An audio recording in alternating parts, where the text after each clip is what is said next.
Chapter 1. Rebirth in the Hell of the End Times. The third month since the prophecy of the apocalypse appeared. The first zombie mutated in the center of the city, quickly fleeing after biting dozens of people. Subsequently, an unknown virus broke out on a large scale, and most cities fell overnight, with more than half of humanity becoming bloodthirsty monsters. Meanwhile, supernatural beings emerged, quickly rising to become the main force resisting the crisis of the apocalypse. At this point, apart from your supernatural ability, there's nothing left for me to use. He Sheng was tightly bound by vines around her neck, hanging in midair and close to suffocating. What she saw was a scene of devastation, with flames soaring into the sky. Zombies and supernatural beings were battling in one place, while survivors were crazily grabbing supplies, with no one paying attention to her, who was on the brink of death in the corner. With tears in her eyes, He Sheng looked at the person in front of her, filled with despair and confusion. They were clearly the one she trusted the most, yet now they were manipulating the vines that tightened around her neck. Your father wasn't killed by Yanting, it was me. I killed him and framed it on Yanting. Later, when he disappeared without a trace, wasn't it affection? I tricked him into being bait to attract zombies. I told you that you were in danger, and without thinking, he foolishly went to his death. Your fiancé, until death, was just a lovesick fool. The harsh and disgusted voice sounded so foreign to He Sheng, each word twisting her heart like a knife. So it turns out the truth was like this. The real wolf in sheep's clothing beside her was not Yanting, but the man she had always liked and her most trusted friend. And the one who truly cared for and tolerated her was severely hurt by her, ultimately dying tragically to save her. Yanting was the fiancé chosen by her father for her. Later, when he suddenly disappeared, she felt something was off, and before she could digest it, under the deception of the scumbag in front of her, she thought he had killed her father and defected, developing hatred for his betrayal. But it turned out he had already died tragically in the jaws of zombies to save her, becoming zombie food. I just can't stand your high and mighty attitude, looking down on me. And now you've fallen into my hands, ha ha ha. The woman's voice was sharp and filled with unhidden excitement, carried by the bloody wind, resembling a man-eating demon. Brother Feng, this fool has had her powers stripped away and can't survive anymore. Let's go to Ian. The next moment, the plants loosened their grip. The man looked at He Sheng as she fell to the ground, coughing up blood, and coldly laughed while wrapping his arm around the woman's waist, driving off in an off-road vehicle. He Sheng was filled with regret and pain in her eyes. Yanting, how could you still save me when I'm this despicable? Yanting, I know I was wrong. As the foul wind passed, the girl spat out a few mouthfuls of blood, gradually losing her vitality. Pain. Tired. He Sheng suddenly woke up from a severe headache. Her mind was hazy, and her ears were filled with a familiar yet chilling creaking sound. The fear etched into her bones compelled her to immediately open her eyes, but the scene before her froze her completely. She was currently standing on the rooftop of a low building, facing a tall building, with a lifeline extending from the high building, connecting the two buildings to form a path. For survival, the supernatural beings who arrived first were already clearing the low building, while the opposite tall building was filled with zombies. A shadow was sliding towards her on the lifeline, closely followed by a horde of zombies, jumping down like a waterfall of corpses, yet she held a heavy axe in her hand, the blade already resting on the lifeline fixed to the low building. She was cutting off the only path to survival. He Sheng's mind went blank for a moment. The nylon rope that made up the lifeline was very sturdy, and even though it had been cut halfway, it still maintained the last chance of survival. But under the strong pull, the cut lifeline quickly frayed and was about to snap. Crazy woman, what are you doing? A frantic voice came from behind He Sheng. Instinctively, she threw the axe and lunged forward, trying to use her body to hold onto the precarious lifeline.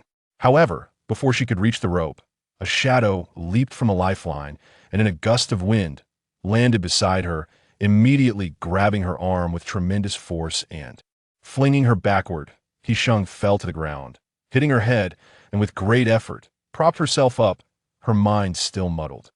The person who threw her was like a god of death, covered in the stench of rotten blood and flesh. The man stood towering over her, his cold gaze piercing like the setting sun. Yanting.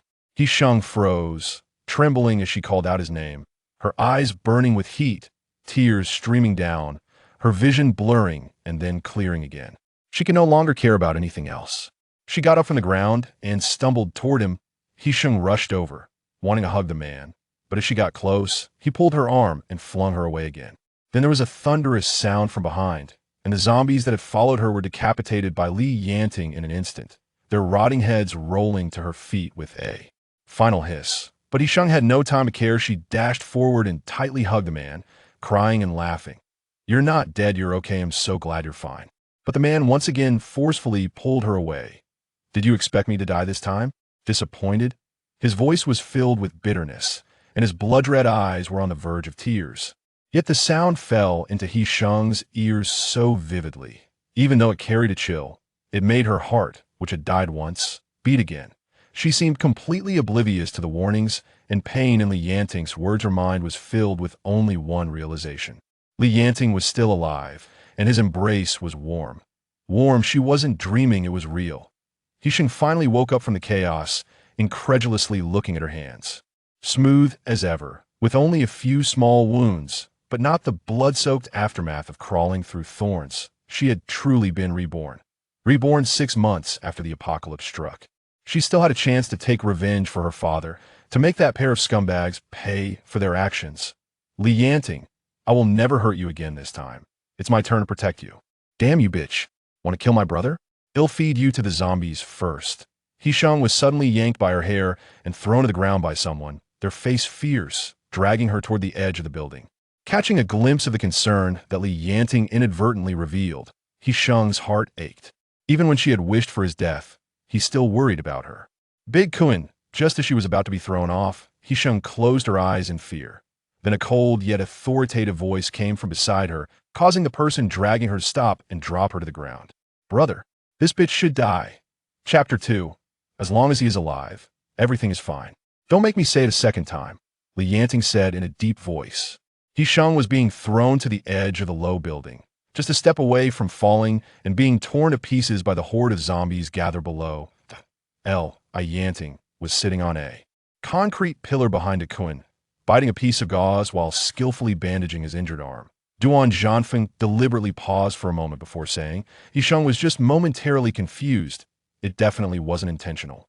We all came from the same refugee city. Who doesn't know that our young lady has a deep grudge against Bosley?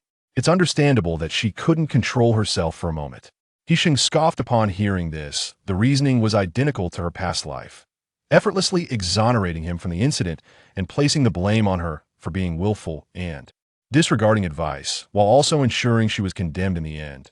Instead, he would have to be cautious in the days to come.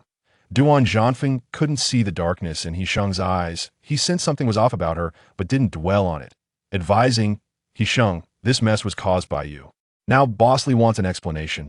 You should quickly apologize to him.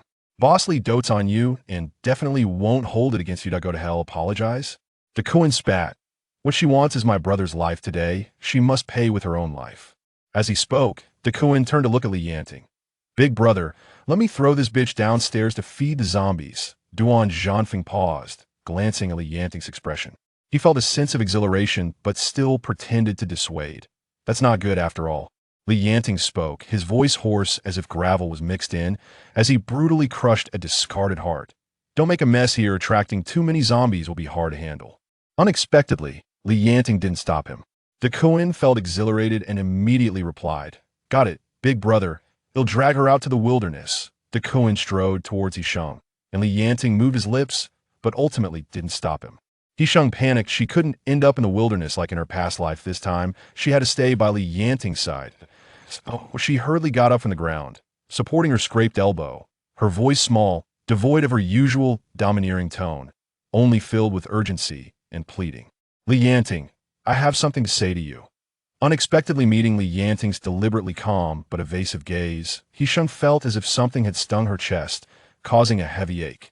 The Kun, who was about to make a move, paused and looked at Yanting, waiting for his reaction.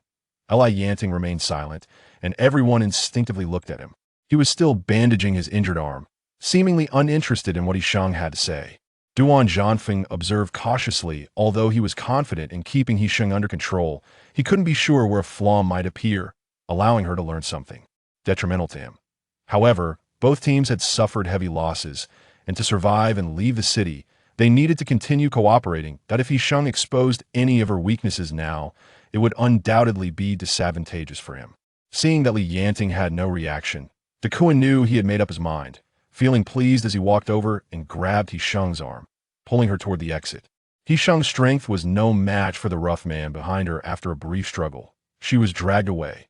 Now truly panicking, He Sheng saw herself about to be taken downstairs and felt despair wash over her. The world around her blurred, and she whispered, "Mutu, I know I was wrong. Don't let him Mutu, a clumsy blockhead." Once, when their relationship wasn't so bad, she had called him that.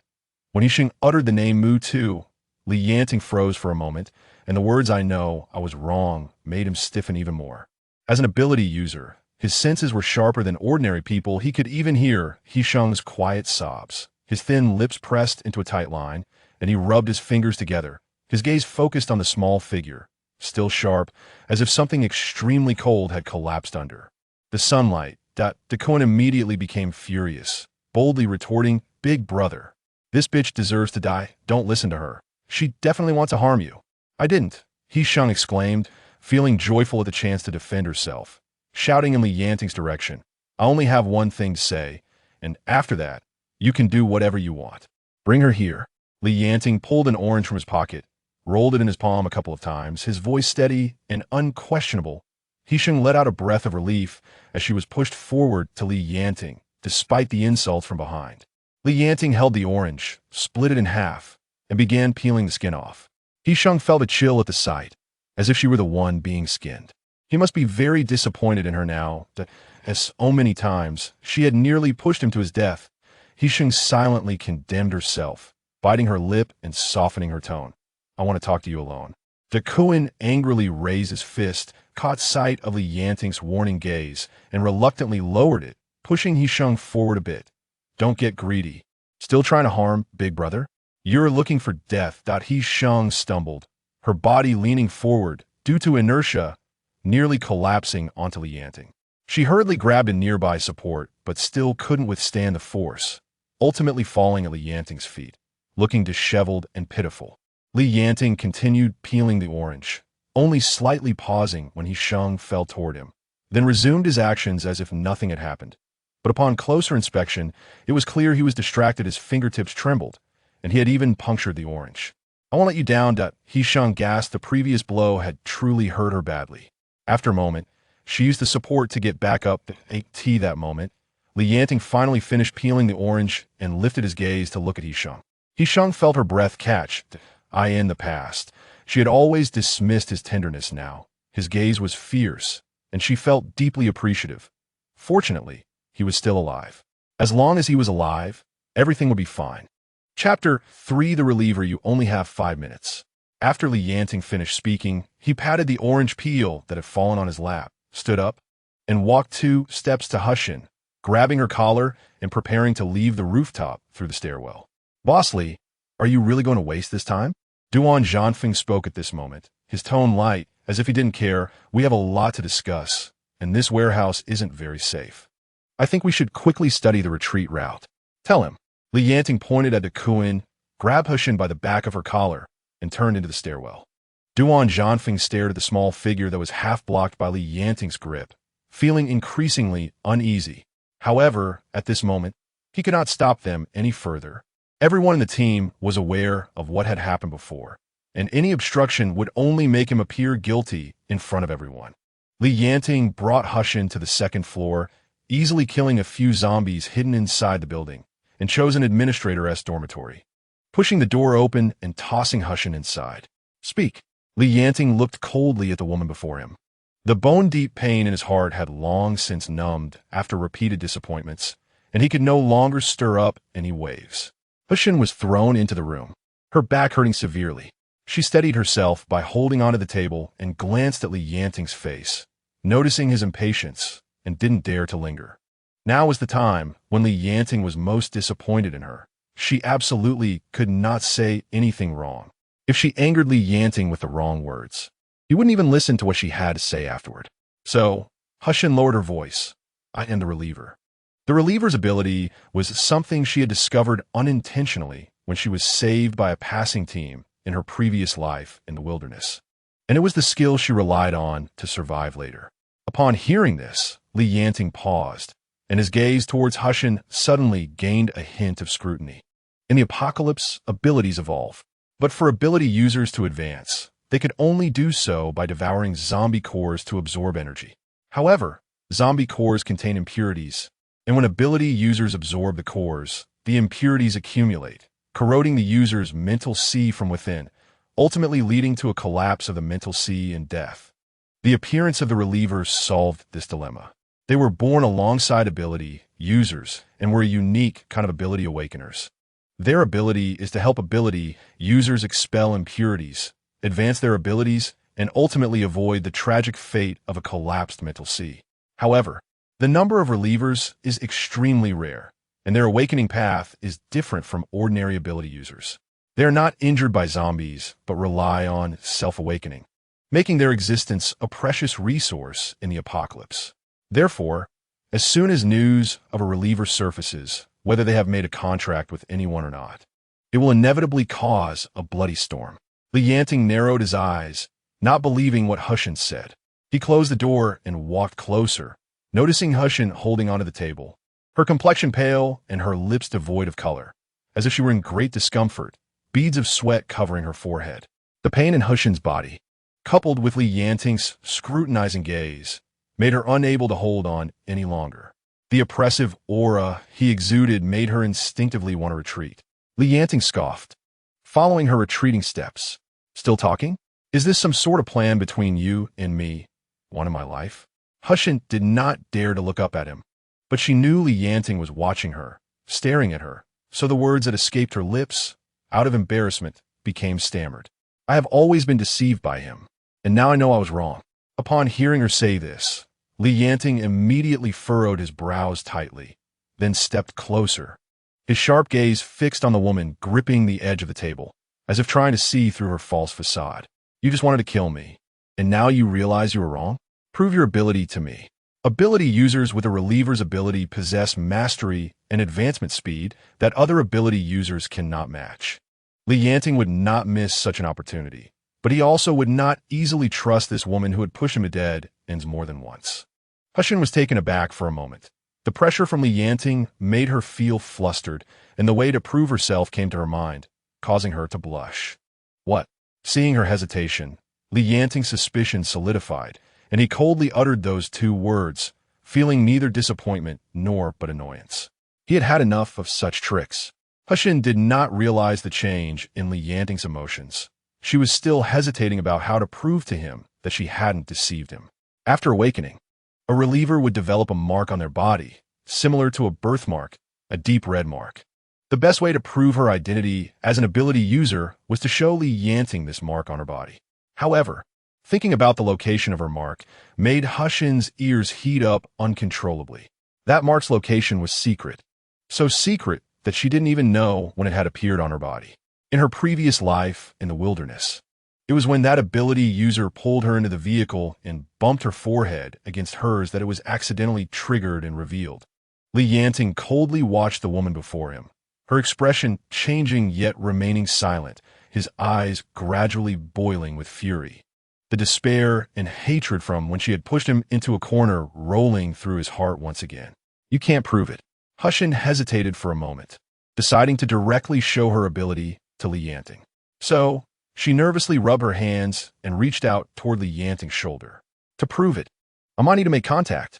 Just as He Sheng was about to explain, her wrist was suddenly gripped tightly by someone.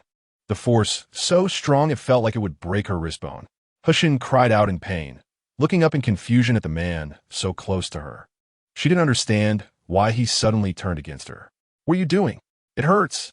Immediately after, the force on her wrist yanked her aside, and the irresistible strength pulled her down onto the table. He Sheng instinctively resisted, but her martial arts skills were completely insufficient against Yanting, who instead grasped her ankle. Then, using his strength, Yanting pulled her arm and threw half of her body out of the window. The commotion from upstairs immediately attracted the hungry horde of zombies, who crowded together, raising their heads to reveal their decayed faces. Stimulated by the presence of fresh food, The previously quiet zombies suddenly became active, like a biting machine that had just been wound up, exuding a foul odor and crazily squeezing together. The chattering sounds filled Hushan's ears, as if in the next moment they could tear off chunks of flesh from her body.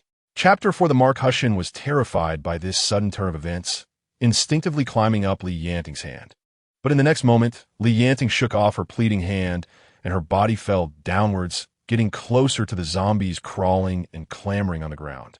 At that moment, the agitated zombies below quickly surged together, piling up layer by layer as they climbed up. In a moment, the zombies were climbing up the wall, their decayed arms grabbing at Hushan's ankle, blood splattering onto her body as the foul stench assaulted her senses. The pulling force dragging her down felt cold and sticky like death, and in her fear, Hushan let out a small scream, but her voice was so tiny, almost lodged in her throat, resembling the whimper of a small animal in despair. Her released hand climbed back up to grasp Li Yanting's arm. Hushan gritted her teeth, her vision blurring yet sharpening, tears streaming down her face as she met those extremely cold eyes. Hushan cautiously pleaded for help. Li Yanting, I didn't deceive you. Save me. Li Yanting heard this almost dissipating plea in the air, turning his head to look at Hushan, as if she were an emotionless object. But seeing the tear-streaked, small face, the pale complexion from excessive fright, Li Yanting's heart still ached fiercely. Hushan felt a mix of bitterness and sweetness in her heart. He doesn't believe in himself. Who can he blame? Isn't it blaming himself for doing too many wrong things? Li Yanting glanced at He Sheng, who was curled up in the corner and trembling. After struggling several times in his heart, he ultimately suppressed it all and slowly walked over to her, squatting down to look at her. Her tear-filled eyes were already red. When she looked over, besides the lingering fear, there was only a mass of unresolved sadness and self-blame. She was sad but had no malice towards herself. It wasn't fake. No one could perform such a genuine act under these circumstances. But why don't you believe me? I understand. He Sheng opened her mouth.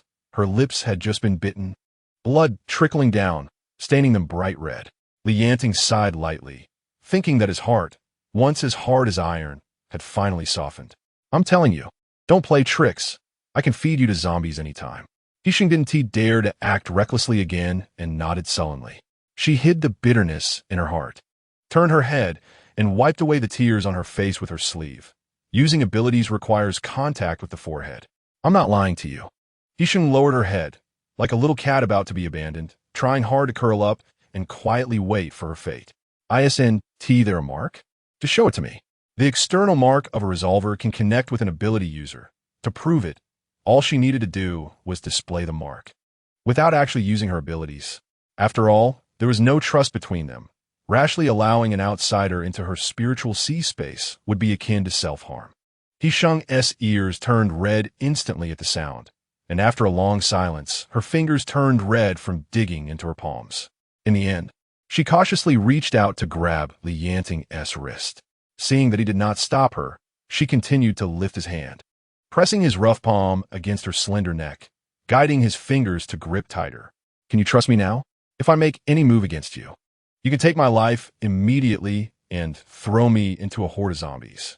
He Sheng felt the warmth of Li Yanting's palm, and the blush on her ears traveled downward, quickly igniting the skin under Li Yanting's hand. The girl's skin was smooth and soft, slightly cool to the touch, and Li Yanting felt reluctant to pull his hand away. This action forced He Sheng to tilt her head back, while Li Yanting subconsciously caressed the skin on her neck, searching for a flaw in her tear-streaked face that would convince him. But the girl's eyes were watery, with a hint of red at the corners, clearly showing that she had just cried. She looked obedient, making one's heart itch. It also made one believe her once more.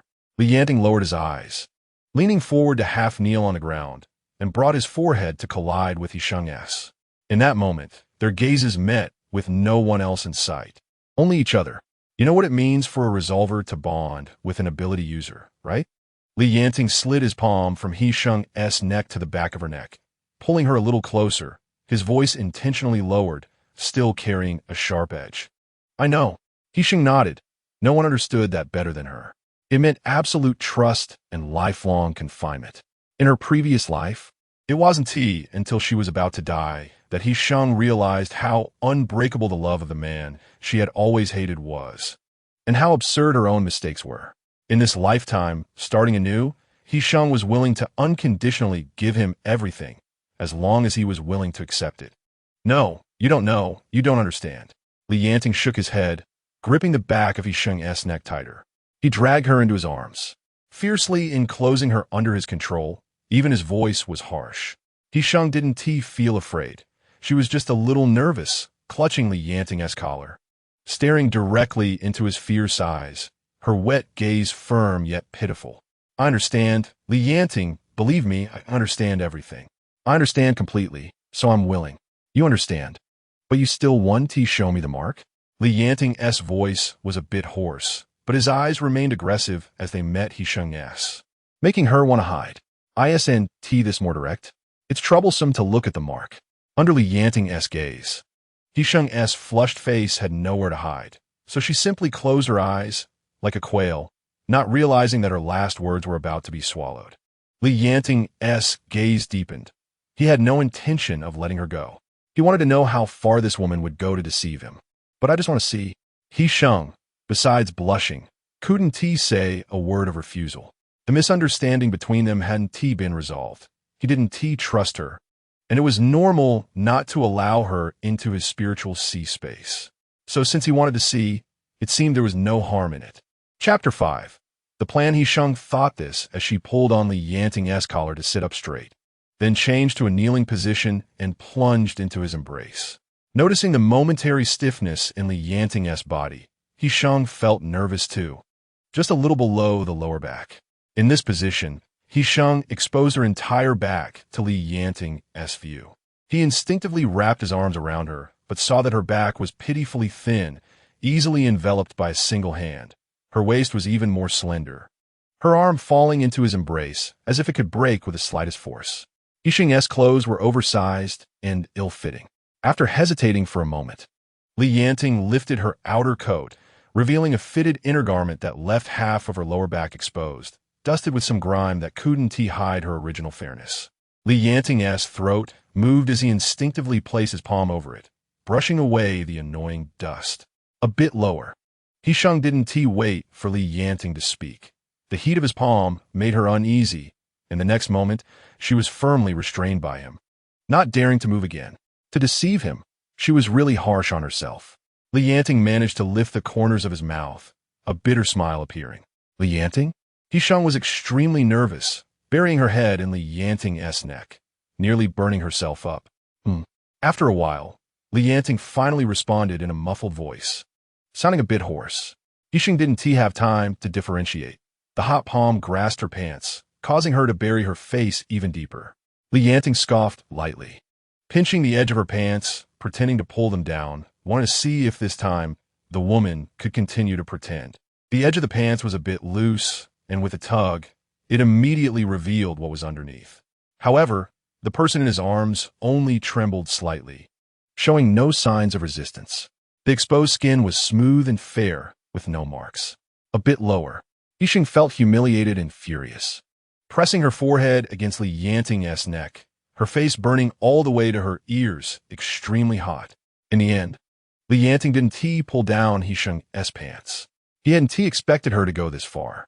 Going further down shouldn't be so easily shown to a man. But he hadn't anticipated that she would go to such lengths to deceive him. Li Yanting laughed self-deprecatingly, lowering his head, about to pull the person in his arms out, when he caught sight of her flushed ears and neck. And his rough movements came to a halt. He understood He Sheng. If she weren't truly willing, facing such humiliation, she would only be filled with anger and want to kill herself. Her face was so red, leaning tightly against his chest, clutching his collar with one hand and unknowingly holding her waist with the other, looking as if he were her beloved, merely shy. What if she isn't deceiving him? Li Yanting felt he was going crazy. This woman hated him to the bone. She had just tried to cut off her lifeline.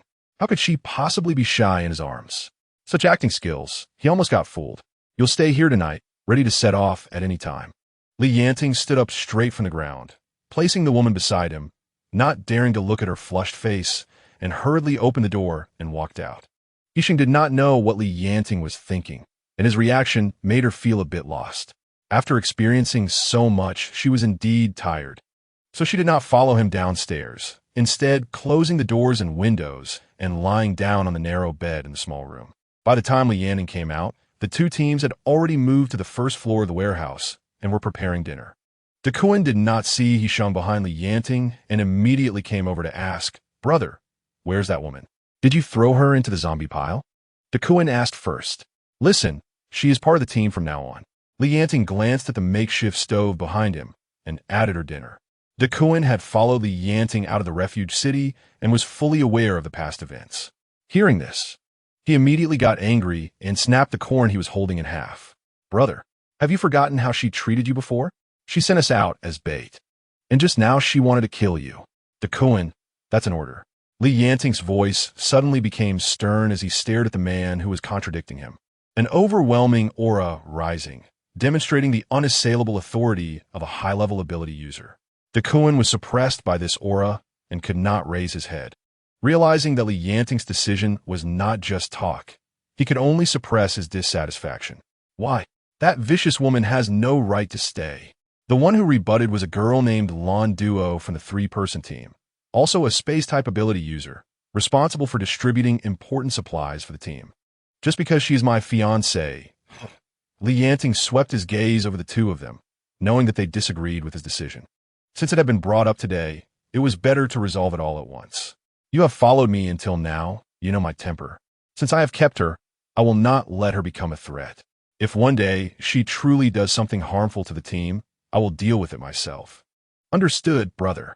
Although Duan was still unwilling, he could only agree upon hearing Li Yanting's words, as the pressure made cold sweat break out on his forehead. Li Yanting raised his hand and patted Duan's arm, easing his imposing manner, and go. "What fiancé? What did you have a fiancé? Lan Duo could not accept this reason. She had liked Li Yanting since she was rescued into the team, and had never known he had a fiancé. "My affairs do not need to be reported to you. Li Yanting, how can you treat me like this?" Lan Duo panicked, as she had been taken care of since joining the team. Even though Li Yanting usually treated her indifferently, he had never spoken to her so harshly before. Why has everything changed since that bad woman came? Li Yanting ignored Lan Duo and turned to study the evacuation route on the map. "Brother Ting is in a bad mood now, don't bother him." Upon hearing this, Lan Duo became even more distraught, crying and pushing Duan away, wiping her tears as she ran outside. Duan sighed lightly, fearing she might encounter danger, and hurriedly chased after her. Based on his understanding of He Sheng, she would rather be thrown into the wilderness to feed zombies than bow to Li Yanting. Now that He Sheng had so easily followed him, what was her real intention? Did she sense something? Impossible. He could guarantee that killing He Sheng's father was foolproof.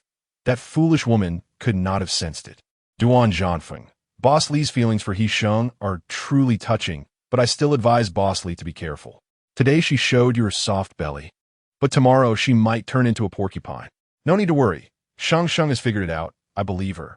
Li Yanting said, moving closer and lowering his voice. If she can figure it out, she should thank you. So she is selling herself. She pretended to be so pure before, but when death comes, isn't she just rushing to sell her body to save her life? Duan Zhanfeng sneered, looking up the stairs, a brilliant plan forming in his mind. Chapter 6. Hypocrisy. He Sheng went to bed early and woke up when it was still dark. Moonlight streamed through the window, and Li Yanting was standing in the moonlight, looking outside with binoculars. "When did you come?" He Sheng was in a deep sleep and was unaware of Li Yanting entering the room. "I went out to keep watch. Couldn't he sleep, so I ate the sweet potato. It was your dinner." Li Yanting glanced at her, picked up a coat from the side table, put it on, and left the room. He Sheng responded, picked up the sweet potato, took a small piece to eat, and hid the rest in her pocket. Food was scarce in the apocalypse, and He Sheng had long since shed the habits her father had spoiled her with in her previous life, always leaving some food for herself as a backup. After Li Yanting left, He Sheng felt no desire to sleep, lying on the bed with her eyes closed to rest.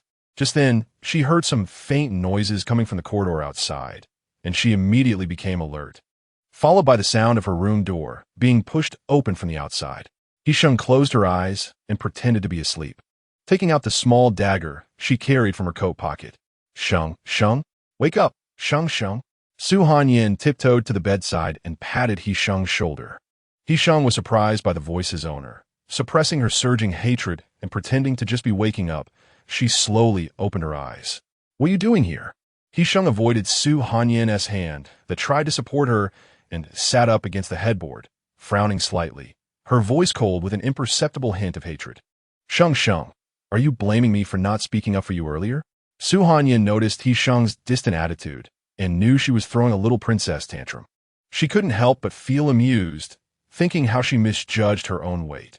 In the current situation, she should be grateful that anyone was willing to pay attention to her. The disdain in her heart did not show on her face as Suhanyan anxiously sat beside He Sheng, trying to grab her hand. But He Sheng deftly dodged it and did not get angry. Instead, she started to cry. We originally planned to have you apologize to Yanting. Yanting likes you so much, he would definitely let it go without protecting you in front of everyone to avoid conflict. We didn't abandon you. We were planning.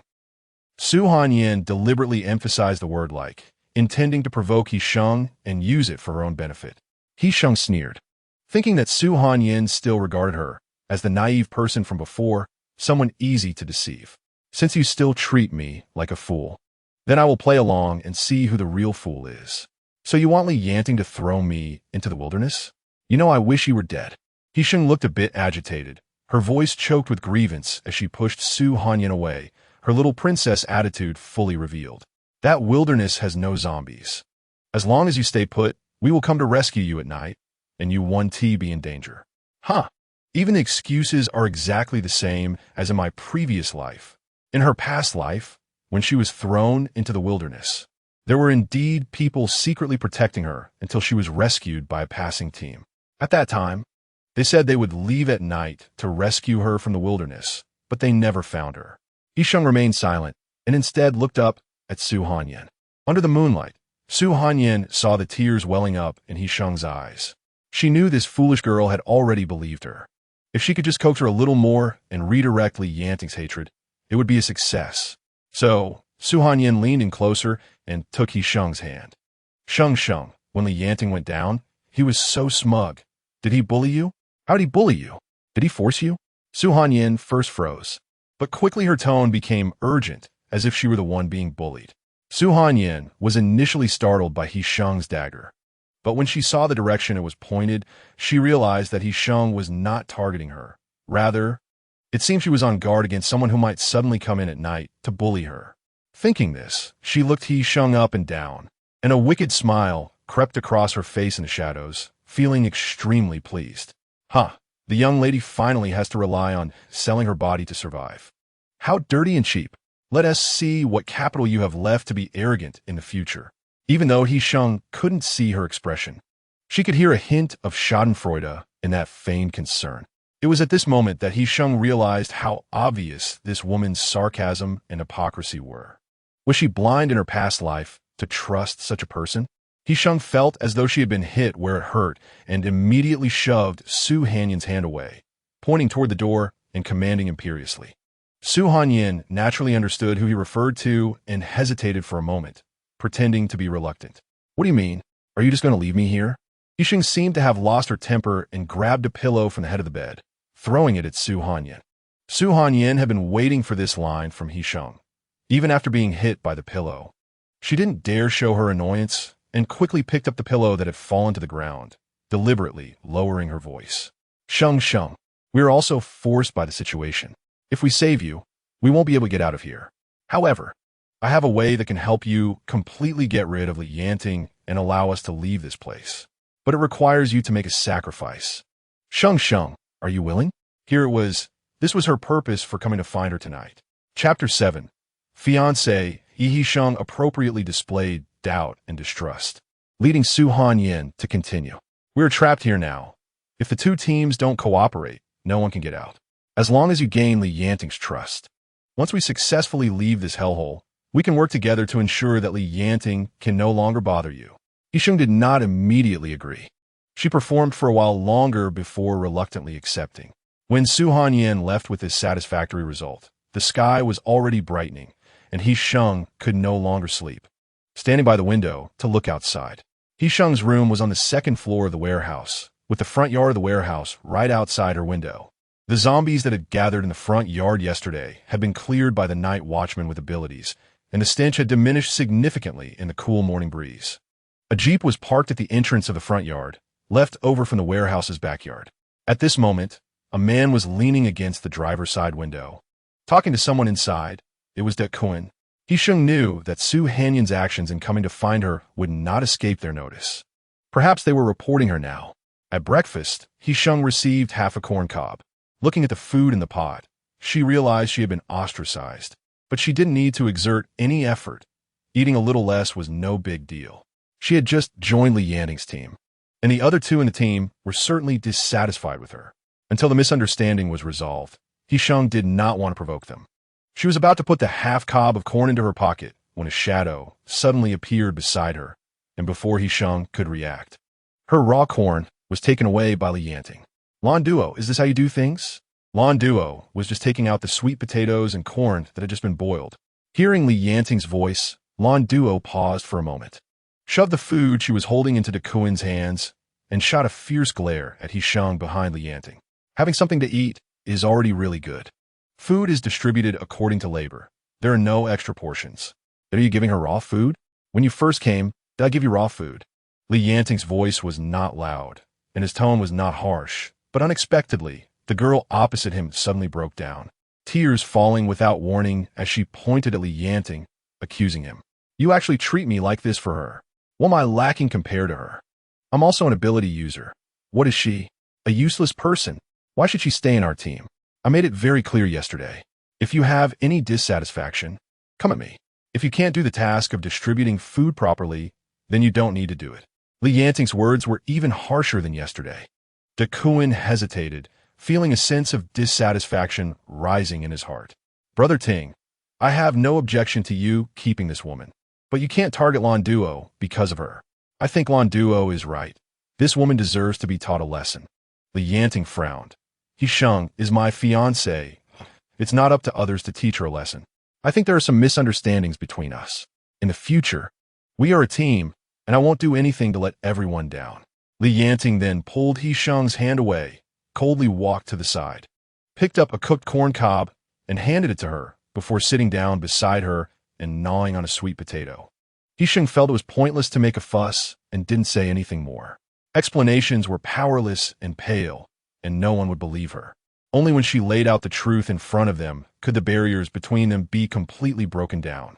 This time, the zombie tide had migrated north in large numbers for unknown reasons, and the warehouse was located on the route of the northward migration of the zombies, inevitably welcoming wave after wave of zombie hordes.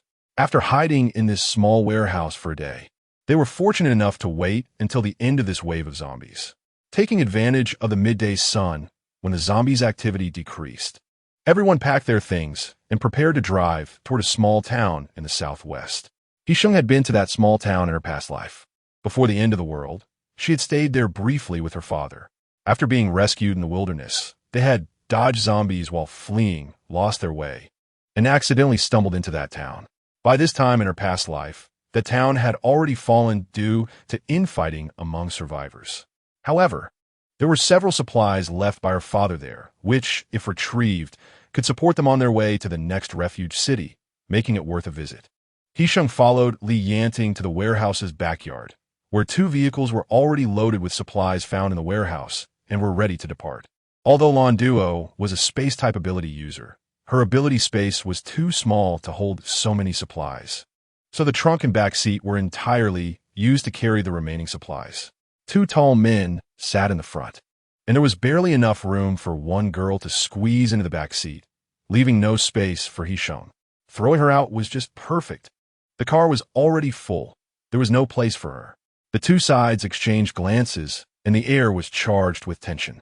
Newly arrived and still in an unstable situation, He Sheng did not want to cause trouble, but now trouble was repeatedly finding her, and she would no longer endure it silently. Why is there no space for me? I can sit with Yanting. As she spoke, He Sheng hugged Yanting's arm, appearing casual and natural, but inside she was anxious. She tensed her body, not daring to hold on too tightly for fear that Yanting would be displeased and throw her out. Duan Zhanfeng was leaning against a pickup truck not far away, smoking and secretly observing the scene. Seeing them so intimately hugging each other, he frowned slightly. Brother Feng, don't worry. He Sheng is listening to me and is trying hard to please Yanting. On this journey, you find an opportunity to get closer to He Sheng and let her lead Yanting's team to the east side of the town. He Sheng's words startled Lan Duo, and she couldn't help but curse slut as soon as she opened her mouth. But thinking of how fiercely Yanting had been for her the previous day, she immediately quelled her anger. That won't do. Who knows if you will harm Brother Ting? Lan Duo bit her teeth and pointed at the back seat of the car, commanding in a condescending manner, I'll give you my seat. Lan Duo had a good plan. By giving the back seat to this bad woman, the person who could sit in Brother Ting's arms would be her. But she never expected that Yanting did not comply with her request. He quietly said, let's go, and directly sat in the passenger seat. The arm that was holding her was suddenly pulled away, and He Sheng froze in place, watching the person in the passenger seat bite their lip. What are you waiting for? Yanting looked at the girl who was standing there dumbfounded, feeling a bit impatient. He Sheng felt a jolt in her heart from his harsh tone, and then she hurried over to get into the car without daring to hesitate. Lan Duo, who had come close, stopped in her tracks when she saw that the person Yanting was calling was He Sheng, and her heart felt sour, causing her eyes to turn red. Ting Yi, how can you sit with this shameless woman? She will harm you. Yanting ignored Lan Duo, dissatisfied with He Sheng's delay. He reached out and grabbed He Sheng's arm, pulling her into the car and pressing her onto his lap. Chapter 8 Nightmare. He Sheng was caught off guard by the sudden pull and bumped her forehead, letting out a small cry of pain as she fell into Yanting's embrace. Outside the car, Lan Duo was pulled into the back seat by Duan, making a ruckus that didn't reach He Sheng's ears at all, as Yanting's warm body temperature was already making her blush. Although they were engaged, they had never been this close. Aside from the last time Yanting wanted to see the mark, they had never embraced like this before. As the car started, He Sheng was pushed against Yanting's chest by inertia, and listening to his steady and powerful heartbeat, she felt an unprecedented sense of security. After a while of making noise, Lan Duo realized no one was paying attention to her, so she angrily found a blanket and covered herself to sleep. The car drove out of the warehouse walls, and, at a glance, the street only had a few scattered zombies moving slowly, with a relatively heavy degree of decay. Likely the ordinary zombies left over from the last wave. Such zombies posed no threat to ability users. The two cars drove along the road, killing those within their ability range directly and ignoring the ones further away.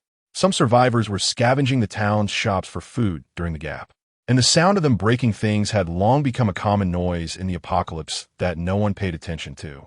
The people outside were clearing out the wandering zombies, and upon hearing the sound of vehicles passing by, they all instinctively moved to the sides of the road. Duan and Yanting immediately got into a defensive posture. There was no communication between the two sides, but they were both assessing each other's strength. As the two cars passed by, the other side did not attack, and Duan breathed a sigh of relief, stepping on the gas to drive off the paved road, taking a shortcut into the wilderness, shaking off the uncomfortable gaze from behind. He Sheng leaned against Yanting's chest, listening to their casual chat about the situation while pondering how to retrieve the supplies left by her father when they reached the town. Just as she had some ideas, He Sheng suddenly heard a gurgling sound. The noise of the off-road vehicle was loud, and this sound was only heard by her, who was nestled in Yanting's embrace.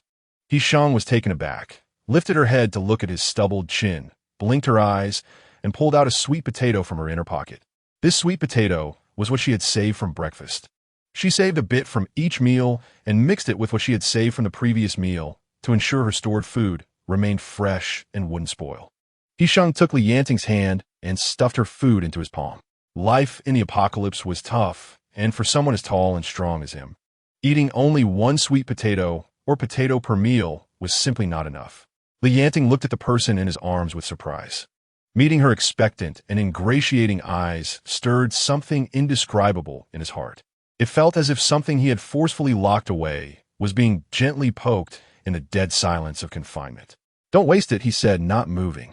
He Sheng saw that he was slow to react and thought he was wary of her. So she took his hand and took a bite of the sweet potato to prove she hadn't tea-poisoned it. Yanting lowered his head, his chin brushing against the fluffy hair of the person in his arms, the fresh and fragrant scent lingering in his nose, warm and pleasant. Strangely, in this apocalypse, most survivors were covered in filthy blood and rotting flesh, and the smell was unbearable. How could someone like her be so fragrant and soft? After hesitating for a moment, Yanting broke off half the sweet potato and stuffed it into his mouth. Supplies were scarce in the team, and the food they received was already pitifully little. If Lan Duo, who was asleep in the back seat, found out that she had taken out a sweet potato like this, it would surely cause chaos. He Sheng snuggled in Yanting's arms, feeling drowsy. She had been on edge for the past few days and was quite tired. Now that she was leaning against Yanting, feeling completely secure, she fell asleep in no time. Yanting's body was a bit stiff, but the person in his arms was both obedient and soft, holding him without any defenses, burying her face in his neck. Her long breaths were warm, and the quiet sound of her snores fell against his ear, each one pressing against his heart. Yanting looked down at the person in his arms. Her eyes were tightly closed, and her little face was flushed from sleep. This obedient and defenseless side of her had never appeared before him. It had only been less than a month since he left the shelter city. How could she have changed so much? Yanting's hardened heart seemed to soften. If she could always rely on and trust him like this. Big brother, you won't have a soft spot for this woman, will you? Duan glanced at the rearview mirror and saw that Yanting's rough, scarred chin had already fallen onto He Sheng's flushed face. His hands, which had been somewhat restrained and distant, were no longer gentlemanly. He was now holding her completely in his embrace. She is lying to you. In a situation like this, if she doesn't lie to you, she can't survive. Don't fall for it again. Duan thought of all the foolish things Yanting had done for this woman in the past, and he almost wanted to rush over and separate them, putting her down as soon as they reached a populated area and telling her to get lost. Duan's indignant words were not taken in by Yanting at all. He took off his coat and wrapped it around the person in his arms, making her sleep warmer and more comfortably. Big brother, are you even listening to me? Duan gritted his teeth in frustration, and when he saw Yanting's careful actions towards the woman, he was so angry that he almost drove the car off the road. Don't talk. Yanting patted the restless person in his arms. Once she nestled in his embrace a bit more and calmed down to continue sleeping, he glanced at Duan and said in a low voice, I know what I'm doing. You know what you're doing? Duan bit his tongue, not daring to finish the latter half of his sentence. He Sheng was not sleeping soundly. Even though she was wrapped in a warm embrace, she still felt uneasy. So, she kept trying to burrow deeper, pressing herself closer to this embrace. As if only by doing so could she hold on to this person in front of her and prevent him from falling again and leaving forever. Yanting, He Sheng murmured softly, her choked voice carrying hot tears, desperately and helplessly crashing into someone's heart. Yanting froze all over. The kitten-like sound was only heard by him, and the feeling of suffocation tightly enveloped him, leaving only one part of him still beating. She was calling for him. She was whispering his name in her dreams. But she was crying. Why was she crying? Did she also want to escape from herself in her dreams? Don't die, please don't die. He Sheng trembled in Yanting's arms, gripping him tighter as if she wanted to embed herself completely into his embrace, finding a shred of pitiful safety. He Sheng cried and sobbed, almost gasping for breath. Yanting knew he should wake her up, pull her away from the nightmare. But her unconscious murmuring was like a heavy hammer, striking his chest and leaving him momentarily frozen. Yanting, I know I was wrong, don't go. He Sheng nestled in Yanting's neck, crying so hard that she hiccuped, and she didn't wake up even at her saddest moment. Yanting ultimately couldn't resist, wrapping his arms around He Sheng's back and pulling her closer, stroking her long hair at the back of her head, silently comforting her until he dispelled her nightmare. Chapter 9. Unexpected. After walking for a long while, the sky had completely darkened, and the car suddenly stopped. Why aren't we moving? He Sheng groggily woke up, looked outside, and saw nothing on the road except for a few wandering zombies. She comfortably rubbed against Yanting's neck, but found his collar damp, which startled her into sitting up, instinctively checking if she had drooled. To her surprise, she was tightly hugging Yanting's waist, her body and hands wrapped in his large coat, unable to move as he held her down. "You're awake?" A hoarse voice came from above her. He Sheng's ears heated up, and she dully nodded. "Mem." Yanting's voice was much softer than before, no longer as cold and hard. He Sheng keenly sensed the change in his attitude toward her and secretly smiled. Just then, something flew from a distance and smashed onto the car hood, causing the vehicle to shake violently with a loud bang. The loud noise startled Duo, who had been asleep the whole way, and the thing that had crashed onto the hood twisted grotesquely before falling to the ground. A few moments later, a decayed, exposed hand reached up under the car lights, thudding onto the hood. The thing finally revealed its true form. It was a deformed zombie with a caved-in skull. The zombie's face was mostly destroyed. When it raised its head, He Sheng instinctively shrank into Yanting's embrace, but he had no time to comfort her. He opened the car door, placed her inside, and rushed out. At that moment, a figure flickered closer, arriving just before Yanting engaging with the zombie. This zombie was no weakling. Even after sustaining heavy injuries, it could still match the person. The newcomer wrapped one of the zombie's arms with a whirlwind-like move, but unexpectedly, the wind caught fire, burning him and forcing him to let go. Seizing the moment, Yanting unleashed lightning from his hand, illuminating the surroundings as brightly as day. Then, with a loud clap of thunder, the zombie's entire arm was severed, and foul blood sprayed onto the windshield in front of He Sheng. In the blink of an eye, He Sheng saw a deep green vine fly over from the side, wrapping around the zombie's neck and tightening rapidly. In the next moment, Yanting's lightning followed suit, perhaps making a sound or perhaps not, but the zombie's head simply fell off, thudding onto the car hood with a muffled sound. Duo sat in the car, glancing around, but had no intention of getting out. He Sheng pondered for a moment, suppressing her discomfort, opened the car door, and followed suit. "Thank you, big brothers, for your help. I really couldn't handle it alone. I just fought with this zombie.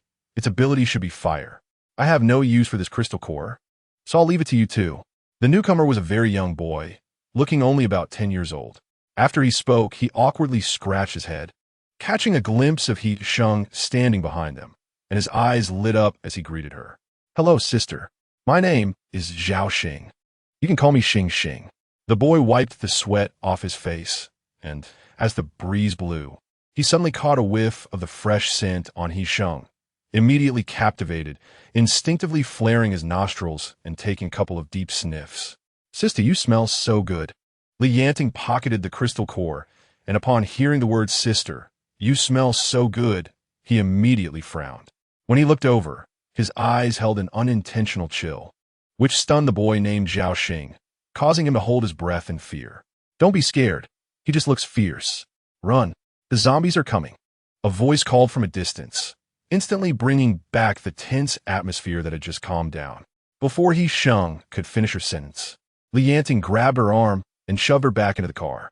As night deepened, the moonlight shone brightly, and the inside and outside of the car were quiet. In a moment, creaking sounds arose as shadows surged from the main road ahead. "Damn it, we poked the hornet's nest," the Duan cursed, clenching his fists together and crashing them, producing a heavy thud as metal collided. His arms became encased in metal, gradually turning red-hot. From the sound of it, there are at least 100. Stones on the ground floated into the air, controlled by someone to attack the pursuing horde of zombies. The zombies were momentarily halted by the flying debris, enough to give the figure a chance to distance themselves and run among them. "Only this group.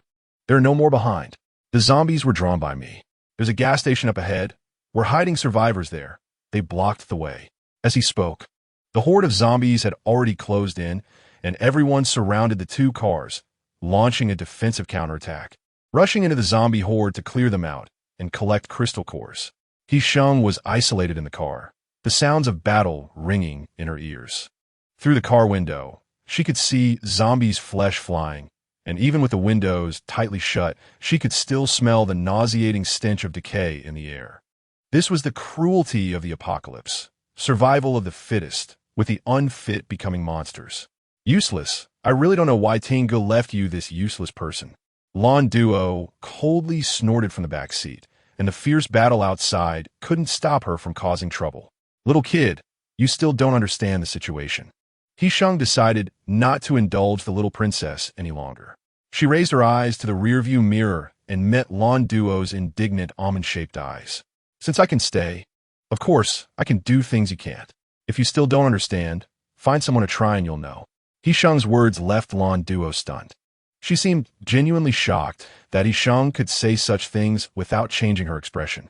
The next moment, her eyes turned red, and tears immediately fell. You're shameless. How could you be so shameless? After observing for several days, He Sheng realized that Lan Duo was the type of spoiled girl who didn't actually have bad intentions. It was just that He Sheng's sudden arrival had created a sense of crisis, compounded by the fact that she had harmed them before her rebirth and taken away the person she liked, which made her reaction even more intense. With a good heart, a little proper teaching could turn her into a warm treasure for her sister. I didn't say anything. He Sheng shrugged, having made the little girl cry, and continued to watch outside, feeling concerned for Yanting. Chapter 10. Betrayal. As this battle concluded, the air was thick with a stench of decay and blood, with zombies lying haphazardly on the ground, densely scattered across the road. Under the coverage of the car lights, they formed a terrifying scene, layer upon layer. Zhao Xing helped move the obstructing zombies aside, then extended an invitation to Yanting. The town you want to go to is also our destination, but it's already dark. Why not come with us to the gas station for the night? Along the way, they didn't encounter any large groups of zombies. A few scattered ones were quietly taken down by long-range ability users. The survivors here were all hiding in a warehouse, about a dozen people in total, including 4 ability users, 3 men and 1 woman, including Zhao Xing. In this cannibalistic world of the apocalypse, without abilities, one could only become prey to be slaughtered. It was far more cost-effective to ingratiate oneself than to end up as a meal for zombies. Duan Zhanfeng was good at talking, and in such situations, he always thrived. But Yanting despised such boring pleasantries and took Duan out. He Sheng didn't find Yanting and guessed he had gone to guard the car. After thinking for a moment, she decided not to disturb him, just as she was about to find a place to rest. She saw Suhanyan standing at the other end of the exit, continuously signaling to her. He Sheng hesitated for a moment. Duan and Lan Duo were not here. But after thinking it over, she still got up and followed. Suhanyan led her to a secluded spot and then whispered to her, He Sheng, we have figured out how to help you deal with Yanting. He Sheng responded with a sound, staring at her face, which couldn't hide her excitement, and urged her to continue. Then, as if unable to wait, she agreed to all her demands in one breath. Suhanyan looked very pleased. Sheng, this time it will definitely be foolproof. Don't worry, you will soon be able to get rid of him. He Sheng left with a heavy heart, wandered outside the gas station for a while, and found Yanting's off-road vehicle, going over to look for him, to guard against unexpected situations. Yanting was sitting in the driver's seat, the window open, his arm resting outside as he smoked, his brows furrowed. He Sheng opened the passenger door and climbed in, leaning next to Yanting, thinking about how to bring up the matter. Today, Yanting's mood seemed very low, even sitting in the passenger seat. He Sheng could feel that he seemed to be angry. Just as she was pondering what to say, she hesitated and didn't dare to speak again. The two sat quietly for a while, and seeing that Yanting had no intention of acknowledging her, He Sheng reached out and tugged at his sleeve. When he looked over, she leaned in a bit closer, lowering her voice as if a little shy. We haven't formed a bond yet. Forming a bond meant unconditional trust in a partner. Unconditional trust? Yanting looked at the girl in front of him with bright, shining eyes. It seemed she was filled with thoughts of him, but the walkie-talkie in his hand was still crackling, reminding him of past blood debts and recent betrayals. Yanting knew clearly that the sincerity in He Sheng's eyes was all fake. Perhaps it was for submission to survive, or perhaps it was simply to take his life. Yanting averted his gaze, finding the girl's clear eyes ridiculous. It's not safe here. In the end, Yanting only muttered ambiguously, not voicing his question. Well, you're right. We haven't formed a bond, and we don't know what might happen in the process. This really isn't a good time. In her past life, although He Sheng survived relying on the powers of the resolver, she had never formed a bond with anyone. Because in a world where the strong prey on the weak, absolute trust was almost non-existent, so no one was willing to take the risk of binding themselves to another person. He Sheng felt a bit lost, but she only lowered her head to think for a while. When she raised her head again, her eyes sparkled once more. Then let me help you sort out your powers. After saying this, He Sheng didn't care about Li Yanting's reaction. She got up and supported his shoulder, lunging over the gear shift and wrapping her arms around his neck. Li Yanting's body instantly stiffened. The anger that had just calmed down was reignited by the girl's impulsive action. The girl hooked her arms around his neck and pulled him down, but he tightly gripped her slender wrist, his eyes flashing with cold light. At that moment, He Sheng still didn't understand what was happening. She only felt that her wrist was about to be broken by Li Yanting. This sudden outburst was even more terrifying than when he had thrown her out the window last time, making her heart tremble. Li Yanting, you're hurting me. Facing Li Yanting's cold, murderous gaze, He Sheng's mind went blank for a moment. The killing intent he directed at her felt almost tangible, and she didn't know why. At that moment, the walkie-talkie in the car suddenly crackled, and Duan's rough voice abruptly appeared in the confined, tense atmosphere of the car. That woman named Sue is very excited. They must be trying to harm you. You shouldn't have kept that He Sheng woman. She's incorrigible. The crackling sound mixed with the voice made it disorienting. The coldness bursting from Li Yanting's eyes made He Sheng feel unfamiliar and helpless, a chill running up her spine. For a moment, she felt that she was about to die at Li Yanting's hands. I can explain. I didn't mean to betray you. It hurts. A crisp sound came from her wrist bone as cold sweat instantly covered her forehead. He Sheng wanted to explain, but her words were pale and ineffective, only further angering Li Yanting. What counts as betrayal? Should I wait until I'm devoured by zombies?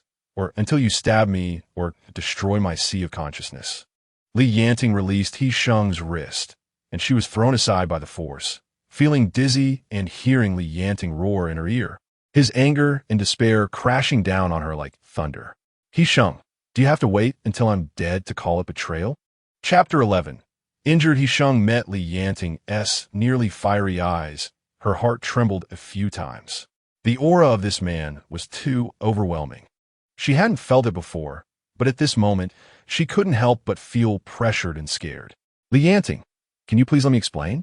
He Sheng no longer dared to struggle. The pain in her wrist bone was something she could only grit her teeth and endure. She looked directly into Li Yanting's eyes and candidly spoke about her plan. Just then, a red suddenly flashed outside the rear of the car, a dark mass blending into the night, moving from the back of the car to the front in the blink of an eye. It was a high-level zombie preparing to ambush. Watch out! He Sheng's mind went blank for a moment. She didn't have time to think and instinctively lunged to protect Li Yanting's elbow resting on the car window. At that moment, Li Yanting was furious, and his anger peaked, forcing him to let down his guard towards the outside. By the time he realized something was wrong, He Sheng had already used all her strength to leap forward, half of her body thrusting out the window to push the zombie with its bared fangs away. Zombies never pick their food. They rushed at her with two hissing sounds.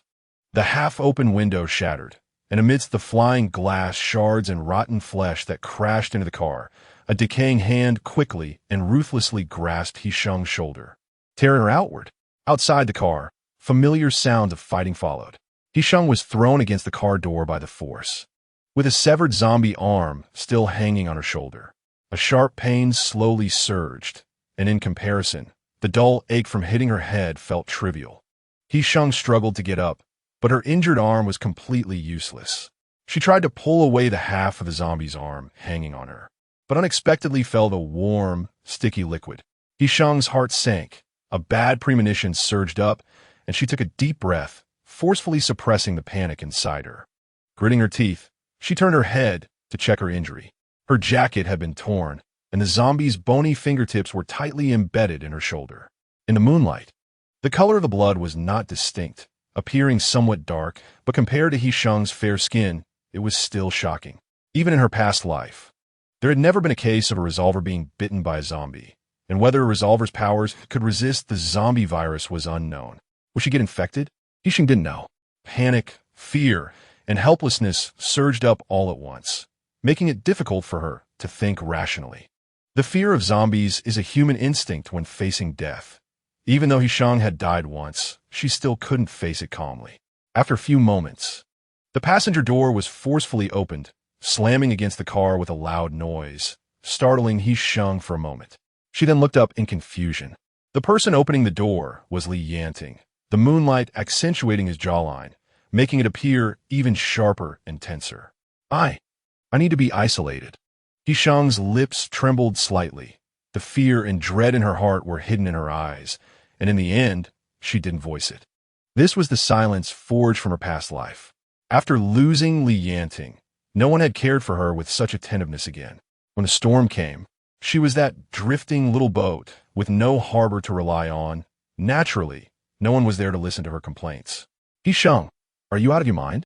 He Sheng's blood on her arm was not bright red, but incredibly eye-catching. Her voice carried a barely perceptible tremor, and the famed calmness and strength in Yanting's eyes felt like a knife, piercing his heart and clearly telling him, you did not protect her well. The fire burning in Yanting's heart became uncontrollable at that moment. He couldn't distinguish the source of his anger, whether it was due to He Sheng's evident betrayal or because she had put herself in danger to save him. Duan? Yanting roughly pushed He Sheng against the back of the car seat, leaned in to support himself against the backrest, and violently grabbed the intercom. The veins on his forehead bulged as he restrained his anger. Bring Duo over. Right now. Big brother, what's going on? Duan immediately sensed something was off in Yanting's tone. His urgent request to bring Duo over could only mean one thing. Damn it, did that woman set you up? I knew she had bad intentions. Before Duan could finish his curse, Yanting abruptly turned off the intercom and tossed it aside.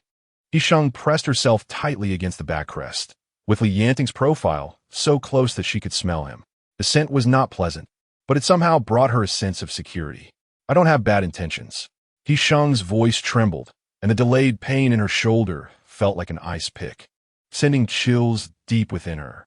Suhanyan came to find me, asking me to lead you to the east side of the town. I've been there before. The east side used to be a slaughterhouse, and the stench of blood would attract most of the zombies in the town.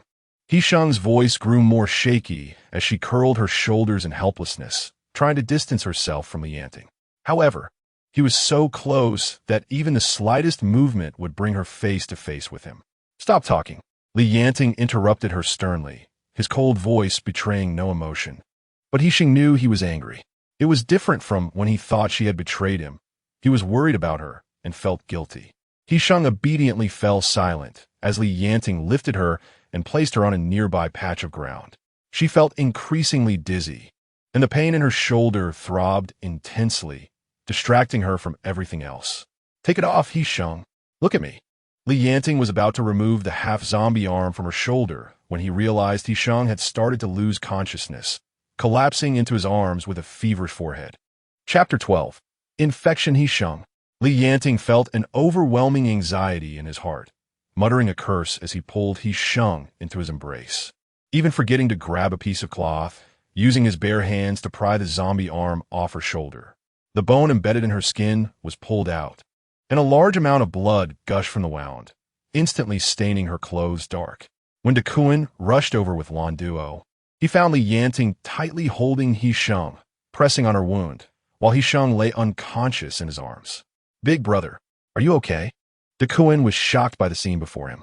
He had thought Yanting was the one injured by He Sheng's scheme, but he never expected the one on the ground to be her. Get the medical supplies out and treat her immediately. Yanting looked up at Duo, his dark and piercing eyes like a hawk in the black night, filled with sharp, killing intent. Duo had never seen Yanting like this. It felt as if something cold had gripped her heart, leaving her unable to move. Duan was the first to react, pulling Duo behind him as he glanced at the unconscious woman on the ground and the zombie limb thrown aside by Yanting. Only then did he notice the heavy stench of decay in the air, clearly indicating that a fierce battle with zombies had just taken place here. It was a spatial ability. She blocked me when I was ambushed. Yanting touched He Sheng's face, which was even hotter than before. Have Duo get the medical supplies out. I don't have time to waste with you. Duan hesitated. Big brother, in this world where zombies roam, Those infected can only gain abilities through mutation. There is no cure, only death. Moreover, medicine is incredibly precious in this apocalypse and should only be used in emergencies. Using it on an infected person is just wasting resources. Use that in exchange. Yanting pointed with his chin at the zombie head that had rolled beside the front wheel of the car, which contained a crystal core that could condense abilities. In the heat of the moment, he hadn't had time to retrieve it. Duan looked in the direction Yanting pointed and was stunned, feeling uneasy. Big brother. That's not what I meant. I didn't want you to use the crystal core in exchange. Forget it. Duo, hurry and get the medicine out. After all, that was a person infected with the zombie virus, who could turn into an emotionless monster at any moment. Even though Duo disapproved of He Sheng, she couldn't help but feel sympathy and fear for her predicament. Big brother, she's already infected. You should isolate her. Duan reminded him. Yanting's voice calmed down as he picked up the medical box from the ground and placed it on He Sheng's legs, then cradled her in his arms. I will isolate her until her fever breaks. Big brother. Duan hesitated, knowing Yanting's feelings for this woman all too well. After saying that, Yanting carried He Sheng toward the two-story building behind them, which served as the gas station's employee dormitory. Due to its dilapidation, the previous refugees had not chosen to rest there temporarily. Duan watched as Yanting's figure gradually disappeared into the darkness, finally realizing he had made a mistake. He had always thought they were brothers, comrades fighting against zombies side by side. But he had overlooked the fact that since he had acknowledged Yanting as his older brother and willingly became his subordinate, he should not question any of his decisions. Duan, is what Brother Ting said true? Duo asked, a bit dejected. He said He Sheng was hurt to save him. Duo had always felt that Yanting's affection for He Sheng was undeserved, but if He Sheng was willing to be injured by zombies to save him, then they were indeed mutually in love. If they were in love, then she had even less of a chance. Brother doesn't need to use this to lie to us. Duan dealt with the zombie's body, taking out the crystal core to store separately, and then took some supplies from the trunk to bring downstairs to where Yanting had gone. Although the dormitory building was dilapidated, fortunately, there were no zombies inside. Yanting chose a relatively safe room on the second floor to lay He Sheng down, took out the emergency medical supplies from the box, and awkwardly cleaned her wounds and bandaged them. He Sheng, I believe you now. Yanting rubbed his stubbled chin against He Sheng's smooth forehead, the scorching temperature pressing against his heart, both bitter and fervent. How could I not believe? At the moment danger struck, she did not hesitate for a second.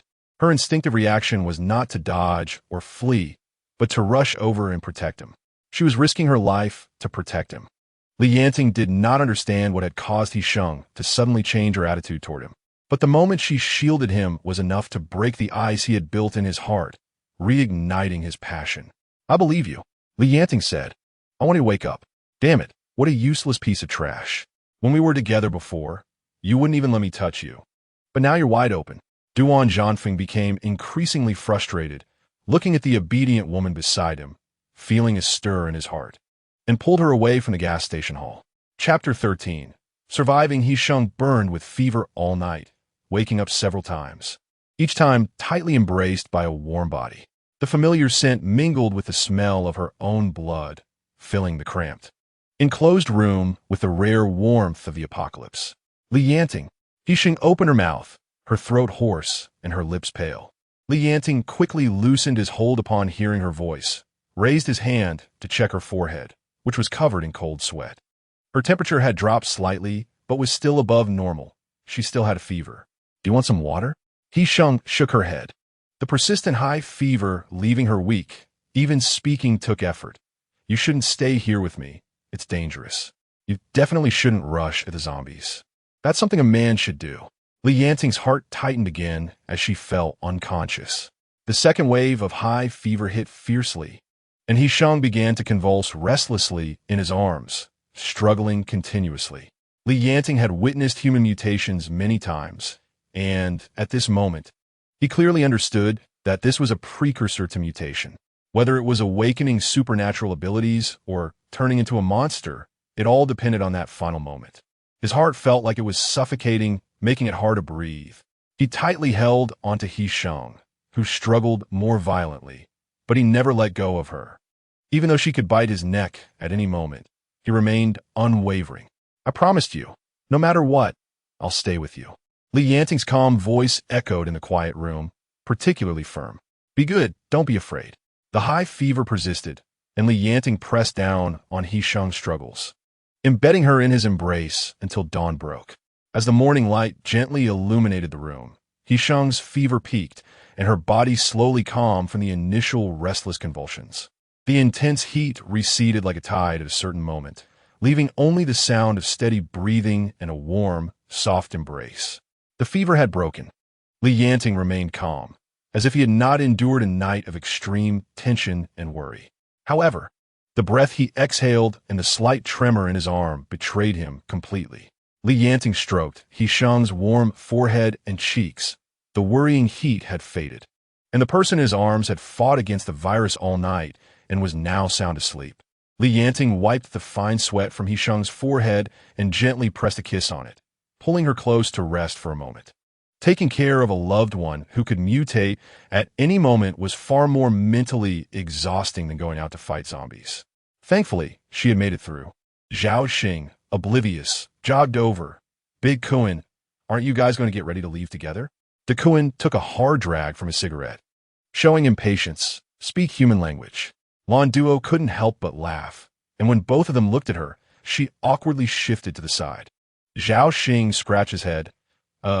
Isn't Brotherly and that sister not here? You should ask for their opinions.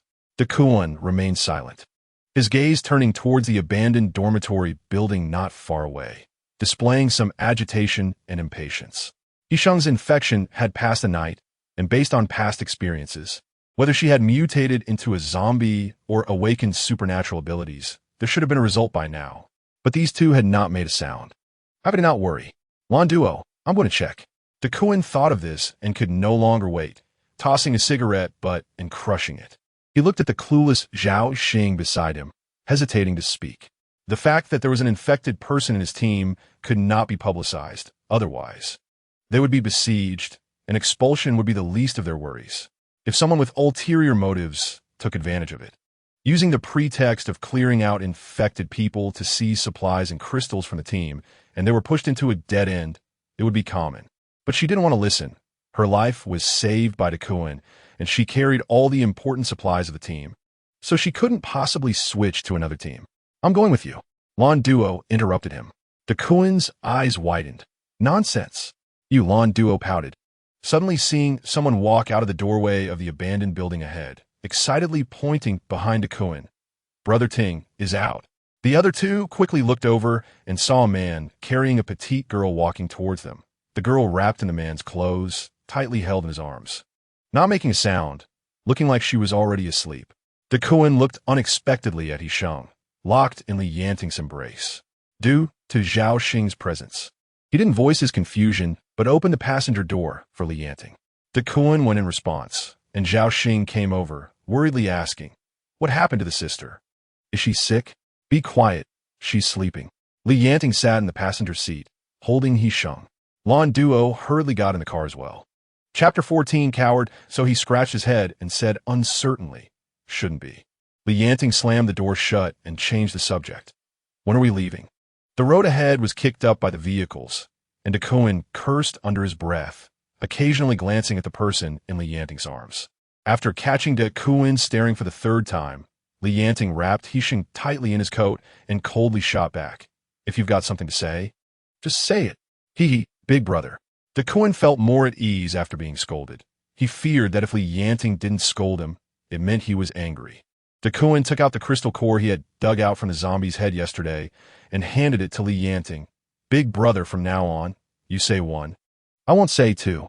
You tell me to go east, I won't go west. Stop with that nonsense." Li Yanting hesitated for a moment, but still accepted the crystal core, then looked up at Lan Duo reflected in the rearview mirror. This crystal should belong to He Sheng. When she woke up, she could decide how to use it. Lan Duo's mood visibly dropped, and after thinking for a moment, she asked, "Brother Ting, what supernatural ability has He Sheng awakened? Is it also spatial? Being injured by mutated zombies and awakening supernatural abilities, there's a high chance that the abilities would be similar, although this claim lacks reliable evidence. It has become a fixed impression among some groups. Not sure. She hasn't woken up since her fever broke. Yanting gently touched He Sheng's injured shoulder through the coat. The bandages that had wrapped her wound had long fallen off during the struggles of the night, and the bloodied hole underneath had been healed by some unknown force. Even the old scar on He Sheng's arm had become smooth and flawless again. This was completely different from the state of previous awakeners. No awakener ever woke up with all pain gone. Awakening supernatural abilities did not conflict with being seriously injured. He Sheng slept deeply this time. When she woke up, she felt as if she had soaked in hot spring water, light and relaxed, banishing all fatigue and weariness from her body. She still woke up in Yanting's arms, wrapped up like a burrito, and when she gently shook awake, Yanting dug her out from his embrace. "You're awake?" Yanting helped her fix her hair, his palm naturally resting on her forehead to feel her temperature, then nodded in satisfaction. No more fever. After Yanting spoke, he asked Duo for water and prepared food, giving it to He Sheng to fill her stomach. He Sheng thanked him. She was indeed hungry and, disregarding her image, ate voraciously. The atmosphere in the car was somewhat different from before. Although Duan and Duo did not speak as they had previously, the overt hostility had vanished. What replaced it was not particularly goodwill, but they no longer rejected her presence. They occasionally glanced at her, making her feel a bit puzzled. "He Sheng, what exactly is your awakened ability?" Before He Sheng could voice her confusion, Duo in the back seat couldn't hold back and asked first. He Sheng was taken aback, hesitating as she looked at Yanting, then at her own hands. She closed her eyes and concentrated for a long time, but as expected, nothing happened. She had already awakened the ability of a resolver.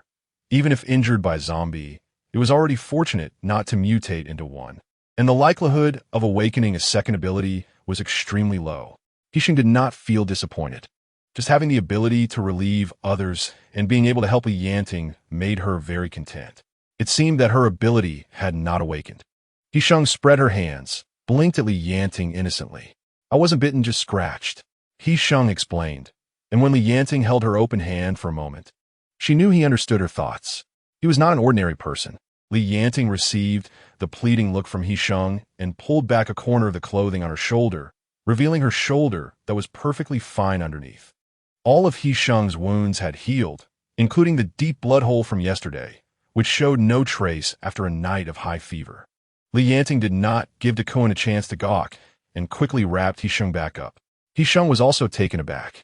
She had just woken up and forgotten that she had been injured. Had she really completely healed? This kind of ability was unheard of. Duan's attention was soon diverted as he pondered this new type of ability he had never seen before.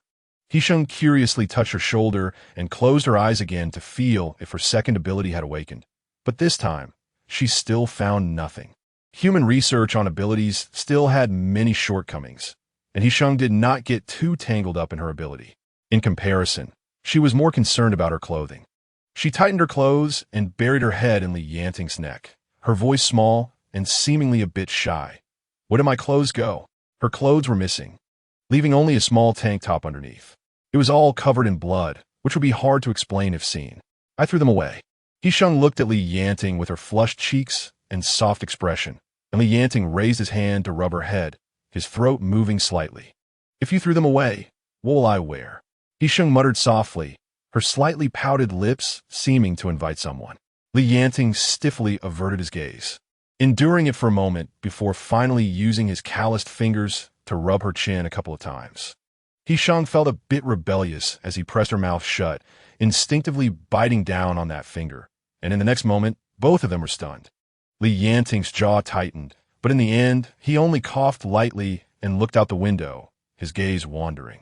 He Sheng wrapped herself in Yanting's coat, leaning against his solid chest, silently scolding herself for being a coward. Just then, the car jolted, and Duan slammed on the brakes, causing a long, screeching sound. "Damn!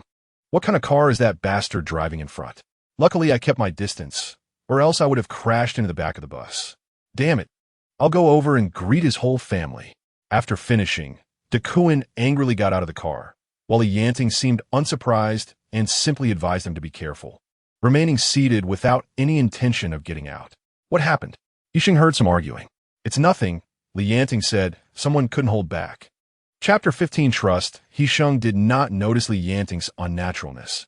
Her mind was filled with one thought. Eager to confirm, she quickly sat up and grabbed Yanting's shoulder, her tone barely containing her excitement. Oh, you believe me now?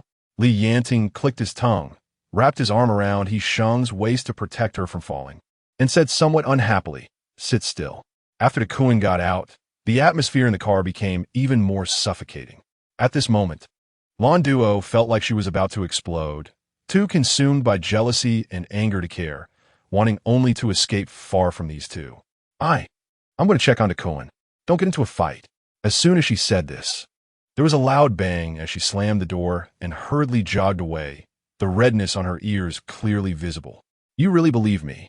He Sheng excitedly stared at Yanting's face, and upon seeing him nod slightly, she happily leaped into his arms, hugging his waist and grinning foolishly. Yanting gently stroked the girl's back and ruffled her hair at the back of her head. "Don't let me down," he thought to himself.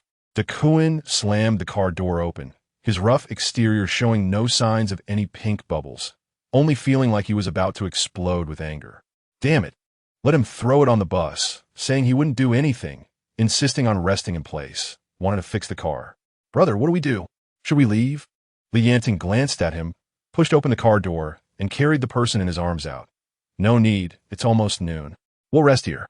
He Sheng gasped softly, quickly wrapping her arms around Yanting's neck, catching a glimpse of the corner of his mouth curving up. He Sheng bit her teeth, feeling that he was doing it on purpose.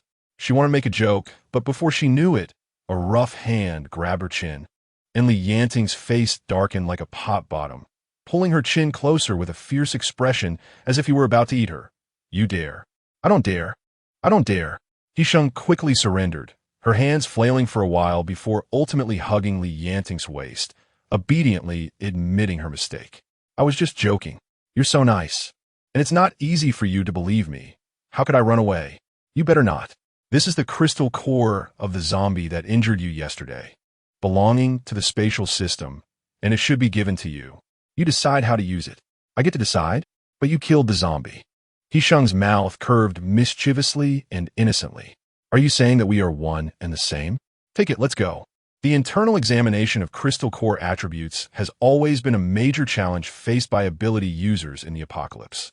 The crystal core, as a circulating currency in the apocalypse, can not only be exchanged for supplies, but also serves a greater purpose of providing energy for ability users to absorb and thus advance their abilities, which is the most direct method for ability users to enhance their strength.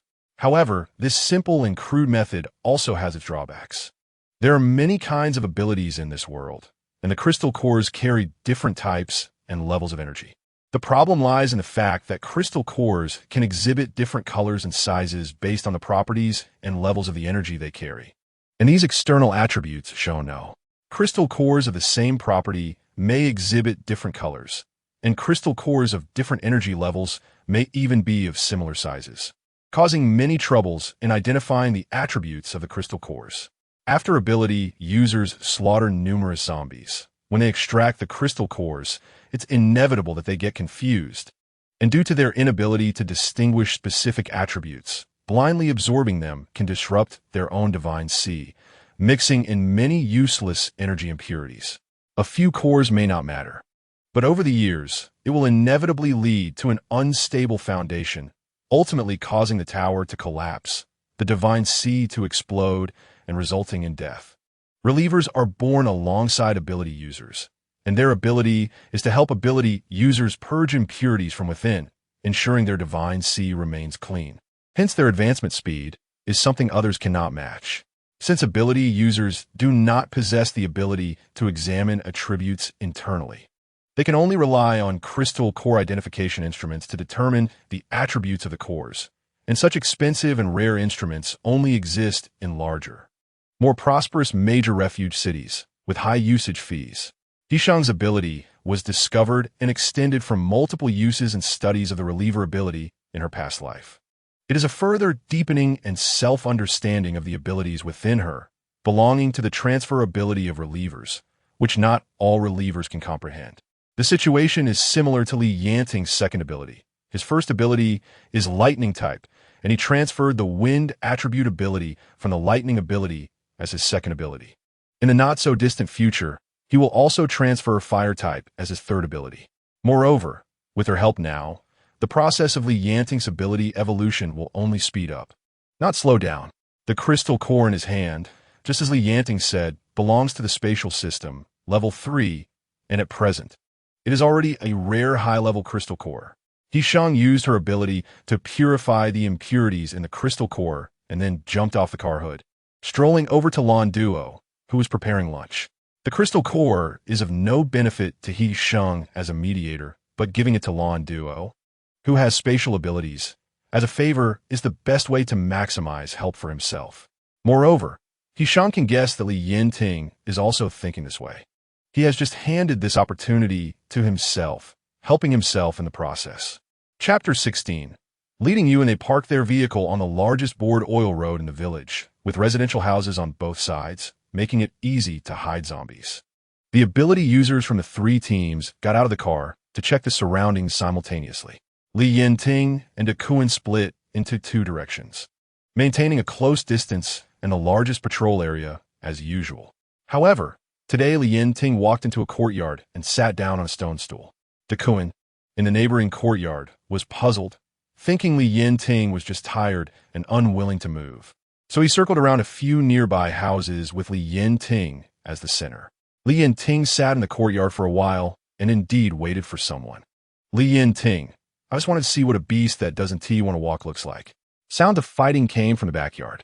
Li Yanting listened carefully, ensuring Duan could handle it alone before asking, what counts as an alliance? Lan Duo felt uncomfortable being stared at like this. After holding it in, she finally couldn't help but throw the instant noodle bag in her hand and stared wide-eyed at He Sheng. What are you looking at me for? Not helping and causing trouble instead. Wait, Lan Duo blurted out, and after stopping the person, she didn't know what to say. What's wrong? He Sheng asked. Lan Duo hesitated. Did you really save Brother Ting yesterday? Yes. He Sheng smiled and admitted generously, the crystal core rotating in her palm. Lan Duo couldn't understand and felt a bit inexplicably angry, so she asked directly, why? Don't you hate him? Why did you suddenly change? Clearly, just the day before, you had cut Brother Ting's lifeline. This question was a deadlock. No matter how He Sheng explained, it wouldn't make sense. She could only ambiguously deal with it and change the subject. The past is too complicated and hard to explain to you, little girl. Lan Duo interrupted. Do you have other motives? I'm telling you, don't hurt Brother Ting. Otherwise, I want to let you go. He is my fiancé. Why would I hurt him? There was a misunderstanding between us before. I was just being petty. Now that the misunderstanding is cleared, we've made up and are loving each other, of course. He Sheng felt a bit guilty. The misunderstanding between her and Li Yanting hadn't been resolved yet, and the thing she had done to him couldn't just be covered up with a petty quarrel. Besides, there had never been a real beginning between them. So how could they talk about making up? Who knows if what you say is true? Lan Duo warned angrily. I will be watching you. If you dare to hurt Brother Ting, I will be the first to not let you go. Lan Duo had a baby face, and her serious look was somewhat cute. He Sheng stifled a laugh and responded to her warning. I remember, we will be very, very good. Don't worry. What am I supposed to be at ease about? Lan Duo then realized that she had put herself out of the game and quickly added, I haven't given up on Brother Ting yet. I want to compete with you fairly. Welcome to the battle, but think carefully. We are already engaged, so it's inherently unfair for you to compete with me. Her relationship with Li Yanting had been easing, and she was confident that she could be with him well, not afraid of any fair competition. Am I afraid of you? Lan Duo snorted. I know you're not afraid. He Sheng was coaxing a girl for the first time. Although it was a bit strange to agree to compete with her for her fiancé, it was quite interesting. Here, this for you. He Sheng handed the crystal core in her palm to Lan Duo.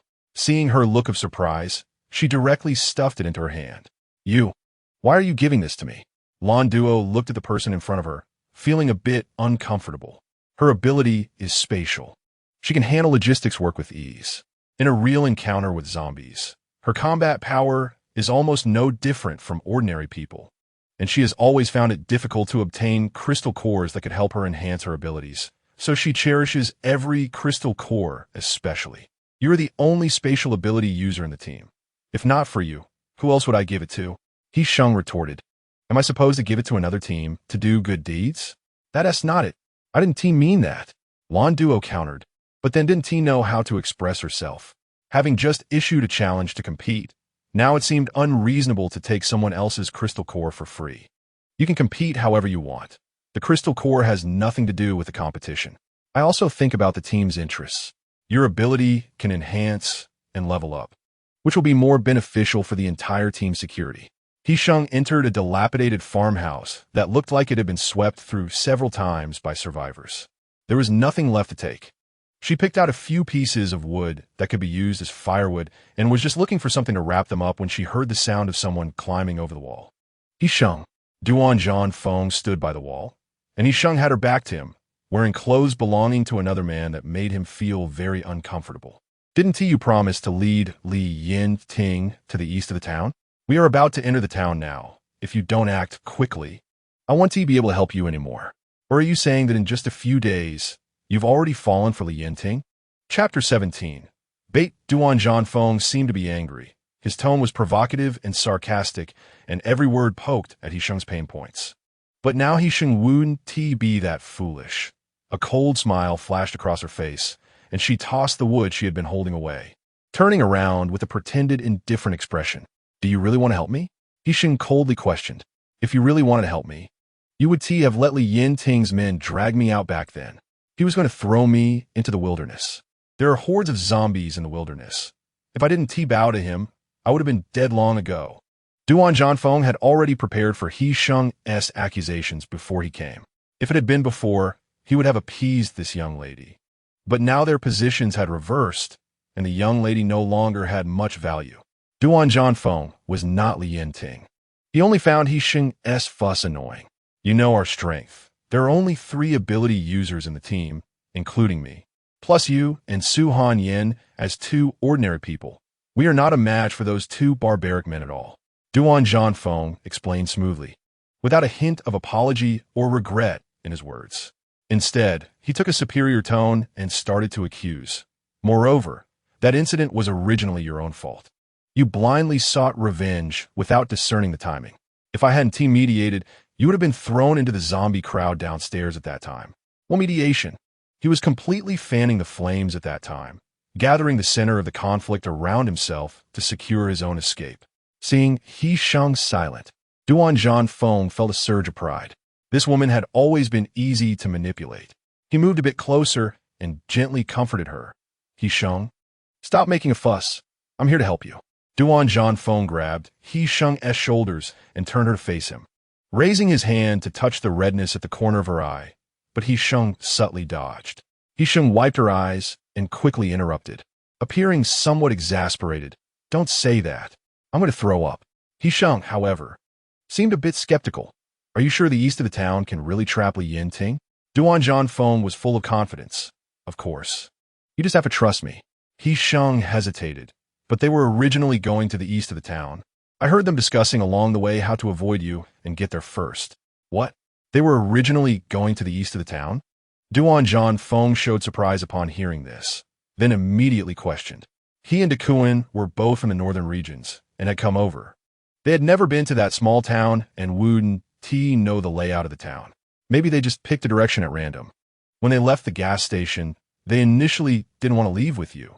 It was Zhao Xing who insisted they join. Duan Zhanfeng stiffened, realizing that things were indeed as He Sheng had said. When they were preparing to set off, Duan had indeed been dragging his feet. If Zhao Xing hadn't gone to find them, given the circumstances at the time, Yanting definitely wouldn't have set off with them.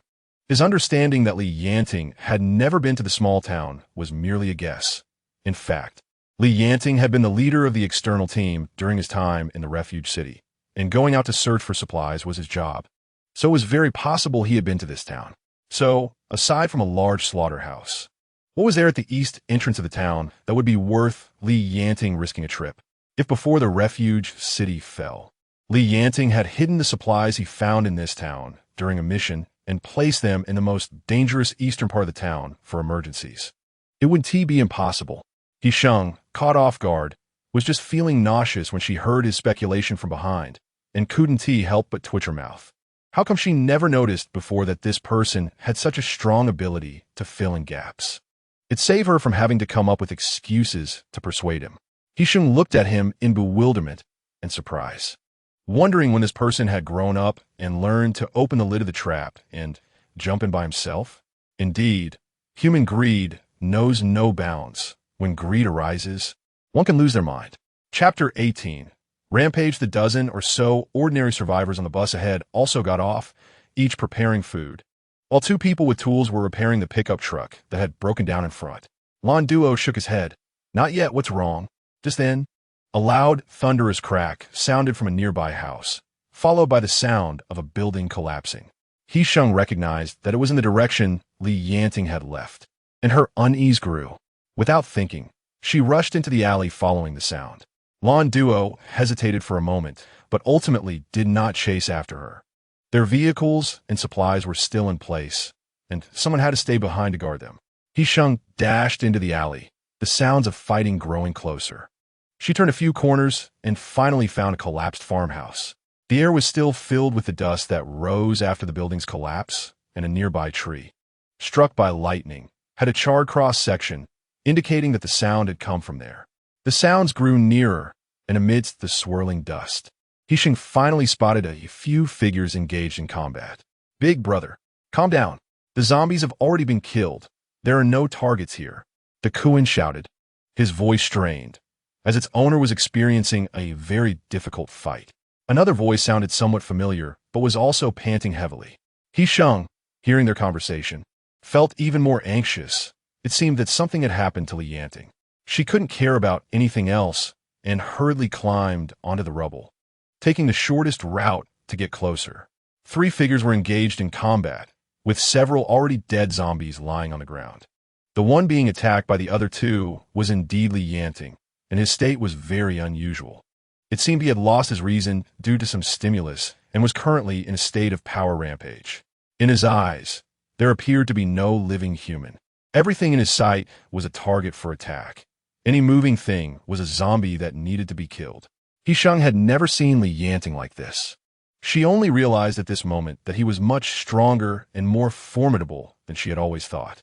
The power rampage, at its core, was due to the inability of the ability user to eliminate impurities while absorbing crystal core energy, leading to the accumulation of impurities in the divine sea, which affected the progression and use of their abilities. The more crystal cores absorbed, the more impurities accumulated from more powerful ability users, resulting in an increasingly chaotic divine sea. At the same time, the balance between abilities and impurities became harder to establish, making it easier for the ability user to collapse and go rampage. As powerful as Yanting's abilities were, he was one of the few ability users she had seen with such a fragile balance between awakened abilities and impurities. Even before He Sheng's rebirth, she had never known that her fiancé was such a strong person. As He Sheng was shocked, a wave of pain surged in her heart. He was so strong. Then how did he die in his past life? Was he deceived, trapped in a horde of zombies, only to find out that the person he was supposed to rescue was never in danger, and that everything was a conspiracy against him? Did he go rampage then? In the end, did he succumb to the mental burden and self-destruct, or did he rampage until he was exhausted and then torn apart by zombies? He Sheng's vision blurred, and her heart ached as if it were going to tear her apart, because no matter what the outcome was, it was painful enough for Yanting, enough to break his heart. I won't hurt you again, Yanting. I will never hurt you again. He Sheng opened her mouth, choked with emotion, unable to say anything. So she could only kneel on the ground, her gaze fixed on Yanting's direction, channeling her abilities into the earth, using the soil as a medium to find Yanting's footing, to calm him and relieve the impurities. This method was clumsy and inefficient. He Sheng knelt there for a long time without seeing any significant effect. Seeing that both ability users had been knocked down by Yanting, He Sheng's heart tightened. She couldn't let Yanting rampage away from here. Once he left, he would face even greater danger. So she stood up, condensing her abilities in her palm, and taking advantage of the moment when Yanting's back was turned to her while he attacked the building, she rushed forward, tightly hugging his waist from behind. Duan, who had been thrown away, fell against the broken wall and couldn't get up for a long time, watching helplessly as He Sheng rushed up, unable to say a word to stop her. Damn, you really are something. Duan coughed lightly, wiping away blood, getting more and more chaotic. Yanting, wake up! He Sheng screamed as she hugged Yanting's waist, and the moment she made contact, she tiptoed to reach his forehead, thinking she would be thrown away without hesitation. But at that moment, she clearly felt his movements pause, and then his body stiffened. Yanting, you know it's me, right? I know you must recognize me. He Sheng's heart leaped with joy, knowing that Yanting was forcibly restraining his violent actions. He had awareness, and his rationality was struggling to regain control. He Sheng did not give up this opportunity, bending down to get in front of him, wrapping her arms around Yanting's neck, pushing the back of his head down, and then tiptoeing to bring her forehead to his. This was the fastest and most direct way to soothe and relieve the rampaging abilities. However, just as she was about to touch Yanting's forehead, his restrained hands suddenly tightened around her waist, forcing He Sheng to tilt her head back, and a hot, urgent kiss immediately fell upon her lips, deep and invasive. He Sheng found it hard to breathe. Her instinctive struggle only led to an even more suffocating kiss and embrace. She was so stirred that her eyes became moist, and when she opened them again, she saw Yanting's eyes just inches away, dark and sharp, staring at her as if she were prey. Chapter 19. Relief. He Sheng was pushed back by the intense actions, her back unexpectedly colliding with the wobbling house.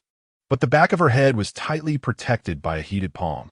The man's kiss was passionate and domineering, leaving He Sheng somewhat breathless. But she couldn't escape, so she could only quiet down and let the man bind her tighter. She raised her hand to touch Yanting's forehead, controlling her abilities to cover him, trying to enter his divine sea and soothe the rampaging powers.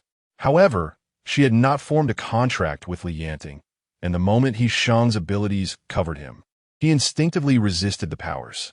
But she was not in a hurry to enter Yanting's divine sea immediately, as that would only backfire and make him resist her even more. He Sheng condensed her powers in her palm and slowly released them onto Yanting's forehead. The soothing energy was initially still resisted, but as Yanting felt the gentle and non-threatening presence, the resistance lessened. The tightly closed divine sea began to loosen up, instinctively guiding this energy inside to calm the raging abilities. The cool energy flowed into the divine sea, wrapping around the rational anger and blind chaos, creating a breach. Yanting instantly gained clarity, and when he opened his eyes, he saw He Sheng, who had been bullied by him, with a red face and tears in her eyes.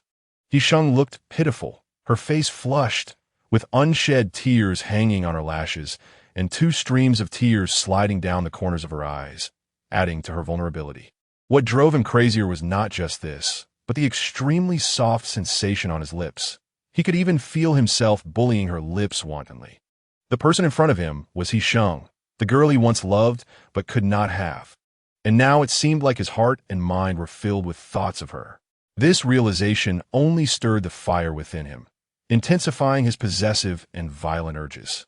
But upon seeing He Sheng's pitiful red eyes caused by him, the dark sides of his heart that could not be shown were forced down by reason, compelling him to hurriedly withdraw from those soft lips that he found irresistible. Yanting let her go, interrupting the release of his powers. He Sheng looked at him in confusion and saw clarity in his eyes. Yanting, you're awake. Yanting coldly reprimanded. What are you doing here? What if I lose control and hurt you? Yanting's sudden fierceness made He Sheng feel a bit wronged. You didn't hurt me. You recognized me. This clarity is only temporary. I'm about to lose control again. You need to leave. Get out of here. When an ability user goes berserk, they can only exhaust their physical strength until they are completely drained, releasing the chaos within the divine sea violently to temporarily recover. As Yanting spoke, the army had around He Sheng tightened further. He didn't want her to leave. Deep down, the darker side of him wanted to do things to her that were even more excessive. Yanting pressed his forehead against He Sheng's, closing his eyes, as the increasingly uncontrollable violent emotions gave him a headache. Let me help you. He Sheng released her powers again, this time their foreheads touching, allowing her abilities to soothe him to the greatest extent. Li Yanting, open your divine sea and let me help you. He Sheng cupped Li Yanting's face, and seeing him unwilling to open his eyes, she leaned in to gently kiss the corner of his mouth. You trust me. I can help you. Li Yanting did not move, but the veins bulging on his forehead and the muscles tensing from clenching his jaw showed how much pain he was in. He Sheng wrapped her arms around his neck, resting her forehead against his, whispering to trust her, and then slowly released her powers to calm him. Li Yanting's resistance to her finally lessened, and after circling around outside the divine sea, she smoothly entered this energy-laden divine sea space. It was a very small space, with raging winds and swirling black mist battling against each other, wrapping around the energy entity floating in the center of the space. It resembled a ball of yarn, with several strands of complex energy entangled and opposing each other. Occasionally, several bolts of lightning would strike, creating a deafening crackle. Compared to the chaotic external manifestation of his powers, the turmoil within the divine sea was even more direct and terrifying. He Sheng's consciousness was enveloped in a white, warm current, illuminating this place with a gentle light.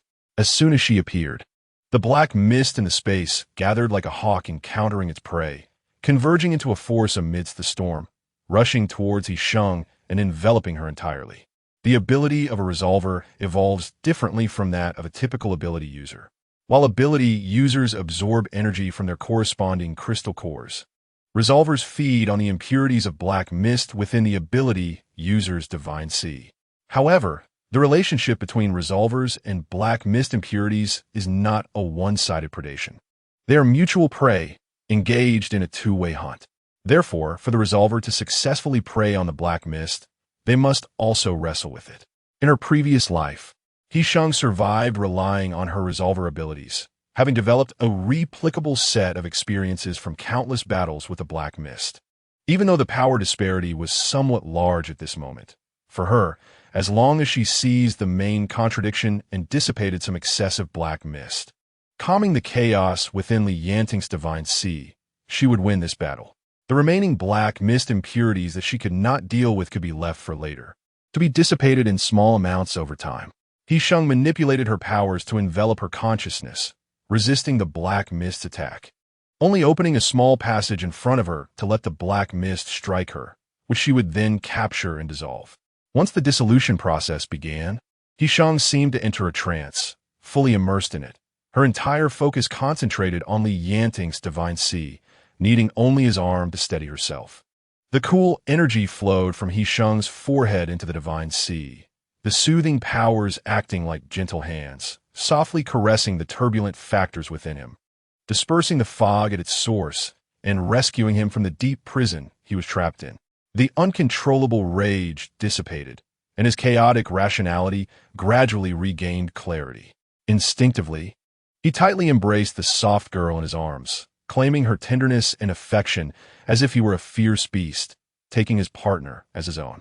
When Li Yanting's powers erupted, he resembled a wild beast devoid of reason, and unless he collapsed from exhaustion, there was no way to make him stop. When had there ever been a case where someone calmed down just from being hugged or kissed, behaving as if they had been tamed? Of course, aside from He Sheng, no one else dared to rush up and hug him when he was in a berserk state. Love truly does quench thirst. Finally feeling happy for his elder brother. Keeping this woman seemed not as terrible as he had imagined. Chapter 20 Jealousy after He Sheng was reborn. The first time she used her powers, she faced such a massive amount of black mist. Even though she was somewhat prepared, it was indeed overwhelming.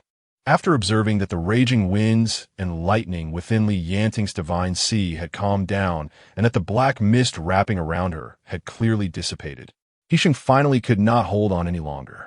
With her last bit of strength, she enveloped herself and exited Li Yanting's divine sea. When she came out, He Sheng felt completely drained. Fortunately, Li Yanting had been holding her the entire time. Otherwise, she would have collapsed to the ground. He Sheng? Li Yanting immediately sensed that something was off with her. He carefully supported her back with one hand while cupping her face with the other. He Sheng's cheeks were as soft as ever, but they were now showing an abnormal flush. He Sheng's mind felt a bit hazy as she elongated her response to Li Yanting, her soft voice sounding like she was being spoiled. He Sheng leaned in and rubbed her face against Li Yanting's neck, finding comfort in his embrace, and buried her face in the crook of his neck, closing her eyes to rest there. Li Yanting noticed her soft body was faintly radiating heat. He reached out and placed his large hand on her forehead, discovering she was burning up. "You have a fever, He Sheng? Look at me." In his panic, Li Yanting attempted to pull He Sheng from his embrace to check on her, but she stubbornly wrapped her arms around his neck, refusing to let go. "Li Yanting, don't go, don't leave me. I'm scared." He Sheng murmured into his neck, her fevered words barely coherent. After listening for a while, Li Yanting only caught the words, "Don't go." "I won't go, He Sheng. Big brother, are you okay?" Duan supported her shoulder and followed over, his palm clutching a few crystal nuclei he had just extracted. What happened to her? Li Yanting paused at the sound.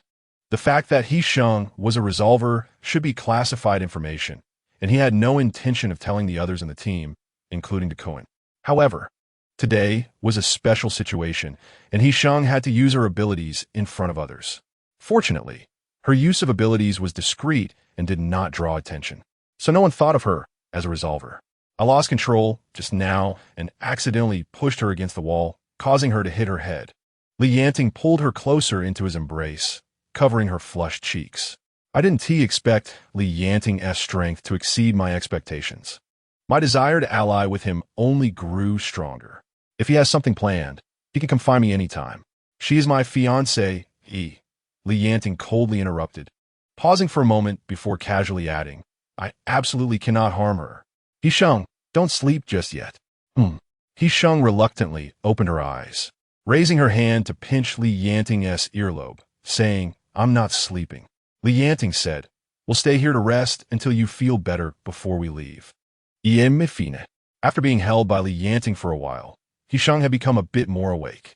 She nestled into Li Yanting's embrace and joked, "I just overloaded. A nap will be enough to recover." He Sheng wasn't lying. She had absorbed too much black mist impurity from Li Yanting's sea of consciousness. However, she had only stored it in her own sea of consciousness and hadn't had time to fully absorb and transform the energy from the impurities. The reason she had a fever was that her body wasn't yet accustomed to such intense use of abilities, which was a normal reaction. A bit of rest and sleep would restore her. He Sheng's analogy was very vivid, and Li Yanting understood immediately, but still asked with some concern, "Are you really okay? Do you need fever medicine?" "Taking medicine won't help. Just hold me, and I'll be fine."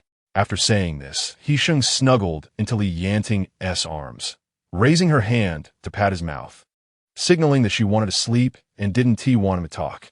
Li Yanting's worries eased a little. He held He Sheng closely and took out a roll of clean bandage from his pocket to wrap her head. He instinctively glanced at the people in the car, guessing what they were up to. "What is wrong with He Sheng?" Duan seemed unaware of what had just happened and quickly looked into the car. He Sheng was lying in the passenger seat, asleep, still wearing Li Yanting's coat. Her clothes and hair looked a bit messy, especially her lips, which were slightly swollen and full, clearly showing signs of having been mistreated. Duan's face darkened, and the thoughts in his heart made him feel embarrassed and jealous. They couldn't wait, even a moment during lunch. This was the woman who kept saying she liked him, loved him, yet wouldn't let him touch her, while Yanting could do whatever he wanted. Despicable woman. Chapter 21. Steel Woman. Duan stared at the people in the car, his eyes almost spitting fire. When he looked up, he found Li Yanting also staring at him, so he quickly suppressed his anger and put on a concerned expression. Just now, Boss G and Duan encountered zombies, causing quite a commotion. Duan chuckled awkwardly, pointing at the bandage on He Sheng's head, asking He Sheng, "You two didn't run into zombies as well, did you? Is she hurt?" Those few were indeed difficult to deal with, but fortunately, they have been resolved. He was a person who knew how to keep his distance. Since Li Yanting hadn't brought up the incident of her abilities going out of control, he would mention it either. Moreover, since there was friction between these two, as long as it was used properly, he would still benefit. "I see everyone has rested well. We should set off early. If we delay any longer and enter the town after sunset, it might not be safe. Here S the town S planning map. There S a slaughterhouse built in the east of the town. The smell of blood will attract a gathering of zombies. The 3 blocks in the middle of the town have hospitals, which should also have gathered quite a few zombies. These 3 points are all locations where people are sparse in the town. Taking the main road, entering from the west, leads directly to a park at the foot of the mountain, next to a villa area with scattered residents, which is relatively safe for a stop. Yanting had Lon Duo collect the bowl and drew a circle around this area. The villa area lacks basic infrastructure, with no supermarkets or granaries to replenish supplies. Duan Zhanyong also quietly looked over. I've been here before when searching for supplies. There's a shelter formed by local ability users nearby. Several supermarkets have already been cleaned out, and the number of people is still unclear, so we need to be cautious and avoid them. Duan Zhanyong, so the plan for the west is off the table. Settling in the villa area on the edge of the town means we will inevitably run into local ability user organizations while searching for supplies. The few of them discussed and analyzed the pros and cons of various plans. In the end, they decided to enter the town from the northern mountain road, settling in the sparsely populated houses halfway up the mountain, and after resting, they would discuss how to find supplies.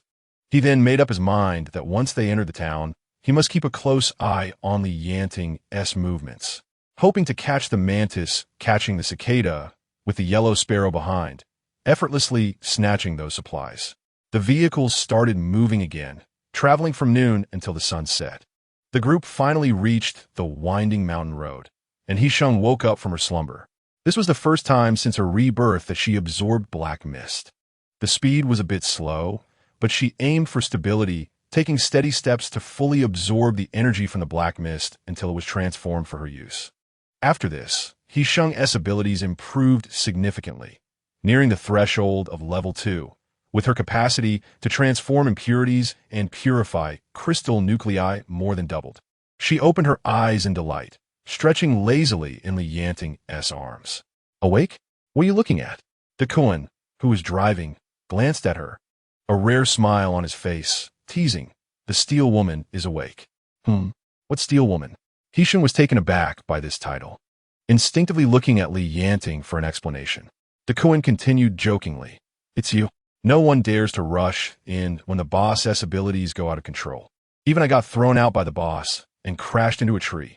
You truly are a Steel Woman. You don't know, after the boss woke up, he was almost going mad, covering your head and getting blood all over his hands, even I." Duan. The more Yanting listened, the more inappropriate it sounded, so he interrupted Duan's nonsense. He Sheng exclaimed and quickly touched her head. "Blood? Did I bleed?" He Sheng felt the bandage around her head and looked at Yanting in confusion. "Didn't I get hurt? Why is there a bandage?" "You hit your head when I pushed you against the wall." Yanting supported the back of He Sheng's head onto his shoulder, quietly unwrapping the bandage from her head while softly instructing her in her ear, "Don't let it slip. You were injured because of me." "Oh, I fell a bit. I forgot." He Sheng laughed awkwardly and went along with Yanting's lie, feeling that with this little secret between them, the distance between them had closed a bit. Yanting pretended to carefully check the injury on the back of her head, then said seriously, "Your injury has healed. It seems that the abilities you awakened before likely enhanced your body's healing capacity after injury," Yanting said. "Oh, if you say so, then it is." He Sheng nodded silently, receiving a jealous remark from Duan filled with curses. She felt Yanting smoothing her somewhat messy hair, looking at his noticeably more haggard face, and felt a deep pang of heartache. "Yanting, why did you suddenly lose control of your abilities today?" Chapter 22. The vehicle needs balance. The chaos of an ability user's powers is extremely exhausting for them, leaving deep, hard-to-eradicate injuries both physically and mentally. Over time, it will lead to their demise. This isn't the first time, right? He was unwilling to speak, and He Sheng had no intention of letting him off the hook. The outburst of supernatural abilities is not a trivial matter. In severe cases, those with abilities must constantly endure the pain of near collapse, consciously maintaining the balance within the deep sea to stay alert. However, this balance is incredibly fragile. The clarity that comes from enduring immense pain is inevitably accompanied by irritable emotions. In such circumstances, Even a seemingly insignificant incident could provoke a response from the ability user, leading to uncontrollable anger. When anger clashes with reason and clarity becomes difficult to maintain, the balance can be instantly shattered like Pandora's box, trapping the ability user in a dire situation. I can ignore what happened in the past, but I can't do that now. I must understand clearly. He Sheng stubbornly lifted her head, pinching Li Yanting's chin to make him look at her. She couldn't control the past, but for the present and the future, she wanted to help him avoid anything that might trigger him. Li Yanting sighed lightly, turned his head to evade her hand, and rubbed her back as a form of comfort, still refusing to mention the past. Don't ask, it's about some past matters. Li Yanting, you mustn't refuse to speak. If you don't tell me, it means you consider me an outsider. He Sheng felt a bit frustrated. She suddenly realized that there seemed to be many things they didn't understand about each other. Li Yanting had always pampered her and was always accommodating in the past. But this time, he did not compromise. He Sheng, I don't think that way. How would I know? Anyway, since you won't say, I'll just assume you still don't trust me. He Sheng feigned anger, turning her head aside, giving him the cold shoulder, yet he didn't come to coax her. Her resolve softened again. She knew better than anyone that she could not afford to be angry with Li Yanting now. She owed him too much to ever repay in a lifetime. Fine, if you won't say, then forget it. It's all my fault for being so foolish and naive in my past life, trusting others too easily and not understanding my fiancé well enough. Not even knowing what he had been through. I just want to know more about you.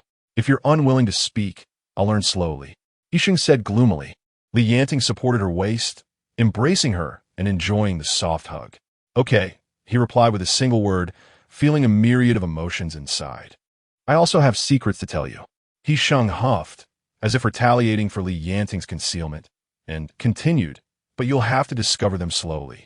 TSK, the driver, Duan, forcefully sucked on his cheek, raised his hand to adjust the rearview mirror's angle, effectively kicking these two out of his sight. Although he hadn't completely accepted He Sheng's presence in their team without reservations, he had noticed what she had done for his older brother in recent days. If this woman truly regretted her past and was willing to care for his brother, then the past could be left unmentioned. But if she remained unchanged, he would disregard his brother's anger and throw her into a horde of zombies, ensuring she could no longer harm his brother. I know all your secrets, Li Yanting said, not falling for it. You don't know anything. He Sheng retorted, pausing for a moment before leaning closer to Li Yanting's ear and whispering. You promise me that you'll let me help you filter impurities and refine your abilities, and I'll tell you my secret. Then will you still have a fever? Li Yanting asked. You think you won't feel tired from using your abilities to kill zombies, so you won't use them?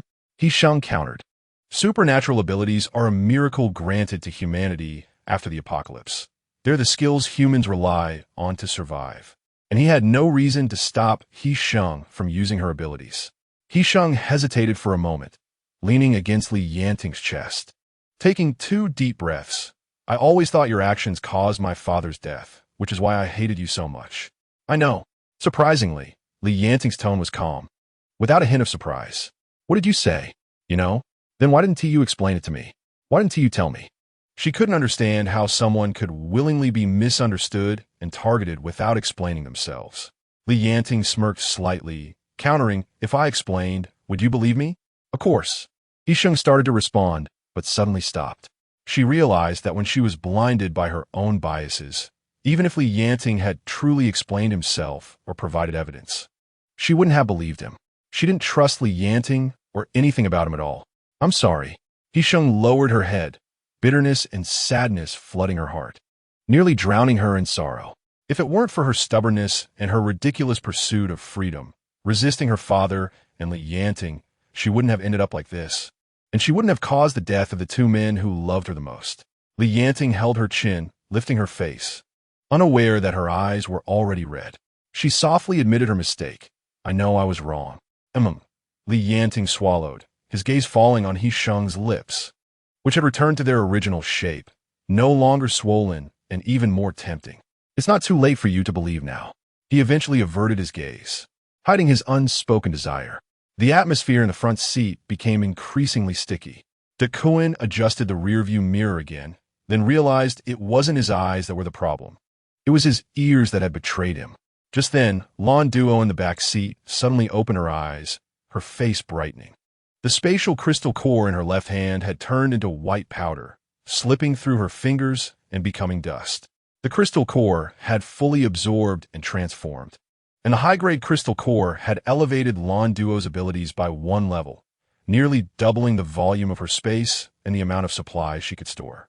Lan Duo waved her hand to collect all the supplies from the back seat in her space. Just as she was about to share the good news with the 3 people in front, when Duan suddenly interrupted her. "There's space in the back now. You 2 hurry and sit back there. We need to balance the vehicle." Chapter 23. Startling the snake in the grass. Lan Duo's spatial ability had doubled, easily allowing her to store all the supplies loaded in the vehicle into her space. The vehicle became noticeably lighter, and even its speed increased.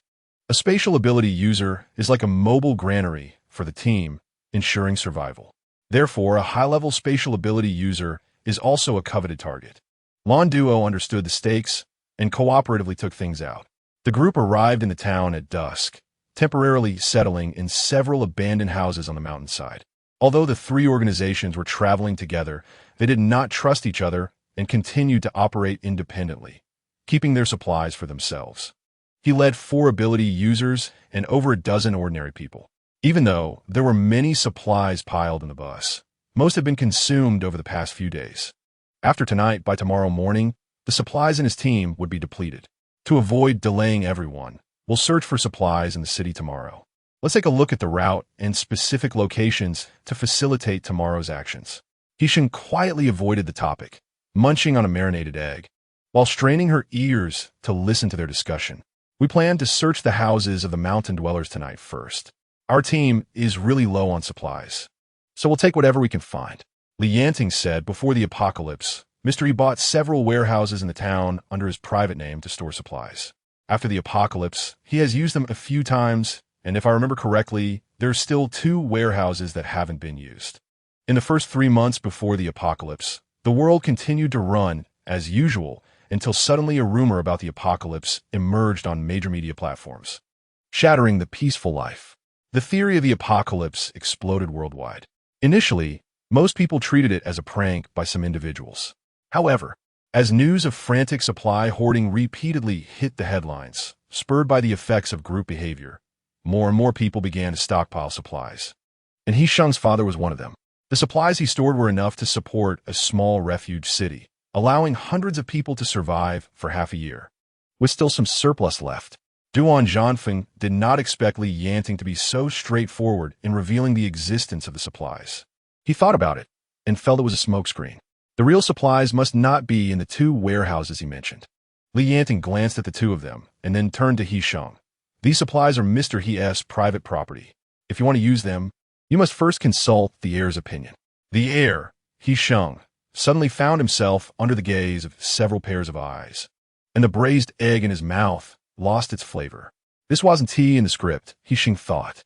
"I have long heard of the refuge city established by your father and feel very sorry for your father's situation. Your father must have been a great leader.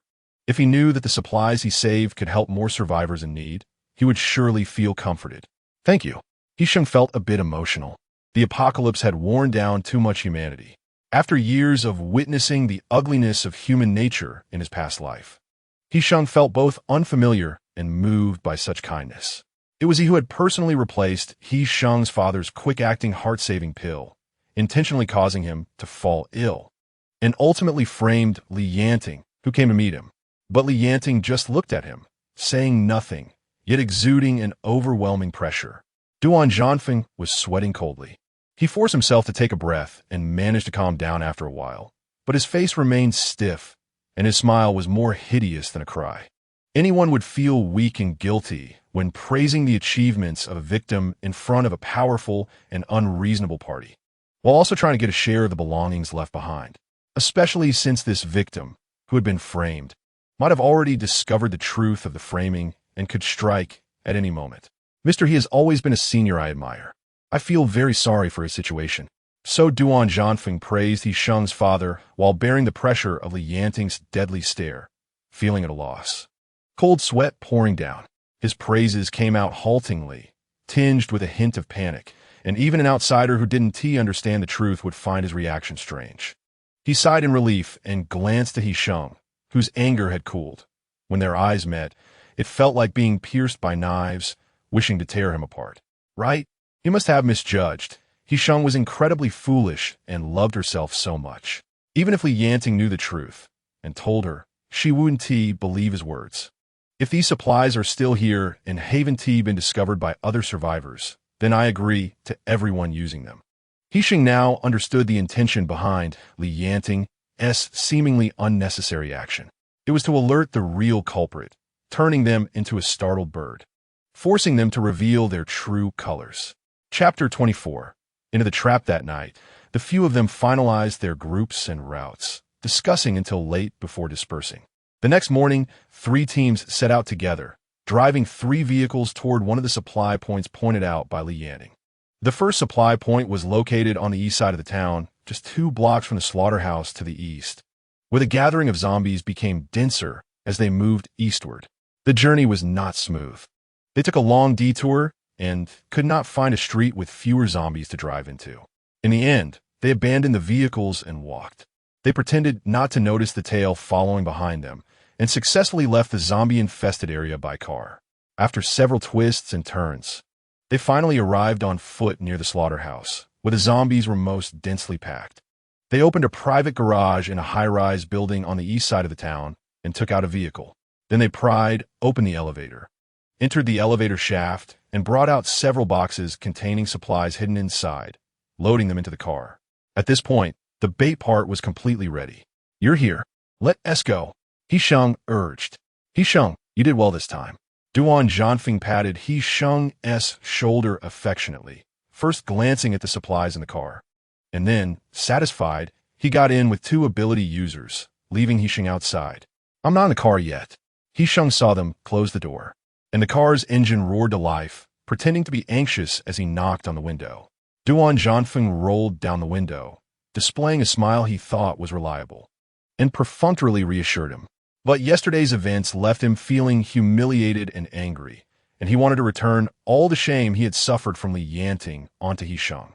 Moreover, since He Sheng had no abilities, she had already lost her value to him, so it was better to deal with her sooner rather than later. It was just a pity that he hadn't tasted her yet. After saying this, Duan Yanting raised the window and drove off. "Come out, they're gone," He Sheng said. "Step back," Yanting shouted. He Sheng obediently stepped back, and then the heavy elevator door shattered like thin paper under the lightning released by Yanting. "What now?" Duan jumped out of the elevator shaft, finally able to take a closer look at the layout. This was a private garage that had not been invaded by zombies due to its good ceiling. The 3 of them took the stairs to the 2nd floor, where the outside street was a chaotic scene. "Now let us get the 3rd supply point left by my father." He Sheng grabbed Yanting's sleeve and took out a rough sketch she had drawn the night before. It was a map of the town's underground air raid shelter, which her father had forced her to memorize while he was alive, and now it became her lifeline. There were 3 untouched supply points left by He Sheng's father in the town, but only 2 smaller ones were known to the public.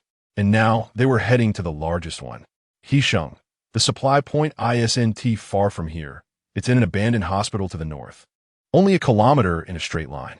But this kilometer passes through a civilian area and a no man's land. When the town hadn't fallen yet, this area was extremely crowded and messy. Now it is even more densely packed with zombies, making it nearly impossible to cross. Her father chose this location because there was an air raid shelter built here.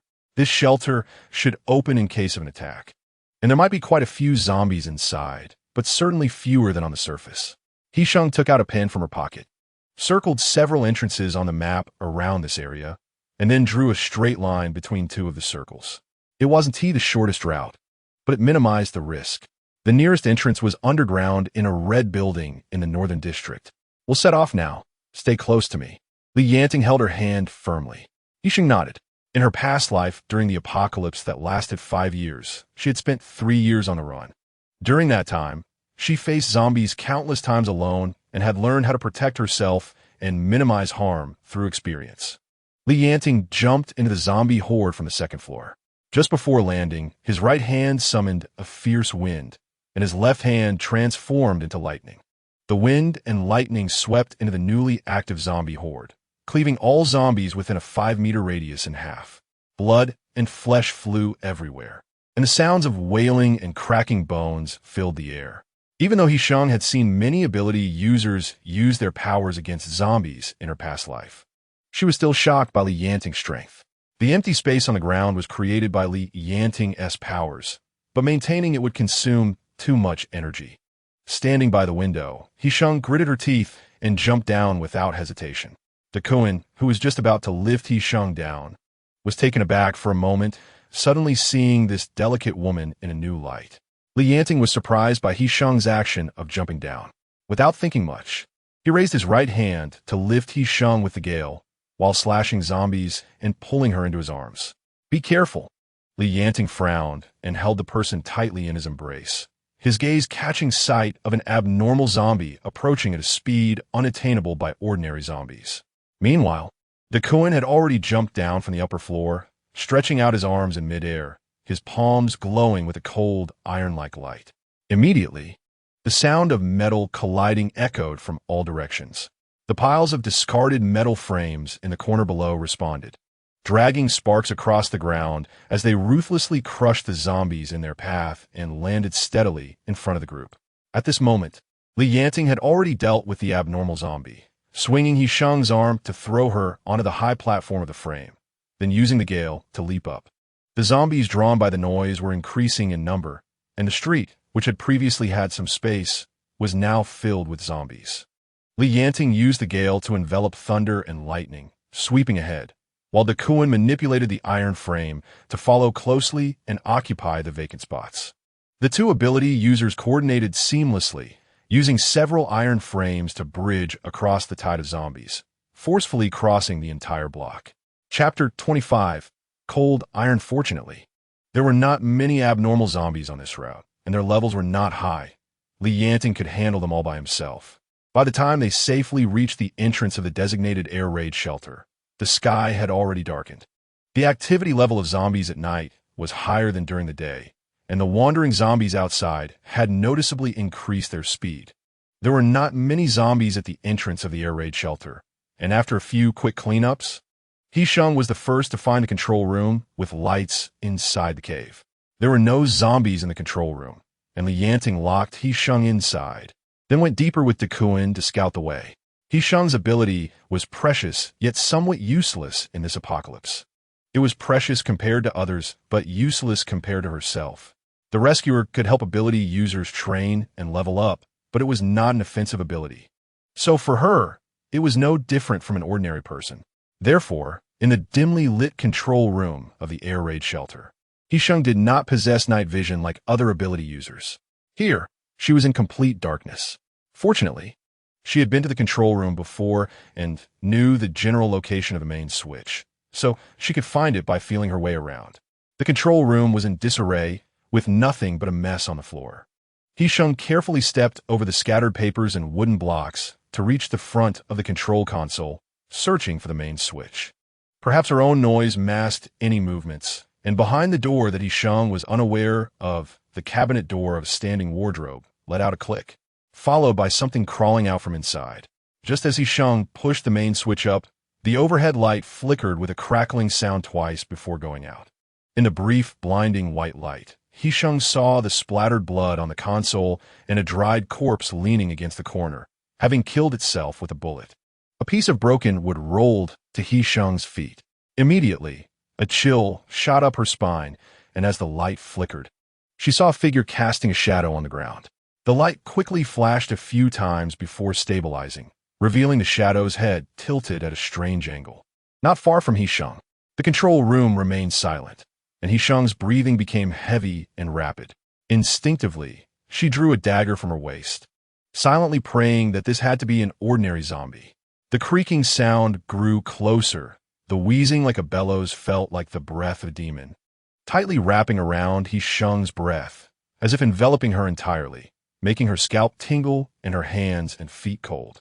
In a flash, the zombie was already near. He Sheng had no time left. She pushed away her fear, quickly turned around, and with all her strength, stabbed the dagger into the zombie's body.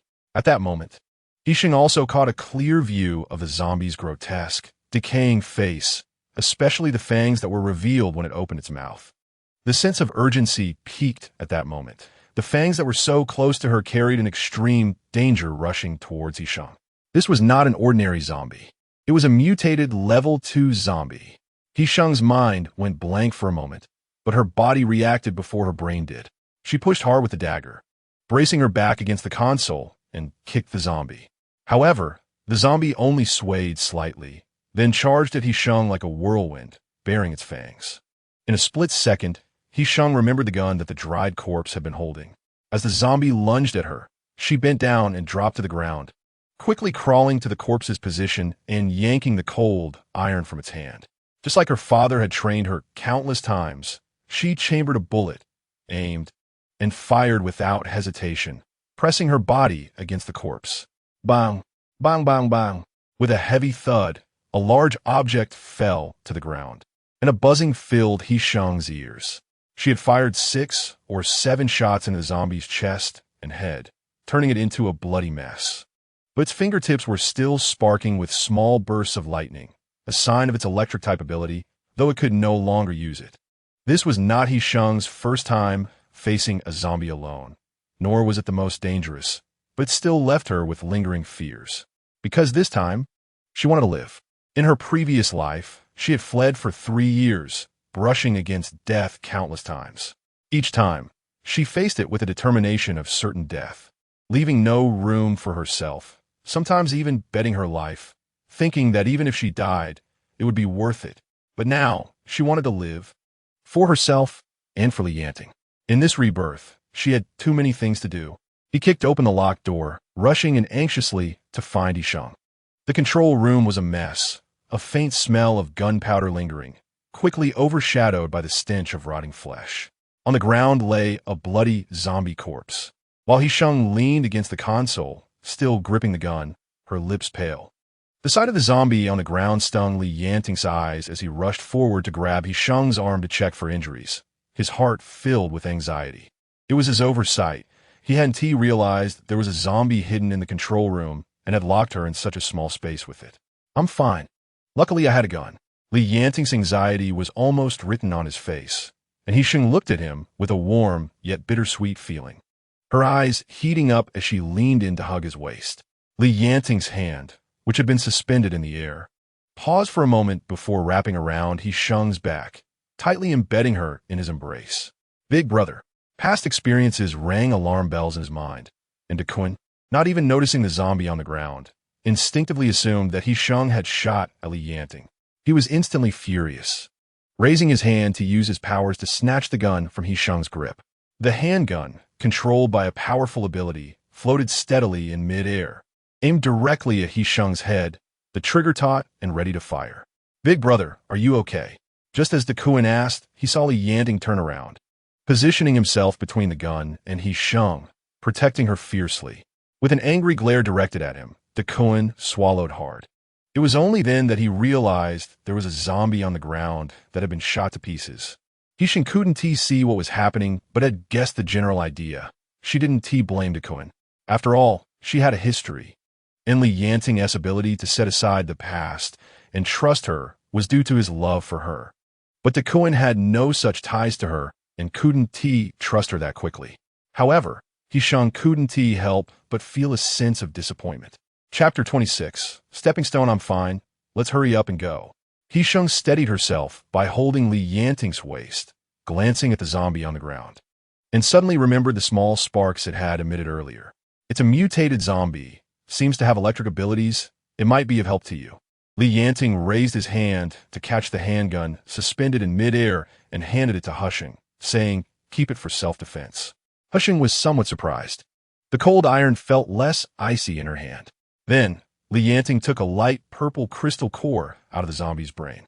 Duan used his abilities to find spare magazines and bullets in the control room, and under Yanting's suggestion, he reluctantly handed them to He Sheng. The following journey was not smooth either. Even though He Sheng chose a path around the perimeter of the air raid shelter, it was much safer compared to the central containment area. The supplies were stored almost at the edge of the small town.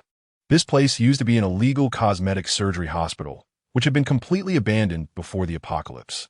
Later, for unknown reasons, it was torn apart, and now it looked like a pile of rubble, hardly resembling a place that hid supplies. Moreover, due to its distance from the urban area, there were hardly any people around, so there weren't many zombies either. Are you sure you didn't make a mistake? The three stood side by side in front of the ruins, facing a heap of broken stones and tiles. He Sheng could still find the exact location on her map, but standing in front of the ruins was indeed a bit challenging. Regarding the supplies stored in the town, her father had only allowed her to access related information, whether in the field or on the map. So even though Yanting was her father's trusted aide, he didn't know the exact locations of all the supplies. Only He Sheng knew. If she made a mistake, it would all be for nothing. The supplies should be in the underground garage, but I can't find the entrance. Yanting had just guessed that the supplies would be hidden underground, using the ruins to conceal the entrance, a place that most people wouldn't think to look. And zombies wouldn't dig through the rubble to get in. So he used his wind abilities to search for air passages and directions beneath the ruins, and sure enough, he found a small garage below. It's under that rusty sign in the northwest direction, Yanting said, turning to hold He Sheng's wrist and pushing her back a bit. Stand back. The entrance to the garage was right below the sign, with several pieces of rubble blocking the entrance. The two ability users quickly cleared it away, and the last iron gate revealed its true form with the lock intact. He Sheng's long-standing worries were finally laid to rest. They hadn't arrived too late, and this supply point hadn't been claimed by anyone else. Inside the garage was a brand new off-road business vehicle, and aside from that, there was nothing else. When they checked the car, they discovered that this business vehicle had been modified. The back seat had been removed, and it was connected to the trunk, filled to the brim with supplies. In addition to food and water, it also contained firearms and ammunition, a sealed barrel of fuel, blankets for warmth, and medical supplies. Wow, bro, I haven't seen this much food in a long time. Duan's eyes widened. They hadn't had a bite to eat since they set off yesterday morning and were already starving. He opened the car door, took 2 cans, tossed one to Yanting, and was about to keep the other for himself to feast on when he caught a glimpse of He Sheng standing nearby. He paused, then tossed it over to her. There was no way around it. After all, it was her supplies. Moreover, throughout this journey, He Sheng's performance had completely surprised him. She seemed to have changed, completely different from the delicate and indecisive woman she used to be. He had to admit, he found her current demeanor quite pleasing. After resting in the garage for a while, the three of them were well fed and ready to leave, but the car only had 2 seats, and the back was piled high with supplies, leaving no room. He Sheng had to squeeze into the passenger seat with Yanting again. Sigh. He Sheng hugged her leather cushion, enviously looking at the back seat, where even the fuel barrel had its own seat. Duan hummed a tune happily and glanced at He Sheng in the rearview mirror. Stop looking. There are so many cars by the roadside, you can just get out and drive any of them. It's so easy. He Sheng replied. That is a good idea. No way. Before He Sheng could finish her opinion, Yanting directly dismissed her thought. Oh. He Sheng pouted and leaned against Yanting. Then I'll listen to you. Being obedient can be dangerous, Yanting said. He Sheng stuck out her tongue and poked the stubble that had appeared on Yanting's chin. Got it. Duan felt a bit sour and continued joking. Why not just put the supplies in the passenger seat, and you 2 sit in the back? It's comfy. Yanting ground his teeth. You might as well sit on the roof. Humph. Duan retorted. Anyway, I shouldn't be in the car. They were now in the northeast direction of the small town, essentially in the suburbs. Following the winding mountain road and driving northwest would take them close to where they had stayed yesterday. The journey had few people and not many zombies. Although it was a bit of a detour, they didn't have to confront zombies directly, making it faster. After Duan left, the car fell silent. He Sheng suddenly remembered something and poked Yanting's chin, asking, what if we run into them? He Sheng pressed further. What is the plan? At most, we abandon the vehicle and supplies and return empty-handed, but at least we save his life. That would be a miscalculation. Now, it seemed that her goal was unlikely to be achieved, which made her feel quite displeased. Chapter 27, City of Silmer. In the apocalypse, what wouldn't one do to survive? In her previous life, He Sheng had wandered around, witnessing many ability users using ordinary people as bait. She had also seen ability users driven to desperation, killing each other and throwing one side's body into the zombie horde to buy themselves time and a chance to escape. They forcibly opened her divine sea while she was conscious, making her endure immense pain, clearly feeling her abilities being severed and her life draining away irreversibly. He will definitely do it, but it's a pity for those two ability users following him, He Sheng said. Yanting chuckled, tapping He Sheng's forehead. Why are you so worried? Oh, that kid is young, but has great talent. He will grow into a rare high-level dual ability user in the future. Therefore, she must bring that kid into Yanting's team and make him his right-hand man. The two chatted for a while, and about half an hour later, Duan finally arrived with Duo from a side path. Duo looked a bit haggard, her hair messy, and her clothes torn. She seemed to have been forcing herself to stay alert without rest. Her eyes were moist, and tears that hadn't dried were still on her face. Upon seeing Yanting sitting in the car, the tears she had just held back fell down once again. What? He Sheng immediately became anxious upon hearing this. Jumped out of the car and grabbed Duo's arm to look her over from front to back. Her clothes had been torn into rags, and even the shirt underneath was damaged. Her exposed arms were bruised all over, and who knows how many bruises were hidden under the clothing. Duo immediately cried even harder. Don't cry yet. Tell me what happened. He Sheng pulled Duo towards the passenger seat, but was blocked by Yanting at the car door. Without hesitation, she forcefully pushed Yanting aside, opened the door, and shoved Duo inside. Yanting, pushed aside, raised an eyebrow quietly and unconsciously looked at Duan, who was also looking over. He Sheng's reaction was indeed unexpected for them. After all, Duo had shown strong hostility towards her, only softening after accepting the crystal core He Sheng had given her.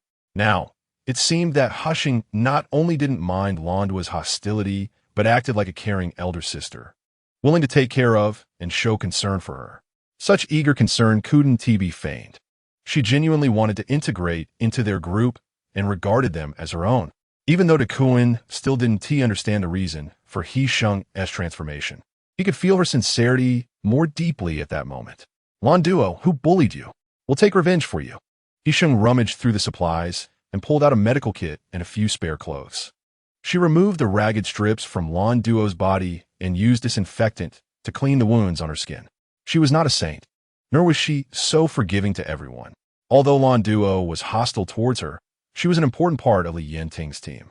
If He Sheng wanted to integrate into Yanting's group, she had to genuinely accept every worthy person, even if that person had barriers against her. Moreover, Duo was not a bad person. She was loyal to their organization and was a lovely girl, making her worthy of He Sheng's sincere friendship. They forced me to hand over supplies, and when I didn't they attacked me. They wouldn't let me eat. As long as I took out food, they would snatch it away. Duo choked up, continuing, I'm sorry I didn't protect the supplies. They got taken from me. She spoke in fragments, and with a sob, she looked at He Sheng, who was squatting down, cleaning the gravel bruises on her knees, feeling a pang in her heart, crying even harder. The supplies are not as important as you. They can be found again, but if something happens to you. He Sheng paused here, not wanting to say more. Duo had just gone through a scare, and it was better not to frighten her further. These beasts, He Sheng cursed, standing up with the disinfectant, casting a sidelong glance at the two angry wooden blocks nearby before turning away. The two wooden blocks immediately walked away a bit further, allowing He Sheng to have Duo change out of her tattered clothes. Why are you so nice to me? After Yanting and Duan left, Duo felt somewhat uneasy being alone with He Sheng. She wiped her tears and stopped crying while changing clothes, stealing glances at He Sheng. You call Yanting brother. I'm going to be your sister-in-law. He Sheng said generously, it's only right to treat you well. You. Duo paused, sniffed, her voice sounding a bit fierce. I haven't given him to you yet. You're not my sister-in-law. It'll happen sooner or later. He Sheng shrugged indifferently, seeing that Duo was injured and her clothing was inconvenient. She moved closer to help her put on her jacket properly. If you don't call me sister, at least call me sister first and let me hear it. He Sheng said. Duo's nose felt stuffy. Humph. Who are you huffing at? He Sheng teased, tugging at her new clothes. Don't you know whose clothes you're wearing? He Sheng, yeah. Duo reluctantly mumbled. You can give up everything else, but you can't return the clothes. Besides, they even gave you their crystal core, which you absorbed cleanly. Calling me sister is no loss. He Sheng smiled in satisfaction. Since you call me sister, I will definitely help you take revenge. The crying in the background faded away, and the two wooden blocks outside exchanged glances. Duan first pulled out a hidden cigarette and offered one to Yanting. Duan angrily lit the cigarette, took a deep puff, and handed the lighter to Yanting. Don't act impulsively. The rules have already been proposed, and they will definitely become mainstream in the future. Don't create trouble for yourself. It echoed the old saying that where there are people, there are rivers and lakes. Where there are rivers and lakes, there are rules. The so-called rules exist among survivors, mainly to restrain the laws governing those with abilities. The largest refuge city in Asia, Zermo City, which was established with high visibility at the beginning of the apocalypse, took the lead a month ago and is currently discussing laws with the military and several other large refuge cities, which have yet to be finalized. Zermo City aims to protect the last spark of humanity and strives to develop a vaccine against the zombie virus to rekindle hope for humanity. The establishment of laws is also to help survivors avoid falling into mutual slaughter, thereby unifying the front against a common enemy. Chapter 28. My apologies. Yanting paused when he heard the word Zermo, awkwardly lighting his cigarette with a lighter, as if he was deliberately concealing something. Duan was taken aback. Even in the apocalypse, casually killing uninfected normal people goes against humanity. No one can easily do that without changing their expression unless they are inherently evil. Duan, if you were being chased by someone with abilities and couldn't team match their strength, what would you do at that moment of near death? Yanting suddenly asked. Duan hadn't fully considered the previous question, but he knew the answer to this one. Of course, I would fight back, self-detonate my abilities, following the path of their last attack to strike back hard. Even if I can't kill them, I can still severely injure them. Duan replied. That's the standard answer. Over 90% of people would choose that. Yanting said, rolling up his shirt sleeve to reveal a dark, hideous scar across his shoulder. The scar protruded from the skin, looking as fierce as canine teeth, resembling a charred centipede clinging to a person's shoulder, evoking discomfort just to look at it. Duan had never seen this scar. In fact, Yanting had never shown his shoulders in front of him. This is the consequence. Yanting looked at Duan, slowly lowering his sleeve, the scar leaving a mark on the surface of the fabric. For the other party, this scar would accompany them for life, constantly reminding them that they had killed a person with their own hands, not a monster transformed into a zombie, but a real human being. It was only then that Duan suddenly realized that his elder brother had killed someone before they met. At the very beginning of the apocalypse, Yanting continued, in the future, no matter where you want to seek refuge, as long as it's a legitimate refuge city, a full-body inspection will be conducted. This will become a strict requirement. Duan protested. What does that mean? Can't we fight back for self-preservation in the apocalypse? Isn't excessive defense still allowed in a rule of law society? No one said you can't, but the regulations are there. Yanting replied. I don't care. We can just not go anywhere and establish our own refuge city. Duan smacked his forehead.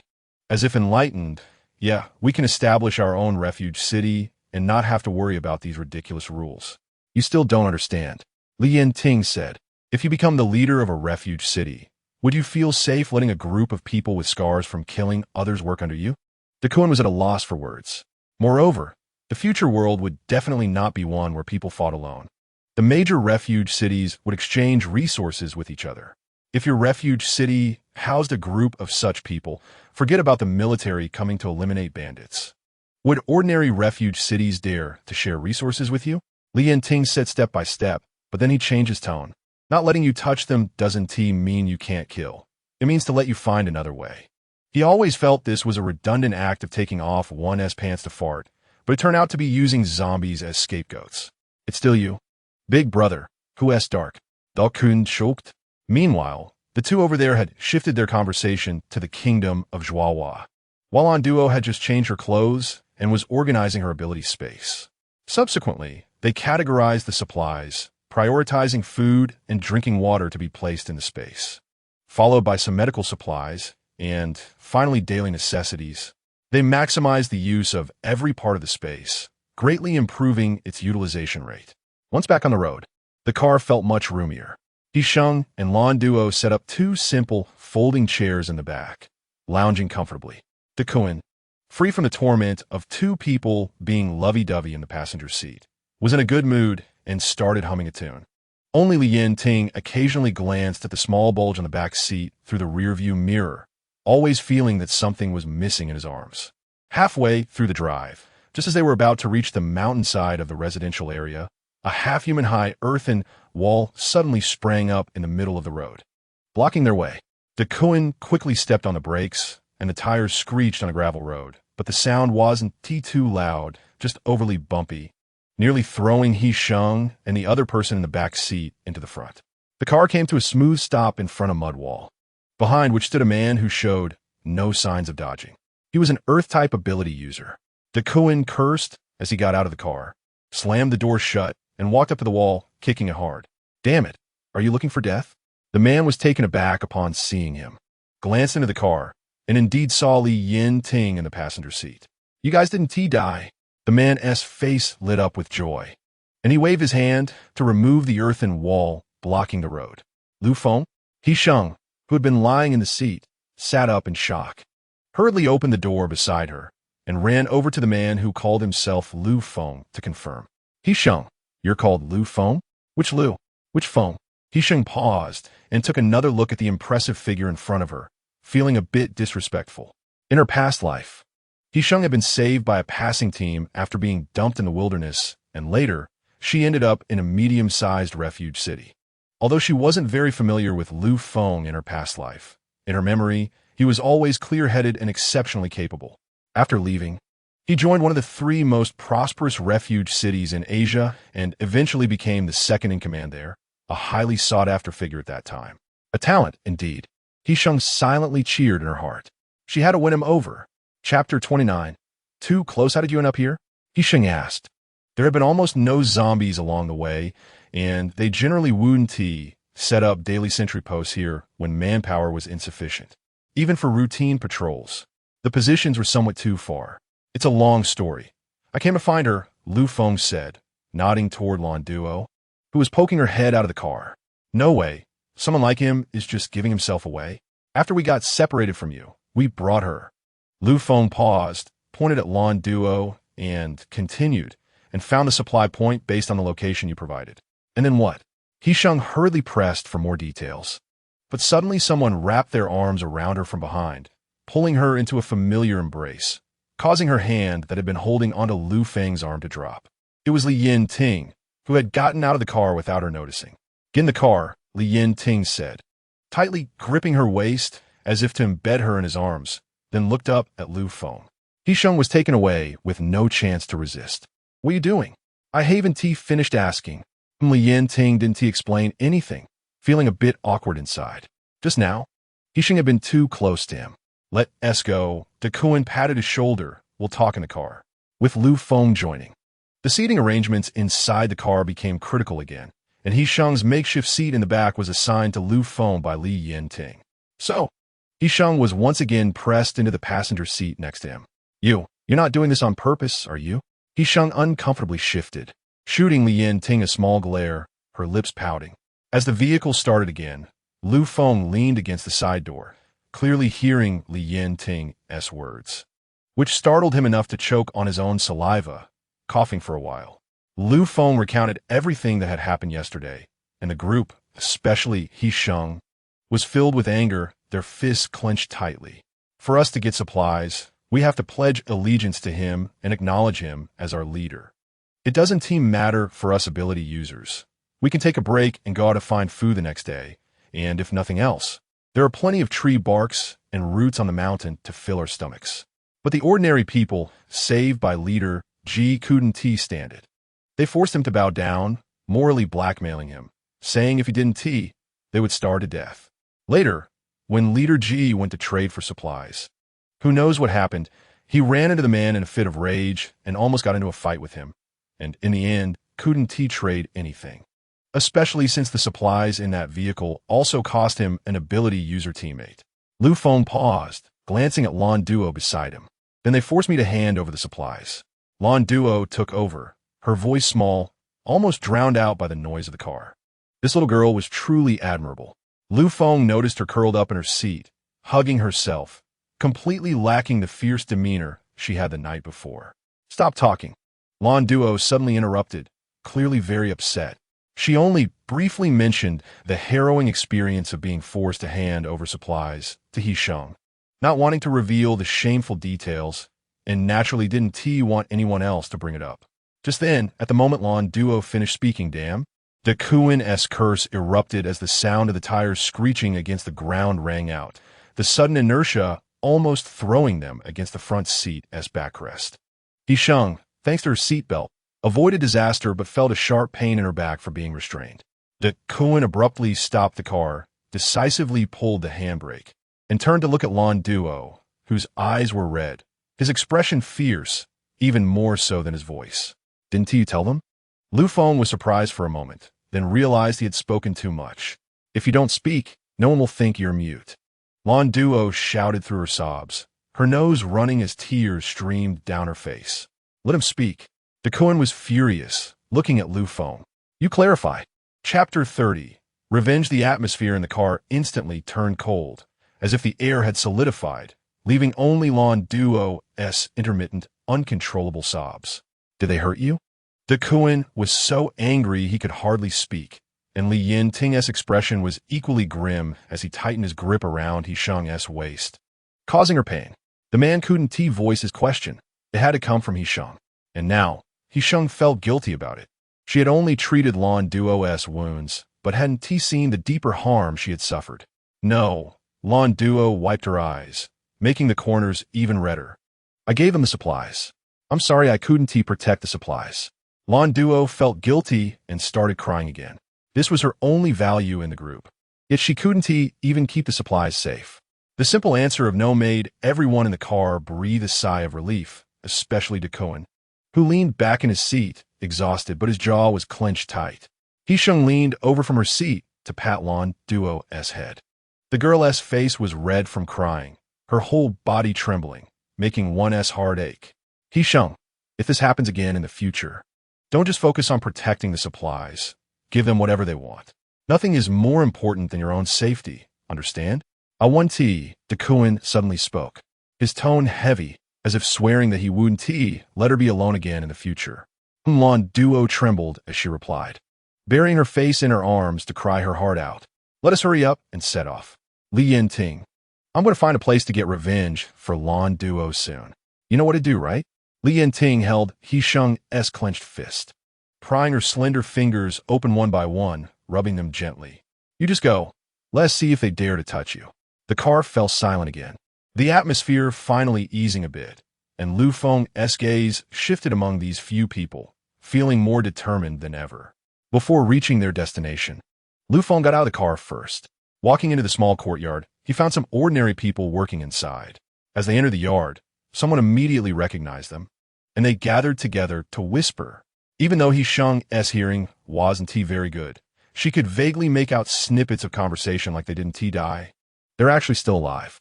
A few others showed fear upon seeing them, hurriedly hiding away, and He Sheng committed their appearances to memory, planning to deal with them one by one later.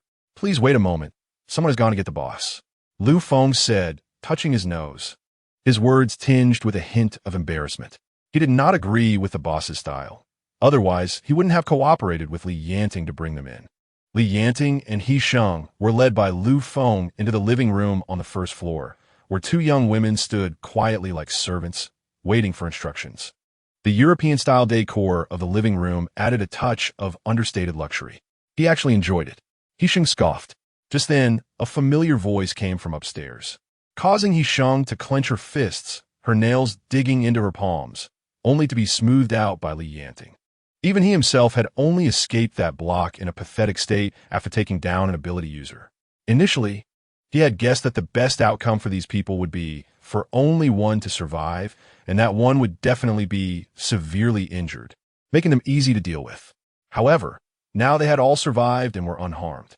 Duan Zhanfeng's shock lasted only a moment before he quickly adjusted his emotions. Li Yanting exchanged glances with him, taking in his shock and complex emotions.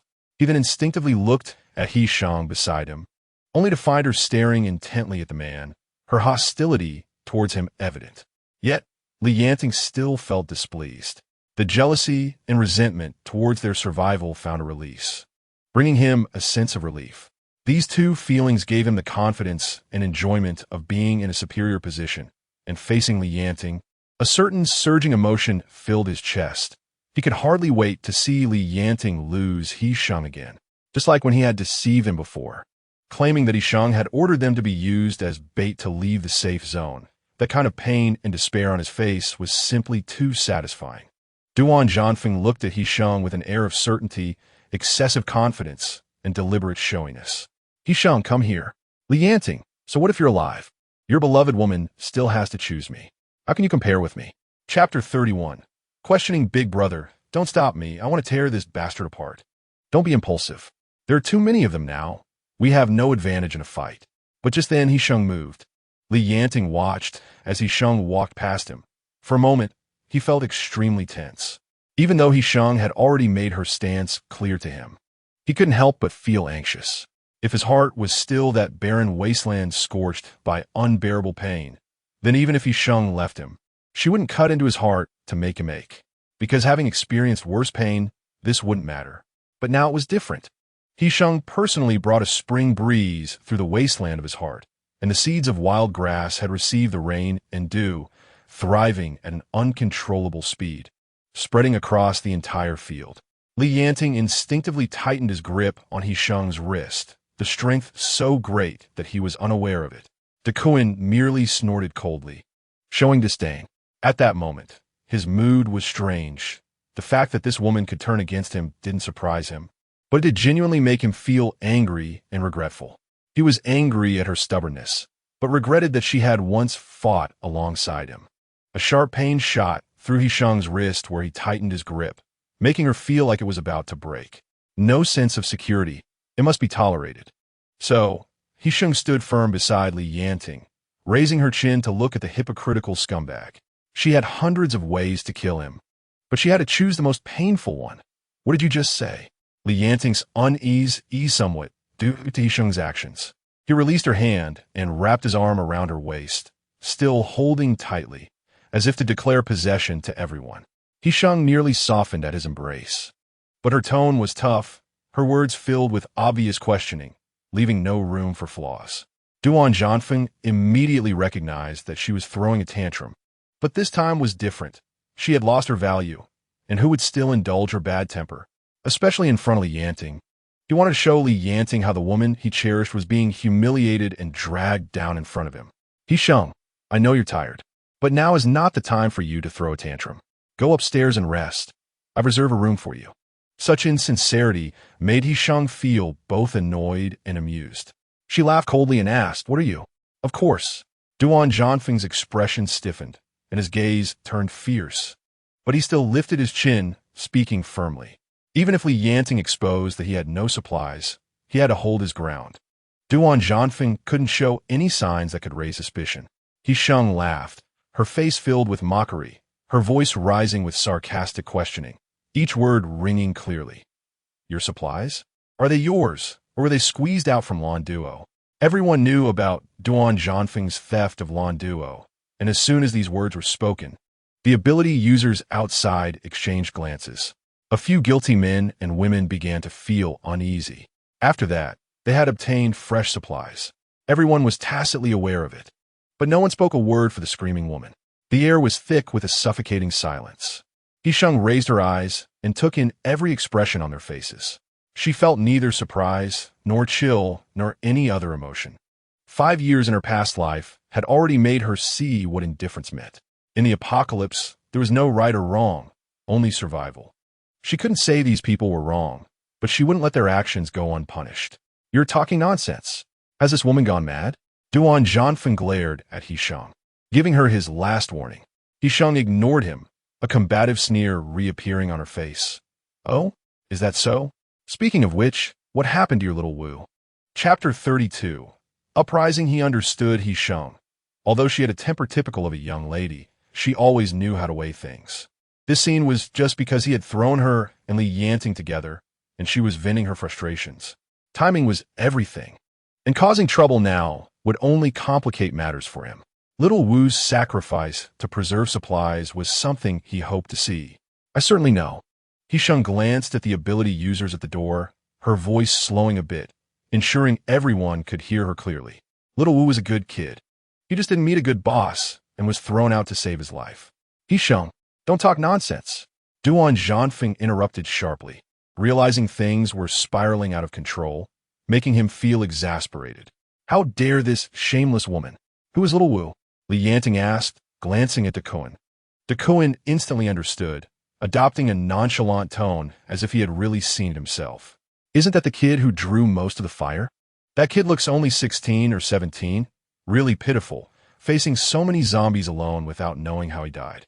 Duan's voice sounded very abrupt in the quiet room, and his seemingly casual remark from a third-party perspective revealed the most desperate experience of a 16-year-old child before his death. Unbeknownst to Duan, his offhand guess hit the truth squarely. Shut up. Someone, come quickly, take them down. Duan Zhanfeng was furious, waving his hand to knock over a ceramic vase placed on the stairway platform. However, when his command fell, no one responded. The ability users exchanged glances, and no one moved. He became even angrier and shouted loudly. Don't forget whose supplies you're using. Superpowered individuals are different from ordinary people without awakened abilities. They have the ability to protect themselves and will not rely on a powerful superpowered person out of desperation for survival. When choosing a leader, they not only consider strength but also character. They may not care about other factors, but if the leader they recognize would throw their subordinates away, like a piece of meat to save their own life, then what is the point of their choice? Are they just waiting for the day they themselves are betrayed and abandoned? The questioning from his subordinates made Duan Zhanfeng even angrier. He stomped on the shattered porcelain beneath his feet and said, "What is there to explain?" Everyone had already scattered at that time. Do they see it with their own eyes? Can they provide evidence? Sheng, what you're saying is ridiculous. How can everyone think of Feng Ge like that? It's so dangerous outside, and Feng Ge had no choice either. If he could save Xiao Wu, he would definitely do it. Besides, the supply point you provided is so dangerous, and Feng Ge has also been seriously injured. But when he threw me into the middle of the zombie horde and drove away with the supplies, I didn't see any injuries on him. He Sheng directly interrupted, giving her no chance to defend herself. Once the seed of doubt is sown, it will grow wildly, absorbing all suspicious elements, and from then on, as long as there is a suitable opportunity, with a slight push from external forces, everything can collapse. Looking at the grim faces of these superpowered individuals, He Sheng knew the effect was good. You're full of crap. There are no zombies in that garage. I shouldn't have left you alive. I should have killed you right then. In a fit of rage, Duan Zhanfeng controlled the vine to strike. A vine as thick as an arm shot straight from behind him towards He Sheng. The next moment, the vine was caught by a gust of wind, and with a thunderous sound, lightning from nowhere instantly severed his vine. He Sheng was protected in someone's arms and was unharmed. Just then, amidst the tense atmosphere, someone spoke up. A crack opened up in the floor in front of Li Yanting and He Sheng. Lu Feng stepped on that crack, leaving his back to Li Yanting. Suhanyan watched the movements among the superpowered individuals and knew that the most important thing now was to stabilize people's hearts, not to rush into revenge. Feng Ge, so many people are watching. If you act now, you'll lose the people's support. At that moment, the crack under Lu Feng's feet erupted with rock and soil, forming a shield in front of him, and he glanced at Li Yanting. Big brother Li, if you think highly of me, I would be willing to follow. Li Yanting did not immediately agree. He tightened his grip around He Sheng's waist, seemingly contemplating. Of course, welcome to join. He Sheng was just thinking about how to recruit this powerful figure when he extended an olive branch himself. Upon hearing her response, Li Yanting's hand on her waist tightened even more. He Sheng pouted, feeling uncomfortable and nudging slightly. But after being glared at by Li Yanting, she dared not move again. With this sudden change, the discerning people could see who was telling the truth and who was angry out of shame. Remembering how he had treated them with unreasonable demands and how he had enjoyed himself while enslaving everyone because he had supplies, a wave of anger surged in everyone's hearts. Chapter 33. Attack. With Lu Feng stepping forward, the remaining superpower individuals could no longer stand by and watch. They entered the living room, standing in several positions downstairs, all showing anger and preparing for a confrontation. The atmosphere of an impending battle spread, and the few ordinary people left in the living room all felt the danger and instinctively retreated. The conflict among superpowered individuals seemed like a fight among gods to them.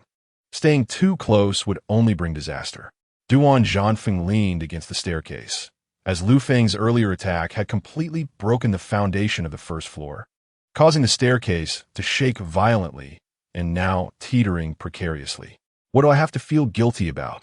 She can't provide evidence for what she said. Who among you saw it with your own eyes? Duan Zhanfeng said defiantly, suddenly looking at He Sheng with a hostile gaze. He Sheng, you approached me first, asking me to intercept Li Yanting's supplies midway and to help you kill him. What now? Since the goal hasn't been achieved, am I the only one to bear the responsibility? Duan Zhanfeng abruptly changed the subject, trying to shift the conflict onto He Sheng.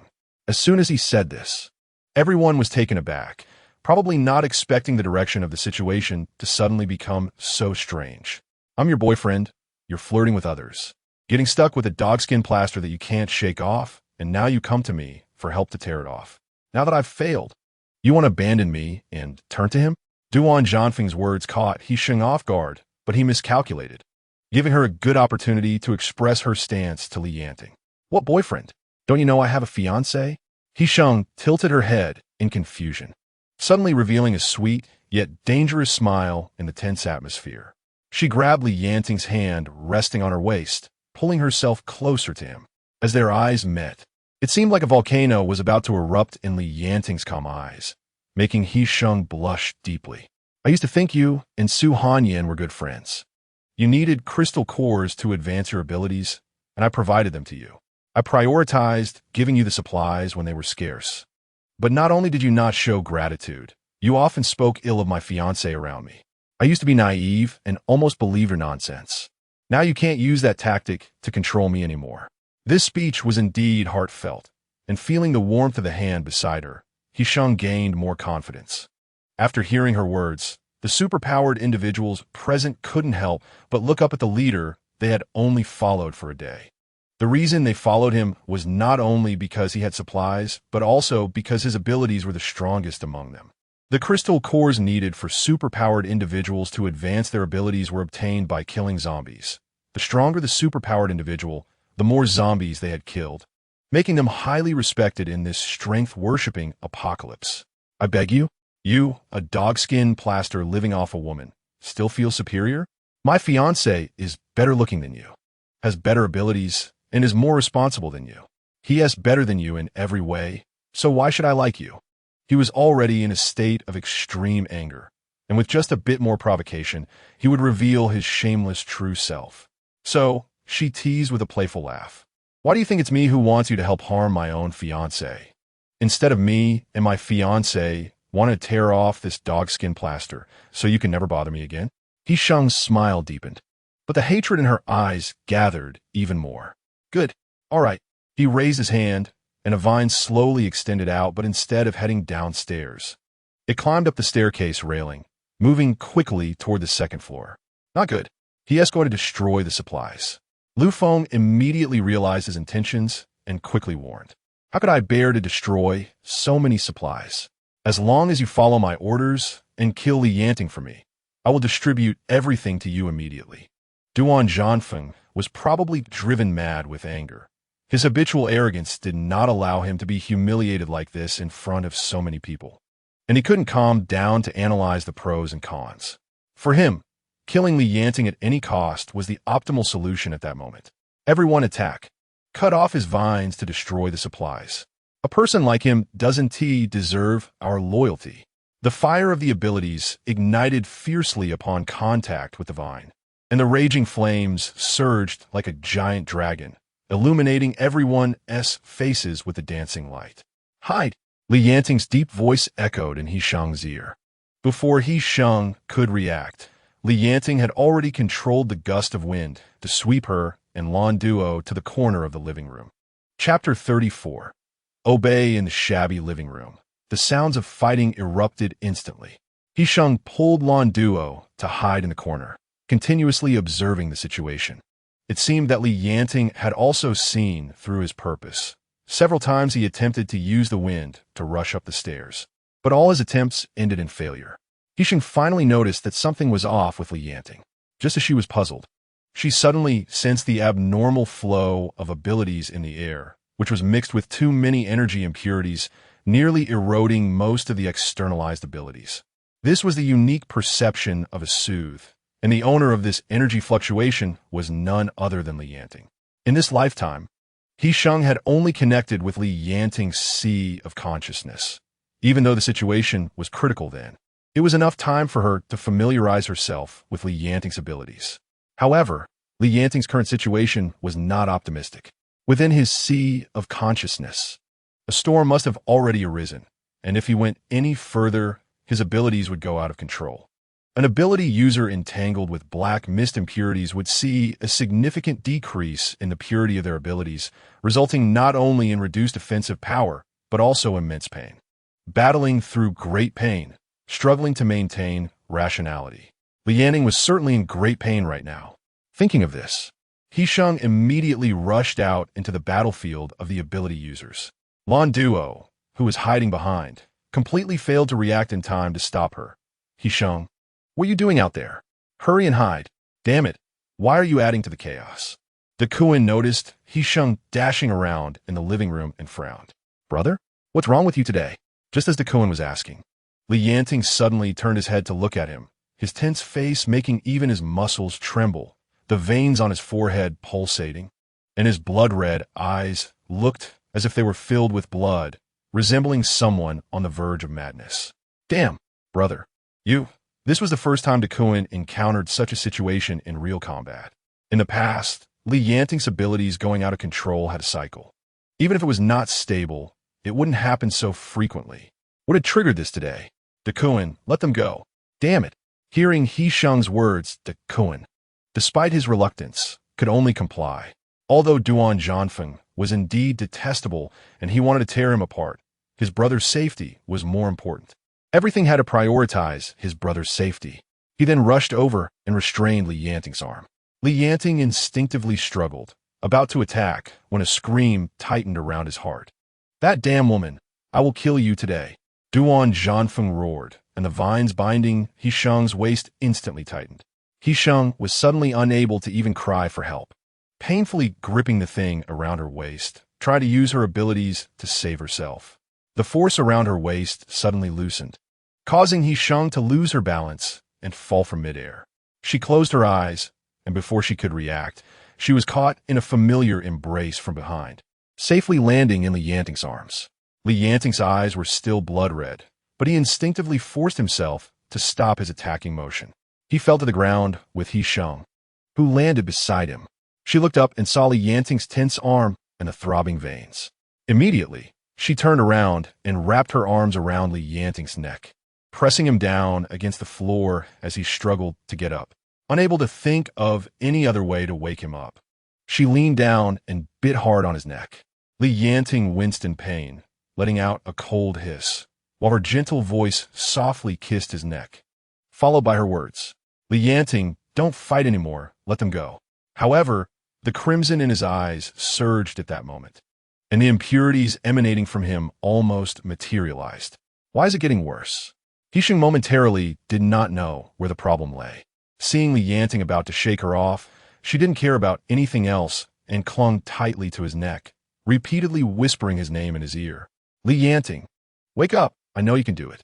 I will always be with you. Li Yanting, you can do it. Moments later, Li Yanting's powerful arms wrapped around He Sheng's waist, and the blood-red fury in his eyes finally faded. The crackling lightning in his hands dissipated into the air. At the same time, hearing the sound of breaking glass, Cheng Wei no longer wanted to fight. He waved his hand to raise a column of water, intercepting several ability users, and broke the window to escape. Following that, sounds of fighting arose again from the second floor, but only for a moment before fading away. Duan hurried upstairs to check the situation. In the large living room, Only Li Yanting and He Sheng remained. Next time, don't rush over. Li Yanting sat up while holding He Sheng. His face, brushed by her scattered hair, was both resolute and gentle, and his voice was hoarse, like a traveler who had just emerged from the desert.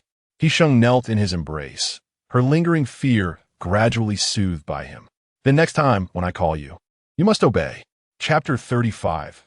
Hostage at this moment, everyone was standing in the yard, with several ability users transporting supplies from the already damaged second-floor room to the yard.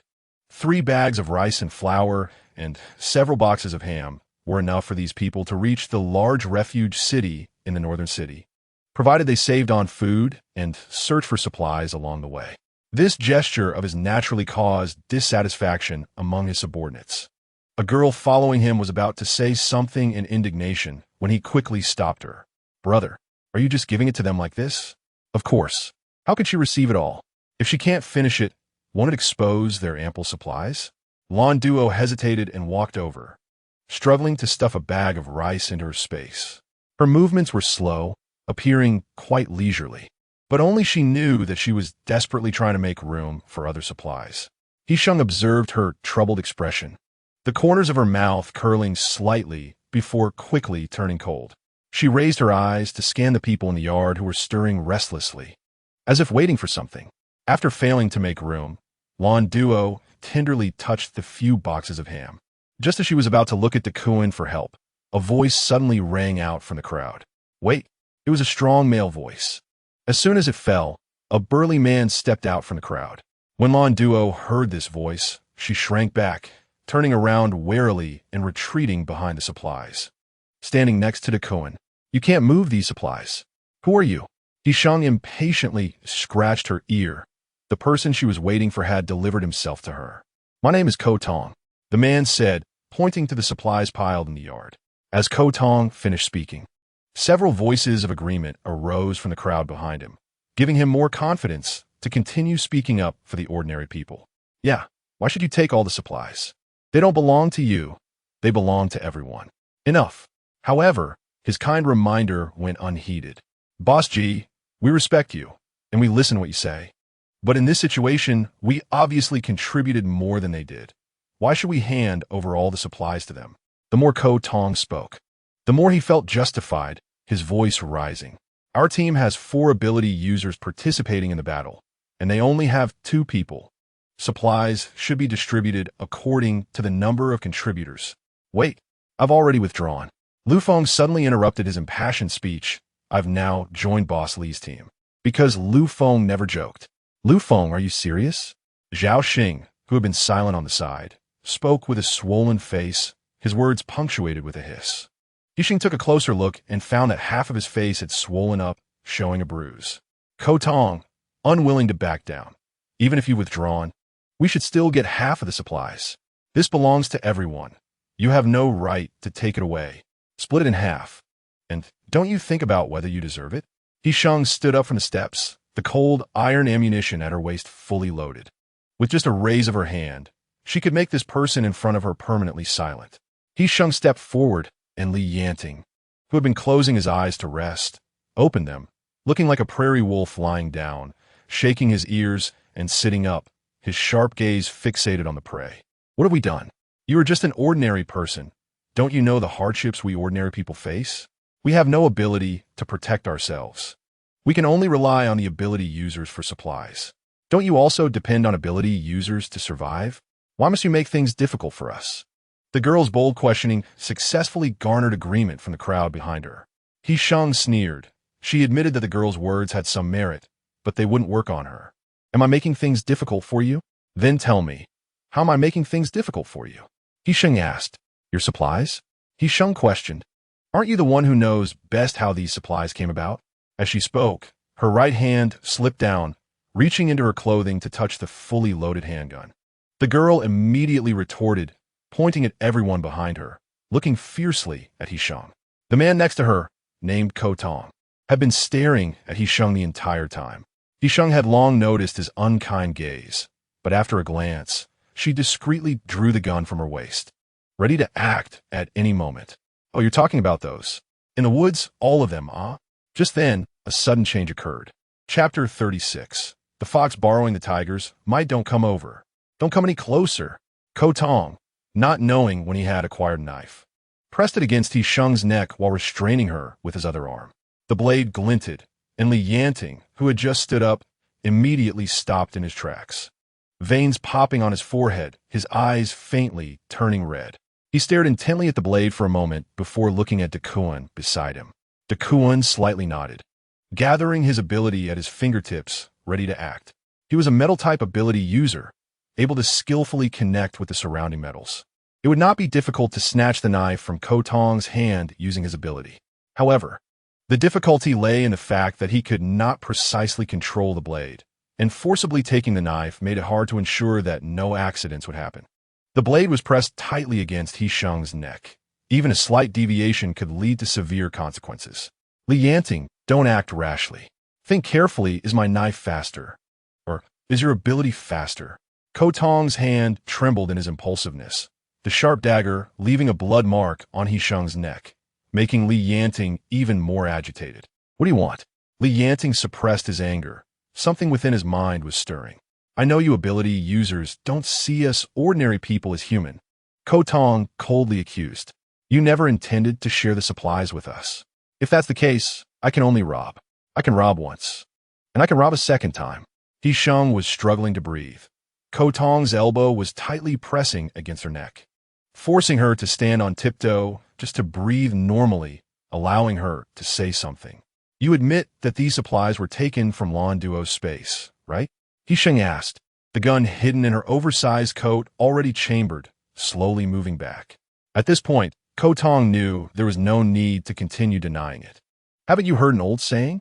A common man is innocent, but possessing a treasure is a crime. Ko Tong leaned closer to He Sheng's ear, his tone harsh. We can barely survive. Who told her to carry so many supplies? A good man like you. You say you're not lacking arms or legs, strong and healthy. He Sheng suddenly changed the topic, her tone seeming to pity someone.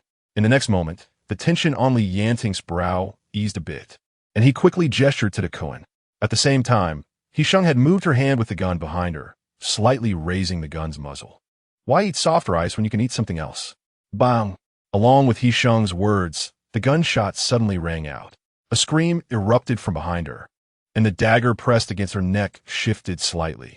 Duan, who had been waiting for an opportunity, immediately seized the moment, using his ability to lift the blade of the dagger and pull it away, throwing it to the ground far away. The powerful recoil of the handgun pushed He Sheng forward, and she was suddenly thrust out of Ko Tong's embrace, landing in Yanting's arms the next moment.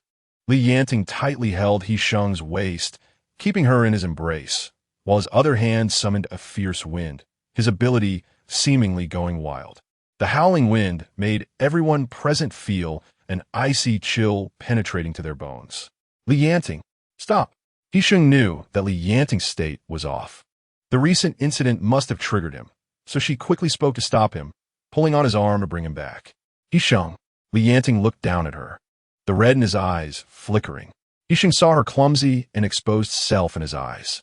Don't be angry. It won't happen again. It absolutely won't. He Sheng quickly apologized, raising 3 fingers to swear. This matter isn't over. Yanting released He Sheng's waist, emanating a cold aura that made He Sheng feel wronged. But what was she feeling wronged about? She had clearly done something wrong. After handling the main issue, she needed to comfort him properly. He Sheng stepped out of Yanting's embrace and turned to look at the silent crowd. The girl who had just been arguing fiercely was now pale, sitting on the ground, trembling as she looked at the blood gushing from Ko Tong's lower body. Upon seeing He Sheng approach, she trembled even more. I'll give you one last chance. Whoever did that, step forward and apologize to Lan Duo until she forgives you. Those who didn't do it, don't be afraid. We won't vent our anger on innocent people. After speaking, He Sheng crossed her arms and looked at these people. Most of them lowered their heads, while a few exchanged glances. Ultimately, 3 individuals stepped forward, 2 men and 1 woman, some timid, some trembling, and one with a stiff neck glaring at He Sheng. I don't understand why you won't give us a way out. We're all survivors. Do you really have to go to such extremes? The man shouted loudly, seemingly having given up, not caring whether He Sheng would shoot him again. With such backbone, why do you have to eat soft rice when you should be tough? Everyone saw it on the way here. There are fruit trees everywhere in the mountains, and there are birds and beasts all around. Can't you hunt wild boar? Catch hares or wild chickens? Can't you pick the fruit from the trees? Can't you dig up the roots in the ground? The man obviously paused. As if in his understanding, there was no such option. His subsequent arguments weakened significantly. There's zombies in the mountains and large beasts. How can we hunt when we have nothing? He Sheng couldn't help but laugh in anger, retorting, "So you mean that when ability users go out to look for supplies and food, they don't have to face zombies? Should all ordinary people, without the protection of ability users, just hang themselves? Who lives easily under the apocalypse? Why do you think you can enjoy the spoils? Those supplies in Lon Duo's space, which ones weren't fought for with life and death by Yanting and Duan against zombies? You think you could just take half of it by merely flapping your lips? There's no such thing as a good deal in this world." The man finally lowered his head, and most of the anger in He Sheng's heart had dissipated. She looked towards Lon Duo, who was hiding behind Duan, the little girl peeking out with bright, sparkling eyes fixed on her. Also, someone should stop the bleeding for this person. He Sheng hadn't expected to hit so accurately. She had intended to just graze the edge to intimidate, but unexpectedly, she miscalculated. Now, she really was about to personally create the first eunuch of the apocalypse. After showing off her power, this little fox, He Sheng, still had a big tiger behind her to appease. That's it. She had angered someone. Chapter 37. Grasping with the situation in the yard resolved, the rest was left to Lon Duo and Duan. Even though the little girl Lon Duo was soft-hearted due to her young age, Duan was not an easy character to deal with and would definitely not let this group of blood-sucking pests off easily. Yanting had been ignoring He Sheng, but when he saw her circling around him, trying to curry favor, his previously stern expression softened a bit. "I'm sorry. Can we not be angry anymore?" He Sheng sat down next to Yanting, took his rough hand, and scratched it gently like a little cat in his palm. "Next time, I won't put myself in danger again." He Sheng spoke softly, her attitude of admitting fault very sincere. "I was just confused for a moment. I had to find an excuse to take down the headbird. I got carried away." "That's right." He Sheng moved closer to Kotong, deliberately leaving an opening for Kotong. She just happened to lack a reason to take action, and dealing with this group of troublemakers with force was simpler, quicker, and more effective than reasoning with them. "I regretted it as soon as I saw you anxious." Yanting didn't pull away from her reaching hand, and He Sheng gained a little more courage, inching closer and wrapping one arm around his. "Your eyes are all red. It makes me feel so heartbroken," He Sheng said, leaning her face against Yanting's shoulder, admitting her fault while showing weakness. Yanting stiffened for a moment, and He Sheng secretly curved her lips. Just as she was about to continue speaking, Yanting suddenly pushed her away and stood up. "Cough." Yanting coughed lightly, as if to cover up his discomfort, and his tone remained cold. "You need to reflect on yourself." After saying that, he walked around the coffee table and was about to leave, seeing that she was on the verge of successfully apologizing. How could He Sheng let such a good opportunity slip away? She quickly stood up and tugged at the hem of Yanting's clothes, her tone pitiful. "Don't go," He Sheng said. "Don't leave me alone." Yanting let out a deep breath and turned to look at He Sheng. Sure enough, no matter how big a mistake she made, as long as she showed weakness, it was hard for him not to soften. "What exactly do you want?" Yanting's tone was a bit harsh, but he wasn't angry. If you listened carefully, there was even a hint of helplessness in it. "I should be asking you, right?" He Sheng puffed out her cheeks, taking the initiative, her face full of grievance. "What are you trying to do? Are you going to give me cold violence?" "I'm not." Yanting frowned immediately at her words, denying it vehemently. When one makes a mistake and has a falling out, they need to communicate well to resolve the gap. Otherwise, how can they get along in the future if they keep becoming more awkward? He Sheng would not let it go, her small mouth chattering. "No, you didn't. You clearly did that. You told me to reflect on myself. Don't you have any fault? How can you?" Before He Sheng could finish her sentence, Yanting suddenly moved closer, and before she realized his intention, he raised his hand to cover her chatterbox mouth. "Then what do you think should be done?" Yanting looked at her with a somewhat helpless expression, clearly written with the words, "I give up." "Say, are you still angry?" He Sheng grasped Yanting's hand and removed it from her mouth, encircling both of his hands. She was quite justified, making it hard for Li Yanting to tell who was wrong. You've already admitted your fault. Why would I still be angry? Li Yanting sighed lightly and said, Then do you know what you did wrong? He Sheng's lips curled into a smile. Still angry? Look, I've got you completely under control. Li Yanting was momentarily confused, but nodded in agreement. According to procedure, the next question should be what did you do wrong? But He Sheng didn't follow the script. She knew Li Yanting probably had no idea what his mistake was. He Sheng looked into Li Yanting's eyes and seriously announced the answer. Since you know, you must not give me cold violence in the future, or I will be very, very sad. I didn't. Li Yanting still seemed puzzled for a moment, but soon understood He Sheng's meaning. When faced with a conflict, one cannot avoid it. Then she pouted, You can't hide. I understand. Li Yanting moved his lips, his gaze sliding over He Sheng's lips. And then his throat moved up and down. Li Yanting caught her, letting out a gentle sigh. A bit annoying. Your ability was unstable just now. Since there's nothing going on now, let me help you sort it out. He Sheng suggested. Once we set off tomorrow, it won't be convenient anymore. If anything goes wrong halfway, it will be even more troublesome. Li Yanting thought for a moment and nodded in agreement. He told the Kuan and went upstairs to find a room with a good view, convenient for dealing with emergencies. He Sheng nestled in Li Yanting's arms, pressing her forehead against his face. The two of them closed their eyes, and this time Li Yanting took the initiative to open the sea of consciousness, allowing He Sheng to smoothly enter this space. This time, the situation in the sea of consciousness was much better than when it had gone berserk last time. The black mist still lingered, but the energy bodies carrying abilities were slightly superior. They were managing to suppress the black mist with a slight advantage, maintaining balance within the sea of consciousness.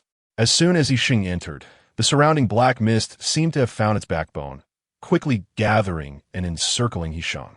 The activity of the black mist this time was much higher than last time, like a hawk that had missed its prey, remaining on high alert to ensure it could strike decisively when encountering prey again.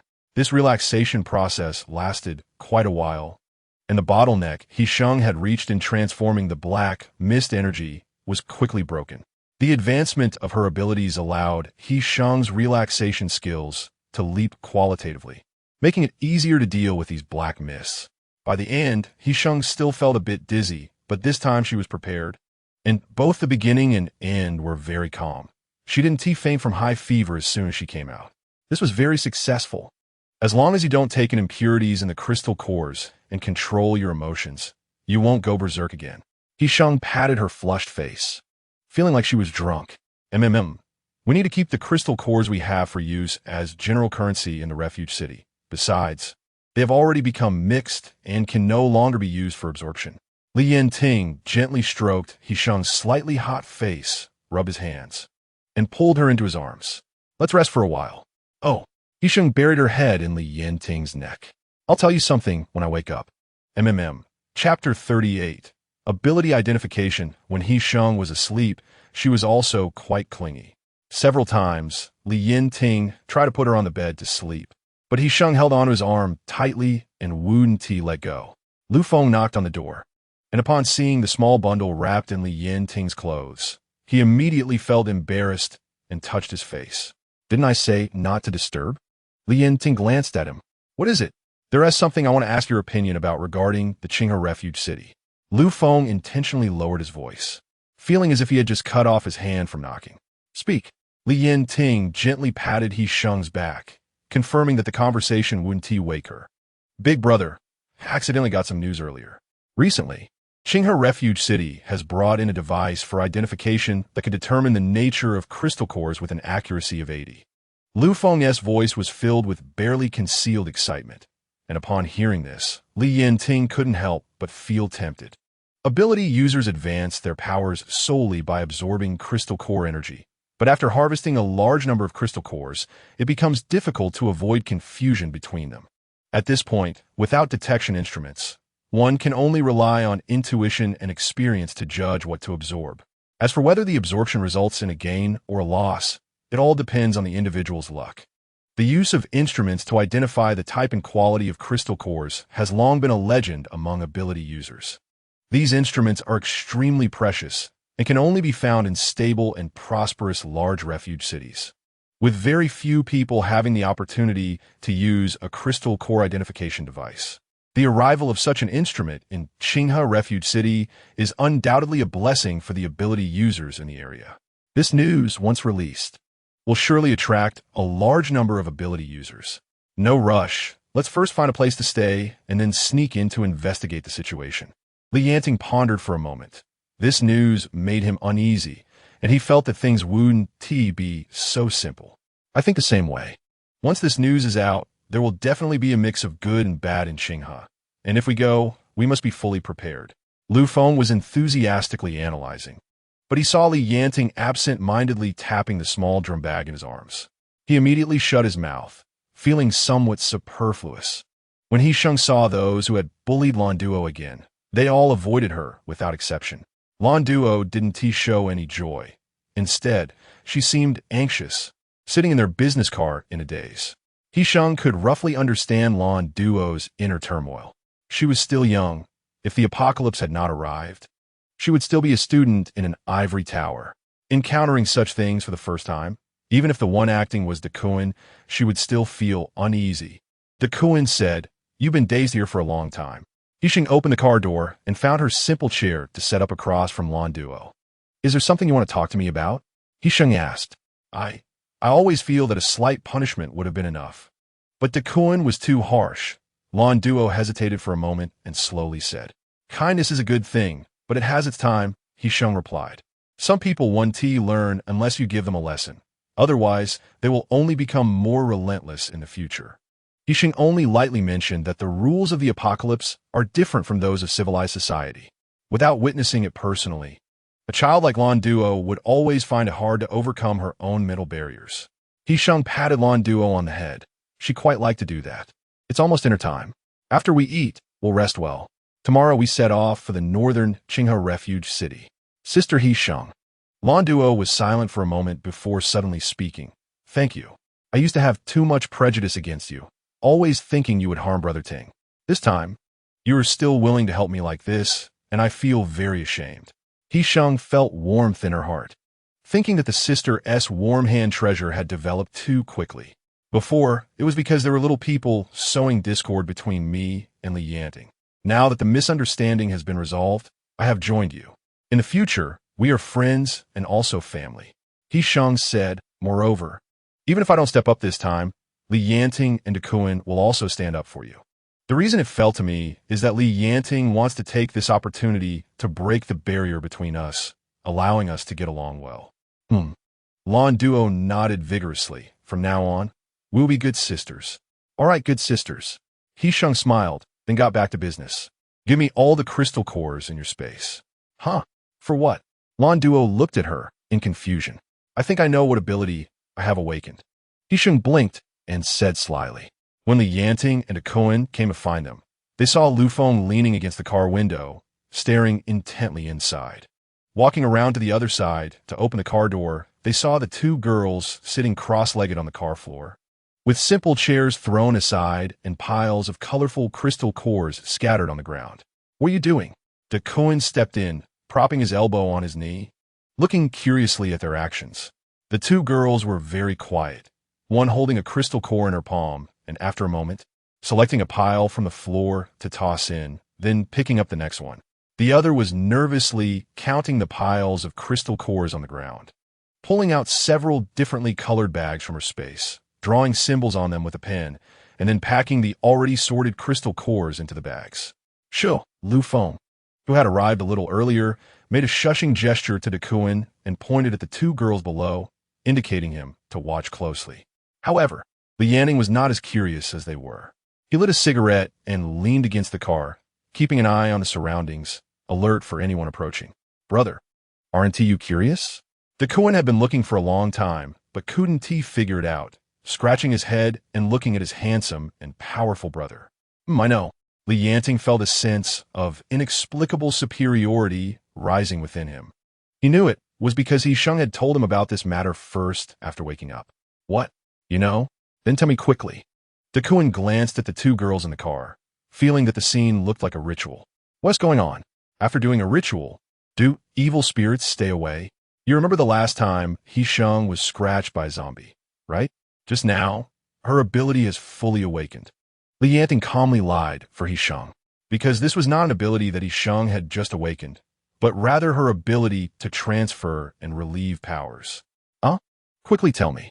Duan immediately became interested. She can identify the properties of crystal cores. Lu Feng had somehow moved to Yanting's side and took over the conversation, clearly having guessed her ability from He Sheng's actions. Brother, this kind of ability is unheard of. Once it spreads, trouble will definitely follow. Lu Feng looked around to see that there was no one nearby, then continued, however, for us, this might be an opportunity. Chapter 39. Qinghe. The process of identifying the properties of crystal cores is quite exhausting. After He Sheng painstakingly identified the hundreds of crystal cores in Lan Duo's space, as soon as she turned around, Lu Feng scattered dozens of crystal cores from his pockets in front of her. That's a token of brotherhood. Lu Feng pointed at the crystal cores. These are all I've saved up, a variety of them, all submitted. Yanting said nothing, while Duan laughed a couple of times, putting an arm around Lu Feng's shoulder and saying he was a good brother.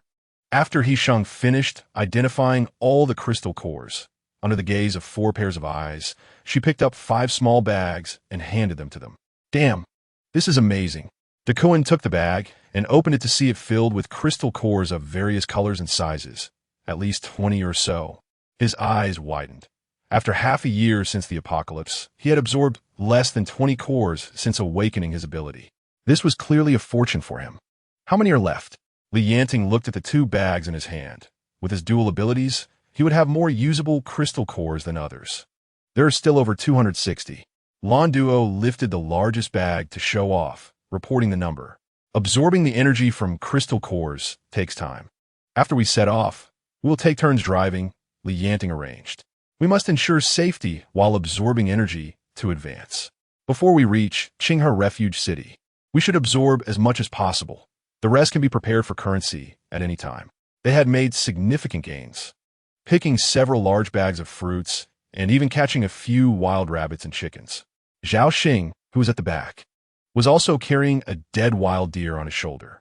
The teammates behind him immediately showed discontent, but due to previous lessons, no one dared speak out. Boss Lee, thanks to Ms. He Sheng's reminder, there are indeed many good things in this mountain. We rely on the mountains to eat. If we want to eat, we could just go hunt ourselves. Duan was about to refuse, but was interrupted by Yanting. That's fine. After Yanting finished speaking, he told Duan, go get them a bag of rice and 2 boxes of ham sausages. Big brother, Duan hesitated for a moment. This was clearly an unprofitable deal. However, with outsiders present, he couldn't argue back. He nodded in agreement and turned to retrieve it from the car's trunk. Thank you, Boss Lee. This time, I took advantage of you.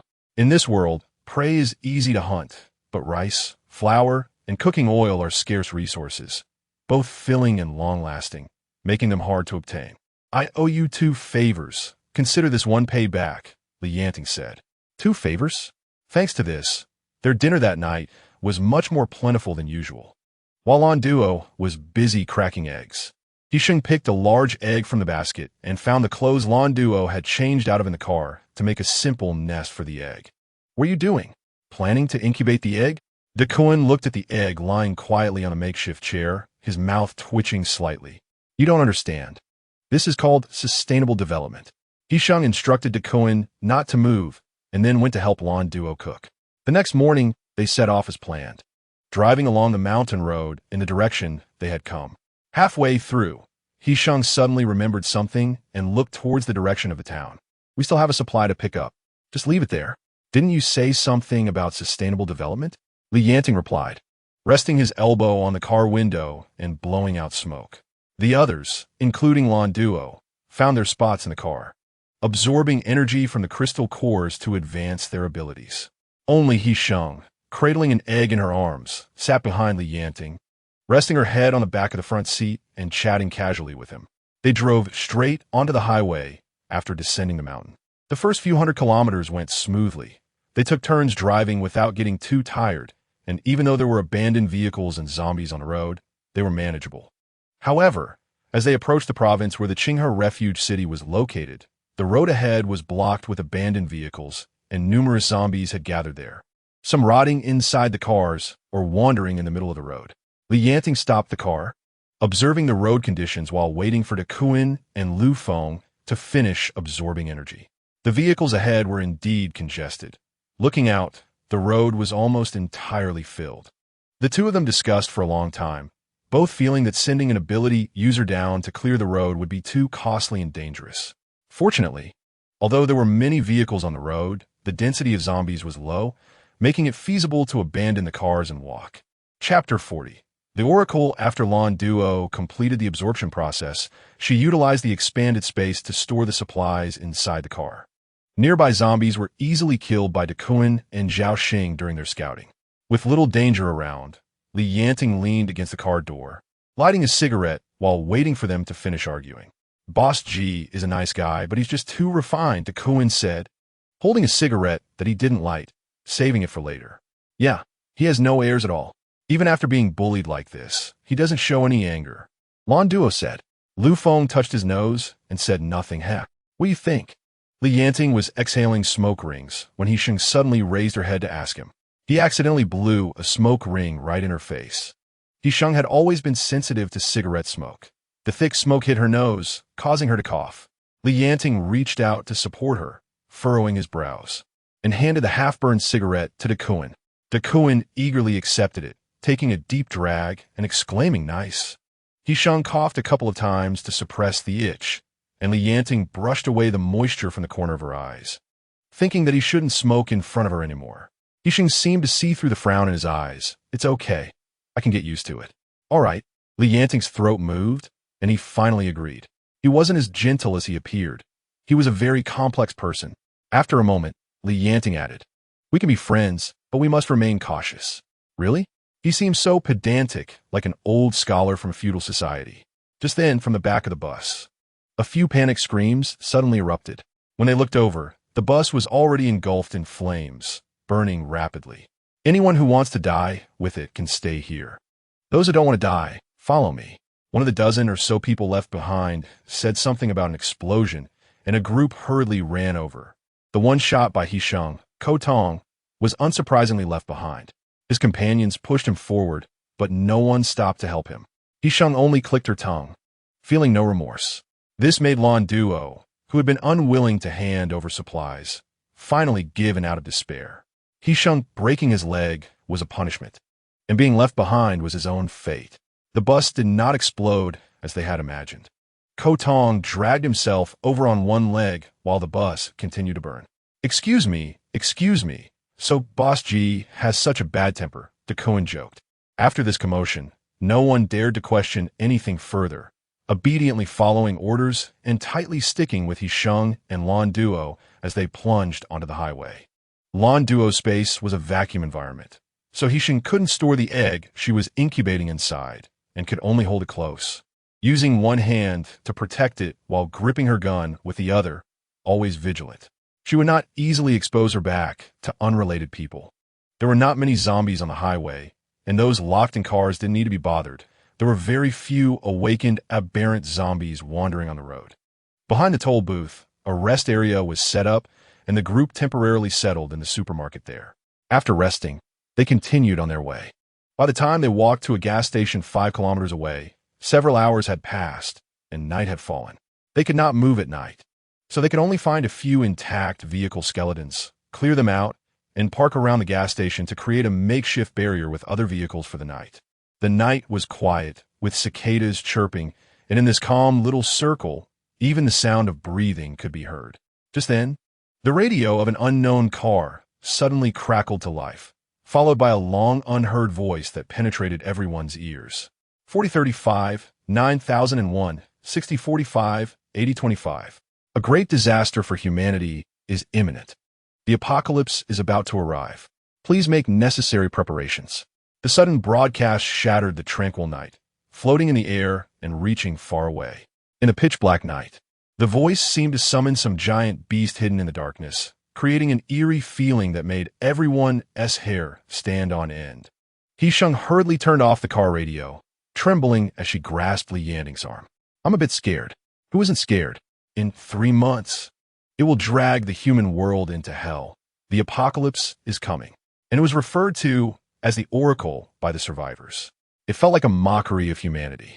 Yanting pulled He Sheng into his embrace, softly comforting her. Don't be afraid. It won't hurt us. Tonight, the clouds were thick, blocking out the moonlight. In the darkness, He Sheng did not notice the sorrowful expression on Yanting's face. She could only feel his tense body and his slightly damp breath.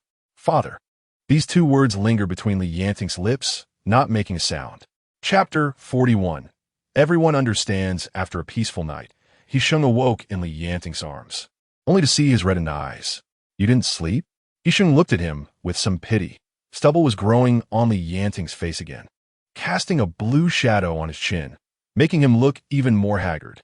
Yanting gazed at her in a daze, his fingers brushing over her face a few times. Then he slightly leaned down, cupping He Sheng's cheeks, and gently kissed her forehead with great care. Except for the time when his powers went out of control, this was the first time Yanting took the initiative to kiss her. He Sheng's eyes widened in surprise. Yanting's palm was very warm, and when his dry lips touched her forehead, they were not as soft as she had imagined. What's wrong? It's nothing, Yanting said, lowering his head and rubbing his stubble against He Sheng's head. He Sheng, you. Yanting hesitated for a moment, but ultimately said nothing. Forget it. It's nothing. Then tell me when you want to say it. If it will be dangerous in the future. Seeing her so dependent on him, Yanting's heart sank, and he couldn't help but ask. No. He Sheng immediately interrupted Yanting, looking directly into his eyes and saying, there is nothing that makes me feel safer than being by your side. And I'm not a weakling who can't even tie a chicken. I will grow quickly and won't become your weakness, but will be your comrade in arms and also your lover. By the end of her words, He Sheng's face flushed suddenly, and she awkwardly lowered her head, her forehead bumping into Yanting's chin. She then felt Yanting's chin move slightly, along with his throat and the hot palm resting on her back. His voice was hoarse and restrained, making one blush. You will always be my weakness. I will always protect you. Oh, how cheesy early in the morning. He Sheng bumped Yanting hard and slapped her face, opening the car door to run out and cool off. At this moment, Duan and the others also got out of the car. Lan Duo skillfully set up a stove in a nearby open area, while Duan yawned and came over to his older brother for some free food. Bro, do you have any cigarettes? Duan leaned against the car window, his sleepy eyes squinting, and when he looked down, he saw some things he shouldn't have seen. Oh. Duan quickly looked away, his gaze drifting to the roof of the car. Yanting ignored him, pulled half a pack of cigarettes from his pocket, and tossed it at Duan. Duan sensibly took one out and handed it to Yanting, wearing a teasing expression that men understand. Cool it down, will you? Get lost. Yanting took the cigarette, pulled out a lighter, lit it, and took a heavy drag, his restless heart still hard to calm. By the way, the gas station's restroom is in the northeast corner, if you can't hold it. Duan was still teasing when Yanting suddenly hissed coldly, his knife-like gaze shooting at Duan, who retreated a few steps, raising his hands in surrender. It's still morning, just understand. Duan laughed a couple of times, finishing an entire cigarette, rolling it around in his lungs, then exhaling it all out. Last night, I was bored and checked out the trunks of these nearby cars. Lu Feng was holding an open can, took a couple of gulps, and burped. He then tossed the empty can, which landed under the car, next to Duan. Duan thoughtfully asked Lu Feng for a can, drinking while staring blankly at the can. No one knew what he was thinking, but with his noise reduced, the world became much quieter. The road ahead was much clearer, and after breakfast, they found a few clean cars. Using the built-in navigation system of the cars, they located the position of the Qinghe Refuge City and headed that way. According to the offline navigation display, it was about 500 kilometers from their current location to the Qinghe Refuge City. If there were no traffic jams like before, they would likely reach near Qinghe Refuge City in about 5 hours. Hurry up and absorb the crystal cores, Lan Duo. Take out some of the remaining crystal cores to distribute to everyone. This time we enter the city, there will likely be an entry fee. Yanting, sitting in the passenger seat, reached out to rub He Sheng's hair at the back of her head, his tone gentle, which made Duan feel itchy. Can you really drive? Yanting asked. Don't worry, just protect my little chick. He Sheng nodded, looking at the egg in Li Yanting's arms with full anticipation. "It's just an egg," Duan interjected. The team's eggs had long been eaten, and he had been eyeing this one for a long time. But He Sheng wouldn't let him touch it. "It will hatch," He Sheng retorted, reaching out to touch the egg, feeling the weak heartbeat of the chick. Her eyes brightening up. Her little chick was about to hatch. Strangely, that day she was only helping Lan Duo collect eggs, but when she encountered this egg, she suddenly had a strong feeling. An awareness formed in her mind, telling her that this egg had life. That was why she picked it out and made a suitable nest for it, taking care of it closely. Today, it was her first time directly feeling the heartbeat of the chick. This feeling was very wonderful. And this wonderful feeling was naturally something the rough men couldn't understand. Not only Duan, but even Li Yanting showed a complete lack of understanding and support for He Sheng's egg hatching behavior. But she didn't know that Li Yanting was actually jealous of this egg. The 4 ability users in her car were trying their best to absorb the energy from the crystal cores. They had to advance their abilities as much as possible before entering Qinghe Refuge City. Because once they entered Qinghe Refuge City, the changes would be beyond their control. Chapter 42. Crow, they managed to travel the 500 kilometers in 3 days. The road visible to the naked eye became much cleaner as they approached 100 kilometers from Qinghe Refuge City. They exited the highway and passed through the city, discovering that even the zombies in the small county had dwindled to almost none. They entered several supermarkets in succession, all of which were completely empty. It seemed that the people from Qinghe had already cleaned them out, leaving nothing behind. "Let's go straight to Qinghe. There's no point in staying here," He Sheng said. There were many shops along the street, and they didn't bother looking for more comfortable accommodations, simply finding a roadside inn, giving it a quick clean, and settling down. When it came time to divide the rooms, Duan swiftly pulled Lan Duo, who wanted to stay with He Sheng, and threw him into a standard room, slamming the door shut with a bang. Li Yanting watched Duan leave with a lewd grin, his jaw tightening. This was the first time He Sheng and Li Yanting shared a room. As night fell, there was only a big bed in the room. The two stared at each other for a moment, and Li Yanting couldn't stay still and wanted to leave. "Where are you going?" He Sheng blinked and asked. "Next door." Li Yanting cleared his throat. "No," He Sheng firmly refused. "Li Yanting, you absorbed several crystal cores today, and I didn't have time to purify. You must relieve and balance." He Sheng had her reasons. "Besides, we are entering the city tomorrow. You can't have any uncertain factors." "Fine," Li Yanting conceded, having no choice but to agree.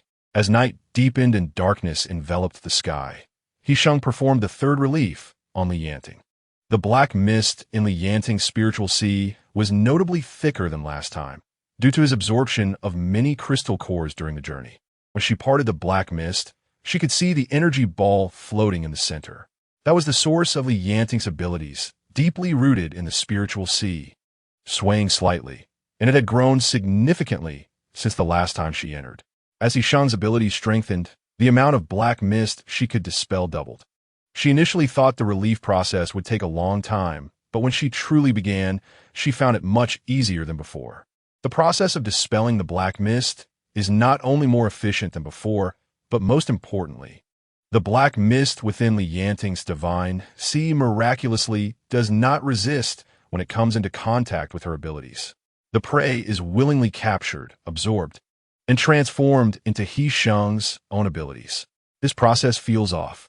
In her previous life, He Sheng's ability to relieve was much higher in level than it is now. Yet there was never a case where the black mist in the divine sea of an ability user did not attack her. Although the black mist exists within the ability user, it is in conflict with the user, so there is no situation where it can be controlled by the user. Therefore, the only possible reason left lies within herself. He Sheng thought of this and did not dwell on it any longer. Since her current efficiency is extremely high and she does not feel any suppression or discomfort, seizing the opportunity, she decided to dispel more black mist to stabilize Li Yanting's divine sea and strengthen her own abilities. He Sheng stopped when she felt tired. By this time, the black mist in Li Yanting's divine sea had become thin, and even if stimulated, there would be no more cases of abilities going berserk. The main contradiction had shifted to a secondary contradiction, and He Sheng looked at the energy ball of the main contradiction that had successfully ascended. She thought to herself that this was a big project and that they could take it slow in the future. When she exited, the sky outside had turned pitch black, and in the moonlight, the shadows of trees swayed in the wind, along with a crow that had landed on the treetop and was cawing. Li Yanting opened his eyes after He Sheng and immediately touched her forehead to confirm she did not have a high fever before expressing his confusion. When he first awakened his abilities, he had not absorbed any zombie crystal cores, so he had never come into contact with the black mist impurities, and his divine sea was naturally clear. I also find it strange, this time it was too smooth, and I didn't draw the impurities into my divine sea, but absorbed them all, converting them into my own abilities. He Sheng spread her hands in surprise, and a thin white light rose from her palm, like a curious little earthworm, discerning its position and winding towards Li Yanting. However, He Sheng's abilities were still insufficient. After a short while, that milky white light dissipated. I've broken through to level 3. He Sheng's eyes almost bulged in surprise. Li Yanting was happy for her, reaching out to embrace her, waiting for her to snuggle into his arms. He Sheng excitedly dashed into Li Yanting's embrace, catching a glimpse of the crow on the treetop that was staring intently at them. It seemed to have been watching them for a long time. He Sheng immediately felt uneasy. In her previous life, she had heard of an ability user who could control animal behavior, see the world through the eyes of animals, and even seize the consciousness of animals for their own use. At the thought of this, He Sheng suddenly felt a sense of being monitored and couldn't help but tense up. Li Yanting noticed her change and softly asked, "What's wrong?" "That crow.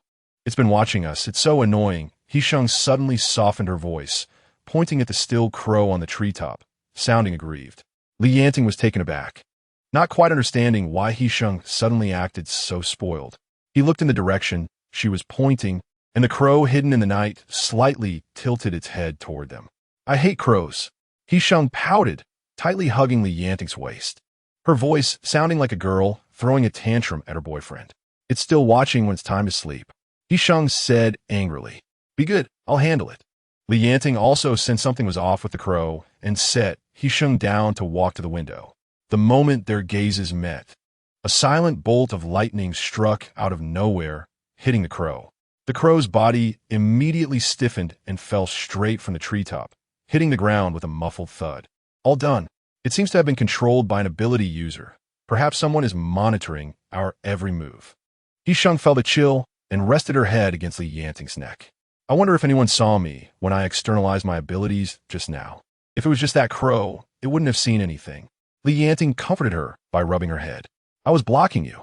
How could I let anyone see?" He Sheng sighed in relief and fell into a deep sleep against Li Yanting. By dawn, the eastern sky was just beginning to lighten.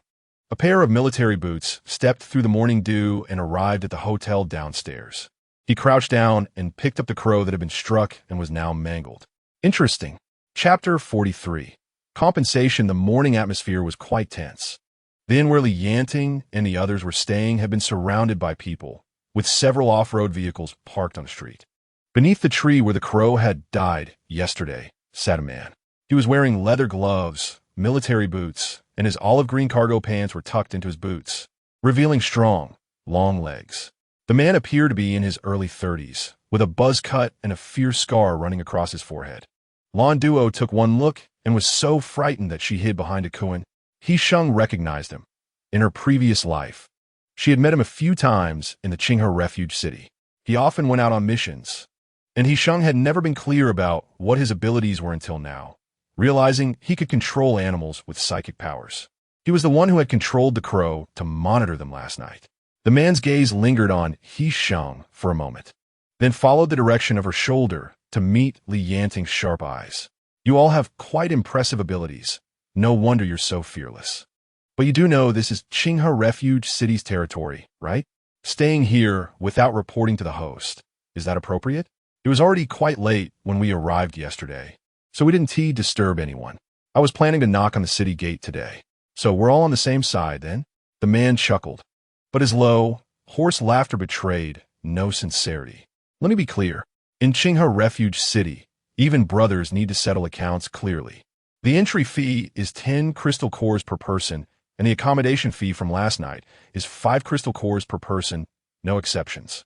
As he spoke, he gestured to his subordinates, a man and a woman, who came over carrying bags and trays. What should I call you? Li Yanting instructed Lan Duo to take out the crystal cores from their space to hand over to the two, then turned to the man to ask. Lu Qinghe. The man replied, just call me Captain Lu. Ordinary people, huh? It seemed that Lu Qinghe had only just noticed the dozen or so people standing behind them, peering out with excitement. Ordinary people don't get charged. Lu Qinghe's smile finally seemed a bit genuine, but the next moment, everyone understood they had misinterpreted his sincerity. After ordinary survivors enter the city, there are specialized departments that handle their work assignments, and they will live well. The way he phrased it was clear enough. What sounded nice was work assignments, but what it really meant was they would be sold off as slaves. The dozen ordinary survivors in the back exchanged worried glances, as if they had foreseen their future fate. Big Brother G, please help us. We don't want to become slaves. Big Brother G, please be a good person to the end. Don't abandon us, we beg you. Big Brother G, our crystal cores aren't enough. G-Fan, seeing this, quickly pulled her brother, fearing he would get too soft-hearted again. Helping them this far is already kind enough. Once they reach the refuge city, they should fend for themselves. Do you want to take care of them for a lifetime? Big Brother G, right? The price is negotiable. Lu Qinghe did not lower his voice intentionally, nor did he care who heard him. How about this? I won't charge you for the entry fee, but I'll trade you for these slaves. Oh no. I mean ordinary survivors. Big Brother G, no. We will always be grateful for your great kindness. Please help us. I don't want to be a slave. I beg you. Shut up. G-Fan suddenly turned around and scolded. I will not give you the crystal core. You've eaten our food and used our resources all this way, and now you still have the face to ask my brother for a crystal core? Dream on. G-Fan ignored her brother's hesitant expression and looked at Lu Qinghe. I agree to your proposal on behalf of my brother, but I have one request. Arrange a good place for us to stay. Deal. Don't worry. Our refuge city treats ability users quite well. Lu Qinghe looked at G-Fan appreciatively, sizing her up from head to toe. Boss, are we leaving? Lu Qinghe's subordinates collected the crystal cores and called 2 cars over the intercom. Wait a minute. Lu Qinghe suddenly reined in his smile, walked towards Li Yanting, raised his hand, and someone brought a dark object to his palm. This is my newly tamed pet. I was out walking it yesterday, and I don't know who it was, but a lightning bolt came down from the sky, and my new treasure was gone just like that. Lu Qinghe and Li Yanting stood face to face, their heights comparable, and their eyes met, hostility bubbling under the pressure. Everyone around felt a wave of oppressive force descending from above, making people anxious and breathless. You borrowed a crow to spy on us as a couple, and you still have a nerve to complain. He Sheng retorted, pointing at the dark crow, saying that it wasn't turned to ashes because my husband spared you. Huh? A couple who sleep soundly? Lu Qinghe emphasized the word soundly, looking at Li Yanting with a teasing expression, his sarcasm unhidden, almost writing, I think you're useless on his face. However, the next moment, a bolt of lightning emitted a dazzling blue-white light, and with a sharp crack, the object in Lu Qinghe's hand was immediately split in half and fell to the ground. Lu Qinghe's expression changed slightly, and his mocking smile froze on his face. The strength of the person before him was far beyond what he had imagined. Lu Qinghe clenched his fists in unwillingness, facing Li Yanting's fearless gaze, and finally gritted his teeth and spat out 2 words. Compensation. Chapter 44. Bamboo leaf green. Li Yanting ultimately compensated for the crow with 50 crystal cores.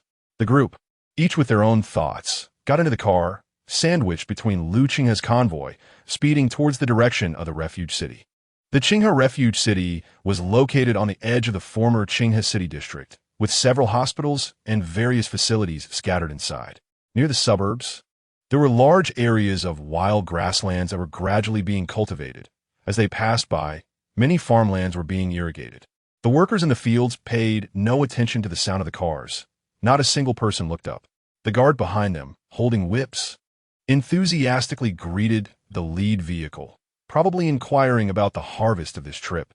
Entering the center of the refuge city, a lush square was filled with people, as if a large event was taking place.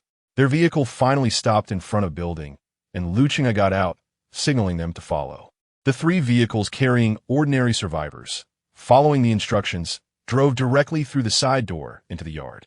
Before getting out of the car, He Sheng smeared some dirt on her and Lan Duo's faces, instructed Duan and Lu Feng to take good care of Lan Duo, and then came to Li Yanting's side, being pulled into his arms.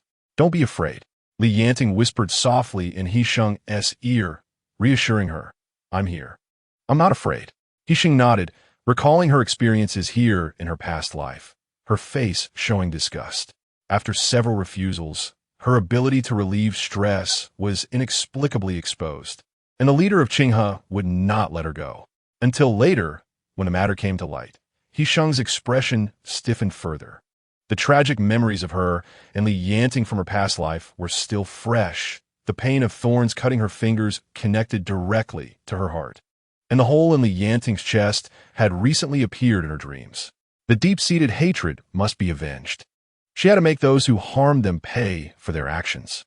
He Sheng's tense emotions caught Li Yanting's attention, but he just thought she was too nervous. So, he tightened his arms around her, stroking her hair at the back of her head to give her support. The leader of Qinghe, named Sukuwei, was a middle-aged man nearing 50. Before the apocalypse, he was the richest businessman in Qinghe City. After the sudden appearance of the Oracle, a firm believer in gods and spirits, disregarded his family's opposition and invested half of his wealth in various supplies.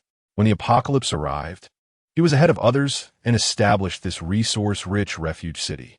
The building they were in front of was the headquarters of his company. Su Dong was in the office on the second floor. "Follow me." When they entered, a receptionist still stood at the former company's front desk. Upon seeing Lu Qinghe, her face couldn't hide her smile. Currently, the power system in the refuge city was recruiting electricians for urgent repairs, as electricity was being used in more critical areas. So the elevator was not operational. The receptionist explained while leading them to a temporary office on the second floor.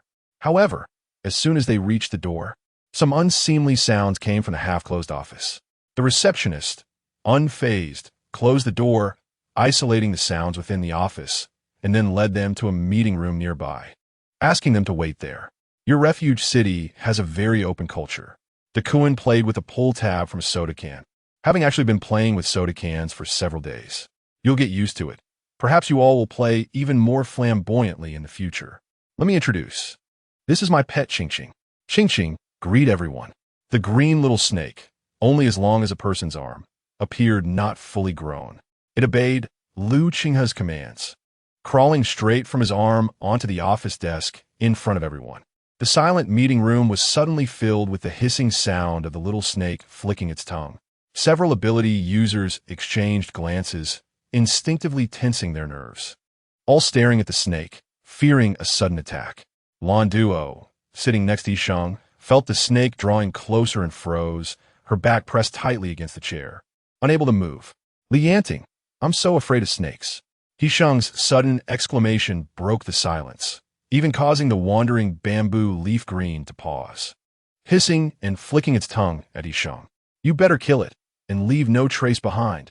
It's disgusting." Don't be afraid." Li Yanting showed no hesitation, first wrapping He Sheng tightly in his arms for protection, while his other hand flipped palm up and blue-white lightning sparked above his palm. "Wait." Lu Qinghe's frantic voice followed, accompanied by the sound of chairs tipping over. Lu Qinghe slammed his hand on the table, leaning forward to look at Li Yanting, his tone heavily laced with threat. "You dare to move it? How many crystal cores is this one worth?" Li Yanting remained unfazed, the sparks in his palm growing larger, saying, "It scared my wife." "You." Lu Qinghe was about to explode when the door suddenly swung open, and a lazy voice came in, the male lead of the earlier unrefined music. "Where's everyone?" Sukuwei, fastening his shirt buttons, entered and immediately spotted the bamboo leaf green on the desk. "Qinghe, you were wrong here," Sukuwei said. "This is such an impolite way to entertain guests." Sukuwei raised his head, his gaze sweeping over the crowd, finally lingering on the three women, not moving on. Chapter 45. I am a dentist. Repair 810. Sukuwei himself did not have abilities. The reason he could support such a large refuge city was not only because of his vast resources, but also because he was accompanied by a capable deputy with considerable abilities. This assistant was once Su Kawai's secretary and close bodyguard before the apocalypse, with exceptional abilities. Because Su Kawai had helped him, he has been following Su Kawai to repay his debt. Today, this assistant happened to be on site at a pharmaceutical factory in the south of the city and was not at headquarters, so Su Kawai received them alone. Su Kawai, how strong are your abilities? What are your specialties and what position do you want? Su Kawai boldly sat down in the main seat, exuding an air of superiority as if looking down on everyone. Biopharmaceuticals? That is a good specialty. Talent. We happen to need people in this area. As soon as Su Kawai finished speaking, a woman slowly walked in from outside. She was dressed in professional attire, her clothes wrinkled, and she tugged at her fitted skirt, appearing somewhat awkward. He Sheng, sitting below, moved the corner of his mouth, thinking how coincidental. The person who came was Suhanyan. What? Do you know each other? Su Kawai asked. Not just acquainted, we have quite a history between us. He Sheng laughed and spoke without reservation. Suhanyan's expression stiffened, but she quickly smiled brightly, playfully leaning closer to Su Kawai. Sheng just loves to joke. We all came from the same refuge city. Sheng is the young lady of the refuge city. How could we dare to have grievances with Sheng? Suhanyan said, her smile growing wider. She knew very well what kind of women Su Kawai liked. So she deliberately mentioned He Sheng's status as a young lady to attract Su Kawai's attention. As long as Su Kawai was interested in He Sheng, she would inevitably suffer at his hands. Now, pretending to be aloof would only lead to degradation later. Just thinking about this made Suhanyan feel pleased. Really? Su Kawai thoughtfully extended his hand, carelessly stroking Suhanyan's thigh, his gaze already on the girl who had just spoken. Suhanyan did not dare to refuse, and could only humiliatingly cooperate with Su Kawai's actions, shifting slightly forward to make it easier for him to reach under her skirt. Of course, back in the refuge city, Sheng took good care of us, Suhanyan said. The reason Suhanyan acted so coy in front of Su Kawai, pretending to be very familiar with He Sheng, was to pave the way for He Sheng to end up in Su Kawai's bed in the future, thus gaining some benefits for herself. He Sheng said, directly meeting Su Kawai's gaze without fear, I have fallen to this state because of them. The meeting room fell into a brief silence for a few seconds before He Sheng changed the subject. However, Chairman Su is a person of great experience. My father praised your abilities before his death, and I believe in your discerning eye. He Sheng left a hint here, appropriately trailing off. As long as Su Kawai wasn't foolish, he should weigh the implications carefully. After all, a person like him values their life most. Subordinates who can get close must be trustworthy. Su Kawai still wore a smile, but upon hearing He Sheng's words, his smile slightly stiffened, and after a moment, it deepened again. Su Kawai, I have my discerning eye. Otherwise, I wouldn't have been able to establish such a large refuge city. This statement marked a shift in the topic. What are your areas of expertise? Su Kawai asked. The apocalypse had only arrived for about half a year, and fifth-level abilities were rare. Even though he had personally witnessed Li Yanting's powers in a violent outburst, he never expected his abilities to have reached such a level. Lu Qinghe, who was playing with a snake nearby, paused momentarily, sneering lightly but saying nothing. Just the ability he demonstrated this morning when he crushed a crow in his palm, the explosive power and precise control, was more than fifth level. Metal type, level 3. Duan imitated him. Earth type, level 2. Lu Feng didn't want to disrupt the formation. Space type, level 1. Lan Duo followed suit with a fabrication. These individuals all conservatively reported their ability levels. Su Kawai had never seen a fifth-level ability user, and while shocked, he couldn't help but take a closer look at this strong little team. My name is He Sheng. He Sheng smiled and corrected him, then said, I'm a dentist, a chief physician. Suddenly, an eerie silence enveloped the air, with Lan Duo being the first unable to hold back, bursting into laughter, her shoulders shaking. So, Miss He Sheng is an ordinary survivor then. Su Kawai chuckled, his gaze suddenly warming. Ordinary people here are subject to mandatory distribution. Didn't Qinghe explain this to you? He looked at He Sheng, his gaze intense. Li Yanting interrupted Su Kawai's impolite gaze, his voice calm but cold. Suppressing his anger. She is my wife. Su Kawai smirked, openly eyeing someone else's wife and getting caught. Yet he felt no shame or guilt. I'm truly sorry. But the refuge city does not support idlers, Su Kewai said. He Sheng grasped Li Yanting's hand and continued. I can certainly work. The refuge city must be in need of medical workers, right? Su Kewai hesitated for a moment upon hearing this, but ultimately nodded. With a 5th-level ability user at hand, he could not easily offend them. Arranging a job for He Sheng was not difficult. Stabilizing this 5th-level ability user was the priority. Ultimately, both the power and the woman he cherished would be his. Chapter 46. The challenge. Li Yanting had no objections to this arrangement. Su Kewai would not allow them to form a separate team, as it would pose a threat to both the refuge city and himself. He Sheng took a surgical position at the only hospital in the city, although she was a dentist and specialized in oral treatments. Related treatments for the jaw and neck also fell within her responsibilities, so she could handle them well. Their assigned residence was in a high-rise community across from the square, separated by a nearly 100-meter-wide road.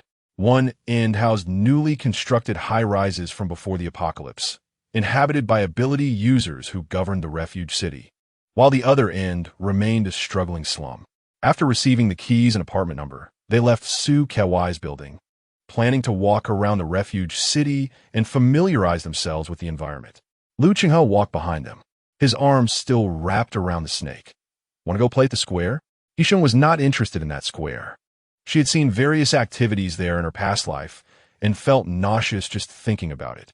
However, the square was the main entertainment venue in this refuge city, and if they wanted to gather more information, they couldn't avoid it. Brother, let's go take a look. Duan was quite interested. Li Yanting agreed, holding He Sheng's hand. Don't run around later. Got it, husband? He Sheng smiled sweetly, leaning against Li Yanting, only to feel his body stiffen. Duan, very perceptive, sidled over to grab Lu Qinghe's other arm. Hey, brother, let us go ahead. You can lead the way and tell us if there are any tricks around here. The bamboo viper wrapped around Lu Qinghe's arm hissed at Duan, who backed away repeatedly until it calmed down under Lu Qinghe's soothing. After Duan and the others followed Lu Qinghe away, Li Yanting and He Sheng naturally lagged behind. He Sheng secretly chuckled, pulling Li Yanting along as they walked slowly ahead. Husband, what's wrong? Li Yanting pulled his hand from He Sheng's embrace, wrapping it around her waist from behind, his voice slightly hoarse. What did you just call me? Husband. He Sheng leaned into him, feeling his stiffness, unable to suppress a smile as her lips curled up. It wasn't the first time she had called him that. The first time she called him this was at the hotel entrance, where she not only called him husband, but also claimed they were married. Even though Li Yanting had enough composure, that sudden moment still caught him off guard, causing him to lose control and shatter the crow in Lu Qinghe's hand into pieces. When you called me wife and said I was your spouse, you didn't seem to care about that title at all. He Sheng pouted, looking a bit unhappy, but in reality, she was secretly laughing in her heart. It's different. Li Yanting couldn't bear to see her unhappy and immediately wanted to explain, but the more he explained, the more confused it became. It was a stopgap measure. How is it different? Hearing him say that, He Sheng's heart sank, and she couldn't laugh anymore. What do you mean by a stopgap measure? Does that mean if there were no outside threats, he would plan to go back on his word? We're pretending to be a couple for your safety, but after all. Li Yanting was still explaining when he noticed that the smile on He Sheng's face had vanished, and she was staring at him with her cheeks puffed up, waiting for his explanation. Li Yanting found himself at a disadvantage, and finally sighed lightly. He could never lie to He Sheng, so he could only straightforwardly express his true thoughts. Nothing was established to define our relationship. I'm afraid of making you feel wronged. What pretending to be a couple? Li Yanting never thought of it that way from the beginning. The moment He Sheng called him husband, he felt their relationship had transcended. What pretending? She is his wife, as acknowledged by Li Yanting. However, to define their most important relationship so simply and rudely made him feel indebted to He Sheng, owing her a confession, a proposal, and a wedding. I never thought about pretending. Li Yanting finally uttered this sentence, feeling that he had been extremely selfish. Li Yanting's straightforwardness struck at He Sheng's heart. She had never imagined that a straightforward wooden man could be so romantic. This was not a good place. They were just on a street with no beautiful scenery, only a noisy square. But He Sheng felt there was no better moment than now. What a coincidence. He Sheng wrapped her arms around Li Yanting's neck and gently kissed his chin. I never thought about pretending either. Their eyes met, like a soft cloud gently landing on a piece of wood, wrapping it tightly with all its might. And the wood peeled off the armor it relied on for survival, clumsily gathering the cloud and placing it on its chest, layer upon layer protecting it. Stop looking at me. In the end, it was still Yanting who hurriedly avoided He Sheng's gaze. He raised his hand to cover her sparkling eyes, pulling her into his embrace tightly. A 1T let you down. When they finally arrived at the square, Duan had already been coaxed onto the arena by Lu Qinghe. The host was a burly man, looking bigger than Duan. He had a chain as thick as an arm around his neck, the other end deeply embedded in the arena below. He Sheng had seen this person in her previous life.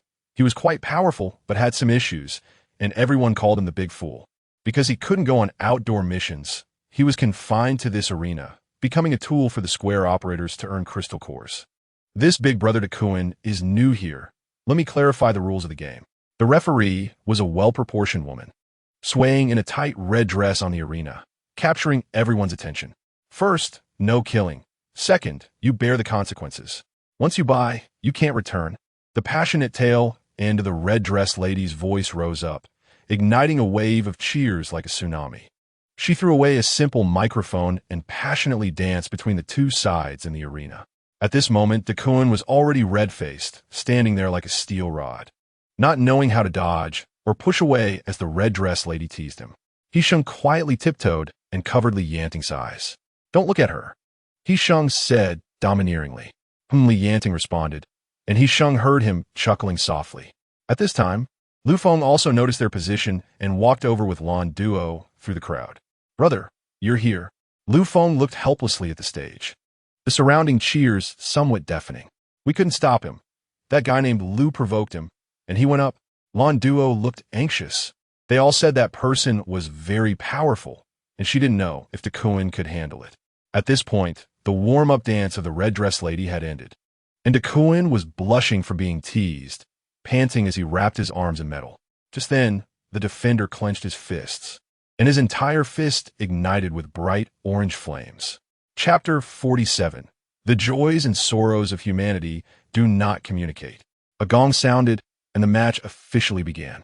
The first move from both sides collided hard, and four fists met without yielding. Under the pressure of strength, Duan's eyes turned red. He felt a moment of confusion in his mind, a surge of impulse wanting to beat his opponent to death without hesitation. Duan sensed something was wrong, shook his head vigorously to suppress that thought. With his steel-wrapped calves, Duan kicked his opponent in the stomach. The steel wrist was burned to a bright orange. This scorching, ultra-high temperature fire ability had already exceeded Duan's tolerance for high temperatures. His wrist was almost burned away. The audience below erupted into intense cheers at that moment. The difference in strength was evident. Just this one move showed that Duan was at a disadvantage. Duan was not someone who would easily admit defeat. Although this big fool was strong, he didn't know how to adapt and only relied on brute force. Though it was a bit tricky, as a fellow level 4 ability user, he wasn't unbeatable. So Duan clashed his hands together, instantly wrapping his entire arm in steel. He rushed forward, feigning a move, and as his opponent swung a punch down, he slid to the side, with both hands reaching up. The stout chain binding the big fool suddenly pulled down as if attracted by a 1,000-pound magnet. The big fool was restrained by the chain and fell to the ground with a loud thud. Everyone was stunned by this sudden turn of events, and the next second, the crowd erupted into even more intense cheers and shouts. The square was louder than ever, attracting the attention of passing vehicles. The people in the cars pulled over, rolled down their windows, and shouted at the spectators who were rushing over. Duan Zhanyong paused unnaturally. Just a few days ago when he first arrived here, he had also been tricked into this big fool's arena. That big fool was a barbarian, using fire abilities, and his wood abilities were completely suppressed in front of him. Anything he used would instantly turn to ashes. He had no choice but to admit defeat in the end. Because of this, he became the challenger who admitted defeat the fastest in the arena, mocked by the people below. Just then, the battle in the square had entered a fever pitch. Duan became the dark horse in this arena, and his name was shouted in unison by the audience. The waves of cheers rolling in. Duan Zhanyong's brow twitched. He clearly heard those two words. Of course, I recognize him. He is one of the people who teamed up to rob my supplies and seriously injured me. Duan Zhanyong's tone was deep, and it seemed to carry a sense of humiliation because that was indeed what he firmly believed. Duan Zhanyong snorted coldly, opened the car door, and walked over. I say, just tell Su Dong about their actions. He definitely won't sit idly by, his companion said indignantly. Then he thought for a moment and added, moreover, their brute force is beneficial to the refuge city. Su Dong will surely make arrangements for them. If I openly seek revenge, wouldn't that puts Su Dong in a difficult position? Duan Zhanyong smiled. The feeling of being admired was truly enjoyable. Who dares to block his way? Seeking death. He Sheng and the others were not far away, and naturally noticed the commotion over here. From their casual chat with the onlookers, it was learned that there are a total of 3 level 4 supernatural beings in the Qinghe refuge city, one of whom is the big fool in the ring, considered useless and not counted among them. Don't look at him. Yanting leaned down and whispered in He Sheng's ear, repeating her previous words back to her, word for word. But even so, Yanting was still jealous, and his earnestness in trying to learn how to date her made her unable to hold back a smile. He was undoubtedly a silly boyfriend. The confrontation on stage remained intense, with Duan fully utilizing the potential of his metal-type powers. In the early stages, he relied on the big fool's iron chains to defeat him, but later he directly found the big fool's weakness. He skillfully dodged his attacks, moving around to specifically target his weak points until the opponent could no longer stand. The outcome was decided. The big fool was beaten by Duan until his old injuries flared up, forcing him to end the match. The woman in red went on stage to announce Duan's victory, followed by an intimate and lively dance that stirred the loudest cheers and whistles from the crowd. However, the joys and sorrows of humanity do not resonate with each other. Duan Zhanfeng was kept at a distance by the crowd, which in the past symbolized his power and influence. But at this moment, it felt more like a circle had been drawn around him for others to gawk and ridicule. Anger boiled in Duan Zhanfeng's heart, his face dark as a pot bottom. He turned and left his companions, striding away. What is this? A level 3 defeating a level 4. This brother is truly impressive. Chapter 48. Calling him husband Duan became famous from this battle. A level 3 supernatural being defeating a level 4 is an impossible task in itself. Moreover, with a deep-rooted understanding of the mutual restraint among the 5 elements, fire naturally restrains metal. Being able to turn the tables in front of a natural enemy is indeed thought-provoking. Thus, after a night of revelry, everyone speculated whether Duan was about to break through to level 4 or was simply preserving his strength. Such talk spread quickly and soon reached the ears of those who were interested. When Su Kawai hosted a banquet to welcome them that evening, he deliberately brought up this matter. Duan's strength is much higher than I imagined. His current position indeed feels like a waste of talent. Su Kawai, with people on either side, did not delay the important matters. Duan, feel free to share any thoughts you have. Although he said this, everyone knew it was just polite talk from Su Kawai, who was actually probing. What thoughts could I have? Duan put all his wits into combat. On the battlefield, he could analyze his enemy down to their last piece of clothing.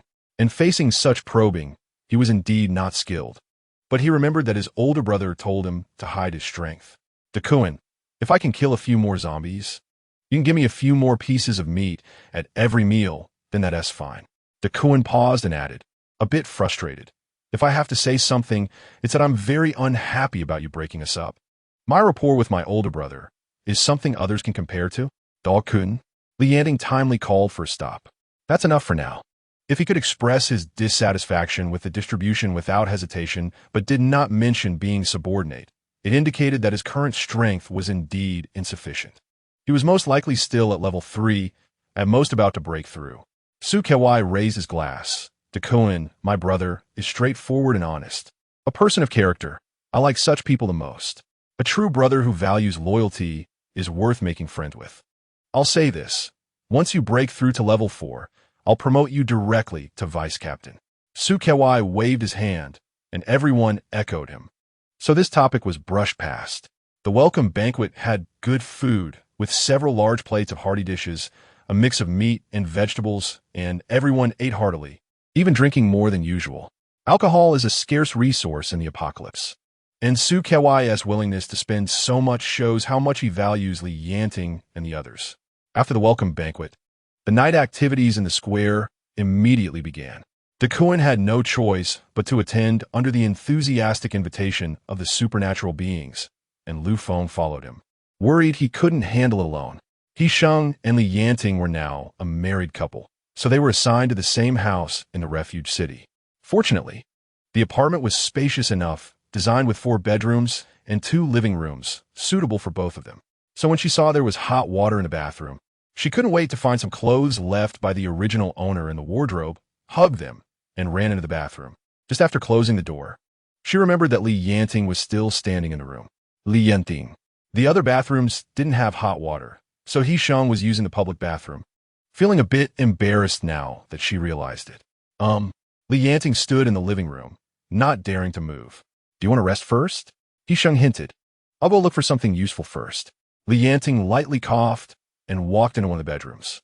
He Sheng leaned against the bathroom door, exhaling, feeling sweet inside and amused by Li Yanting's clumsiness. After taking a nice hot shower and applying some fragrant body lotion, He Sheng felt much fresher and couldn't help but hum a tune. Li Yanting? After He Sheng came out, she didn't see Li Yanting. She searched a few rooms and finally found him in a tool room farthest from the public bathroom. At this moment, Li Yanting was squatting on the ground with his back to her, surrounded by some tools and junk. He was smoking, and the smoke curled around his head, making one think his mouth was on fire. I've finished washing up. Do you want to take a shower too? He Sheng knocked on the door symbolically. He Sheng had just taken a shower. Her whole body was still wet, her medium-length hair wrapped in a towel secured on top of her head, with a strand cascading down her shoulder, leaving a small dark water stain. Her figure was already slender, and now she wore a loose shirt that barely covered her backside. The thin fabric clung to her body with the wind blowing in from the window, outlining her slim waist. Her fair legs were hardly covered, emerging from under the yellowish-white shirt, looking even whiter than the shirt, reflecting a bit of light, with delicate and tender skin. There are no women's clothes here. He Sheng awkwardly tugged at her shirt. The original owner here was probably a single man. She couldn't find a single piece of clothing she could wear, only managing to wear this relatively new shirt. He Sheng didn't disturb him any further and chose the sunlit master bedroom to find some clothes for Li Yanting. The original owner of this house had a physique similar to Li Yanting's, and the few sets of casual clothes she found were generally wearable for him. So she picked the loosest set and brought it to the public bathroom. At that moment, Li Yanting happened to come in, standing right behind He Sheng, making the dimly lit bathroom feel suddenly much smaller for 2 adults. He Sheng turned around, leaning against the washing machine, and with Li Yanting so close, she had to look up to meet his gaze. He Sheng, I found a set of clothes for you to change into. However, Li Yanting was not looking at the clothes she brought. He Sheng stepped back a little, but Li Yanting was still watching her. She lowered her head to avoid his gaze, placed the clothes down, and took a couple of small steps to the side. I'll go out first, He Sheng said softly, but as soon as she took a step, Li Yanting grasped her arm. Before He Sheng could react, she was already in Li Yanting's embrace, his warm palm pressing against her lower back through the shirt, instantly flushing her face. Since we're calling each other husband now, can I have a kiss? Li Yanting's other hand climbed up to He Sheng's neck, gently caressing, hot and burning. Chapter 49. The setup Li Yanting seemed to have turned into a carved wooden beam. He may be said to lack romance, yet he always manages to inadvertently stir people's hearts, making them unable to resist their feelings for him. However, if one were to say he understands romance, he could ruin the atmosphere with a single sentence, leaving people wanting to punch him in the chest. He Sheng wants to punch him right now. He Sheng, is that okay? The palm that falls on He Sheng's nape slides to her cheek, the rough fingertips brushing over her earlobe gently, rubbing lightly, carefully pressing down and then releasing. The unintentional gesture makes He Sheng blush, and the palm on her back keeps pushing her closer. On the surface, Li Yanting is asking for her opinion, but in reality, it seems he doesn't want to make a choice for himself. He just wants her to say the answer that satisfies him. But that answer is a bit hard to voice. He Sheng doesn't even dare to look into Li Yanting's fiery eyes anymore. Her gaze drifts, and she struggles for a long time to find the words. He Sheng is always like this, feeling fearless when she knows Li Yanting won't do anything to her. Yet when it comes to the real deal, she turns timid like a little hamster. He Sheng, speak. Seeing her silent, Li Yanting feels anxious. Is he being too abrupt? What if He Sheng doesn't want to? At this thought, Li Yanting reluctantly forces himself to let go, his movements swift and decisive. Because if he hesitates even for a second longer, he won't be able to resist pulling her into his arms and kissing her without regard for her wishes. But he ultimately cannot force He Sheng to do anything she doesn't want. Just at that moment, He Sheng suddenly reaches out to grab the hem of his shirt, and his heart skips a beat. What seems like a firm action comes to an immediate halt because of He Sheng's gentle tug. Who asks a girl directly if they can kiss? He Sheng mumbles quietly, knowing Li Yanting can hear her. Girls don't like talkative men. Their eyes meet. He Sheng clutching Li Yanting's shirt, her lips slightly pursed, she leans in to wrap her arms around his strong waist, then tilts her head back, closes her eyes, and waits nervously. With a foolish, wooden boyfriend, she has to take the initiative.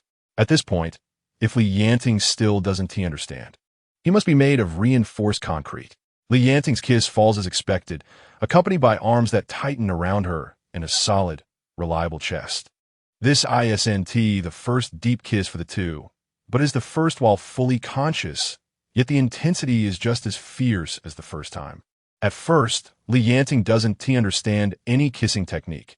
He only knows to seize everything from He Sheng, like a lion surveying its territory.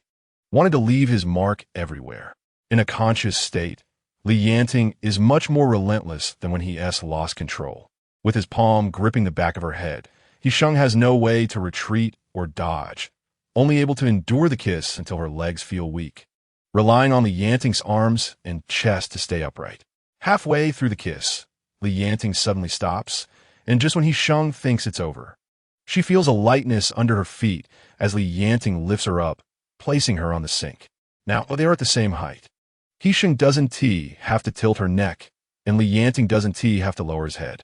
Her crimson lips slightly pucker, and the girl's confused eyes are misty. The towel has fallen off at some point, her damp hair cascading down, making her look even more alluring. Li Yanting. Just as Li Yanting is about to kiss her again, He Sheng quickly raises her hand to cover his mouth, her wide eyes holding a hint of temper that has no deterrent force, along with an undeniable shyness. Li Yanting keeps leaning closer, his low voice filled with heat. A man has just opened the door to a new world. Asking him to close it immediately is evidently impossible. For first kiss, can't you take it slow? He Sheng quietly complains. It's not the first time. Li Yanting moves even closer, wrapping his arm around He Sheng's back, cutting off her escape route again. The time you were out of control with your powers, it doesn't count. He Sheng says. That also isn't the first time. Li Yanting presses his forehead against He Sheng's, their noses brushing, breaths mingling. I've kissed you before. He refers to the time when He Sheng was infected by a virus, feverish and unconscious, when he stole a shallow kiss from her. He Sheng is immediately surprised. Before she can say anything to reprimand Li Yanting, he captures her lips again. This time, perhaps having accepted He Sheng's opinion, Li Yanting's movements slow down significantly. Each kiss gentle enough to make her heart race. Perhaps men have an innate talent for such things. It only took one night and 2 long kisses for Li Yanting to go from clumsy to skilled. You should go wash up. Get some good rest today. Aren't you going out tomorrow? He Sheng gently pushes Li Yanting away, resting her forehead against his. Li Yanting brushes He Sheng's half-damp hair. Your hair is still wet. I'll help you dry it. How will you dry it without a hairdryer? Just as He Sheng is asking, she suddenly feels a warm breeze blowing at the back of her head. He Sheng bursts into laughter, warmth flooding her heart. Using your powers like this, even they must feel wronged. Li Yanting's lips curl up. I'm happy to. 3 short words, warm and firm. The next morning, He Sheng wakes up to a series of urgent knocks on the door. Groggily, she opens it to find 2 people sitting on the sofa. It's Duan and Lu Feng. Just as He Sheng is about to greet them, Li Yanting wraps her in a large coat. Leaving so early? He Sheng asks, rubbing her eyes. Li Yanting is already dressed in his clothes and tactical vest, looking ready to head out. This contains supplies brought by Lando, including clothes and food. If you're hungry, eat something. Li Yanting hands the bag to He Sheng and reminds her to hide it when she goes out. Got it. He Sheng takes it, and as she sees Li Yanting about to leave, she opens her arms and hugs his waist, rubbing her head against his shoulder. Li Yanting smiles, bending down to kiss the top of He Sheng's head. Ahem. Duan's slightly awkward cough suddenly breaks the moment, and Li Yanting shoots him a glare like a knife. Duan, who has just crawled out of the sheets of a fiery beauty after a night of heavy drinking, is still not fully awake. Lu Feng teases him. This matter is neither big nor small. They've just arrived. They must proceed with caution. What if Su Kewai deliberately sent someone to lure Duan? Then they would be in a passive position. Duan looks guilty, rubbing his face, unsure how to speak. Although he drank a lot last night, he didn't black out. He clearly remembers being alone in the room before falling asleep, but when he woke up, there was a woman lying in his arms. And this woman isn't just anyone. She's the red dress girl from the arena. Chapter 50. Amnesia or Heart Madness. The red dress girl is named Rongrong, a well-known arena girl in the refuge city. But in reality, she is not just an arena girl. She is also the public operator of the entire plaza. The person behind her is Xiao Hua, who is Su Kewai's deputy and the second in command of the refuge city. Xiao Hua has never even met us. What is the point of this? Lu Feng points out the crux of the problem, wondering if Su Kewai is behind it. He Sheng yawns, reluctantly slipping out of Li Yanting's embrace. Have you ever seen a second in command who doesn't want to be the leader? Lu Feng is taken aback. He hasn't thought in this direction. If Xiao Hua and Su Kewai aren't as harmonious as rumored, then it wouldn't be strange for the second in command to pull in new powerful allies for personal gain. Rongrong didn't cling to you for responsibility. She's just waiting to see how it plays out. Someone will eventually be unable to sit still, He Sheng tells Duan. Duan nods absent-mindedly, rubbing his face in frustration. Anyone who has been schemed against like this wouldn't feel comfortable. He Sheng sent Li Yanting and others off for their external duties, tidied up a bit, chose some odorless food for breakfast, and then hid the leftovers before changing clothes and heading out. According to the regulations of the refuge city, ability users with attack-type abilities are all assigned to external and city defense teams. These two large teams regularly swap shifts, and all supplies found outside must be turned in. Ability users must pay a standard monthly fee of 5 crystal cores to receive the basic supplies and food distributed uniformly. If an ability user is strong enough and possesses surplus crystal cores, they can use them as currency to obtain more scarce supplies within the refuge city. Ordinary laborers, on the other hand, need to complete heavy work with all aspects of clothing, food, housing, and transportation arranged uniformly by the refuge city. In simple terms, it means standardized housing and insufficient communal meals. They also implement a point system. The more work done, the more points earned, which can be exchanged for crystal cores with the managers to use as their currency. At the beginning of the apocalypse, hospitals were the first to suffer due to infected individuals seeking medical help, resulting in very few surviving medical workers, making medical resources extremely precious and doctors' treatment relatively high. Therefore, He Sheng's situation in the hospital was somewhat better than that of ordinary laborers. When He Sheng arrived at the hospital, it was during the quietest time. After explaining the situation to the person in charge, she received a white coat and joined others for casual chatting to gather information. In her past life, after being brought into the refuge city, she had no one to protect her and was concentrated with other ordinary refugees in the backyard for distribution based on need. The place she was assigned to was exactly this hospital. There were over a dozen doctors and nurses in this hospital, simply divided into 2 groups, taking turns on day and night shifts, and the relationships were relatively harmonious. A young male doctor chimed in. I heard about it.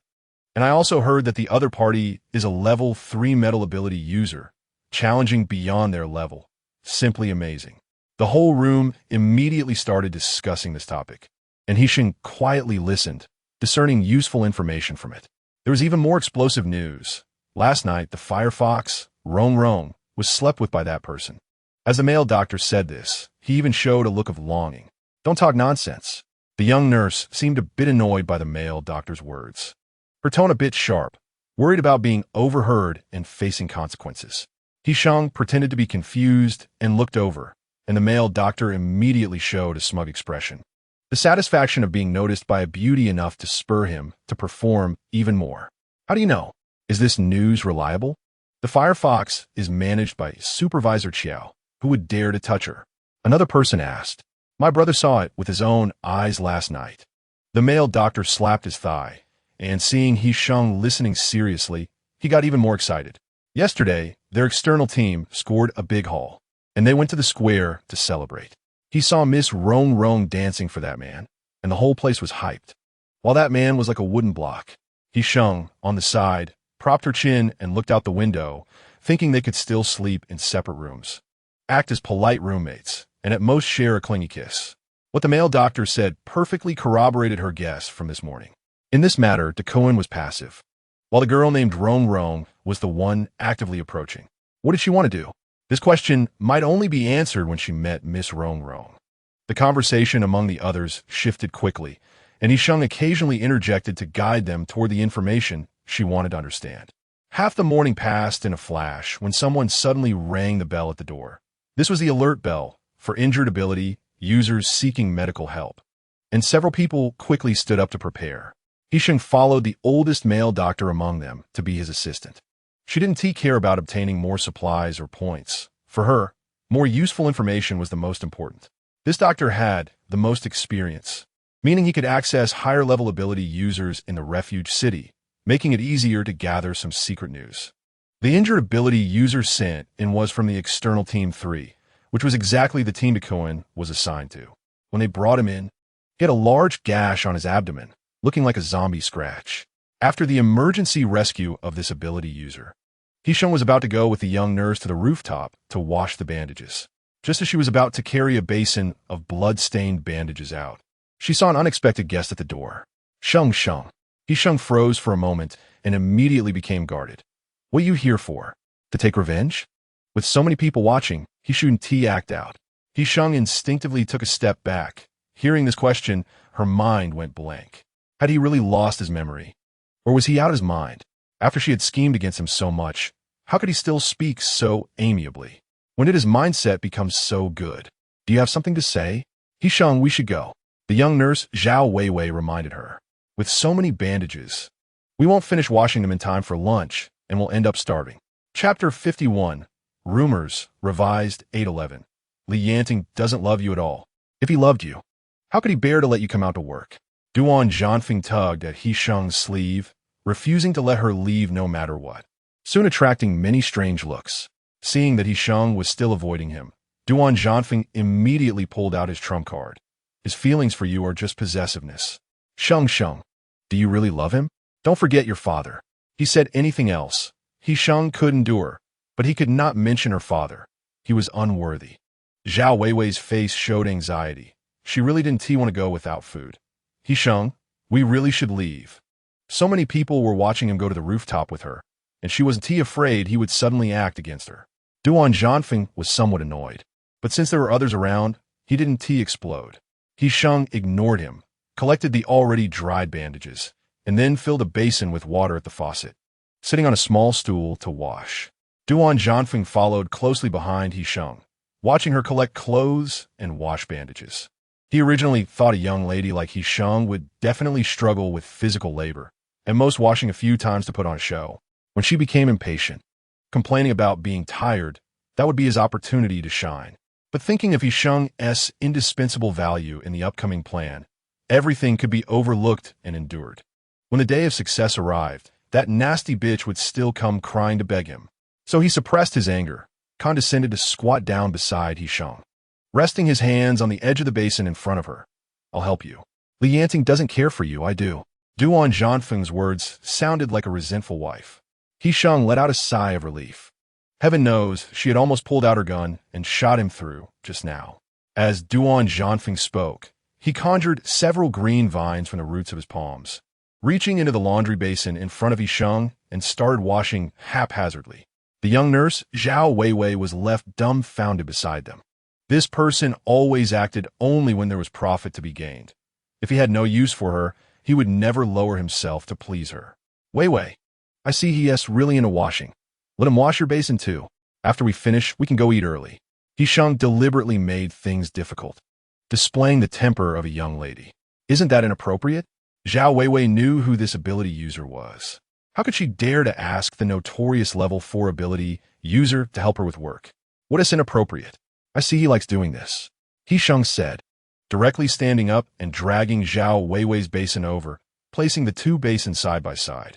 Wash 3 times, until there are no bloodstains left. Do what you can. If you can't, hurry and leave. Don't disturb us here, He Sheng said unceremoniously. I can. Duan Zhanyong paused for a moment, sensing a hint of resignation in his tone, as if he was helpless, yet indulging the person he held dear. After you finish washing, hang the gauze properly. We're waiting to use it. Even so, He Sheng did not give him a good look and immediately pulled Zhao Weiwei away from the rooftop. Zhao Weiwei followed He Sheng downstairs, but still anxiously glanced back at the rooftop, saying, "Is this okay?" After all, he is a level 4 ability user and has quite a bit of power in the refuge city. It's fine. He likes to do this, right? He Sheng remained unmoved. Aren't you hungry? Didn't you say you could never win against them? They managed to catch the hospital's lunch, which came from a small cafeteria. Although it was a bit unappetizing and very salty, they still finished it all. Duan Zhanyong did not disturb them again.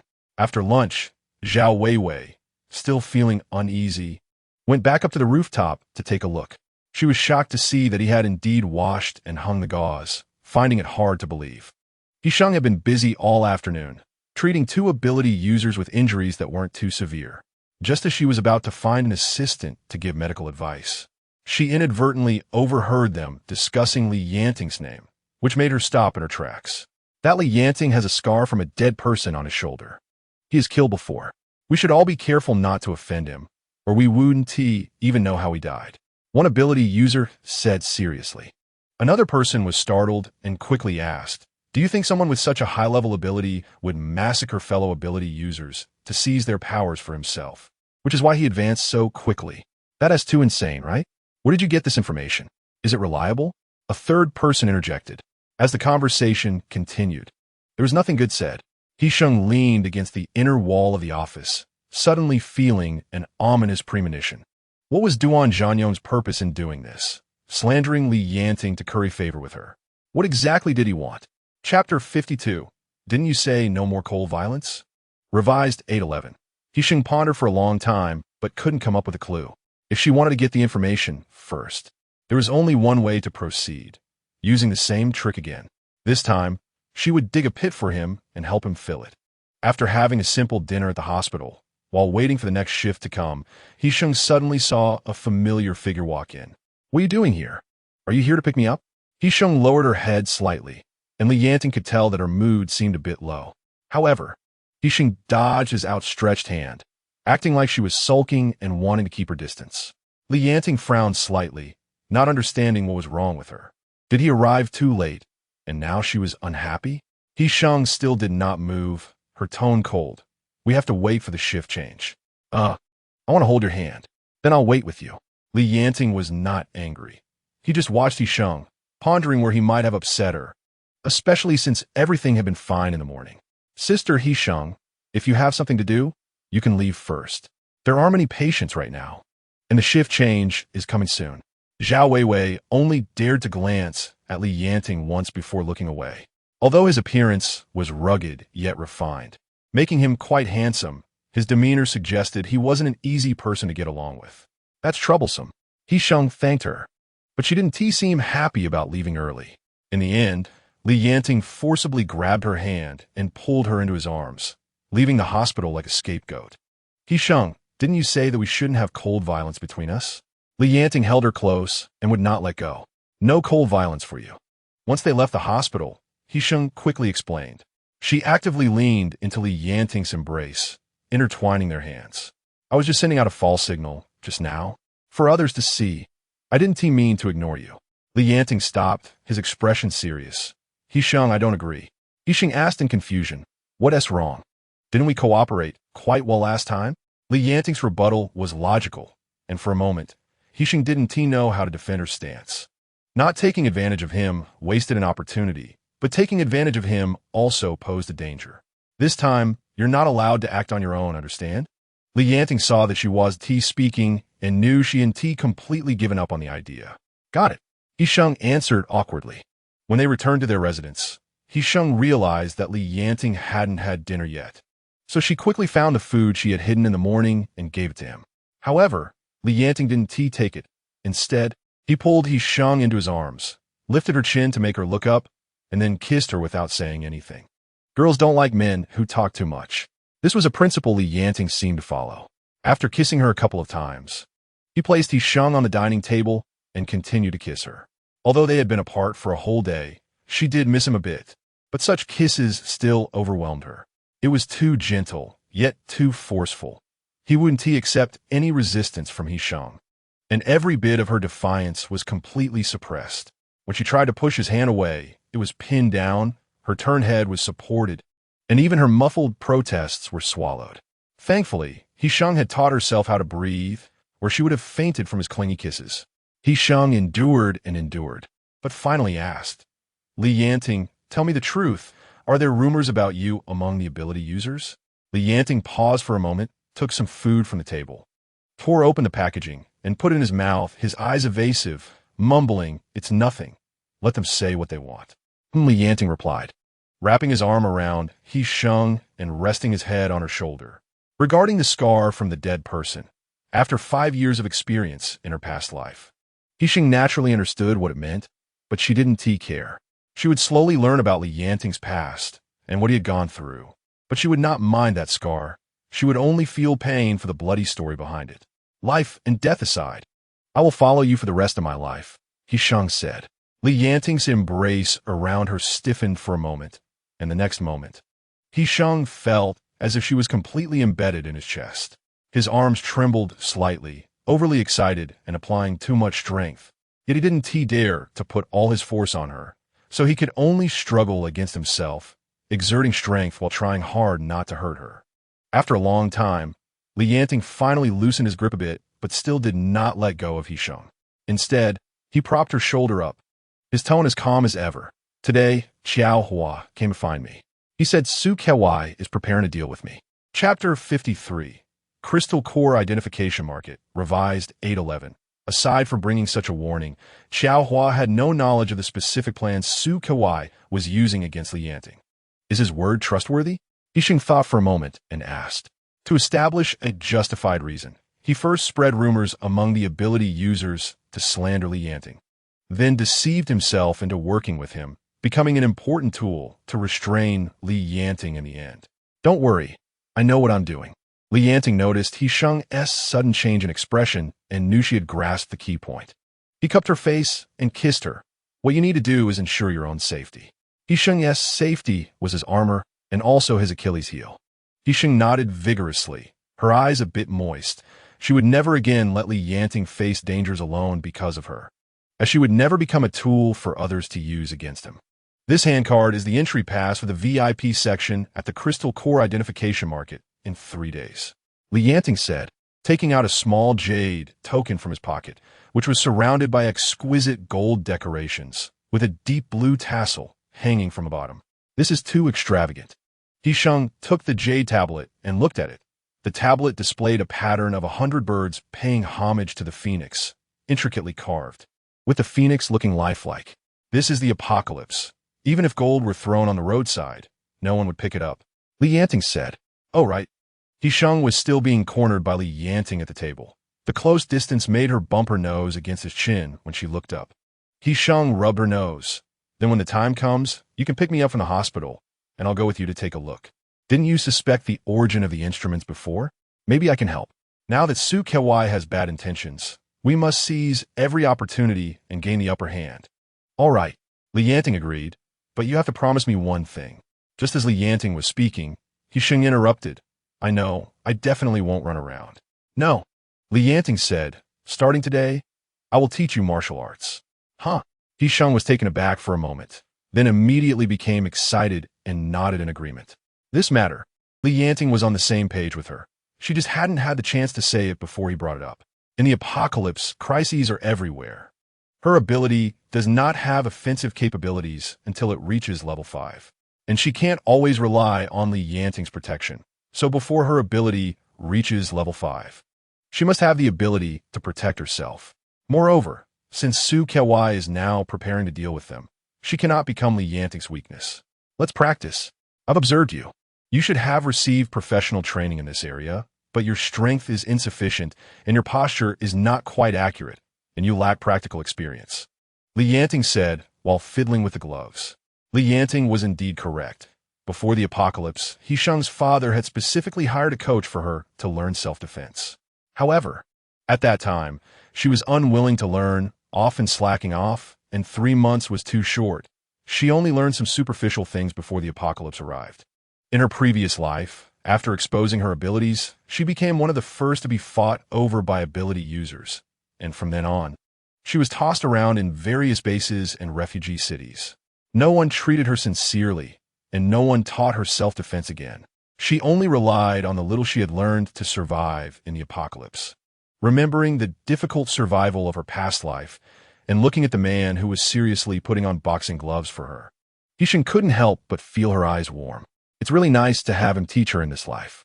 He Sheng thought this and suddenly snuck up to ambush Li Yanting. A sound echoed in the empty room, ringing between the two of them. Li Yanting paused his movements, raised his eyelids to glance at He Sheng, and then, seemingly unaffected, helped her secure the boxing gloves. The gloves were a bit big, but it didn't matter. They just needed to fit the little cat's paws. Should we check my basics first?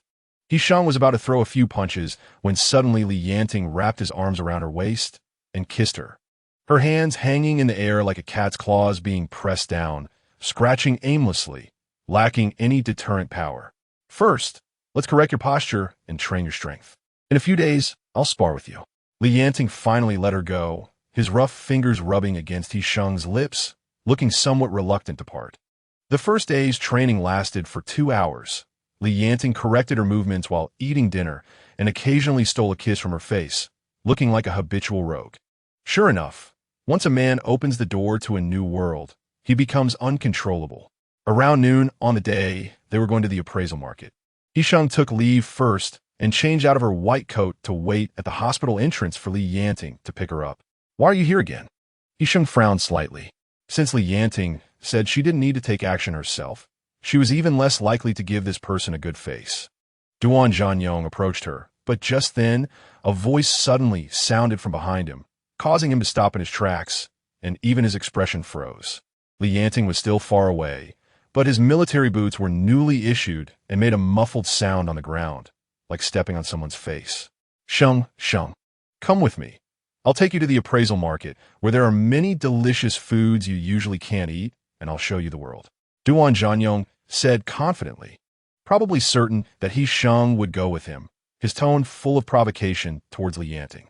Li Yanting looked at him like a clown and said nothing but directly extended his hand to He Sheng.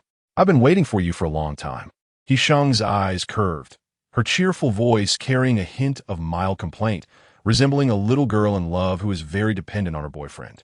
He Sheng was already good-looking, and when she acted spoiled, she was even more charming. She tilted her head slightly, her chin raised a bit, and her jawline was highlighted in the sunlight.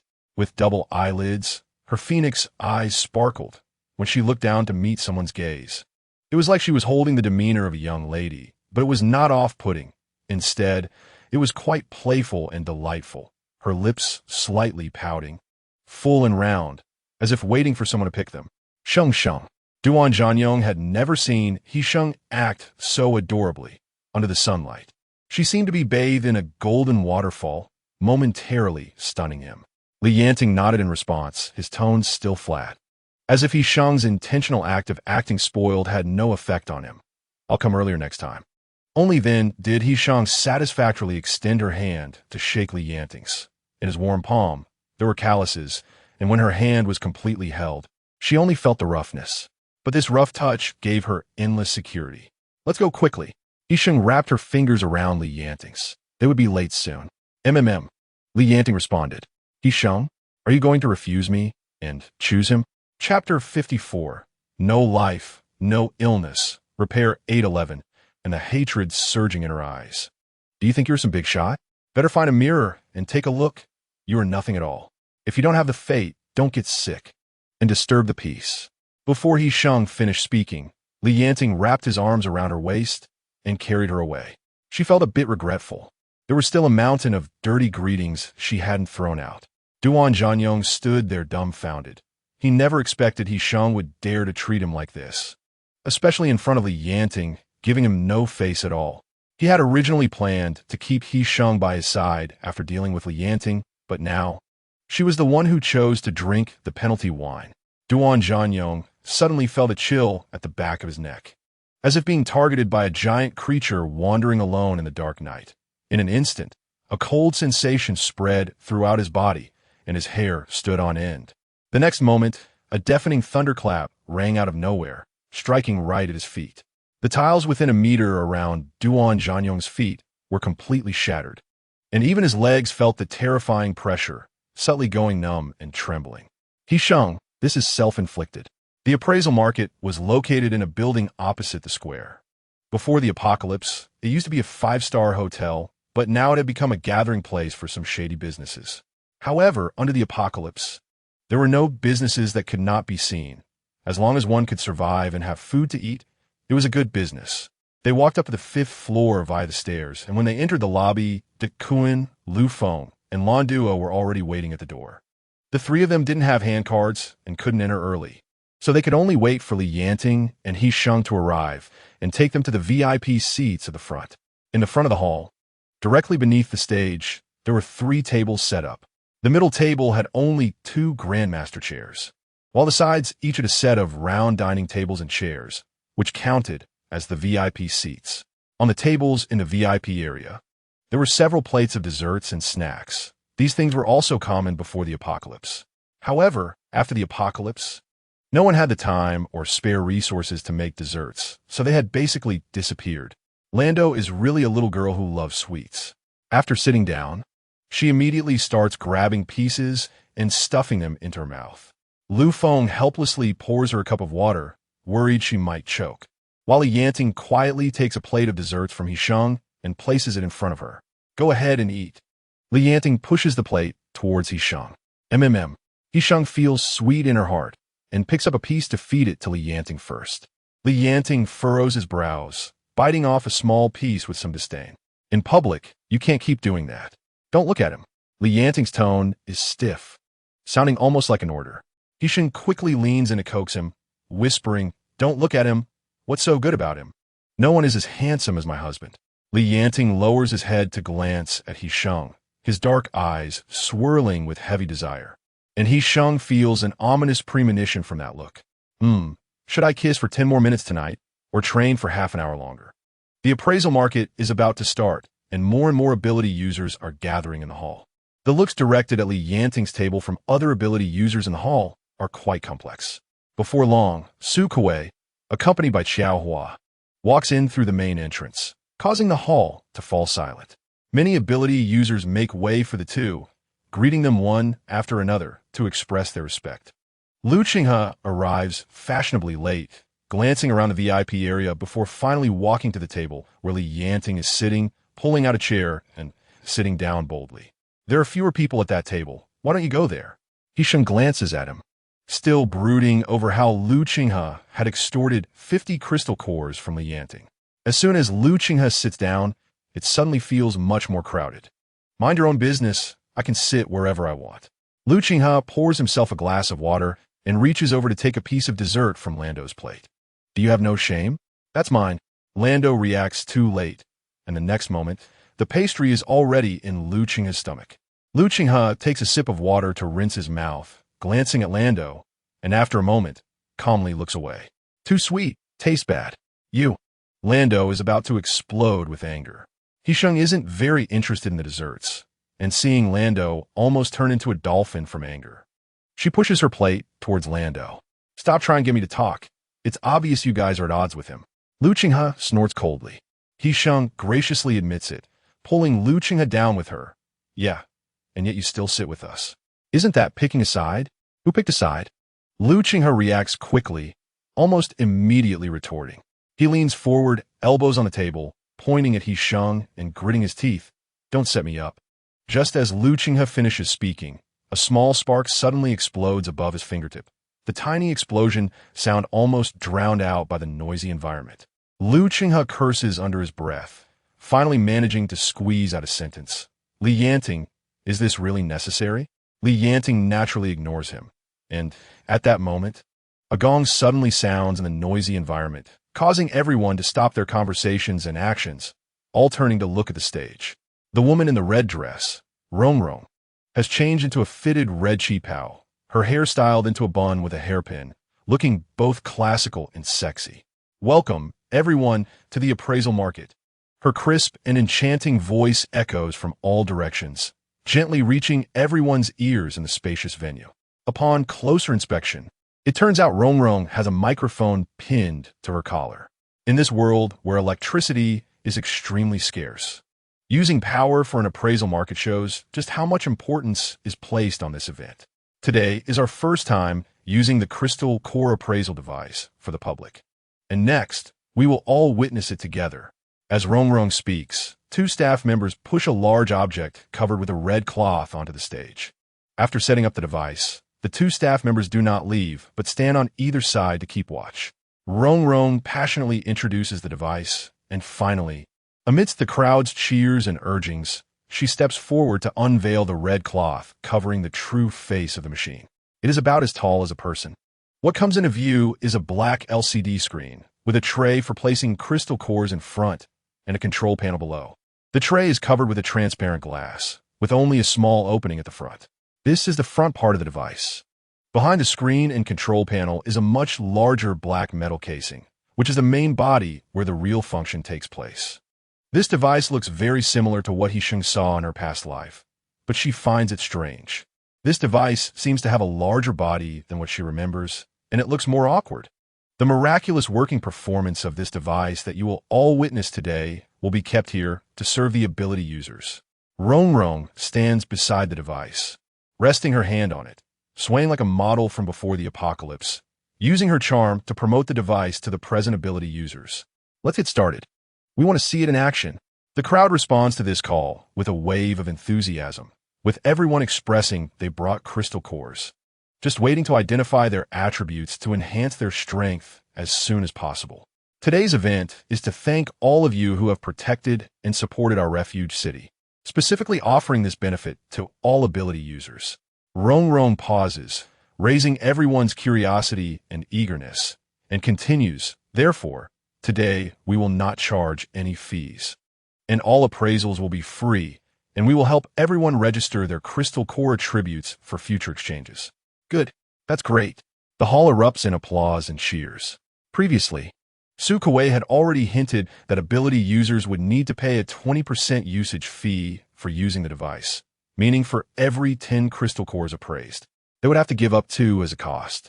With today's event being entirely free, they are getting a tremendous benefit. Next, Rongrong places 10 randomly selected crystal cores prepared by the refuge city onto the table and announces the rules for the first round of the game. She plays with the crystal cores in her fingers, pretending to put them into the tray through the small opening.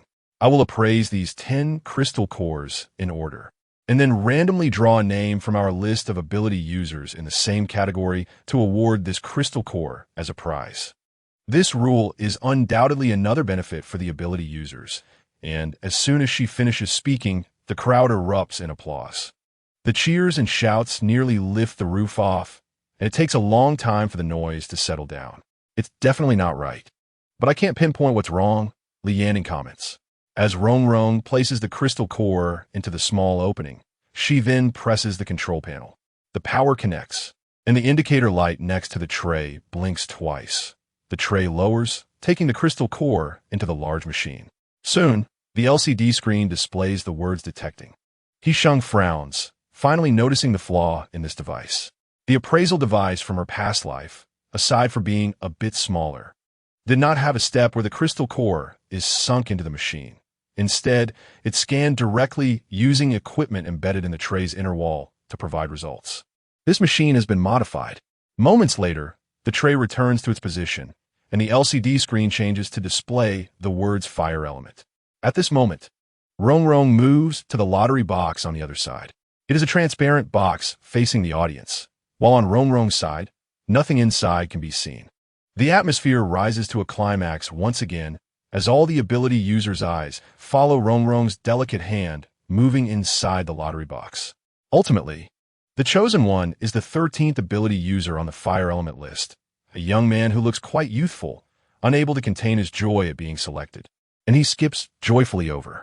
Voices of disappointment and envy rose from the crowd, seeing the first ability user successfully obtain the crystal core. Everyone became even more eager for the results of the remaining crystal cores. Adding this extra step would significantly reduce efficiency and greatly increase the failure rate of the equipment.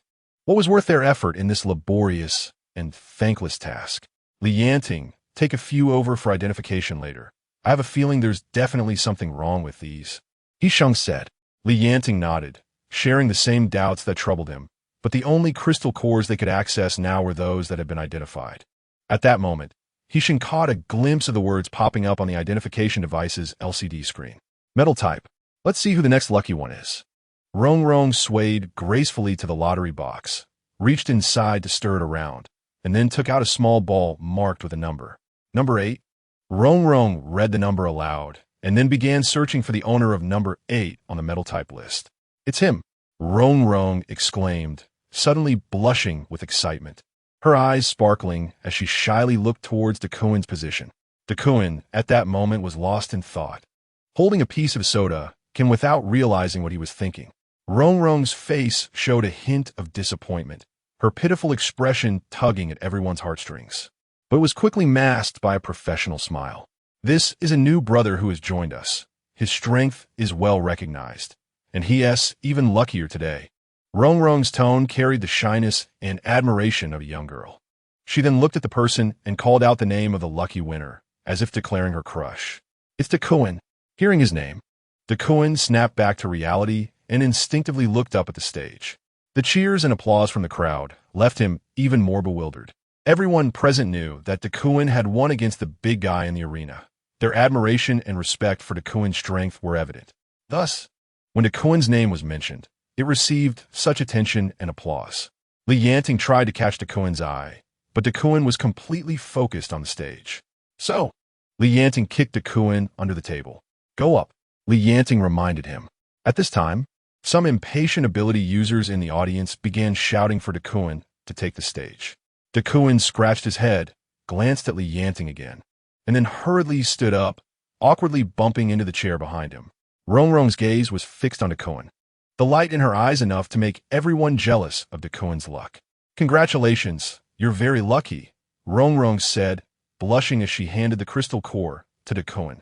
Duan stared at Rongrong's face, dumbfounded, and mumbled an aha. Then he reached out to take what Rongrong offered him.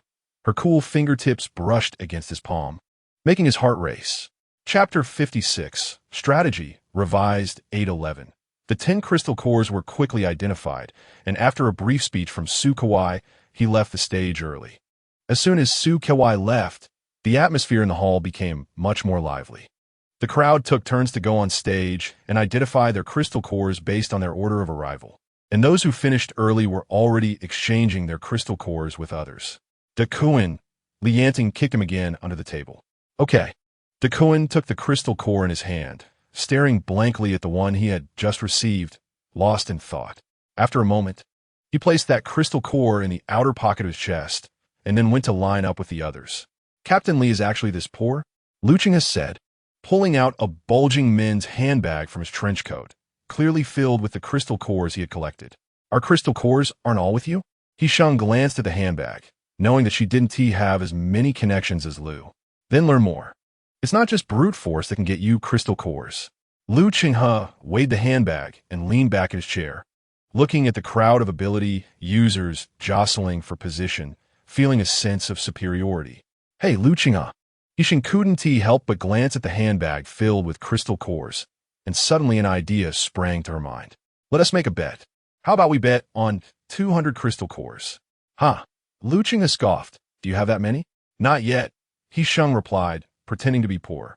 In reality, after deducting the entrance fee, accommodation costs, and the 50 cores owed to Lu Qinghe, they still had nearly 100 cores left that didn't match their abilities. One day is enough, Yanting said, placing a hand protectively on her waist. "And to Kuan, and I will be fine in the morning." Lu Feng noticed that He Sheng had another scheme in mind and quickly joined in to raise the stakes. "You should save up first," Lu Qinghe snorted. "Are you afraid we won't pay up? Or are you just too scared yourself?" He Sheng's tone turned sharp, her face practically written with provocation. "A miser won't risk their own assets. It's pointless to play with a coward. We might as well find someone else to play with." Lu Feng secretly chuckled, joining in to provoke him. "Exactly, coward, miser." Lan Duo, seizing the opportunity, added her voice. "What kind of man has no courage at all?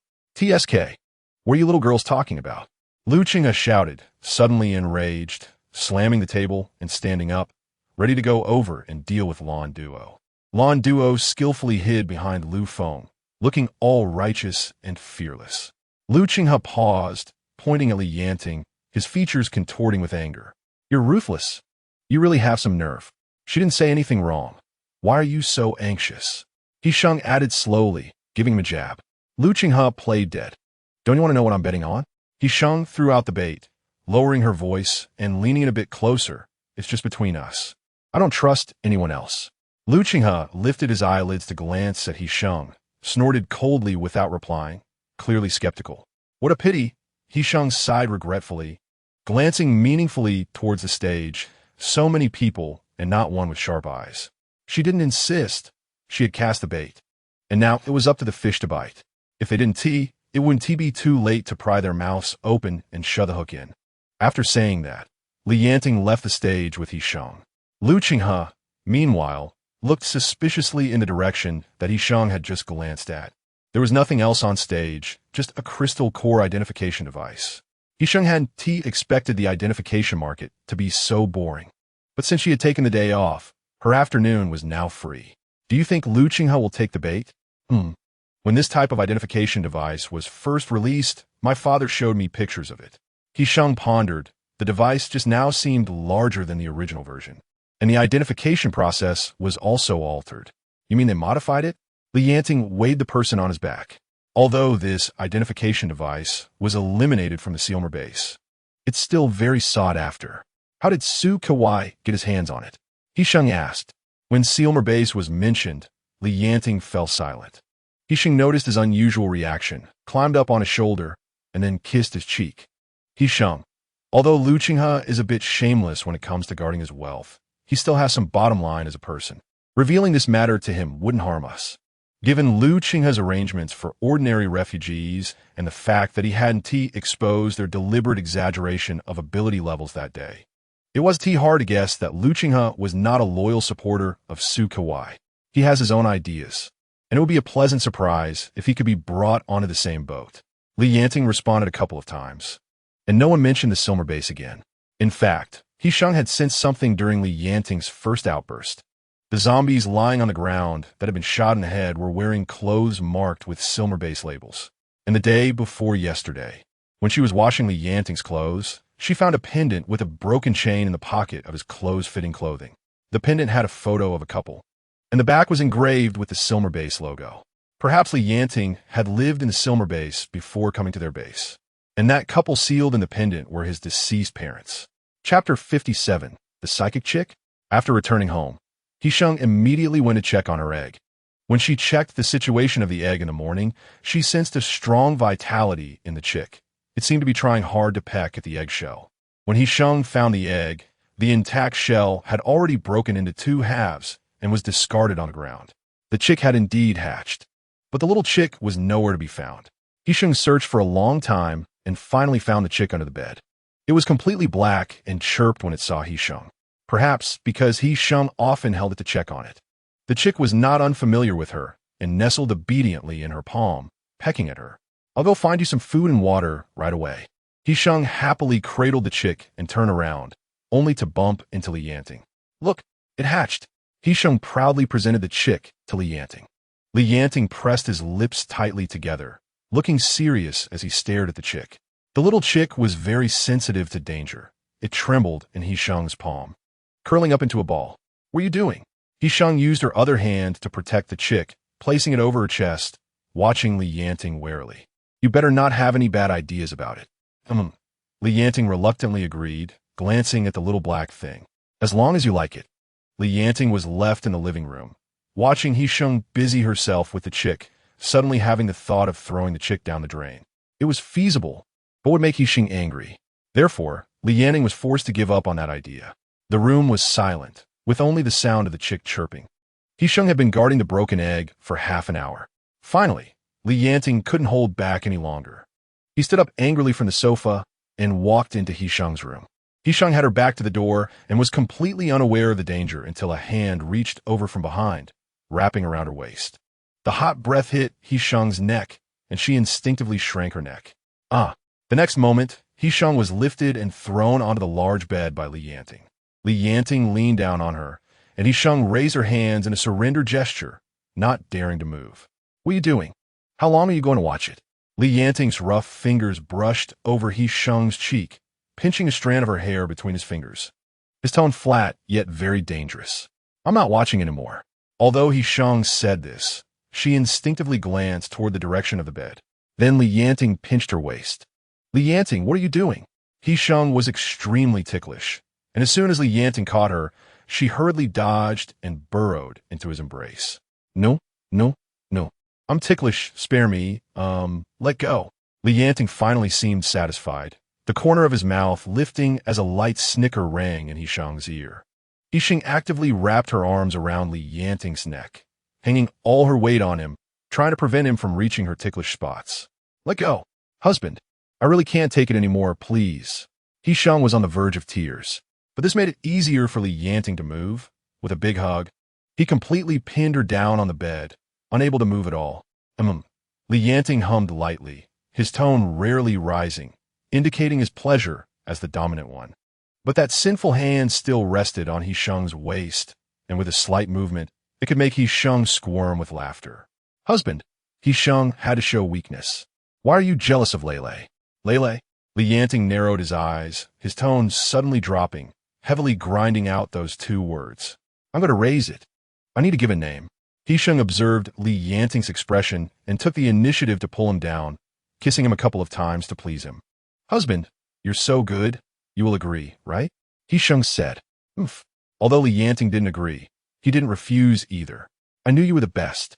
The remaining sweet words were personally captured by Yanting, and he was very satisfied with this way of expressing gratitude. When Duan arrived with the crystal cores, it was almost dinner time. He stormed in angrily, his clothes torn in two places, and a burn mark on his pants revealed the burned skin underneath. Seeing his outfit, Yanting frowned and asked, Who did you fight with? It was those ability users causing trouble. Duan gulped down a large glass of water and took out a few identified crystal cores from his pocket. The machine was only working for about half an hour. It first slowed down and then just broke down. We only identified less than a third of the participants, and the maintenance staff reported a malfunction, and the rest of them went crazy. So you got into a fight? He Sheng walked out of the bedroom, holding a chick in her palm. They got on stage, and I just helped a bit. Duan said this and suddenly stumbled. He Sheng understood. How's Rome? Is she okay? Not. Duan scratched his head, but his attention was quickly drawn to the chick in He Sheng's hand. Wow, this thing is alive. Duan exclaimed in disbelief. Yanting responded, somewhat unwillingly. There was nothing different from the usual crystal cores, but the residual fluctuation of ability inside made He Sheng feel quite familiar. He Sheng thought for a moment and switched to another core to continue her exploration. After several cores, the results were the same. So that's how it is. It was Duan's first time seeing a crystal core being eaten raw, and he quickly pushed the chick away. Whoa, this chicken. The chick was pushed away, stumbled, but stood up and wanted to rush over to eat the crystal core. Lele, you can't eat that. He Sheng hurriedly picked up the chick and placed it in her palm, patting its neck and belly, urging it to spit it out. At that moment, a faint orange light suddenly shone through the chick's sparse feathers. Due to its black feathers, it was slightly more noticeable. Careful. Yanting reacted first, grabbing the chick and throwing it to the ground, while pulling He Sheng to his side for protection. The next moment, the chick, still in the air, suddenly ignited in bright orange flames, transforming into a little fireball. After hitting the ground, it rolled over, flapping its wings a couple of times, and the fire was extinguished. It's extinguished. You raise a golden crow? Chapter 58. Ominous clouds, revised 811. The chick flapped its wings a couple more times, chirping as it waddled on the ground. Then clucked twice and spat out the crystal core it had just swallowed intact. And that fall seemed to have no effect on it. He Sheng hesitated for a moment, squatted down, and picked up the crystal core that the chick had spat out. She released her ability to probe deeper, but found it completely empty inside. The ability within the crystal core had completely vanished. At this moment, the core in her hand was gradually disintegrating into powder. It absorbed the ability. He Sheng turned to look at Yanting, feeling a bit at a loss. Observe for a while first, and don't let it come into contact with the crystal core, Yanting said. He Sheng nodded obediently, also relieved that Yanting didn't treat it as a dangerous factor and throw it into the sewer. In her previous life, it was only in the third year of the apocalypse that some mutated plants and animals appeared, and most of them were zombified creatures. Those with abilities like Lele were extremely rare. Moreover, what was most worrying and puzzling was that Lele appeared 3 years earlier than in her previous life, which made He Sheng feel that something was off. Humans can awaken abilities, so why can't animals? Duan looked at the little chick and, after some thought, no longer found it strange. Forget about this chicken for now. Did you find any issues with the crystal core during your inspection? Yanting asked. Yes. There are residual energies from a third party detected within the crystal core, He Sheng said. This aligns with my previous speculation. The instruments are indeed fake. They modified the instruments to create the illusion of detecting ability users by putting them inside the machines. This is also why the instruments malfunction today. Detecting too many crystal cores consumes abilities, and the ability user can't handle it. This also indicates that the ability user inside isn't very powerful. What? Duan took a moment to understand He Sheng's meaning and found it hard to believe. Putting someone inside to impersonate a machine? Who would willingly do such a thing? So, he might have been forced, He Sheng replied. This matter is closely related to Xiaohua and Su Kewai. What should we do then? Dal Ku nasked. Su Kewai wants to target us, so are we just going to wait to be targeted? Stop talking nonsense. Yanting fronat. Duan's words were indeed ambiguous and unpleasant to hear. Su Kewai wanted to deal with Yanting, so they naturally couldn't just sit and wait. After dinner, He Sheng first beat the sandbag for 2 hours, then hurriedly took a shower and rushed into Yanting's bedroom, throwing her arms around his neck. I think we can proceed to the next step, your sea of consciousness. Poor He Sheng hadn't finished her sentence before Yanting picked her up and spun her around, dropping her between the bed and himself like a sandwich cookie. What did you just say? Yanting's breath became heavy. He Sheng still carried the moisture from her shower, and the lingering scent of her body filled Yanting's nose. The phrase proceed to the next step immediately ignited his blood. So much so that he didn't even hear the second half of her sentence about the sea of consciousness and pressed her onto the bed, his eyes shining. He Sheng was momentarily stunned by this action and hadn't reacted when Yanting cupped her face and kissed her. It was only when Yanting's other hand began to wander, lifting the hem of her shirt, that He Sheng sensed the imminent danger beneath that hot palm. It was all Yanting's fault for usually being such a gentleman. Holding hands was just holding hands, hugging was just hugging, and even kissing required her consent, with his hands never wandering about. This had made He Sheng completely let down her guard against him, to the point that today, she had willingly walked into the wolf's mouth. Yanting and He Sheng increasingly felt that things were getting serious. She quickly grabbed both of Yanting's ears, her tone a mix of grievance and plea to stop him. Yanting reluctantly rubbed her a couple of times, slightly lifting his head to look at her. He Sheng's face was nearly exploding. She quickly raised her hand to cover herself, her voice muffled and shy, nearly dripping with water. I didn't mean that. I meant your sea of consciousness has nearly cleared the black mist impurities, and we can further sort out your abilities. In response, there was a long silence. He Sheng, feeling a bit guilty, moved her fingers away and opened her eyes, only to see Yanting's gaze fixed on her like a predator. That look almost ready to devour her. Yanting ultimately said nothing, raising his hand to cover He Sheng's timid eyes, bending down to bury his head in her neck, breathing heavily and sighing. Don't provoke me. Yanting's heavy breathing carried a burning heat, brushing against the delicate skin of He Sheng's neck, making her involuntarily shrink her neck. All right, let's begin. He Sheng didn't move. Li Yanting lifted his head, pushed aside her hand covering her face, and leaned in to kiss her lightly. "I won't touch you today." He Sheng bit her lip, feeling a mix of shame and anger. Upon hearing Li Yanting say this, she didn't know whether to breathe a sigh of relief or regret that she had said that impulsively. "Then lower yourself a bit." He Sheng, blushing, pulled Li Yanting's neck down, tilted her head up to find his forehead, and gently bumped against it, then closed her eyes, using her abilities to sense Li Yanting's presence. He Sheng closed her eyes, but Li Yanting did not.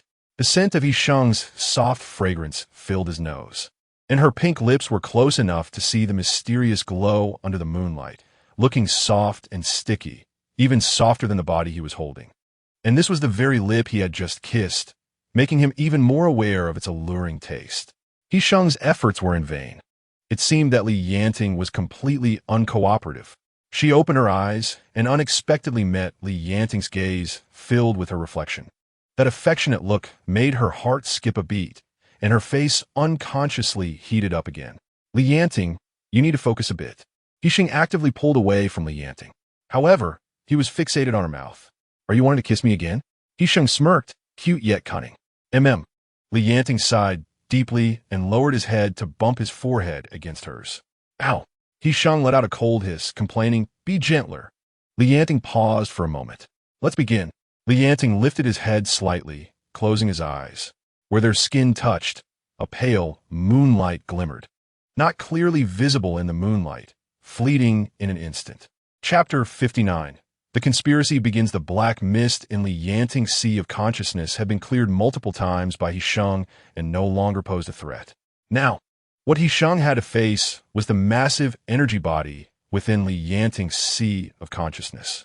Earlier, in order to quickly advance his abilities, Li Yanting had indiscriminately absorbed all kinds of crystal cores, hoping to extract usable abilities for himself.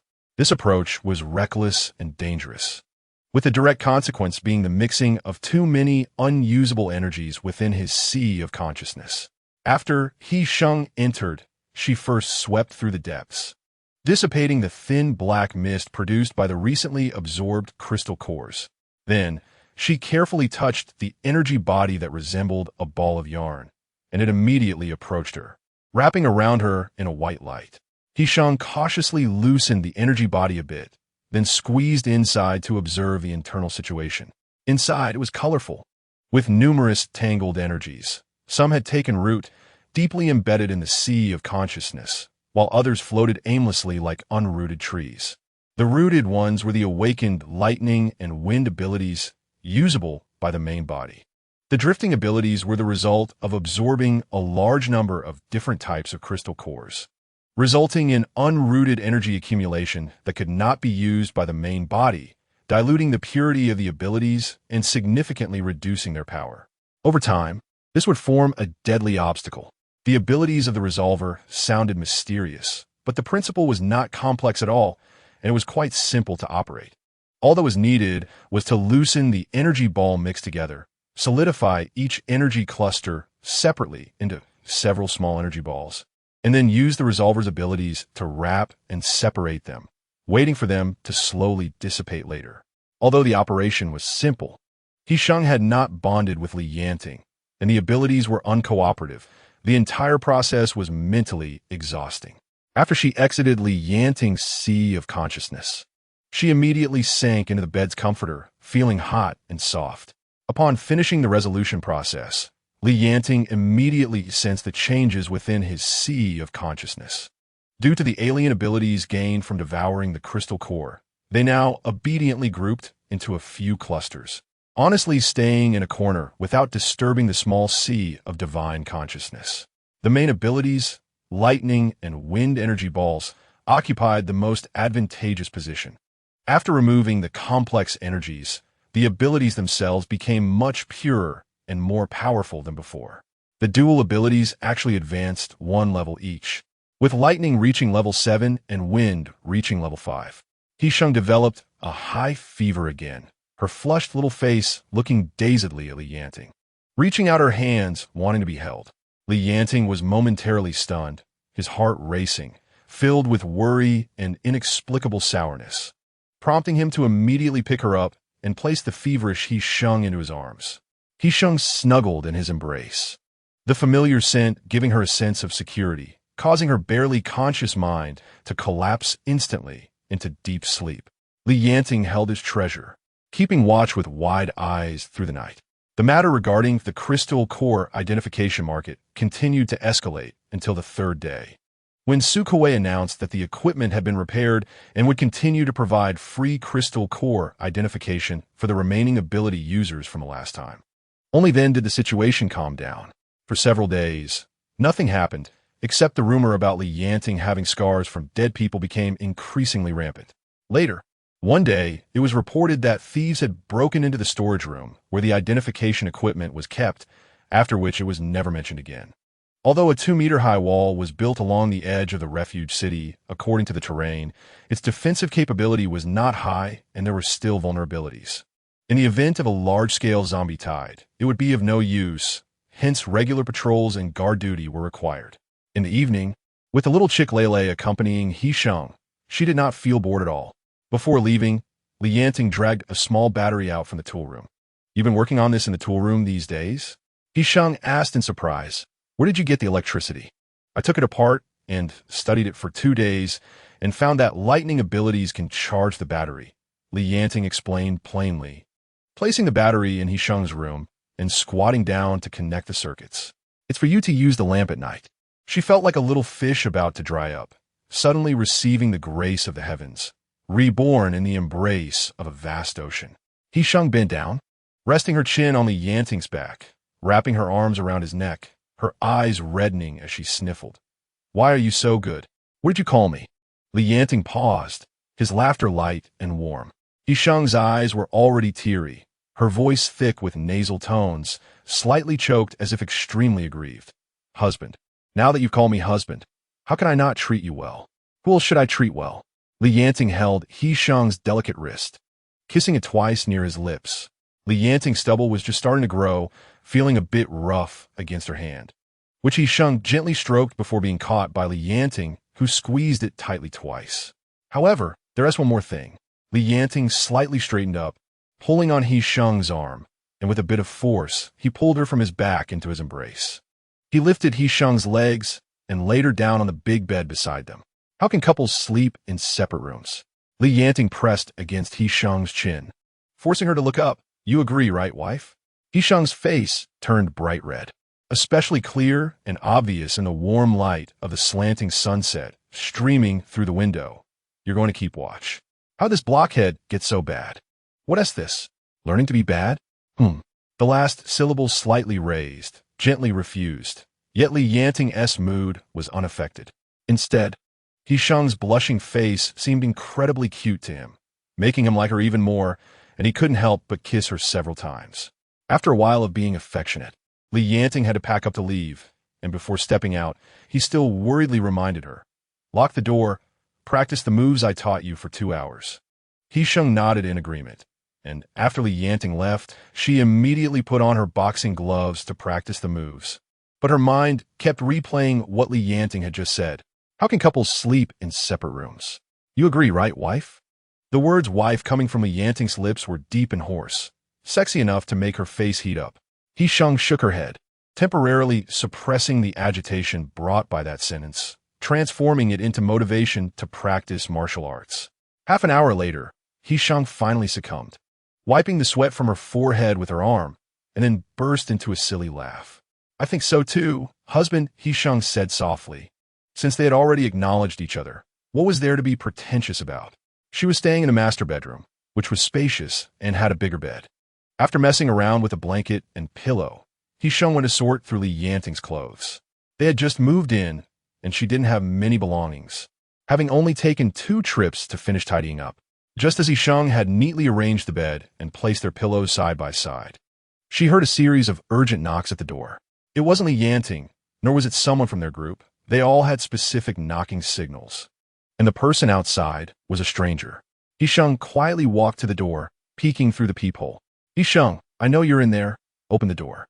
Chapter 60, Coveting, revised 811. So she stopped pretending and ran to the sofa to pick up the gun. "It's really different now. getting close to Li Yanting, and you don't even show your face? Duan Zhanyong glanced at He Sheng, noticing something about her, but he didn't care, and continued to wander around the room as if no one were there. At this moment, the setting sun had set, and the room was dimmer than outside due to the blackout curtains. A warm orange lamp lit up the bedside, casting light on the large double bed, reflecting the two pillows placed side by side and the two blankets set opposite each other. Everything in the room was lovingly arranged. He Sheng, you really have no shame. When Duan Zhanyong saw such a room, his mind was filled with the stinging sound of slaps. A deep, indescribable rage surged within him, stemming from the woman behind him who was fickle and insincere. Duan Zhanyong was an ability user. A gun posed no threat to him. The moment the gun fired, he immediately summoned vines to shield himself. Naive, do you think that broken thing can deal with me? With a powerful flick of the vines, he redirected the incoming bullet's trajectory, causing it to embed in the wall with a muffled sound. Duan Zhanyong grinned maliciously. The humiliation of being deceived and played with had erupted, transforming into a surge of violent energy that wildly twisted along the vines. He Sheng remained unfazed, immediately firing shots in succession, and the sound of gunfire echoed, the crisp clinking of shell casings hitting the ground completely drowned out. But this courage came from Li Yanting. On the first day they moved in, Li Yanting had installed a lifeline outside the balcony to prepare for emergencies, while He Sheng was home alone. He Sheng wrapped the lifeline around her arm. Even if she had no chance of winning now, she wouldn't give up on the escape route Li Yanting had left for her. What do you mean? Duan Zhanyong said. The energy root of a level 5 ability user. How many people are coveting it with red eyes? Do you think Su Kuei has been letting you come and go freely these days to win you over? He just wants to get Li Yanting's energy root. Beast. He Sheng's mind went blank. The immense pain of having her abilities stripped away in her past life surged through her body once more, causing her to shed scalding tears. No, Li Yanting can't have anything happen to him. I must save him. He Sheng was almost engulfed by the nightmares of her past life. Yet she forced herself to awaken from the shackles of memory, softly murmuring Li Yanting's name, closing her eyes and gathering her abilities with all her might. Her relieving abilities had just broken through level 3 not long ago. Now using them to interfere with attacks was considered a level-up attack. Extremely exhausting in terms of energy and mental strength for her. But she completely disregarded everything. As soon as she thought that Li Yanting might be in danger, she couldn't care about anything else. In your dreams, He Sheng shouted angrily. She desperately activated her abilities, and a white energy form twisted out from her palms, crawling onto the vines that bound her like tentacles, quickly probing around before deeply embedding itself within. This was a unique ability of the reliever, to interfere with attacks. Usually, during relief, the ability user needed to open their spiritual sea. However, when used in an attack, it could perfectly blend into the continuous output of the ability user's power, like a fish swimming upstream, sneaking into the ability user's spiritual sea unnoticed. At that moment, the entity was swimming within his spiritual sea, guiding the dark mist impurities within, trying to disrupt the energy output. He Sheng had reached her limit to get this far. Sister-in-law. At that moment, a familiar voice came from afar, followed by a tremor beneath her feet. She wearily turned her head, and Lu Feng and De Kuan were rushing toward her. Sister-in-law, hold on, De Kuan shouted, waving his hand as a cluster of metal pieces quickly gathered and flew toward her. Upon closer inspection, there were the countless small metal pieces he had cut from the pull tabs of cans he had been fiddling with every day, now gathered into a considerable number. Those small but sharp metal pieces zipped past He Sheng's eyes, instantly severing several vines. He Sheng fell down, but Lu Feng quickly conjured a pile of sand to catch her securely below. The moment the fireball touched the vines, the deep green, life-filled vines instantly withered like dry grass losing moisture, unable to resist at all under the fierce flames. Duan Zhanfeng had to sever the vines in his hand himself, but due to a slow reaction, his entire arm was burned by the fire. Duan Zhanfeng's pained roar echoed across the sky as Lu Feng manipulated the sand to bring He Sheng to the ground. Sister-in-law, are you okay? Lu Feng helped He Sheng up, Where's the Yanting? He Sheng's lips had lost their color, pale as paper. Is he in danger? Hurry, take me to him. He Sheng became anxious and suddenly felt dizzy. Lu Feng supported her arm, and it took her a while to recover. Duan looked toward the upper floor, where someone was rolling in pain. I'll go take care of him first. You guys get in the car and leave for the square. Duan grinned, his face showing excitement and satisfaction. I've been waiting for this day for a long time. Lu Feng, take me up. Lu Feng responded with a smile. And the next moment, the sand gathered under Duan's feet, sending him straight up to the 4th floor. His arm was charred black, flesh burned and oozing, dark red blood dripping onto the floor in a twisted trail. Duan extended his arm, and the metal pieces lying on top immediately rose in an orderly fashion, following closely behind him, sharp and threatening. Even if you die, you are still ours. Seeing that the situation was hopeless, Duan Zhanfeng could only frantically urge the vines to attack Duan, trying to carve out a path for himself. However, in front of the small, sharp metal pieces, no matter how he activated his abilities, they would be severed in an instant, closing in step by step. Finally, he was pinned down by countless glinting metal pieces against his carotid artery, unable to even tremble. What does it have to do with you? He Sheng and Lu Feng drove to the square. The arena was not open tonight, and Rongrong didn't need to host any other activities. So she changed into inconspicuous clothes and was standing beside the arena, looking around. Miss Rongrong. Lu Feng parked the car by the roadside, and both he and He Sheng got out and walked over. You're here. Where's Duan? Rongrong looked back, but didn't see Duan. He'll be here soon. I'm going to support my brother. You guys find a safe place to hide. Lu Feng said hurriedly before driving off. Seeing that He Sheng's complexion was not good, Rongrong actively reached out to support her. Come with me. The square was still lively as usual, under the dim lights.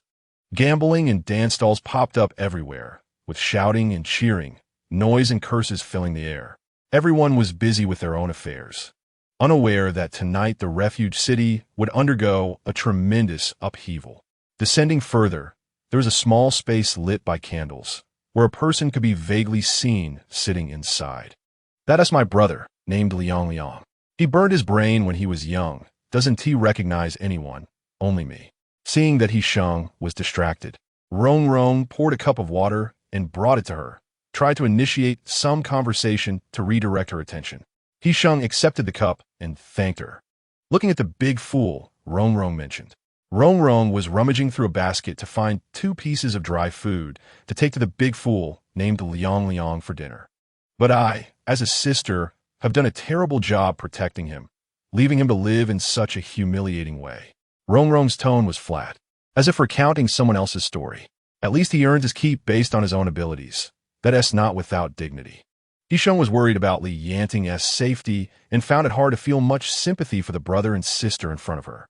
After a pause, Rongrong suddenly choked up and said, You're not the first to say that, but you're the first to think so. Thank you. He Sheng shook her head. The big fool was still smiling at her, holding up the dry food he had just received and offering it toward her direction. He seems to really like you. Rongrong had never seen Liang express goodwill to a stranger he had only met once, and she was quite surprised. Liang cherishes his food. He used to only share with me. Now he is willing to give you food, which means he really likes you. Thank you, and thank you to Liang. He Sheng looked over, and Liang was still persistently holding up the food in his hand. She understood why Liang felt close to her. As soon as He Sheng entered this small warehouse, she sensed the residual fluctuations of abilities in the space, mixed with too many impurities, enough to disrupt an ability user's spiritual sea, causing them to feel restless and uneasy. Liang's unclear consciousness couldn't express it, and his physiological response was the most direct feedback. His condition in the spiritual sea must be quite dire, while He Sheng, as a reliever, had just overdrawn her abilities and was surrounded by the residual energy of relief. Ability users instinctively capture factors beneficial to them. Liang couldn't express himself, and showing goodwill was his only way of expressing. And this, how could not be a cry for help? Liang, I'm not hungry.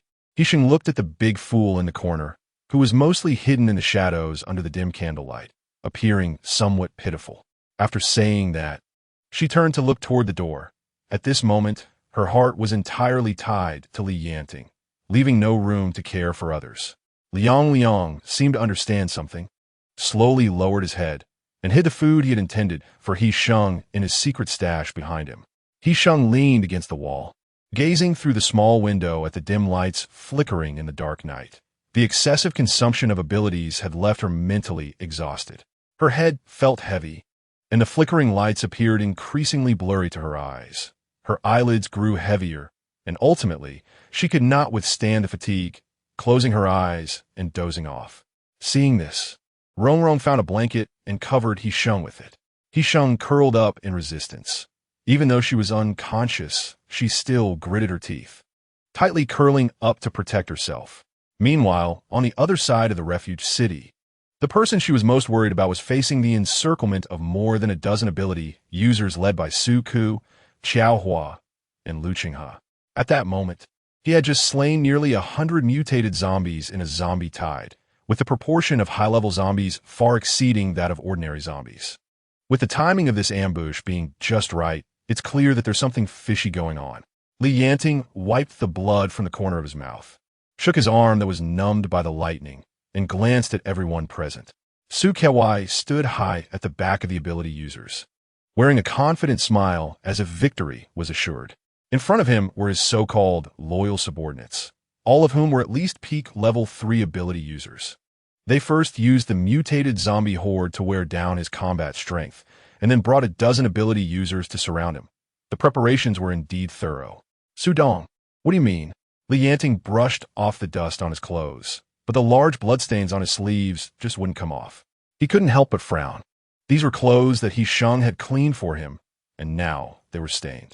Li Yanting, your character is rotten, betraying your teammates. Our refuge city cannot accommodate such scum like you. Su Kewai reprimanded with righteous indignation, turning to board a modified armored vehicle behind him. To protect the longevity of our refuge city, warriors, take him down. With Su Kewai's order, the dozen or so ability users around looked at each other, and one took the lead, charging forward. Only Xiao Hua and Lu Qinghe exchanged glances, neither moving. The ability users had a variety of abilities, and the darkening sky was illuminated by a mix of strange colors. With multiple abilities attacking at once, Li Yanting could only temporarily defend with a whirlwind. The whipping vines were lifted and thrown into the air, while the water columns intended for attack were swept high above, falling like a torrential downpour. 2 Earth-type ability users activated their powers simultaneously, causing the ground to crack open in several places, quickly splitting the land around Li Yanting and turning the area beneath his feet into an isolated island. Countless snakes, ants, insects, and rodents swarmed up from the cracks, but they did not join the battle, merely spreading densely across the ground, moving about. Li Yanting, don't hold on anymore. If you choose to end it yourself, you can avoid the pain of being besieged and die more easily. Su Kewai laughed heartily, feeling as if victory was already within his grasp. He was certain that Li Yanting had just run into the zombie horde he had prepared, and now that he appeared before him, he was already holding on and had no chance of turning the tide. Li Yanting stood on the isolated island, one hand stirring up a whirlwind, the other conjuring lightning, blocking wave after wave of attacks. At that moment, his face was illuminated by blue and white lightning, the tips of the lightning seeming to flicker with firelight. Amidst the red and blue intertwining, he resembled a dark night demon emerging from the underworld, cold and fierce. His upper clothing was torn, revealing a strong torso covered in red marks and bloodstains, with a scar on his left shoulder resembling a vicious fang finally exposed. You all see it, right? That scar says it all. The reason Li Yanting has such high-level abilities today is that he has harmed human ability users. A man standing beside Li Yanting spoke, pointing at the scar on his left shoulder. He is a demon. Let's take him down together. As soon as he finished speaking, everyone's gaze turned to Li Yanting. The scars left after slaughtering ability users said it all. Even if Li Yanting could explain, no one would listen. Moreover, he had never cared to explain the origin of that scar. The next round of concentrated attacks came again. Li Yanting defended with a whirlwind and counterattacked with lightning. After several exchanges, he ultimately did not fall behind. Li Yanting, Do you want to see your woman again? The one you pamper like a treasure. Guess how she is doing now? She's probably posing on my bed. Su Kewai's voice rang out, and Li Yanting swung his arm heavily. A piercing thunderclap echoed in the air as a massive bolt of lightning struck down directly onto a tree in front of Su Kewai's vehicle. The tree, as thick as two people embracing, instantly shattered, and fierce flames erupted from the roots, illuminating the entire block. The crackling of burning would made the surrounding ability users exchange glances, starting to show signs of retreat. After the initial shock, Su Kewai immediately panicked, angrily banging on the car door and ordering, "Xiao Hua, Lu Qinghe, what are you doing standing there? Hurry up and attack." As soon as he finished speaking, the countless snakes, ants, insects, and rodents crawling on the ground seemed to respond to some call, all turning towards Su Kewai's direction and crawling over. Chapter 63. Turning on the spot, several snakes crawled to Lu Qinghe's feet, clinging to his legs, their cold-blooded eyes fixed on Su Kewai, flicking their tongues. "Lu Qinghe, are you going to rebel?" Su Kewai's eyes nearly popped out, never expecting Lu Qinghe to turn against him at such a critical moment. Lu Qinghe turned around, and a small bamboo viper crawled out from around his neck and settled on his shoulder, its pupils shifting occasionally. Upon hearing this, Su Kewai immediately panicked, then remembered that the matter of the fake crystal core identification device couldn't possibly be known by anyone, and quickly denied. "What fake machine? What are you talking about?" "Well, I'm saying Su Dong knows better than anyone else. The woman hidden in the machine, and the real reason you wanted to get rid of Li Yanting," Lu Qinghe said. Lu Qinghe was too lazy to argue with him, glancing at Xiao Hua and then looking at the ability users surrounding Li Yanting. These were all ability users whom Su Kewai trusted. Seeing Lu Qinghe suddenly turn against them, they were all puzzled and turned to look at each other. "It was you who broke into the warehouse that day." Su Kewai almost immediately figured it out. To ensure that woman could not escape, he had used a lot of electricity to maintain the warehouse's alarm system, but due to limited power, the surveillance was not activated. The alarm system would not miss any intruders, yet his layers of defenses had not detected any suspicious individuals. He should have thought of it earlier. In this refuge city, aside from Lu Qinghe, who could control animals, who else could sneak into the warehouse so stealthily? Since this secret had already been exposed, he couldn't blame himself for being ruthless. With this thought, Su Kewai's killing intent arose, and he immediately ordered, "Lu Qinghe has betrayed the refuge city and attempted to steal the crystal core identification device. He has already sided with Li Yanting and must be eliminated together." Hearing this, Lu Qinghe merely smiled and shrugged nonchalantly. "Then let's fight together." Saying this, Lu Qinghe moved lightly, leaping a few steps to Li Yanting's side, standing back to back with him in the center of the surrounding attack. This change caused the ability users to look at each other in surprise. Lu Qinghe held a high status in their minds, and for a moment, no one was willing to strike him. "Captain Lu, why are you standing with this murderous demon?" An ability user questioned. "Ignorance is no crime. This matter is not your fault." Lu Qinghe raised his left hand, and suddenly a dense, chilling buzzing sound rang out from an unknown source. He had summoned nearby wasps, which surged in, each as large as a bowl, hovering in the air and surrounding the ability users tightly. "What the hell are you waiting for? Hurry up and attack." Su Kewai, positioned at the back, was infuriated and grabbed the loudspeaker, angrily cursing. The ability users hesitated, looking at each other, waiting for someone else's decision.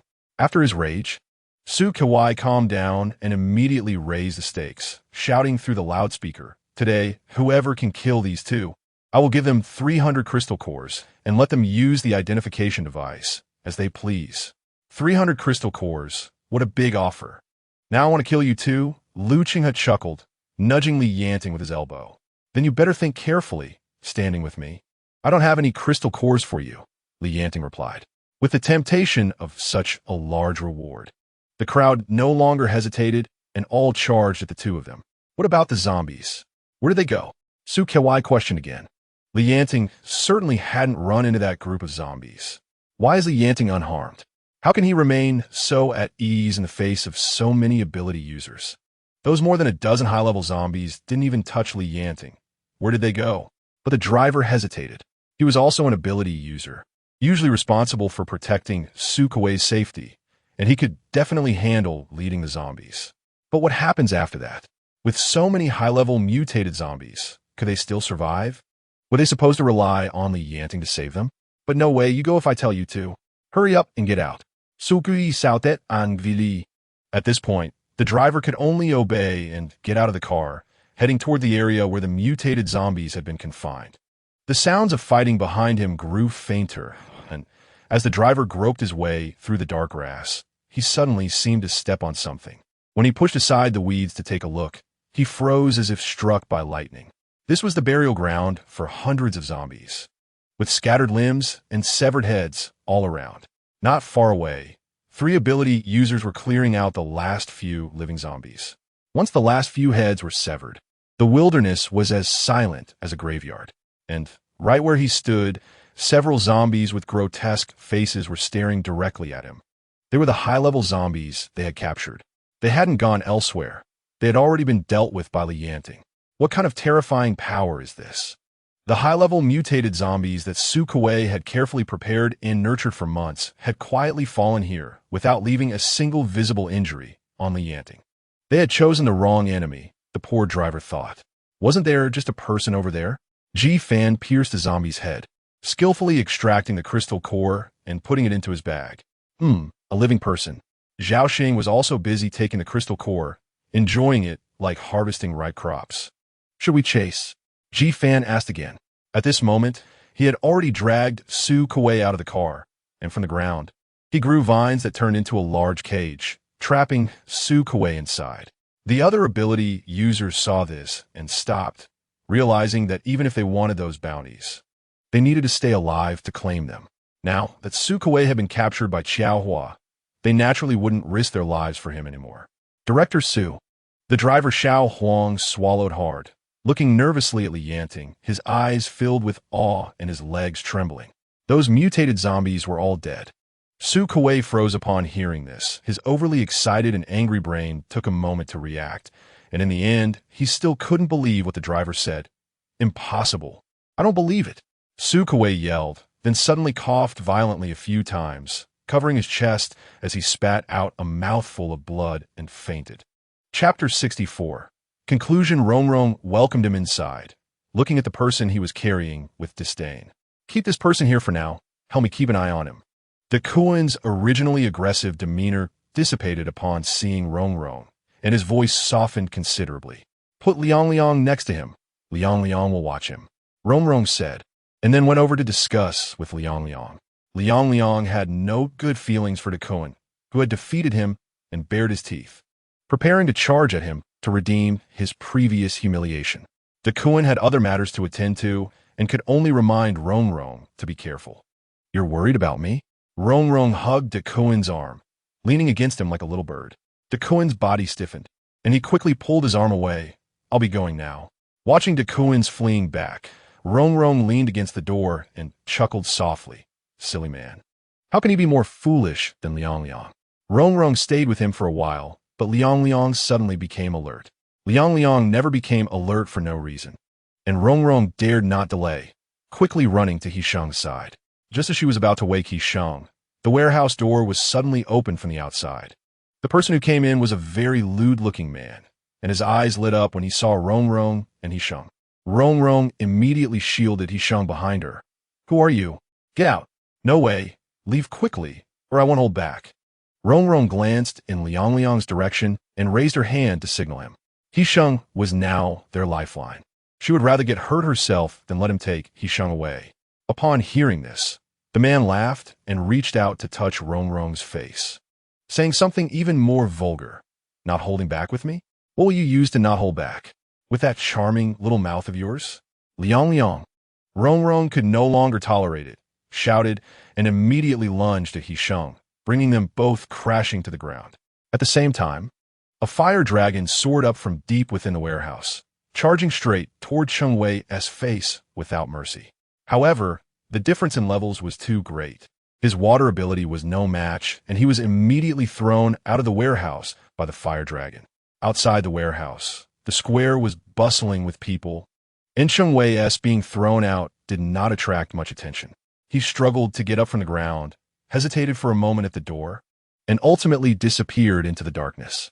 The woman looked young, as if she had been drugged, and despite the bumps, showed no signs of waking up. Is she the ability user from the fake instrument? Rong asked in surprise. She will know when she wakes up, Duan replied, and when facing Rong alone, he always felt a loss, stammering for a long time before saying, "I'll guard outside." With Duan guarding the door, Rong felt more at ease and found a spot to rest. The refuge city would turn upside down tonight, and she didn't want to miss that scene. Su Kuei's vehicle drove into the square, and everyone unconsciously stopped, looking in that direction. Su Kuei almost never came to the square, especially now at night. His vehicle's appearance was already intriguing. Yanting got out of the car and walked straight towards the entrance of the warehouse under the arena.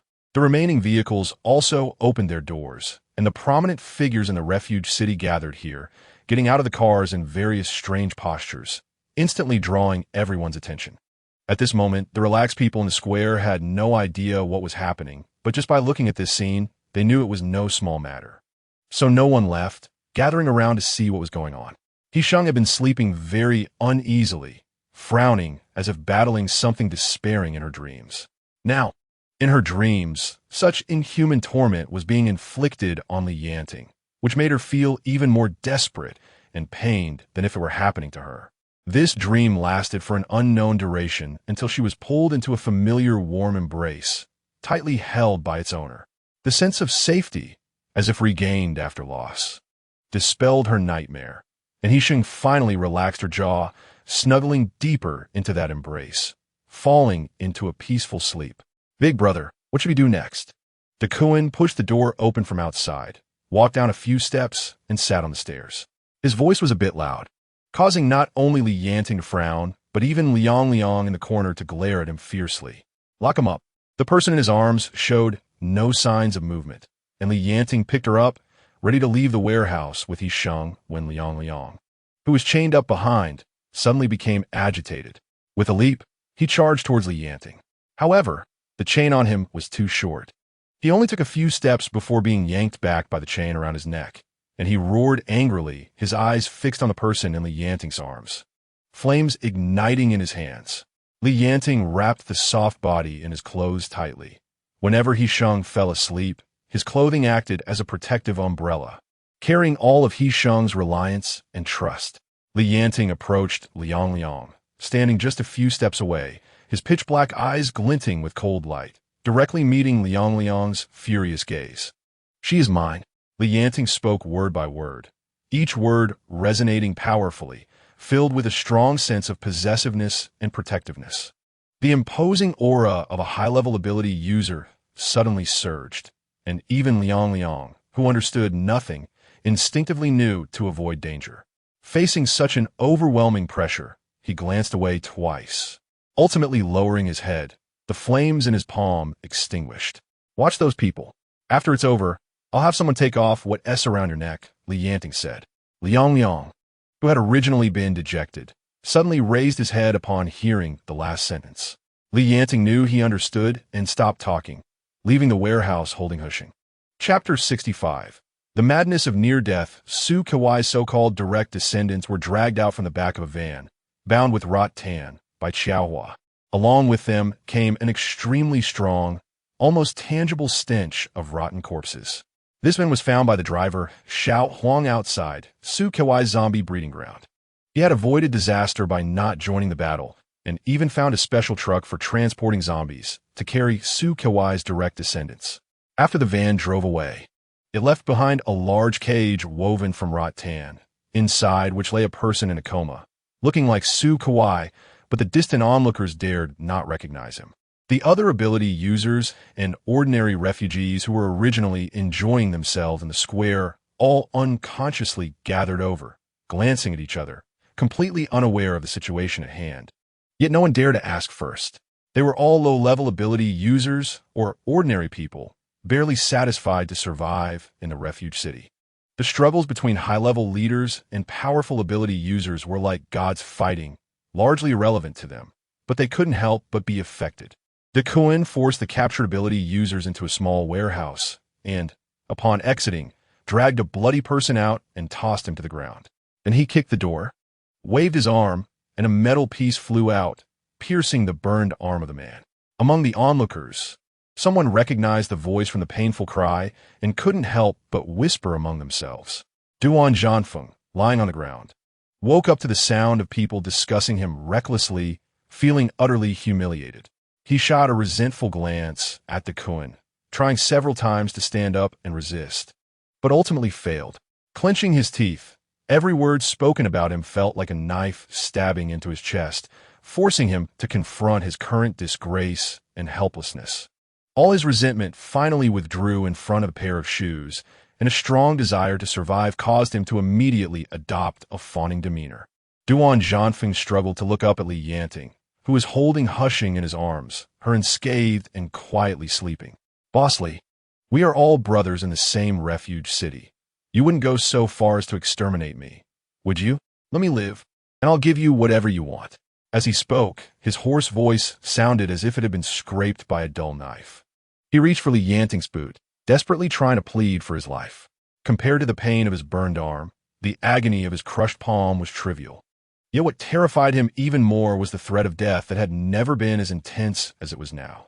He clearly knew that based on what he had done to Li Yanting before, there was no way Li Yanting would let him go. The fear of death ignited his will to survive, and he rolled and crawled up from the ground, kneeling in front of Li Yanting, attempting to grab his leg. But Li Yanting dodged his movement. "No, you can't kill me." Li Yanting watched his pitiful state and ultimately just restrained himself enough to kick his head away, his tone filled with a desire to kill the person beneath him swiftly. Li Yanting's outstanding abilities and strong power could easily earn him the recognition of He Sheng's father, obtaining the power he longed for. These feelings festered like a festering sore, causing Duan Zhanfeng to envy and even hate Li Yanting, wishing he would die and that he could take his place. His hatred for Li Yanting was deeply rooted, so after Li Yanting said such a sentence, he was filled with rage. "You kill me, and He Sheng will kill you.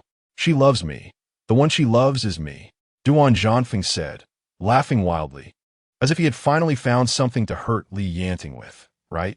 The woman you cherish loves me. If you dare to kill me, He Sheng will definitely take revenge on you. The woman you love loves me. Ha ha ha. You will never get her, ha ha ha." But Li Yanting was not the slightest bit provoked by his mad words because he knew better than anyone the relationship between him and He Sheng. Whether He Sheng loved him and how much she loved him, he was fully aware. He Sheng could rush in front of zombies for him, getting covered in blood, and could disregard danger to hug him when his powers ran wild, even exhausting her abilities multiple times to help him. Every single thing He Sheng did for him was life-threatening. What was there to doubt? Duan Zhanfeng laughed, his eyes filled with even deeper resentment. "You kill me, and I'll give you another scar from a dead person. Let us see if He Sheng still obeys you when she knows your true colors." Duan Zhanfeng already knew he would die today, and since there was no way to survive, he wouldn't let these people have it easy. This sentence finally pierced the deepest fear in Li Yanting's heart, and when such fear was exposed, it immediately gave birth to overwhelming anger. Li Yanting clenched his teeth, his voice squeezing through, filled with fury. "You're looking for death." Duan Zhanfeng let out a wail, his reckless laughter intertwining with painful groans, like the laughter of a demon. So noisy. He Sheng opened her eyes, instinctively rubbing against Li Yanting's neck. The kind of anger that made Li Yanting want to tear something apart was easily restrained by He Sheng's action. It felt as if chains made of clouds had been tied around his uncontrollable limbs. He could easily tear them apart, but he couldn't. He Sheng had actually been awakened by the noise earlier. She realized she was being held by Li Yanting, and the tension she had felt all night finally eased. But now, she had to wake up. He Sheng pressed her whole body against Li Yanting's warm embrace, hooking her arms around his neck, looking up at him with blinking eyes. "I'm awake." Li Yanting was seen through by the girl's clear eyes, as if the darkness in his heart had nowhere to hide, making him hurriedly look away. He Sheng stretched her body while hugging Li Yanting's neck, lowering her head to see the bloody mess on the ground that could barely be called human. Who woke up from the barking? What mad dog is biting people everywhere? Chapter 66. Deprivation. He Sheng had just exhausted her abilities and still felt tired, But since she was awake and so many people were watching, she certainly couldn't continue to lie in Li Yanting's arms. She asked Li Yanting to put her down. Although her legs were a bit weak, leaning against Li Yanting allowed her to straighten her back and stand with some presence. He Sheng, you wouldn't want to kill me, would you? You love me so much, you definitely don't want to kill me. Upon seeing He Sheng awake, Duan Zhanfeng immediately crawled over to grab her. But with Li Yanting protecting her, he couldn't even touch the hem of her pants. He Sheng replied, I hate you. I wish I could kill you right now. Duan suddenly remembered something and pulled a gun from his pants pocket, handing it over. Sister-in-law, I brought your gun. Are you reminding me of how you deceived me? How you used me? How you hurt me and the people I care about?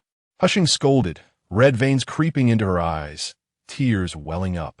The two most important people in her life had both died at the hands of this person. You killed my father, and using my name. You put my fiancé in danger multiple times. How could I love you? I have never loved you. I was blind to believe you. One hand gripping the gun was already trembling, so He Sheng used both hands to hold the gun's handle, her fingertips turning white from excessive force. Yet she continued to shake, trembling incessantly. At that moment, a large hand supported her trembling arm, a warm palm moving forward, ultimately grasping her cold, trembling hand. Look at me, Li Yanting's voice rang in He Sheng's ear. He Sheng turned her head to look at him. Li Yanting wrapped her entirely from behind, his arms encircling her tightly, protecting her in his embrace, and then enveloped her hands that held the gun. Don't be afraid. Leave it to me. Close your eyes. I will pull the trigger. Li Yanting's profile was handsome, his jawline tense and sharp, accentuating his resolute and ruthless demeanor. He Sheng was grateful to have him by her side in this life, but she wasn't a canary in a cage, unable to withstand the wind and rain. She was meant to stand with Li Yanting, to fight side by side. No, I want to kill this scum with my own hands. He Sheng shook her head, her voice somewhat choked, yet incredibly firm. He Sheng, you will regret it. If you kill me, you will regret it. Duan Zhanfeng heard He Sheng's last words. His final hope shattered. Panicking and forgetting the severe pain in his body under the threat of death, he struggled to get up. As he backed away, he pointed at He Sheng and Li Yanting, shouting to everyone present, You've all been deceived by her. You've all been fooled by them. Why is Li Yanting's ability level so high? Because He Sheng is a reliever. He Sheng is a reliever. She is a high-level one. Bang! It was He Sheng who pulled the trigger, without Li Yanting's help, and even Li Yanting couldn't react in time. She is a reliever. You've all been deceived by her. Whether out of greed, envy, or jealousy, relievers are the most precious resource in the apocalypse. Whoever possesses a reliever can grasp the fastest way to advance their abilities, avoid the fate of a collapsing divine sea and ability riots, become a strong person in the apocalypse, and enjoy more resources and privileges. Duan Zhanfeng's words stunned Duan and Lu Feng. They had never heard of He Sheng being a reliever before. With Li Yanting's protection, He Sheng felt no strange looks from others. Her initially trembling hands unexpectedly steadied. The violent heartbeat in her chest was so strong it felt like it might burst out. Yet she was strangely calm. However, just as she was about to pull the trigger, a voice suddenly rang out in the silent square. Wait. He Sheng was not very familiar with that voice. Like everyone else, she turned to look in the direction of the voice. And the person walking toward them was Xiaohua. The atmosphere in the square immediately became tense. Even Lu Chenghe, who had been lazily watching from the car, put away his casual demeanor, speculating on Xiaohua's intentions and closely observing the situation. Xiaohua was notorious. Everyone knew he had been the executioner handling Su Kuei's black business before the apocalypse. He rarely acted, and his name was not even on the list of ability users in the safe zone. No one knew his true strength, and no one dared to provoke him. Including Lu Chenghe. No matter how flamboyant, he did not dare to act recklessly in front of him. As Xiaohua approached, Duan and Lu Feng immediately stood by Li Yanting and He Sheng's side. Lu Feng stopped Duan from cursing, warning him gently, Director Xiao, this is personal revenge. You shouldn't intervene. Duan spat. Are you saying not to intervene? Duan Zhanfeng finally saw a glimmer of hope and rushed over to grab Xiaohua. Director Xiao. Cough, cough. As long as you save me, I will do anything you ask. I don't need you to do anything. I want your ability. Chapter 67 Revenge. Duan Zhanifeng's face immediately turned ashen. Everyone present who heard Xiao Hua's words displayed shock.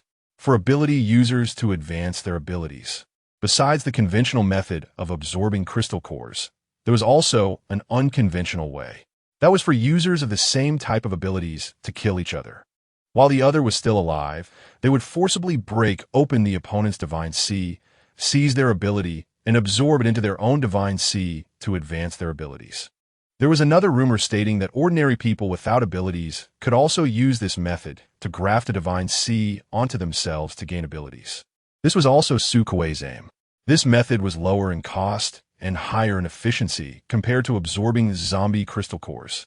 Once they obtained the abilities of similar ability users, it was equivalent to absorbing multiple zombie crystal cores at once, allowing for rapid advancement in a single day.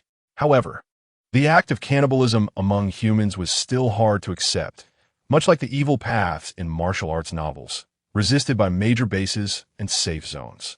Among survivors, it was also an unwritten constraint. This was also the reason Su Kuei could gather a dozen ability users to attack Li Yanting. He had spread rumors that Li Yanting bore the mark of a dead person, tarnishing the source of his abilities. Those who received the news would inevitably think that Li Yanting's high-level abilities came from cannibalism through the dead mark. Provoking public outrage through the dead mark was a way to justify his actions, claiming righteousness. Su Kuei aimed to obtain the divine C of ability users for himself to graft abilities, clearly plotting for a long time. He had begun preparing to raise mutated zombies months ago, and Li Yanting was the most enticing catch in his net. However, he did not expect that Li Yanting had a reliever by his side. He severely underestimated Li Yanting's strength and failed to guard against the betrayal of his own people. At the same time, it was shockingly fearless. Xiao Hua shrugged. Is there a problem? After all, he's going to die. Does it matter how he dies? Duan Zhanifeng's ability was at level 4, and just from Xiao Hua's recent action, it was evident that his ability was at least level 5 or even higher. Then I can agree to your request, He Sheng said, but I have one condition. You can never be our enemy. That kind of extreme pain, which made one wish to die immediately, cannot be offset by just a burn on the arm or a gunshot. That would be too easy for him, wouldn't it? Based on He Sheng's experiences in her previous life, Xiao Hua's strength in the future should not be underestimated, and he was relatively straightforward. As long as Xiao Hua agreed not to be their enemy, He Sheng had made her decision, and Li Yanting naturally supported her. He glanced at Xiao Hua. 100 crystal cores delivered to my home. I want him to not survive the night. You won't succeed. Duan Zhanifeng shouted in anger, using the last of his strength to unleash his ability, scrambling towards He Sheng, trying to trigger a self-detonation of his divine C, dragging He Sheng down with him. Duan Zhanifeng fell like a piece of boneless meat, screaming and twitching before collapsing to the ground. He struggled to breathe, trembling, staring as his energy body was pulled out from his forehead by another person, ultimately severing the energy roots, cutting off his last path to survival. You won't have a good death. Duan Zhanifeng's gaze was dazed, everything before him being eroded by white light points, the intense pain making even breathing hurt. His whole body was filled with a swarm of pain. Only the violently broken divine C felt sharp and excruciating, like a wave pushing him to the peak before smashing him into the mud. For a moment, he seemed to see his past life, where he had once taken away the energy bodies of others in the same way. You won't have a good death. Duan Zhanifeng gasped violently. A person without a divine C would not die immediately. He would endure the most painful torment of his life, clearly feeling the passage of life in this torment, ultimately dying in unwillingness and resentment. Xiao Hua. Everyone listen, I haven't seen anyone recently, and all matters in the refuge city are handled by Li Yanting and Lu Qinghe. Anyone who has objections can speak with their fists. Supervisor Qiao, what happened to Director Su? A voice suddenly came from the crowd, startling everyone, who then respectfully made way for this brave soul. Those with keen eyes could see that Su Kuei had become a prisoner. Yet this brave person insisted on asking why he had become one. Greed led to trouble, skills were lacking, and one reaps what they sow, Xiao Hua said expressionlessly. Xiao Hua got in the car and left the square first, while Su Kawai was trapped in a cage made of vines, left on display in front of the arena. When he finally regained consciousness, he realized the situation and immediately began to curse. However, given the current circumstances, no one dared to approach him anymore, fearing they would be labeled as Su Kawai's subordinates and tossed into a small warehouse to keep company with fools. He Sheng was carried away from the square by Li Yanting, followed by the two unfortunate souls, Duan and Lu Feng. "Do you want to ask if you can sleep on the floor in my living room?" Li Yanting pushed the door open and glanced back at the two. "Brother, your house has turned into a battlefield today. We thought we could help clean up." Duan scratched his head, chuckling, and quickly nudged Lu Feng with his elbow. "That's right. It's a mess, unlivable. We just want to help." Lu Feng said stiffly. "Let them in," Li Yanting said. He Sheng yawned in Li Yanting's arms. The room was full of blood and needed to be tidied up. "Sister-in-law is right." Duan was saying this when he met Li Yanting's sharp gaze. Duan felt a chill down his neck. Right, it's too late today, sister-in-law. You should rest first. We'll come back tomorrow to clean up." Chapter 68. Jealousy knows no occasion. The room was indeed a mess, even worse than before He Sheng jumped out of the window. From the door, one could see a large tear in the sofa, its stuffing bulging out. The coffee table was shattered, glass shards scattered everywhere on the floor. The bookshelf by the balcony had been knocked over, books strewn all over the place. The worst was the television wall in the living room, splattered with dark red blood, and the air was thick with the smell of burning. Thinking of the burning smell reminded He Sheng of the little chick that had saved her in a critical moment, and she quickly took it out of her pocket and cradled it in her hands. The little chick was still sleeping, occasionally fluttering its wings, looking incredibly cute. It was at that saved me today, He Sheng thought, kissing the little chick gently. Li Yanting stared at He Sheng's lips, his tone somewhat resentful. "It saved you. But that doesn't stop me from turning it into soup." Greedy, He Sheng pouted, climbed up to kiss Li Yanting, then went to the balcony to find the chick's nest, taking it to another bedroom to settle it. In the kitchen, He Sheng found some vegetable leaves, mixed them with breadcrumbs, put them in a small bowl, and placed it next to the little chick for when it woke up to replenish its energy. He Sheng froze for a moment, then immediately remembered the homecoming kiss that happened every day. She had never expected that Li Yanting was standing there motionless, like a sulking elementary school student, which was so childish. But childish or not, treating every kiss so earnestly and cherishing it like this was truly heartwarming. So, He Sheng quickly jogged over, opening her arms towards Li Yanting. Li Yanting was waiting for He Sheng to throw herself into his arms. As soon as she got close, he scooped her up by the waist. Their embraces always felt like an adult hugging a child, but He Sheng was already used to it, smiling as she wrapped her arms around Li Yanting's neck and lowered her head to bump his forehead. However, just at that moment, as their lips were about to touch, a sudden blaze erupted outside the north window of the living room, illuminating the entire space and interrupting their kiss. They instinctively looked over and saw a fire dragon roaring from the direction of the square, soaring south and crashing into a poplar tree by the roadside, immediately igniting a huge blaze. "Something must have happened. I'll go check it out," Li Yanting said, releasing He Sheng and preparing to leap down from the north window to take the quickest route there. He Sheng quickly grabbed him. "I'm going with you." Li Yanting hesitated for a moment. In this sudden situation, it was safest for He Sheng to stay by his side. So he immediately pulled her into his arms. "Are you scared?" He Sheng shook her head, hugging Li Yanting's waist. "Not scared." With that, Li Yanting held her tightly, took a few steps back, and jumped out the window. He kicked up a whirlwind with his toes, allowing them to land smoothly, then found the nearest route and sprinted over. Along the way, flames erupted everywhere. It seemed that a fire-type ability user was going wild ahead. And He Sheng immediately thought of the person who had tried to befriend her earlier today, Liang. They rushed toward the flames, nearing the battlefield and almost reaching the edge of the refuge city. The sky was illuminated in bright orange, steam rising in white mist across the entire battlefield. And in the center of the battlefield stood a large figure engulfed in flames. He was surrounded by several ability users, with the rest primarily water-type users attempting to either wake him up or suppress him. He Sheng immediately recognized that the person was Liang.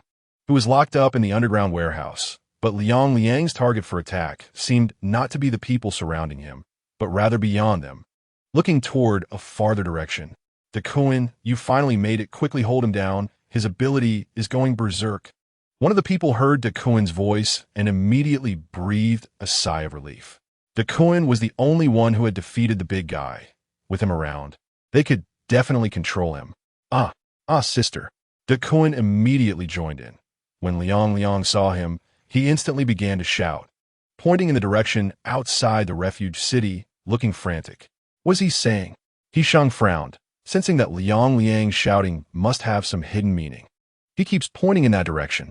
Lu Feng activated his ability to create a fire break around the battlefield, then half-knelt on the ground, palms facing down, channeling his ability into the earth to trace back toward that direction.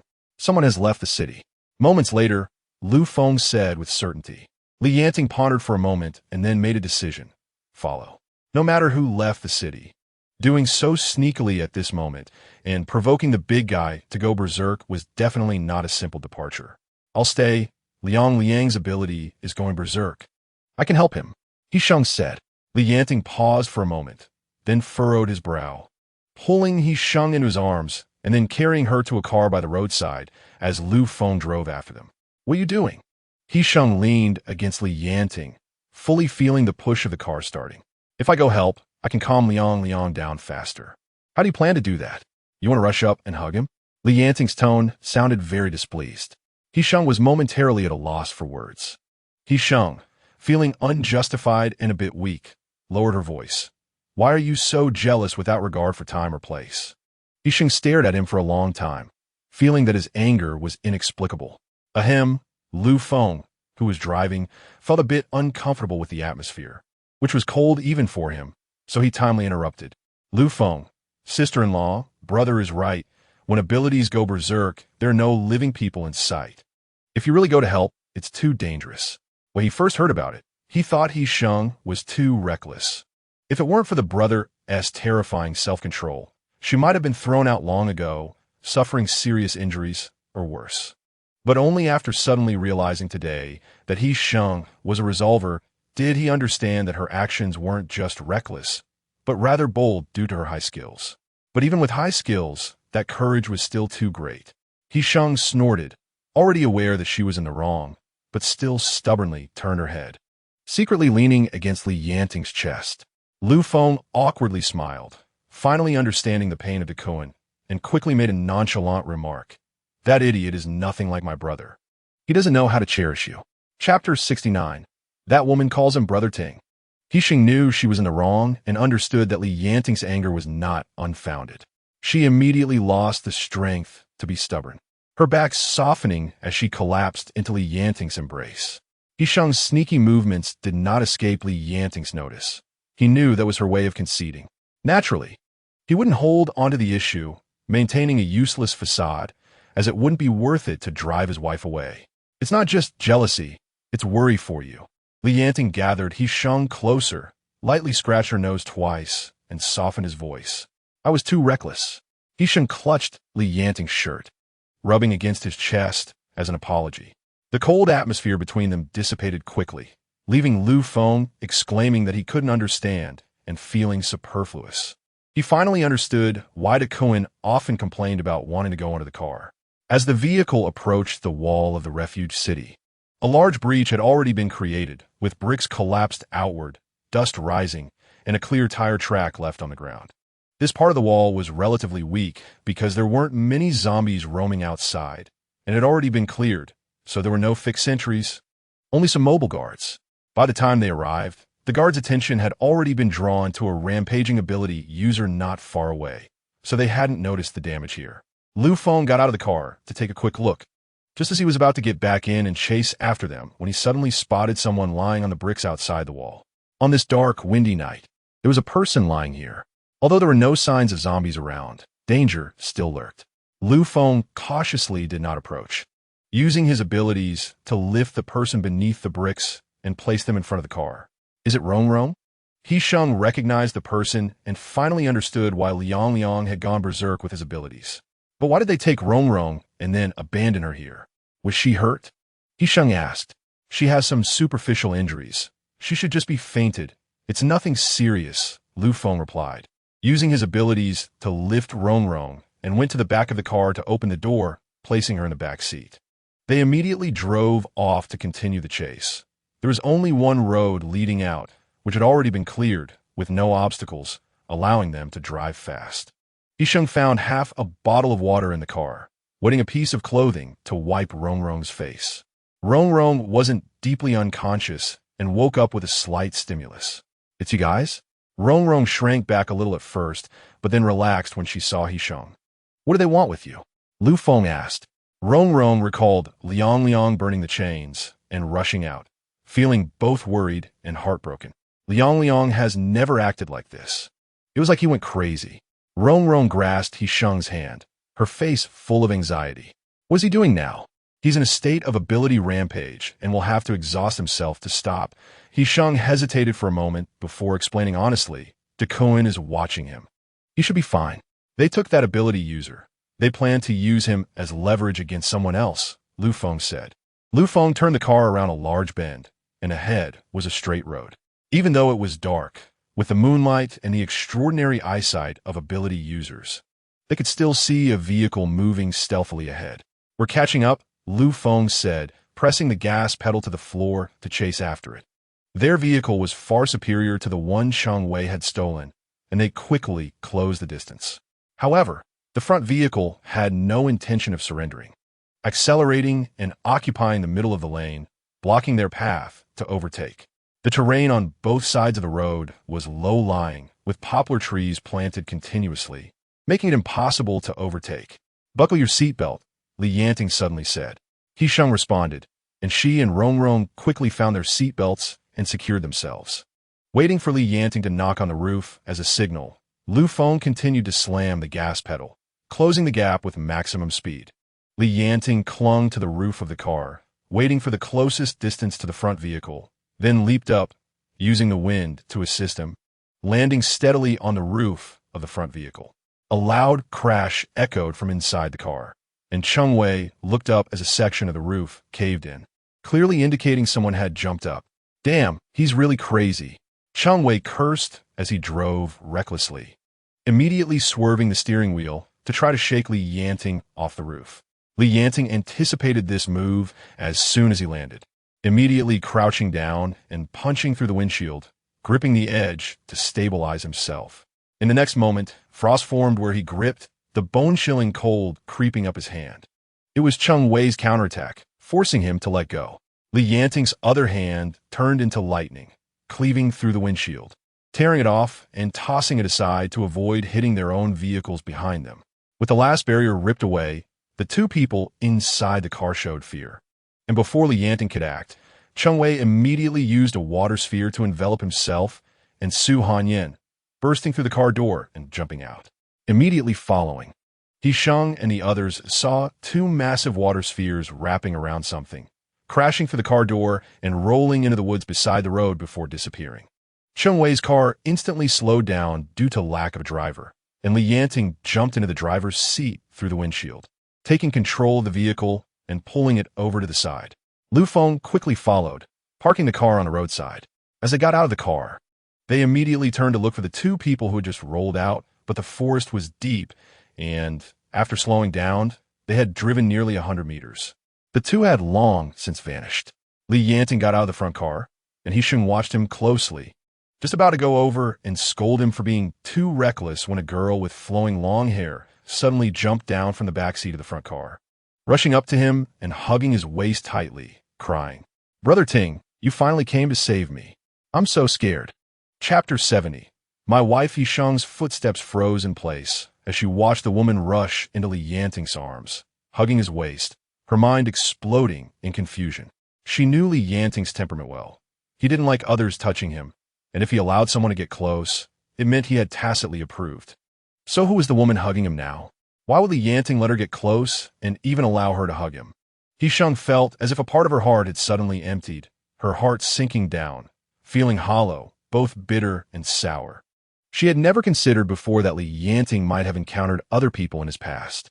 In that moment, He Sheng suddenly realized that if such a person truly existed and happened to appear before Li Yanting, how would he choose, and what should she do?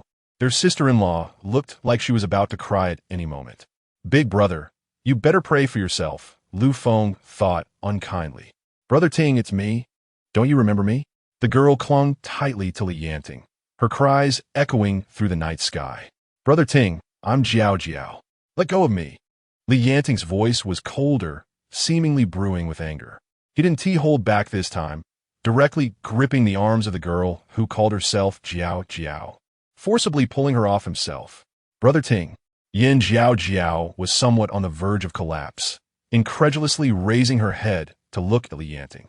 She was dragged far away by him, and seeing him lift his foot to leave, she hurriedly rushed forward, wanting to grab him from behind.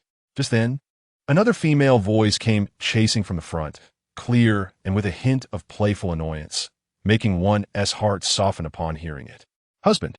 He Sheng's face broke into a smile, her smile sweeter than her voice, but upon closer inspection, the smile didn't reach her eyes, appearing somewhat forced. I'm tired, He Sheng said, coming to Li Yanting's side, her voice soft and even trembling a bit. The night vision ability of an ability user was much stronger than that of an ordinary person, so even in this unlit wilderness, merely relying on the moonlight, Li Yanting could see He Sheng's lips devoid of color. He Sheng stood still, her voice so soft it seemed to dissipate into the night sky. Her slightly moist eyes looking at the person in front of her, filled with shyness and unease. I want a hug. MHM. Li Yanting was somewhat surprised. He Sheng rarely took the initiative to be intimate or act spoiled around him when they were outside. What was going on today? Suddenly, something flickered through his mind, as if leaving a tail for him to grab. Brother Ting. Yin Jiao, who was ignored on the side, sensed something was wrong and hurriedly stepped forward to wrap her arms around Li Yanting's arm, her tone eager and filled with a sense of crisis. Who is she? Li Yanting had always disliked others touching him, and when Yin Jiao reached out, he dodged, immediately bending down to hook He Sheng's leg and lift her up. Li Yanting's action was too sudden, catching He Sheng off guard as he picked her up, and she quickly wrapped her arms around his neck. My wife, Li Yanting said, lifting He Sheng a bit, prompting her to cling tightly to him, which made him satisfied. Yin Jiao felt as if struck by lightning. She hadn't yet processed the impact of the words my wife when Li Yanting's action of hugging another woman shocked her speechless. What? What do you mean, wife? Brother Ting, what are you saying? Yin Jiao exclaimed in a panic, unable to control herself. Miss, this is a highway. With your loud voice. Are you afraid of attracting zombies? The words my wife also woke He Sheng from her self-doubt. Attracting zombies won't help you. In the end, it's still my husband who has to risk it, He Sheng said without mercy. My husband, you should care about me. What are you saying? How can you say I don't care about Brother Ting? When I met Brother Ting, you didn't even know where you were. Yin Jiao's eyes turned red as she immediately retorted. You just heard it. I am his wife. He Sheng raised her chin, tightly hugging Li Yanting's neck as if marking her territory, her actions somewhat childish. So what if you met him first? He is mine now. As soon as He Sheng finished speaking, she felt her intelligence drop. Why was she arguing with this person in such a desolate place?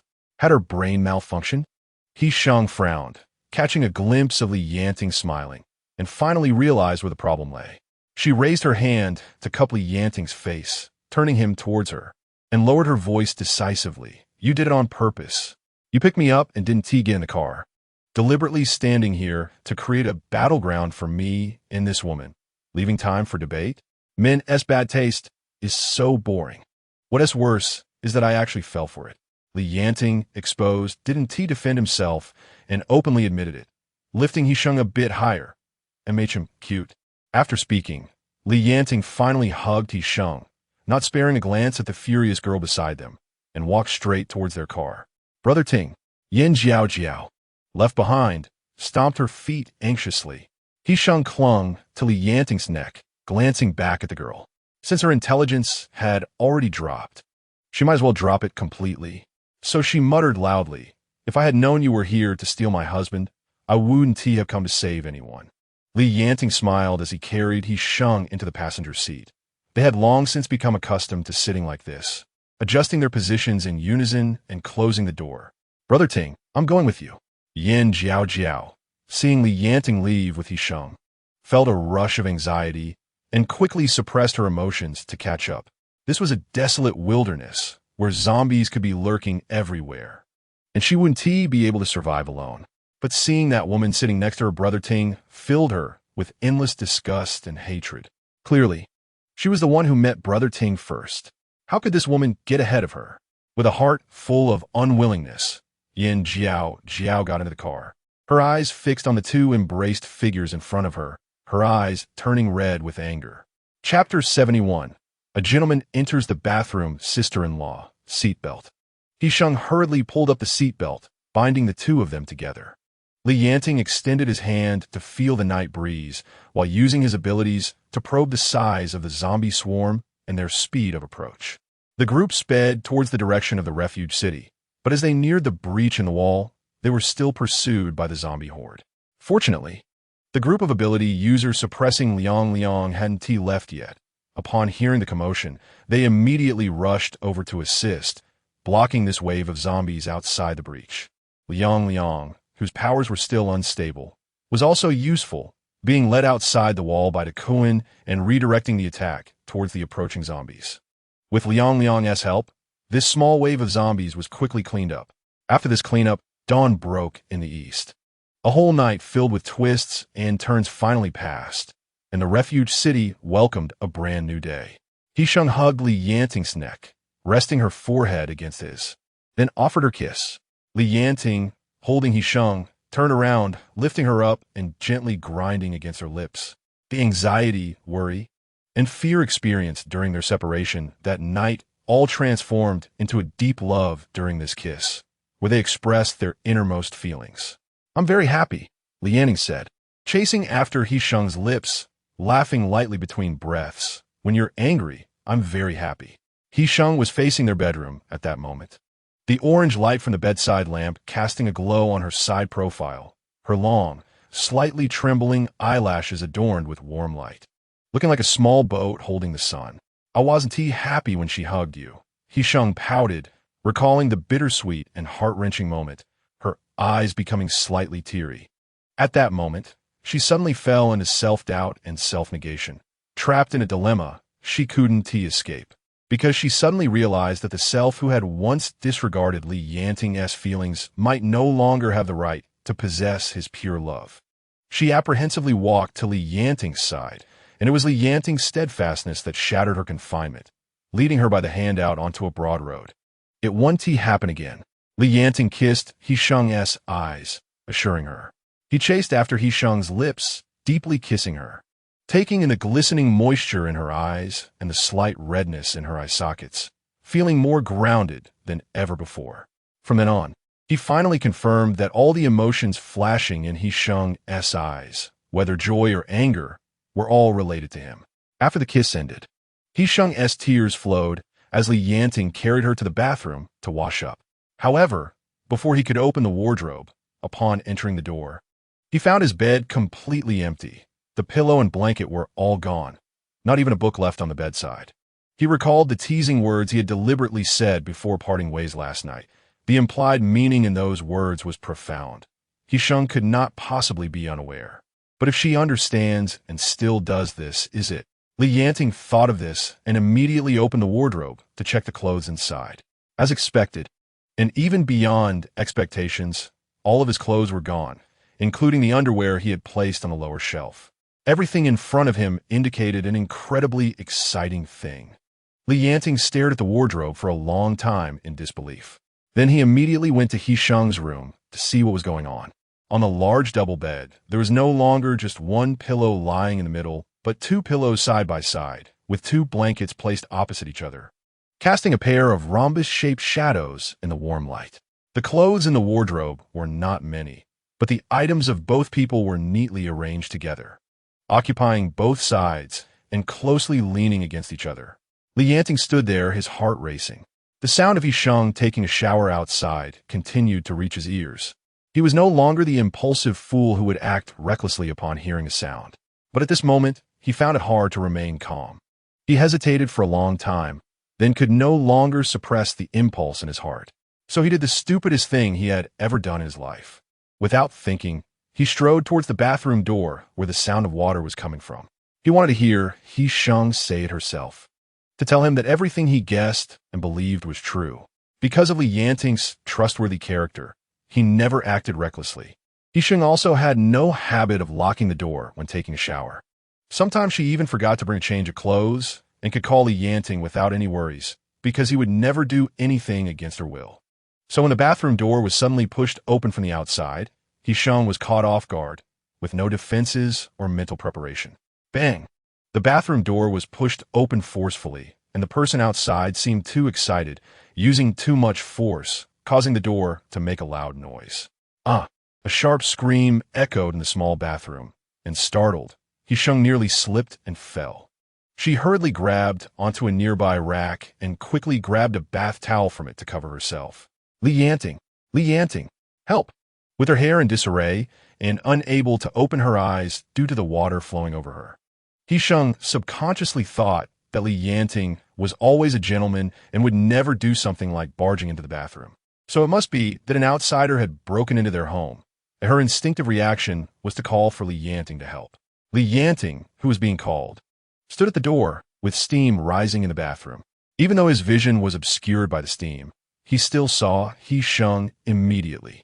He saw He Sheng completely naked.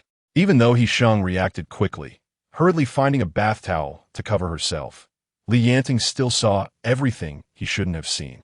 At that moment, Li Yanting felt an intense heat in his chest, blood rushing to an indescribable place, and extreme tension taking over him, reason suppressed by instinct, urging him to follow his nature and enter the bathroom.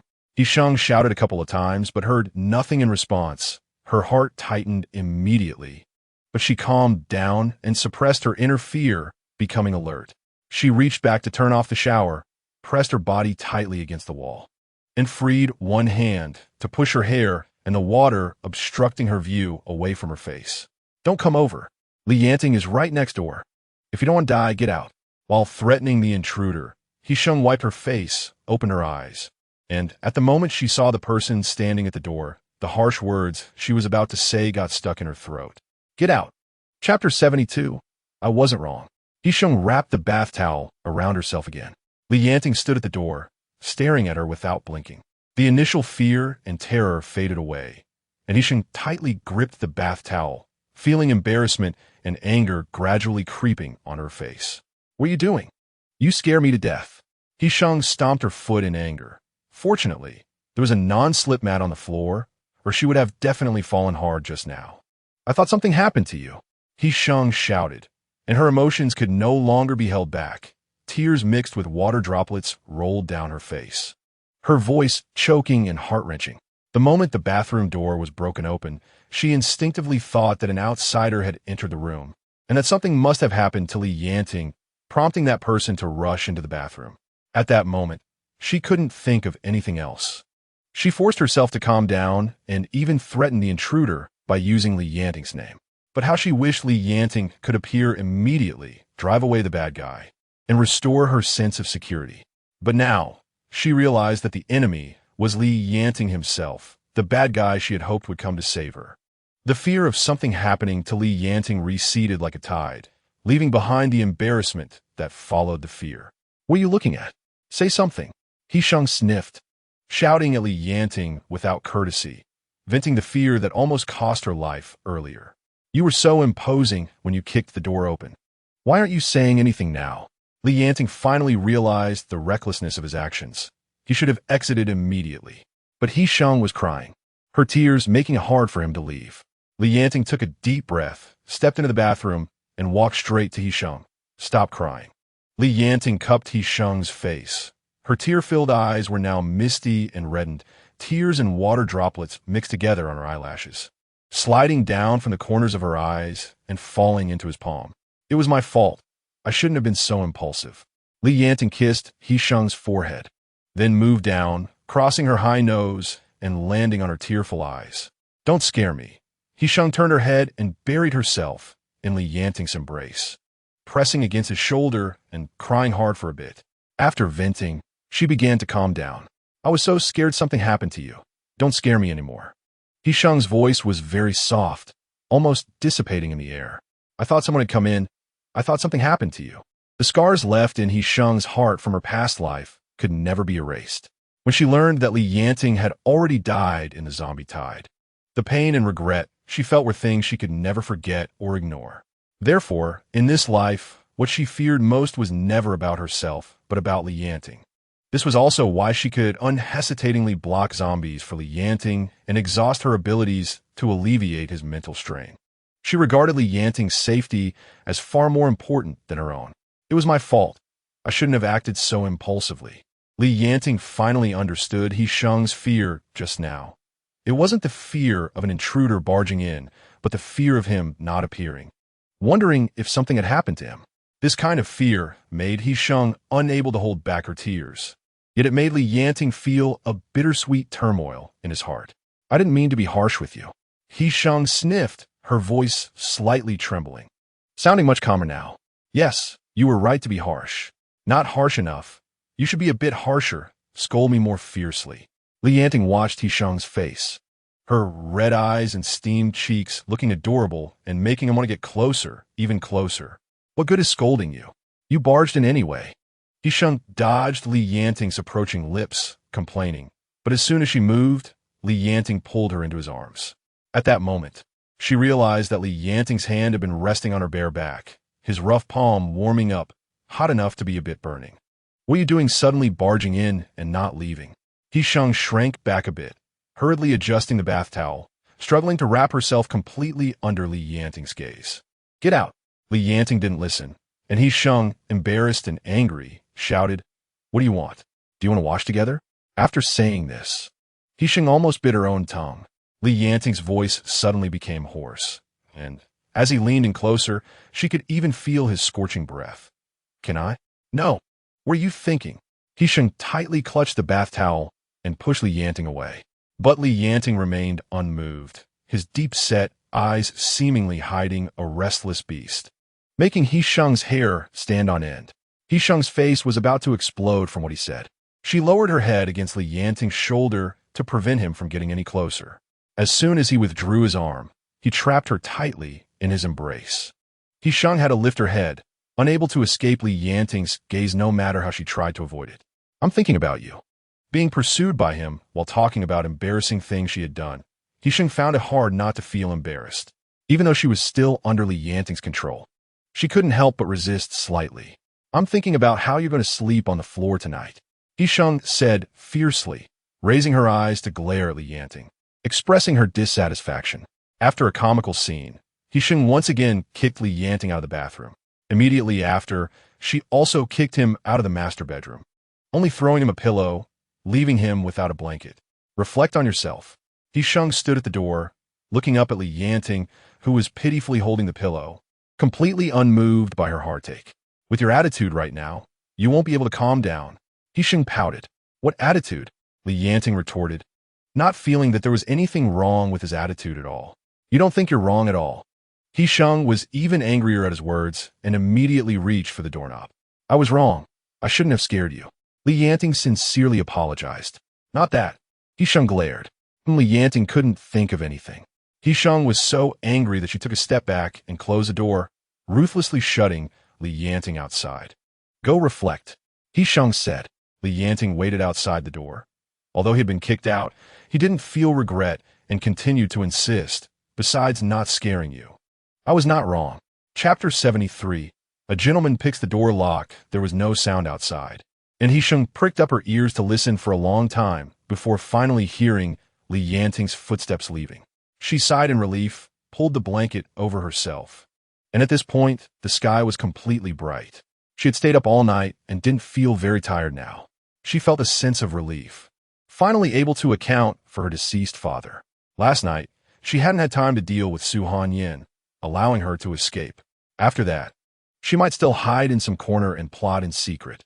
But it didn't matter. She couldn't escape as long as she was alive. There would always be a day they meet again. Just as He Sheng thought this, feeling drowsy and ready to sleep, she suddenly heard the sound of someone prying the door open. The vigilance ingrained in her from her past life awakened her instantly. And then she heard the door being pushed open and recognized a familiar sound of footsteps. It was Li Yanting. He Sheng curled up in her blanket, not moving. Wanted to see what this fool Li Yanting was up to. As it turned out, Li Yanting did nothing. He slowly came to He Sheng's bedside, crouched down, and placed his hand on her body, tracing her profile with his eyes. "I'm not wrong," Li Yanting whispered, his voice stubborn and clumsy. He gently kissed He Sheng's lips, seemingly full of anticipation. "Wife, come down soon."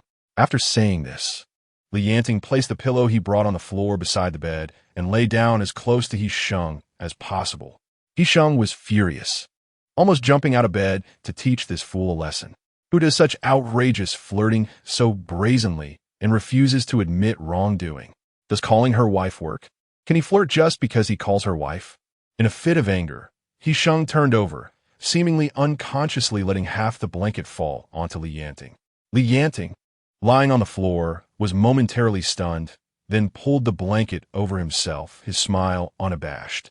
Ordinary people experience improvements in their physical condition after awakening their abilities, which is why abilities users generally have a stronger physique. Battling all night requires just a simple rest for them.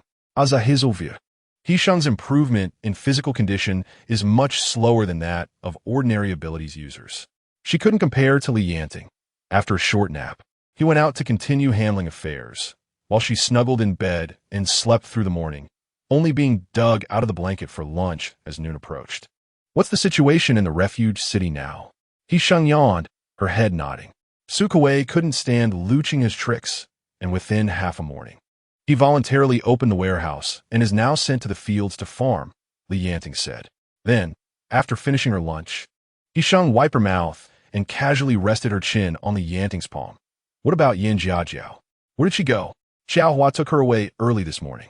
She's a resolver like you, and was one of Xiao Hua's targets to begin with." As Li Yanting spoke, he pushed aside the bowls and chopsticks on the table and picked up a large cloth bag from the floor, placing it on the table. "These are the 100 crystal cores that Xiao Hua promised, along with the crystal cores from a zombie horde I dealt with last night in the wilderness." Li Yanting embraced He Sheng, leaned in to lift the stray hair from her forehead, and placed a kiss there. Now everyone in the refuge city knows that he single-handedly slaughtered a horde of zombies with a high rate of mutation last night. This achievement is nearly impossible for other abilities users to accomplish, so once the news spread, it immediately attracted a lot of admiration for him. This was also the main reason he successfully took over the city defense of the refuge city without facing any provocation or dissatisfaction. Everyone knows he is powerful and regards him as the strongest abilities user. But they don't know the hardships He Sheng has endured behind the scenes. That was a trap that Sukuei had meticulously prepared for months. How could he seriously underestimate his ability level and act rashly?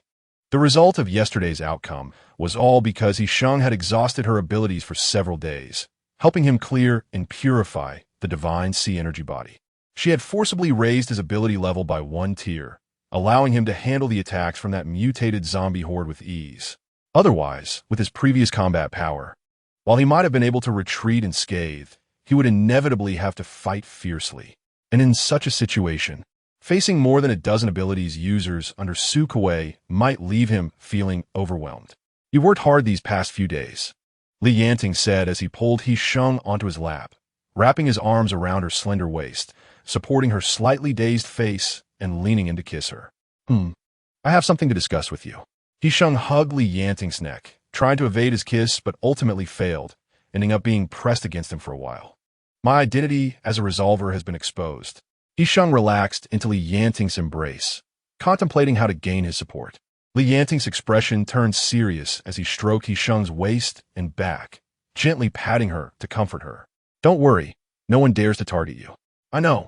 With you here, I don't have to worry about anything." He Sheng first stroked Li Yanting's hair, then expressed her thoughts. "But I also want to become powerful as soon as possible so that I can fight alongside you. He Sheng, I can protect you." Li Yanting immediately revealed a different attitude, even somewhat stubborn, saying, "You don't need to charge in a battle. I'll handle everything. I want to completely reveal my identity as a resolver and provide resolving abilities to all abilities users in the refuge city for a fee." "That's what I haven't finished speaking." Li Yanting, put me down, He Sheng said unhappily, bouncing her legs a couple of times while patting Li Yanting's back. Suddenly, with a loud slap, a hand unexpectedly landed on her backside. He Sheng froze, feeling all the blood rush to her face. She was so embarrassed that she immediately covered her face, being carried into the bedroom by Li Yanting and not daring to move at all along the way. Chapter 74. The old fox Li Yanting threw He Sheng onto the large bed in the master bedroom. The bed was very soft, and He Sheng almost instantly sank into the fluffy quilt, then was completely pressed down by Li Yanting, who followed closely, pressing against her. Thus, all her senses were left with only Li Yanting. What she saw with her eyes, smelled with her nose, heard with her ears, and even fell on her skin was only Li Yanting. Li Yanting was angry, a thin layer of fury rising on his face. His eyes filled with her. Do you think I would let you be close to someone else? Huh? What do you mean by being close? He Sheng was about to retort when she saw the veins popping on Li Yanting's forehead. Feeling a bit intimidated, she closed her mouth and turned her eyes away, her small face full of displeasure. Li Yanting was dissatisfied with He Sheng's resistance. He lifted his head to pinch her chin, forcing her to look only at him. Even though her eyes were filled with little emotions, he didn't care. Weren't they supposed to bond? Then let us do it now, bond. Li Yanting's tone was rigid, almost ordering He Sheng. His harsh tone made He Sheng's heart ache, and she felt wronged. She clearly hadn't done anything, so why was he being fierce? You didn't even let me finish, He Sheng said discontentedly. What else do you want to say when you're going to find someone else? His hand that pinched her chin slid to He Sheng's ear, his rough fingertips brushing over her delicate skin. Li Yanting inappropriately recalled the scene he had seen that morning, and his gaze deepened, desire surging. He Sheng, pressed closely against him, quickly felt the changes in Li Yanting's body. She wasn't a child. She naturally knew what that meant. But now was a good time for misunderstandings between them, especially in broad daylight. She wasn't prepared yet. How could they? Li Yanting's breathing grew hotter, and his gaze became increasingly aggressive. He Sheng's heart tightened, and she quickly raised her hand to push against Li Yanting's chest, trying to explain herself. I want to have physical contact with anyone else, I promise you, He Sheng said. Li Yanting stared at He Sheng for a while, his large hand gently stroking her arm down her waist, lingering for a moment before finding a gap to slip into her shirt, his entire palm wrapping around the smooth skin of her waist. The hot palm applied slight pressure, carrying an unspoken threat. Speak. Releasing my powers doesn't require physical contact. He Sheng was ticklish, and Li Yanting's hand was rough. She shifted uncomfortably, only to be gripped by the soft flesh at her waist by Li Yanting. As long as the other person opens their spiritual sea, I can use my powers without any physical contact. He Sheng trembled slightly, the strange ticklish feeling almost making her cry out. Li Yanting was momentarily stunned, not expecting there to be a second way. He Sheng had never told him before that there were other methods besides close contact. You didn't say this before. He pressed closer, questioning her with an unhappy tone. That depends on the person. If it's you, a kiss is also fine. He Sheng puffed out her neck, her whole body becoming as stiff as a board. Upon hearing this, Li Yanting's sharp brows slightly moved, his eyes unconsciously landing on He Sheng's slightly pouted lips. Touching foreheads was just the best way. My power level has increased now, and I can choose other methods to use my abilities. He Sheng gradually got used to Li Yanting's hand on her waist and was finally able to relax a bit. The impurities in your spiritual sea have been completely resolved by me. The subsequent process cannot be rushed, so my power advancement has reached a bottleneck. I want to advance quickly, enhance my powers, and grow to a point where I can protect myself, so I can only start with others. He Sheng observed Li Yanting's expression and, after a while, hugged his waist and deliberately acted cute. How can you say that about me? Don't you understand my feelings? My heart is only for you. Everything I want to do is for our future. If you say that, I will be very sad. How could I go find someone else? I clearly like you so much. He Sheng's incessant chatter finally earned her a strong, domineering kiss from Li Yanting, but this kiss was no longer pure, filled with intense desire and hands that were no longer honest. You want to see it now? He Sheng shivered, feeling that Li Yanting wanted more than just to see the mark. I wanted to tell you that I already saw it this morning. Li Yanting bowza, his tone harsh, kneading He Sheng's waist. Wife, Are you no longer angry? He Sheng was stunned. Her face could not turn any redder. And she didn't even care about the ticklish feeling at her waist anymore. He really saw it. He barged into the bathroom and saw everything. If you're no longer angry, I can consider agreeing to you. If you're still angry, just wait until you're no longer angry. Yanting smirked, already enjoying the comfort of the big bed. How can these two things be mixed together? He Sheng puffed out her cheeks, vaguely realizing that she seemed to have fallen into some strange trap. Whether they can be mixed together, it's up to you to decide. Yanting retreated to advance. He Sheng finally understood Yanting's strategy, gritting her teeth and praising him. Old fox. If she said they couldn't be mixed together, Yanting would definitely not agree to her proposal. But if she said they could be mixed together, Yanting would set up a bet on hers. Little sparrow. Yanting's mood finally improved a bit, but he still tightly held He Sheng's waist, as if declaring his sovereignty, wanting to leave his mark on her. He Sheng knew that this meant he agreed, and although she sacrificed half of the bed space, the outcome was still delightful. He Sheng, bonding will affect my ability to use powers on others. Can we wait a bit longer before bonding? At least until I advance to level 5 and have offensive capabilities. This matter needs an opportunity. Don't act recklessly. Even without needing contact, Yanting still felt displeased. He coldly hummed in response, turning over with He Sheng in his arms, making her lie on his chest, his palms skillfully and conveniently stroking her smooth, delicate back. He Sheng quickly nodded, leaning against Yanting like a compliant little bird. I understand. I think we can start with Liang Yang. No, we'll deal with Duan first. Yanting said. He had already been affected by the impurities. He just hadn't realized it himself. Chapter 75 Dead and Reborn.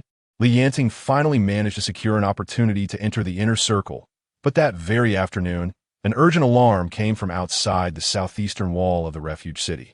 A large horde of zombies was attacking from the southeast, moving with purpose and not scattered, heading straight for the refuge city, as if guided by someone. With no time for detailed investigation, Yanting immediately led the main forces of the refuge city out, setting traps and ambushes 100 meters outside the wall to try to control the battlefield away from the refuge city. The proportion of mutated zombies in this group was not high, only about 10%, and the level of the mutated zombies was not difficult to deal with. However, due to their overwhelming numbers and seemingly having a source, waves of them kept pouring in, making this interception tricky and challenging. Big brother, this is too strange. I think we should send someone to trace back against the direction of the zombie tide and see what's going on. Lu Feng said.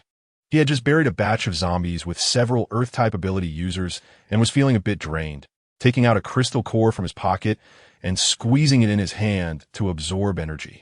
I found a bird. It's already on the way. Lu Qinghe leaned against a small tree next to the pile of zombies, speaking with his pupils colored brown-red, while the whites of his eyes were filled with amber.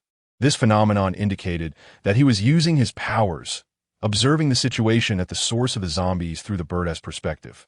Lu Qinghe controlled the owl to fly along the tree, witnessing such a strange scene of zombies moving for the first time. The zombie horde was nothing like the disorganized zombie tides of the past. It was as if they were summoned by something, pouring in from all directions like streams flowing into the sea, merging into a large army marching forward. They were clearly heading towards the refuge city, and even the formation they marched in appeared quite orderly. An owl, flying slowly to observe the situation, landed on a nearby tree, tilting its head slightly as if it didn't understand the scene before it. Just as it was about to fly further away to find the source, it suddenly spotted an exception in the middle of the horde. This, too, was a zombie, standing at the edge of the zombie tide, moving noticeably slower than the others, and its actions seemed somewhat casual.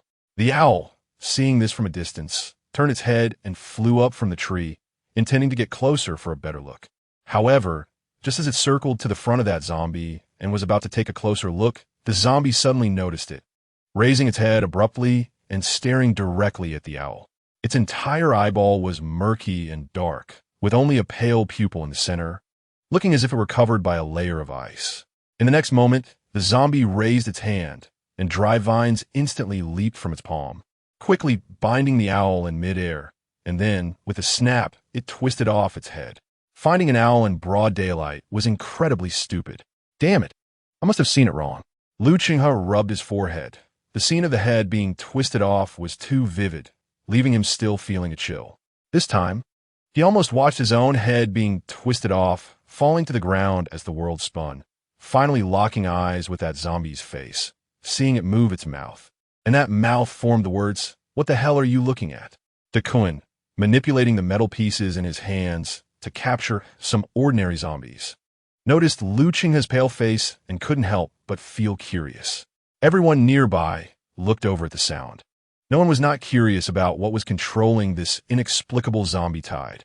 It was amidst the zombie horde, possessing human consciousness, using vines to twist off the owl's head. It even called me stupid. I saw it. How could that be? Duan Yanting was already dead right before their eyes, completely dead. How could he appear in the zombie tide, still retaining consciousness? And if this were true, it would mean the zombie virus had further evolved. Dead people turning into zombies, zombies retaining or evolving human consciousness. Either possibility would be a disaster upgrade for the survivors. I think Duan has a point.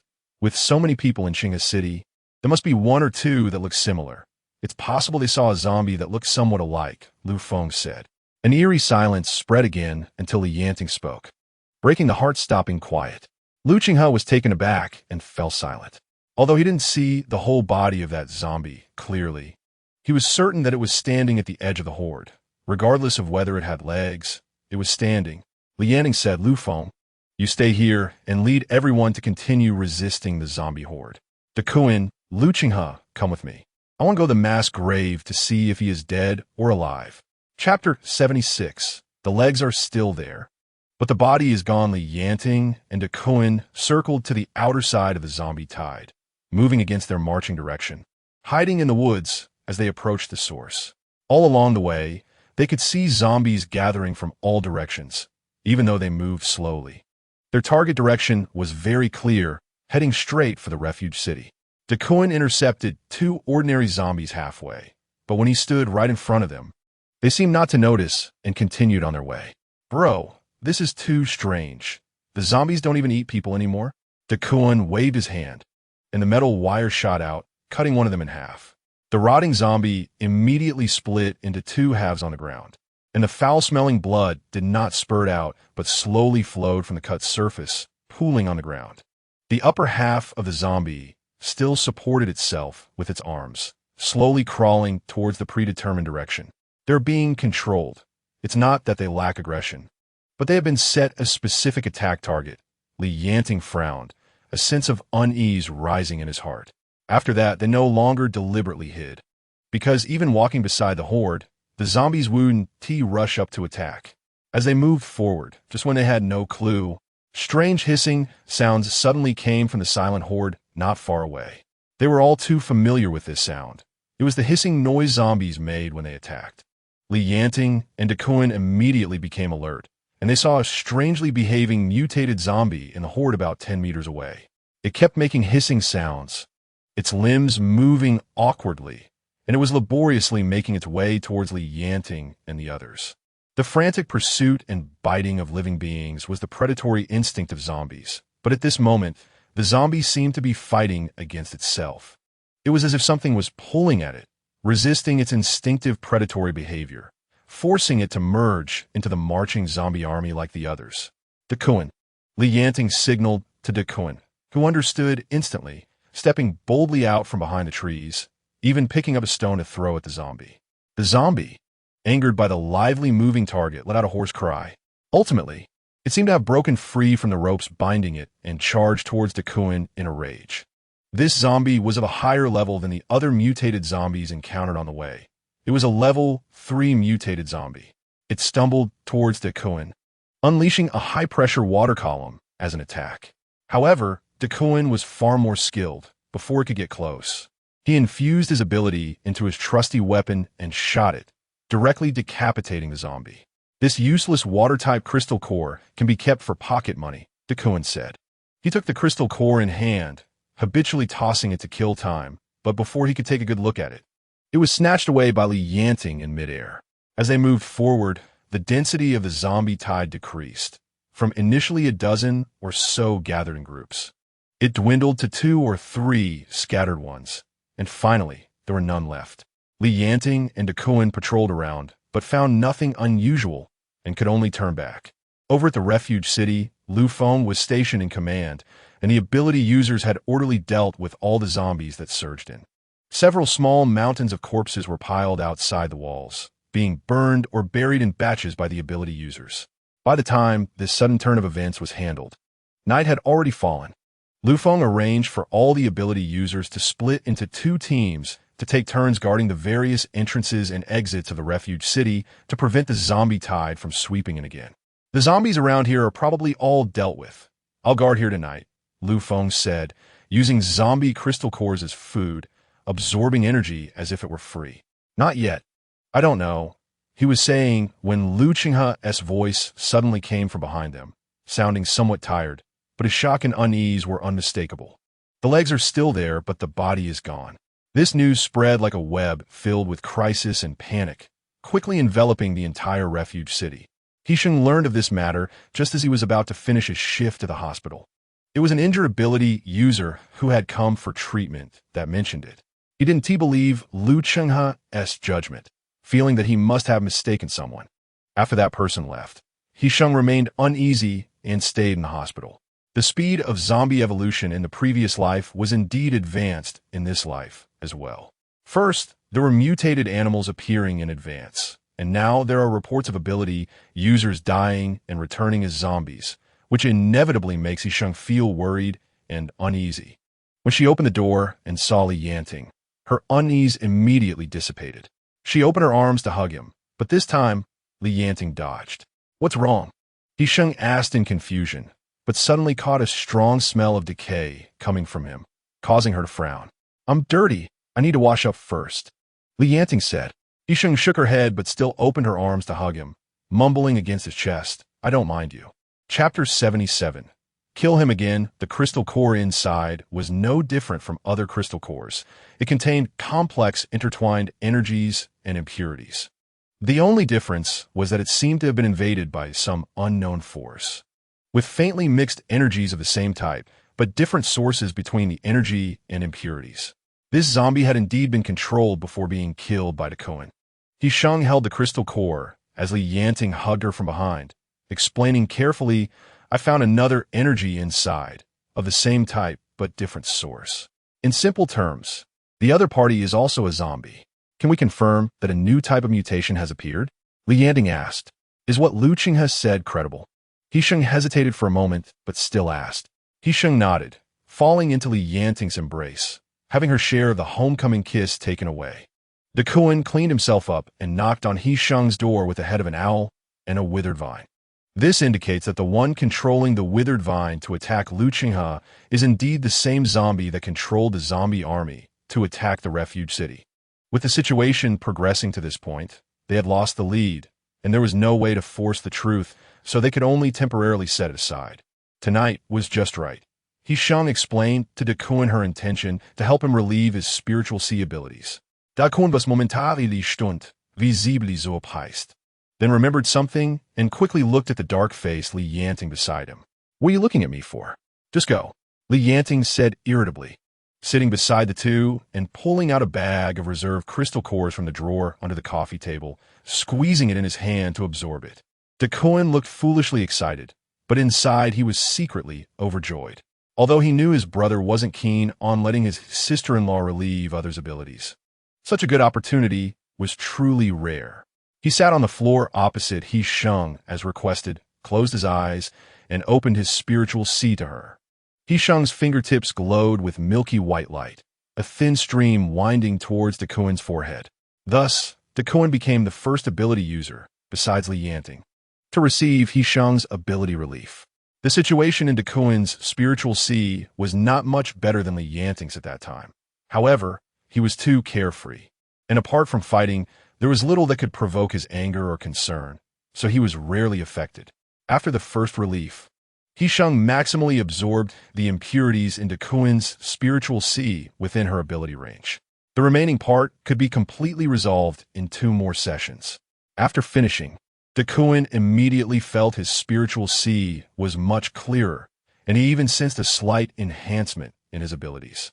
He eagerly opened his eyes to share his joy with Li Yanting, but upon opening his eyes, he saw Li Yanting's face, which seemed to be looking at a rival. However, this did not affect his high spirits. He faced Li Yanting's piercing gaze and sincerely thanked his sister-in-law. Like a big black bear that got hit but received honey, he was overjoyed despite having a swollen head. You weren't as serious as before. 1 or 2 more times, and it will be completely cleared. After Duan left, He Sheng stood up and stretched. The little chick Lele was chirping, and when He Sheng turned her head, she saw Lele being pinched by Li Yanting, who was playing with it like a walnut. Li Yanting, you can't bully Lele. He Sheng hurried over to snatch Lele away, but as soon as she stood up, her legs went weak, and she was intentionally tripped by Li Yanting, falling directly into his arms. Li Yanting calculated that He Sheng wouldn't be able to avoid it, so he reached out in advance to pull her into his embrace. With a slight roll, He Sheng was pressed onto the sofa. I just squeezed it for a while. Why didn't it spit fireballs? Li Yanting brushed off the chicken feathers that had fallen onto the sofa, his cold gaze directed at Lele, who froze and turned to show him its back. Li Yanting didn't need He Sheng to exert much effort. With a slight pull, he pressed down on her forehead. I just absorbed a lot of crystal cores. Li Yanting gently caressed He Sheng's waistline. He Sheng knew what this hinted at. Childish, you want to eat vinegar over everything. What's wrong? He Sheng asked. Didn't you say that if it's me, a kiss is also fine? Li Yanting said, leaning down to kiss He Sheng's lips. I like this. He Sheng sighed. What else could she do? Her husband had to be spoiled. After clearing the latest absorbed black mist impurities from her spiritual sea, He Sheng went on to purify Li Yanting's abilities a bit more, nibbling on the hard bones of other occupying abilities in the corners until she felt a bit tired and focused on kissing Li Yanting. Wife, are there any other ways? Li Yanting stared at He Sheng, chasing her blushing eyes, a gentle smile buried deep in his throat, making one's heart tremble. There are none.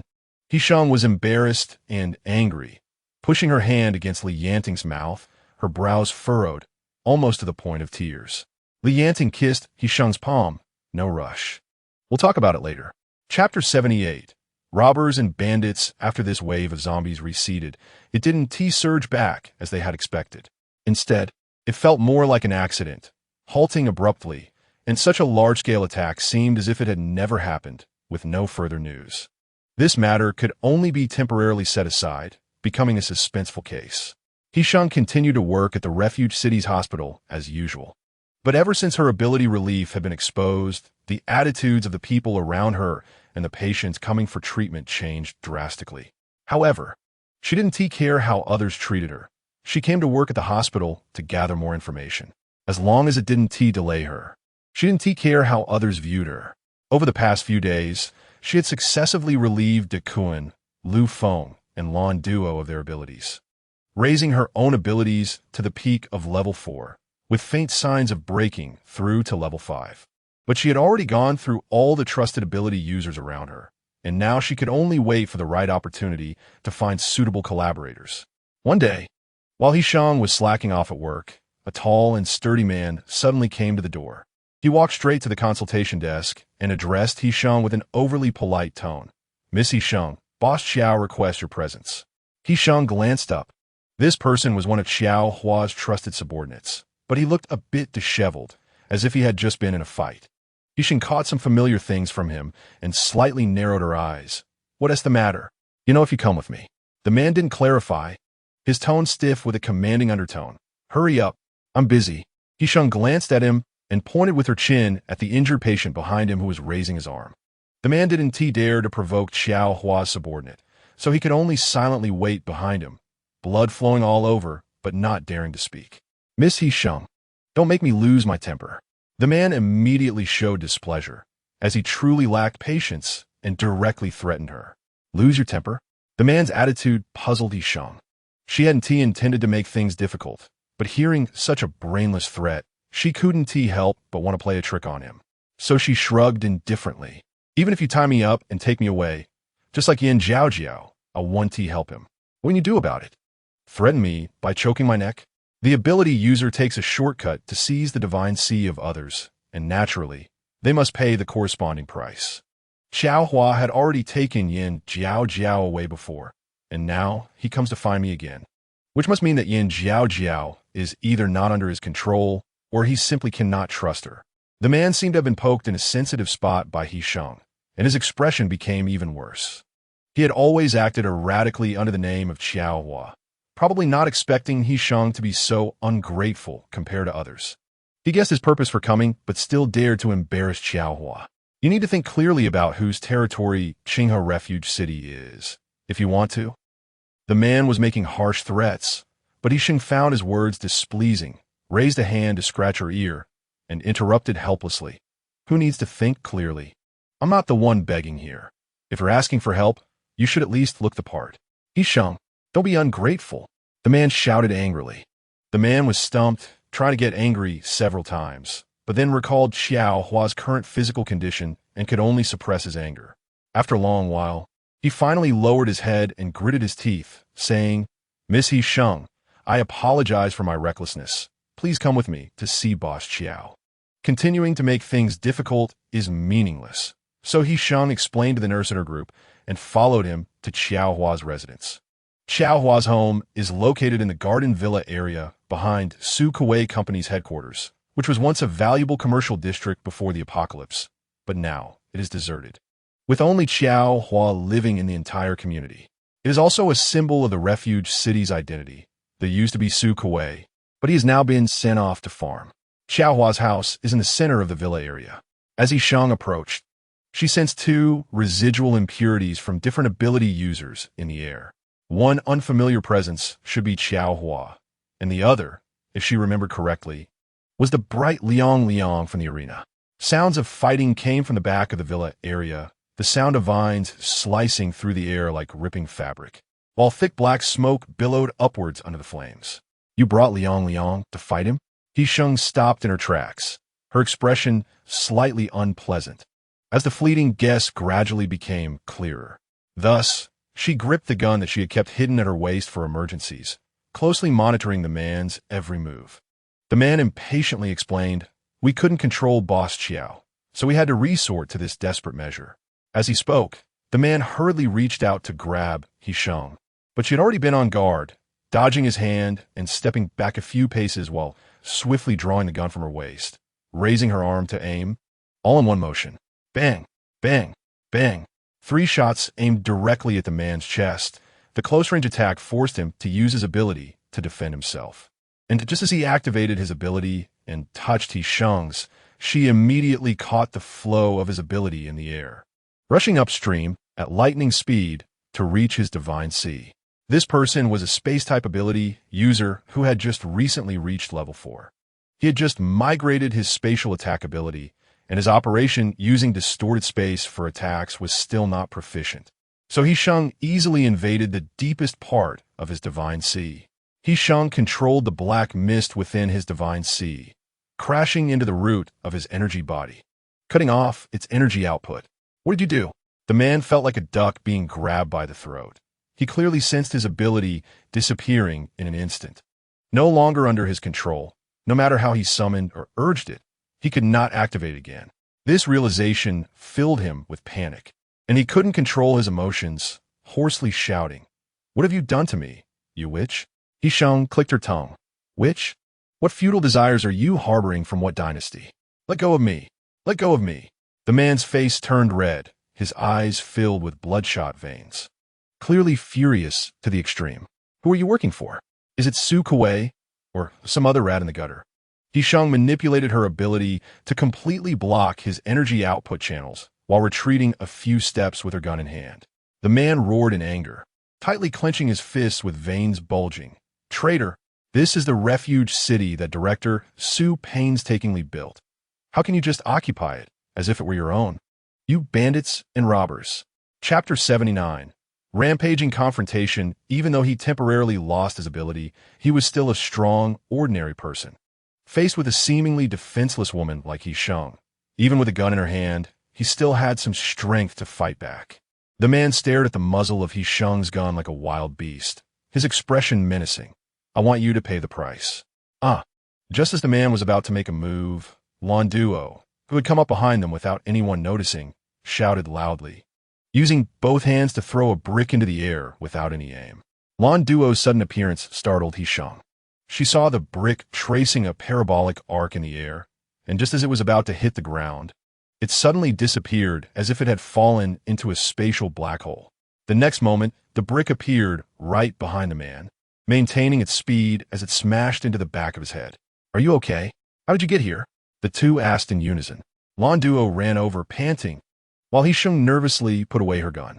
"I went to the hospital to find you, and when I heard you left with Xiao Hua's men, I followed you here," Lan Duo said, pulling a rope out of her space and throwing it over the man lying on the ground. "You arrived just in time."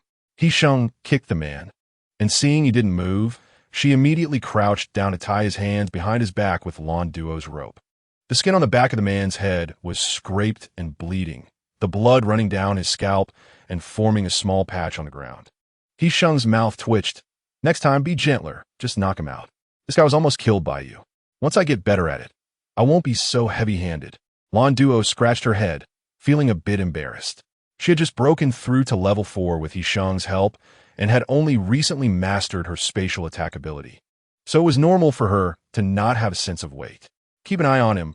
I need to check on those two troublemakers." Having dealt with this immediate problem, two more awaited her. The increasingly distant sounds of fighting from behind the villa were now mixed with the sounds of collapsing walls. Those two would not stop until they fought to the death. When He Sheng followed the sounds to find them, Liang was engulfed in bright orange flames, his frenzied appearance identical to when Rong was taken away that night. Meanwhile, Xiao Hua was wrapped in his own ability's vines, resisting the flames that Liang was attacking with while sending out more vines to attack him. Xiao Hua's ability level was far higher than Liang's, and if it weren't for Liang's fire-type ability naturally countering the wood-type, he wouldn't have been able to hold out for so long. At this moment, the unafraid vines had already entangled Liang's limbs, while the rest transformed into attacking blades, charging towards him. Liang was originally chaotic, with a cognitive defect in a waking state, but because he was not confused by worldly desires, he was not greatly affected by the black mist impurities. Thus, after He Sheng continuously released her calming and soothing abilities, Liang was the first to regain his senses and emerge from the rampaging state. With one side regaining rationality, the confrontation shifted from mutual attack to one side attacking while the other defended. He Sheng finally found the right moment to urge her ability to follow the trajectory of Xiao Hua's attack, climbing upward and invading Xiao Hua's divine Qi through the output channels of his ability. The situation within Xiao Hua's divine Qi was not optimistic. His ability level was not low, and due to absorbing the abilities of others, the black mist impurities within his divine Qi were significantly more, nearly double that of ordinary ability users. In such a situation, He Sheng could not relieve his abilities by dissolving and transforming the black mist. Xiao Hua was different from that person. His ability level was almost comparable to Yanting. He Sheng cannot completely block his ability output channel, but he can block most of the channels, achieving a similar effect. By forcibly controlling the ability output, the black mist impurities are reduced, and without the medium to wreak havoc, a person can naturally regain consciousness. It's just that the time to wake up is a bit slow. Liang, keep an eye on those two. Don't let them run away, He Sheng said with a friendly tone, discussing with Liang that once his sister has some free time, she will help him sort out his abilities. Liang immediately grinned, with the marks of a metal collar still visible on his neck, which was truly heart-wrenching. He Sheng recalled that day when Rong was kidnapped. Liang broke the iron chain in the basement and ran out, almost melting the metal collar in his frenzy. In fact, she had long known that the iron chains binding Liang in the arena and the warehouse were merely decorations, as fragile to him as a string. The reason such a fragile thing could bind him was that it was put on him by Rong herself. What truly binds him is not his body, but his heart. He has a pure heart, clean and innocent. When they returned, the hospital was quite relaxed, with a group of people chatting together. When will I awaken my abilities and no longer have to endure this humiliation? Haha, then just go outside the city and let a zombie bite you. It all depends on whether you have that gene. Speaking of this, I heard outsiders say that the military is currently recruiting experts in genetic engineering, specifically to study the relationship between genes and ability awakening. He Sheng greeted them, and upon hearing this, she was obviously taken aback.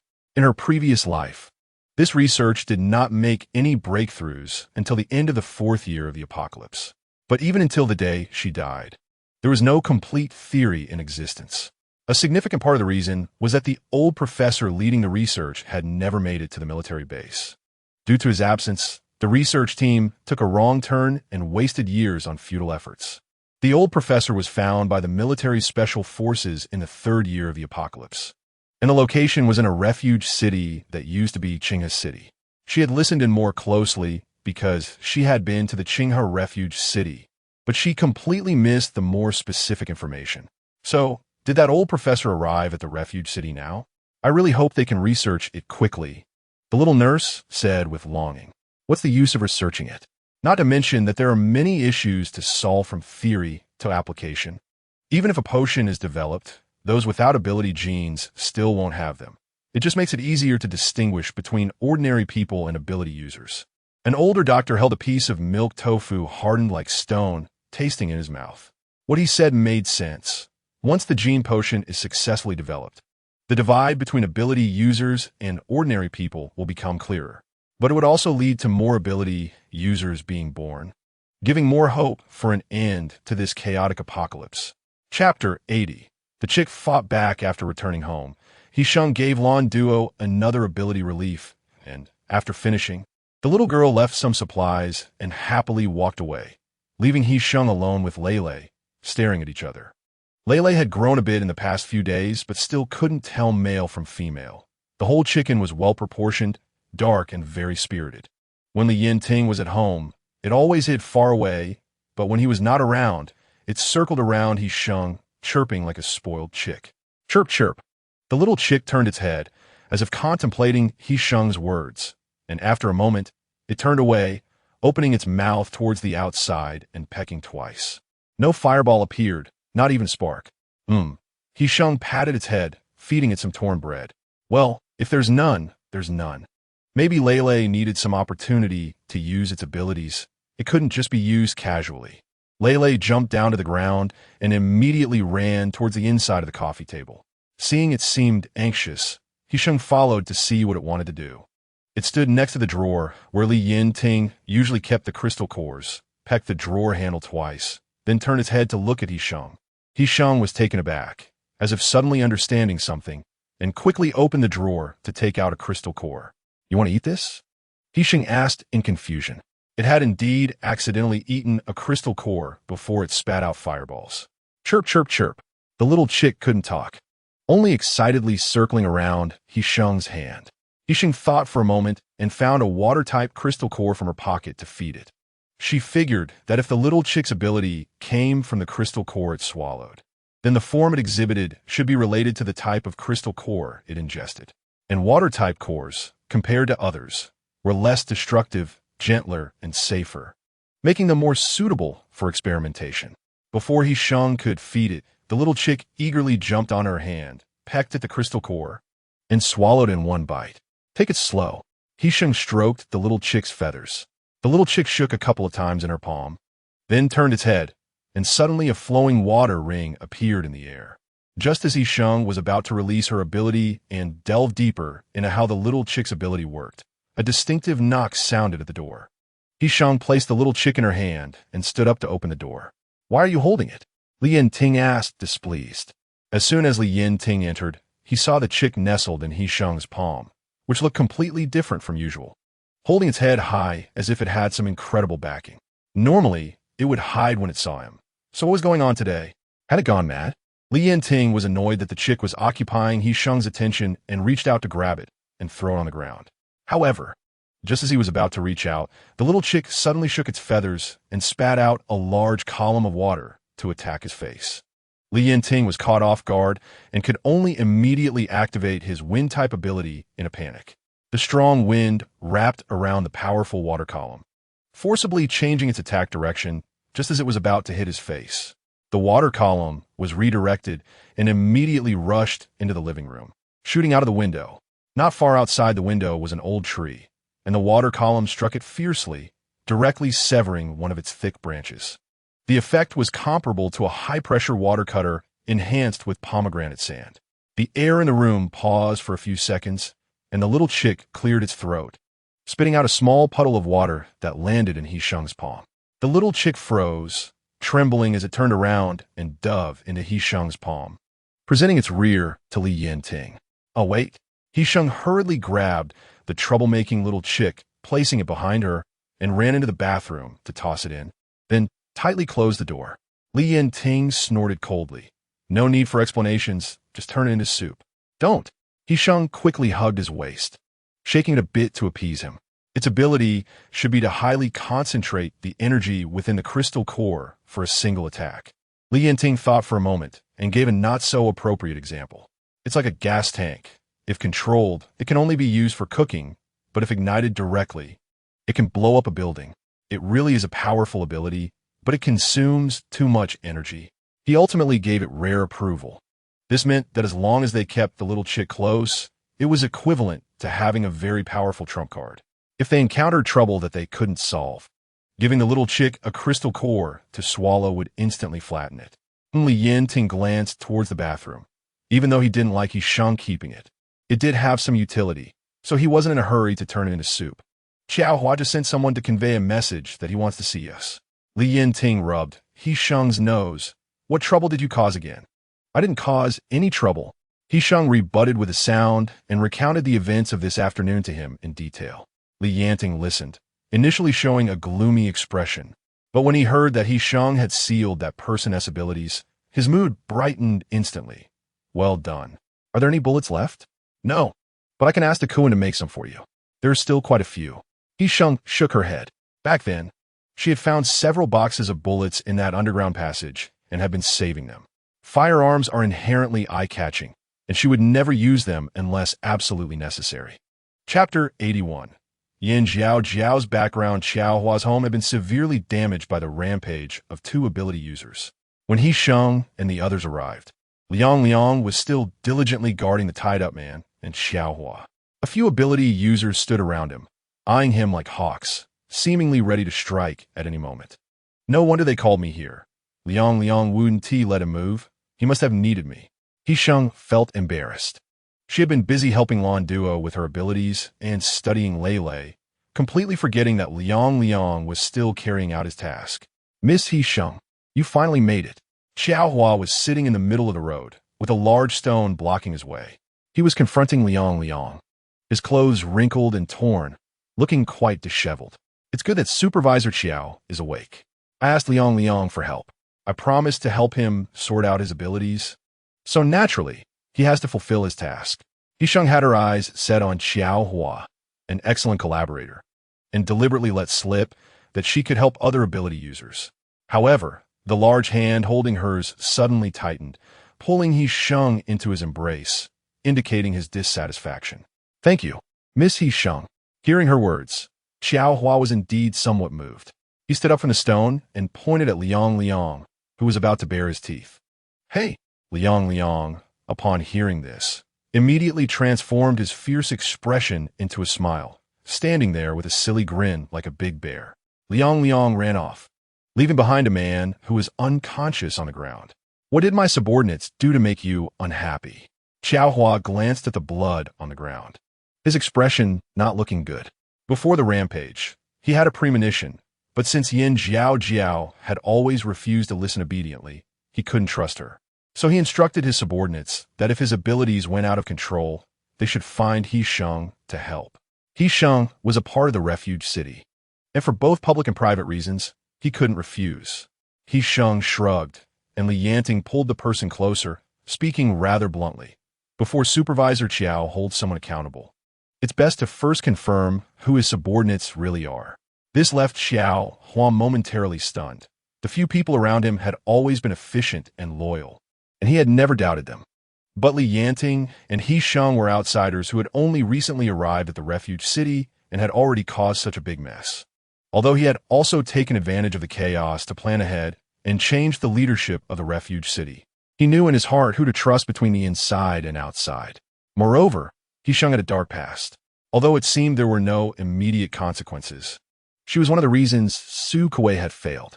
On the day of the ambush on Li Yanting, they did not abduct He Sheng at the agreed time to distract Li Yanting on the battlefield. This led to flaws in the ambush plan and accelerated Su Kuei's failure. With this lesson learned, Xiao Hua naturally wouldn't easily trust their words. I will find out the truth. Xiao Hua waved his hand, and a subordinate immediately came over to help the man on the ground. The man wasn't severely injured, just looking a bit scary. He woke up as soon as two people dragged him up by his arms, and upon opening his eyes and seeing Xiao Hua staring at him, he immediately shrank back in fear. Xiao Hua's reputation for ruthlessness was well known, and he never showed mercy to traitors. Xiao Hua's expression hardened. The guilt on this subordinate's face was almost written all over it, making it hard for him to ignore. Take him away. Xiao Hua turned around, feeling as if he might have slapped his own face. This person was likely problematic. Boss Xiao, what she said is all lies. Don't believe her. She's trying to harm me. She's harboring discontent and wants to ruin me. As soon as the man heard this, his heart sank. The meaning of take him away was essentially a death sentence. In a panic, he hurriedly defended himself. Boss Xiao, I am loyal to you. I absolutely did not collude with Director Su. I didn't. A silence spread among the group. The two ability users holding the man exchanged glances, then let go, allowing him to fall to his knees on the ground. He Sheng covered her face and sighed softly, remaining silent. Xiao Hua waved his hand impatiently. Hurry up and take him away. Don't embarrass us here.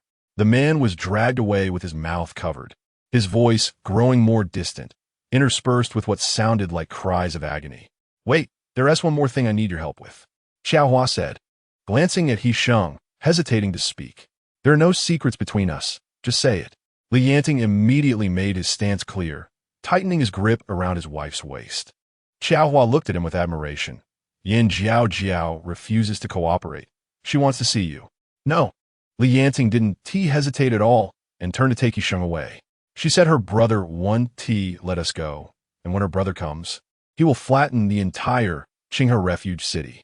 Xiao Hua's expression turned serious, but his tone was fierce. I want to know, who exactly is her brother to make such a big claim? Li Yanting's expression stiffened slightly, as if recalling something from long ago. What she said is true. Prepare for battle throughout the city. This left even He Sheng stunned. Even during the 5 years of her previous life, it was rare for two refuge cities to go to war. Now, it had been less than a year since the apocalypse began, and conflicts between ability users were still not apparent. Yet Li Yanting had already sensed this step. Xiao Hua was skeptical and questioned, is it really that serious? Do you know Yin Shizhao? Li Yanting countered. Xiao Hua's expression changed. Of course I know, the largest refuge city in East 4th Province. The young master of the Sihai base. Just a few days ago, I received news that Yin Kong has retired due to illness. He is now the direct person in charge of the Sihai base. Are you saying her brother is Yin Shizhao? Xiao Hua found it hard to believe. Even though they shared the same surname, he had never thought in that direction. Xiao Hua, the jewel of the Sihai base has fallen to our poor remote place. That's impossible, right? Li Yanting showed no signs of joking. He knew very well that Yin Shizhao was crazy. He could do any insane thing. Chapter 82. Yin Shizhao He Sheng guessed it must be related to something that happened in the past and did not ask more questions. Silently, she hugged his waist, burying her head in his neck to comfort him in her own way. After an unknown amount of time, He Sheng felt him move slightly, and a hoarse voice came from above her head, revealing no emotion. He is my teammate. Li Yanting didn't mention that person's name, but He Sheng could guess that he was Yin Jiao's brother, Yin Shizhao. At the beginning of the apocalypse, I was on a mission with him in Han City, where the zombie virus first broke out in that amusement park. Li Yanting's tone was flat as he recounted those thrilling past events without any fluctuation, as if narrating something that happened to someone else. The mission target was a small child, and our task was to kill him. It was a very small child, only about 6 years old, being held by an adult while happily playing in the amusement park. When Li Yanting and his team received the mission, the information was always opaque. They could only accurately learn about the mission target under the command of the voice in their earpiece as they raised their guns. When he aimed the gun at the child who was eating cotton candy, He couldn't believe that someone would pay a high price to hire them to kill a defenseless little child. That little child died in his mother's arms, shot in the chest. The child's mother stood frozen in place, bright red blood gushing out, staining her clothes and paling the face of the child in her arms. She collapsed on the ground in despair, holding her child and shouting helplessly. The playground was bustling with people, and someone quickly noticed the desperate mother and child. Soon, someone stepped forward to offer help, but that's when the accident happened. Yanting wrapped his arms tightly around He Sheng's waist, and she fell into his embrace. Like his support, the child bit into his mother's neck, the artery ruptured, blood spurted out, and everyone nearby was drenched in blood. This was the first case of a zombie mutation within the borders, occurring just a month after the prophecy of the apocalypse appeared. However, fearing public panic, the local government suppressed the news and did not report it. But after the peak tourist season passed, cases began to surface across the country, and the zombie virus broke out on a large scale. She never expected that Yanting had experienced the initial mutation of the zombie virus, and that there had been such a precursor period before the virus broke out on a large scale. He wants to kill you? He Sheng was surprised, even though this had happened a long time ago. She still felt a pang in her heart for Yanting at that time. Why does he want to kill you? It's them. They want to kill me. Yanting raised his head, his eyes dry, but tinged with a hint of red. They took the mission, and the target of the mission is me. Later, I escaped from Zermo, chased all the way by my own teammates, until I was infected by the zombie virus in a melee and developed abilities, which allowed me to get rid of them, except for Yan Shizhao. Yanting recounted his experiences in a straightforward manner, without revealing any excessive emotions. But He Sheng felt the deep sorrow hidden within him. Betrayed and abandoned by his teammates, hunted down, what kind of despair must that be? And that scar on him, what kind of circumstances forced him to the brink of desperation, to the point of taking deadly action against former teammates with whom he had shared life and death? He Sheng. Yanting raised his hand to support the back of He Sheng's head, pulling her down to lean against his. I killed them. The scar of the dead on my shoulder isn't just one. It's a dozen layered together, which is why it looks so hideous. He Sheng had once distanced herself from him with disdain, but now all of his ugly past was laid out before her and became the reason for her heartache for him. If it weren't for the apocalypse, where everyone had become a killing machine to survive, how could he have walked from the gutter to stand before He Sheng, shamelessly becoming her fiancé? I don't blame you. He Sheng shook her head, her tone somewhat harsh. Anger surged from her heart, completely unlike her usual self. The prey and the hunter are never fixed. If they laid hands on you, they should be prepared to be counterkilled. Even if you didn't kill them, I wouldn't let those people go.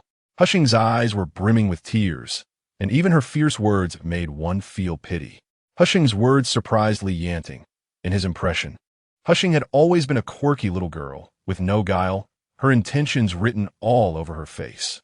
This was the first time he truly felt He Sheng's change, not just a simple desire for revenge, but a real transformation within her heart. No longer naive, she had her own judgment, no blind kindness, and had learned to grow sharp teeth to protect herself. This change made He Sheng shed the initial youthful innocence that had attracted him, like a poppy finally blooming into a vibrant, alluring flower infused with poison, enticing others to drown in it. At that moment, Yanting realized for the first time that perhaps He Sheng and he, at their core, were the same kind of person. I killed them. I never regret it. Yanting finally revealed his long-hidden true self before He Sheng.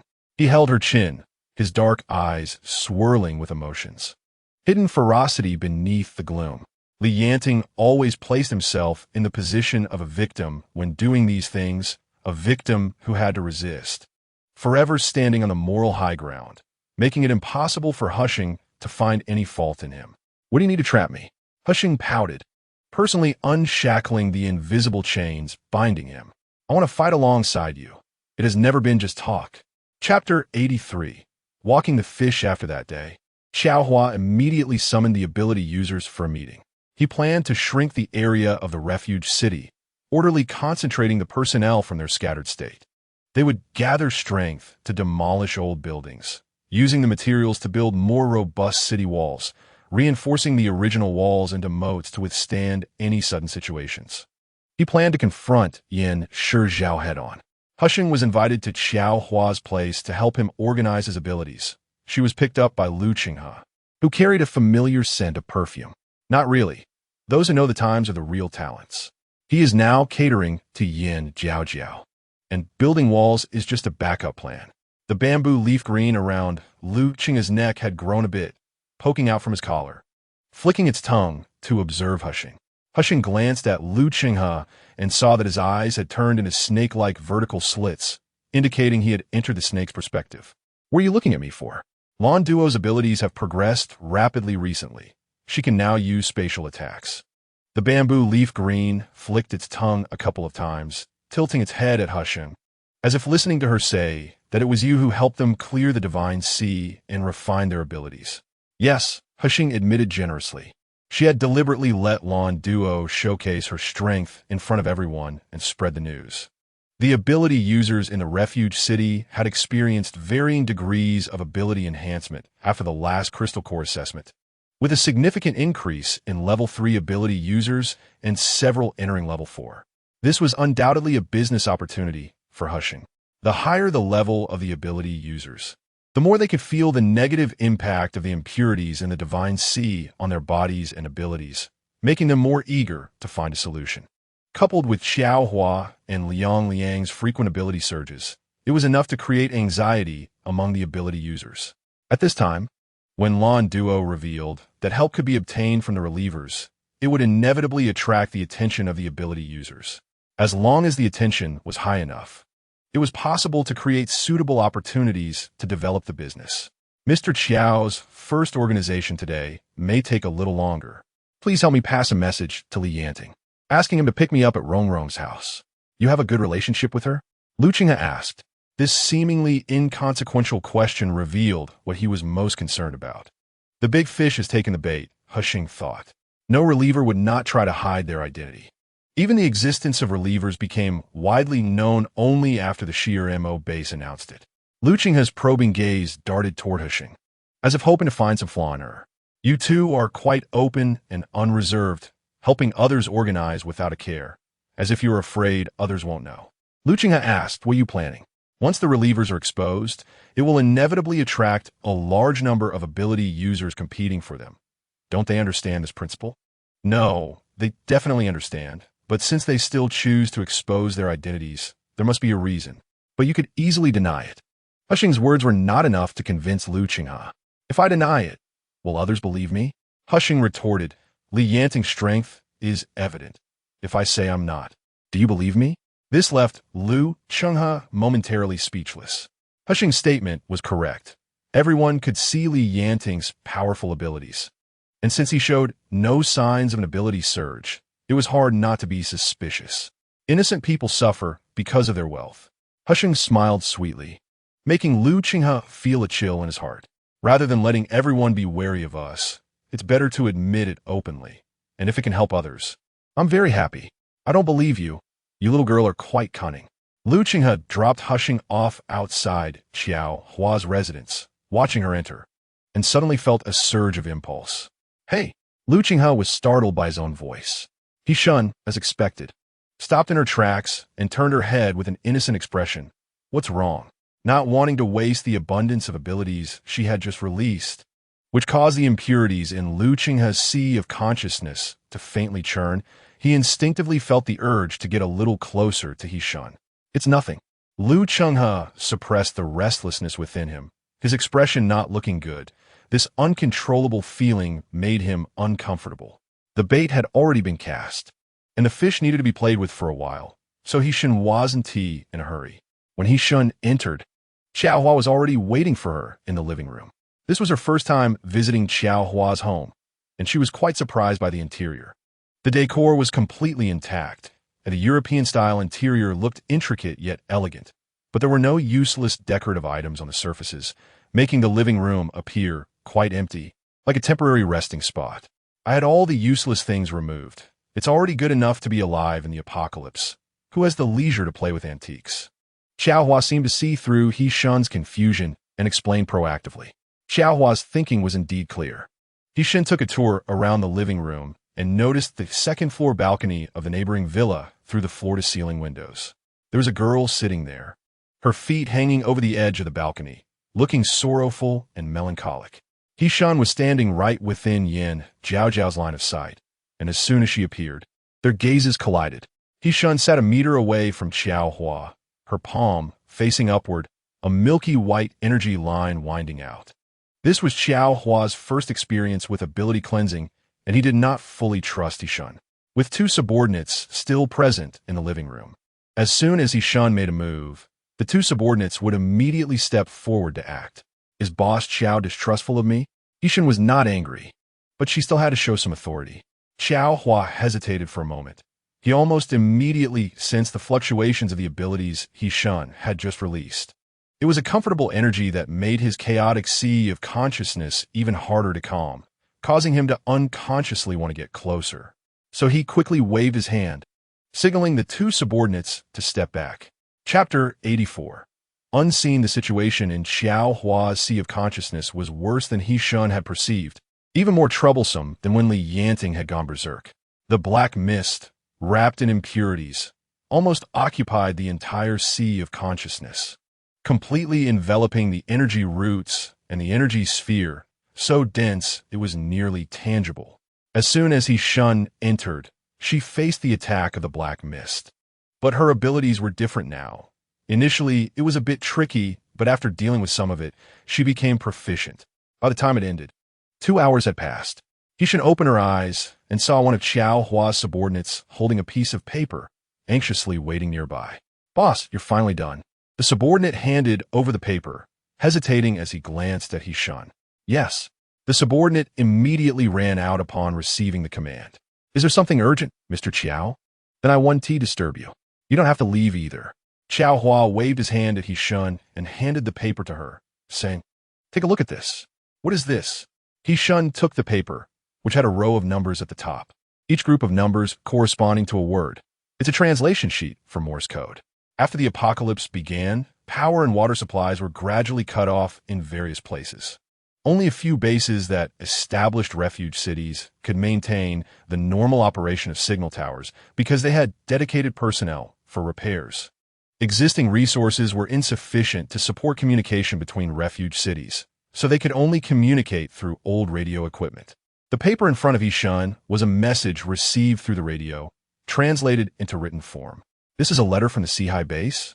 He Sheng quickly scanned it, first noticing the signature in the lower right corner, confirming it was from the Seahai base, and they were sending someone to exchange supplies? What supplies does the Qinghe Refuge City have for exchange? After reading the brief letter, He Sheng saw that it didn't elaborate on anything, only stating that they would come soon to exchange supplies, and the tone was not one of negotiation, but rather a notification. I'm afraid they're not coming to exchange supplies. Xiao Hua tilted his head to glance at the neighboring villa outside, the floor-to-ceiling windows, implying something. This news travels really fast. Indeed, it was unreasonably fast. Few people knew of Yin Zhao's existence, and even fewer knew her true identity. So how did the news get out? Are you saying Yin Zhao entered hidden inside a machine? Then this machine likely came from the Seahai base. The more He Sheng thought about it, the stranger it seemed. As Yin Shizhao's sister and the true young lady of the Seahai base, how could she be locked inside a machine? Xiao Hua's thoughts were the same as He Sheng's. Only she herself knows why she appeared inside the machine. As Xiao Hua spoke, a rare, teasing expression appeared on his serious face. But I couldn't get out of her. She insisted on seeing Li Yanting before she would speak. He Sheng snorted coldly, slapping the paper onto the table, thinking it was naive. Xiao Hua only chuckled twice without replying.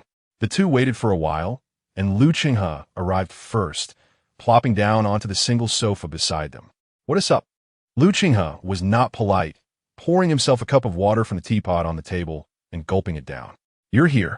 He Sheng immediately became obedient upon seeing Li Yanting, extending her hand for him to hold. Li Yanting frowned as he grabbed He Sheng's icy hand, then took both her hands into his palm. This was one of the signs of He Sheng using too much ability. If it got worse, she would feel hot all over and weak. He Sheng sensed the strength of Li Yanting's grip and guessed he might be angry, softly defending herself. Xiao Hua couldn't bear to watch any longer and coughed into his hand, Cough, cough. Captain Li, I'm not some kind of monster that eats people. What is the matter? Li Yanting didn't like to joke around. Seeing that Xiao Hua had called them all over, he probably guessed some of the context. Was it related to Yin Shizhao? Xiao Hua nodded and repeated the message he had just received. So they're coming. Let them come and take the people away. That'll be less worrying. Lu Qinghe was indifferent, but noticed that Xiao Hua and Li Yanting's expressions were not good. Feeling puzzled. What is wrong? Can Yin Shizhao really come and wipe us all out? There's a possibility. Li Yanting looked up at him, saying something shocking. He is hunting me. Lu Qinghe fell silent for a moment, his mouth slightly open as he slowly let out a curse. Xiao Hua, we're not sure. We still don't know how Yin Zhao's news leaked out. Just then, a man walked in from outside, looking troubled, and approached Xiao Hua, hesitating to speak. Boss. Xiao Hua waved his hand to stop him from bending down and ordered. There are no outsiders. Just speak. The man then spoke. Miss Yin said she saw Captain Li come in and insisted on seeing him. We stopped her from coming out, and she threatened to kill herself.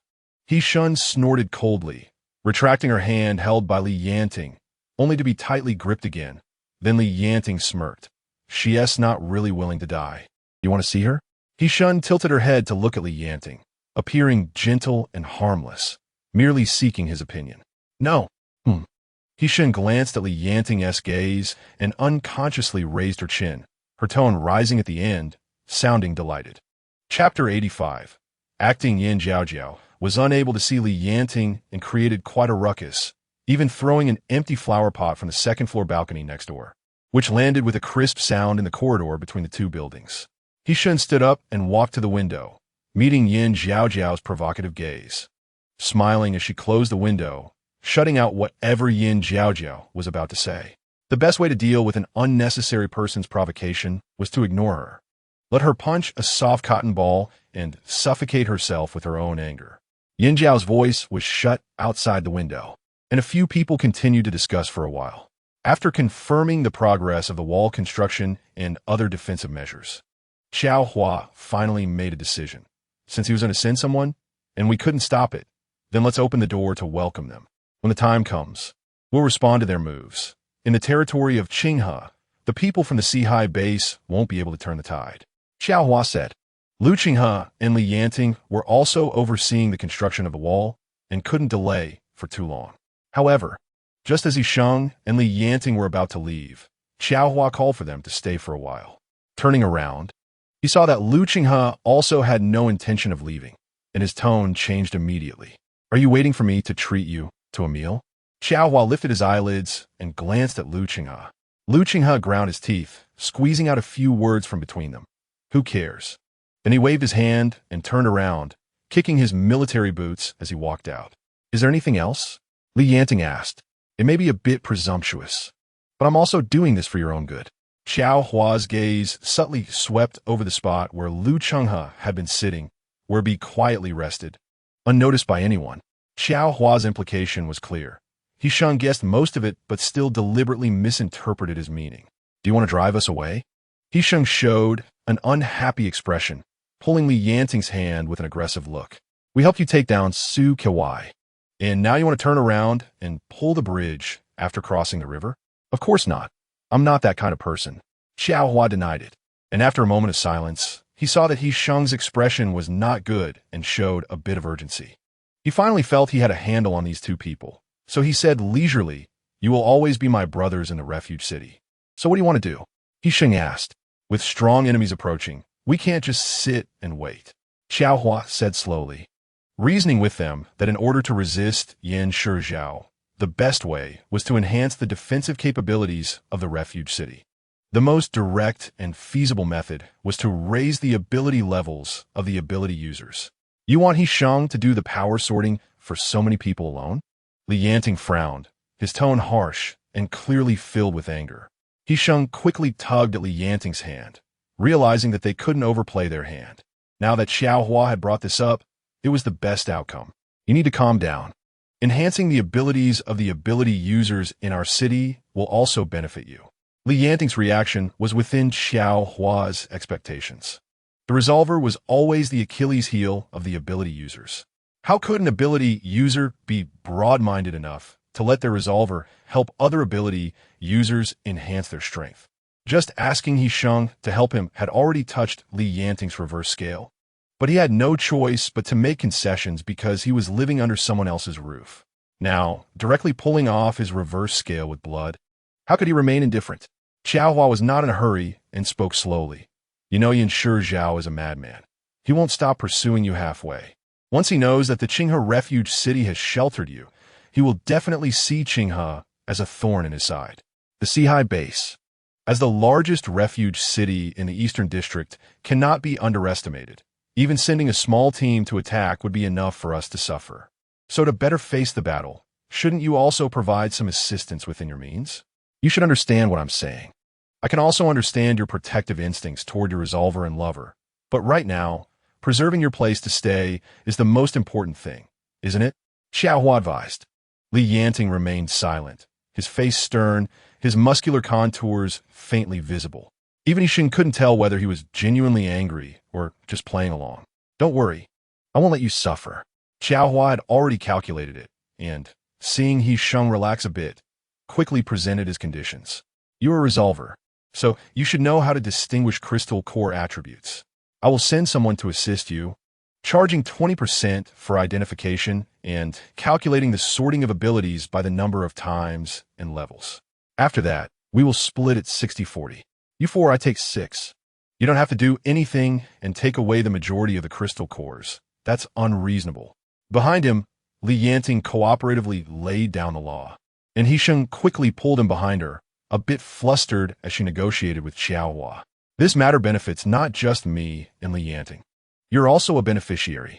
He Sheng stood in front of Li Yanting, looking especially like a little rabbit protecting a big bad wolf.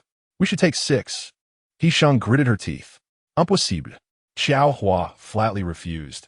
He had many people to support under him and couldn't let He Sheng take away most of it. We are leaving. Li Yanting finally couldn't hold it in anymore. He pulled He Sheng's arm with anger, dragging her outside. Li Yanting. He Sheng quickly held him back. But Li Yanting's strength was too great. He pulled her, and she slipped on the ground. It seemed the act had gone too far. Don't be impulsive. I can still negotiate with him. Leaving here is the same. There's no need to be hanged on the same tree. Li Yanting interrupted He Sheng, reaching out to stroke her anxious face, his eyes filled with pain and reluctance. I will ensure you have a stable life. You don't need to be this exhausted. Li Yanting. He Sheng lowered her head, touched, and was pulled into his embrace. We're leaving here, Li Yanting said. Xiaohua finally couldn't hold back anymore. Gritting his teeth and conceding another 10%. 50-50, this is my bottom line. He Sheng seemed to hesitate for a moment, raising her head as if wanting to persuade Li Yanting. No need, we are leaving. Li Yanting suppressed her directly, picking her up horizontally. I said with my own abilities, I can also provide you with a stable life. Xiaohua was immediately anxious, slamming the table and standing up, chasing after them a few steps. You take 6. I take 4. This is my last concession.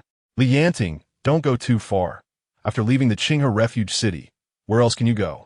Hearing this, Li Yanting paused his steps, but it was because He Sheng was clinging to his neck like a fish out of water, resisting. I'm not tired. He Sheng's voice sounded like she was about to cry, low enough to fall into Li Yanting's ears, but clear enough for Xiaohua to hear. I want to be with you and settle down properly. I don't want you to be in danger every day, staying in the refuge city. At least we can live a peaceful life. He Sheng, clinging to Li Yanting's neck, was on the verge of tears. Chapter 86, Sorting Clinic, Jealous Man. He Sheng was carried out by Li Yanting. When they reached the door, He Sheng complained about the crowd outside, quickly asking Li Yanting to put her down. As they came out, Lu Qinghe was leaning against the railing at the entrance of the community, hands in his pockets, seemingly waiting for someone. It turned out that Captain Lu liked to eavesdrop. He Sheng stopped beside Lu Qinghe, hinting without saying it outright. Lu Qinghe was well aware of how the little bee from Xiaohua's living room had appeared. Even Xiaohua was very clear about it. He just didn't T-expose him. 20%, you really dare to charge. Lu Qinghe didn't hide it, scoffing lightly, then paused for a moment. A bit uncertain as he asked, can you really identify crystal cores? He Sheng curved her lips, leaning against Li Yanting's arm, looking innocent. 20% isn't set by me. If you have any dissatisfaction, you should question Xiaohua. Before Lu Qinghe could react, He Sheng changed her tone, seemingly very friendly. Of course, for others it's this price. But not for you. Lu Qinghe raised an eyebrow, suddenly interested. What do you mean? What kind of friendship do we have? How can it be the same as others? He Sheng playfully punched Lu Qinghe's chest and then was pulled into Li Yanting's embrace, his large hand completely wrapping around hers. Then what should my price be? Lu Qinghe relaxed his expression upon hearing this. With a hint of teasing, I think not charging me would reflect our deep friendship. You. He Sheng wanted to give him another one, but was stopped by Li Yanting, who held her hand tightly, so she had to give up. She withdrew her friendly smile and changed her attitude completely, saying, "You take 30%. Lu Qinghe's smile had not fully formed before He Sheng's next words froze it on his face. He Sheng hummed a tune happily as she left, while Lu Qinghe stayed behind, staring wide-eyed at the two figures in front of him who walked away with such ease, gritting his teeth and cursing, damn. Really holds a grudge. After that day, Xiaohua set aside a floor in the hospital specifically for He Sheng to carry out relief work, aimed at helping those with abilities assess their crystal cores and manage their spiritual seas. He sent over a short-haired woman named Axie, who was serious and had been with him for a long time. He Sheng was assisted by Lando, and the three girls gathered in a consultation room, one working while the other two supervised and recorded. Since this consultation room was established, He Sheng could no longer slack off. However, her abilities had undergone unprecedented training and improvement during these high-intensity days. Not only did her abilities break through level 5 and nearly reach level 6 in a short time, but she also solidified the foundation for advancement, not rushing and ensuring stability while achieving her goals. He Sheng knew she had benefited immensely and could not let Li Yanting cause trouble. So when he tried to confine her for the third time, preventing her from going out, she proactively asked for a day off. "I won't do anything today, just accompany you." He Sheng, wearing pajamas, threw herself into Li Yanting's arms, squinting her eyes as if she hadn't fully woken up. Li Yanting's body stiffened. The warmth of her soft body in his arms ignited a more unbearable restlessness within him. "How do you want to accompany me?" he asked, tightening his hold around her waist and pulling her entirely into his embrace through the blanket. His voice was low and hoarse. "You've given your time to outsiders. How long has it been since you properly accompanied me?" "Jealous husband," He Sheng mumbled, "I sleep with you every night." Her words made Li Yanting's heated blood rush to a certain part of his body, straightening his back in salute to her. He Sheng's eyes were still closed, unable to see the hungry gaze he directed at her, and thought he had a fever when he spoke in a hoarse voice. She raised her hand and clumsily touched his forehead. "Seems a bit hot." He Sheng climbed up to Li Yanting, her forehead bumping against his, using it as a reference to judge if he really had a fever. Just then, Li Yanting let out a muffled grunt, pulling her waist tightly so she could no longer move. It was then that He Sheng noticed the strong presence of something beneath the blanket. She stiffened, meeting Li Yanting's gaze that seemed to want to devour her whole, and swallowed hard. "I'll go get you a glass of water to soothe your throat," she said timidly. Li Yanting grasped her chin, focusing on her soft, pink lips. "No need." A wet kiss descended as He Sheng was pinned in his embrace, then pressed onto the bed, covered entirely by the blanket that smelled of him, causing all her drowsiness to vanish instantly. "Aren't you supposed to be doing something today?" After the kiss ended, He Sheng gasped for breath, lying still in Li Yanting's blanket. "Today we need to check the walls. Sure, Jihao's convoy will arrive in a few days, and the defensive quicksand outside the walls isn't ready yet."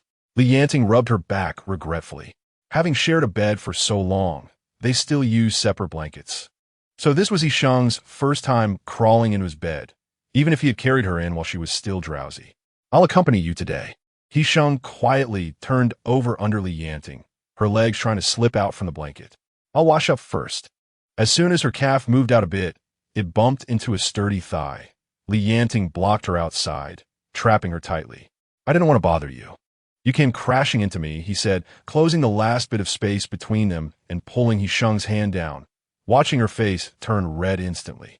Li Yanting leaned closer to her ear, his voice low and breath hot. "Wife, help me." He Sheng had never done this before, her eyes filled with panic. while Yanting leaned down her neck, kissing her ear while guiding her on what to do. Although she felt shy, she had never held back from giving him what he wanted, especially since they were already husband and wife in each other's hearts, making it a natural thing. He Sheng's clumsy movements elicited a few muffled grunts from Yanting, their heated breaths intertwining, quickly becoming a more passionate kiss. By the end, He Sheng's hands were sore, and she turned over, burying her head in the pillow, too embarrassed to face anyone. Chapter 87. Guests from all directions. It had been nearly a month since news arrived from the Seahai base. The newly established walls, after reducing the area, were built between streets and major buildings, with the whole city working together on the reconstruction, so the progress was swift. The 3-meter-high walls were completed, with 2 large gates installed at the north and south ends.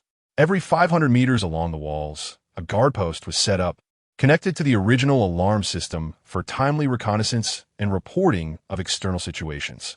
The wall's alarm systems and defensive quicksand traps outside were all designed by Lu Feng and constructed under Li Yanting's execution.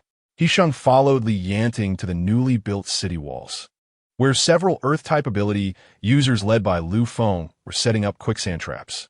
They stood apart, using their abilities on the ground a certain distance from the walls, first peeling away the compressed pavement, then breaking up the thick, solid foundation of sand and soil below, turning it into quicksand. It was He Sheng's first time here, and Lu Feng, noticing her interest in their setup, came over to explain. There's a layer of support left underneath, so it can be used normally as long as no vehicles pass over it. After Lu Feng finished speaking, he called the Earth-type ability users to get in the vehicle and head to the next quicksand trap location. Li Yanting added, if enemies come, and the weight doesn't trigger the trap, the ability users can also break the support below, providing double insurance. What an impressive design, He Sheng sincerely praised. Lu Feng, driving the vehicle, unexpectedly glanced at He Sheng through the rear-view mirror. Sister-in-law rarely praises others. I'm not being polite. I really think it's great, she replied. Moreover, its power is significant. In ordinary zombie hordes, the proportion of any single ability 1T be too high, and the same goes for Earth-type abilities. Plus, zombies lack the consciousness to cooperate, so their resistance to quicksand traps is very limited. After speaking, she turned to look at Li Yanting. I'm right. Aren't I? But she saw Li Yanting's gaze fixed on her, filled with eagerness, as if he were looking at a sparkling treasure. Your understanding of abilities is much richer than I imagined. Where did you learn it? Li Yanting pulled her close, pinching her earlobe gently. His actions reminded He Sheng of that morning when his rough hands had also kneaded other parts of her body, even more embarrassing parts. Just thinking about it made her blush, and her change was almost immediately noticed by Li Yanting, who was sitting beside her, paying close attention to her. Amid the noise of the vehicle, Li Yanting leaned closer to her ear, lowering his voice. Why are you blushing? Nothing. He Sheng pouted in anger, looking away as if trying to appear fierce. In reality, her unconscious actions only made her look like an angry puffer fish, prompting others to want to poke her. Sister-in-law is absolutely right. No wonder. Someone exclaimed, how does that person drive? Lu Feng was speaking when a car suddenly cut in front of them, screeching to a halt. Fortunately, they were not driving fast, and Lu Feng quickly slammed on the brakes, bringing the car to a stop at a safe distance. At this moment, Lu Qinghe was not his usual carefree self. His expression was somewhat serious. The convoy from the Seahai base has arrived. I saw through Xiaohua that they're already at the northern moat. Boss Xiao wants us to be prepared. Lu Qinghe said. Xiaohua was his newly acquired pet, a colorful macaw that could mimic human speech, making it Lu Qinghe's latest companion. Big brother? Lu Feng asked. Li Yanting was silent for a moment. How much longer until the quicksand traps are finished? According to the design, 3 are yet to be completed, just near the northern gate of the Seahai base. Lu Feng replied. Li Yanting, pause the work. We'll continue in the evening under the cover of darkness. In front of the newly constructed city gate at the northern gate, a black business vehicle was parked. Xiaohua got out, leaning against the car while smoking, and a colorful parrot was perched on the roof, pecking at its feathers, which was clearly the Xiaohua that Lu Qinghe mentioned. The parrot could talk, and it was smart enough to find help. He Sheng looked at the parrot's red tail feathers that it had shed, feeling that the only downside of the parrot was that it was too eye-catching. She and Li Yanting did not get out of the car. Sitting in the back seat with half the window down, observing the situation outside and adapting accordingly. Lu Qinghe got out and waved, and the parrot, having been preened, flapped its wings and flew over to land on Lu Qinghe's shoulder. Lu Qinghe held the parrot up and turned in front of them, deliberately stopping at He Sheng's window. What do you think? My new pet, isn't it beautiful? He Sheng glanced again at the parrot's long tail feathers that hung down from Lu Qinghe's shoulder, slightly curling upwards. Then she disdainfully commented, "Flashy, it really suits your temperament." "Hey, that's enough." Lu Qinghe hissed coldly, shaking his shoulders, and the parrot received the hint, flapping its wings and landing on a nearby tree. "Lu Qinghe, the 50 crystal cores I scammed from you, I'm returning them with interest, so don't keep looking for trouble with me." This was a good statement. Lu Qinghe was indeed adaptable. To avoid He Sheng's resentment, he sent over 100 crystal cores on the day the clinic opened, returning the life money owed to the crow with interest. Just then, Lu Feng walked over. "Big brother, the convoy has arrived." The newly built gate at the northern gate opened in response, and 4 vehicles drove in from outside. A modified armored jeep, 2 large cargo trucks, and finally a business van trailing behind. The lead vehicle parked neatly at the entrance, and Lu Qinghe went to greet them on behalf of Xiaohua. However, the man in the driver's seat of the jeep got out first and did not greet Lu Qinghe, but instead turned to open the back door. Following him, a tall man stepped out of the vehicle, broad-shouldered and narrow-waisted, with decent looks, possessing potential to be a star before the apocalypse. He had meticulously styled hair and wore an out-of-place long black trench coat, even sporting 2 leather gloves. But the moment Li Yanting saw that man, his pupils suddenly constricted, and He Sheng sensed the change in his emotions, immediately guessing the man's identity. Chapter 88. Safe and sound, He Sheng had been to the Sea base in her past life. However, the Sea base was too large, with a strict hierarchy and class system. At that time, she entered as a low-level ability user seeking refuge and had no opportunity to interact with the upper echelons. This was the first time in 2 lifetimes that she saw Yan Shizhao, and even though she had only heard of him before, seeing Li Yanting's sudden change in expression, He Sheng quickly pieced it together. This man was the young master of the largest refuge city in the eastern region's 4 provinces, the Sea base, Yan Shizhao. He was also the enemy who had once hunted Li Yanting. Yan Shizhao dressed elegantly, and from a distance, he looked like a refined scholar. But when he removed the sunglasses covering most of his face, the gang-like aura he exuded became strikingly apparent. After getting out of the car, Yan Shizhao glanced around and folded his sunglasses with gloved hands, handing them to the ability user behind him. Then, without saying a word, he waved his hand. The ability user behind him immediately understood and bowed slightly. "Yes, Mr. Yan." After saying that, the person walked toward the other vehicles to relay orders. Lu Qinghe did not recognize Yan Shizhao, but felt that the man exuded an imposing presence, unlike an ordinary person. However, he never expected someone as high-ranking as Yan Shizhao would personally come to their small refuge city. Just as he was studying the man's demeanor, he suddenly heard someone beside him call him Mr. Yan, and he froze, instinctively looking at Xiaohua behind him. Xiaohua, who had been smoking, almost burned his hand upon hearing that name, paused, tossed the cigarette butt, stamped it out, and tidied his clothes as he walked forward. Even if someone from Yan Shizhao's subordinates came to make a handover, as the leader of the small refuge city, he needed to personally greet them. Not to mention that the person arriving was Yan Shizhao himself. He Sheng recalled the rumors about Yan Shizhao from her past life, leaning her head out a bit to see more clearly. Just at that moment, Yan Shizhao's keen intuition immediately noticed her. He lifted his lowered gaze slightly towards her, and their eyes unexpectedly met. Yan Shizhao's eyes were cold and piercing, directly freezing He Sheng in place. Li Yanting caressed He Sheng's cheek, lowering his head to bite her lip. The bite was a bit hard, causing He Sheng to flinch in pain, and when they parted, there was a faint metallic taste in her mouth. He Sheng, don't be swayed by him. Li Yanting seemed somewhat anxious, his voice carrying evident suppressed anger. After saying this, as if feeling it wasn't enough, he tugged on the back of He Sheng's head, pulling her closer.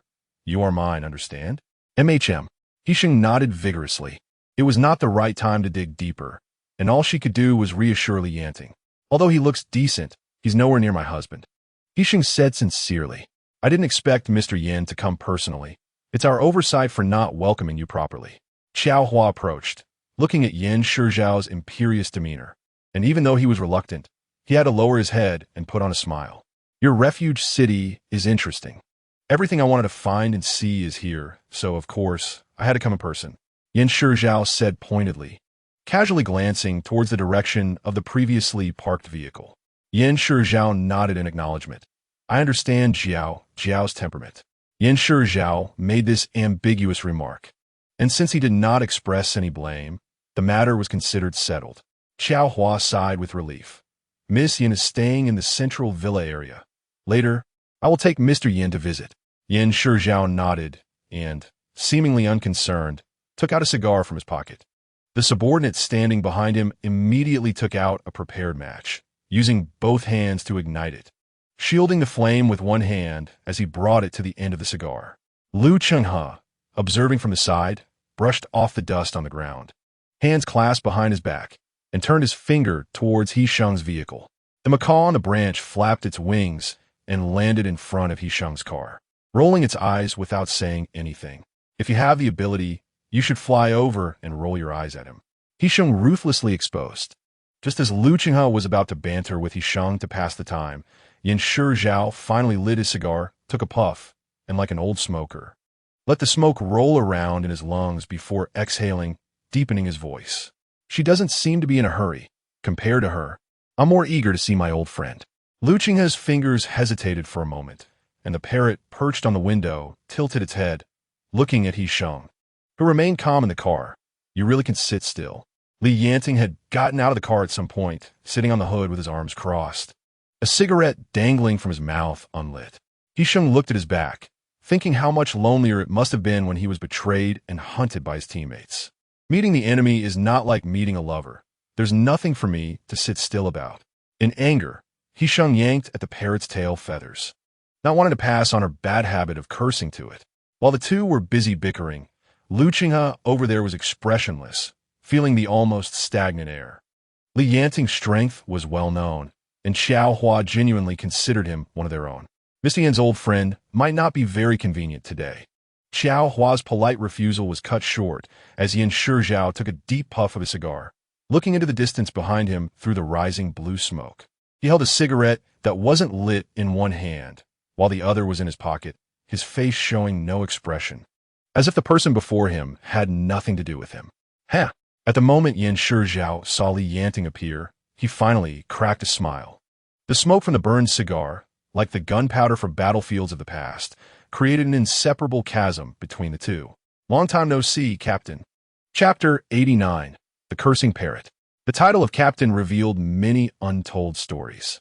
Xiao Hua's profession before the apocalypse was similar to those of the two men, and their notorious reputations were not unfamiliar to him, so it wasn't surprising. Lu Chenghe looked at Li Yanting in surprise while pestering He Sheng in the car through the parrot's chatter. Captain, do they know each other? Who exactly is Li Yanting? He Sheng couldn't be bothered to respond, lifting a hand to shove the parrot out the window. The parrot, caught off guard, flapped its wings to avoid crashing to the ground, looking dirty and disheveled. Vicious woman. Vicious woman. Lu Chenghe's ability was forcibly interrupted, and the parrot regained its consciousness, standing on the ground and shouting in a vengeful manner. The high-pitched, shrill calls immediately attracted everyone's attention, and all eyes turned to them in unison. He Sheng opened the car door with a dark face, only to meet the gazes of so many people. She paused, raised her foot, and kicked the cursing parrot on the ground, her sharp gaze landing on Lu Chenghe. Lu Chenghe touched his nose, realizing the parrot's insults were indeed quite unpleasant. He quickly activated his ability to invade the parrot's nerves, and after a moment, the cursing finally stopped. The embarrassed parrot hid under the car, burying its head in shame. He Sheng ignored the foul-mouthed parrot and hurried over as Li Yanting reached out to her. Yin Shizhao seemed unconcerned about Li Yanting's attitude, his gaze fixed on the girl behind him, until Li Yanting pulled the girl into his arms. A hint of displeasure and amusement appeared on his face. He Sheng completely ignored Yin Shizhao, leaning against Li Yanting and glaring fiercely at Lu Chenghe. That parrot is really annoying. Li Yanting shot a cold glance in that direction. I'll make it into soup tomorrow. Satisfied, He Sheng finally took a good look at the man in front of her, whose smile masked his friendliness, but the words that came out were not directed at him. What are we standing here talking for? It's not polite to leave the guests waiting. Indeed, it was my oversight. Please, Mr. Yin, come into the city. After a short rest, we can reminisce about the past. Xiao Hua chimed in, gesturing for Yin Shizhao to enter. However, Yin Shizhao did not move, smiling as he looked at He Sheng. Not just the captain, but an old friend as well. Wouldn't this young lady introduce me? This time, Yin Shizhao's smile was much friendlier, exuding a somewhat harmless scholarly aura. I'm He Sheng. Under the unseen undercurrents, He Sheng maintained her dignity, with the solid chest of the man beside her as her most steadfast support, Li Yanting's wife. Upon hearing this, Yin Shizhao looked thoughtfully at Li Yanting. Yet, he saw that Li Yanting's entire attention was focused on the woman named He Sheng, and he felt a surge of displeasure. Consequently, his smile grew increasingly stiff until it finally froze at the corners of his mouth, and the already tense atmosphere among the crowd solidified as well. Mr. Yin? Ultimately, it was Xiao Hua who broke the chilling silence. Yin Shizhao lowered his head and handed the cigar between his fingers to the man behind him, then, with slow and elegant movements, removed his gloves, stacking them neatly before handing them to the person behind him. I spared your life back then because Jiao Jiao cried and begged me. As he spoke, Yin Shizhao's hands curled together, rubbing a couple of times, as if warming them. His hands were well protected, but their color was too pale, even appearing somewhat sickly. Are you with other women now? How can you face Jiao Jiao? Yin Shizhao lifted his eyelids, his eyes showing mostly white, and combined with his pale lips, it gave a strange feeling that made one shudder. This big brother is quite interesting. He Sheng looked at his pale hands and felt that even the autumn breeze under the bright sun had turned cold. But she wasn't afraid of him, as she sensed strong, residual impurities from him. For a resolver who had advanced above level 5, this was a natural weak point that could be used for attack. He Sheng stepped forward slightly, blocking Li Yanting behind her, her words sharp. You said Li Yanting is your captain, but it was you. You betrayed first, then hunted him down and still have the nerve to talk about sparing a life? It was Li Yanting who relied on his own abilities to survive and escape your blockade and pursuit. What does that have to do with Yin Jiao Jiao? While He Sheng angrily confronted Yin Shizhao, she kept her hand protectively on Li Yanting, so she didn't notice that Li Yanting's gaze had always been on her. She didn't see that Yin Shizhao was watching her keenly. His anger flared again, recalling how his sister had cried, how she had threatened to die, and how she had disobeyed him, sneaking out of the base for this man, looking at the man for whom she had caused such a scene. Now comfortably in his arms, there was no trace of gratitude for protecting his sister. He truly felt it was unjust for his sister. You're quite sharp-tongued. Let me see if you're still brave enough to talk to me like this. Yin Shizhao bit down tightly on his last words, and, as they fell, he flipped his pale hand outward from his chest. A 3-foot-long ice spear shot out from his palm, aimed straight at He Sheng, moving so fast that even Xiao Hua, who had been observing the situation, couldn't react in time. Only Li Yanting, who understood Yin Shizhao best, anticipated his move. Thunder rumbled simultaneously with the ice spear, a bluish-white lightning striking directly at the ice spear. Just as the sharp ice spear was about to touch He Sheng's clothes, it was swiftly and neatly severed. The part of her clothing touched by the ice spear instantly frosted over, and He Sheng felt a bone-chilling cold, half of her sleeve freezing solid in an instant. In a confrontation among experts, speed wins. While He Sheng was checking her sleeve, Li Yanting had already positioned himself in front of her, quickly wrapping his arms around her waist and pushing her behind him. At that moment, Xiao Hua extended a vine to support her back, helping her stabilize her position. In the next moment, Xiao Hua and Lu Qing'e stood firmly in front of her, fully shielding her. Lu Feng, a bit farther away, also rushed over, pulling up her sleeve to check the situation. I'm fine. He Sheng shook her head. Lu Qing'e was about to make a move, but was immediately stopped by Xiao Hua. Don't act yet. This is a matter between the two of them, Xiao Hua said, and the people across Han Team moved either. If we acted first, the conflict would escalate. Chapter 90, Natural Enemies. Yan Zhao was among the first batch of ability users to awaken. As the young master of the Sea base, he had access to the most advanced crystal core identification equipment in the base, so using crystal cores was naturally prioritized and abundant. His strength was forged from countless crystal cores within the Sea base, and his ability level had already surpassed the most powerful ability user that He Sheng had seen in her previous life. Thus, when the Yanting fought against him, aside from the initial move where they were evenly matched, he soon found himself at a disadvantage, completely dragged along by Yan Zhao and forced into passive defense. The gap in strength became apparent, and Li Yanting quickly fell to the losing side. He Sheng, who was watching from the side, could no longer remain calm. She pushed aside the few men blocking her and squeezed to the front. At the same time, Li Yanting, unable to withstand the attack, was pierced in the arm by the opponent's ice spike. Blood stained the ice spike, scattering into a mist as it was swept up by the raging wind. He Sheng felt a pang in her heart. In her panic, she immediately activated her ability, capturing the increasingly dense black mist impurities on Yan Zhao. Following that, she infiltrated Yan Zhao's sea of consciousness along the path of his ability, taking advantage of his lack of defense. The sea of consciousness within Yan Zhao was as cold and piercing as he was. The black mist even condensed in midair, forming a dense barrier around the energy body. The intrusion of He Sheng, an outsider, almost immediately drew the attention of the black mist impurities within the sea of consciousness, much like a hunter entering a wolf pack. Instantly enveloped and inciting a riot in the black mist. The agitation of the black mist within the sea of consciousness directly affected the ability user himself. Yan Zhao had never expected that a level 5 or above attack-type resolver would exist in such a small refuge city, so he had not taken precautions.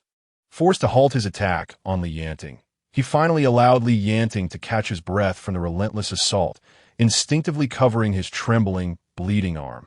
Similarly, Yan Zhao was not faring well either. He Sheng's intrusion made it extremely difficult for him to maintain the precarious balance within his sea of consciousness.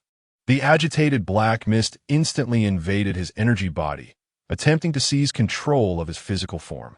He Sheng didn't have time for any other actions before being swiftly bounced out by Yan Zhao's quick reaction.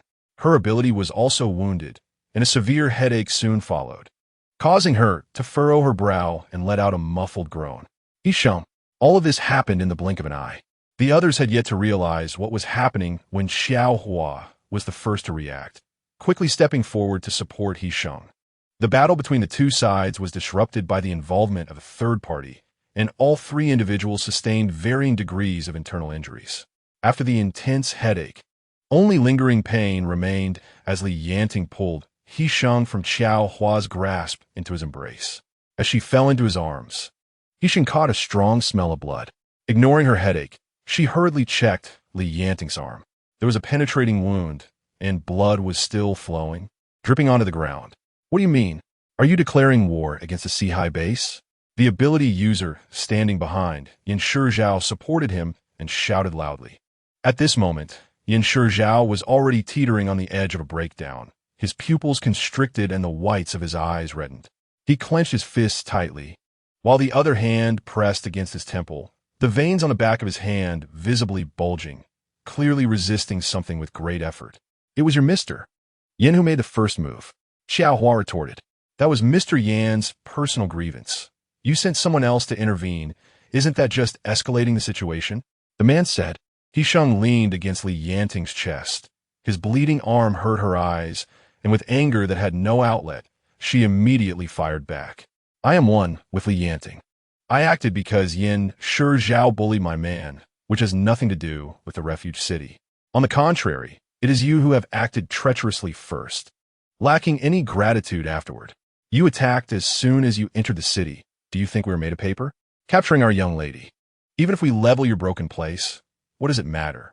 That man finally became a bit smarter, finding a breakthrough to elevate himself to a moral high ground. He Sheng, then go ahead and try it. Let's see if your young master will die here. Right now, He Sheng feared nothing more than threats. Given Yan Zhao's current state in the sea of consciousness, she was his natural enemy. As long as she could invade the sea of consciousness one more time, Even if it were just for a moment, she could guide the black mist to break the extremely fragile balance. This would cause Yin Shizhao to lose his rationality in a fit of power. At best, he would be exhausted but still alive, and at worst, he would directly explode his sea of consciousness, leaving him with no complete corpse. The ability user supporting Yin Shizhao was stunned by He Sheng's retort. Unable to respond for a long time, astonished that someone dared to curse their young master like that. "You're asking for death." The man, furious, raised his arm to strike. However, as soon as he activated his water ability, the water column had yet to form an attack when Li Yanting whipped up a gust of wind, throwing both him and the water out. "Yin Shizhao, are you coming in or not?" Li Yanting spoke. Li Yanting's arm had already been bandaged by He Sheng, the blood soaking through the gauze and turning dark red. The blood at his fingertips dried and trembling faintly. "Mr. Yin, our refuge city may be small, but our dignity remains. We are not inferior to anyone." Xiaohua also noticed He Sheng's fearlessness. After their earlier confrontation, it was clear that Yin Shizhao had been outmaneuvered by He Sheng and sustained heavy damage. As long as He Sheng was present, Yin Shizhao could no longer act easily, and even the powerful ability users he brought would be of no concern. Yin Shizhao pressed his forehead, remaining silent for a while. He Sheng could sense that he was currently battling against her, trying hard to stabilize the impurities in his sea of consciousness and restore the balance between the impurities and his ability. Yin Shizhao was currently most sensitive to external stimuli. The person was too close, provoking the anger he was desperately trying to suppress. Suddenly, Yin Shizhao lifted his head, the whites of his eyes almost entirely filled with red. Grabbing this person's collar, tightly gripping and pushing him away, kicking him hard. "Fool, get the hell out." Chapter 91. Healing Yin Shizhao had a violent temper. He Sheng had heard of it in her past life. Now, seeing him treat his own subordinate like this, He Sheng was neither surprised nor shocked. The small Qinghe refuge city truly hid dragons and tigers. Yin Shizhao vented his inner turmoil. Although the red in his eyes had not diminished, his mind had cleared somewhat. After a long time of battling with the black mist in his sea of consciousness, Yin Shizhao had long developed a method to quickly suppress the black mist and regain balance. If it weren't for that foolish person constantly chattering in his ear just now, he would have calmed down long ago and wouldn't have allowed Li Yanting to see his weakness. Xiaohua, unlike Mr. Yan's high base, which is full of talent and solid as a rock, Xiaohua took over Yin Shizhao's words, thinking that this couldn't be allowed to pass to He Sheng. Otherwise, it would surely lead to another fight. "Mr. Yin, what just happened was just sparring. It shouldn't damage the good relations between us, right?" Xiaohua offered a way out. He Sheng snorted coldly, holding Li Yanting's injured arm, feeling both heartbroken and sad. Since her rebirth, Li Yanting had faced countless battles, but he had never suffered such a serious injury. Naturally, Yin Shizhao waved his hand, and the subordinate who had just gotten up immediately wiped the blood from the corner of his mouth and offered Yin Shizhao his leather gloves. Yin Shizhao slowly put on the gloves, and when he raised his eyelids, the redness in his eyes had faded significantly. "This time, I came to fetch Jiao. The rest can be left unpursued." When Yin Shizhao said this, his gaze remained fixed on the person in Li Yanting's arms. "Just because you don't pursue it doesn't mean I won't." He Sheng felt that intense gaze and looked up in displeasure, meeting Yin Shizhao's contemplative eyes. Such an obvious provocation did not anger Yin Shizhao. On the contrary, he even revealed a kind and tolerant smile due to He Sheng's threat. But that smile only appeared kind. Upon closer inspection, it was clear that the smile ended at the lips, the eyes slightly curved. The laughter in his eyes genuine, but laced with falsehood, more of a calculation. "I look forward to it." Yin Shizhao raised the corner of his mouth, his voice surprisingly filled with laughter. However, before he could see enough, the woman who had caught his attention was already being pulled behind Li Yanting for protection. Yin Shizhao met Li Yanting's hostile gaze without flinching, their eyes clashing in the air, with invisible smoke rising and spreading. Yin Shizhao brought some essential supplies, including daily necessities and meat grains, but what he wanted to exchange for was only Yin Jiao. The Sihai base was not lacking in supplies, but medicines were as valuable as food. More is always better. During this time, Yin Zhao and the people he brought stayed temporarily in the refuge city, waiting for the medicine production to be completed. At dinner, Xiaohua ordered his subordinates to prepare a sumptuous feast. A large room was opened in a star-rated hotel across the square to warmly welcome the guests from the Sea-High base. The truck carrying supplies from the Sea-High base drove directly into the warehouse to unload and check the quantities. 2 other vehicles carrying people parked nearby to attend the banquet. He Sheng and Li Yanting naturally could not miss this banquet, so they parked their car next to these people. As soon as they got out of the car, He Sheng saw 2 familiar faces among the abilities users who were getting out of their vehicles. He Sheng thought for a moment and asked, but Yin Zhao concealed her identity so tightly that even Su Kawai didn't know. How did these 2 find out? Su Kawai appeared tall and strong, somewhat responsible, but in reality, he was very timid. As a businessman, he was most adept at seeking profit. If he had known about Yin Zhao's identity early on, he would have taken into account Yin Zhao's power and would have properly arranged Yin Zhao to seek the greatest benefit. Since he was able to put Yin Zhao into the identification device, it showed that he really did not know her identity. So how did Cheng Wei and Suhanyan, as Su Kawai's subordinates, find out about Yin Zhao's true identity? Li Yanting wanted to raise his hand to pull He Sheng closer, but his injured arm was being held by He Sheng, making it impossible to move. Don't frown. It doesn't hurt anymore. Li Yanting used his other hand to smooth out the crease between He Sheng's brows. You're lying. He Sheng glared at him, gently holding the injured area, her heartache almost spilling from her eyes. With such a big wound, how could it not hurt? I'm not lying.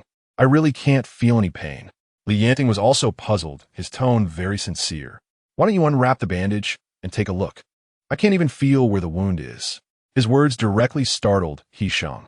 If he couldn't even feel the wound, could it be that it hurt so much that he lost sensation? So He Sheng, forgetting that there were still people outside, pulled Li Yanting into the small garden next to the hotel, sat down on a chair, and slowly began to unwrap the bandage. At this moment, the bloodstains on the bandage had completely dried, and several layers of bandages were stuck together, making it difficult to unwrap. Does it hurt? He Sheng asked with each layer she unwrapped. Finally, she removed the last layer of bandage and carefully peeled off the gauze covering the wound. However, the situation was completely different from what she had expected. The penetrating wound on Li Yanting's arm, caused by the ice thorn, had miraculously disappeared, replaced by a large area of intact skin. Except for the large dried bloodstain around the original wound, there were no traces of injury at all. Li Yanting was equally surprised. He had only seen such a situation when He Sheng was bitten before. He had also sustained many minor injuries, but had never experienced anything like this. It might be related to you. Li Yanting thought back and could only come up with this possibility. Chapter 92, Second Ability after Li Yanting's reminder. He Sheng recalled the time she had been bitten by a zombie. At that time, she had already awakened her reliever ability, so she did not expect to awaken a second ability and did not pay much attention to it. As time passed, she even forgot about the wound healing overnight. Are you saying? He Sheng spoke, hardly daring to believe it. I awakened a healing ability? What were you thinking when you were holding my arm without letting go just now? Li Yanting asked. Of course I was worried about you. He Sheng blurted out. You lost so much blood, I was a bit panicked thinking about what to do. Li Yanting interrupted He Sheng, directly hitting the core, and then I was fine. Huh? He Sheng was taken aback. Don't you get it? Li Yanting said suddenly, coming up with an idea. He pulled He Sheng a little further away and raised a hand to activate his wind ability. He Sheng immediately understood his intention and hurriedly stepped forward to stop him. But it was too late. Li Yanting had already used a wind blade to create a wound in the exact spot where he had just been pierced. The wound was neat, deep enough to see the bone, and blood gushed out immediately, quickly re-dyeing the dried blood on his clothes. Li Yanting, He Sheng exclaimed, rushing forward to grab Li Yanting's arm, tightly squeezing the area close to his heart, trying her best to stop the bleeding. Are you crazy? He Sheng's eyes turned red with urgency, her hands stained with blood as she hurriedly searched her pockets for bandages. But the emergency bandages had all been used up, so she could only tear strips from her own clothes. Just as she was about to act, Li Yanting suddenly grabbed her hand. Don't panic, just put your hand here. Li Yanting's voice remained steady and powerful as always. He Sheng, held by him, felt her eyes redden. Besides me, who else can make you so anxious? Yanting said, his tone slightly proud. What kind of nonsense is that? You might as well cut me, and I'd be even more anxious. If it weren't for holding his arm, He Sheng would have really liked to punch him. I can't bear to. Yanting used his uninjured hand to pull He Sheng into his embrace, resting his chin on her shoulder. He Sheng, angry, ignored him and let him hold her, but turned her head aside. At that moment, she suddenly sensed a faint energy splitting from the energy body within her spiritual sea, releasing and attaching itself to her hands. The energy was very faint. If she hadn't been angry and focused her attention on the wound, she would not have noticed it at all. Look, the bleeding has stopped. Yanting moved his arm, and there was no longer active bleeding, and the deep wound seemed to be getting shallower. He Sheng certainly noticed such a significant change, but she was now focused on studying the peculiar healing energy that had split from her spiritual sea's energy body. It was certain that this was not the reliever's transferability. Healers were extremely rare, second only to relievers in number. He Sheng had seen a few in her previous life and had some understanding of their abilities. The ability she was exhibiting, resembling a healing ability, had essential similarities to theirs, but the appearance was different. If one had to say, it was more like her awakening of a healing ability had been captured and devoured by the reliever ability, resulting in a fusion of the two. He Sheng could not perceive the existence of the second ability, but when needed, it would actively split from the energy body to be used. The fusion of the first and second abilities was a situation He Sheng had never encountered in her 2 lifetimes. While He Sheng was lost in thought, the wound on Yanting's arm had already healed, the skin's surface clean, without even a scar, only the dried blood and the damp sleeves remaining. Yanting moved his wrist, feeling no injury at all, as if his arm had never been hurt. It was clear that not only the skin had healed, but everything inside had completely healed as well. Wife, I'm fine. At this moment, Yanting finally noticed He Sheng's unusual aura, hugging her tightly from behind, taking her blood-stained hands off his arm and holding them in his own. Let go. The banquet is about to start. He Sheng awkwardly struggled a bit, but as expected, she couldn't break free. Yanting leaned closer to He Sheng's face, but He Sheng turned her head away, refusing to let him touch her. Are you angry? He asked. He Sheng never lied when she was being petty, and they had agreed not to give each other the silent treatment after a fight. Yanting tightened his arms around He Sheng, and in the next moment, he suddenly let go. Just as He Sheng was wondering what he was up to, Yanting wrapped his arm around her back, bent down, and carried her horizontally by her legs. What are you doing? He Sheng instinctively clutched his neck, bumping her forehead against his face, and he seized the opportunity to kiss her cheek. You're angry, so why eat? Yanting said as he carried her back the way they came. Of course, comforting his wife was the priority. Yanting, put me down. He Sheng protested. No. He Sheng then lay on Yanting's shoulder, her posture shifting from being cradled to being carried like a sandbag. Yanting, you jerk. He Sheng hit Yanting's back twice, recalling that he had shamelessly spanked her when he carried her like this before, and she immediately became cautious. I still need to pretend to be injured. Can't expose your second ability. Yanting secured her legs around his shoulder with his uninjured hand. Suddenly, he remembered the aggressive look Yin Shizhao had given He Sheng today, and his tone turned anxious and impatient. A high-level stress reliever is already eye-catching enough. And now adding a healer? I guess I'll just wait to swat flies. Jerk! He Sheng was instantly furious, and she punched Yanting's back hard. Who are you cursing? Just then, Lu Chenghe was approaching the hotel entrance with a group of people, and upon seeing the strange position of the two, he burst out laughing. What kind of game are you playing? As soon as He Sheng heard that familiar voice, she quickly covered her face with her hands. How embarrassing. Tell Xiao Hua for me that I have something to do. I can't attend the banquet. Yanting showed no signs of embarrassment and even paused to chat with Lu Chenghe for a moment. Knowing He Sheng couldn't take it anymore, she slapped him and then slowly walked away. Chapter 93. Not good at taking hits at that moment, Yin Shizhao's vehicle had just stopped at the hotel entrance. Through the car window, he spotted the 2 people flirting not far away. Yin Shizhao rolled down the window, and Xiao Hua was in the adjacent car. They seem to be quite close. Unless they're crazy, no one would doubt their feelings, Yin Shizhao said. Hua glanced in the direction he pointed, a look of envy crossing his face.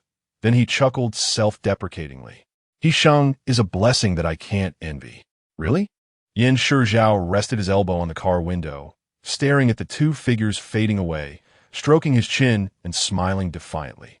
Let's wait and see. Are you really angry? Li Yanting watched He Sheng closely, but she kept her eyelids lowered and didn't look at him. This made him anxious because He Sheng had never acted this way. Even when she was angry, she would clarify the conflict instead of ignoring him. He Sheng was swayed by Li Yanting's gentle words, and seeing his flustered expression made her reluctant to let him worry. She mumbled an and raised her hand to wrap around his neck, burying her head in his chest. Today was my oversight. Li Yanting wrapped his arms around her waist and sincerely admitted his mistake. Getting myself hurt and making you worry was my fault. Then will you dare to do it again? He Sheng's voice carried a hint of pride. A man who knows his mistakes and corrects them is comforting. Hearing his apology eased He Sheng's heart significantly. Her words indicated that she was no longer angry, which delighted Li Yanting. He lifted He Sheng off the table. How could I dare? I'm famously under the thumb of my wife. This statement successfully made He Sheng laugh, her face brightening with a clean smile tinged with shyness, a faint pink flush on her cheeks. And her eyes sparkled like they were filled with stars, making anyone who looked at her feel a twinge of longing. They had stored supplies before arriving at the Qinghe refuge city, mostly long-lasting food. After arriving, they had kept it in Landua's space and hadn't used much of it, reserving it for future emergencies. Today, He Sheng generously opened 2 cans of meat and stir-fried them with vegetables. Though it didn't look great, it tasted quite good. In the food-scarce apocalypse, it was relatively luxurious. Li Yanting didn't need to stay up tonight, but during the day, there were still a few quicksand traps that hadn't T-bins set up, which needed careful attention at night. After it got dark, Li Yanting assigned He Sheng tasks before heading out to oversee the setting of the quicksand traps. Although still weak, he had never ceased to improve. Just as He Sheng was about to finish her task for the day, there was a sudden urgent knocking at the door. Despite its urgency, there was still a pattern to the knocking, and He Sheng immediately recognized it as one of their own. She quickly bit down on her glove and pulled it off before heading to the door. Outside was Landuo, looking anxious with beads of sweat on her forehead. Sister, He Sheng, something's happened. He Sheng's heart tightened, and she hurriedly pulled Landuo inside. What's wrong? Someone's ability went berserk in the square. Landuo said, the square is in chaos, and that ability user is going crazy. No one could stop them. So they sent me to find you. Most of the high-level ability users in Qinghe Refuge City had been to He Sheng's clinic for treatment. Those at risk of going berserk had undergone several follow-up consultations under He Sheng's arrangement. So the ability user team in Qinghe Refuge City should be relatively stable. If anyone were to go berserk, it could only be Hua, or perhaps someone from a newly arrived Seahai base. Who is it? He Sheng pondered for a moment and asked. It's someone from the Seahai base, Landuo replied. He Sheng let out a sigh of relief. As long as it wasn't Hua, it would be easier to handle. She nodded and slowly pulled off the other glove. Let him go crazy. He's not one of us. But Daku is fighting him. Landuo hesitated before adding, this all started because of Daku. What? He Sheng froze, then threw down her gloves and turned to grab her clothes from the sofa. Explain clearly. If this matter was indeed instigated by Daku, then she would need to go. That guy was drunk and openly harassed Rong in the square, trying to drag her away while saying a lot of inappropriate things. Landuo, a young girl who had just come of age, found it hard to speak about such matters. She glanced at He Sheng's expression, hesitating before saying. Then Daku rushed up and fought with that person, and who knew that guy couldn't take a hit. After 2 punches, he went berserk. Did Hua send you to find me? He Sheng frowned, walking over to the sofa to pick up her coat and following Landuo outside. Hua said that while the other party was at fault first, Daku was too heavy-handed, and it wouldn't be good to offend the Seahai base. It's best to resolve this peacefully. Let's go. He Sheng understood the implications of this situation. Hua's decision was not wrong. But she also knew that this matter was most likely instigated by Yan Shizhao. Yan Shizhao was never a person who played by the rules. He didn't need to come here just to pick up Yan Jiao. Since he had come personally, he must have another purpose. He Sheng and Landuo arrived at the square, which was surrounded by people. The orange flames lit up the night sky, and from a distance, they could hear the sound of metal clashing coming from the center of the square. What is going on? He Sheng squeezed into the crowd and found Xiao Hua and the others at the fighting ring. Yin Shi was among them, standing with his arms crossed, calmly watching the berserk individual. Yin Jiao was standing behind him, and the moment she saw He Sheng, her gaze sharpened. Daku and Liang are holding them back, and there hasn't been too much damage, Xiao Hua explained. It's great that you're here. Can you intervene? I'll give it a try. He Sheng's gaze swept over Yin Jiao before turning towards the center of the battlefield. What are you stopping me for? Lan Duo shook her arm, but couldn't break free. Lu Cheng he sized up Lan Duo's petite frame and disdainfully said, You're not even tough. What can you do by going over there? Chapter 94. Preserving Purity? The one rampaging was a power-type ability user. His body is hard as iron, impervious to blades and bullets. In a rampaging state, an ability user overextends their stamina, unleashing powers far beyond their own level. Thus, he could easily block the attacks from Duan and Liang. However, the power-type ability user also had a weakness, slow movement speed, making them easy to trap in a particular area and unable to move long distances. Therefore, the method to defeat him was quite simple. All that was needed was for an Earth-type ability user to create a quicksand trap on the ground. Once he stepped in, with no external force to assist him, his hefty body would continuously sink, leaving him with no chance of escape. However, all the Earth-type ability users in the entire refuge city were concentrated near the north gate to set up quicksand traps, leaving no one available in the square. So, Duan and Liang could only step in to temporarily suppress him. He Sheng arrived at the center of the battlefield, and Duan spotted her immediately, rushing from the other side to shield her from the indiscriminate attacks. He Sheng moved a bit closer and released her ability to capture the impurities emanating from the rampaging user. This person had a high level of ability, likely having just broken through level 5 not long ago. There were no traces within his spiritual sea. He had never received the cleansing of a reliever. When intoxicated, a person's self-control is already weak, and with so many impurities in his spiritual sea, it was easy for him to go berserk during a fight. He Sheng followed the traces to invade his spiritual sea, slightly dissipating some of the black mist, reducing the impurities within. However, this operation's effect was not immediate. Following that, He Sheng guided the black mist to block the output of abilities to the lowest degree. After withdrawing, the rampaging continued, but its intensity had clearly weakened, and Duan and Liang's resistance no longer seemed powerless. Soon, with Liang's cooperation, Duan tightly bound the rampaging user from head to toe with a steel bar. Rong still wore her signature red sexy qipao draped in Duan's coat, standing in the corner with disheveled hair and watery eyes, looking as if she had just cried. I'll cause you trouble, Rong said, raising her hand to wipe away the tear stains on her face. Duan hesitated for a moment, his tone stiff. As long as it's okay. Hearing this, Rong felt a bit disappointed, but still forced a smile at Duan. Thank you. After being bound by Duan, the rampaging user did not immediately calm down, but struggled and roared on the ground. He hadn't paid himself any crystal cores, having done all he could.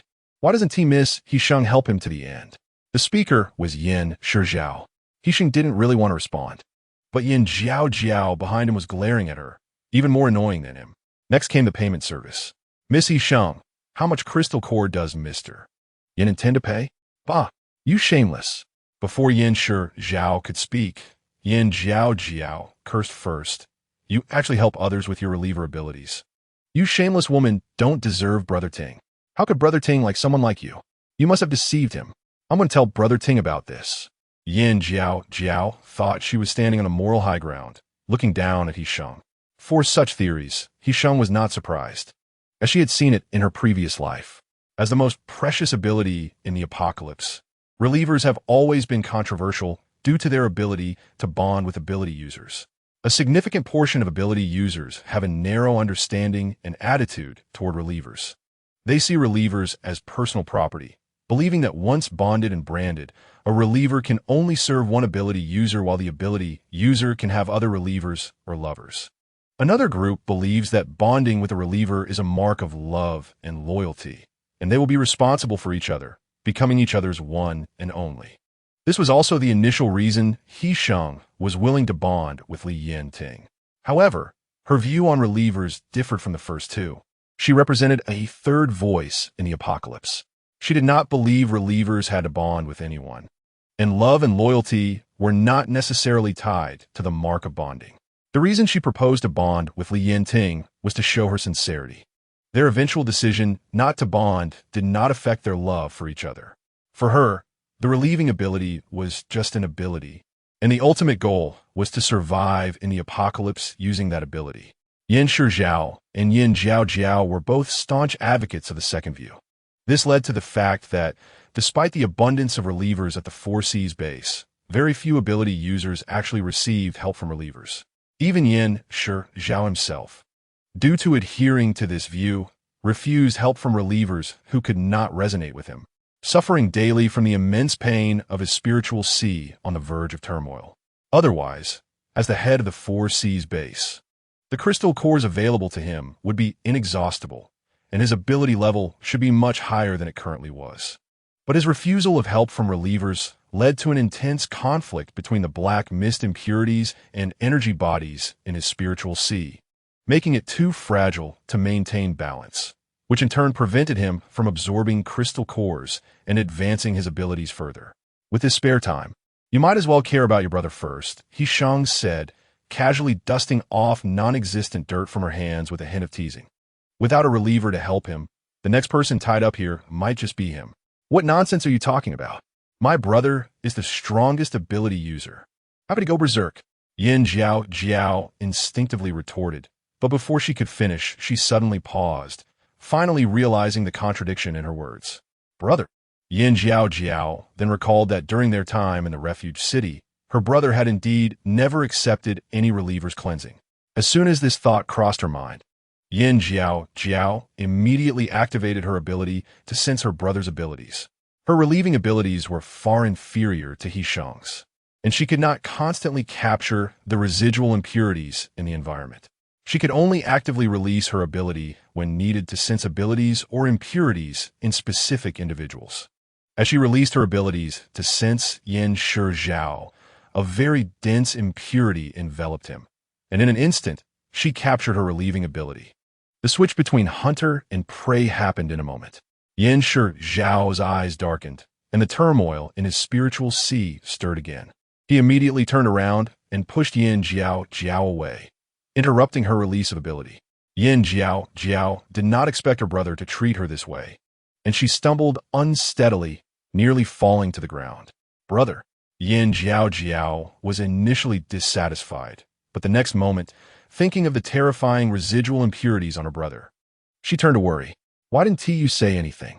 The base isn't lacking relievers. Why do you have to hold on by yourself?" Yin Jiao asked anxiously. He Sheng couldn't help but chuckle upon hearing this, returning the sentiment. "How could that be? If you just find anyone, wouldn't he that put your purity at risk?" Chapter 95. Payment service. In the end, He Sheng did not end up fighting with them, thanks to Xiao Huang mediating. After today's incident, various businesses and entertainment activities in the square could no longer continue. People gradually dispersed, leaving only Rong and Duan, who kept looking over there as if he had something to say. Liang refused to let go of Rong's clothes, insisting together. For example, to find you a brother-in-law. Although his mental maturity was not developed, his perception of danger was innate. He could distinguish who would harm him and who truly cared for them. Even though Duan always made him feel like his sister was being taken away, he knew Duan would not harm his sister. As Liang walked away, Rong took off her coat and slowly approached Daku. "Were you waiting for me?" Rong held onto Daku's clothes, not letting go for a moment, even though the smell was not pleasant, filled with Daku's sweat. "No." Daku's neck stiffened, as if he had been poked in a sensitive spot, and he quickly denied it. "There's no one left in the square. Who else would I be waiting for?" Rong retorted. Daku felt wronged. He was actually waiting here just to see Rong leave this place of gossip. As long as she left, he would go too. But unexpectedly, Rong did not leave, and he kept waiting until now, when only the two of them remained in the square. Regardless of whether you were waiting for me. Now it's just the two of us, Rong said, moving a little closer and taking Daku's arm. No need. Daku's face flushed. Being called dirty by the woman he liked made him feel somewhat embarrassed. Rong automatically ignored his words. From now on, bring your dirty clothes to me to wash. Daku could only feel his ears burning and couldn't say a word. You've helped me so many times, and there's no woman in the house to take care of you. So I'll take care of you a bit more as a way to repay you. Or you can take me to your place, and I can take care of you. If it weren't for Rong holding on so tightly, Daku would have almost run away. Yin Shizhao's residence was arranged in the community where Xiaohua lived, right next to Yin Zhaojiao's villa, which was quite respectful to the leader of the Four Seas base. In his villa's yard lay a man bound with steel bars, who had already exhausted himself and fainted.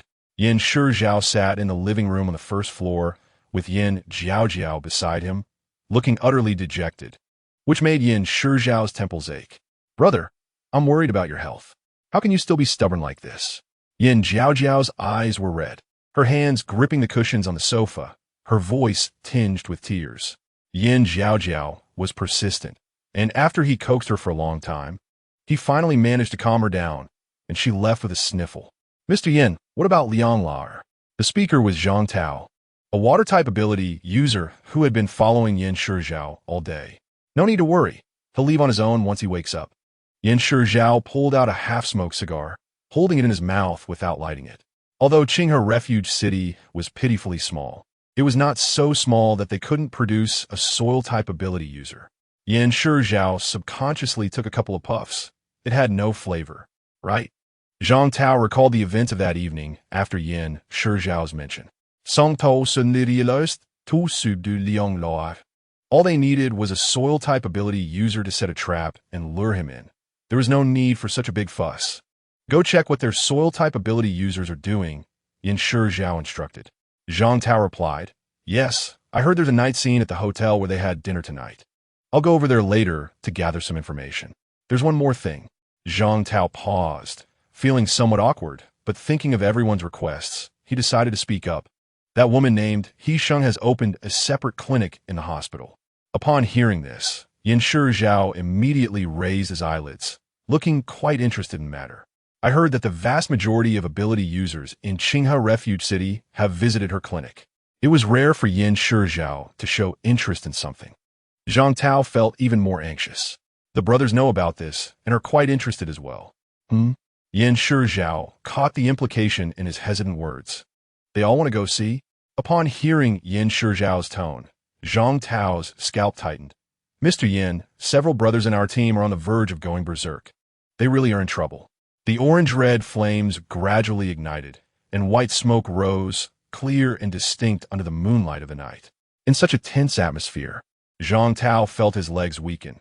He knew Yin Shizhao's attitude towards the relievers, so he was uncertain whether Yin Shizhao would suddenly lose his temper.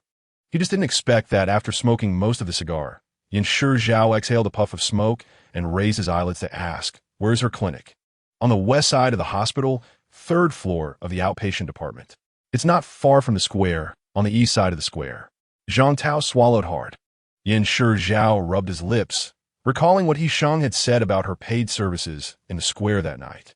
He thought it was just a casual remark, but unexpectedly, there really was such a service. Interesting, it should be worth a look. Chapter 96. Contract tonight. Li Yanting was more clingy than ever. He Sheng had just washed up and lay down in bed when Li Yanting reached over an arm, wrapping it around her abdomen, pulling her into another blanket. The man's body temperature was much higher than hers, and the blanket was even warmer than hers.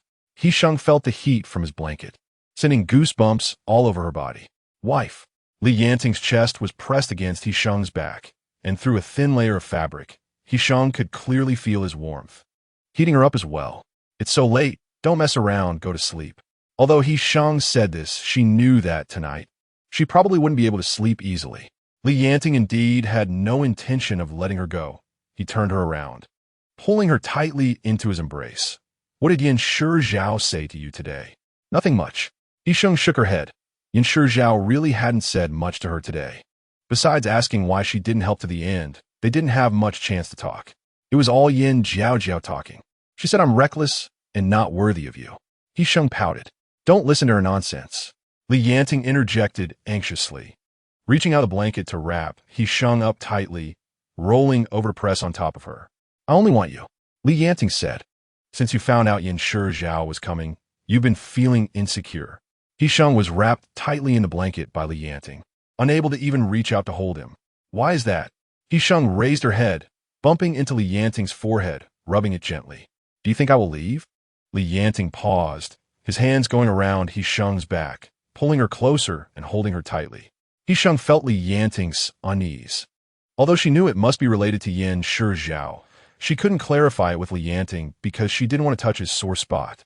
"Let's make a contract," He Sheng said. Since he didn't feel secure, she would put all her security in his hands, letting him know that she would never leave him in this lifetime. Although making a contract would affect her clinic work, as long as the other party behaved, there would be no attacks from her. He Sheng tilted her head and pressed her lips against Li Yanting's face, her voice somewhat muffled, but with every movement, she left a kiss. After a long time, Li Yanting finally asked, "Am I selfish for forcing you to make a contract with me? Or have I forced you?" He Sheng coaxed him, raising her head to nibble on his earlobe, her breath hot. Clearly, it was she who wanted to make the contract. In the end, He Sheng paid the price for that bite, as Li Yanting took advantage of her completely. If it weren't for the approaching dawn, she felt he would have gone all the way. When it ended, she was exhausted, with Li Yanting rubbing her sore arms, pressing his forehead against hers, releasing his abilities deeply. The process of making the contract was not as complicated as they had imagined. They each drew a strand of their abilities to remain in the other's sea of consciousness, completely merging with the energy body within the other's sea of consciousness.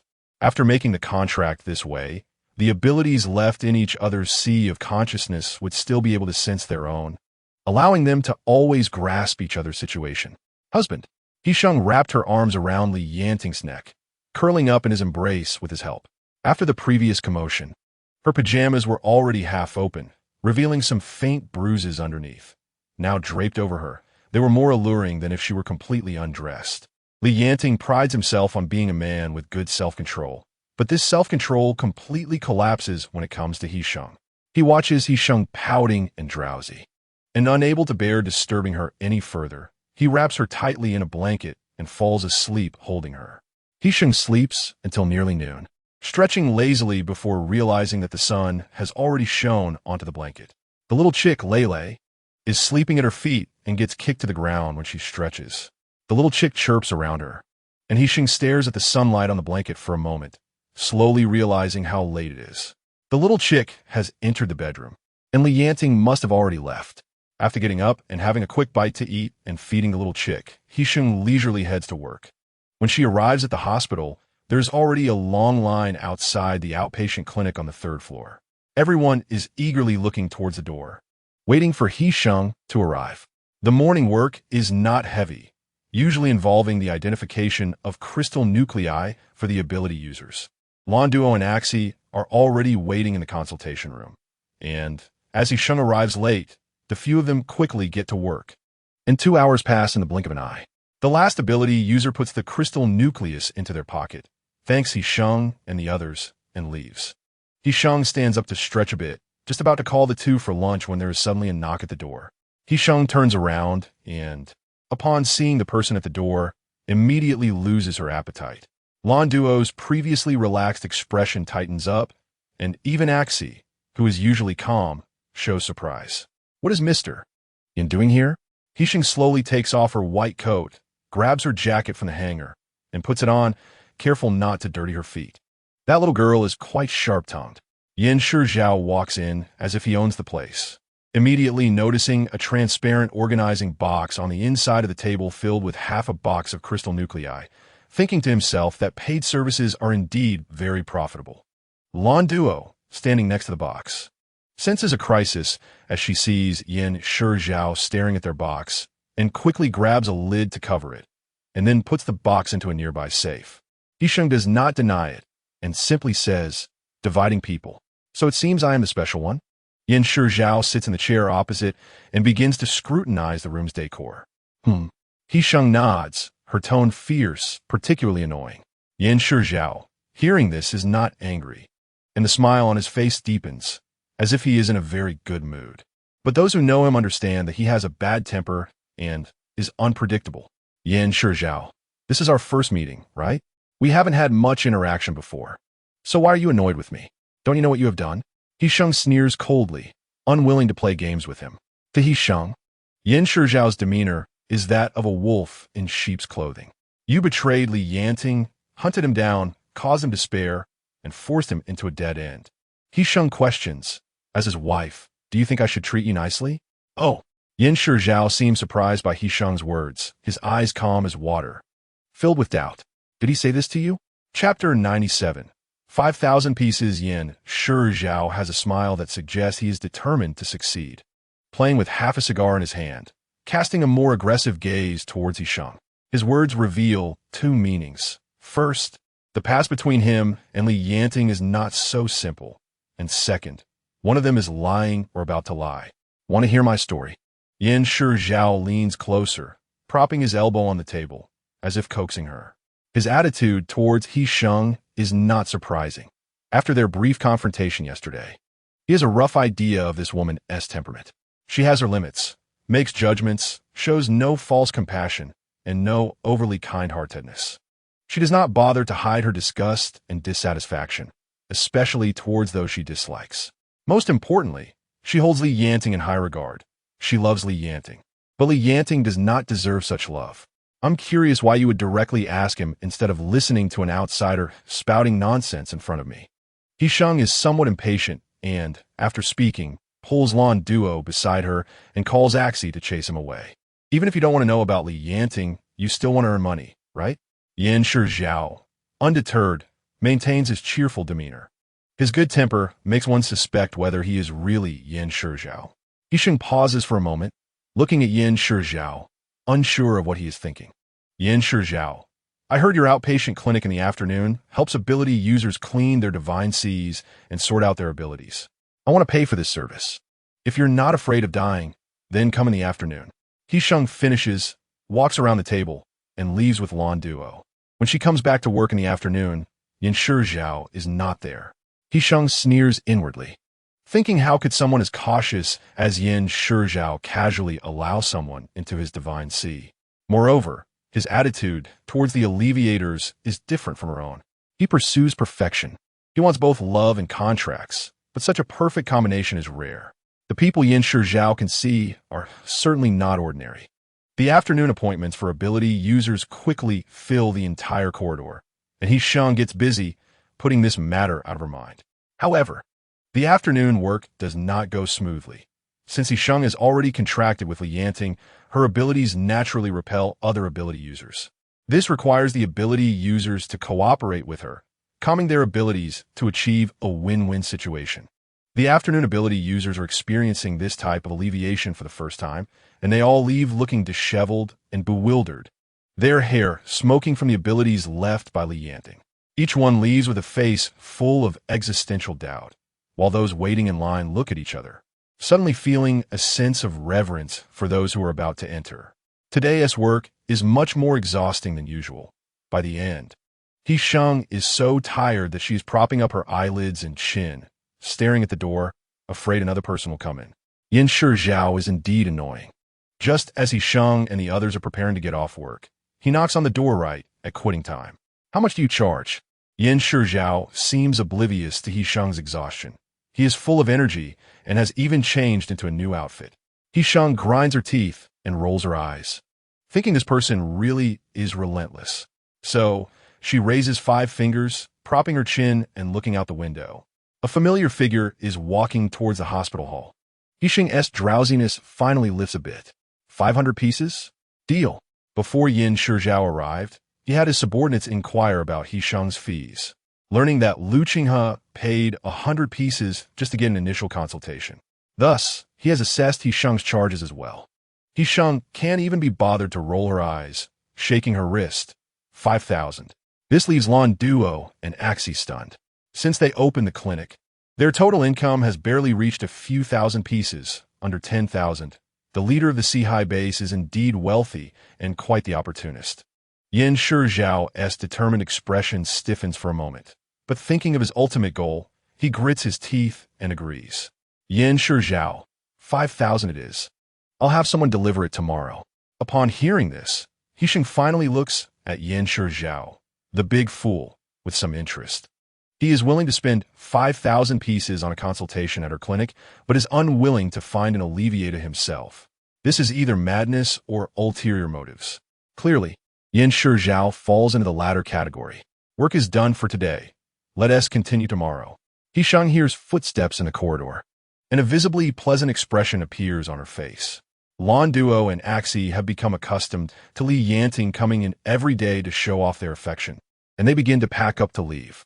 As Li Yanting turns into the consultation room, he collides with He Sheng, who leaps onto him. Just as he steadies her, he catches sight of the person behind her, the one who once kept him awake at night with hatred. What a coincidence, Captain. Yan Shizhao's gaze followed He Sheng closely, and upon seeing He Sheng being embraced by someone, his expression became sharp and restrained. Li Yanting's hatred towards Yan Shizhao had long since diminished from its initial intensity. If he merely appeared as a passerby, he could pretend not to see him. But he should not provoke He Sheng or attempt to disrupt their relationship.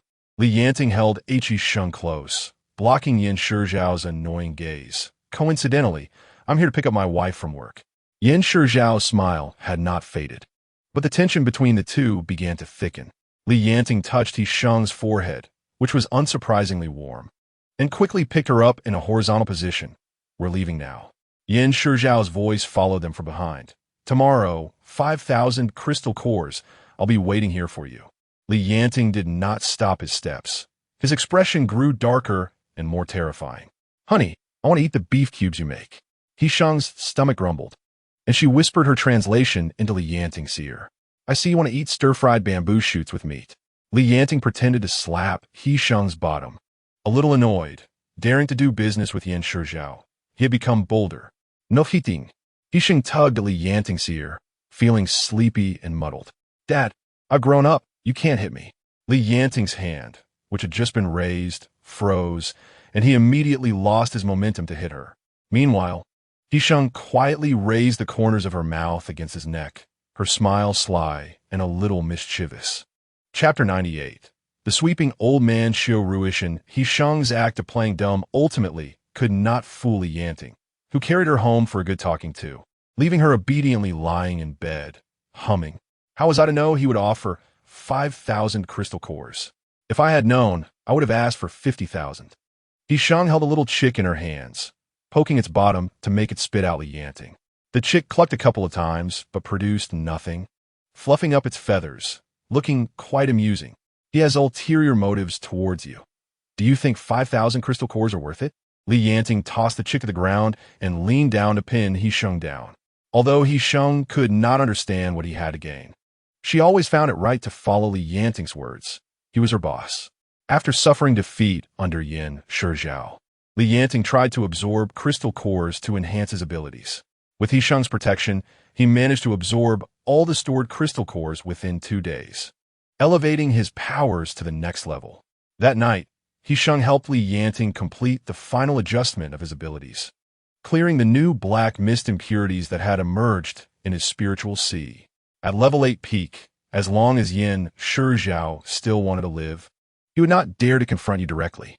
He Sheng's own abilities were also enhanced, and she comfortably stretched. Although her level 8 peak abilities could not match Yan Shizhao, if Yan Shizhao wanted to completely suppress Li Yanting again, he would have to go all out.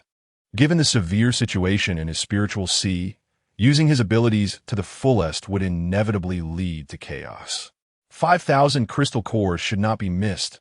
Tomorrow, you will accompany me to meet Yan Shizhao. He Sheng clung to Li Yanting's neck, acting coy, after being together for so long. Her skills in acting cute had become superb. Li Yanting indeed could not hold out for too long, pulling He Sheng into his arms and asking for a kiss, reluctantly agreeing. However, the next day, Yan Shizhao did not show up. He Sheng waited at the clinic all afternoon, only to hear news of an ability user defecting. It was the ability user that Lan Duo had knocked out with a brick from a distance that day. The parrot sent by Lu Chenghe was now at the window, banging against the screen. The entire city was on alert looking for him, but someone had seen him. One of Yin Shizhao's team members had appeared near the detention center, and Xiaohua was confronting them. The parrot said. He Sheng pondered for a moment. It's Sheng Wei, right? The parrot squatted down and then banged against the window again. They first defected to Qinghe and fled to the Sihai base. Now they appeared near the detention center again, making it hard to avoid suspicion. He Sheng thought for a moment and asked again, who saw him? The parrot replied, an old man sweeping the toilet near the detention center. After the parrot spoke, its little head turned at a strange angle, its pupils hollow, as if mimicking Qiu Ruishan. Upon hearing this mimicry, He Sheng was startled. What? Who are you talking about? He Sheng rushed to the window, and if it weren't for the screen, she would have reached out to pull the parrot in. Qiu Ruishan. Lu Qinghe was also startled by He Sheng. The little parrot blinked its eyes. Do you know him? The old man sweeping the toilet is named Qiu Ruishan. He Sheng's voice trembled as she listened. Qiu Ruishan, an old professor sought after by the military after being stranded, an expert in genetic engineering. In her past life, he was the navigator who led military medical experts to the right direction and was also a key scientist in developing genetic drugs. However, due to the military secrecy of his profession, his identity had always been classified, and the name Qiu Ruishan was not known to the public. Stop him. He Sheng almost shouted. Where is he? I'm going right now. Letting the old professor sweep the toilet. You really have guts. I don't care. You go sweep for him.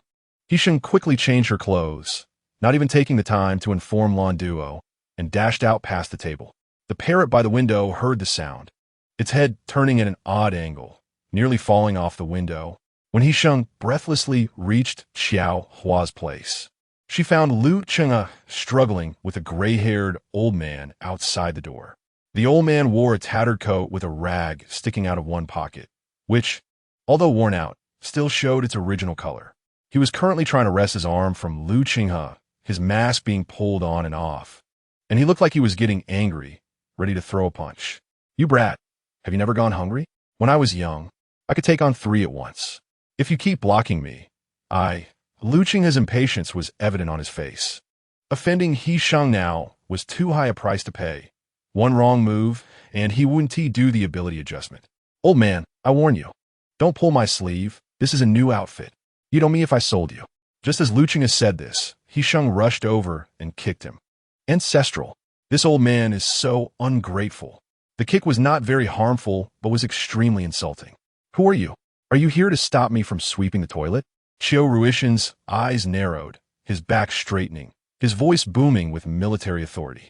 Old Qiu, don't be angry. The toilet has someone else to sweep it. We'll arrange other work for you. He Sheng quickly smoothed things over.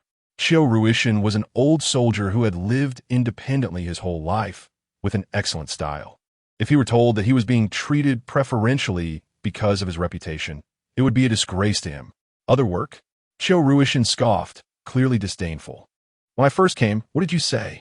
You said I was old and a burden, and now you say assigning me to sweep the toilet is treating me generously?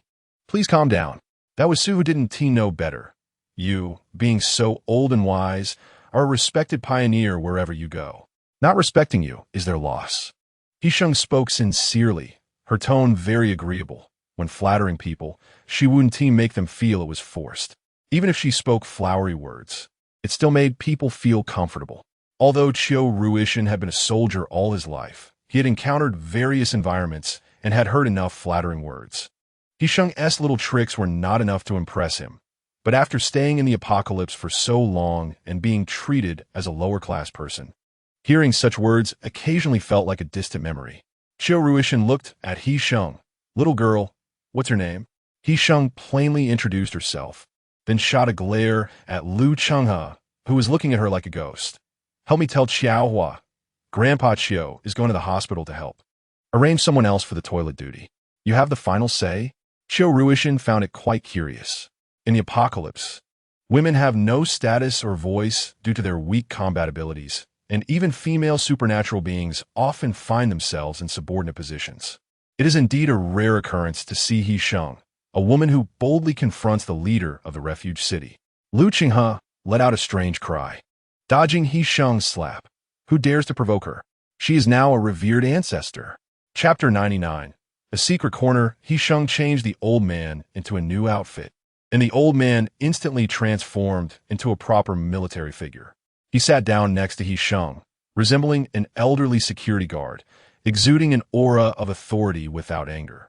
However, after half an afternoon, the old man went from being a cold observer to frantically searching for paper and a pen, taking over He Sheng's desk to write and draw. When Xiao Ruishan lifted his head from the paper, the sun was already setting. The food was still warm, just right for eating. Xiao Ruishan took a big mouthful of rice and sighed. Girl, I want to use the hospital's computer. The hospital has limited electricity, only available at night.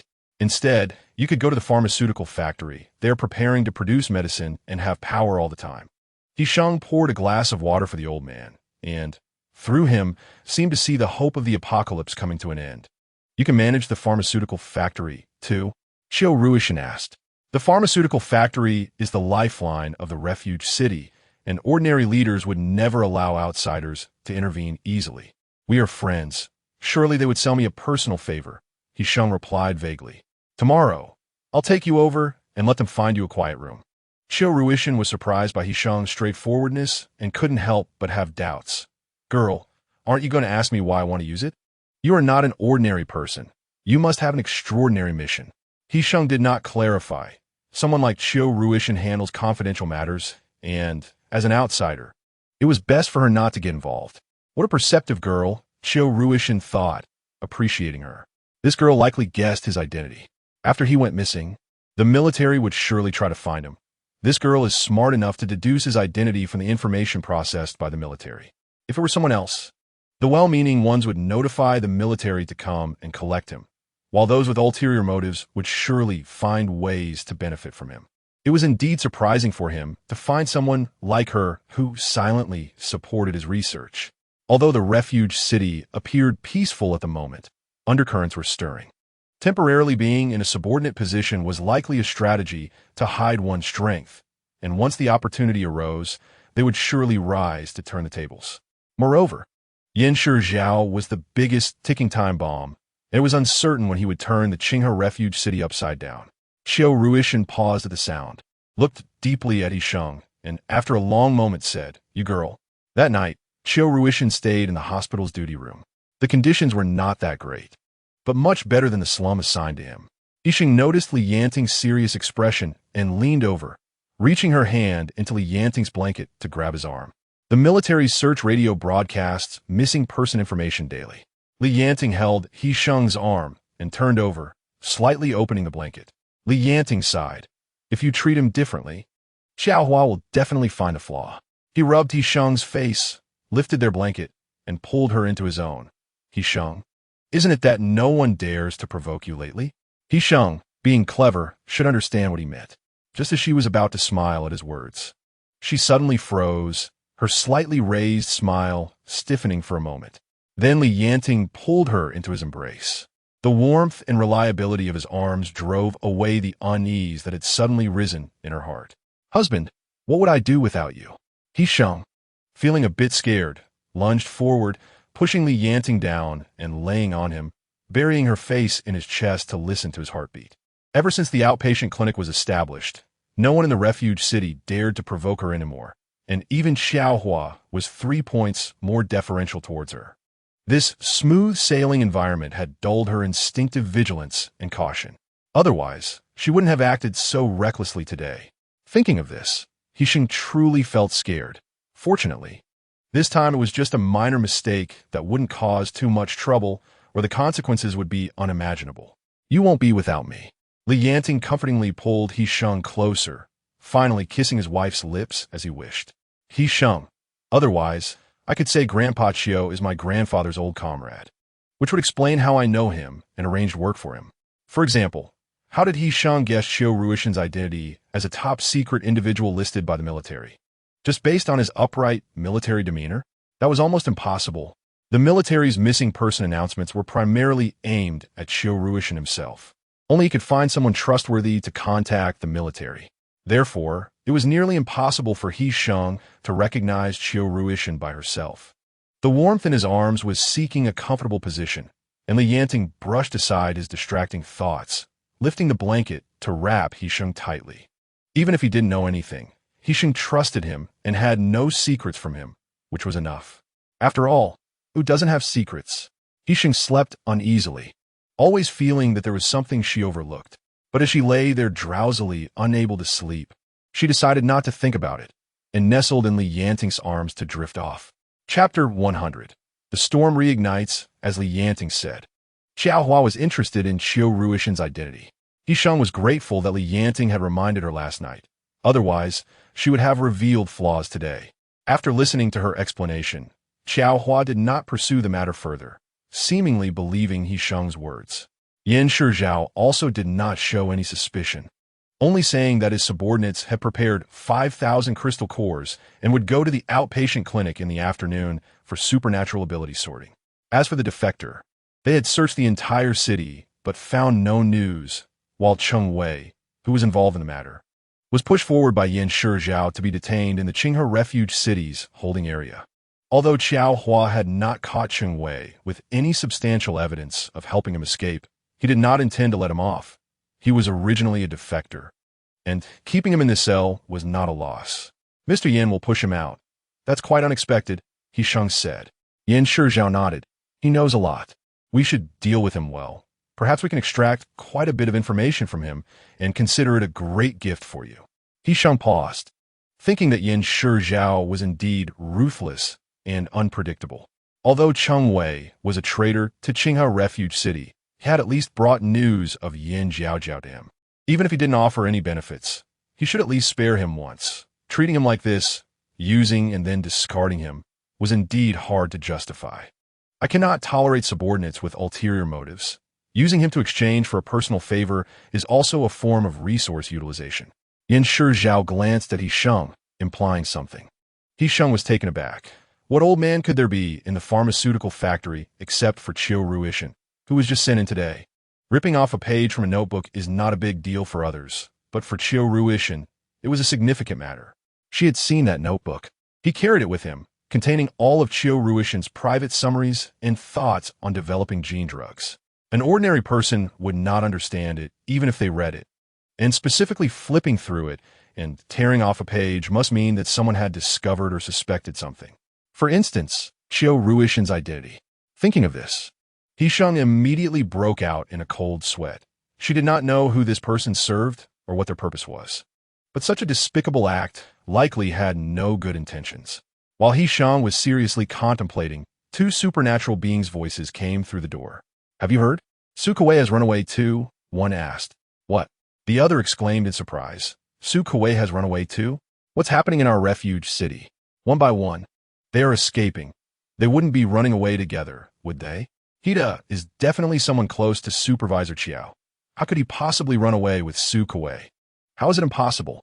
If he is wholeheartedly loyal to Supervisor Qiao. He Sheng paused for a moment, right? Others may not know, but she has seen with her own eyes how that ability, user named Hida, went crazy in front of her. He is someone Su Kuei has placed beside Qiao. So it's not strange for him to take his old master when escaping. And the incident of the torn notes from Qiu Ruishan is very likely related to them. After finishing the ability sorting for the last two ability users, He Sheng immediately decided to close the clinic and find Yanting. But as soon as she stepped out, she was blocked at the door by Zhang Tao, a subordinate of Yan Shizhao. 5,000 crystals, count them. Zhang Tao had the expression of a great victim on his face. Behind him was Liang Lehrer, the strength-type ability user who had gone berserk in the square that day, holding a huge suitcase that seemed light as a feather. Liang Lehrer pushed the suitcase in front of He Sheng with a strong voice. Here you go. He Sheng's eyebrows jumped. She stepped aside at the door and pointed at the table with her chin. Put it in the room. Where's Yan Shizhao?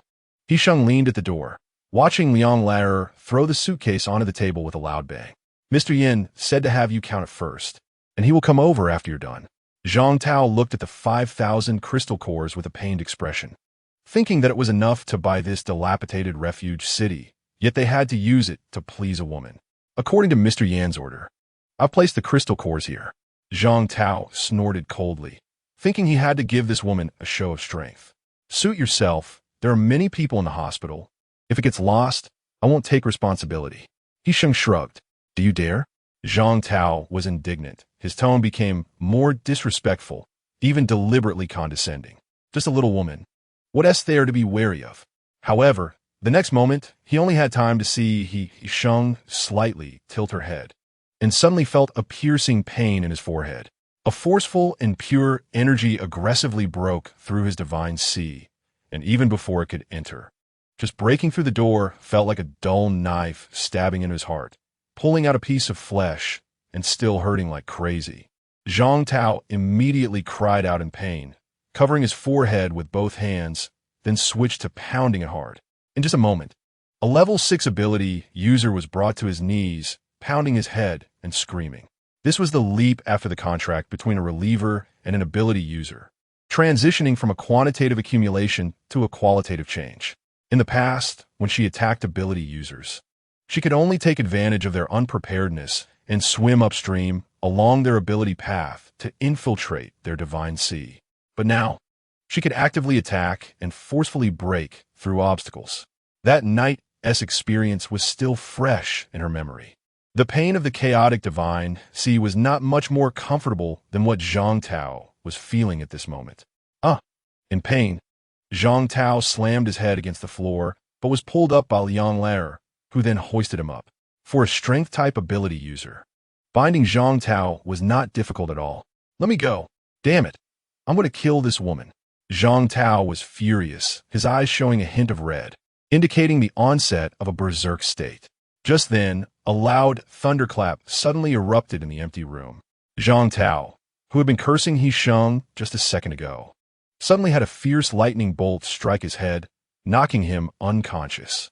White smoke spiraled up from his head, and Liang Lair was also affected, his entire face turning black. Liang Lair dared not say anything more, directly hoisting Zhang Tao onto his shoulder, grabbing the suitcase, and running away as if for his life. Chapter 101. Nonsense with a reason. Yanting's ability left in his divine sea was like an invisible umbrella. Whenever she faced danger, it would come out to sweep away the obstacles for her. He Sheng was in a good mood as she closed the clinic to pick up Yanting after work. Just as she stepped out of the hospital, she saw Lu Qing's chatty parrot perched on a branch near the hospital gate, chattering away. What are you doing here? He Sheng walked under the tree, and as she raised her hand, the parrot stepped on her arm. The parrot said, Xiaohua sent me to ask for your help. To the detention area. Detention area? He Sheng recalled what Yin Shi Zhao had said in the morning. Did he really go to interrogate Qingwei? Su Kuwei had run away, and Xiaohua was far from as calm as he appeared. The parrot lifted a claw and scratched its head. I'm going to pick up Yanting after work. He Sheng stroked the parrot a couple of times, accidentally pulling out its most beautiful feather from the top of its head. The parrot shook its head, looking quite amusing. Xiaohua has already sent someone a call. If you go now, you might still run into him on the way. He Sheng sighed softly, turning in the opposite direction towards the detention area. The detention area was located on the outskirts of the slums in a dilapidated building that no one lived in.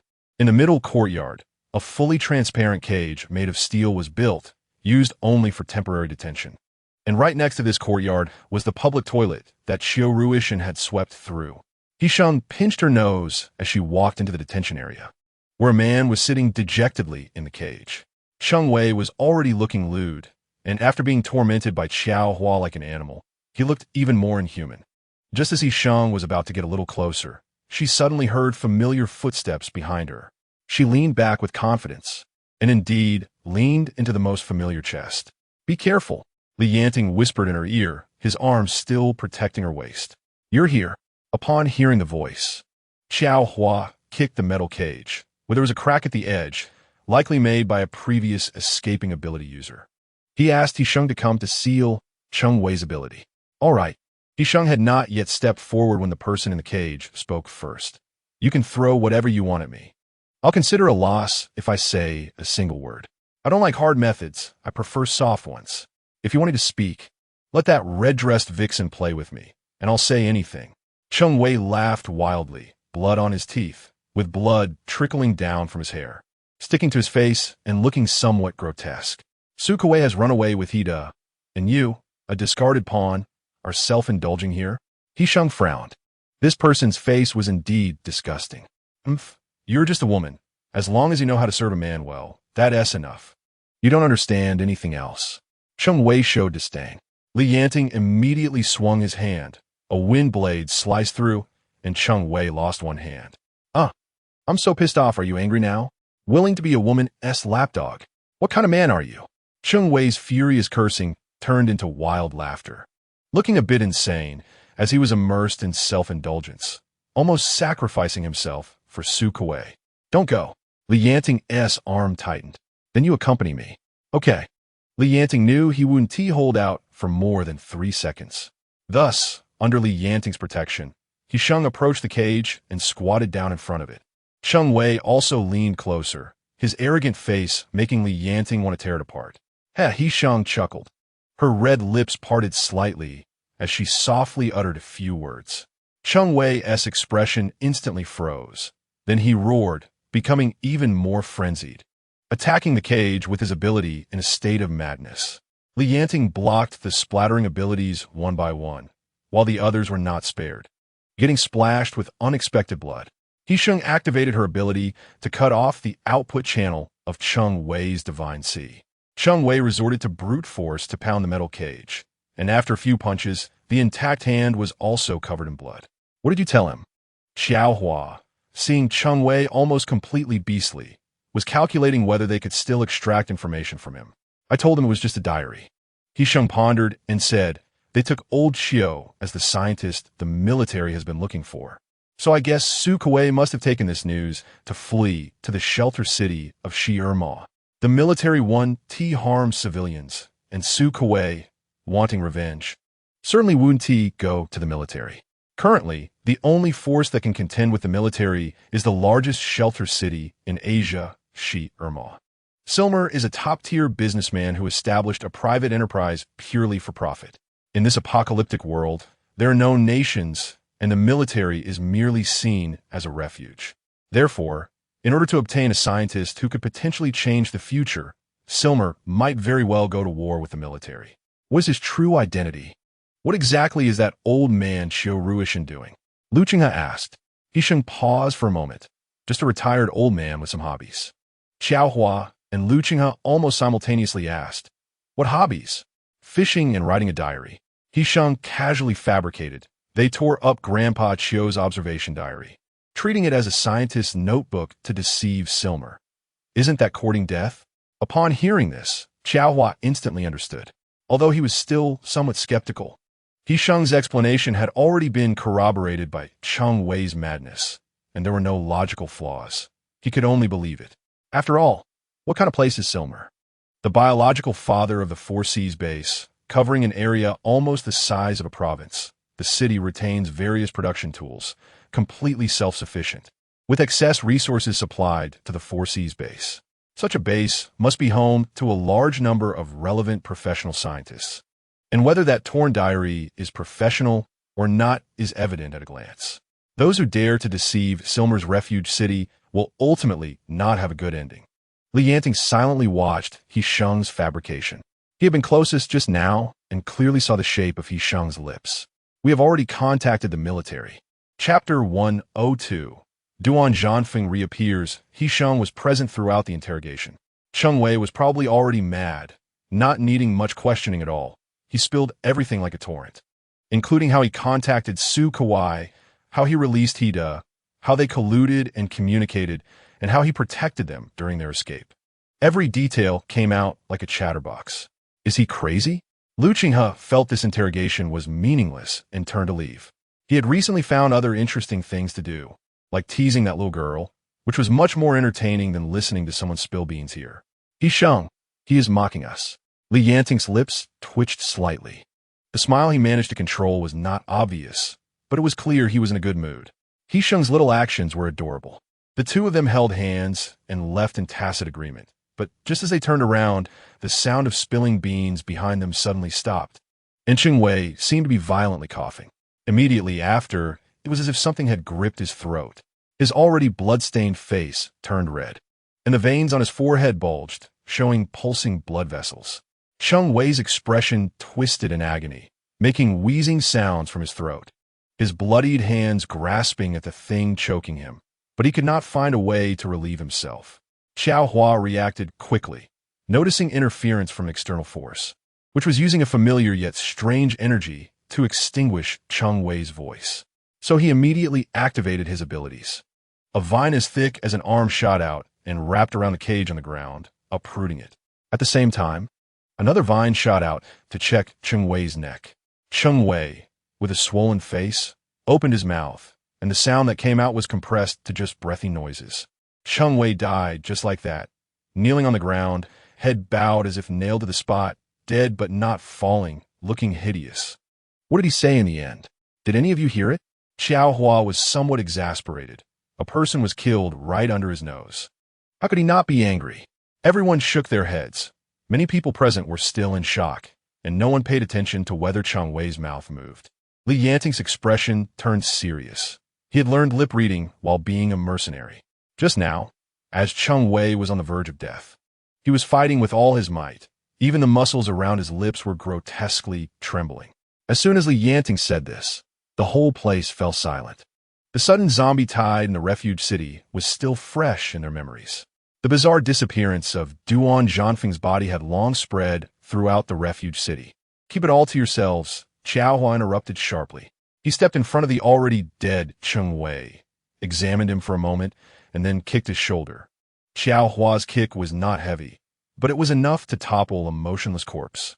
However, Cheng Wei only swayed slightly, his legs firmly planted on the ground, unmoving. Xiao Hua paused, using his clothing to cushion his hand, crouched down, and lifted Cheng Wei's chin. At the very top of his neck, there was a very fine, shallow bluish mark. Xiao Hua squinted, took out a Swiss Army knife from his pocket, propped it under Cheng Wei's chin, and tried to scrape the mark off with the tip of the knife. The mark was quite resilient. After scraping for a long time, Xiao Hua finally got it off completely. As Xiao Hua held this thin, vine-like fiber with pliers, he suddenly encountered resistance while trying to remove it from Cheng Wei's neck. Something was connected behind it.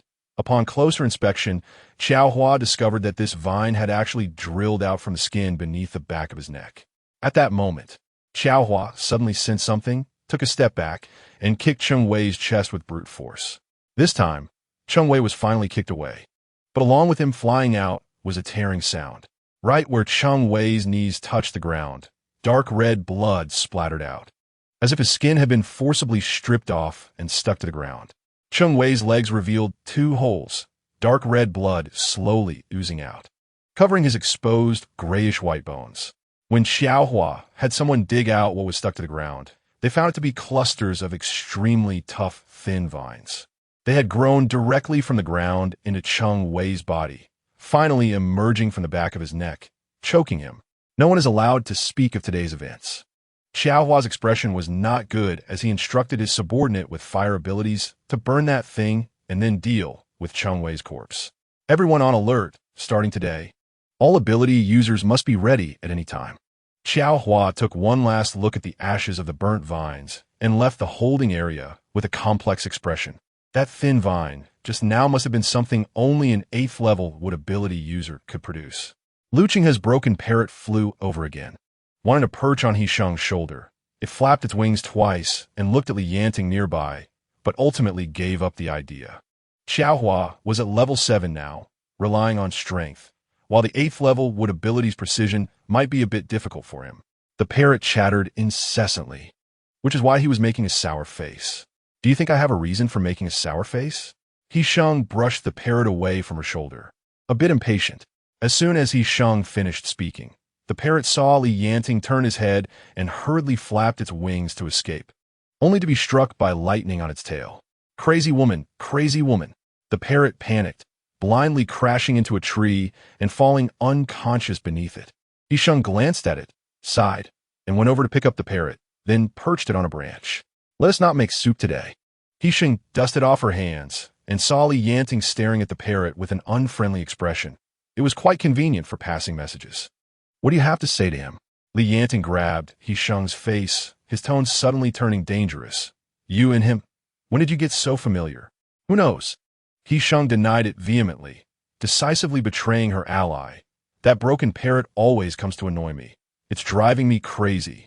Upon hearing this, Li Yanting immediately walked towards the tree where the parrot was perched, then let us make soup.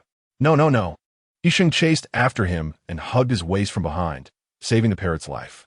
I'll confess everything. Chapter 103. Stealing He Sheng. Lu Qinghe is my insider placed next to Xiaohua. He Sheng looked around and whispered in Li Yanting's ear. I'm not telling you because I'm afraid you'll get jealous. Li Yanting probably had long noticed their frequent communication, and it was surprising to He Sheng that he only asked today. Xiaohua is a person with deep schemes, and I'm afraid he might take action, He Sheng said. How did you convince Lu Qinghe? Li Yanting siga souffly. One's own wife can only be pampered, but being so clever yet not clever enough is truly worrying. Clever enough to know to place the most unexpected insider next to Xiaohua, not clever enough to be too close to the insider. If he hadn't intercepted 2 messages secretly, Xiaohua would have suspected Lu Qinghe long ago. He Sheng proudly lifted her chin. There's nothing difficult about Lu Qinghe. Just offer to help him sort out his abilities for free. Li Yanting paused, his voice harsh, as if he were about to pluck someone's feathers for soup. So you often meet privately? He Sheng felt a surge of crisis and nearly jumped up. She couldn't take such a heavy accusation, or her jealous husband would tear the house down. No way. He Sheng vehemently denied it. It was all done at the clinic. Every patient in your clinic has detailed records. How did you manage that? Li Yanting stared at her, pinching her cheek with some force. He Sheng spoke with righteous indignation, her words leaking a bit. I did some false accounting. Axie has already been bribed by me. He Sheng said, Axie may seem dull, but he's actually quite flexible. After 2 contacts, we started doing false accounting together. Li Yanting loosened his grip on He Sheng's face, then rubbed it a couple of times. My wife has become capable. She knows how to do false accounting, and she did it quite secretly. Even he, who has seen the transaction list, couldn't find any flaws. Honey, Lu Qinghe is not a problem. What we need to worry about now is Su Kawai and that he da.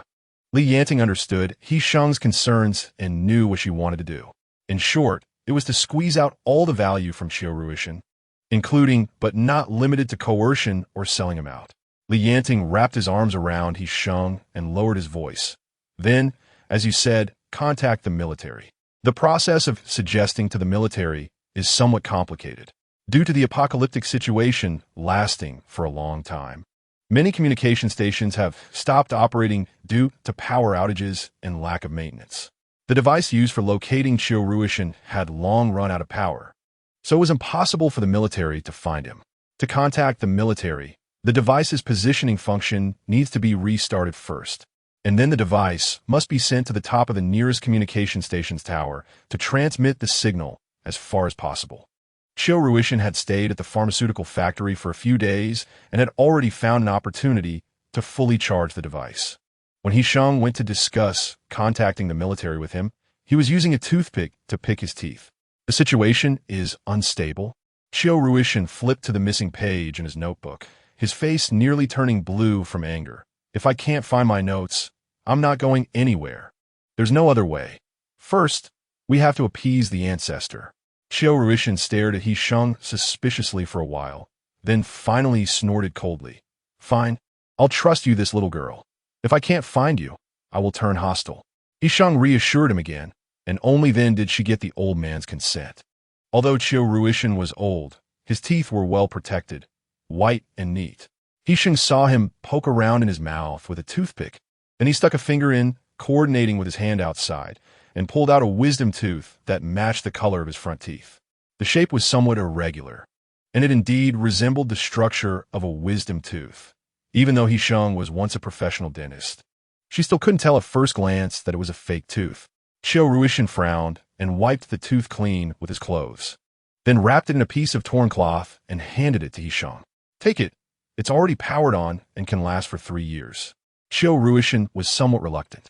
He Sheng took the tooth and ran away to avoid being nagged by Xiaoruishan. That afternoon, He Sheng seized the opportunity to hand over the positioning device to Li Yanting.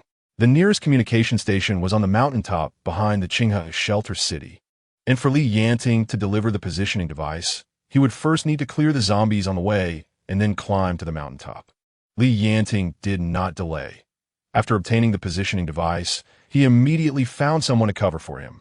then stealthily left the shelter city and headed for the signal station on the mountaintop. After Li Yanting set off, He Sheng felt somewhat distracted, as if something was about to happen, a bad premonition. That afternoon, not many ability users came. He Sheng quickly finished her clinic duty and was sitting there thinking about Li Yanting when someone knocked on her door. The only person who would disturb her so punctually was Yin Shizhao. 5,000 crystal cores, plus myself. Yin Shizhao stared at the back of He Sheng's head. His smile bright, yet carrying his unique malice. You point. I'm not in the mood today. He Sheng felt increasingly uneasy upon hearing his voice, her heart inevitably irritated. It's fine. I'm in a great mood. Yin Shizhao sat down uninvited, and behind him, Liang Air put the bag containing the crystal cores heavily on the table. What are you doing? He Sheng's sister said she was in a bad mood. Why are you forcing her to do sorting? Lan Duo, seeing this, was indignant and was defending He Sheng, but saw Yin Shizhao glance at her. Then his finger moved slightly. Lan Duo immediately felt danger, before she could alert anyone. She was knocked out by Zhang Tao, who was beside Yin Shizhao. Zhang Tao grabbed Lan Duo by the collar and slowly laid her down on the table. He Sheng, 5,000 crystal cores for you? It's a great deal. While Yin Shizhao was speaking, he had already stood up. Unobtrusively, he came behind He Sheng, and when she sensed something was wrong, she suddenly felt a pain in the back of her neck. Her consciousness blurred instantly, and she completely lost awareness. Liang Air saw this and was about to grab He Sheng, but was sharply stopped by Yin Shizhao. Keep your dirty hands off her. Yin Shizhao circled around to the inside of the table, using both hands to cradle He Sheng's back and legs, personally lifting her up. Yes. Zhang Tao stepped aside and exchanged glances with Liang Air. Seeing this, Liang Air went to grab the briefcase on the table containing the crystal cores. 5,000 crystal cores. Considered a bride price for the lady. Chapter 104. Zombie King. When Yin Shizhao left, he did not inform anyone. He took his team and personnel, hiding He Sheng in the car, planning to leave through the side of the shelter city. However, at that moment, a loud alarm rang out above the entire shelter city. All ability users in Qinghe moved in response, quickly driving towards the direction of the western city. The alarms rang one after another, and as Yin Shizhao and his group drove against the flow of support vehicles, they found no ability users nearby by the time they reached the eastern city gate. Yin Shizhao picked up the intercom inside the car. Go open the door. The rear vehicle responded and immediately turned around to stop in front of the main gate. Liang Air squeezed out of the car. He shouted loudly at the specially made metal gate, punching it repeatedly until he quickly created a hole. Then he tore the metal door open from the breach, ripping a large opening wide enough for vehicles to pass through. Mr. Yin, the Earth-type ability users around Qinghe have dug quicksand traps. How do we get through now? Zhang Tao's voice came through the intercom. Liang Air had no brain. Speaking without thinking, I'll go hold it up. Our team only has one Earth-type ability user. We can't support such a large trap. Zhang Tao ignored Liang Air's remarks. Wait, Yin Shizhao said, opening the car door and getting out.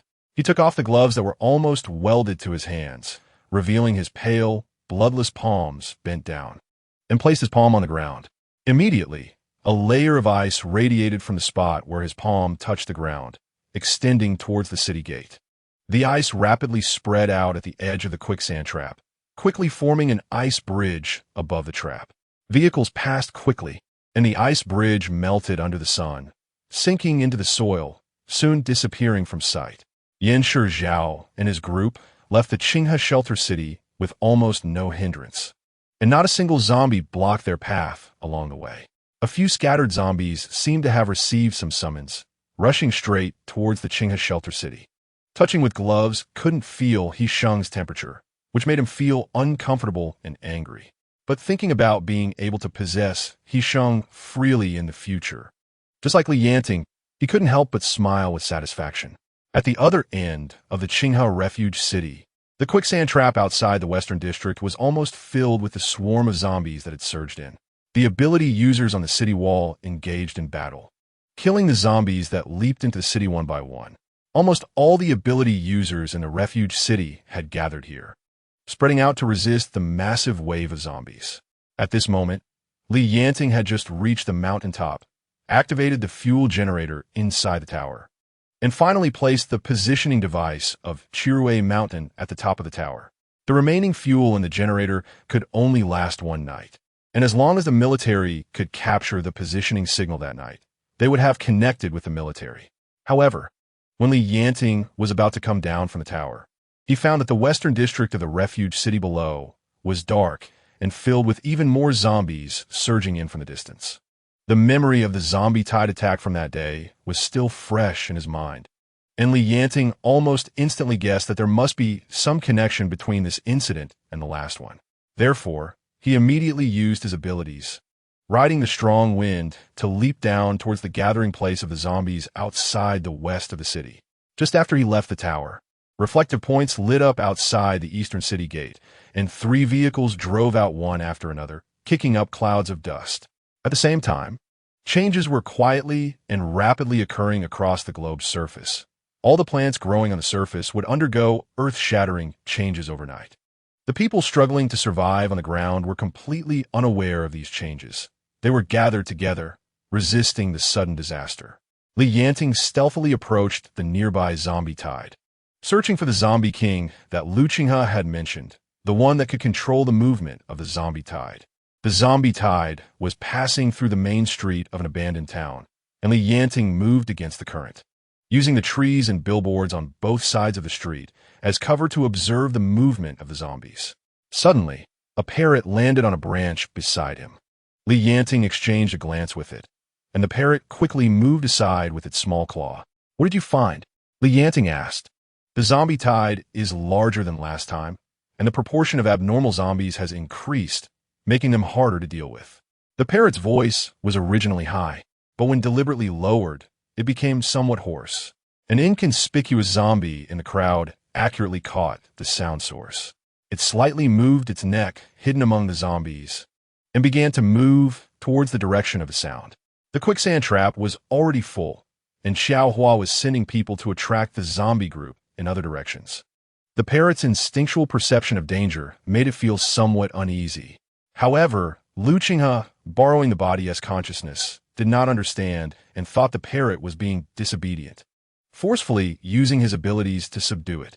This scale of the zombie tide is simply not something our small refuge city can resist. Yanting heard some unusual movement and raised his hand to cover the parrot's head. The poor parrot thought it was going to have its neck broken and was so scared that its feathers stood on end. Yanting listened for a moment, and the unusual sound did not appear again, but a certain unease grew stronger. So he tightly gripped the parrot's body and lowered his voice. "Hold on as long as you can. I've already sent out the message. Just hold on until the military arrives to support us." The parrot's trembling little body stiffened for a moment. Far away in the city, Lu Qinghe was dispersing his abilities among different birds to scout for information. Upon hearing Yanting's words, he nearly fell off the high platform. "When did you contact the military?" "The military is too busy to care about us," Lu Qinghe asked after a long pause. The military-established refuge bases are the most reliable places in the apocalypse, with major military districts supporting the last hope of the people. However, after the apocalypse struck, the major military districts were also heavily damaged and are still in the process of rebuilding and sheltering refugees, indeed too busy to spare attention. "Don't worry about that. Protect He Sheng." After Yanting finished speaking, he immediately threw the parrot towards the direction behind him. At the same time, the sound of vines slicing through the air suddenly rang out, and Yanting quickly dodged to the side. At the moment he threw the parrot, a deep groove was carved into the ground where he had just stood by a vine. The parrot spread its wings in midair and flapped them twice. But when it saw the zombie on the opposite side, the whole bird froze. Chapter 105. Stealing Chickens. Lu Qinghe was silent for a moment on the high platform, watching the ability users below using their powers to fight against the zombies, feeling a mix of anger and helplessness. His ability was too useless. Although he could control all animals and copy their characteristics to enhance his physique, his physical strength could never compare to other types of ability users. He could only stand on the high platform, summoning animals to deal with the snakes, ants, insects, and rats attracted by the same type of zombies, without being able to directly use his abilities to kill zombies. Even though his ability level had advanced to level 6, he still felt powerless against high-level zombies. He didn't want to always be in logistics and intelligence. He wanted to stand in front of the zombies like other ability users, raising his hand to slay these monsters. Now, the only choice before him was to cooperate with He Sheng, rapidly advance, and seek other offensive transfer abilities to achieve his aspirations. With this thought, Lu Qinghe issued a kill order to his subordinates below, leaving them to charge into battle while he left the high platform and headed to He Sheng's house. There was no one at He Sheng's house. Lu Qinghe didn't see her lights on downstairs, so he caught a sparrow nearby, using its body to fly upstairs and squeeze through the gap into the window. The room was silent, with traces of life everywhere, but He Sheng was not home, and there was no one in the bedroom. Just as the sparrow was about to leave, a pitch-black chick suddenly appeared on the ground. Thankfully, it stood under the moonlight, its shiny black feathers reflecting the white moonlight, allowing the little sparrow flying in the room to spot it immediately. Cheep, cheep, cheep. The chick spread its 2 wings, staring fiercely at the parrot in midair, displaying an extremely aggressive posture. The little sparrow was about to cry. It was too harsh. Lu Qinghe finally heard the little sparrow's thoughts and released it. He jumped from the ground, climbed onto the air conditioning unit on the wall, and leaped several times to jump outside He Sheng's window, entering the balcony through the vent she used for air. The chick was still dutifully guarding the house, glaring at Lu Qinghe, the outsider, and chirping angrily. Lu Qinghe thought for a moment, feeling a bit guilty, and looked around. Your mom sent me to pick you up. Cheep, cheep, cheep. The chick indicated it didn't understand. I'll take you to find He Sheng. Lu Qinghe was eager to act. Thus, Lu Qinghe successfully tucked the chick from He Sheng's house into his pocket and jumped out from the window, landing steadily on the ground. This was the result of evolving the characteristics of a feline animal, allowing him to move quickly and climb high. After leaving He Sheng's house, it was already very dark. Lu Qinghe headed straight for the hospital where He Sheng worked, but encountered a panicked Lando at the door. What happened? Lando's hair was disheveled, and tear stains were on her face. Lu Qinghe felt a sudden, indescribable anger rise in his heart upon seeing her. What happened? How did you end up like this? Sister He Sheng is missing. As soon as Lando saw Lu Qinghe, the fear she had been holding back was released, and she cried out loudly, All my fault. All my fault. Lu Qinghe pulled Lando by the arm and brought her closer, wiping her tears away with his calloused hands. Stop crying. What exactly happened? Yan Shijiao had someone knock me out, and when I woke up, Sister He Sheng was gone. Lando cried even harder, clinging to his hand. What did you say? Yan Shijiao kidnapped He Sheng? Lu Qinghe was greatly shocked, but after a moment he felt that this matter wasn't so hard to understand. The west side of the city was currently fending off a zombie tide, and they must have come from the east side of the city. Lu Qinghe pulled Lan Duo along, quickly got a nearby car, and headed towards the east side of the city. Along the way, dozens of zombies were aimlessly wandering the streets within the city. Fortunately, the civilians had received the alarm and hidden away, leaving the streets empty, which prevented a major disaster. Lu Qinghe and Lan Duo killed these zombies along the way, and when they reached the east side of the city, they discovered that the large gate had been torn into scrap metal, allowing so many zombies to enter the shelter city. The quicksand traps outside the city remained intact, showing no signs of having been tampered with. Damn it! Lu Qinghe cursed silently, turned around, got back in the car, drove it to the gaping hole in the city gate, and blocked the entrance again. Aren't we going to chase them? Lan Duo cried, her face red with tears, her voice pitiful. Based on what you said, they've already gone far. We can't catch up, Lu Qinghe replied. Not only on the west side, but even on the east and north sides, zombies were gradually gathering, marching towards the shelter city. And among them, there was one that had flown quite far. It happened to see several cars driving side by side, kicking up clouds of dust. This crisis was too severe, with zombie tides surrounding the shelter city. With only a little over 100 ability users, could they really hold on until the military came to support them? News relayed through the parrot reached the front line in the West City, and everyone showed despair. As the leader, Xiao Hua quickly made a decision. We retreat over the southern mountain. There must be a way out. Those who can survive today's battle are heroes. At Xiao Hua's command, the ability users from the West City began to retreat in succession, while the Earth-based ability users provided cover, digging a deep quicksand isolation zone before the zombie tide could catch up. That little bitch He Sheng, I will make her suffer the same fate as you. Leaving no whole corpse. Duan Yanting looked up, a thick vine shooting out from his mouth, swiftly curving in the air and shooting towards Yanting. Yanting, you've already lost her. Ha ha ha ha ha. The laughter, like that of a wind-breaking box, pierced the air, causing Yanting's heart to jump. That feeling of unease surging again, becoming even stronger. Chapter 106. What do the lives and deaths of others have to do with me? They used the loudspeakers in the car to call out to the hidden civilians, escorting them to flee towards the southern city. Most others were retreating while resisting the zombie tide, temporarily holding the tide outside the quicksand traps. Both sides were evenly matched, neither falling behind in the exchanges. Duan Yanting noticed Yanting's panic and deliberately dragged him, waiting for him to show a flaw before striking. Just as the battle reached a boiling point, Decuan's furious roar appeared behind Yanting. On the other side, a fire dragon tore through the sky, igniting the trees along the way, illuminating the darkening night like daylight. 3 against 1, I'm done playing. Duan Yanting glanced at Decuan and the later arriving Liang, a smile reflecting the flames. Evil and sinister. There was no choice. His sister had repeatedly instructed him before leaving to listen to Decuan. Why are all of you here? Where are the others? Where is He Sheng? Yanting's tone was urgent, and that dense wave of zombies, like monstrous beasts devouring lives in the night, was consuming the vibrant life. And his He Sheng was somewhere in that darkness.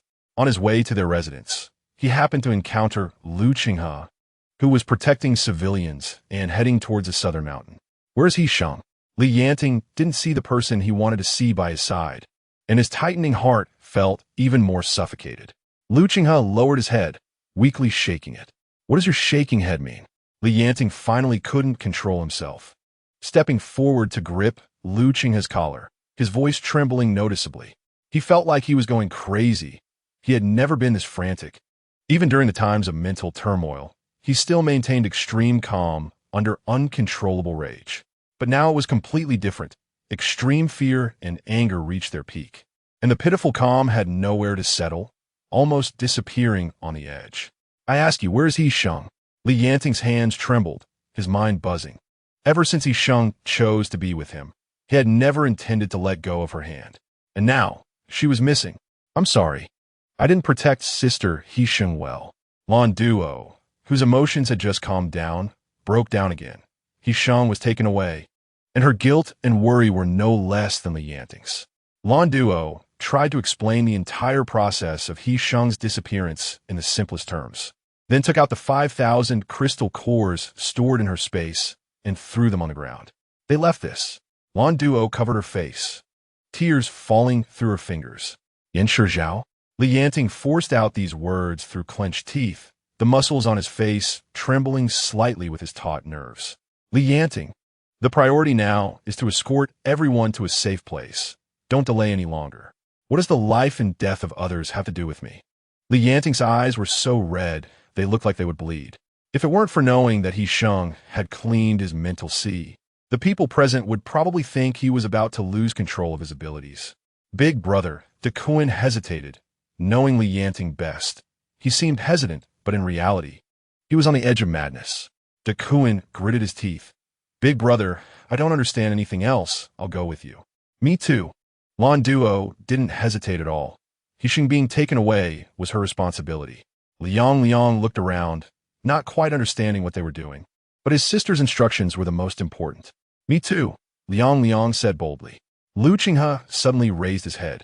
The collar that Yanting had grabbed was crumpled. I'll go with you. At this moment, after a long silence, Yanting finally spoke. First, escort the civilians to the mountains.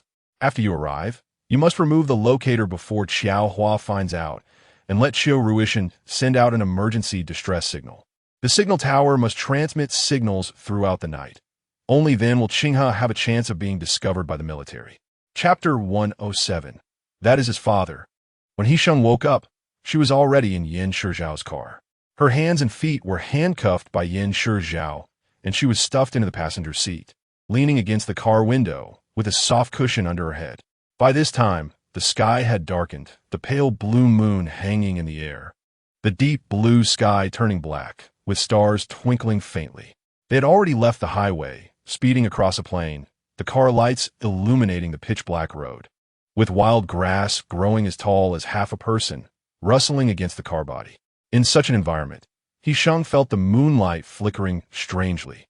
"Where are you taking me?" After a moment of reaction, He Sheng sat up straight with her elbow propped against the car door. A certain spot at the back of her neck was throbbing with pain, and maintaining one position for a long time made her waist ache terribly. She didn't plan to confront Yan Shizhao head-on. Yan Shizhao was a madman, if pushed too hard. Bringing an ordinary person without awakened abilities to watch her would leave her with no chance at all. He Sheng thought for a moment. "That's your base, not mine. You and I share it equally. No distinction," Yan Shizhao said, freeing one hand to hold her leg. He Sheng instinctively frowned, trying to pull away but failed. Although Yan Shizhao wore gloves, his grip was so strong that it allowed no resistance. "Madam, from now on, the Sea base will be your home." Yan Shizhao squeezed He Sheng's hand and then reached to caress her cheek. He Sheng was extremely shocked by Yan Shizhao's title. "Madam?" She never expected that Yan Shizhao would have other thoughts about her.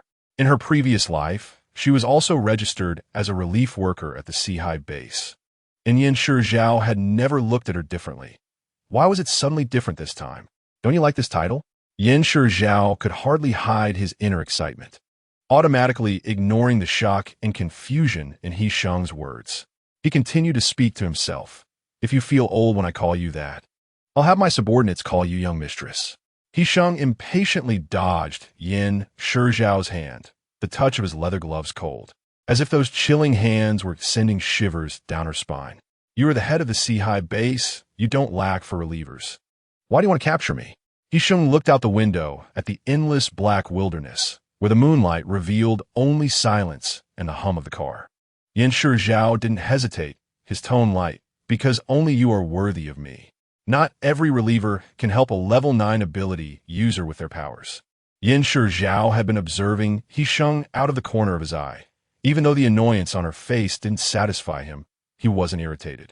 After all, he had her in his grasp, and there would be plenty of time for her to realize that staying with him in comfort was far better than being tossed around by Yanting. Relievers of too low a level will be instantly crushed by the black mist inside my divine sea once they enter. Yan Shizhao said this with a rising tone, revealing his pride and disdain. "You are different," Yan Shizhao continued. "You are the strongest reliever I have ever seen. You naturally deserve to be matched with me." "Match with you?" He Sheng scoffed. "But I think you are not worthy of me." The powers Li Yanting possessed were all earned through his own efforts, slaying zombies and enduring several violent outbursts of abilities before finally accumulating them. He Sheng lifted her chin slightly, unable to hide her pride when she spoke of Li Yanting. He is truly someone who has fought for his own abilities. He Sheng's expression quickly shifted from pride to disdain. "And you?" Supported by numerous ability users of the Sea base, aided by crystal core identification instruments, all your powers are earned by others' hard work. Not a bit of it is earned by you. How dare you say I am matched with you? I only see you as a parasite, repulsive." As He Sheng spoke, noticing Yan Shizhao's increasingly dark expression, she intensified her mockery. She wanted to provoke Yan Shizhao. He was different from other level ability users. The strength of a level 9 ability user was not comparable to those below level 8. As long as he remained alert and focused on his divine sea, He Sheng could never break in, no matter how hard she tried. But if he got angry, he wouldn't be able to maintain his vigilance like he was now. The moment he relaxed, He Sheng would find the opportunity to invade his divine sea, seize his vital points, and make him think twice before acting recklessly towards her again. "Curse me, and when you're done, take a nap." He saw through her thoughts, and He Sheng felt somewhat disheartened, dealing with a level 9 ability user. Even in her past life, she had no relevant experience. He Sheng leaned her head back against the chair, looking out the window, while in her hand she used a small hairpin she had just removed from her hair to pry at the handcuffs. There must be a way. As long as Yan Shizhao has weaknesses, there will definitely be a way. Yan Shizhao glanced at the back of He Sheng's head and turned on the car's audio system. "Since you don't want to talk to me, why not listen to some music?" he said, activating the local audio but instead of pleasant melodies, the sound of static. Common in apocalyptic times and draining to the spirit filled the cabin. After the static, a strange and eerie string of numbers reappeared in the car. 4035, 9001, 6045, 8025. The mechanical voice was cold and lifeless. The disordered repetition of numbers had been confirmed to be a coordinate located in the lop nerve that year. A middle-aged man's suppressed and urgent voice followed, causing He Sheng to unconsciously shrink back towards the car door. A great disaster is approaching humanity. The apocalypse is imminent. Please be prepared. It was as if a high deity suddenly descended in mercy, showering plagues upon the earth and generously informing people of the impending doom. Are you afraid of this? Yan Shizhao didn't expect He Sheng to have fears. In his eyes, she was someone who acted recklessly out of love, unafraid of anything. Even if she came to the Sea base later, he planned to replace Li Yanting's position and become the one she relied on, proud and tyrannical. Now, the image of He Sheng as a little tyrant suddenly felt three-dimensional and real to him. This contrast only deepened his obsession. And at the forefront of it all was the fact that Li Yanting had once abandoned her, which still related to him now. Don't you recognize that voice? Yan Shizhao seemed to casually ask and answer himself. That's Li Yanting's father. Didn't he tell you? Chapter 108. The mistress doesn't obey. He Sheng hid her shock deep inside, trying to cover it up so that Yan Shizhao wouldn't notice. Li Yanting had never mentioned this to her. In fact, they had never brought up anything about the divine oracle.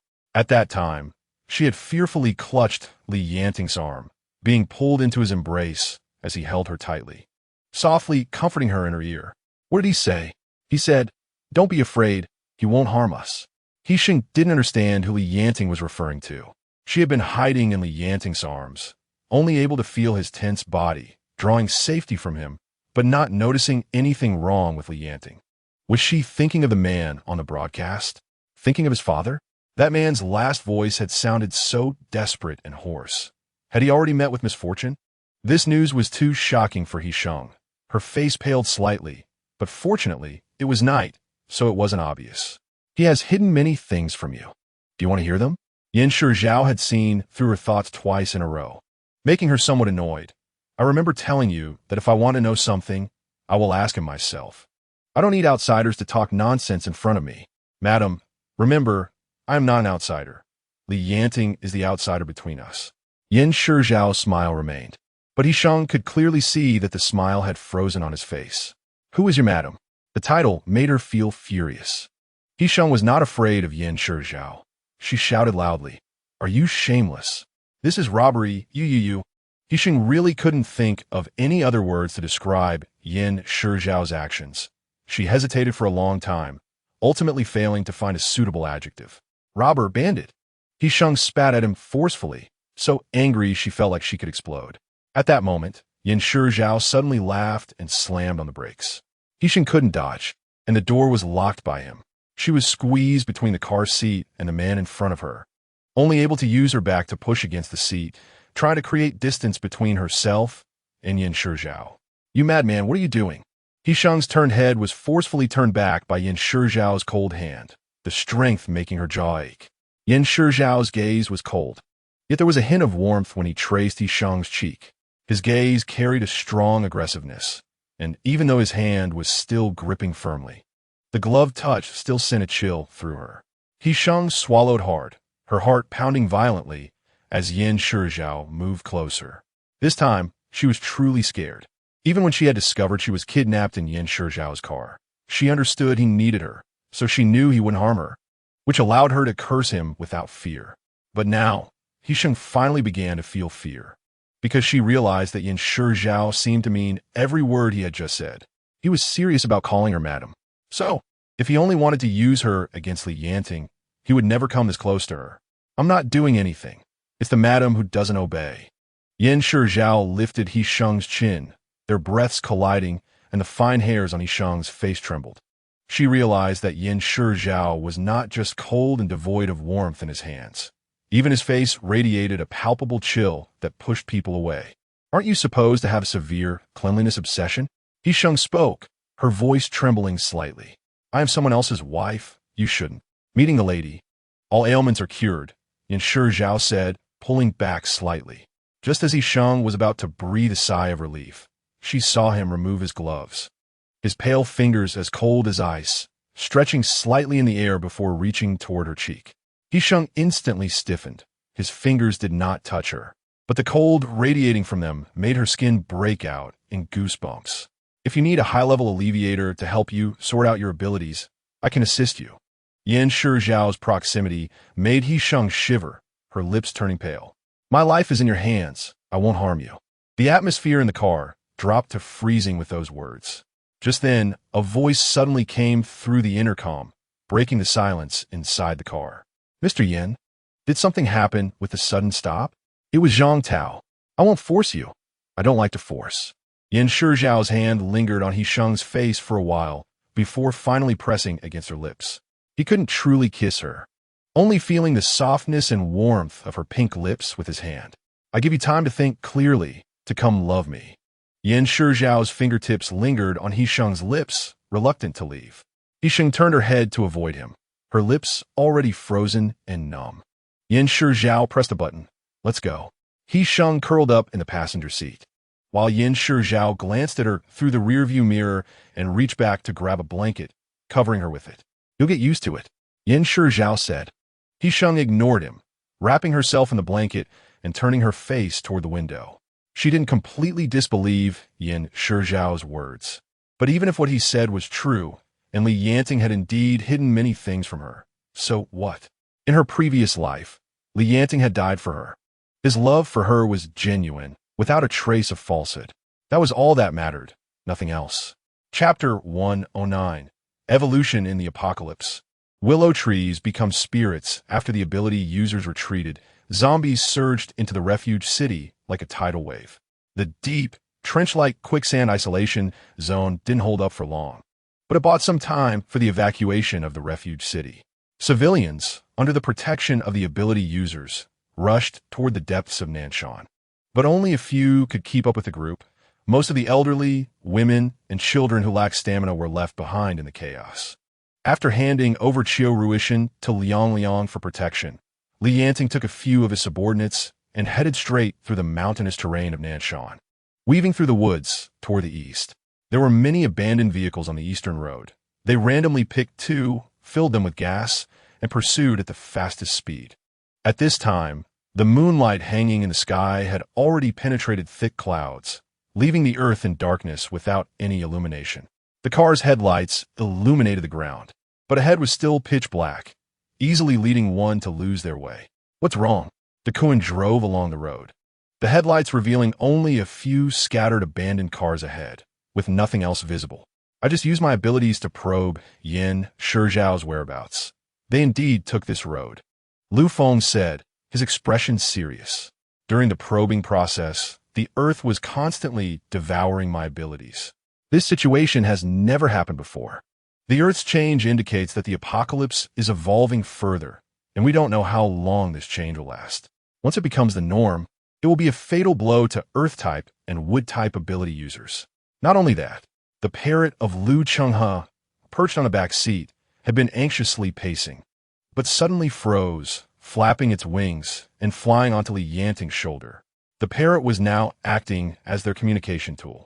Li Yanting instinctively wanted to throw it out the window, but managed to suppress his impulse in time. The animals outside are also restless. It seems something is digging up from the ground. Li Yanting paused. Evolution is unstoppable. Everyone, stay alert to the surroundings. This change lasted the entire night, with the earth behaving oddly as if it had a life of its own. The air above the surface seemed no longer to circulate, while the trees along the road appeared unaffected, remaining as they were. The moon did not emerge from the clouds again, until the sky was dimly brightening, with the gray clouds still covering the sky. Sunlight filtered through the clouds, leaving a small halo in the sky, signifying its presence. Each time Lu Feng released his abilities to probe the road, a significant amount of his abilities would be devoured by the earth. He had been absorbing crystal cores to replenish himself, so he could maintain his current level of ability. When the sky lightened, he released his abilities one last time to probe, and was surprised to find that the Earth's activity seemed to have stopped. This time, The earth did not devour the energy he released. It seemed that some change had occurred in the underground structure. Lu Feng probed for a long time, but couldn't find any clues. However, after a night of changes, the traces of Yin Shizhao and the others became fainter. Until in the morning, the traces had completely disappeared. They had lost track of them. Damn it, it's hard to control the birds this early in the morning. The parrot on the back seat suddenly spoke, cursing right away. I just sent out a few birds to chase them. Lu Qinghe cursed a couple more times, unsure of what was happening, stating that it was particularly difficult to catch a few birds. It should be related to last night's changes in the earth. Lu Feng extended an arm out the window, urging his abilities toward the earth. After a while, the ground that should have risen to form a mound remained still. Lu Feng frowned, seemingly discovering the problem. He again urged his abilities, slowly controlling the precision. Moments later, a dirt wall suddenly appeared beneath his hand. Damn, how did you adapt so quickly? The parrot exclaimed in surprise, jumping onto Lu Feng's shoulder and looking out the window at the dirt wall below. After this evolution, the precision control required for ability users has significantly increased, Lu Feng explained. I don't feel anything unusual, Duan stated, showing no signs of abnormality.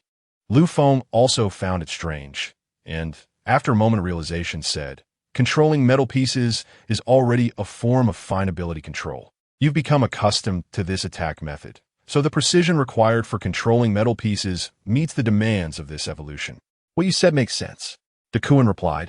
When I first started using metal pieces, it was indeed very difficult to control. I also have very fine control over the birds, okay? Lu Shenghe interjected, interrupting Duan. As he controlled the parrot's wings, placing his hands on his hips. Lu Qinghe was clearly looking for a fight, and Lu Feng could see that. He couldn't be bothered with Lu Qinghe, reaching out to grab the parrot and tossing it out the window. Lu Qinghe was about to curse, but before he could get the words out, a willow branch descended from nowhere, as if alive and conscious, wrapping around the parrot and lifting it upward. Lu Qinghe was startled, and even from 2 cars away, his cursing could be heard. He immediately opened the car door and chased after it. However, his abilities were somewhat lackluster. By the time he climbed a few steps up the tree, the willow branch had already whipped the parrot to a higher position. The people in the car were also in shock. A willow tree actively attacking a human was unheard of. But they quickly realized this must be the result of this apocalypse's evolution. Duan, Lu Qinghe's bear-like mannerisms made Li Yanting unable to bear to look, and he quickly signaled Duan with his eyes. Duan reacted immediately, as the metal piece chased after the willow branch and flew out, cutting through the sky and severing the willow branch that bound the parrot's wings. After being cut, the willow branch twitched in the air as if it had developed a sense of pain, and the severed part fell to the ground, wriggling a few times before it lost its breath. Damn it! Duan finally realized what was happening and exclaimed, "Is the willow tree becoming sentient? The willow tree is coming to life, and Hogwarts has started." Chapter 110. The military. Fortunately, the attacking willow had just begun to mutate, and its attacking ability was still weak. Otherwise, the Willow City crane, which was still perched on the tree, might have already become filling for dumplings. The Willow City crane jumped down from the tree, scooped up its parrot, and dove into the car. The rooftops of the 2 cars were filled with the sound of countless willow branches whipping, and several branches even managed to invade the car through the windows that hadn't been closed in time. The branches fell into the car and wriggled helplessly. Clearly just a plant, it was more disgusting than maggots. Lon Duo's cries were more piercing than the Willow City crane's curses. Duan felt his head was about to explode and hurriedly controlled the metal piece to fly over and help. By the time this farce ended, everyone looked exhausted.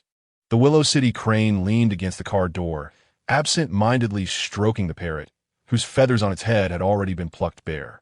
He pulled a mouse out from the ground, using his powers to control it to wander around the roots of the big willow tree. The big willow tree ignored it until the mouse began to gnaw at its roots, at which point its branches snapped and grabbed the little mouse, slamming it against the trunk, killing it instantly. "Let's get out of here, it's too damn weird," the parrot cursed. Yanting said, "Be more careful while driving. If you encounter mutated plants or animals, try to avoid them." But we lost track of the person. Where should we go now? Duan scratched his head. "Take the nearest route to the Sea High base. Li Yanting pulled out a mobile phone from his pocket, which had an offline map of the country's roads that he had kept for a long time. He found the location of the Sea base, and, after setting the navigation, the group was back on the road. There weren't many mutated plants encountered on this route, probably because the apocalypse evolution had just begun, and more plants hadn't started mutating yet. On the other side, He Sheng had remained silent after being threatened by Yan Shijiao. Yan Shijiao's intentions exceeded her expectations, and confronting him head-on would only harm her. For now, she could only think of ways to buy time until Li Yanting came to rescue her. Mr. Yin, this is already the third tree that attacks people we've encountered. We still have to cross a barren mountain ahead. Wouldn't it be safer to take a detour? The air inside the car was so cold it felt like it could freeze, and even the voice from the intercom seemed to be frozen. Don't change routes. Take the shortcut. Yan Shijiao pressed the intercom and, after speaking, found it troublesome, so he threw it onto He Sheng. Madam, if you're bored, keep an eye on the intercom for me.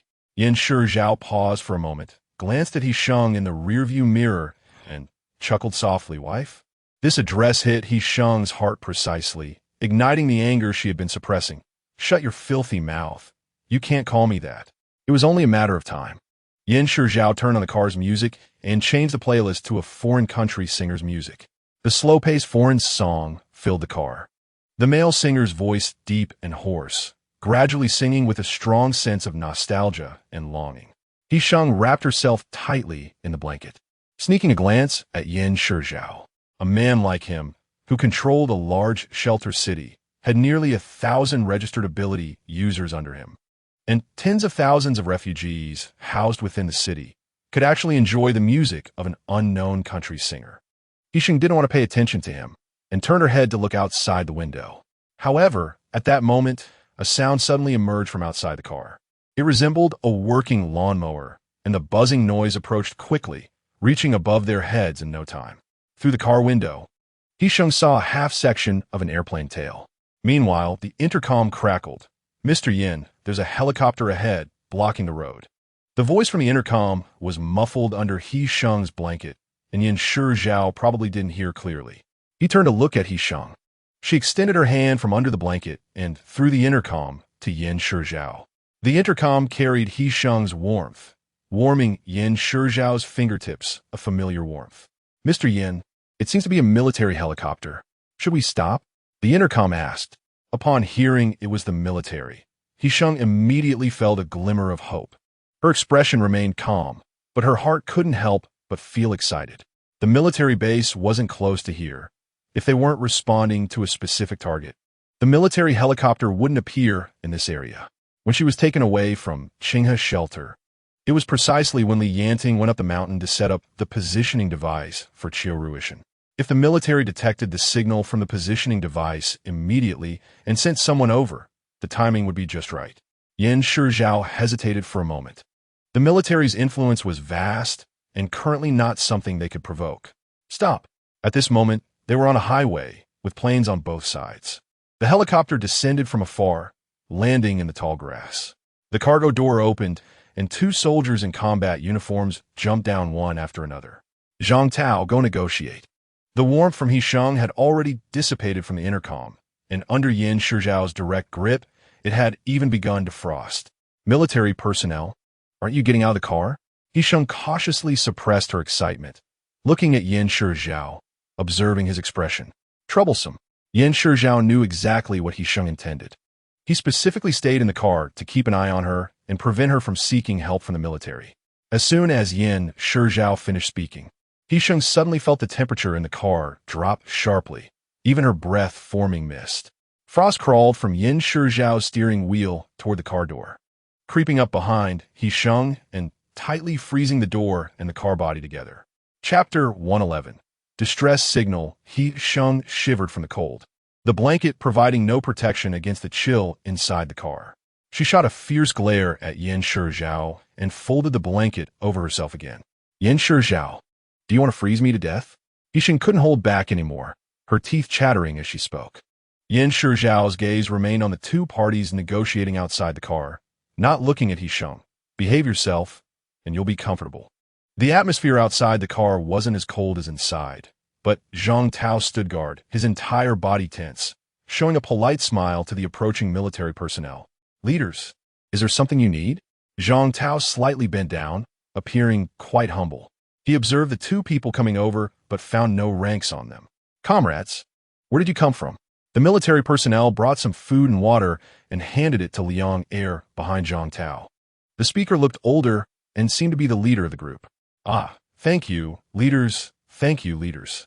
Zhang Tao appeared flattered and quickly pointed in the direction of Qinghe's shelter. "We came from that way." That direction was the original location of Qinghe City. According to our records, there is a civilian, self-organized shelter in Qinghe. "Where did you come from?" the other party asked. "Ah, yes." Zhang Tao paused, nodded, and continued. "We were just passing by, preparing some supplies. We all have relatives in the north, and we received news a few days ago. We gathered together and are now heading to reunite with our families." Without waiting for the other party to ask further, Zhang Tao recited the prearranged words. "The north? Are you going to the Silmer base?" The military personnel exchanged glances, but did not show any expression. However, Zhang Tao, who had become quite perceptive, immediately sensed a change in their atmosphere. "No, we're going to the Sea base," Zhang Tao said. "How many of you are there? How many supernatural beings?" The other party asked. There are 9 of us." The number was evident, and if the military really wanted to investigate, they couldn't hide it and had to speak the truth. Upon hearing this, the other party immediately showed delight, exchanged glances, and excitedly said, "Comrade, we have received news that a serious disaster has occurred in the Qinghe refuge city ahead. We were in a hurry to set out, and we lack manpower. Would you be able to accompany us to Qinghe for disaster relief?" The man paused for a moment and continued, "My surname is Liu. You can call me Team Leader Liu." Hearing this, Zhang Tao paused. They had just come from Qinghe refuge city, so they knew exactly what disaster had occurred there. He was about to refuse when the person across from him, seeing his reluctance, hurriedly added, "If you are willing to provide assistance, the military can accept you into the special operations team of supernatural beings in the future." Lu Zigong said, "Leader, our strength really isn't enough. We usually just follow behind others to pick up scraps. If something happens, going there would be like sending ourselves to death." Zhang Tao forced a smile, but he noticed that the person behind him, who had been silent, had a face as dark as a pot bottom, and he immediately felt that something was wrong. "Comrade," the dark-faced one spoke, and it was clear he was not easy to deal with.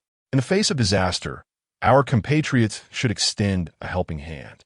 As supernatural beings, we should have the awareness to take on responsibilities." "Leader," Zhang Tao's tone changed, his honest demeanor dissipated, revealing his true self. "Is this forced conscription? Is the military forcing civilians to die?" The situation of the disaster was still unclear, but since the survivors could issue a distress signal, there must be hope. The older team leader Liu stopped the dark-faced one and continued to persuade. Their back-and-forth dialogue was all recorded in the intercom, carried by Zhang Tao. Yan Shizhao's fingers tapped slowly on the steering wheel, his face calm, showing no emotion. "What happened in Qinghe refuge city?" He Sheng asked. She was completely unaware of the disaster the military mentioned. When she was abducted by Yan Shizhao, nothing had happened in the refuge city yet. But she had been feeling restless since then. What exactly happened? Why did the military call it disaster? Yan Shizhao remained silent, which made He Sheng even more anxious. The locator placed at the top of the tower could only emit geographical markers. If there was no human intervention to send a fixed distress signal using the locator, the military would not make such a judgment. And if it weren't a dire situation, Qiu Ruishan wouldn't have sent out an emergency distress signal. Faced with a disaster, coupled with last night's apocalypse evolution, what was the situation like over there now? How was Li Yanting doing? And what about Qiu Ruishan? The more He Sheng thought about it, the more anxious she became. Yan Shizhao still remained silent, and in her desperation, He Sheng directly crawled out from under the blanket to slap his cold-as-ice arm. "Speak," He Sheng exclaimed in anger. "What happened in Qinghe refuge city?" Yan Shizhao remained unmoved, but suddenly retorted, "Why did the military come? From thousands of miles away, and being a trivial, small refuge city without even a channel of communication with the military. How could the military possibly receive news in time and arrive for support so quickly? There must be some secrets in Qinghe refuge city." He Sheng was taken aback and slightly narrowed her eyes. How would I know? You tell me first what happened in Qinghe Refuge City. Yan Shizhao stopped asking. But from his expression, He Sheng knew he did not believe her. What else could it be? Apocalypse evolution, a zombie tide surrounding them. Qinghe has experienced it once. The second time should not be unfamiliar. Yan Shizhao said slowly. For Qiu Ruishan to release an emergency distress signal. The zombie tide that the refuge city is facing this time must be far more severe than last time. So how are Li Yanting and the others doing now? After a long while, Zhang Tao was still negotiating with that person. Yan Shizhao grew somewhat impatient and pressed the intercom. Agreed to him, take 4 people with him. Before getting out of the car, Zhang Tao had already connected the intercom to his earphones, so only he could hear Yan Shizhao's voice. Hearing this, Zhang Tao could only comply, then negotiated with the two for a while before reluctantly agreeing. The final negotiation result was that 5 supernatural beings would lend 4 to the military, and the remaining 1 would escort the others to the Seahai base to reunite with their families. With such a generous decision, the military could no longer make things difficult and did not inspect the other vehicle, allowing them to leave. He Sheng lost her only chance to seek help and was locked in the car by Yan Shizhao, not even able to see the military. Chapter 112. Young lady? The mountain road they took was much faster than the main road, and by the evening of the next day, they arrived at the south gate of the Seahai base. The Seahai base covered several times the area of Qinghe Refuge City and was originally a plateau city in north. Due to its vast area and sparse population, along with a colder climate, when the apocalypse struck, the weather was still chilly. After the outbreak of the zombie tide, the zombies migrated south seeking warmth, making this place even safer. Along the way north from Qinghe Refuge City, the zombie tide initially increased and then decreased. And by the time they reached the vicinity of the Seahai base, zombies were rarely seen. Once the vehicle entered the city, it drove directly to Yan Shizhao's residence. His residence was in the city center, an old building from the Republic of China era, formerly known as the Zhou Mansion, and now referred to as the Yin Mansion by the people of Seahai base. In front of the Yin Mansion, many people came to greet Yan Shizhao, most of whom were servants from the mansion, as well as some supernatural beings under his command who held important positions. The vehicle stopped in the large courtyard, and servants came to open the car door for Yan Shizhao. The subordinates waiting nearby rushed forward, calling out Mr. Yan, but not one noticed that there was a He Sheng still in the car. Yan Shizhao's car had never allowed anyone to share it, and very few could even stay within a meter of him for more than an hour. So no one expected that there would actually be a woman in Yan Shizhao's car. Yan Shizhao nodded to his subordinates, walked around the front of the car, and directly approached the passenger door. He slightly bent down to open the car door, pulled off the blanket covering He Sheng, and under her angry gaze, grasped her tightly clenched fist. "Madam, we are home." Yan Shizhao deliberately raised his voice, holding He Sheng's hand and pulling her out of the car. The setting sun slanted in the sky, and although the sunlight was not abundant, it was much warmer than inside the car. He Sheng was suddenly pulled out from the icy car into the warm environment and couldn't help but shiver. As she looked up, she found herself surrounded by various gazes, all assessing her with different expressions and eyes. Yan Shizhao's voice had not been low, and everyone surrounding them heard it clearly. After being surprised that there was someone in Yan Shizhao's car, they were even more shocked by his address to this woman. The word madam implied something obvious. As a result, the gazes directed at He Sheng became even more complex. He Sheng glanced over, and among those gazes there was disdain, confusion, scrutiny, and anger mixed with jealousy. Among them, the angry gaze was the most evident, filled with intense hatred. This could be considered an unexpected disaster for He Sheng, as her hand was still tightly grasped by Yan Shizhao's ice-cold palm. She struggled a couple of times, but was gripped even tighter. "Can you let go of me? I'm going with you." He Sheng frowned, but as soon as her words fell, the coldness on her hand increased significantly. Shameless. He Sheng silently cursed under her breath, her fingertips already turning red from the cold. If she struggled any further, she was afraid she would get frostbite. "Ah Zhao, who is this?" Just as the two of them were secretly competing, a girl in a red dress stepped forward, disregarding the chill emanating from Yan Shizhao, and hugged his arm. The woman in the red dress had a delicate makeup on her face, and every move exuded elegance and sensibility, with an outstanding temperament. He Sheng chased after and looked over, always feeling that this woman looked somewhat familiar. But seeing her attire, she couldn't help but silently admire her for being so dedicated. The Seahai base is located in the northern part, and now that it is almost mid-autumn festival, the weather has long cooled down. The physical quality of ability users is strong, let alone the fact that the yard is filled with servants wearing long-sleeve coats. While she is dressed in a red long dress, her arms like white jade exposed to the cold, seemingly unaware of the chill as she leans closer to Yin Shizhao. He Sheng's mind was a bit tense at this moment and did not realize that she had inadvertently judged that the girl in the red dress had not awakened her abilities. Sister Mengxing, Yin Jiao just crawled out of the car and ran over to hug the woman in red. Mengxing's smile was a bit stiff, her voice trembling. He Sheng moved a bit closer and clearly saw the trembling hairs on her arms.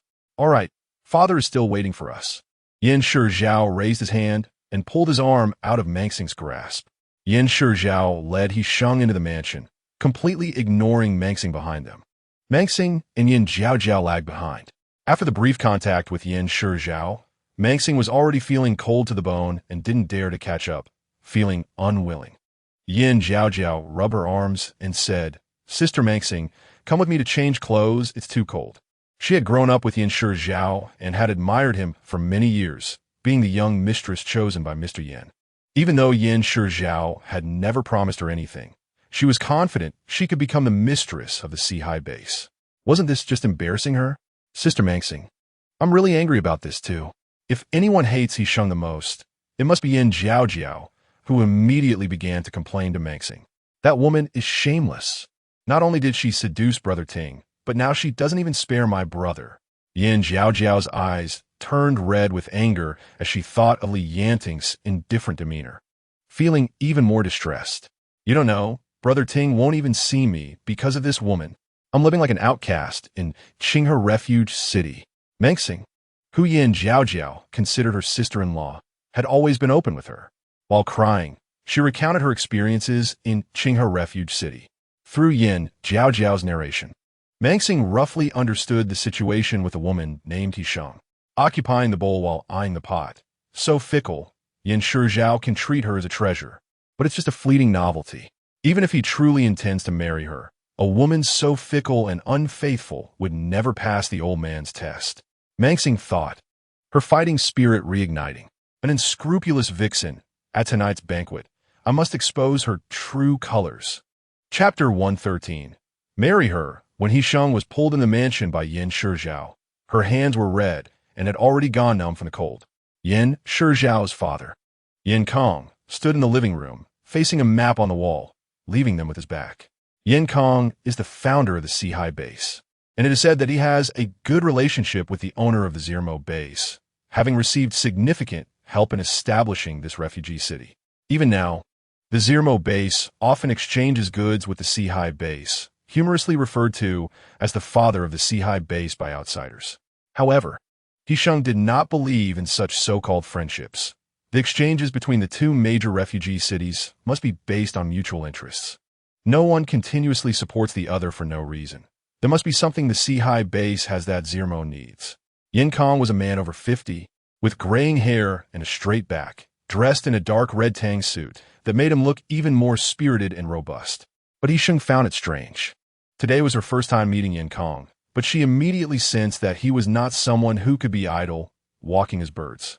It was odd that someone so vigorous would hand all the power over to his son.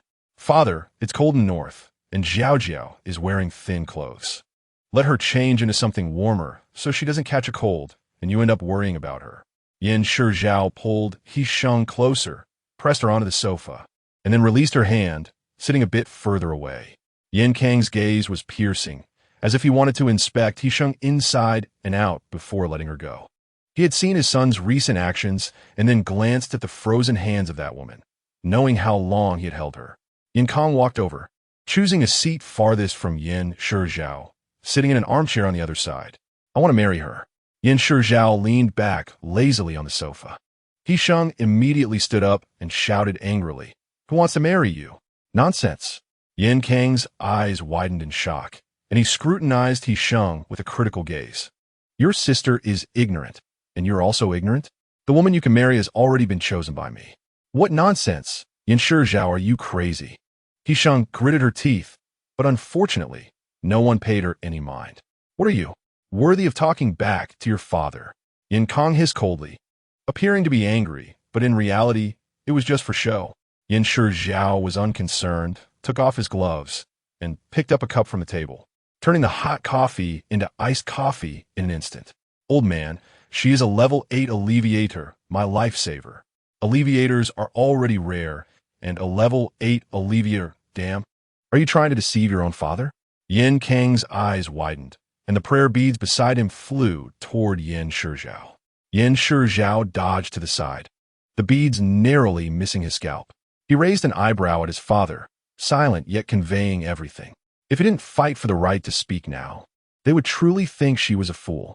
The glass coffee table shattered with a loud crash, fragments scattering everywhere, with a few pieces even grazing Yan Shizhao's hand, leaving faint traces of blood.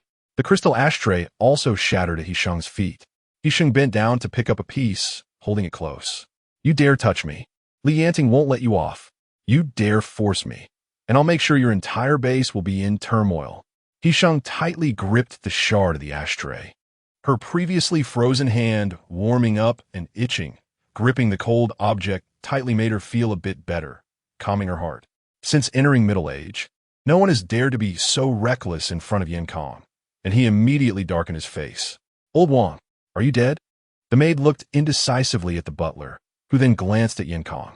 Since neither father nor son spoke, the butler understood. He Sheng did not wish to stay here. She glared fiercely at Yan Shizhao and turned to walk towards the stairs. The maid quickly followed behind, leading the way for He Sheng. After He Sheng left, Yan Kong ordered everyone in the living room to leave, and the two fathers and sons faced the scattered glass shards, their eyes shining brighter than ever. It used to be, Yan Shizhao emphasized. Li Yanting's attitude towards her? Yan Kong asked. He would give up anything. Yan Shizhao replied succinctly. His weakness is in my hands. Why would I worry about him not listening? Yan Shizhao countered, the iced coffee in his hand already empty. You kid have my old style. But is this girl really an 8-level alleviator? Yan Kong recalled the harsh words He Sheng had just said. If He Sheng is really an 8-level alleviator, then she truly has the ability to cause unrest in the entire base. That's right. Without the coffee table, Yan Shizhao directly threw the cup to the ground. So I want to marry her. Yan Kong stiffened his neck and said, I don't agree. Yan Shizhao shrugged. I didn't ask for your opinion, just notifying you. Chapter 114. I'm unhappy. You won't have peace. The banquet was held in the reception hall of the Yin Mansion, with several tables set up, inviting nearly 30 high-ranking ability users, even hosting a welcome party for Yan Shizhao. When He Sheng came down after changing clothes, everyone was already seated, and there was no place for her, except for one empty seat beside Yan Shizhao. Come sit, I've been waiting for you. In the banquet hall, smoke swirled around as Yan Shizhao held a cigar. When he saw He Sheng arrive, he set the cigar aside and pulled out a chair next to him. He Sheng was still wearing thin clothing, and sitting next to Yan Shizhao felt like falling into an ice cave, making her shiver. At that moment, she noticed that everyone at the same table as Yan Shizhao was wearing thick coats. The woman named Man Xing, sitting closest to her, was even more exaggerated, wearing a pure white down jacket. Why don't you wear more? Yan Shizhao asked. He Sheng sniffed. After this journey, she had caught a cold from Yan Shizhao. Wearing a quilt?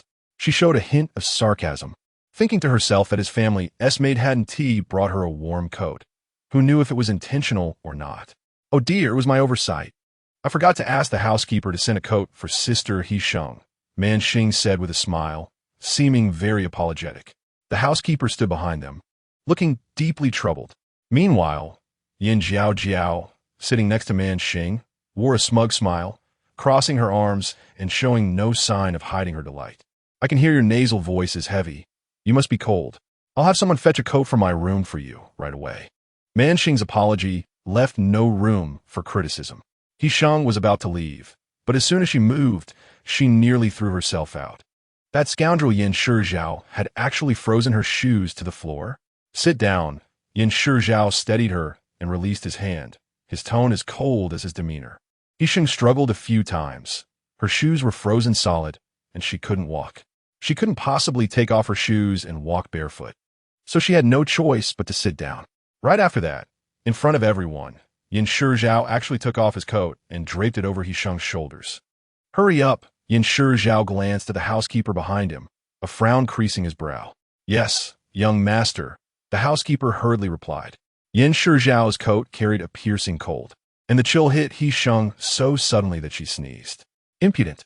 With a loud bang on the table, the atmosphere in the banquet hall turned cold. He Sheng slowly looked toward the source of the sound. Yin Shizhao's father, Yin Kong, had a stern face and was glaring angrily in He Sheng's direction. That gaze, sharp as a knife, left He Sheng confused. Uncle Yin, please don't be angry. This matter is my fault. Man Xing was very pleased with the situation and quickly stood up to mediate. It was my oversight, I forgot. Man Xing, you are not at fault in this matter, Yin Kong interrupted, glaring at He Sheng with a critical eye. A woman of unknown origin, with no manners at all, wants to enter our Yin family's door. The ability users exchanged glances, then lowered their heads to reduce their presence and remained onlookers. Yin Shizhao had always been resolute. Since he had made a statement, the choice of the new mistress was almost a done deal. Therefore, everyone wanted to take advantage of the dinner to catch a glimpse of the new mistress's true face. However, with the old man's remark, it directly embarrassed the new mistress and also introduced uncertainty into the matter. No one wanted to stir up trouble. They wished they could cover their ears and hide under the table. Sister He Sheng, I know you're upset, but our 4C's base is not some poor, remote place. You can't be so rude to Uncle Yin, Man Xing, standing behind the old man, reproached He Sheng as her smile faded. What does a vixen know? As long as she knows how to seduce men. Just then, Yin Jiao interjected, wanting to bring up old grievances during the escape in Qinghe, trying to make everyone hear that this woman was not worthy of her brother. What do you want to say? He Sheng felt no guilt. Although she couldn't move her feet, her momentum was strong. Are you saying I opened a sorting clinic in Qinghe? Or that my husband and I harmonized well? You coveted my husband first. Your brother coveted me afterward. You two siblings are sick, deliberately breaking up other people's families. After saying this, He Sheng felt a bit impulsive. Ever since she was inexplicably taken away by Yin Shizhao, learned about the disaster in Qinghe, and was brought to the 4C's base where she was looked down upon, she had been holding in a lot of frustration. Each time Li Yanting and Yin Jiao were mentioned, she would feel angry. She stood up, wanting to charge at He Sheng. What nonsense are you talking? Clearly, I was the first to meet Brother Ting. You are the third party disrupting our relationship. Enough. Yin Shizhao's voice was far less booming than Yin Kang's, even a bit lazy, lacking any authority, but it was filled with a threatening undertone. I don't want to hear this again. I know who I have chosen. There's no need to explain to anyone. Yin Shizhao said. Brother. Yin Jiao looked aggrieved. How they treated me in Qinghe. They wouldn't let Brother Ting come see me. They even locked me up. Clearly, Brother Ting likes me. How can she occupy Brother Ting? Yin Jiao's words darkened both Yin Shizhao's and Yin Kang's faces. But the angriest person at that moment was He Sheng. Yin Jiao, I don't like what you said. He Sheng's face tightened, and all her accumulated anger, worry, and frustration over the past 2 days erupted at that moment. I said, if you make me unhappy, I will make the entire 4C's base restless. After He Sheng finished speaking, Yin Shizhao's expression suddenly changed. However, it was too late. Before she even spoke, He Sheng had already activated her soothing ability, which was now radiating outward. Where the ability passed, all the ability users present felt a gentle but extremely domineering energy. This energy was like a spring breeze, making people feel comfortable, but only for a moment. Something stirred within their minds. Higher level ability users directly felt a pervasive, flowing energy drilling into their foreheads, forcefully breaking through their consciousness. He Sheng, stop! Yin Shizhao shouted in shock. No one had expected He Sheng to suddenly attack everyone. The ability users at the scene, who had previously been sorted by the soothers, quickly realized He Sheng's identity as a soother and warned others. She is a soother, a very high-level soother, Everyone be careful to close your deep sea. Don't let this soothing energy affect you.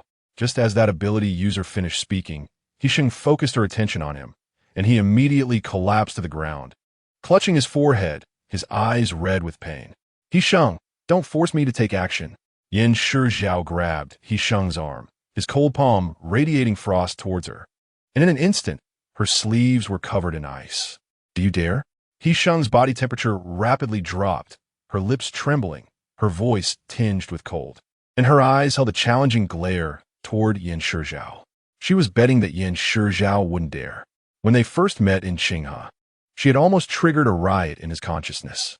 Although he kept his mind closed during calm times, once Yan Shizhao used his ability, his consciousness was like an open door to her. In the standoff between them, the reception hall had already descended into chaos. Two ability users had started a riot in their consciousness, appending tables while others pinned them down. You ungrateful son, hurry up and find a way to make her stop. Yin Kong hadn't awakened his abilities, but had sensed the seriousness of the situation from the chaos in the banquet hall. Yan Shizhao wouldn't easily use his abilities in front of He Sheng. He wanted to repeat his old trick and knock He Sheng out for good. But He Sheng had learned from her past experience. After being knocked out once, Shi Wunti let it happen a second time. Li Yanting's training finally came in handy, as she blocked Yan Shizhao's attack. Although it was a little forced, she bought herself enough time. Since she had sat down, He Sheng had been loosening her shoelaces under the table, and by now, she had pulled her feet out of her shoes. He Sheng blocked Yan Shizhao's movement, and the next moment she left the chair and escaped to a position far away from him. Don't come over. He Sheng, barefoot on the carpet, had already seized the initiative at this moment. She raised one hand, continuously releasing her ability to interfere with the mental seas of the ability users, then faced Yan Shizhao to negotiate terms. You know I haven't used my full strength. Once I go all out, everyone in this room, except you, will collapse and go berserk. What do you want? Yan Shizhao admitted that today he had miscalculated. He did not expect that He Sheng would be such a fierce woman, with the courage to do something like this. Releasing her calming ability to force nearly 30 ability users into a mental sea riot, causing them to lose control, was a mad decision with no way back.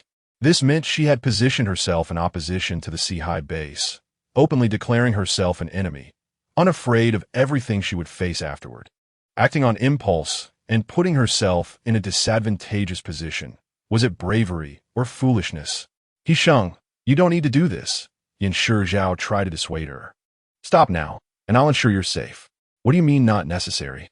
He Sheng sneered, her released ability becoming more active and pure, directly drilling into the mental seas of several ability users, triggering chaos at the fastest speed. Lightning flashed within the mental seas, and He Sheng's smile deepened. I never make decisions without certainty. After she finished speaking, she unleashed her abilities to the fullest, and in an instant, the reception hall was thrown into complete chaos.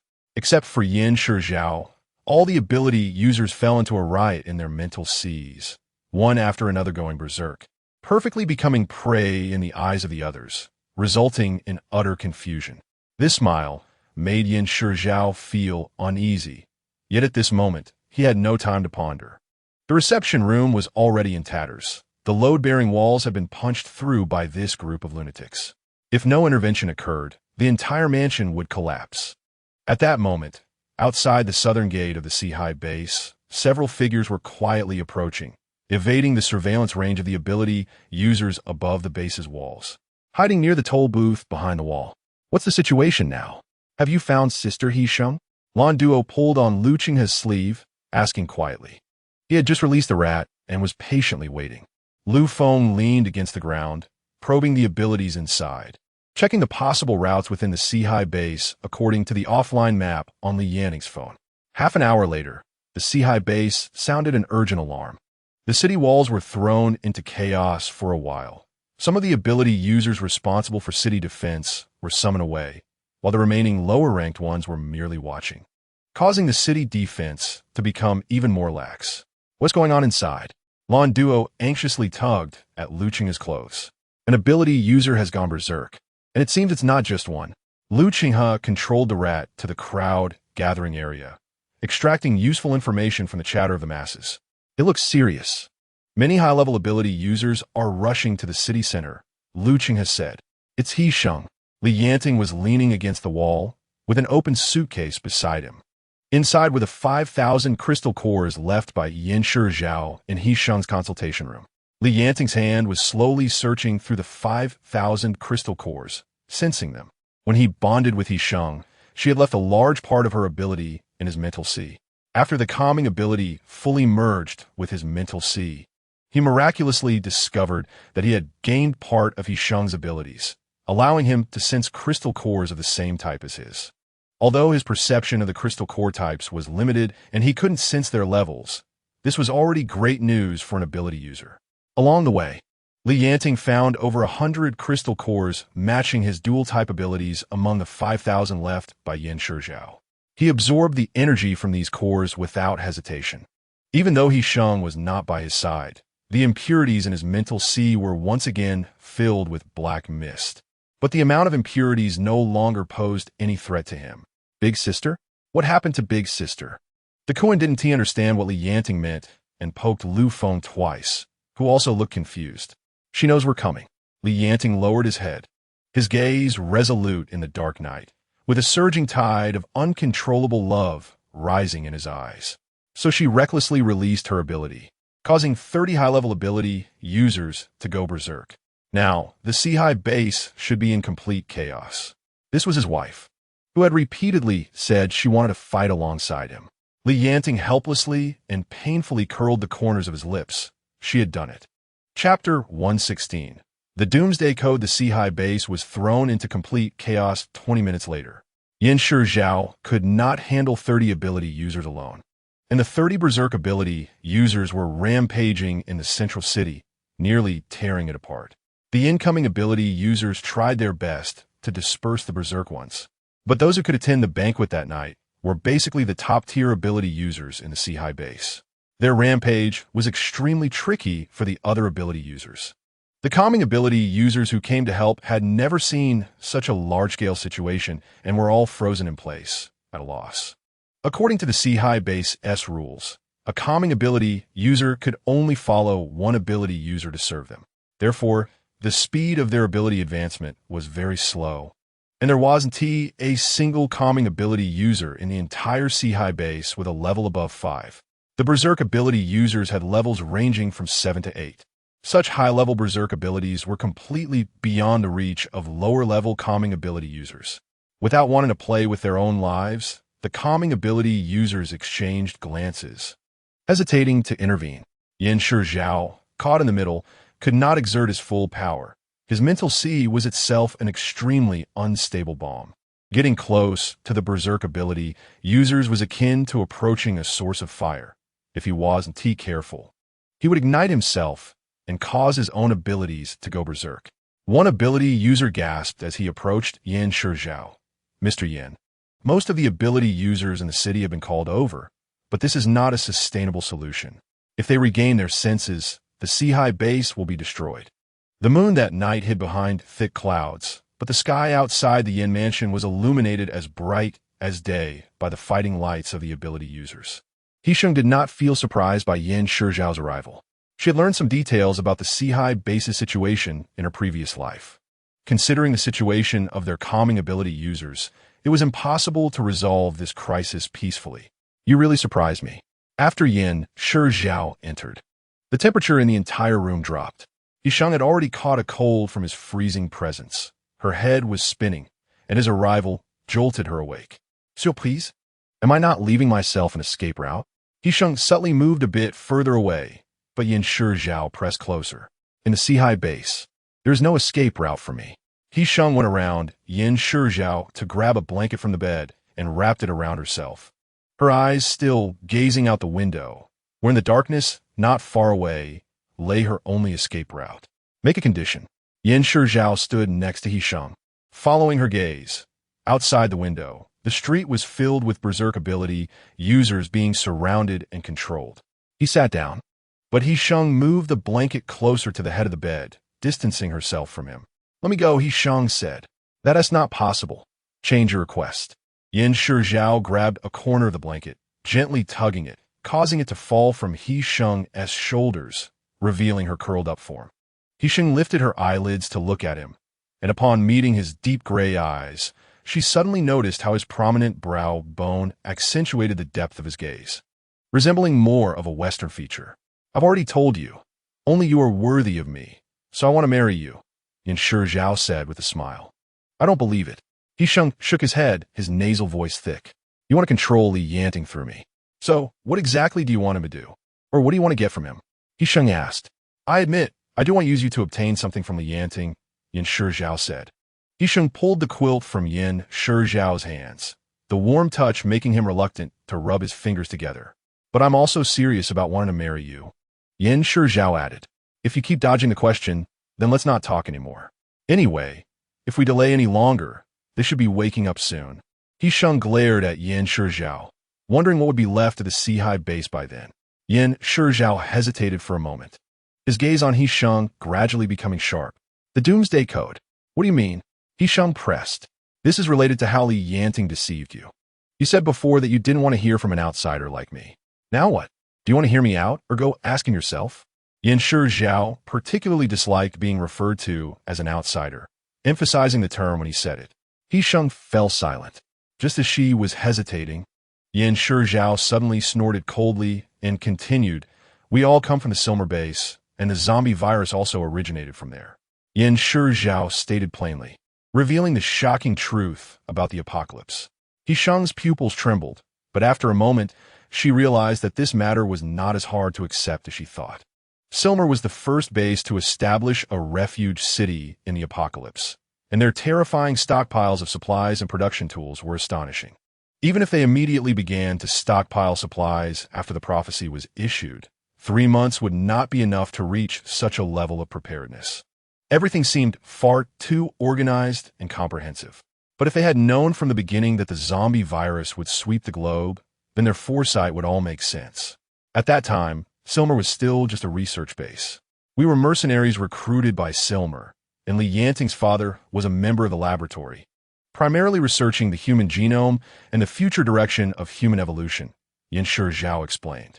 The so-called prophecy was a warning issued to humanity by Li Yanting's father when he sensed the situation was out of control, and the Doomsday Code is hidden within his son. What exactly is the Doomsday Code? He Sheng recalled the voice from the broadcast, feeling even colder. Was it related to that string of chaotic numbers? Chapter 117. Give her back to me. Li Yanting and the others crossed the walls of the Sea base using Lon Duo's spatial abilities. Then flowing wind repaired the quicksand traps beneath their feet. Finally, following the mice released by Lu Qinghe, they found the nearest route to Yan's mansion. The outskirts of the Sea base were a civilian area, with the original suburban bungalows being noisy and crowded, and the environment was quite dirty and chaotic. Fortunately, as night fell, the residents were resting, and there were not many people moving around outside, making their passage quite easy. As they ventured deeper, the number of people increased. Along the way, there were several stumps of trees broken by abilities, indicating they had also been affected by the evolution in the apocalypse. On their way to the city center, more and more people gathered, but no one paid attention to whether outsiders had infiltrated the base, as they were all focused on the rampaging ability users. Tonight's situation was special, due to the destruction caused by the rampaging ability users. The defenses in the city center could not be maintained, unexpectedly allowing Li Yanting and the others to quietly approach Yan's mansion. When Li Yanting saw He Sheng, she was in the street in front of Yan's mansion, dealing with the rampaging ability users, while Yan Shizhao was behind her, adopting a protective stance. Li Yanting pressed his lips tightly together, breaking free from flowing wind's grasp, and stood behind a tree, staring intently at He Sheng, who was less than 100 meters away from him. At that moment, He Sheng was still unaware that Li Yanting had arrived behind her. She was focused on releasing her abilities to deal with the rampaging ability users. She captured the black mist impurities swirling around the rampaging ability user's body in midair and then broke into a sea of consciousness. This time, He Sheng's method of handling these individuals was different from before. She first blocked most of the ability output pathways before beginning to dissolve the black mist in the ability user's sea of consciousness. Such a handling method would make the ability user feel weak and constrained when they regained consciousness and attempted to use their abilities, as they would be unable to use their abilities to the fullest due to the blocked output pathways. It was like folding a water pipe. No matter how much one opened the faucet, it wouldn't increase the flow of water. The only way to resolve this was for He Sheng to personally untie the knot. If Yanting came to save her, it would inevitably lead to a conflict with the ability users at the C-High base, which was her backup plan for her team. Absorbing the impurities within the ability users was to enhance her own abilities, even if it benefited these ability users. He Sheng urgently needed to advance to level 9 to truly intimidate Yanting. With the addition of her second healing ability, He Sheng found it much easier to relieve her abilities in this life compared to the last. It only took her 5 or 6 minutes to absorb all the impurities from the sea of consciousness of a level 7 ability user. After resolving this, He Sheng was just preparing to get into a car to head to the next block to deal with another rampaging ability user when suddenly a little sparrow flew into her arms from the night sky. He Sheng's mind flickered, realizing that it was Yanting and the others who had infiltrated nearby. She quickly stuffed the sparrow in her clothes and whispered, "Hide well.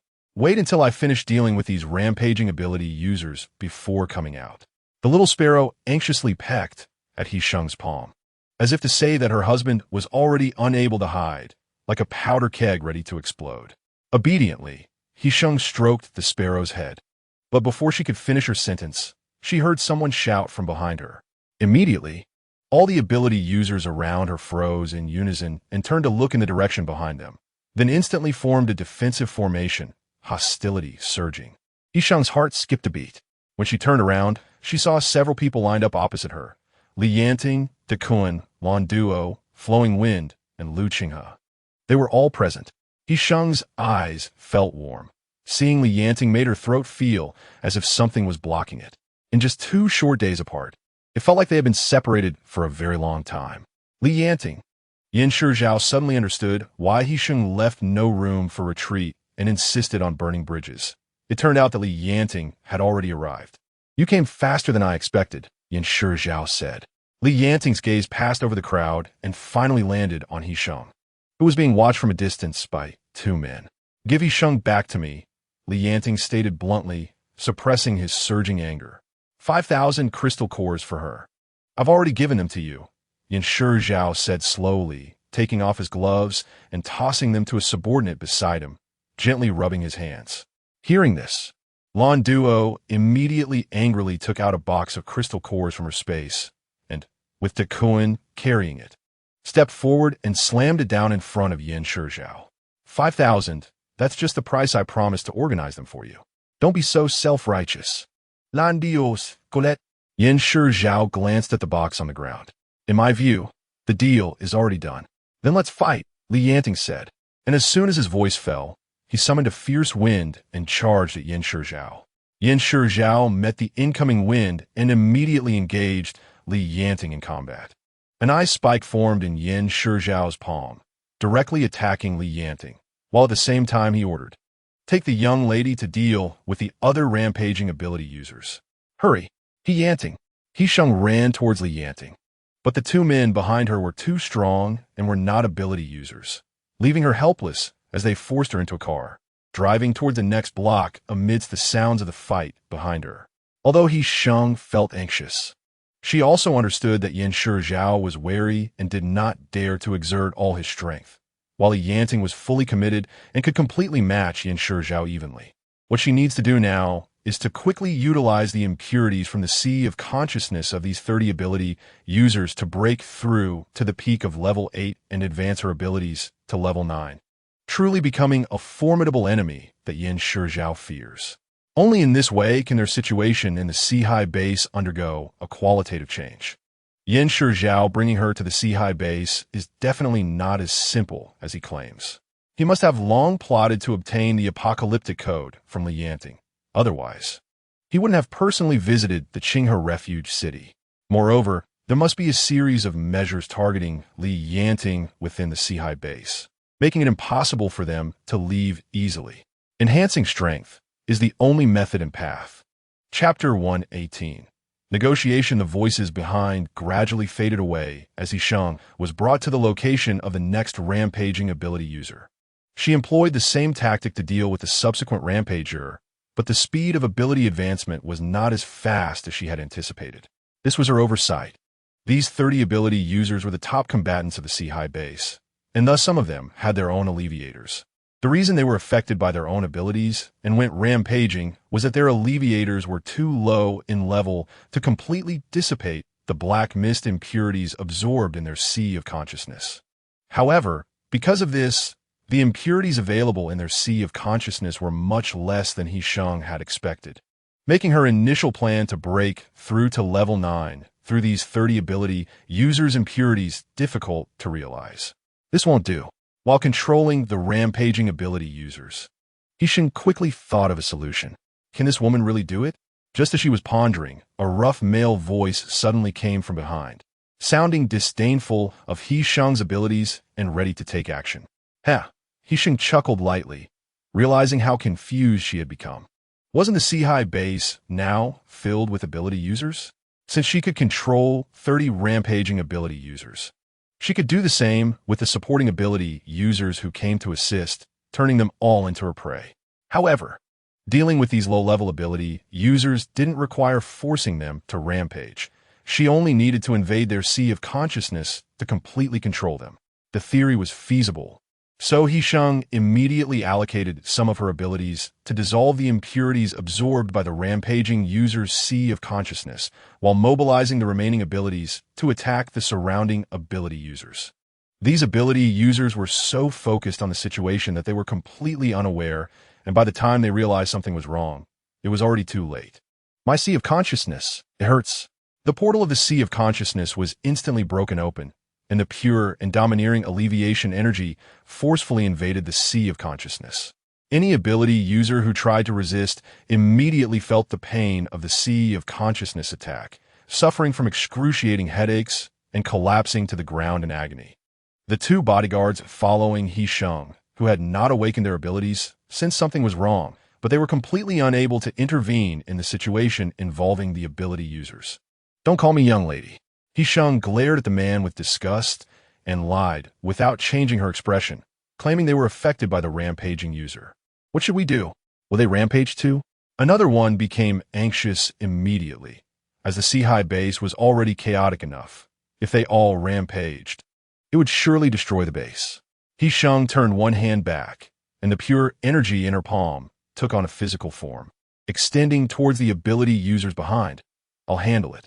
As a result, He Sheng's speed slowed considerably, but she absorbed more impurities into her sea of consciousness, making up for the gap left by her earlier negligence.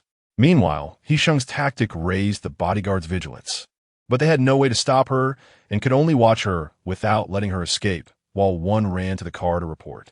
At that time, Yanshi Zhao and others were engaged in a mixed battle with Li Yanting, and even if they received news, they could only let it be. This was the greatest loss Yanshi Zhao had ever suffered. He was already covered in frost, struggling to preserve his strength against the fully unleashed Li Yanting. This truly is the woman I have my eyes on. Yanshi Zhao smiled bitterly, feeling frustrated and helpless, never expecting that the first time he encountered a woman, he would be directly outmaneuvered by her.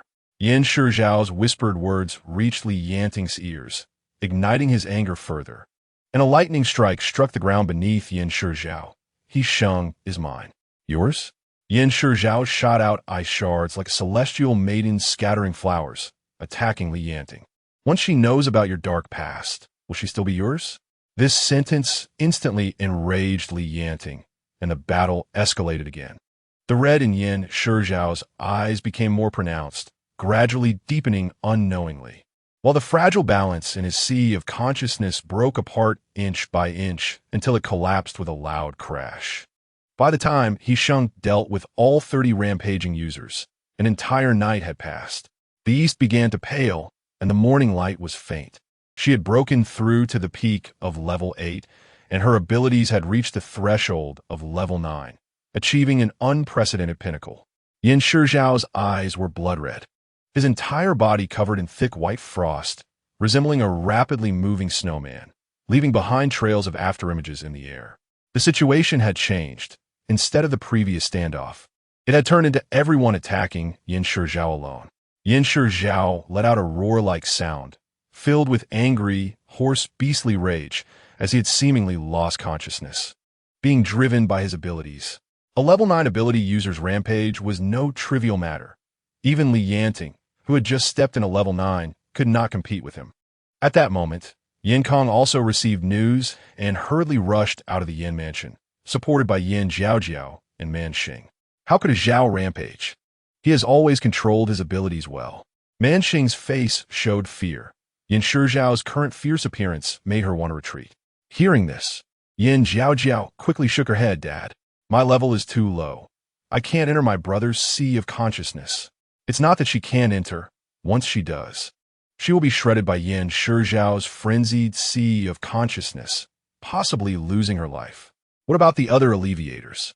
What about the others?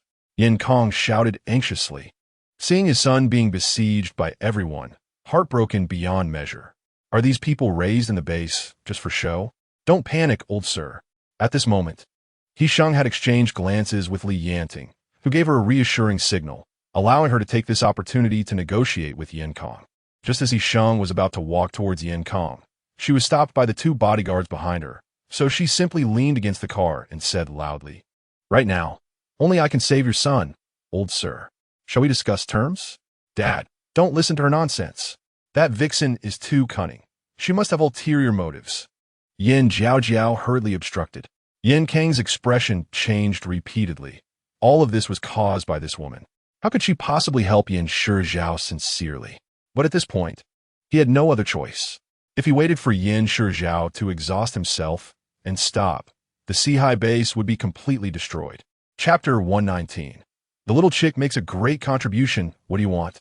Yin Kong, leaning on his cane, walked up to He Sheng, his iron-gray face flickering with anger. His voice extremely furious, muscles tense and twitching. 3 fully fueled off-road vehicles, plus a month's worth of supplies. "Let us go right now," He Sheng said. Upon hearing this, Yin Kong furrowed his thick eyebrows slightly, not immediately rejecting it, but instead throwing out an even more tempting condition. "I can promise you a place in the Sea base, allowing you to join openly and become a member of the Sea base." He Sheng shook her head with a smile. "Not everyone is interested in your Sea base. This is my only condition, and you don't have much time to think." Yin Kong still didn't know that Yin Shizhao had already revealed their plans to him, so he was still trying to deceive them into staying. But for them, the Sea base only represented endless danger. Yin Kong and his son wanted to obtain the so-called Doomsday Code from Li Yanting, which is why they tried every means to keep him at the Sea base. However, once he was kept there, the challenges they would face would no longer be controllable. He Sheng did not like taking risks. If it weren't for being pushed into a corner and knowing that Li Yanting would definitely come to save her, she wouldn't have bet everything and burned her bridges. Yin Kong thought He Sheng would agree without hesitation, but he didn't expect her to be so ungrateful, and his expression darkened considerably. "Our ambitions are not here. There's no need for you to cling to us, old sir." He Sheng smiled, suddenly changing her tone to a sharp one. "Or is it that the old sir has ulterior motives towards us?" Yin Kang's expression stiffened instantly, but He Sheng didn't notice him. She only felt something tugging at her pants leg. Looking down, she saw a small black-feathered chick bouncing in the firelight. It was Lele. He Sheng's heart jumped with joy, and she quickly bent down to pick up Lele and hold it in her arms.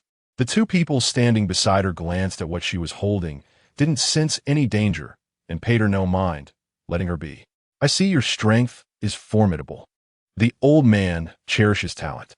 Yin Kong felt uncomfortable under He Sheng's seemingly all-seeing gaze, thinking this girl was indeed impressive, having sensed their ulterior motives so sensitively. "First, cherish your son." He Sheng gently stroked the chick's smooth feathers. After 2 days apart, the little chick was very clingy, nuzzling her palm and acting adorably. "Do you think, given the current situation at the Sea base, it would be difficult for us to leave?" He Sheng retorted, "If you make a decision sooner, your son might suffer less." "Uncle Yin, a Zhao is suffering too much. Just let them go." Mangsing supported Yin Kang's arm, looking worriedly at Yin Shizhao, who was being restrained not far away. suppressing her own fear. She didn't know Yanting and his son's plans. She only knew that as long as He Sheng left the Sea base, the threat to her position would disappear. Yan Shizhao's painful screams were drowned out by the sounds of the attack, and Yanting tightly gripped his cane, ultimately making a difficult decision. Yanting was a tiger father. How could he easily release the prey that had already fallen into the trap just because Yan Shizhao was in a rampage? He would only use this to further ensnare the prey. Even if it caused his son to suffer through a night of turmoil, it wouldn't kill him. Capturing Li Yanting was the most profitable move. Since the old sir has no intention of negotiating, we won't accompany you any longer. As soon as He Sheng finished speaking, Yanting quickly reacted, and the two bodyguards beside her grabbed her arms, intending to take her into the Yan residence. At that moment, the inconspicuous butler who had been following Yanting moved. He stepped forward, and as he did, the ground beneath He Sheng and Lu Qing's feet suddenly became soft, turning into quicksand that began to flow rapidly. He Sheng quickly grabbed the car door to avoid sinking, but Lu Qinghe was a moment too late, and his lower legs sank in an instant. Before He Sheng could reach out to pull Lu Qinghe, the vehicle she was leaning against also began to sink. In just a moment, the quicksand had reached He Sheng's waist. "Lu Feng," He Sheng shouted, and with a forceful effort, she sank even faster. Just as it was about to reach her neck, the little chick in her hands suddenly chirped loudly. Lu Feng rushed over, and the quicksand immediately stopped flowing. Solid ground touching their feet, but the battle between the two Earth-type ability users was not stable. At that moment, the little chick spat out a mouthful of green light, and two thick branches suddenly extended down from the large willow tree above them. He Sheng and Lu Qinghe quickly reached out and grabbed the branches. The moment they touched the branches, they wrapped around their arms, and an immense force followed, effortlessly pulling them out of the quicksand trap. The little chick, glowing green all over, seemed to be puffed up like a chick with its feathers ruffled, growing wings in He Sheng's palm and chirping towards Yanting. As the green light dissipated, orange-red light overflowed from beneath its dark feathers. He Sheng remembered something and quickly raised the little chick, covering her face with her other arm. Who would have thought that this seemingly ordinary little chick was actually a mutated ability chick? He was astonished that the chick could use abilities and didn't notice that He Sheng had covered her eyes. As a result, he witnessed an unforgettable scene in his life. A little chick standing in the palm of a human's hand with its legs apart, its wings spread wide, body leaning forward, and eyes shining brightly. Looked completely like a human ant preparing for a big attack. It was surrounded by dazzling orange light, and small flames ignited around it. Then it chirped twice, opened its mouth, and a massive fireball, burning fiercely, was spat out with a crackling sound. Chapter 120. Leaving the moment the chick spat out the fireball, the gray sky was suddenly illuminated, blindingly bright. Lu Qinghe, staring at the chick, was directly dazzled. "Be careful, sir." The butler, Old Wang, was busy fighting against Lu Feng. Upon seeing the enormous fireball, he paid no attention to Lu Feng and immediately withdrew from the confrontation. He then activated his ability, channeling it into the ground beneath his feet, rapidly raising a tall and thick earthen wall in front of him. The next moment, the fireball crashed into the earthen wall, and with a loud bang, the wall shattered with sparks flying everywhere. Everyone present was affected. He Sheng was knocked against the car behind her by the shockwave. Lu Qinghe steadied himself in place, tears streaming down his face, while the butler and Yanting behind the earthen wall were actually blown away by the shockwave. Behind He Sheng was a vehicle with a spacious interior. She quickly threw the still warm little chick through the car window, then opened the car door, pulling the tearful Lu Qinghe into the vehicle. Lu Feng took the driver's seat, madly honking the horn, stomping on the gas as the car sped straight towards the battlefield. "Landuo, bring the box." He Sheng shouted through the car window. With the window wide open, Landuo exited the battlefield, using her spatial ability to teleport Duan into the back seat of the car. After that was Li Yanting and finally herself. This team worked particularly well together. While the other ability users were still restrained by the rampaging Yan Shizhao, they had already driven along the main road in front of the Sea base residence. Rushing far away. "What the hell just hit me?" Stumbling out, Lu Qinghe in the back seat was suddenly struck by a heavy object, nearly spitting out old blood. His eyes hadn't adjusted yet, and he was still crying, unable to see what was wriggling restlessly on top of him. "It's me." Landuo had transported herself in a back seat, but she didn't expect He Sheng to be there too. The four of them were squeezed together, and she accidentally landed on Lu Qinghe. A slightly angry voice rang in Lu Qinghe's ear, although he still couldn't open his eyes. He could imagine the frustrated little face of the person on his leg. Under the acceleration of the vehicle, Landuo was pushed into Lu Qinghe's embrace, and his hands uncontrollably wrapped around the girl's waist. "Pervert, what are you doing?"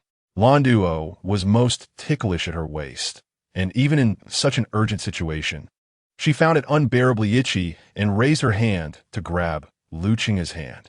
Unable to endure any longer, Landuo immediately activated her ability.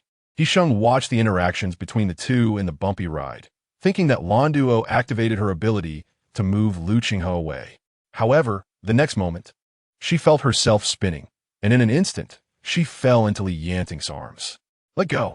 Landuo rolled to the side, and Duan dodged like he was avoiding a knife, leaning against the car door, while Landuo fell into the now vacant seat, her upper body still tightly held by Lu Qinghe. "You damn pervert!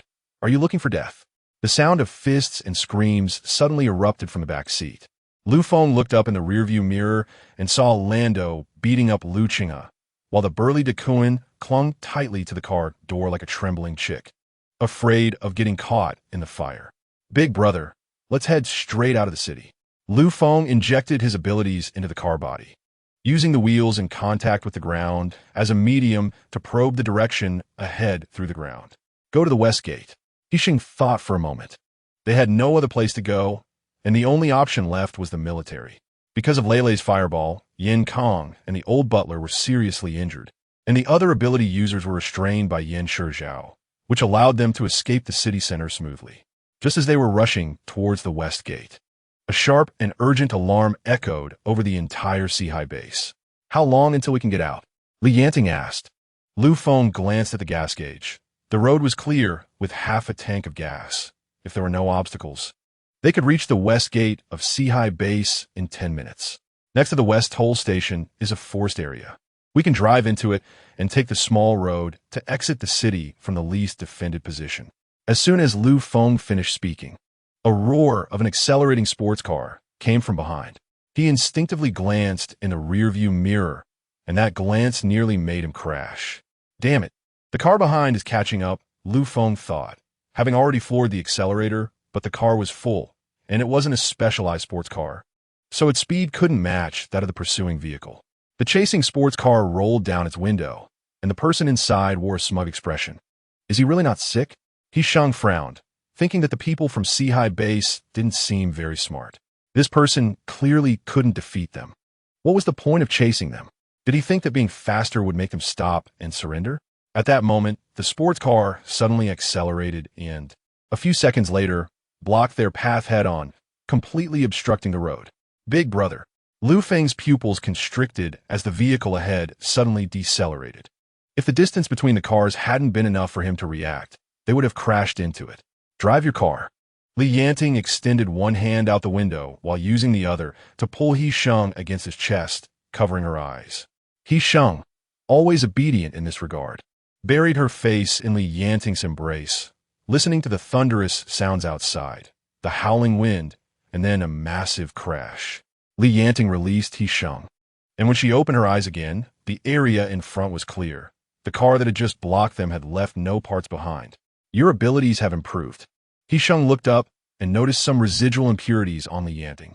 Realizing that he must have been desperately absorbing crystal cores these past few days to advance his powers so quickly. The 10 minutes heading to the west gate were not peaceful. After dealing with that car, others began to catch up behind them. However, the entire top combat power of Seahai base had been completely shattered by He Sheng alone, making these small fries chasing after them no threat at all. Duan's metal pieces floated outside the car window, slicing through tires of any car that came close, effortlessly dispatching the pursuers behind them. Chapter 121. High Fever. The group safely arrived near the west gate, but before they could find a route into the nearby woods, they were blocked by the guarding ability users at the west gate. The guard was a straggler, an 8th level fire ability user, who had not gone to the banquet that night, which was why He Sheng had let him slip by. Yanting assessed the opposing combat strength and immediately issued orders. Quick battle, quick resolution. He Sheng and Lando stay in the car. Changed stays to protect the two of them. After speaking, Yanting, Duan, and Lu Feng immediately got out of the car, while Changed stayed behind, opening his mouth but ultimately letting out a deep breath. Frustrated. Clearly, they were all ability users, yet he had awakened such a logistical ability that only warned others. And even Lando, that little girl, was stronger than him. Why can't I go? Lando pouted, hands on her hips, showing her discontent with Yanting's arrangement. Your ability is too destructive. He Sheng glanced at her through the rearview mirror, noticing Changed's deep frown. It can easily take off limbs, and with just a slight misstep, it could decapitate someone. He Sheng's teasing tone only made Changed's expression worse. The little chick nestled in He Sheng's arms nudged her, and an idea suddenly flashed in her mind, but she hesitated. Lando huffed a couple of times. Her complaints were just surface-level dissatisfaction, as she was secretly pleased to stay in the car and not go anywhere. He Sheng, has Yan Zhao been bullying you these past few days? Thinking of this, Lando immediately wilted, blaming herself for not being able to protect He Sheng. They wouldn't dare touch me. He Sheng comforted her. It's not your fault. You can't fight against those 3 big men. Just as they were talking, they suddenly heard several cars approaching from behind. Other ability users from the base were in pursuit, indicating that Yanting was determined to keep them at Zhai base. Changed, feed Lele a few crystal cores, then take it to help. He Sheng handed the little chick to the big fool behind her, who immediately brightened at the sight. Given the current situation, the longer they delayed, the more ability users from Zhai base would arrive. Instead of letting Yanting go through rounds of fighting, it was better to unleash Lele as a trump card and eliminate them all at once. This was Changed's first time hearing about how to use Lele. He quickly grabbed a handful of crystal cores from his pocket to feed it, and only after it finished eating one by one did he get out of the car with it like a submachine gun. The explosive sounds from Lele killing enemies soon erupted outside the car, with fireballs followed by water dragons and various abilities launching in quick succession, their sounds overwhelming the rest of the fighting. The city gate was blasted open by the little chick, saving them the trouble of climbing over the wall. Lu Feng skillfully drove around the chaos, heading toward the city gate. As they passed an 8th level ability user who was beaten down and still trying to use his powers to attack their car, He Sheng casually waved her hand, accurately striking at his sea of consciousness with her abilities. A scream echoed behind their car, but the noise of the vehicle drowned it out, making it sound not so real. He Sheng didn't know what would happen afterward. Whether his sea of consciousness would go berserk or just hurt for a while was all up to his fate.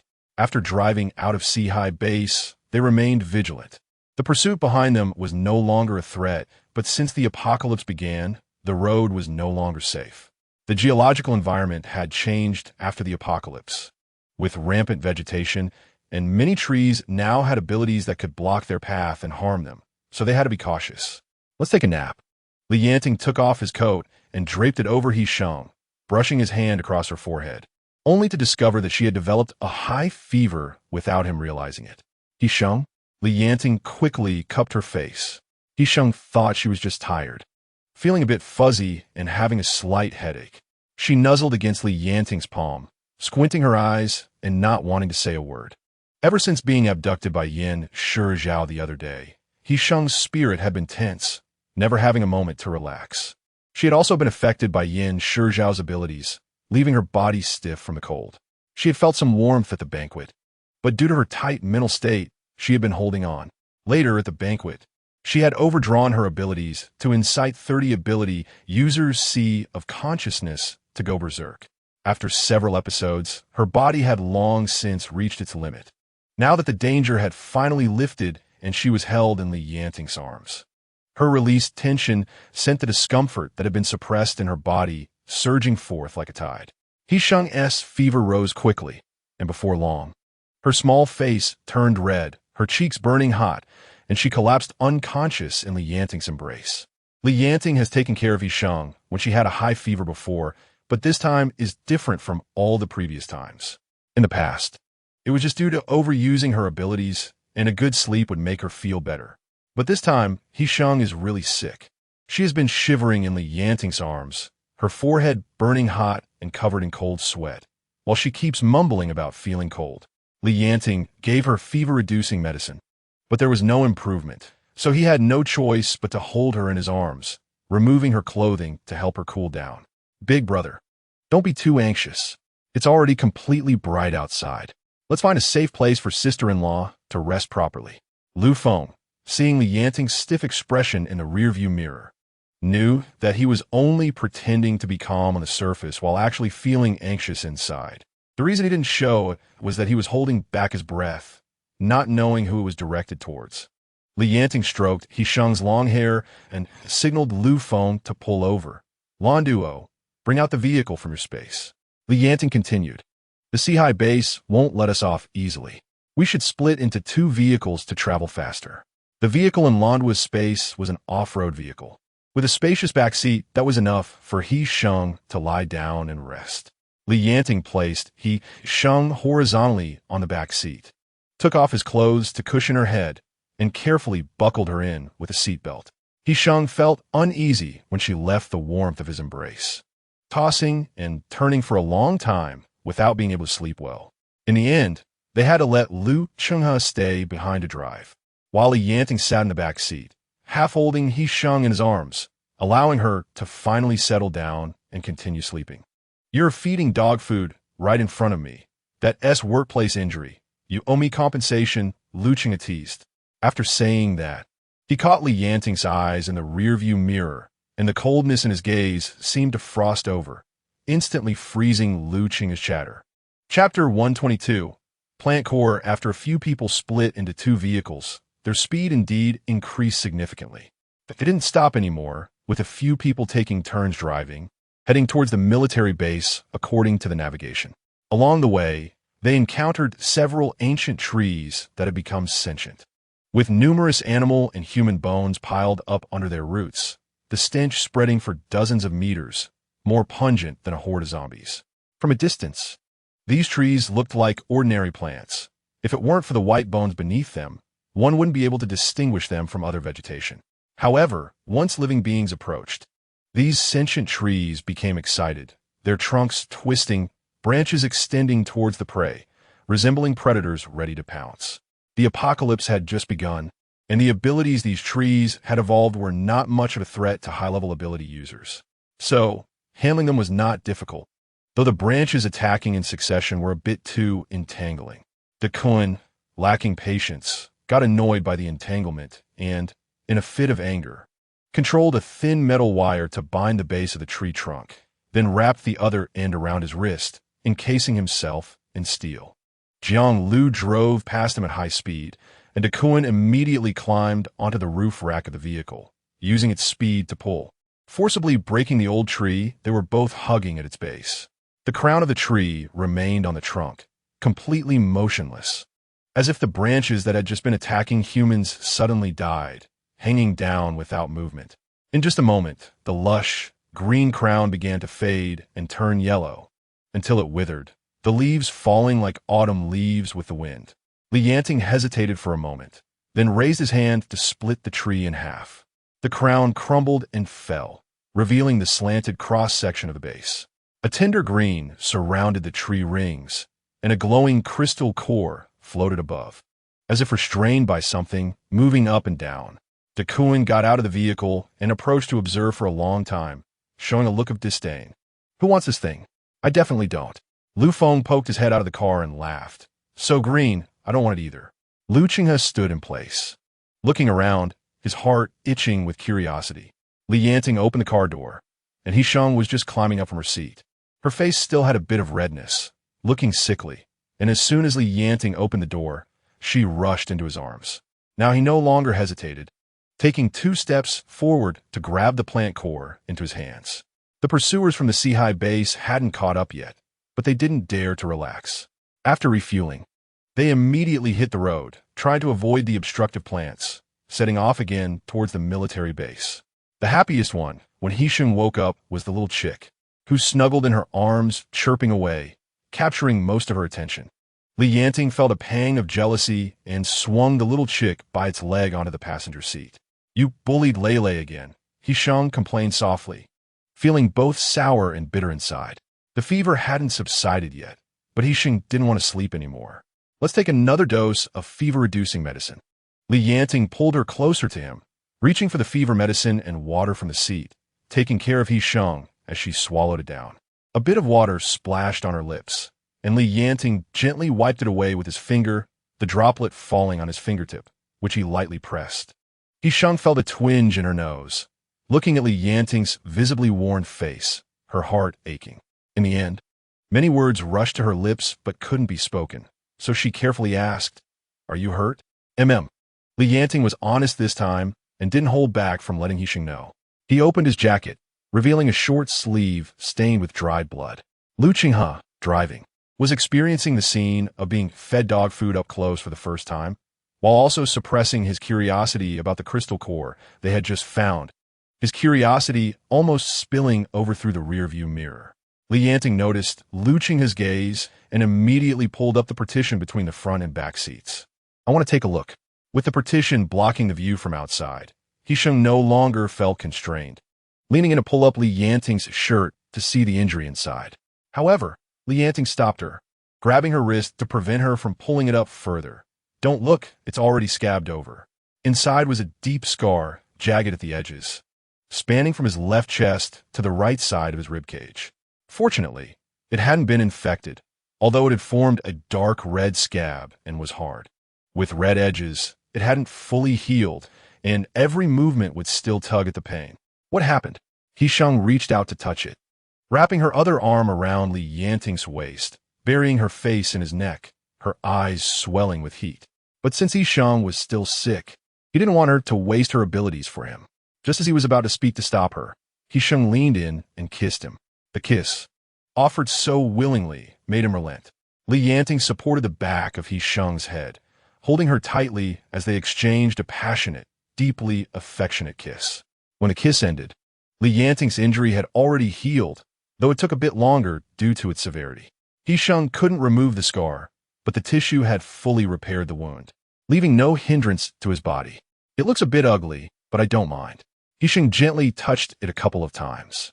But when she pulled her hand away, it was pressed down by Li Yanting's hot hand. When their eyes met, his gaze was just as hot. Li Yanting didn't speak, but the sudden rise in temperature already said it all. He Sheng was so close that she naturally felt the changes in his body. Chapter 123. Mixing into the team's roster, He Sheng would never have thought that her one-mouth shape would keep Li Yanting preoccupied with thoughts along the way. She was still blissfully unaware, nestled in Li Yanting's arms, drowsily falling asleep again. They arrived at a highway service area before dark. The area was spacious, and no mutated plants were found nearby. They dealt with the zombies wandering in the restaurant and planned to use the kitchen here to prepare a rich dinner. At this moment, they had already left the province where the Seahai base was located. The area they were currently in was vast and sparsely populated, with not many zombies or vehicles on the road, and the gas station had a fairly rich supply. Lando moved all the underground oil tanks from the gas station into his space, and then selected 2 RVs and a 4-wheel drive vehicle from the parking lot to store in his space as well. Lu Qinghe used his abilities to lure the nearby cattle and sheep for dinner, but unexpectedly, he attracted a herd of over 100 sheep, all crowding in front of the service area, bleating loudly enough to nearly lift the roof off. "Brother, your ability is great. We are in this pastoral area. Not only will we not go hungry, but we can also have fresh food." Duan was so bothered by the bleating of the sheep that his head was buzzing, and as he selected the fattest and most pleasing sheep to kill, he wondered if these sheep could be stored. Lu Qinghe looked at Lando. Lando quietly threw out an RV from his space and then stuffed 60 or 70 sheep into it. Lu Feng silently built an earthen stove outside, and once Duan finished with the sheep, he went straight to the stove to start roasting it. Thanks to the remaining seasonings and spices in the supermarket warehouse, they enjoyed a fresh feast of whole sheep, including roasted lamb legs, hand-pulled meat, lamb soup, and a whole roasted sheep. The 6 of them managed to kill 3 sheep, and the remaining lamb was all stored away by Lando in his space. After the apocalypse, it was rare to achieve food freedom. Even the little girl who was not used to the smell of mutton, Lando, ate until she was leaning against her stomach and burping, relying on canned food from her space to relieve the greasiness. He Sheng also ate until he was a bit stuffed, and was pulled by Li Yanting to exercise for a while, sweating from the high fever that had finally subsided after burning all day. As night fell, they extinguished the bonfire roasting sheep outside, sealed the doors and windows of the restaurant, leaving a door for night watch and easy evacuation, ready to rest. They pushed tables together in the restaurant to make a few makeshift beds, each person wrapped in a sleeping bag. Given the conditions, this was already quite good in the unstable apocalypse. He Sheng, do you think this thing is useful to me?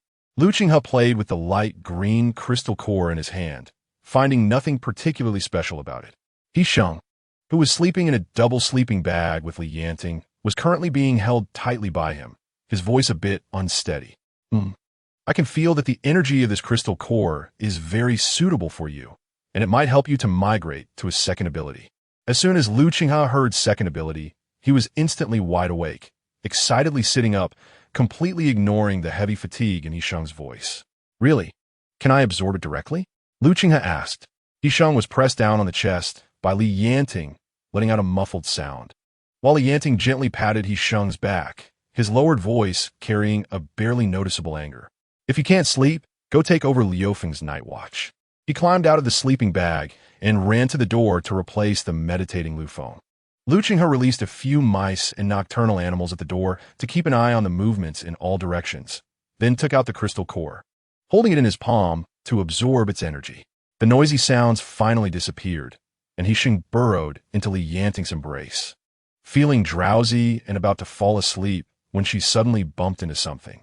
Li Yanting groaned, and in the next moment, he held her tightly, his warm breath falling on He Sheng's neck, hot and intense. Don't provoke me. Li Yanting sighed deeply, whispering softly in He Sheng's ear. Even if He Sheng was sleepy, this made her alert, especially since she had slept all day in the car while having a fever. She wasn't very tired to begin with, and this little bit of drowsiness was coaxed out by Li Yanting. I'll help you. He Sheng mouthed in the dark, knowing Li Yanting could see clearly. Everyone was tired tonight. Duan was already snoring, Lando was talking in his sleep, and Lu Feng was breathing evenly, clearly asleep. He Sheng shyly glanced at the few people behind her. Just as she was about to reach out her hand, she was stopped midway by Li Yanting. He Sheng looked at him in confusion, and Li Yanting's kiss fell on her eyes, before he pulled He Sheng back into his embrace tightly, saying, "No need." It was neither the right time nor the right environment. Even if he wanted He Sheng, he shouldn't bully her in such a place. One night passed, and when they woke up in the morning, it was Duan on guard at the door, while Li Yanting was holding her outside the sleeping bag, apparently having kept watch while He Sheng was unaware. After breakfast, they continued on their way. Lu Qinghe was replaced by Li Yanting in another vehicle, studying the crystal core he absorbed last night. Lando squeezed into their car, sitting in the back seat with He Sheng, starting to identify the box of crystal cores they had brought from the Seahide base yesterday. Sister He Sheng, what if we take this away? What if that bastard Yin Shijiao comes back to pester us? As soon as Lando thought of that bastard Yin Shijiao, he was furious. He Sheng snorted coldly. I helped so many ability users at their base clear the impurities in the Divine Sea. What's wrong with him giving me some crystal cores? He kidnapped me, and we haven't settled the score with him yet. Li Yanting glanced at He Sheng in the rearview mirror, his deep eyes swirling with unspoken thoughts. He Sheng's ability had already broken through to level 9, and now she no longer needed to examine the crystal cores one by one. She only needed to hold a handful and inject her ability to sweep through and accurately distinguish each type. The entire box of crystal cores was completely sorted out in just one morning, and during lunch, Lando distributed the crystal cores, allowing almost everyone to get around 200 of the same type for advancing their abilities. It must be said that the atmosphere of Li Yanting's team was what he longed for, with no suspicion among each other, only mutual support. Only such a team could laugh until the end in the apocalypse. A little more. Lando stored the remaining 3,000 or more crystal cores in his space, proudly lifting his head. Our team has a rule. You have to take out those crystal cores you hoarded and share them with everyone to officially join us. Lu Qinghe paused, his nature as a miser causing him to instinctively resist. But when he looked again at the 200 or so crystal cores he was holding that were completely consistent with his ability type, he immediately made a decision. Take them and use them. Trading over 500 mixed crystal cores for official membership in their team was a great deal. Chapter 124. Temporary requisition. According to their current speed, they would reach the military base in 2 days, but Yan Shizhao's people had not pursued them, which surprised He Sheng. Yanting was driving, and He Sheng rested her chin on the back of his seat, gently sighing. Grandpa Chio's lost notes still haven't turned up. Where can I find them for him? If I can't find that old man, he's definitely going to throw a fit. Once we get to the military base, he won't have time to trouble you. There were some vehicles on the road ahead, and Yanting avoided them while killing the zombies trapped inside. I wonder how they are doing now. Just as He Sheng was speaking, she suddenly heard a rumbling sound from outside the window. The scene felt somewhat familiar. She leaned against the window to look outside and saw 3 military helicopters. 2 of them had already flown past them, while 1 remained hovering above them. Just like the day they intercepted Yan Shizhao's convoy. Yanting stopped the car, and Duan behind him also came to a halt. This time, the sides of the road were lined with trees, and the helicopter didn't T-land, but lowered a soft ladder, from which 2 men carrying firearms descended. The last time they encountered them, it was for the temporary requisition of ability users. He Sheng muttered, following Yanting out of the car. The people who came this time were not the same batch He Sheng had seen last time. The 2 this time looked very young, still without military insignia. Seeing Yanting and the others get out of the car, they hurriedly ran over with their guns in hand. Approaching the military base, and still coming to requisition ability users at this time, it must be that something had happened. Yanting held He Sheng's hand and pulled her behind him, then took out the sleeping chick from the car and stuffed it into He Sheng's hands. Yanting was very vigilant about the military's attitude, which puzzled He Sheng. However, thinking it might be related to his previous profession, He Sheng didn't dwell on it. Brothers, are you heading to our place? The young boy, looking only about 17 or 18, spoke with excitement and not much formality. As soon as he finished speaking, he was slapped on the helmet by another, silently retreating with an innocent expression. We plan to seek refuge at the military base in the eastern region. Yanting observed the 2 men quietly, trying to determine their true identity from their posture and actions. In this chaotic end of the world, seizing military helicopters and impersonating military personnel was not impossible. The man was still painting a big picture when He Sheng peeked out from behind Yanting holding the chick. What happened? The helicopter was flying east, exactly in the direction of Qinghe Refuge City. He Sheng hadn't forgotten that just a few days before she was kidnapped by Yan Shizhao, information about Cheng Wei's death in captivity had been exposed. Su Kuei and the defector with abilities had stolen Xiu Ruishan's notes and fled to the Zermo Refuge City. The strength of Zermo Refuge City was not inferior to that of the military, and it was located abroad, holding military supplies. If it was to compete for genetic engineering expert Xiu Ruishan, it was very likely to be at odds with the local military forces. There is a rare large-scale zombie tide appearing in the direction of Qinghe Refuge City. We received a distress signal and are going to rescue. Yanting turned his head and exchanged a glance with He Sheng. The 2 understood each other without needing to say much. A single glance conveyed their meaning. They needed to rescue their comrades in Qinghe Refuge City and should not hide their identities from the military any longer. We have a car full of ability users and are willing to participate in the rescue, Yanting said. No need for that. Let's set off quickly. Yanting interrupted the 2 men's excited plans, pulling He Sheng behind him. There are 6 of us in total. How do we go? The speaker hesitated. Go with our helicopter. It's faster. In this unstable end of the world, recklessly taking ability users onto a helicopter was very dangerous. But the situation was urgent. The comrades going to rescue had lost contact, and they had to take a gamble, excluding the 2 pilots. The military helicopter had a capacity for 8 people, and with 2 military team members, it was just enough to take the 6 people from Yanting's group. The helicopter's speed was more than twice that of land travel. They flew at maximum speed, and after about 2 hours, the scenery in front of them changed. They were now at the foot of a barren mountain, far from Qinghe Refuge City. The surging zombie horde was massive, creating a dark wave wherever they passed. And the air was filled with a putrid smell, overwhelmingly pungent. At the forefront of the zombie tide, several vehicles were speeding, and 2 helicopters that arrived earlier were hovering above the vehicles, suppressing the fire and shooting of the first batch of zombies. With the combined efforts of 3 helicopters suppressing fire and ability users, the vehicles successfully shook off the pursuing zombie tide and drove into the mountain resort. The people who got out of the car were their old friends, Xiao Hua and his subordinates, as well as some ability users from the refuge city. In just 2 or 3 days, seeing them again felt like a lifetime had passed. Xiao Hua and the others were visibly exhausted. They received supplies sent by the military and Lan Duo and immediately began to eat without saying a word. He Sheng searched among them for a long time, but could not find the person the military was looking for, Qiu Ruishan. Chapter 125. Reunion. The resort was not entirely safe. Just as they were resting, a willow tree nearby suddenly attacked them, perhaps having become accustomed to attacks along the way. Xiaohua, while eating, did not even lift his head as he directly used his ability to counter with vines. Over the past few days, Xiaohua's ability had also improved. After several confrontations, the willow tree was snapped in half by the vines he summoned, collapsing and revealing a jagged. Above there was a tender green crystal nucleus floating up and down, but Xiaohua didn't even look at it, showing no interest whatsoever. Lu Qinghe, who couldn't bear to see a waste, noticed Xiaohua's indifference towards the crystal nucleus and immediately fell niche. Boss Xiao, don't you want that crystal nucleus? Plant crystal nuclei are useless to humans. Xiaohua shook his head, tiredly glancing at Lu Qinghe, and then pulled out 4 or 5 from his pocket. If you want, take them. As a wood-type ability user, Xiaohua had tried to absorb mutated plant crystal nuclei produced by mutated trees. However, strangely, he couldn't establish a connection with the crystal nuclei and could not absorb their energy, so plant crystal nuclei were of no use to him. Do you know each other?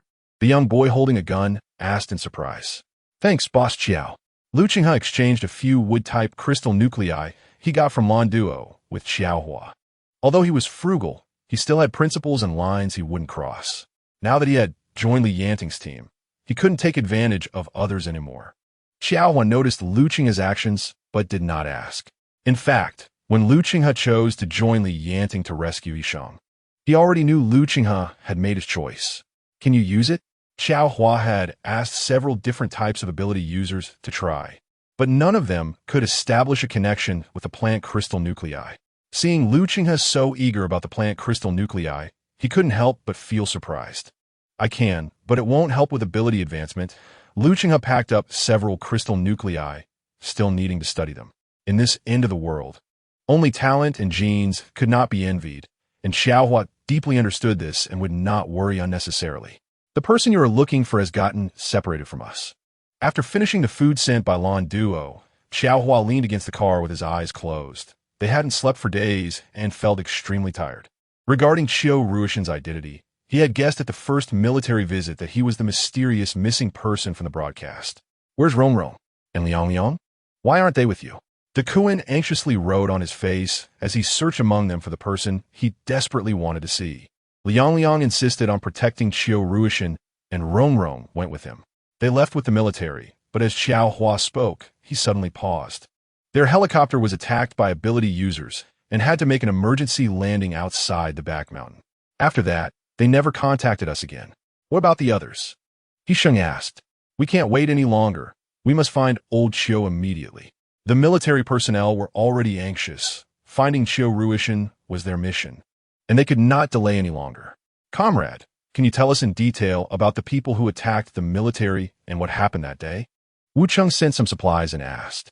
They also came by helicopter and arrived in a hurry. The military's helicopter was just taking off when they shot it down, but they didn't gain anything either. Liang was in that helicopter and also used abilities to attack them, Xiaohua said slowly. Both helicopters made emergency landings, but after that, I don't know what happened. Xiaohua reported the specific location of the crash and hesitated before asking, is the promise the military made to us still valid? Wu Cheng, we will leave a helicopter to help you divert this zombie tide. Take the opportunity to head to the military base as quickly as possible. This is currently the best arrangement. After receiving support from all sides, the military randomly brought supplies and left most of them behind, then traveled light, piloting 2 helicopters towards the location of the incident at Shirue Mountain. The other helicopter flew above the approaching zombie horde nearby. using sound and raw meat as bait to lead the zombie tide in another direction. These controlled zombies had long lost their central control and easily changed direction, attracted by the sound of the helicopter. After a few minutes, the two military helicopters arrived above the incident site. In the woods outside the back mountain of the refuge city, there were two helicopters that had crash-landed due to battle damage. This area of the woods was devastated by the helicopter's forced landing, resembling a fierce fire, with charred dead wood everywhere. In the center of the forest, two large craters were created, and the helicopters lay askew inside, appearing to be structurally intact. One of these helicopters was from the military base, while the other had a red and white graffiti symbol on it, the symbol of the Silmer base. Wu Chang felt shocked and angry. How did Silmer, located overseas, accurately know the identity and location of Chirui Mountain? Wu Chang checked both helicopters and found a small amount of blood inside, but not enough to be fatal, indicating that no crew members had died. There were footprints here. Lu Qinghe found many messy footprints in the area where the fire was weaker and the forest damage was less severe. The footprints led deeper into the forest, where they became less clear. It had rained here, leaving the traces not very obvious. Lu Qinghe found many birds and rodents in the woods, scattering in the direction where the footprints disappeared, searching for any possible traces. Meanwhile, Wu Qing opened satellite positioning to search for the signal from the locator on Chirui Mountain. But after moving away from the signal tower on the back mountain of Qinghe, the locator's signal became very weak, briefly appearing for a moment before disappearing completely. At this moment, Lu Qinghe opened his eyes, his avian vertical pupils looking somewhat eerie. Found it. Chapter 126. Finding Chirui Mountain. The direction Lu Qinghe pointed to led deep into the mountain, and, at a glance, it was a lush green, silent among the trees, seemingly without any anomalies. The military's younger brother, Zhou Yi, looked at Lu Qinghe's vertical-pupiled eyes in shock. "Brother, is your ability accurate?" Lu Qinghe's pupils hadn't fully transformed yet. He tilted his head to glance at the younger brother beside him, his gaze sharp and cold like a predatory bird. Zhou Yi immediately shut his mouth and awkwardly stepped aside. "Follow it." As soon as Lu Qinghe finished speaking, a sharp eagle cry suddenly echoed from the sky, and a hawk soared down from the mountaintop, circling above them. Although the helicopter was eye-catching, they had already been fully exposed upon arrival, so they didn't care about alerting the enemy. The faster they arrived, the quicker they could ensure the safety of Chirui Mountain and the others. The group boarded the helicopter, and with the hawk leading the way, they quickly reached the depths of the mountain. This area had once been a natural scenic spot, filled with century-old trees. After more than half a year of the apocalypse without maintenance, the vegetation had flourished even more, covering the original paths meant for pedestrians. In this scene, a large area of damaged flora stood out starkly. Just then, a signal flare suddenly lit up in the sky, flashing briefly. It was military-specific. They followed the direction of the signal flare, and before reaching their destination, they heard increasingly evident sounds of fighting. The sounds of supernatural abilities clashing were interspersed with intermittent gunfire, and the arrival of the helicopter had already attracted the attention of both sides below. The attackers from Silmer launched a fierce offensive, attempting to completely suppress the conflict with overwhelming firepower before the helicopter support could arrive to take Chirui Mountain away. A fire dragon rose from the ground, scorching the green trees as it surged upward, its attack swift and aimed directly at a helicopter hovering above. Just as the fire dragon was about to lick the bottom of the helicopter, the pilot quickly maneuvered the helicopter to dodge, smoothly avoiding the fire dragon's attack. However, even so, the scorching fire dragon nearly burned a hole through the helicopter's outer frame. The hot air wave rushed against the skin and was immediately dispersed by Li Yanting with a gust of wind. "Are you okay?" Li Yanting had protected He Sheng in his arms at the moment of the fire dragon's attack. After the intense heat dissipated, He Sheng raised her head from his embrace, still shaken. "This isn't Liang.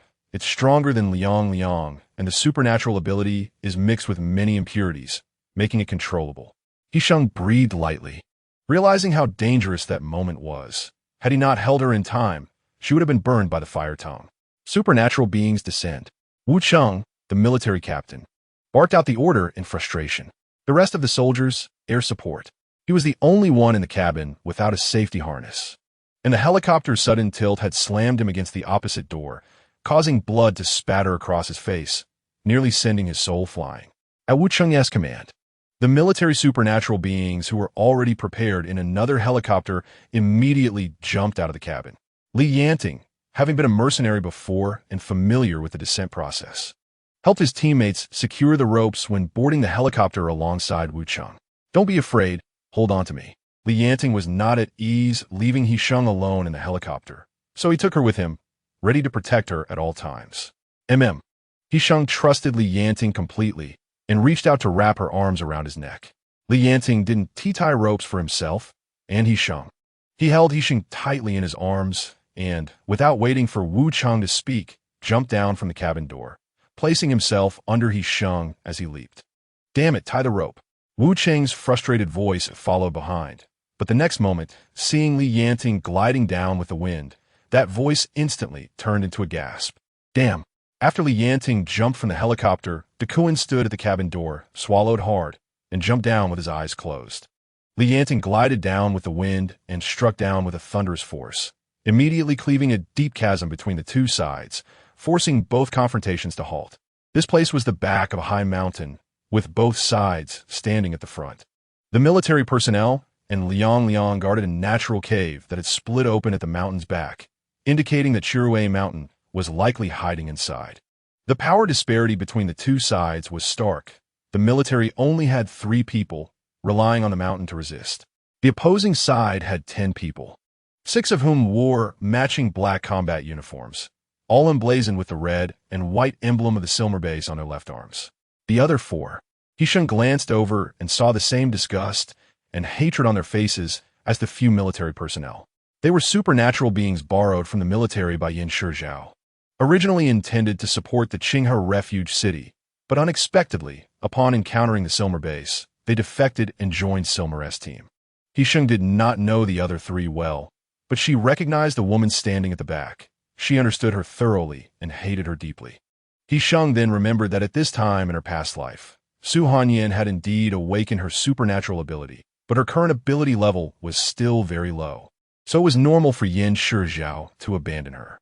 "Sister." Liang's eyes lit up when he saw He Sheng. Stepping a few paces closer with a somewhat aggrieved voice, "You finally came to take us." Liang was covered in various wounds, the deepest one running along his back.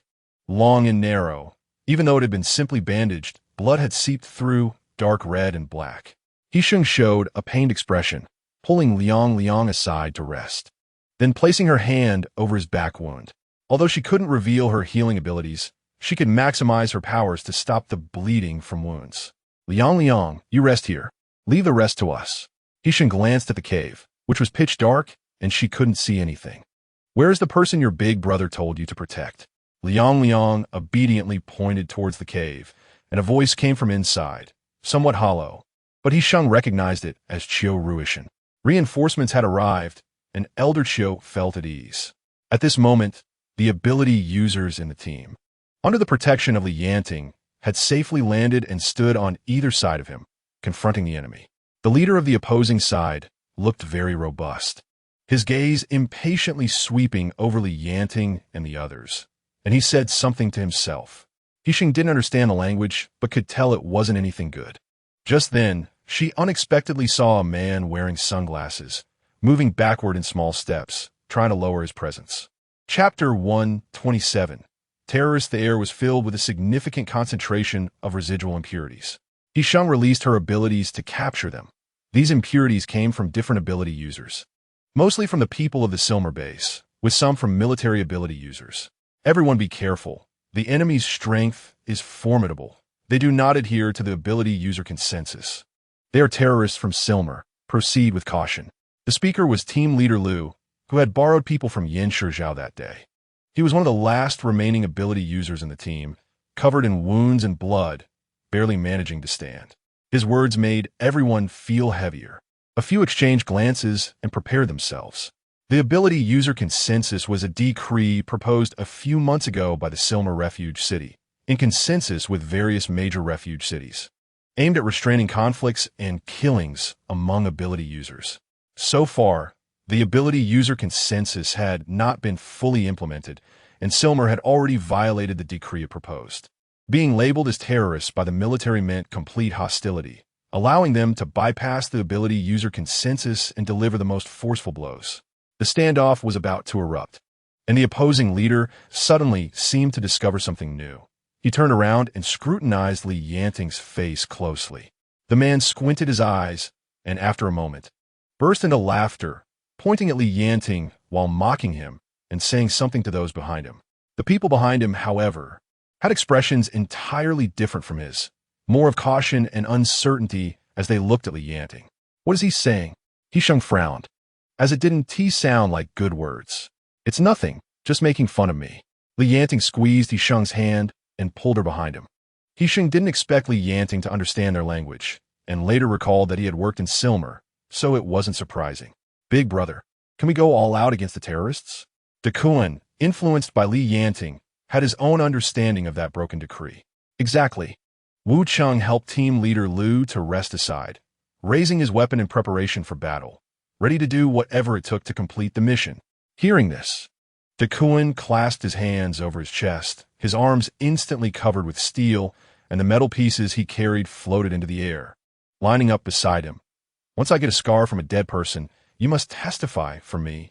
With a metallic clash from Duan's hand, the enemy launched their attack. The leading enemy was the fire ability user who had just attacked the helicopter. His strength was quite formidable, clearly having reached level 9. Comparable to Li Yanting. A fierce battle erupted, and 6 enemy ability users immediately joined the fray. The military's ability users were not highly ranked. 2 of them barely managed to block one enemy's attack, and halfway through, Lu Feng had to come over to assist. Li Yanting and Duan faced 2 high-level ability users each. Although it was strenuous, they were not at a disadvantage. Meanwhile, the 4 subordinates of Yan Zhao exchanged glances but remained inactive. They were from the Sea base, and although Sea base had a good relationship with Silmer, they couldn't support them in opposing the military. The reason they had turned against them was primarily to save their lives, and because they believed the military's few useless members couldn't withstand Silmer's ability users' attacks. In the evident battle of strength, they saw no need to make things difficult for themselves by provoking Silmer. Now that military reinforcements had arrived and Li Yanting's group had joined the fight, the situation became less clear. They began to feel a desire to retreat. The leading enemy cursed loudly, realizing that their strength exceeded his expectations, and the evenly matched situation made him furious. So, he turned his gaze to the few who were standing still behind him, angrily urging them to join in. "It's too late to back out now. You've been labeled terrorists by the military, and there will be no way out for you in the future." A blunt voice rang out, striking at the hearts of those people. "Join us, kill these military people, and you can survive." He Sheng looked toward the voice. The speaker was the man who had just been hiding at the back wearing sunglasses. His Mandarin was somewhat stiff, as he was forced to act as a translator by the leader. After hearing this, the Sea base people hesitated for a moment, but ultimately decided to join in. 3 high-level ability users entered the fray, leaving only Suhanyan unable to move. Once Yan Zhao's subordinates joined, they immediately engaged with the military's ability users. While all 6 of Silmer's ability users were held off by Li Yanting, Duan, and Lu Feng, He Sheng was pushed to the back by Li Yanting when the conflict erupted. She didn't simply watch. Instead, she activated her abilities, following the residual impurities in the air, and entered the enemy's sea of consciousness. The first target was the leader who had been cursing in a language she didn't understand. The enemy had no defenses against a high-level resolver and was easily penetrated by He Sheng into his sea of consciousness. He Sheng directed the impurities into his energy body, skillfully setting up obstacles in the energy output channels within his sea of consciousness. After this maneuver, his attack power significantly decreased, rendering him unable to launch effective attacks. And he couldn't adequately defend against Li Yanting's assault. He was swept away by the whirlwind created by Li Yanting, crashing into a thick tree trunk and rolling to the ground. The man was infuriated, cursing. He flipped his hand to unleash his abilities towards Li Yanting, but the fire dragon he envisioned did not appear in his palm. Only a small flame came out, which extinguished midair before even reaching Li Yanting's clothing pocket. The leading enemy knelt on the ground, staring at Li Yanting, his voice filled with disbelief. Soon after, Other ability users also sensed the anomaly in their sea of consciousness. The output channels were obstructed, and they couldn't break through, quickly being defeated and left with no power to fight back. Big Sister Awesome. Da kun skjutet, då som regretfully. As he hadn't experienced it himself, it felt unsatisfying. Duan immediately shut his mouth. Forget I said anything. How to deal with this?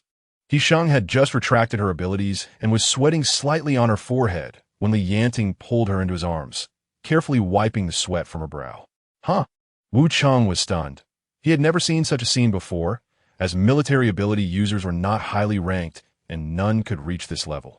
How to handle these people? Yanting asked again. Chapter 128. Other high-level resolvers, how to handle the captive from the Silmer base was a difficult question. Is there any way to disable their abilities? Wu Cheng pondered for a moment and asked. He Sheng was taken aback for a moment, then shook her head. The ability to crack the sea of consciousness and graft abilities for the unawakened can only be mastered by higher-level relievers, which He Sheng, with her current level of ability, cannot achieve. Liang, where is your sister? A tall figure swept past He Sheng. Immediately after, a soft voice came from the cave. We're here. Rong. Duan stepped over the broken stones on the ground and pulled Rong, who had just come out of the cave, into his arms to check if she was hurt. Rong felt a bit shy and gave Duan an annoyed glance before breaking free from his embrace. I'm fine. Shan followed closely behind Rong, supporting himself against the cave wall as he appeared at the entrance, assisted by Lu Team and Wu Cheng. Chiu Grandpa. Wu Cheng saluted Shan and reported his military district number.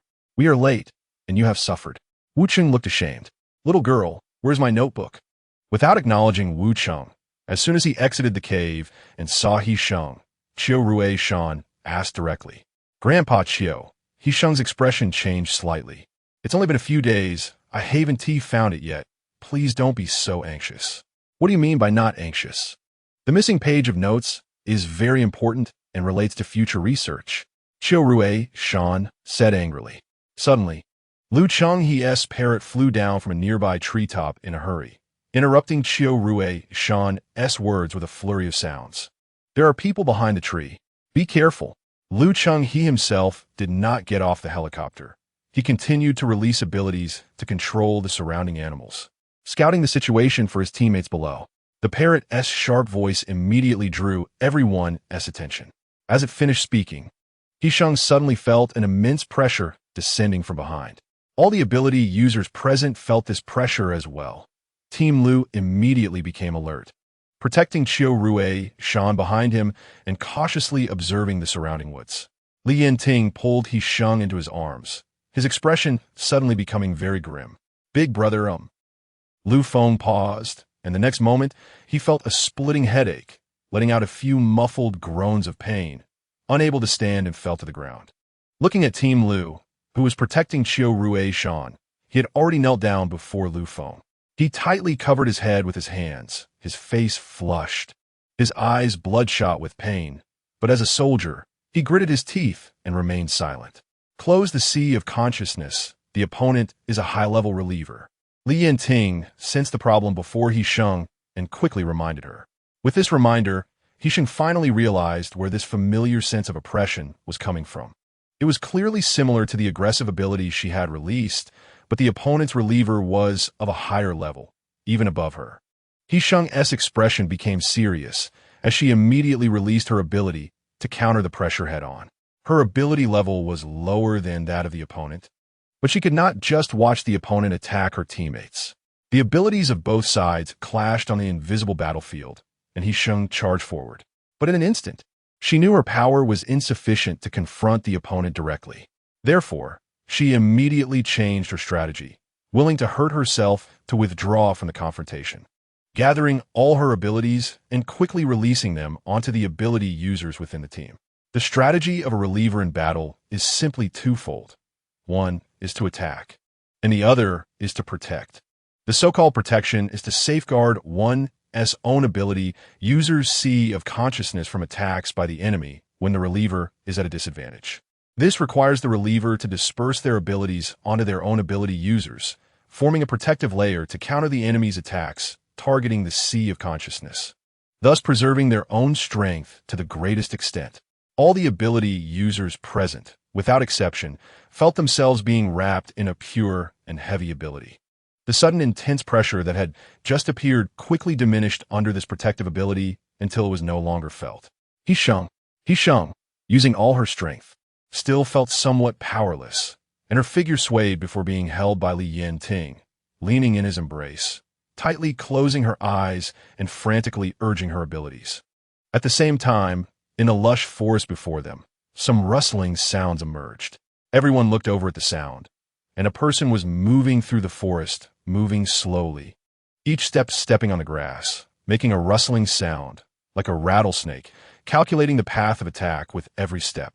With each step closer, He Sheng felt the pressure on her increase another layer. She looked up, and the person had walked closer, wearing a red and white combat uniform from the Silmer base. Looking at them with a half-smile, the terrorists from the Silmer base who had just been attacked by He Sheng and fell to the ground were all getting up, shaking off the pain from their faces. The barrier He Sheng had set in their sea of consciousness was broken, and they regained their combat power. With the support of the reliever, they were now resolute in facing Yanting and the others. The burly leader among them, pleased with himself, sneered at Yanting and said something to the reliever, who immediately changed her expression. "Who is she?" The opposing reliever pointed at the person in Yanting's arms with her chin, her Mandarin somewhat stiff but very standard. While her gaze was fixed on Yanting, Yanting remained vigilant, lightly holding He Sheng and slightly turning to protect her. "My wife. Sister-in-law, hello. My name is Han Ziming." The reliever who introduced himself as Han Ziming's expression stiffened, and after a moment, he slightly bowed to He Sheng. His tone was very polite, but the pressure exerted on He Sheng suddenly intensified, and the smile carried a hint of malice, as if he wished to kill He Sheng immediately. This person was a typical smiling tiger. The more he smiled, the more dangerous he became. His action seemed not to intend to confront Yanting. However, the leader behind him, who was waiting to start the battle, cursed under his breath, appearing impatient but still very wary of Han Ziming, not daring to act directly. "It's been a long time since we last met. I really want to catch up with you, but I have a mission, so don't blame me, Ligu." Han Ziming's eyelashes were long, and the sunlight filtered through the thick leaves, casting a shadow at the corners of his eyes. At this moment, He Sheng finally noticed that Han Ziming's gaze towards Yanting was somewhat off. It was a sticky gaze that made one uncomfortable. Chapter 129.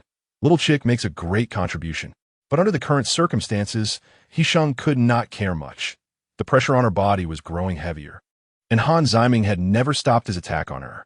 She could only silently take the hits, pretending to be calm as she leaned against Yanting's embrace, desperately operating her sea of consciousness energy to resist Han Ziming's oppression, thus protecting her teammate's sea of consciousness from his erosion.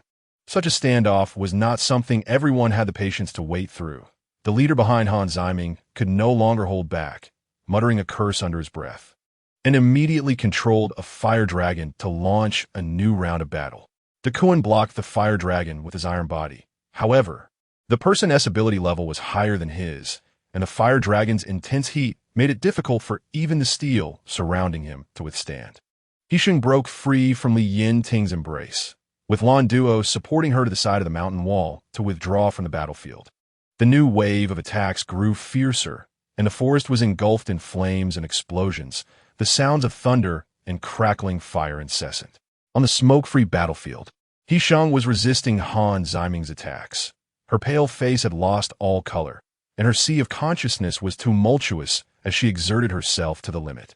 Meanwhile, Han Ziming was completely unaffected, standing with his arms crossed on the other side of the ravine created by Yanting, staring at He Sheng.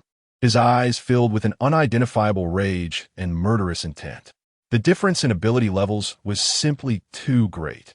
He Sheng struggled for a long time, but was soon unable to continue, and a violent turbulence in her sea of consciousness began to show signs of fracture. "He Sheng, you have a nosebleed."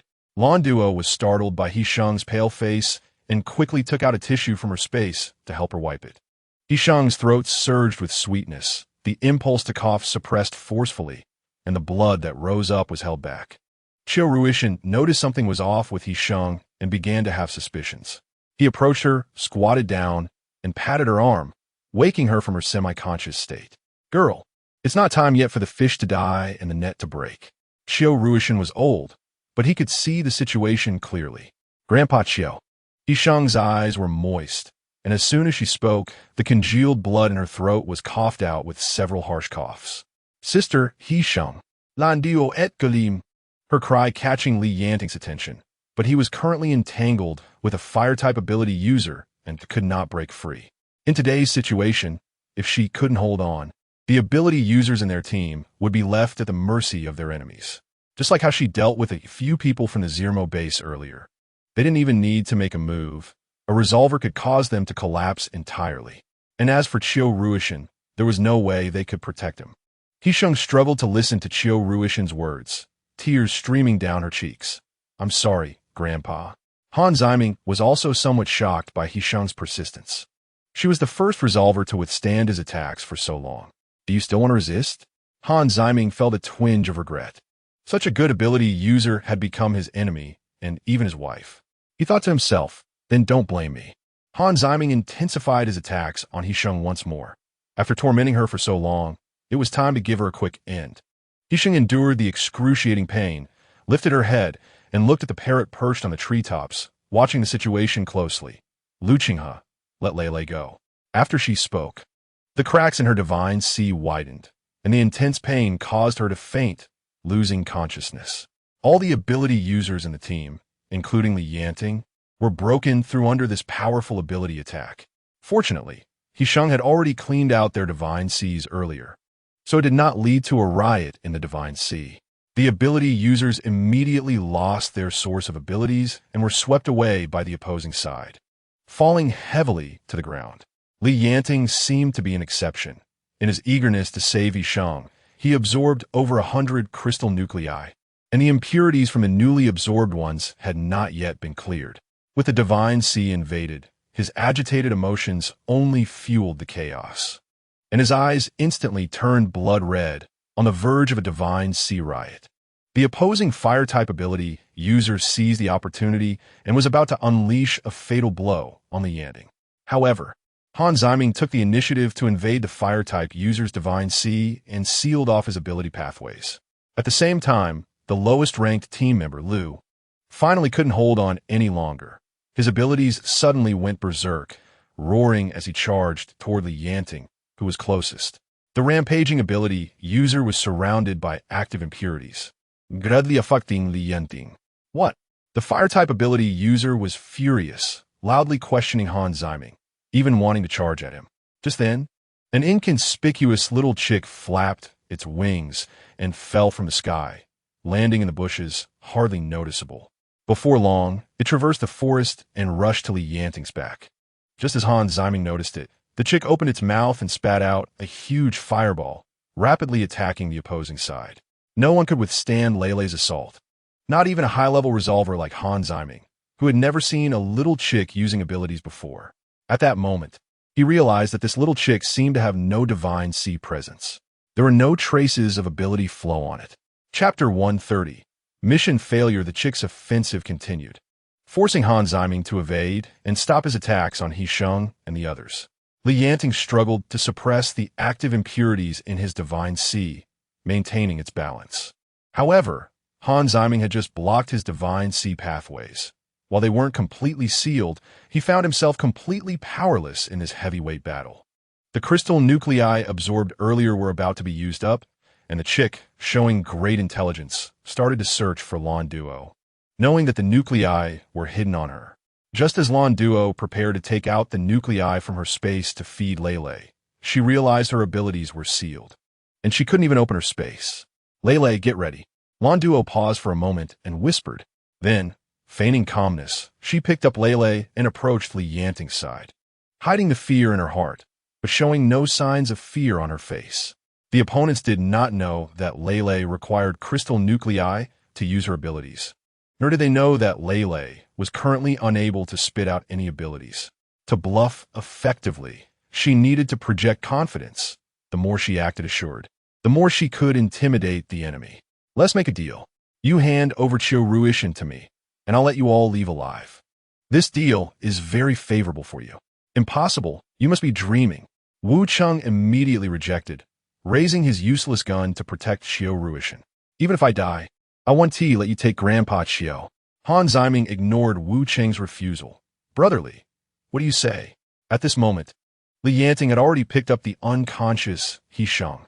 He wiped the dried blood from her lips with his rough fingertip, pressing her head against his chest, protecting her as if she were a treasure. His expression was tense, with anger boiling in his eyes, yet his hold on He Sheng was stiff yet gentle. The others, including Lu Feng, stepped aside to give him a path. The aura emanating from Li Yanting had nothing to do with ability levels. Just his presence was enough to make people submit. I agree. Grandpa Qiu, Wu Cheng exclaimed in disbelief, quickly grabbing Qiu Ruishan to prevent him from taking another step forward. Qiu Ruishan pressed down Wu Cheng's gun. In this apocalyptic world where ability users ran rampant, guns could only deal with ordinary people, in front of ability users. Guns are merely a joke. I speak to you as a major general. This is an order. Qiu Ruishan invoked his military rank, and Wu Cheng could no longer defy military orders. Qiu Ruishan pushed Wu Cheng aside, despite his old age. His steps were still steady as he walked over to Li Yanting's side, pausing to look at the unconscious He Sheng in his arms, his face filled with heartache. Tell this girl that Grandpa will go get his notes himself, and she should take care of her injuries. The old man had been proud all his life, and even when speaking softly, he maintained his dignity. Brotherly, we will meet again soon. Han Ziming's presence was still not visible, but his voice was near. Next time we meet, I will take your life. Li Yanting held the person in his arms tightly. Her previously pale complexion was now flushed, her hot forehead covered in fine sweat, gently resting against his neck, sleeping soundly. This was his beloved wife, who had nearly risked her life to save them today. Brotherly, there is no need to be so ruthless. Han Ziming's voice finally broke the silence, sounding somewhat hurt, awkwardly trying to please. Between us, we have some ties. In the silent forest, even the birds ceased their singing. The deep ravines on the ground still emitted the scent of scorched earth, while sunlight filtered through the dense trees, casting mottled shadows, and the dust rising in the sunlight spread everywhere. In this silence, Han Ziming suddenly realized that some things had already happened and could no longer be changed. The ravines on the ground could still be filled, but the chasm between them was unfathomable. The people from Zermo took Qiu Ruishan away from the mountainous area, while Li Yanting and the others stood in place, watching the elderly man depart until he disappeared from their sight. Moments later, the sound of a helicopter engine echoed in the forest and on a wide grassy field. A helicopter rose into the sky. The red and white graffiti was especially prominent against the deep blue sky, yet it stung everyone's eyes. I am truly powerless. Wu Cheng's eyes turned red. As the person responsible for this operation, he watched helplessly as Qiu Ruishan was taken away by the Zermo base, unable to make any resistance. What would count as not being powerless? Are we going to sacrifice everyone here just to let Xiao Lao be taken away by Zermo over our corpses? Lu Feng scoffed, half kneeling as he got up from the ground. Wu Cheng sighed heavily. He knew the reasoning behind it all. The disparity in strength between the enemy and us was too great. Even if they sacrificed all the names, they couldn't protect Xiao Lao. In such a situation, Xiao Lao's decision was the best choice.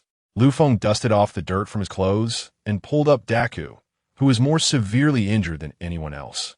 He had withstood the attack of a high-level fire ability user with his steel-like body, and now, stripped of the protective steel, his arms were a mess of wounds, bloody and raw. Both of his hands were severely injured, having lost a layer of skin, revealing the flesh and blood underneath. Daku, Rongrong's eyes turned red at the sight, her eyes glistening with tears that fell down her cheeks. Does it hurt a lot? Daku gritted his teeth, the intense burning pain making him sweat coldly. His arms trembled slightly as he saw Rongrong crying for him, momentarily forgetting his pain and wanting to comfort her, feeling helpless. Rongrong, anxious and crying, quickly dodged Daku's hand, fearing she might hurt him more, urgently shouting, "Stop moving! Monduo, the medical kit!" Lu Feng shouted. "The space can't open. Landuo was also very anxious, but her ability was completely sealed, and she couldn't summon her spatial abilities. There's a medical kit on the helicopter, Wu Chang said, quickly running to the side and waving toward the helicopter. Li Yanting then looked at the parrot on the treetop. Lu Qinghe, they're injured on the ground. Tell them to prepare for landing. Chapter 131. Needle-Eye Daku had completed basic treatment and bandaging of his wounds on the helicopter. He Sheng had not yet awakened and was tightly held by Li Yanting, her body radiating high fever. The remaining 2 helicopters headed for the refugee settlement in Qinghe, escorting the refugees to the military base. The ability users participating in the battle had all had their powers sealed by Han Ziming, and now they were no different from ordinary people, accompanying the helicopter as they left. The military base was located in the west of Qinghe City, built on a vast grassland, expanding from the original military district to form its current scale. Li Yanting and the others landed on the helipad, refusing Wu Chang's suggestion to take him to meet their superiors, and went with He Sheng to the hospital inside the base. Daku had his wounds treated again in the hospital, his hands wrapped up like Zongzi, completely losing the ability to care for himself. After the doctor explained the condition, he left, and the nurse looked at Rongrong, who was busy caring for the injured, writing outpatient in large letters on the treatment record. Your wife is busy taking care of 2 injured people. It's not easy, the nurse said, providing some additional instructions and urging Daku to get discharged quickly before hurriedly leaving. The nurse's words made Daku's face turn bright red, but his complexion was already dark, so the redness was hard to see. However, Rongrong's fair cheeks were tinged with pink, and her eyes sparkled, making one feel a strange itch in their heart. Daku wasn't injured in his legs, so Rongrong didn't need to support him and walked ahead to lead the way. Lu Feng hadn't intended to get involved in Daku's affairs, but Daku's pleading gaze was too urgent, prompting him to slowly walk over. Seeing this, Rongrong agreed, knowing that Liang was severely injured and had barely held on until help arrived. She had fainted as soon as she boarded the helicopter, which had frightened her greatly. Daku watched as Rongrong went to the surgical ward, feeling an urge to smoke. I have a pack in my pocket. Give me a cigarette. Lu Feng clicked his tongue. This is a no-smoking hospital. I know. I'll just hold it without lighting it. Daku felt he needed something in his mouth to alleviate the sudden restlessness. Daku's face turned red, and he stopped asking for a cigarette. Lu Feng shot him a glance, kindly not exposing his dirty thoughts. How is the eldest sister? Daku asked, as the 2 walked side by side. The military base had assigned them a car, and Lu Qinghe and Landuo were already waiting in the car to take them to their assigned dormitory. He Sheng had been pushed into the imaging examination room for a long time, and Li Yanting had been waiting outside the door, feeling the lingering heat from He Sheng in his arms, unable to calm the anxiety in his heart. The moment he saw blood at the corner of He Sheng's mouth, a buzzing noise filled his mind, and in the blankness, it felt like the world had drifted away from him, leaving only that bright red bloodstain, glaring and heart-wrenching. At that moment, he hated his own helplessness, hated that he couldn't protect He Sheng. The inner turmoil and worry turned into violent rage, making him want to tear apart all the members of Zermo's base across from him. But what infuriated him the most was his own strength. He had been easily invaded by Han Ziming into the sea of consciousness, nearly causing chaos, and had his abilities sealed, losing the ability to resist. His power could not protect He Sheng, and that was what he hated most about himself. The results for He Sheng's family member have come out. The doctor came out of the examination room. In a world where resources were scarce, the hospital could no longer produce films. So the doctor had entered the examination room to check the results himself. How is she? Li Yanting asked urgently. From the imaging, there are no abnormalities. Her coma may be due to a concussion, but we cannot explain why she has been unconscious for so long. We recommend medical observation first. The doctor, an elderly man with graying hair, rubbed his eyes tiredly and sighed, feeling somewhat helpless as he said, "This young lady is an ability user. The bodies of ability users have evolved, and some phenomena cannot be explained by current medical standards. You can take her out now. I'll take you to the ward for medical observation. She should be out of immediate danger," the old doctor said. Li Yanting thanked him, walked into the examination room, and picked He Sheng up from the machine. She was still burning with fever, her soft body resting in his arms, feeling as light as a feather. But this action was enough to bring joy to Li Yanting, and for the first time, the iron-willed man had red eyes. Kissing He Sheng's forehead and exhaling a breath of relief. Chapter 132. Special Forces of Ability users. The conditions at the military hospital were not bad. With hot water available in the bathroom, Li Yanting used hot water to dampen a towel and wiped He Sheng down before changing her into a hospital gown. He Sheng remained asleep, and by evening, she still hadn't awakened. Her high fever persisted, and as He Sheng searched for something in her sleep, Li Yanting quickly approached and reached out to touch her forehead. The scent of Li Yanting always made He Sheng feel at ease.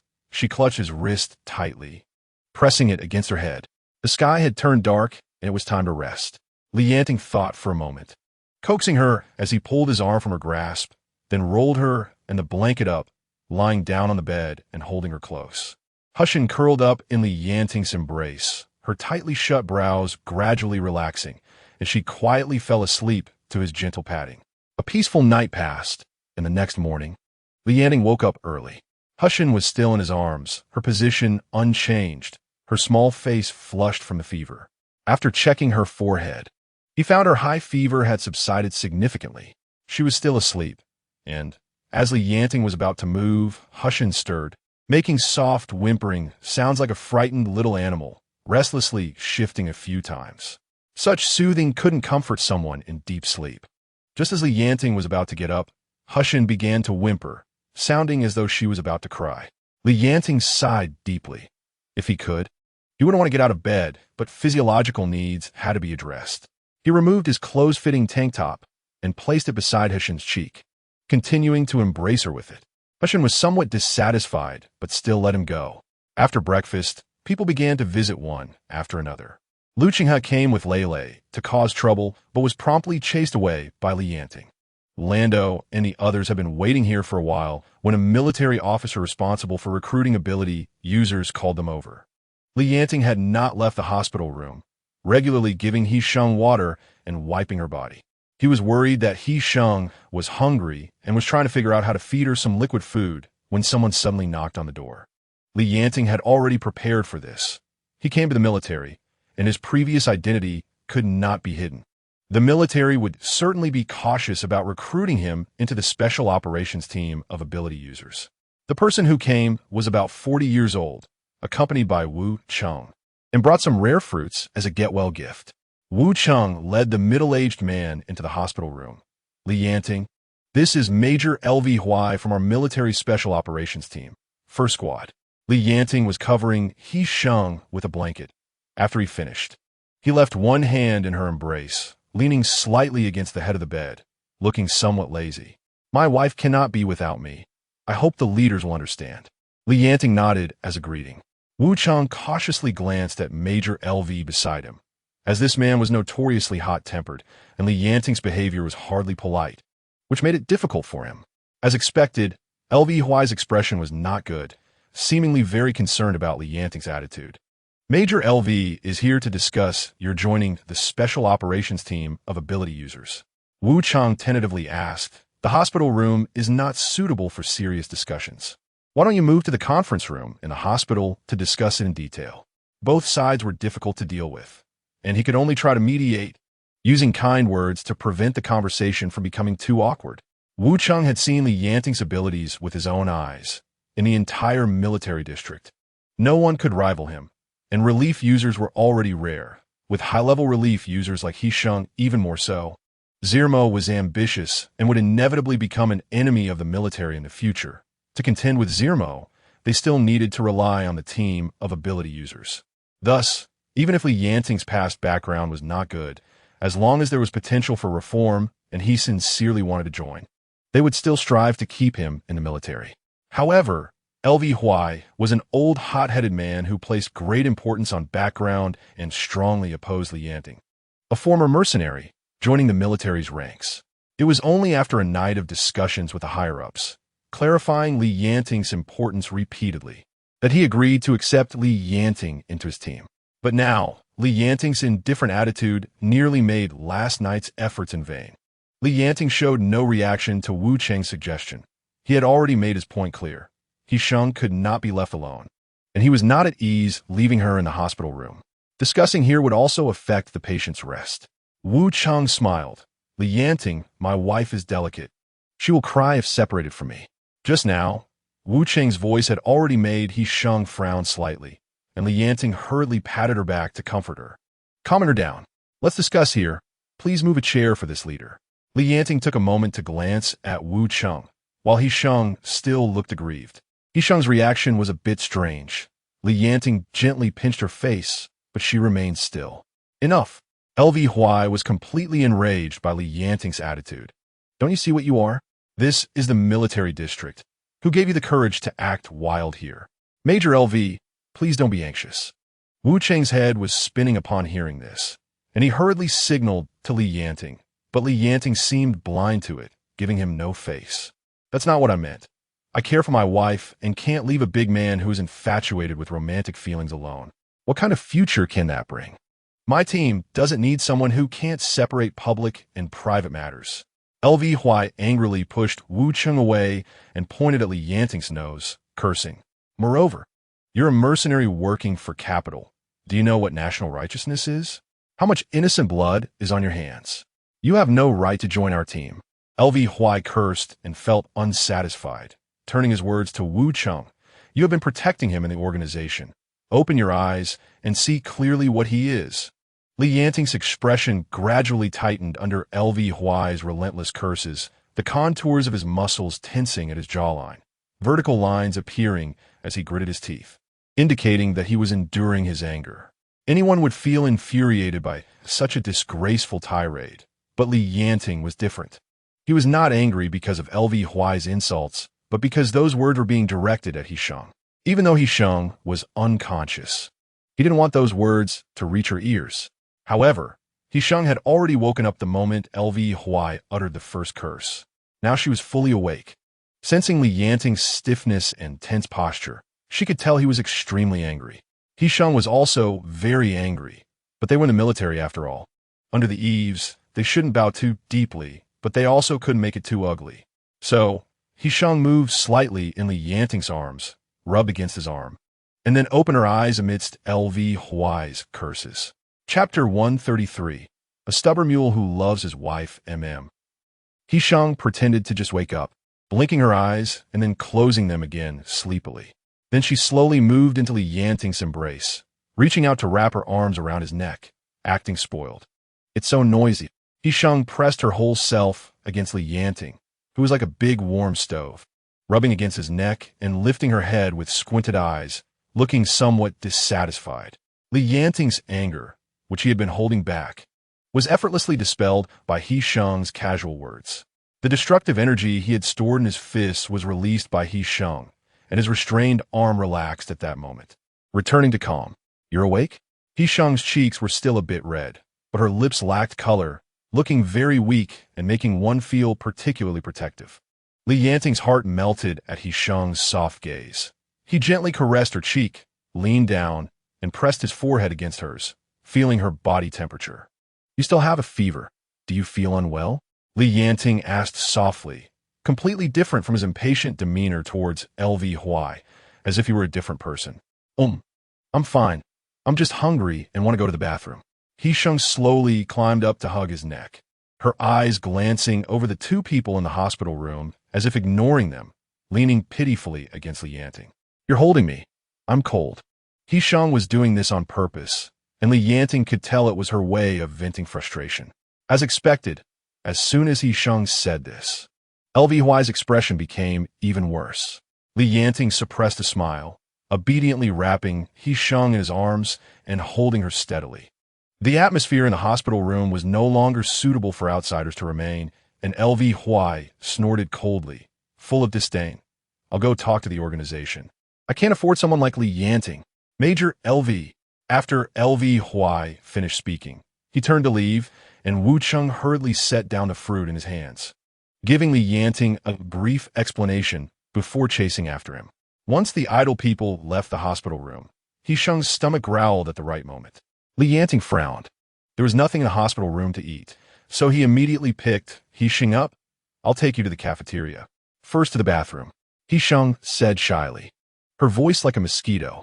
He Sheng pushed Li Yanting out of the bathroom, and only then did she see her reflection in the mirror.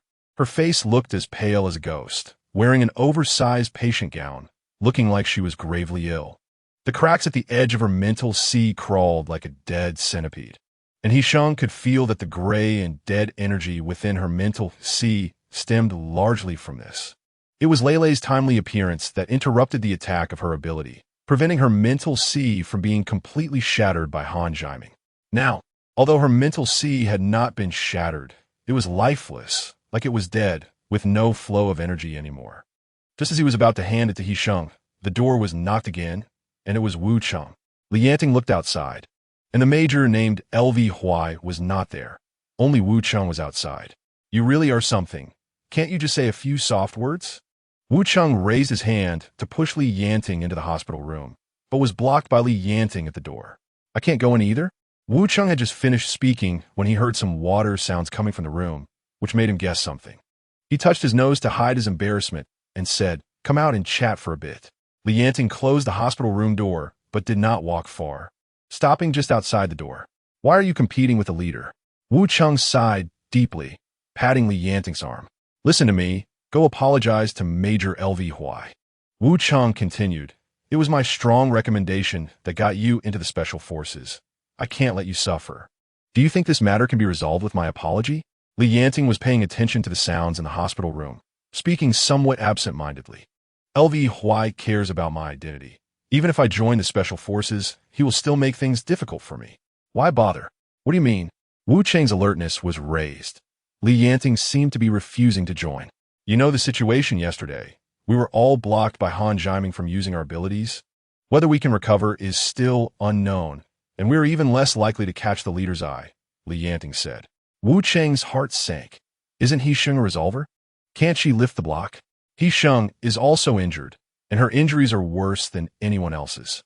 Li Yanting did not say the rest, but he knew in his heart that He Sheng was very likely to be defeated by Han Jiming, becoming an ordinary person from then on.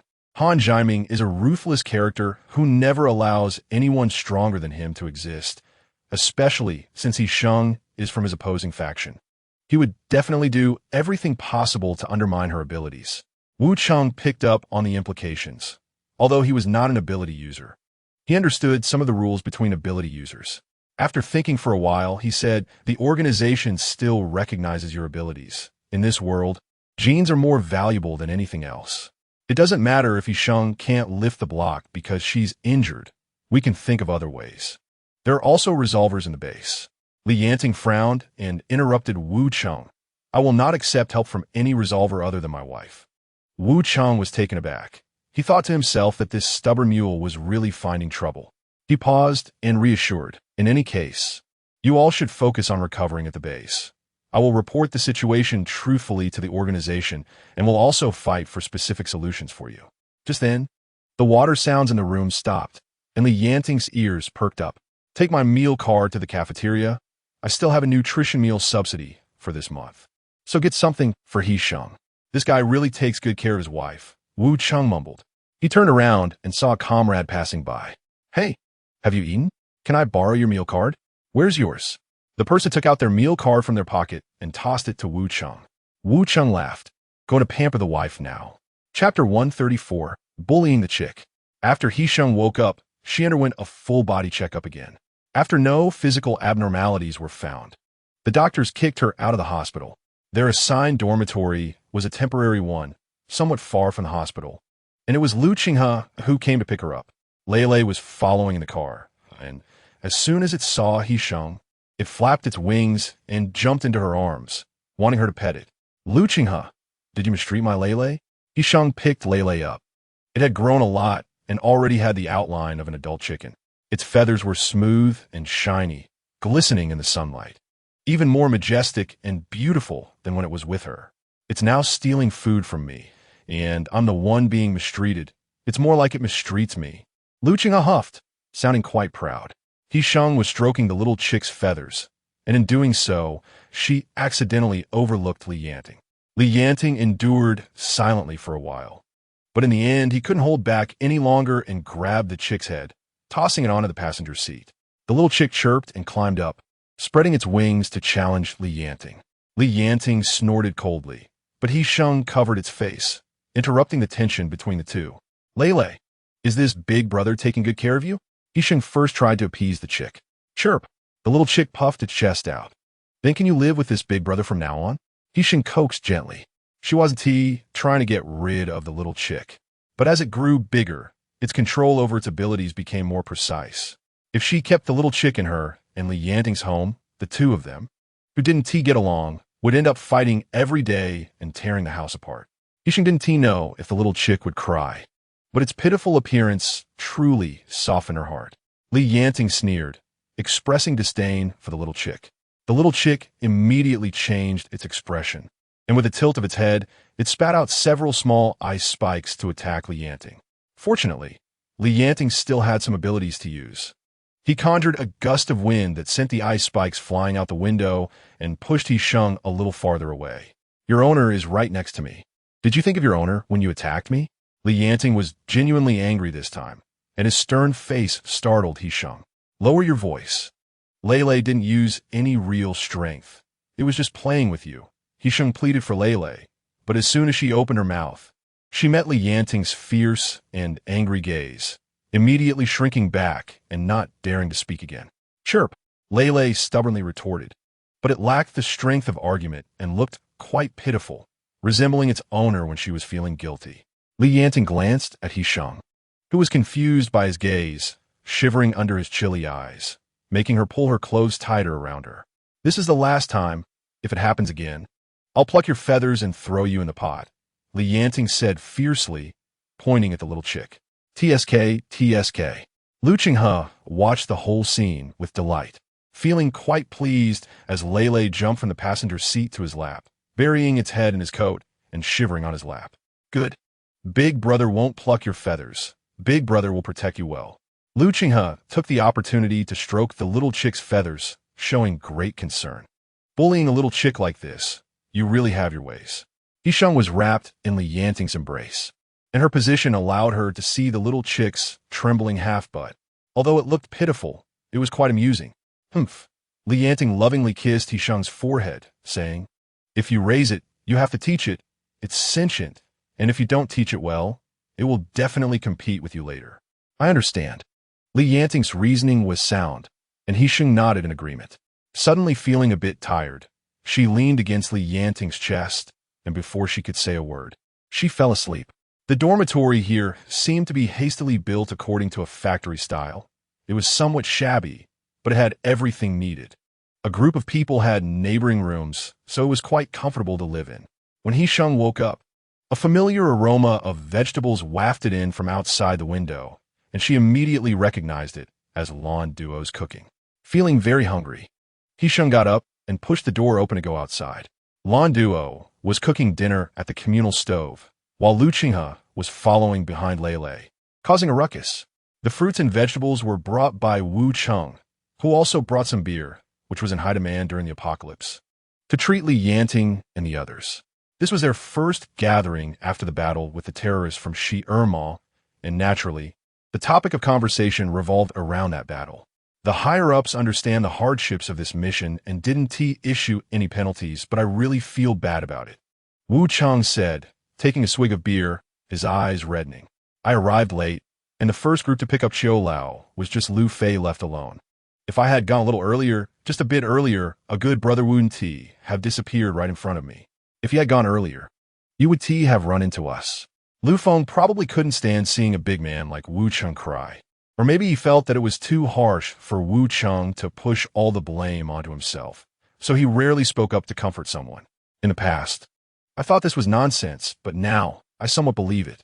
Lu Feng paused for a moment, waiting for Wu Cheng to look up at him before saying, where does that saying go? Everything is for the best. Although it sounds like toxic chicken soup, if you think about it, it has some flavor. Duan was propping himself up with both hands nearby, relying on Rong Rong for food and drink. He was itching for some alcohol, but Rong Rong just wouldn't give him a sip. Just when he was feeling restless, he heard Lu Feng say such nonsense and immediately felt confused. leaning his big face towards Li Yanting, looking skeptical. Did Lu Feng take the wrong medicine?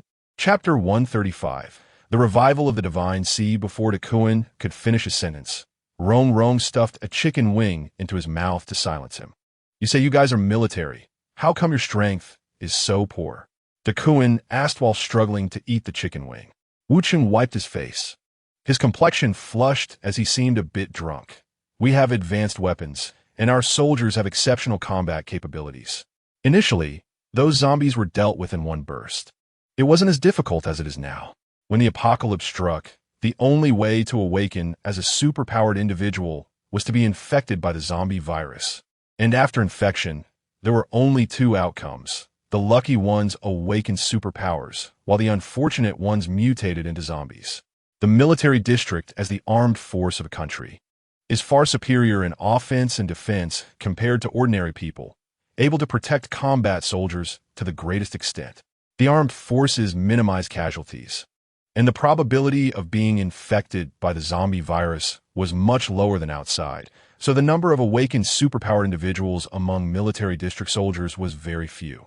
Later, when superpowered individuals appeared in large numbers, the organization also noticed the trend of the future world. Superpowered individuals would undoubtedly become the new rising stars. However, there was only that one way to awaken superpowers. When Wu Cheng got to this point, he paused to take a sip of alcohol. Under the dim light, He Sheng saw tears welling up in his eyes, the moisture lingering for a while before finally falling onto his hand, which he discreetly wiped away.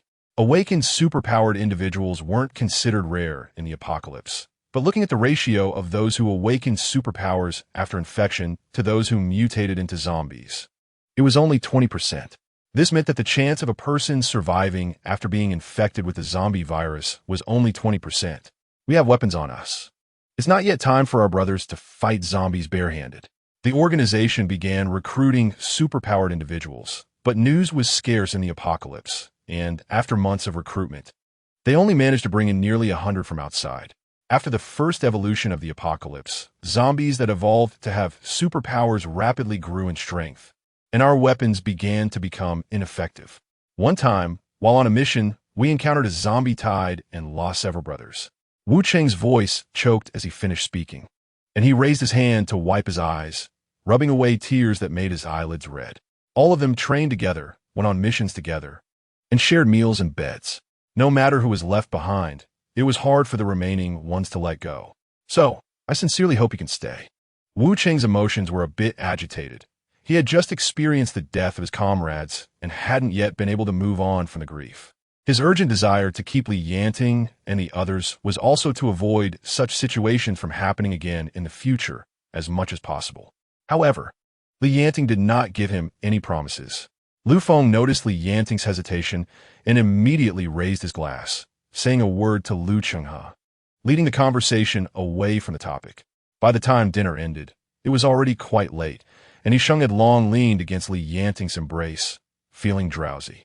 Rong Rong had followed Duan to the door of the room, leaning against the doorframe of Duan's dormitory and silently staring at him. In the dead of night, it was quite inappropriate for a young girl to be standing at the door of a big man's place. Duan's face was flushed, lacking even the courage to meet Rong Rong's gaze. There isn't enough room. I can't sleep in the same bed as Liang Liang. Rong Rong looked at Duan and smiled, seemingly hinting at something.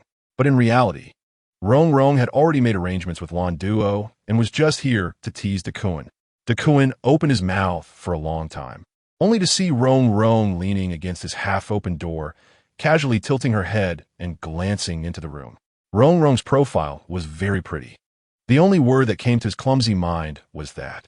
Forget it. If you don't take me in, I'll just find someone else to squeeze in with. I'm leaving. Rong Rong pretended to be regretful and disappointed as she glanced at Duan, turning to walk towards Lan Duo's room. However, just as she took a step, her arm was grabbed by Duan. Don't you realize you're injured? Rong Rong didn't even realize she was being a bit fierce, still moving around. Stay with me. Duan spoke too quickly, nearly biting his own tongue. What? Rong Rong truly didn't expect that the stone-headed silly man would say such a thing. But she quickly guessed that he must have another sentence to follow. Then make some room for me, or go sleep elsewhere. Rong Rong shook off Duan's arm. You're injured. Just rest properly. I won't leave either. Duan seemed to have made up his mind, pulling Rong into the room, slamming the door shut, and stubbornly saying, sooner or later, we'll have to live together. Inside the divine sea, it was still a gray desolation, with energy bodies floating in the air without any fluctuations, but parts of the broken edges at the edge of the divine sea had begun to fuse, and the fissures had noticeably shrunk a lot. If this happened to others, it would be considered a miracle, because once a superpowered individual's divine sea shattered, there was no possibility of revival, which meant losing their powers, and it was already fortunate that the superpowered individual did not die as a result. However, for He Sheng, the revival of the divine sea did not come as a surprise. The only exception was healers. Healing superpowers are primarily for healing the superpowered individual themselves, making healers the only type of superpowered individuals who can revive after their divine sea shatters. The revival of the divine sea cannot be rushed. He Sheng discovered that ever since her injury, she had been excessively drowsy, likely because her healing superpowers were helping her repair her divine sea during sleep. Thinking of this, He Sheng's heart finally felt a bit better. She got out of bed and was just about to go downstairs to find Li Yanting when there was a sudden urgent knock on her door. He Sheng, are you awake? Duan and the others were taken away by the military this morning, and now they have come to take you away. Chapter 136. Negotiation. When the two young men from the military came to the office area, the first person He Sheng saw was Wu Cheng. Wu Cheng looked anxious, pacing back and forth at the front of the building, clearly waiting for He Sheng's arrival. As soon as the car carrying He Sheng arrived, Wu Cheng's eyes lit up, and he quickly walked over to personally open the car door for her. You finally came. Wu Cheng scratched his buzz cut, almost swearing as he spoke. I originally thought it was just Li Yanting who was stubborn, who knew your entire team was made up of stubborn people. What happened? Whether the others in the team were stubborn was debatable, but He Sheng could be certain that as long as Li Yanting didn't nod, the others definitely wouldn't make decisions on their own. Today, the organization also had good intentions, bringing over the only two relievers from the base to see if they could lift the blockade in the divine sea for your team's superpowered individuals. Wu Cheng led He Sheng inside, only to find out that everyone in her team had already agreed not to accept it, insisting that they wouldn't do it no matter what. You quickly go persuade them. They're good superpowered individuals. If they lose their powers in the future, not only would it waste this great genetic potential, but what a pity that would be. The military emphasizes science and is sensitive to the genes of awakened superpowered individuals. They cannot gamble with the lives of the soldiers, so they are researching the relationship between genes and awakened superpowers. Developing genetic medications is their only way to transform superpowered soldiers. In this life, it was because He Sheng found Ruishan in advance and accidentally revealed a flaw, which led Su Kewai and others to discover Ruishan's true identity. They brought the news to seek refuge with Zermo, which ultimately resulted in Ruishan being kidnapped by Zermo. He Sheng has always felt guilty about this, so whenever Wu Cheng mentioned genes, she would think of old Qiu far away at the Zermo base. He Sheng absent-mindedly nodded and followed Wu Cheng to stop outside the conference room. At the door of the conference room stood a guard, and Wu Cheng briefly spoke to the guard, who then knocked on the door on his behalf. The person who opened the door was Major Lu Huai, who had come to the hospital the day before. He Sheng was surprised. If Major Lu was there to open the door for her, the person inside must be a higher-ranking officer. With a stern expression, Lu Huai led them into the conference room, where there were only 3 people besides him, 2 middle-aged men sitting down and a standing guard. Li Yanting and the others were not in the conference room, and these few people's attitudes toward He Sheng varied. Lu Huai's expression was stiff, the guard looked vigilant, while the 2 seated officers had warm smiles that made them seem somewhat friendly. Young lady, please sit, one of them said, pointing to a chair not far from them, and instructed the guard behind him to pour a cup of hot water for He Sheng. I heard from Wu Cheng that you were injured. We initially didn't plan to trouble you to come over, but your husband and his followers were not cooperating with our work, which is why we had to invite you here. He Sheng did not know military ranks, but these 2 had 2 more stars on their ranks than Lu Huai, so they should both be colonels. He Sheng silently took a sip of water, adhering to the principle of not speaking unless the other party did, pretending to be clueless. The two colonels did not receive a response from He Sheng and exchanged surprised glances before continuing. Let us introduce ourselves. My surname is Zhou, and I am the head of the Special Operations Team. This is my colleague, Li, our political commissar. Oh, He Sheng put down her cup, nodded, greeted them, and then fell silent again. The atmosphere became somewhat awkward, and Wu Cheng gave He Sheng a gentle push from behind. She turned her head, looking innocent. Why did you push me? Don't be nervous, young lady. We mean no harm, Commissar Li smiled. We recognize the value of all the ability users in your team and are actively looking for ways to help you resolve your current predicament. But this requires cooperation from both sides, right? Commissar Li said. He Sheng nodded in agreement. The way Commissar Li spoke was somewhat reminiscent of a calm Qiu, and He Sheng instinctively nodded. After thinking for a moment, she asked, "What is the highest level of the alleviators you brought?" A higher version of the source file cannot be opened with lower version software. He Sheng indirectly described it, but saw confusion on their faces and had to be more straightforward. Han Jiming's ability level is at least one level higher than mine, so a level 6 alleviator cannot break through Han Jiming's blockade. Then you are. Wu Cheng speculated based on the situation of the battle that He Sheng's level should be very high, but did not know exactly what it was. Level 9. He Sheng replied.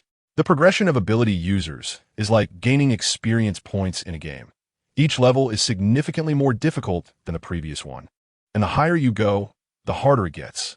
Reaching level 9 is simply unfathomable. How many people are there in Qinghe Refuge City? Among them, there are only 200 to 300 ability users. How could they possibly support a level 9 alleviator? Although Lu Huai's skepticism was somewhat harsh, it resonated with everyone's thoughts. They all believed that just relying on the meager resources of Qinghe Refuge City could not possibly produce a level 9 alleviator.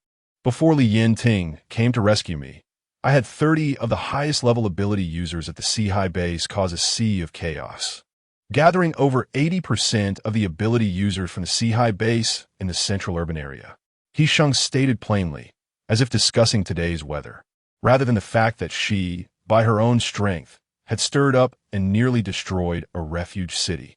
Over 80% of the ability users at the Sea base, including many high-level ability users, had enough impurities in their divine seas to support my advancement to level 9, He Sheng explained. He Sheng concealed another matter, which was that all the crystal cores obtained through the alleviation clinic in Qinghe Refuge City had been purified by her. This kind of purification is another way to absorb impurities to advance abilities. The impurities stored in nearly 10,000 crystal cores are quite considerable. The room fell silent for a long time, with no one speaking. The two colonels exchanged glances, each seeing a mix of emotions on the other's face. Shock and regret. Shock that a girl could make such a desperate move in a situation of isolation and helplessness. Regret for her hard-earned abilities being shattered by Han Jiming. What kind of expression is that? He Sheng's gaze finally rested on Lu Huai's face. Although he had always targeted Li Yanting, the regret reflected on his face at this moment seemed genuine. He was a man of true feelings. Colonel Zhou shook his head in disappointment. You little girl, you make us feel ashamed. You're neither happy in gaining nor worried in losing. What a broad-mindedness. Before Colonel Zhou could finish his praise, He Sheng felt increasingly uneasy, blinked, and quickly interrupted. Colonel, I think you misunderstood. Han Jiming did indeed shatter my divine sea and even try to kill me, He Sheng said, feeling somewhat drowsy. But I discovered this morning that my divine sea is recovering. Recovering? How is that possible? The first to respond with skepticism was Lu Huai. He was the head of a team in the Special Operations Unit, directly interacting with ability users and being the most aware of the rules regarding their advancement. It is impossible for an ability user's divine sea to recover after being shattered. Alleviators are no exception. Unless you are. Lu Huai paused for a moment, then shook his head again. Impossible, unless you also awakened a healing ability. Not all. He Sheng did not intend to reveal her healing ability, which Li Yanting was very secretive about. She would not take it upon herself to expose it.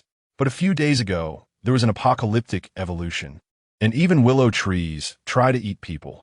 What else is impossible in this world? He Sheng retorted.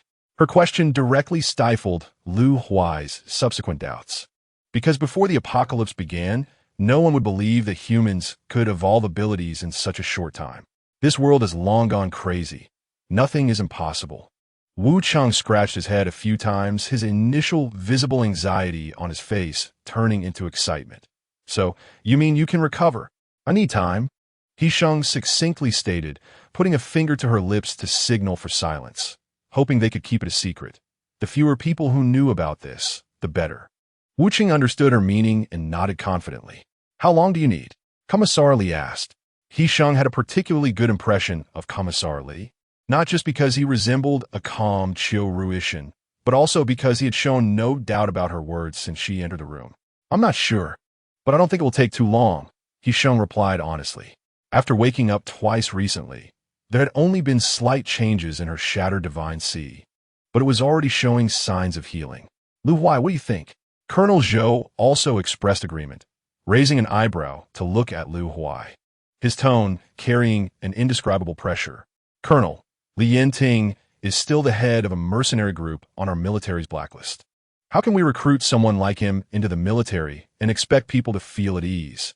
How can we win their trust? Lu Huai did not directly reject it, but posed a realistic question for the leaders to solve. At this moment, He Sheng's voice suddenly intervened. Who said we want to join the military? What? Wu Cheng's alarm bells went off instantly. He pulled He Sheng back from behind and lowered his voice, saying, Annie, please don't speak recklessly. He Sheng replied, Colonel Zhou, political commissar Li. My husband is a reserved person, so I'll speak on his behalf. We people have too much personal interest and unfinished business to attend to, and we cannot devote ourselves to the military. He Sheng referred to the past grievances involving Li Yanting at the Silmer base, especially regarding his father. Even though Li Yanting had never mentioned these matters to her, as his wife, she needed to consider him. Li Yanting had been very resistant to contact with the military from the start. If it weren't for their desperation, they wouldn't have turned to the military base. He Sheng's words made Colonel Zhou unable to smile any longer. His face became more intimidating than Lu Huai's, but He Sheng remained unafraid. However, since we are at the military district and enjoying its protection, we must fulfill our obligations and provide whatever help we can. He Sheng spoke each word clearly, and her unassuming yet assertive attitude shifted Colonel Zhou's stern expression back to one of admiration and fondness. Once my abilities recover and I'm able to lift the restrictions for my teammates, if needed, we can collaborate to integrate into your ranks, He Sheng said. And please rest assured, we have common enemies and bottom lines, making us excellent partners. This proposal maintained initiative while reassuring the military organization, which could be seen as a win-win given the current situation. What happened to her? Political Commissar Li observed for a long time, but saw that the girl seemed completely fine, as if she had merely fallen asleep. Ha ha ha. Colonel Zhou couldn't help but chuckle a couple of times upon hearing this. His earlier pretense of kindness instantly turned rugged, although they didn't achieve the best outcome. Reaching a consensus on cooperation was still a significant gain. Moreover, Li Yanting was different from others. His past as a mercenary made it difficult for him to develop a sense of belonging and faith in the organization. Thus, the organization also intended to sign a non-disclosure agreement with him and include him in the external abilities team. Li Yanting's subordinates, although promising, were stubbornly loyal to him as their leader and would be difficult to manage even if they joined. However, through cooperation, they could avoid some foreseeable conflicts. Gaining combat support while avoiding conflicts was indeed a substantial benefit. You have a good idea. If you can handle this little girl, you can manage that group of rascals. Colonel Zhou praised Wu Cheng. Wu Cheng, however, felt disheartened. He had come with the intention of recruiting Li Yanting and had brought up Li Yanting's vulnerabilities for discussion, only to find that this girl was also quite assertive. What a miscalculation. Chapter 138. Public. When Li Yanting entered, He Sheng was lying on the table, breathing evenly. Already fast asleep, he skillfully took off his coat and wrapped He Sheng in it, carefully pulling her into his embrace, cradling her completely. What did you say to her? Li Yanting's expression was grim, but He Sheng instinctively snuggled into his neck, and his anger dissipated. During their time together, Political Commissar Li had figured out Li Yanting's bad temper and briefly recounted their earlier conversation. Li Yanting's brows gradually softened as he held He Sheng, weighing her in his arms. Hearing her softly hum beside his ear, he rarely showed a smile in front of others. Then let's listen to her. She asked nothing but seemed to know everything, considering him at every turn. All right, I'll have Wu Chung send over the non-disclosure agreement later, Colonel Zhou said, releasing a breath of relief. The heavy stone in his heart finally settled. He had thought Li Yanting would negotiate with them, but it seemed he was indeed a devoted husband. After He Sheng woke up, the situation in her divine sea indeed improved at this rate. It wouldn't take half a month for her divine sea to fully recover. He Sheng moved slightly, turned over, and hugged Li Yanting's waist. At that moment, Li Yanting was leaning against the bed, half embracing her, while holding a pendant, seemingly lost in thought. He Sheng climbed up, wrapping her arms around his neck and reaching for the pendant. The person in this is my mother. Li Yanting handed the pendant to He Sheng and kissed her forehead. The pendant was exquisitely made in a classic teardrop shape, surrounded by a ring of metal decoration, with a woman's photo in the center. The photo looked somewhat dated. The woman wore a pure white wedding dress, and her smile was breathtaking. Mom is beautiful. Your eyes are like hers. The pendant, unlike metal, was worn because Li Yanting had always worn it. If you call her mom, she would be very happy.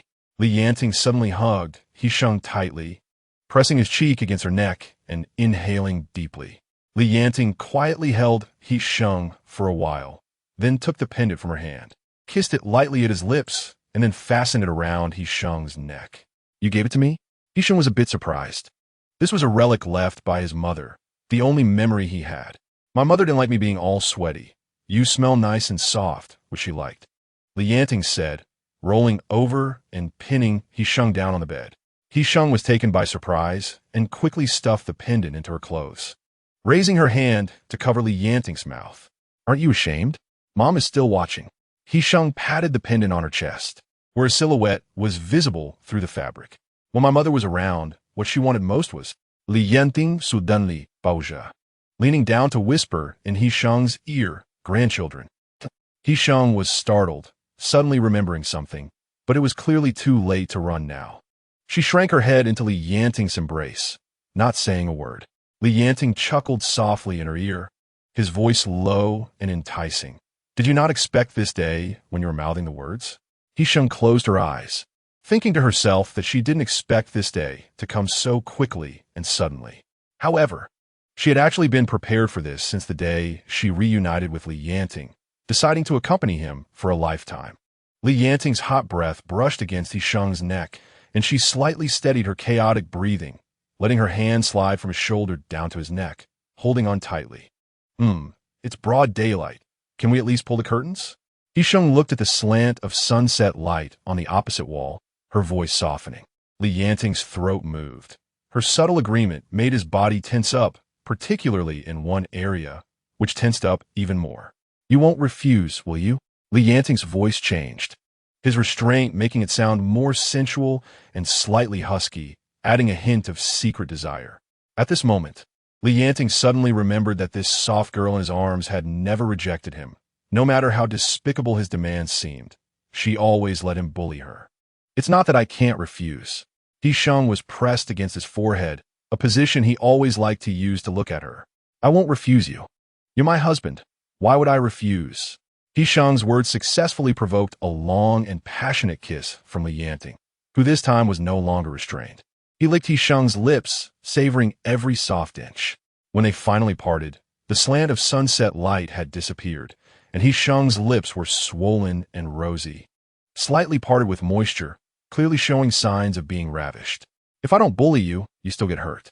Li Yanting sighed deeply, biting down on He Sheng's shoulder, leaving a shallow tooth mark.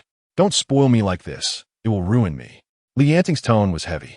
He Sheng didn't like hearing that, lightly huffing. I enjoy spoiling you. It's none of your business.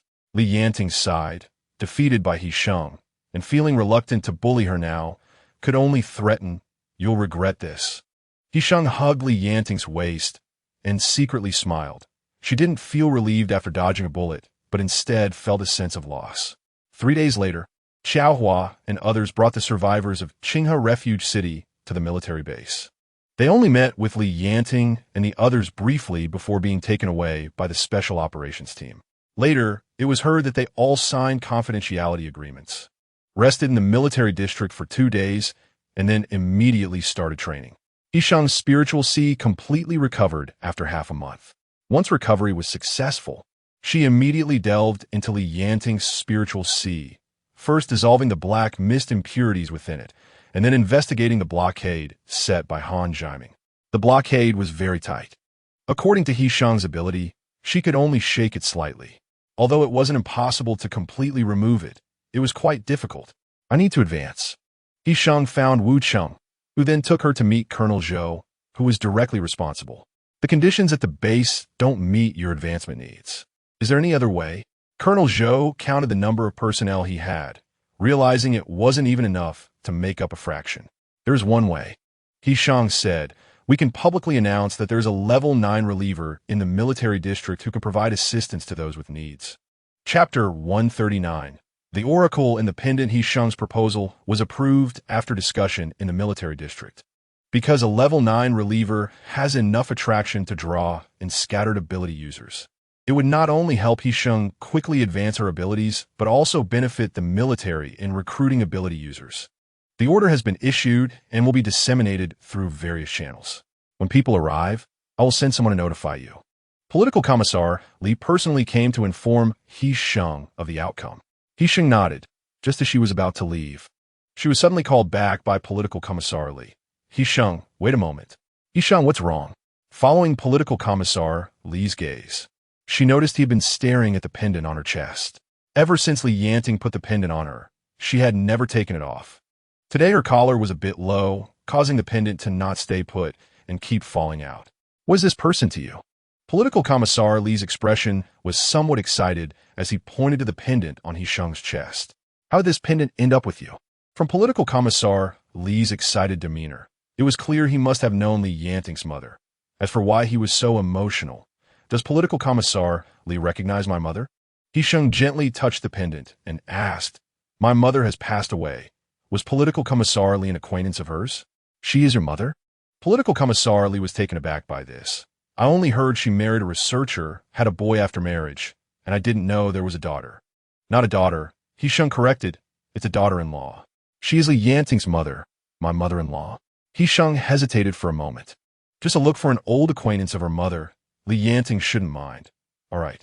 As she spoke, He Sheng took the pendant off her neck and handed it to Political Commissar Li, but he seemed too excited to see the relic of an old friend. Tremblingly reaching out to take it, accidentally letting the pendant slip from his hands. The pendant fell to the ground with a crisp sound. He Sheng quickly squatted down to pick it up and noticed that the part of the pendant encased in metal was slightly loose. She felt guilty and carefully wiped off the dust on the pendant. But when checking the loose part, she was shocked to find there was actually a compartment inside. Sorry, kid, I didn't hold it steady. Seeing He Sheng take a long time to stand up, Political Commissar Li thought he had broken the pendant and squatted down to check. Did I break it? He asked. He Sheng inspected the pendant thoroughly and found that the metal ring resembled a clasp switch. That position just happened to open a gap, and in the sunlight, she could see a dark object lying inside. It looks like there's something. After thinking for a moment, He Sheng slowly opened the compartment of the pendant along the direction of the metal ring. Inside lay a particularly small memory card, quietly resting without a speck of dust on it. He Sheng took the item out of the pendant and found it was a rather uncommon memory card. Its surface markings and patterns completely unlike those found on the market. Political Commissar Li became even more excited at this point, snatching the card from He Sheng's hand. His eyes reddening. This is the storage device we once developed together. She actually kept it. Political Commissar Li's voice choked. The old item awakening the past he had deliberately hidden and ignored. He Sheng recalled what Yin Shizhao had told her at the Seahai base. He said that the original complete Doomsday Code was hidden on Li Yanting by his father, and almost all of Li Yanting's clothing had been changed several times. Only this pendant was something Li Yanting had always worn from beginning to end. Could it be that the so-called Doomsday Code that Yin Shizhao referred to was this memory card? Li Yanting and the others had temporarily sealed their abilities and couldn't eat for free in the military district, so they were given some suitable work. Thus, they have been working as laborers in the logistics warehouse these days. He Sheng took political commissar Li's car all the way to the warehouse, got out, and ran to find Li Yanting. "What's wrong? Why are you running so anxiously?" Li Yanting quickly put down his work when he heard He Sheng's voice, briefly explained to Duan, and went out to meet He Sheng.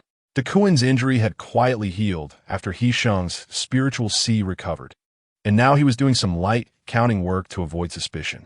Li Yanting strode over and wrapped his arms around He Sheng, leading her out of the dusty environment of the warehouse to the grassy area outside. "What happened? You came to find me in such a hurry. Something must have happened that you couldn't decide on. I need to apologize first."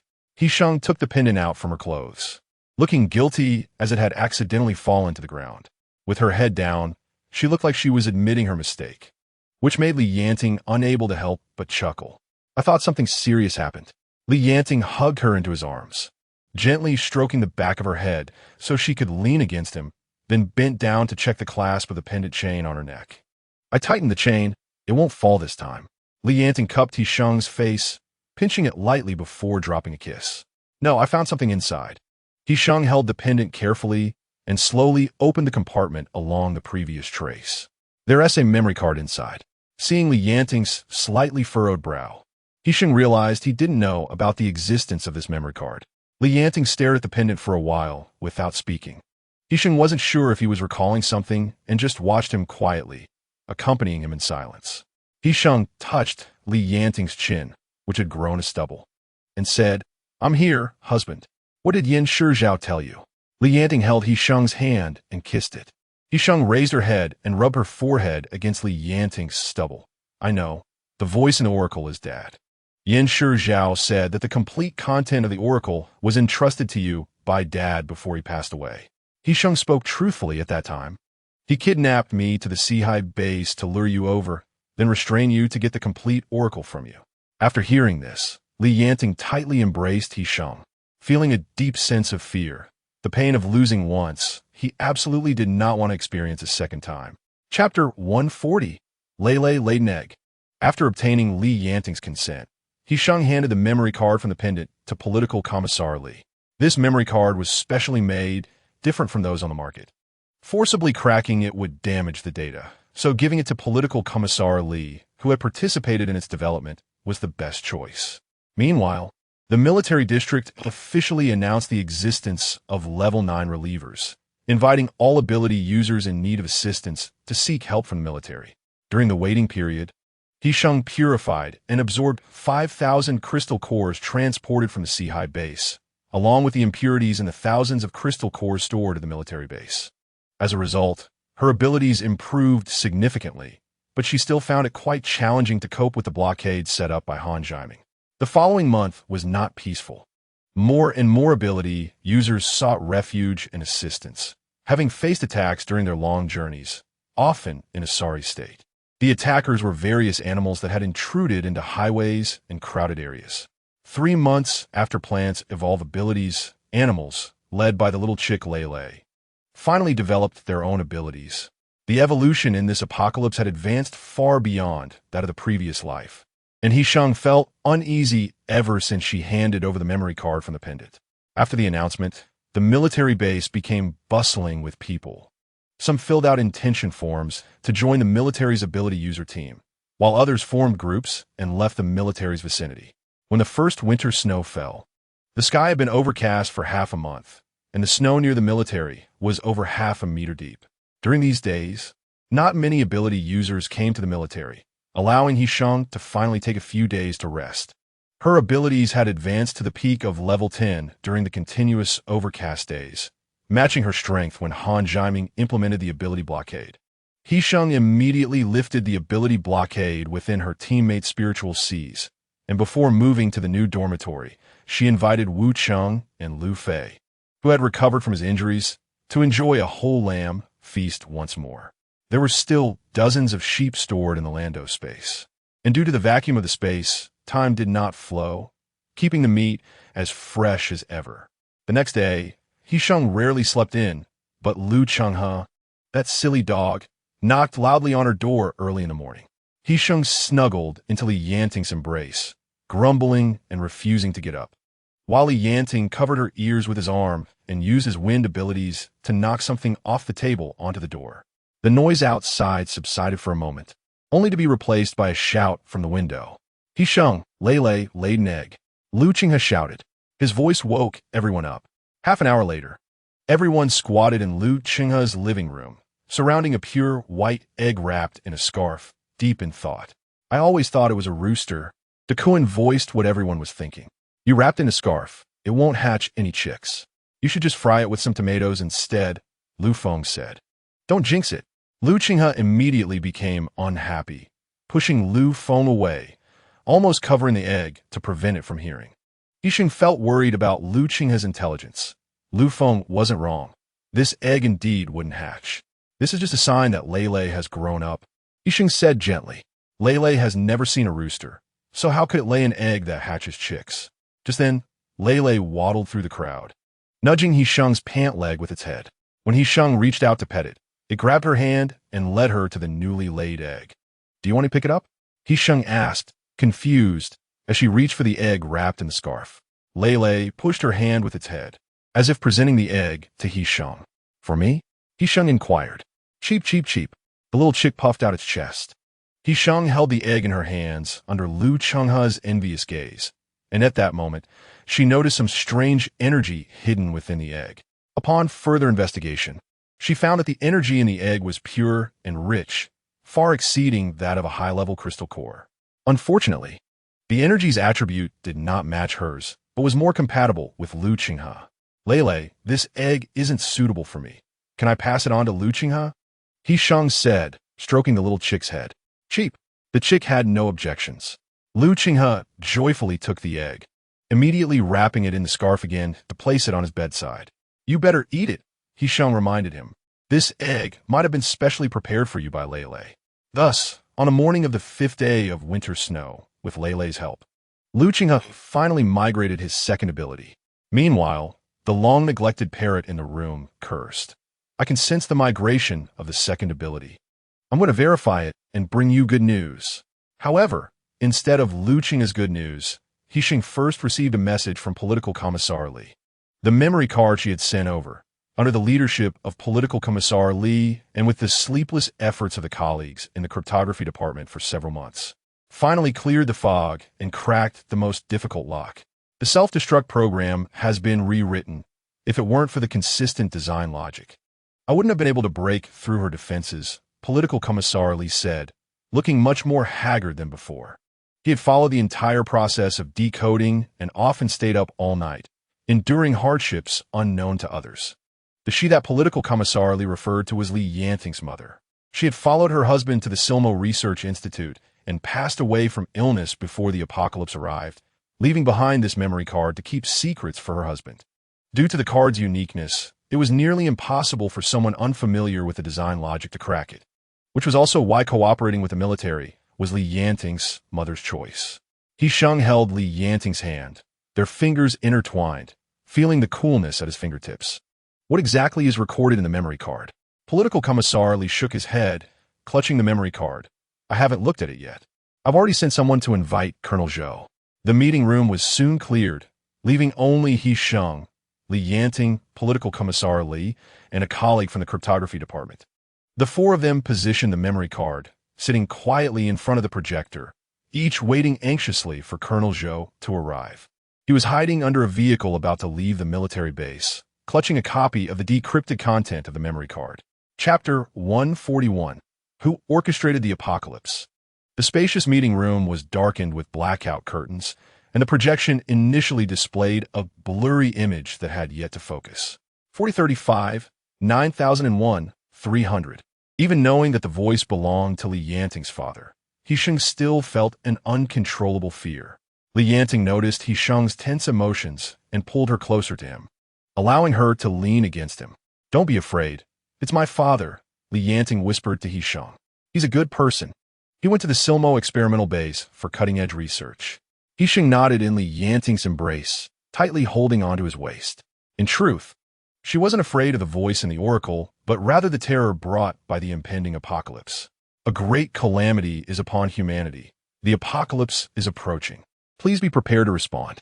Yanting's father's voice ended after some rustling sounds, followed by the projection displaying a clear image, showing a not-so-clear picture. The image was taken in a vast desert, with only a pile of earthen walls serving as a notable landmark, surrounded by endless yellow sand and dunes.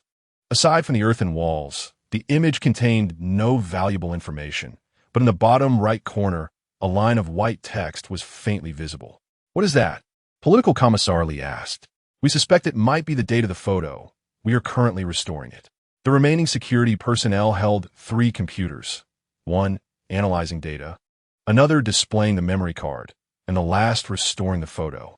The second image was soon loaded, showing many people and an unfamiliar heavy machine suddenly appearing in the endless yellow sand.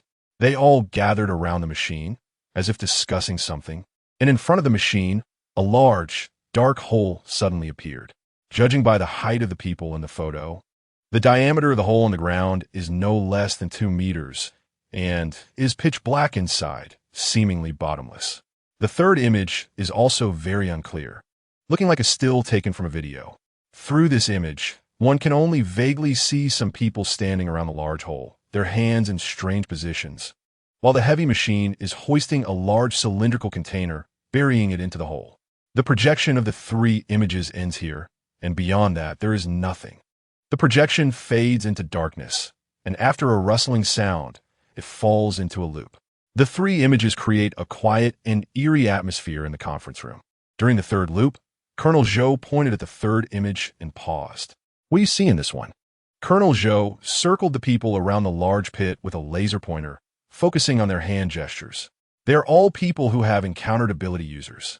This picture shows some strange details at first glance, but upon closer inspection, it is clear that these people's gestures resemble the use of abilities. These people are Earth-type ability users. Yanting looked at the large pit beneath their feet and said confidently, "There's quicksand all over the desert. Digging such a deep hole is unrealistic unless they are Earth-type ability users." "That's right." Colonel Zhou slapped his thigh. "What are they burying underground?" "Old Wang. Has the date of the photo been analyzed?" "Just a moment." The confidential officer, referred to as Old Wang, operated 2 keyboards with both hands, analyzing the data on 2 computers simultaneously. 3 minutes later, the date on the images was maximally restored and projected by the confidential officer.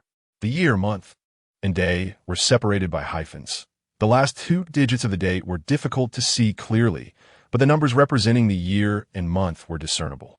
The date displayed was actually 4 months before the prophecy of the apocalypse appeared. How is that possible? Political Commissar Lee stood up in shock, exchanging a glance with Colonel Zhou, who was equally astonished. For months before the prophecy of the apocalypse appeared, there were already so many Earth-type ability users in this world. So, are there other ability users awakening? How did they awaken their abilities before the apocalypse? Why did they gather together to carry out such a bizarre task in the desert? And most importantly, who was controlling all of this? Did he create the apocalypse? What is the cylindrical container in the image? However, regardless of what it is, it must be closely related to the arrival of the apocalypse. A chill from the image crept into everyone's spines. The confidential officer who had analyzed and restored the date was trembling. He could even feel the hair on his back standing on end as a coldness swept in from all directions, colder than the snow outside the window. "This is too shocking, too unbelievable." Political Commissar Lee leaned against the large office desk occupying most of the conference room, staring at the several discernible numbers on the screen. Still in shock. "This is a serious matter. We must report immediately." Colonel Zhou stood up and was about to put things down to report when the confidential officer's voice trembled from behind. "The numbers have been analyzed, and there are overlaps with previous analyses," the confidential officer said. The 2 sets of numbers were filtered to extract the processed parts, yielding an accurate landmark, along with a reference value for attributes like volume and depth. "Where's the landmark?" Political Commissar Lee hurriedly asked. "Both prophecies point to the same area, Lopner. The precise landmark is within this range," the confidential officer said, pulling up a map of Lopner, where a red landmark was fluctuating in the center of the Lopner desert. "It's here, where the cylindrical container in the image is buried." Chapter 142, A prophetic statement, the discovery from the memory card, caused a huge uproar in the upper echelons of the military district. Yanting and He Sheng, as the highest combat power of the military's cooperating ability users, were taken to a joint conference 3 hours later. During the meeting, the inevitable connection between the mysterious cylindrical object and the apocalypse was pointed out, and intense discussions ensued. As executors, Yanting and He Sheng could not interject. So He Sheng, feeling bored, walked to the window and peeked out at the snowy scene outside. At that moment, snowflakes began to fall again, and amidst the heavy snowfall, a blue-green parrot flitted its wings, hovering in front of the military district building. Upon seeing He Sheng appear behind the curtains, it immediately flapped its wings and rushed over. He Sheng recognized it as Luchinga's parrot and quickly opened the window to let in. The parrot was shivering from the cold, and a chill seeped into He Sheng's palm. The little parrot's claws were even somewhat stiff. What happened? If it weren't for something particularly urgent, Luchinga would never have bothered his beloved parrot to come find him in such freezing weather. Just now, I was out looking for mutated plants and animals when a vehicle carrying ability users left the military district and was attacked midway. The parrot spoke with a slight tremble, but its sharp tones still drowned out the discussions in the conference room, causing everyone to stop and look at the parrot in He Sheng's hands. A soul-type ability user crawled out from under that vehicle, attacked them, and then drove east, eventually colliding with a helicopter. What did you say? Political Commissar Li realized the key point in the parrot's words and immediately questioned, what did that person look like? Old Wang, pull up the data of all the confidential officers involved in the decryption work and let this parrot identify the person. At this juncture, the only possibility for someone hiding beneath a non-military vehicle to leave the military was that there was a defector among the decryption personnel. Old Wang acted quickly, immediately pulling up all photos of the confidential officers, showing them one by one to Luchinga. That's him. The parrot had somehow found its way into Li Yanting's hands, where it nestled its 2 feet between Li Yanting's fingers, seeking warmth. The parrot flapped its wings, pointing at the person frozen on the projection. It was a man wearing square-frame glasses, in his 30s, the most honest and naive comrade in the entire secret department. Where did the helicopter go? He Sheng asked. It was a civilian helicopter with no valuable markings. It hasn't taken off yet and is negotiating with that traitor, the parrot said, pausing suddenly and becoming excited. They started arguing. That traitor was thrown off the helicopter and it took off, leaving him behind. Luchinga has said, and the parrot even mimicked his laughter. Fong, who is the name of that traitor? I'm not called a parrot. The parrot spat, then added, that traitor drove away. I'm going to catch him. After Luchinga said this, there was no more movement.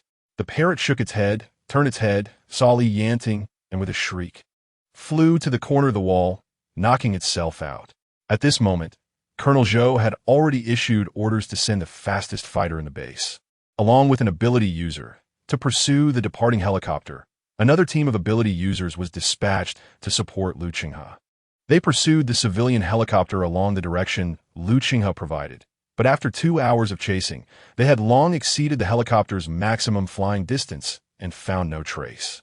There were no helicopters flying in the same direction, no vehicles on the road, or ability users stranded on the road. Colonel Zhou obtained first-hand information and reported the situation to the attendees. What about that parrot? The person speaking was seated at the main position, the top leader of the military district, older than everyone present. The general didn't know the name of Luchinga, so he could only refer to him as Parrot. During this special period, everything was simplified. The information wasn't revealed, but was projected by the confidentiality officer. Colonel Zhou, the other party, is from the Silmer base. They established contact through the military region's communication equipment using a unique code half a month ago. The other party has spiritual system ability users like Parrot. They disguised themselves as a team of ability users seeking help and entered the military base, then communicated through rats near the dormitory building. Interrupting, he is called Luchinga. Li Yanting usually treated Luchinga with indifference, but after all, he was a member of his team and deserved a name. From what I understand, this group of people is not the same as the ones who kidnapped Xiao Lao near Qinghe last time. Li Yanting's past had already been laid bare on these people's desks, so there was naturally nothing to hide. Yanting. The Silmer base is not monolithic. It has split into two factions, one led by the One family, and the other is the direct lineage of Silmer himself, the founder. If it's them, there's no need to look further. Yanting scoffed lightly, his expression somewhere between disdain and admiration. They have a close relationship with the Sea base, and this operation must have been thoroughly prepared to ensure a safe retreat. So what do you mean? The rarely outspoken general looked at Yanting. Knowing the enemy and knowing oneself is essential for formulating more suitable strategies. The military region indeed lacks experience in dealing with Silmer. I suggest closely monitoring public channels. Be careful, as these people may act out of desperation, Yanting said, and also immediately organized a team of ability users to head to the landmark to search for the target's cylindrical object. However, Yanting's words proved prophetic. Just the day after the military formulated a detailed task plan, the contents of a memory card they had spent months deciphering flooded the broadcast channels, embellished with additional details that pushed the entire incident to its peak. Chapter 143, Gentlemen and Fierce Beasts, a Night of Entwined Emotions. This is fucking ridiculous. Don't let me catch that rumor monger. I'll tear his mouth apart. As He Sheng approached the office, he heard Colonel Zhou's roar, which seemed like it could lift the roof off. He usually seemed quite amiable. Wu Qingdu felt embarrassed for Colonel Zhou, who was clearly a coarse man spouting profanity but insisted on disguising himself as a kind leader. Have you all heard the latest oracle? He Sheng entered the door, and Colonel Zhou's temper hadn't cooled down, probably feeling that He Sheng was one of his own and no longer bothering to pretend. Today, He Sheng was not accompanied by Yanting.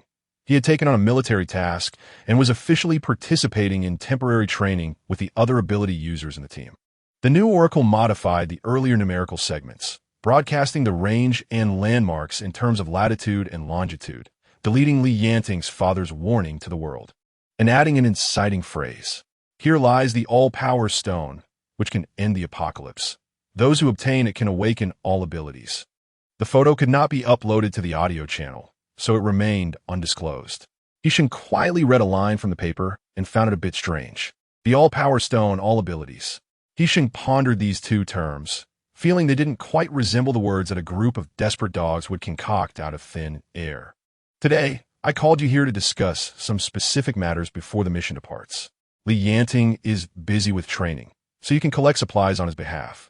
Colonel Zhou handed He Sheng the signed related documents, which could be used to retrieve supplies from the warehouse. He Sheng took the documents and turned to leave. As she reached the door, she suddenly had an epiphany and said, "Is it possible that what's inside the cylindrical container is the all-power stone?" After He Sheng left, nobody in the room fell into contemplation, but He Sheng suddenly connected many dots. The cylindrical container buried deep in the desert.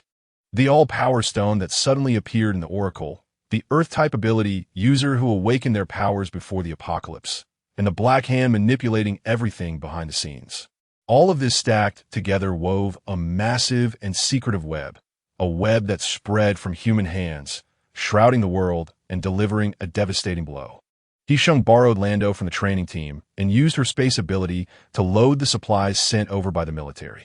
Lando, who usually had a chattering personality, seemed hesitant this time, wanting to say something to He Sheng, but unable to voice it. Just say it. He Sheng looked at Lando as if she were her younger sister and teased. Lando fidgeted. He Sheng Jia, can you help Lu Qinghe? We're about to set off on a mission, and his injury hasn't healed yet. They had already known about He Sheng awakening healing abilities when she healed De Kuen's hand. He Sheng, reminded by this, finally recalled Lu Qinghe. She had been quite busy these past few days and had forgotten about Lu Qinghe's injury while chasing the Earth-type ability user. You came just in time. Lei Lei laid another egg. Quick, see who can eat it. Lu Qinghe pointed to the egg in the cup on the table. He Sheng ignored him and placed her hand on his leg to heal his fracture. As for the other external injuries, after checking, He Sheng found nothing serious. It was clear he was deliberately lying in bed to enjoy care. So, He Sheng patted Lando's shoulder, and under Lu Qinghe's slightly pleading gaze, ultimately said nothing. We'll eat it later. He Sheng checked the new egg laid by Lei Lei. It was still suitable for Lu Qinghe to absorb. looking more like it was prepared specifically for his injury. Li Yanting walked in with snow and wind on his head, and upon entering, he saw a steaming table of food, his sharp brows and eyes instantly softening. Standing at the doorway to shake off the cold, he took off his coat and came to the kitchen door, where He Sheng's graceful back caught his eye. Under the dim light, Li Yanting recalled the gesture He Sheng had made in the car that day. "Wash your hands and eat." He Sheng was unaware of the predatory gaze behind her.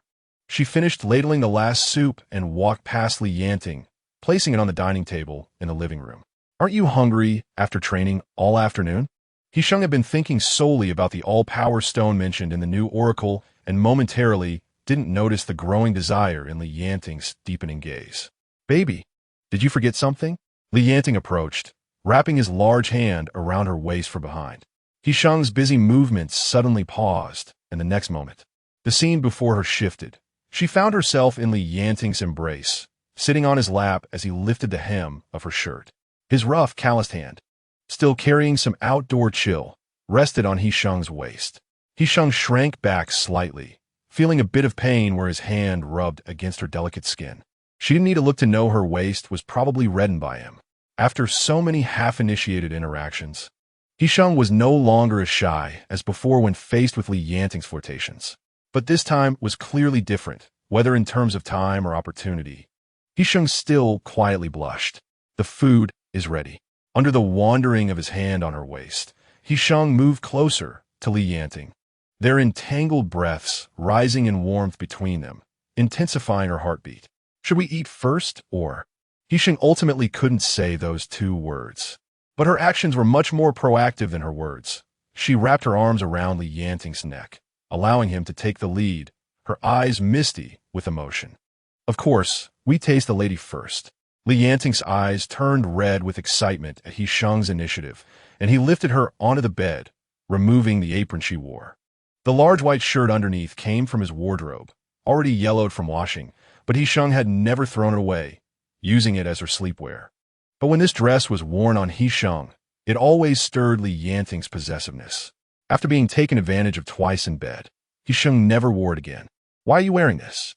Li Yanting's gaze was deep, and the shirt He Sheng had only buttoned halfway was carelessly open, revealing even whiter and smoother tender skin underneath.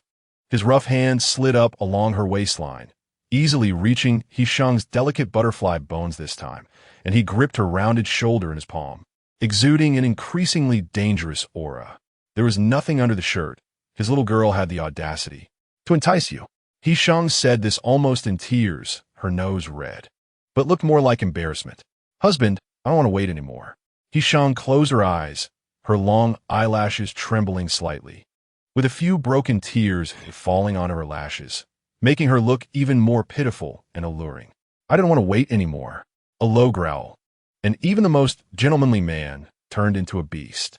The fragile buttons burst open, and a gust of wind swept the items on the table toward the switch by the door, plunging the room into darkness, but a hot tide surged, unstoppable.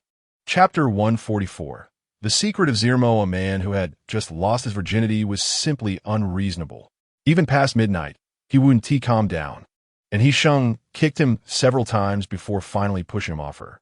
But as soon as Li Yanting got off, he grabbed her foot, and with a firm grip, he pulled He Sheng over, wrapping her legs around him and holding her in his arms. Their eyes met, and Li Yanting's eyes seemed to glow green in the dark night, his voice low and hoarse, exuding an indescribable pressure. "What's wrong?" "What do you mean, what's wrong?" He Sheng dared not meet those eyes that seemed ready to devour her, lowering her head as her stomach grumbled in response. He Sheng pouted, feeling wronged, hungry. Li Yanting chuckled softly, placing He Sheng on the bed, wrapping her in the blanket so only her face was exposed, looking like a little penguin. "Wait." Li Yanting gave her a hard kiss on the cheek and went to the living room, wearing just a shirt. "I want to get dressed." He Sheng struggled to break free from Li Yanting's grasp with her hands and feet, wrapping herself tightly in the blanket, her face still flushed. "Not letting you dress." Li Yanting bent down, took away the clothes He Sheng had secretly stuffed into the blanket, and then, with both her and the blanket, he scooped her up. He Sheng covered her face with her hands, thinking about how she had just been mesmerized by Li Yanting's handsome back while cooking and didn't take the chance to get dressed. feeling embarrassed and angry. She was carried to the dining table, already prepared for Li Yanting to treat her like a toy, but surprisingly, he behaved himself, just holding her tightly while eating without doing anything extra. That night, He Sheng slept soundly, completely forgetting about the task they had to undertake the next day. So when Li Yanting called her to get up the next morning, she wrapped the blanket around herself, rolled over, and escaped from him. Their task was for the day after the memory card was decrypted, discussing the cylindrical container in the conference room of the office area all day. You're the highest combat power of the military district. This task can only be handled by you. Commissioner Li, speaking on behalf of the higher-ups, delivered the task's original words. Everyone knew the dangers of this mission, and Commissioner Li looked at the child of an old friend, feeling somewhat guilty. But this time, Li Yanting had to go, because he suspected that the cylindrical container hidden deep in the desert was related to his father's cause of death. He had to find out what his father discovered before being silenced by Zermo's direct subordinates. To maintain communication with the military district, the military district opened satellite communication privileges to Li Yanting's team, ensuring they could communicate globally at any time, of course, provided the machines weren't damaged. Wu Cheng handed the communication device to Li Yanting, along with a large battery. Li Yanting took it and tossed it into the car, then pulled out a blanket from the bag he was carrying and placed it on the passenger seat. Wu Cheng glanced at the blanket, which was treated better than the satellite phone, realizing he was somewhat unnecessary. Remember to report safety after departure. Setting off from the military base, they headed west, taking highways and national roads. Under normal weather and road conditions, it would take 2 days to reach the small town in the heart of Lop Nur. But now, heavy snow covered the entire area, with snow accumulation reaching up to a person's calf, and the sky was overcast, as if brewing another severe snowstorm. Li Yanting drove while cutting through the snowstorm, kicking up the snow on the road and blowing it to the sides. Although this way of traveling could speed things up, it consumed too much of his abilities. After the memory card content was fully released at the Zermo base, the time left for them was limited. Not to mention whether the omnipotent stone mentioned in the new oracle really existed. Just the rumor alone was enough to attract a large number of ability users. After a day of non-stop travel, they had covered half the distance. Along the way, they encountered several off-road vehicles in a hurry, seemingly part of the same group. Approaching evening, they reached a plain and were about to set up a tent for a temporary rest when several helicopters flew directly overhead, clearly marked with red and white graffiti. Damn, it's Zermo-S people. Duan lit a cigarette on the gas stove, watching the planes fly by in the night sky, cursing, "Why don't the military district give us a plane? Would you know how to fly one if they did?" Lu Feng chimed in from behind, then added the semi-finished meal he had just taken from the space into the pot in front of Duan. "Our four wheels can't catch up with their flying machines." Duan picked up a spatula, and when Lan Duo poured water in, he stirred it and called for Liang to use his fire ability to assist in heating. "Don't burn the pot." Lan Duo hurriedly stopped and pushed Liang aside. "The coordinates are already public. They got a head start. What do we find if we go?" Duan didn't understand Li Yanting's calmness. If they hadn't found a windbreak at noon, Li Yanting would have wanted them to rest in place for a while. Just rest easy and travel normally. Li Yanting ignored Duan. He set up several tents for the team before walking over to He Sheng, wrapping his arms around her from behind to shield her from the cold night wind. "Do you know something we don't?" He Sheng felt that Li Yanting's unhurried demeanor was somewhat unusual, as if he wasn't worried about anyone getting ahead. Or perhaps he already knew that no one would get there first. "I've always suspected that the ability users in the 3 photos decrypted from the memory card originally came from the Zermo base." Li Yanting tightened his grip around He Sheng's waist, rubbing her, satisfied when he saw her ears turn red. And he was completely unaware of the shock his words brought to others. "What did you find in those photos?" He Sheng asked in surprise, noting that the people in the photos weren't clear, had no identifiable features, and their clothing was nothing special.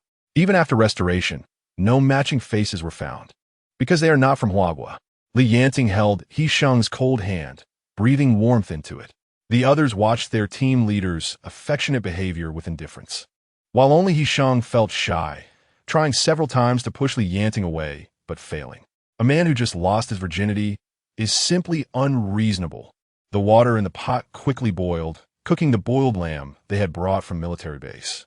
Eating meat during a snowstorm was better for keeping warm. The 7 of them sat around the table in the large tent, enjoying the steaming hot lamb and noodles. As soon as the lamb was in his mouth, Lu Feng suddenly paused and put down his chopsticks. Vehicles were approaching. Chapter 145, The Descent of the Gods. Upon hearing the sound, everyone put down their chopsticks except for Liang Liang, who was still desperately gnawing on the bone. How long until they get here? How many vehicles? Yanting asked. 3 vehicles.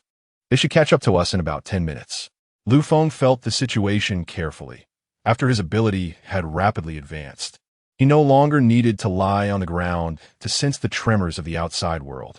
Upon hearing it would be 10 minutes, Lan Duo and the others quickly put down their chopsticks and stood up, ready to leave the tent to pack their things.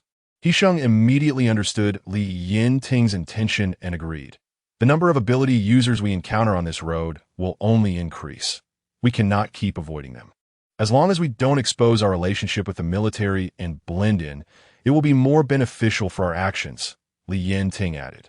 After making the decision, the group picked up their chopsticks to eat again. Everyone recalled what Li Yanting had not finished saying earlier and turned to look at him, waiting for him to continue.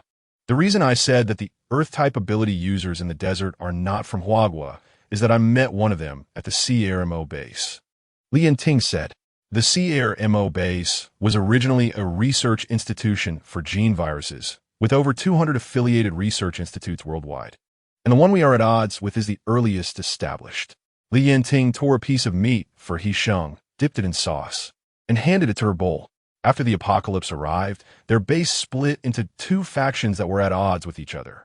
The faction that issued assassination missions is the one led by someone with the surname One.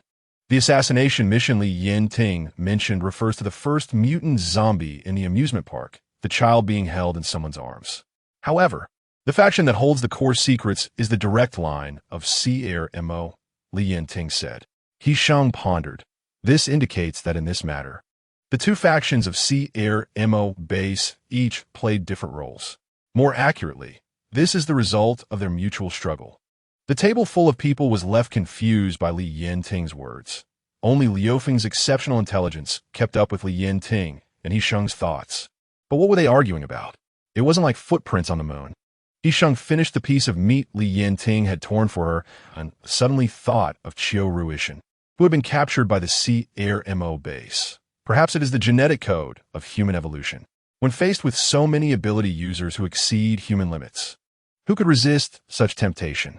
And if that were the case, then what was the original genetic potion or opportunity that allowed ordinary people to awaken their abilities and evolve into ability users? This answer may only come after they find the cylindrical container buried in the desert. Lu Feng detected that the 3 vehicles were quickly approaching from the main road behind. Li Yanting and the others had set up their vehicles and tent far from the highway, not obstructing traffic, but these people still parked nearby. The numbers were vastly different, and the other side did not make any outrageous moves. They just asked for directions and set up tents and stoves not far away. Crazy. It's such a long road, and they have to be our neighbors, Lu Chenghe muttered, pulling out a nest of mice from underground, which had been living there, and lurked nearby to eavesdrop. However, upon listening, Lu Chenghe suddenly stiffened, almost choking on the lamb in his mouth. What's wrong with you? Lan Duo hurriedly handed him a bowl of freshly made lamb soup, looking at Lu Chenghe with concern. Slow down. We still have plenty of lamb left from the last catch, enough to eat. Lu Chenghe coughed for a while, took the lamb soup, pressed Lan Duo back in her seat, and lowered his voice to everyone. Eat up and run. Run from what? Lan Duo was startled by him and guessed he must have used his ability to eavesdrop. What did you hear? Those are 3 vehicles from the Sea-High base. Lu Chenghe covered Lan Duo's mouth, pinning her under his armpit. Yin Shizhao is in that car. Being chased by enemies to their doorstep and blocked on the road was indeed a bit horrifying. But what is there to be afraid of? He Sheng thought it was ridiculous. Don't forget, I'm at level 10 now. Dealing with him is just a matter of minutes. There was really no reason to run. They were all heading to the interior of the Lopner Desert, and no matter how they changed their routes, it would ultimately lead to the same destination. He Sheng was still asleep in her sleeping bag, but after Li Yanting went out to keep watch in the morning, The absence of one person's body heat in the sleeping bag made it hard for her to sleep soundly. "Captain, there's no need to be so tense. I came to discuss traveling together," Yin Shizhao said, still dressed in his neat windbreaker and casual pants, wearing leather gloves and looking like a refined young master. Duan and the others stood behind Li Yanting, blocking He Sheng's tent tightly to prevent Yin Shizhao from developing any improper thoughts about their sister-in-law. "Let's not pursue past matters. The road ahead is difficult. It's better to travel together than to go it alone," Yin Shizhao said. "No need," Li Yanting directly refused. There was no possibility of cooperation with someone who had kidnapped his wife. "Captain, don't you want to thwart Zermo's plans?" Yin Shizhao asked. "You should have guessed what they have done. The location of the descent of the gods has been made public, and everyone is flocking there. But is their goal really just that broken stone?" Yin Shizhao's words were neither heavy nor light, even carrying a hint of amusement. However, the two unfamiliar terms conveyed in his words sent chills down people's spines.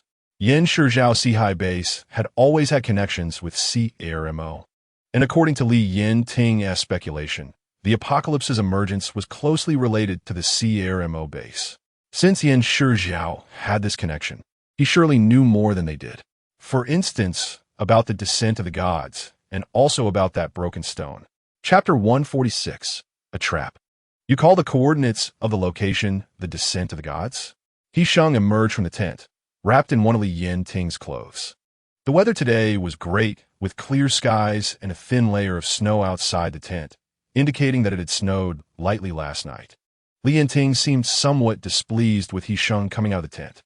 He shot a warning glance at Yin Shizhao, walked over, wrapped He Sheng's clothes tightly around her, and then pulled her into his embrace. However, the next moment, a bolt of lightning struck down from the sky, directly hitting Yin Shizhao's feet. Yin Shizhao reacted quickly, stepping back a bit, and the tips of his leather shoes let out a puff of black smoke. Seeing this, Yin Shizhao's subordinates immediately moved to take action, but were stopped by Yin Shizhao raising his hand. "The captain's ability has improved again. It's enviable." Yin Shizhao's words were directed at Li Yanting, but his gaze was fixed on He Sheng. "Next time you speak carelessly, it will be your mouth that gets struck," Li Yanting said, pressing He Sheng's fluffy head down against his chest. "How is it my fault for speaking carelessly?" Yin Shizhao smiled. "You've already accepted my bride price, so of course, you agree to this marriage. Collecting 5,000 crystal cores is the payment for your Seahai base's ability users to sort out the divine sea." He Sheng spoke from Li Yanting's chest, her voice muffled but still sharp. "I thought that sorting out the divine sea for the ability users of my Seahai base was a matter of course." Yin Shizhao clearly had not learned from past experiences, still casually using the term wife. Li Yanting's earlier harsh words were not empty threats. He immediately activated his ability to attack Yin Shizhao. Yin Shizhao dared to call him that also because he was prepared. He had already taken off his gloves at some point, and his pale, bloodless palms were simultaneously releasing sharp ice spikes to catch Li Yanting's lightning strike from above. The collision immediately erupted in sound, and He Sheng was pulled behind Li Yanting, quickly followed by Lu Qinghe and Lu Feng blocking in front. Li Yanting, with He Sheng's assistance, had significantly advanced his abilities, breaking through the level 10 bottleneck and directly surpassing Yin Shizhao by one level. Yin Shizhao, on the other hand, was constantly on the verge of going berserk due to the high impurity content in his sea of consciousness, making it necessary for him to be cautious while absorbing crystal cores, thus limiting his ability to improve. The current battle between the two was no longer the standoff that had occurred months ago in the Qinghe refuge city. Yin Shizhao had no opportunity to counterattack as Li Yanting's attacks were relentless and forced him to defend with great difficulty. "Stop it," He Sheng shouted urgently. The tension escalated as both sides' leaders engaged in battle, and at that moment, Duan and Liang had already clashed with the opposing team. If this fight were to begin, it would surely lead to a disastrous outcome. The opposing side was not weak, and even if they managed to win, it would be a narrow victory with both sides suffering injuries, which was not a good choice, especially since they still had a mission to complete. Li Yanting had not intended to fight Yin Shizhao to the death. It was merely to teach him a lesson for coveting his wife. seeing Yin Shizhao being pushed back a few meters by Li Yanting, who stood on the mark left by Li Lei. Li Yanting unleashed a fierce wind ability that struck Yin Shizhao across the face. Yin Shizhao stumbled from the blow, nearly falling, and when he turned back, his face was flushed with blood trickling from the corner of his mouth, stark against his pale complexion. That's enough. He Sheng pushed aside Lu Qinghe and stepped forward to grasp Li Yanting's arm, insisting, "We still need to continue our journey." The fury in Li Yanting's eyes had not yet faded, but when he looked at He Sheng, it softened slightly. "Go stand behind me." He Sheng obediently moved to stand behind Li Yanting, glancing at Yin Shizhao, who was surrounded by others, sensing something was off. How could Yin Shizhao allow himself to be at a disadvantage, accepting the slap from Li Yanting without counterattacking? Was he truly afraid of Li Yanting's level 10 abilities? It was impossible. Although Li Yanting's abilities were high, they were not sufficient to make him back down. Yin Shizhao must have other motives. Testing Li Yanting's abilities might be one of them, but not the most important reason. "Captain, what's going on today?" Yin Shizhao asked, though he showed no sign of anger. He wiped the blood from his chin with his thumb, a smile creeping onto his face that hinted at some success. "Shut up. If you have your eyes on our sister-in-law, I'll make sure you regret it." Duan took the opportunity to spit at Yin Shizhao and charged at the ability user he was fighting. No way. Lu Feng immediately sensed Yin Shizhao's hidden intentions. He raised his arm, and a dragon rose from the ground beneath Yin Shizhao, the earth cracking open as if something was buried underground, rushing towards the direction of their battle. "Umph!" Yin Shizhao smirked, his white teeth stained with red blood, looking somewhat terrifying. It was too late. As soon as he finished speaking, a fire serpent licked the snowflakes in the air, coming from Liang Liang's direction, incinerating the water ability user he was fighting and evaporating all of their released abilities. The opposing side's levels were comparable to his, and with another metal ability user joining in, he found himself overwhelmed and caught off guard. "Damn it!" Duan cursed angrily. "You think you can play tricks on me?" Li Yanting's expression darkened. He hadn't noticed Yin Shizhao's intentions before attacking, but now it was clear he had fallen into Yin Shizhao's trap. Li Yanting's arm trembled, while Lu Qinghe had already taken Lei Lei, who had been sleeping in the car, into his arms. He Sheng, not wanting to complicate matters further, quickly stepped forward and grasped Li Yanting's hand. "Yin Shizhao, what do you want?" He Sheng tried to calm him down by wrapping her small hand around his fist. Duan was under assault and couldn't hold out much longer against the two ability users surrounding him. Yin Shizhao's actions were clearly driven by ulterior motives. In this situation, it was best to be straightforward. "Release Duan, and we will consider your demands. Otherwise, I don't mind if we both get hurt." Li Yanting tightened his grip on He Sheng's hand, which was cold and always managed to cool his anger when he needed it most. If he was easily threatened, he wouldn't be Yin Shizhao. However, given the current situation, it was indeed not the time to escalate matters further. Otherwise, Li Yanting, that madman, might really fight to a standstill. "I want her," Yin Shizhao said, pointing at He Sheng, his gaze lingering on their clasped hands, his eyes dark and unreadable. This demand struck a nerve with the entire team. Before Li Yanting could explode, Lu Feng, usually calm, stepped forward and stood with Li Yanting to shield He Sheng behind them. Duan, trapped in the burning center of the flames, was cursing furiously. Lu Qinghe was ready with dozens of crystal cores for the little chick, prepared to rush out and engage the enemy. "Don't be nervous," Yin Shizhao smiled, mistakenly believing he could ease the tension between the two sides, but he didn't expect the others to have such sour expressions. Yin Shizhao sighed lightly, boring. "I want He Sheng to help me with ability refinement. I can pay you 1,000 crystal cores, that's my maximum offer." When Yin Shizhao spoke to He Sheng, he was always gentle, a stark contrast to the Yin Shizhao who had abducted her, making He Sheng doubt if he had been switched with someone else. "I agree. Just hurry and put Duan down." This demand was not difficult for He Sheng, and when Li Yanting looked down at her, their eyes met, and she understood that Li Yanting also agreed. "Also lift the half-seal in their sea of consciousness," Yin Shizhao added, slightly tilting his chin back, clearly referring to the ability users accompanying him. The half-seal on these ability users had been set up the night He Sheng was taken to the Sea High base, and despite months passing, it had not been resolved. Aren't you on good terms with the Zermo? Why not seek their help?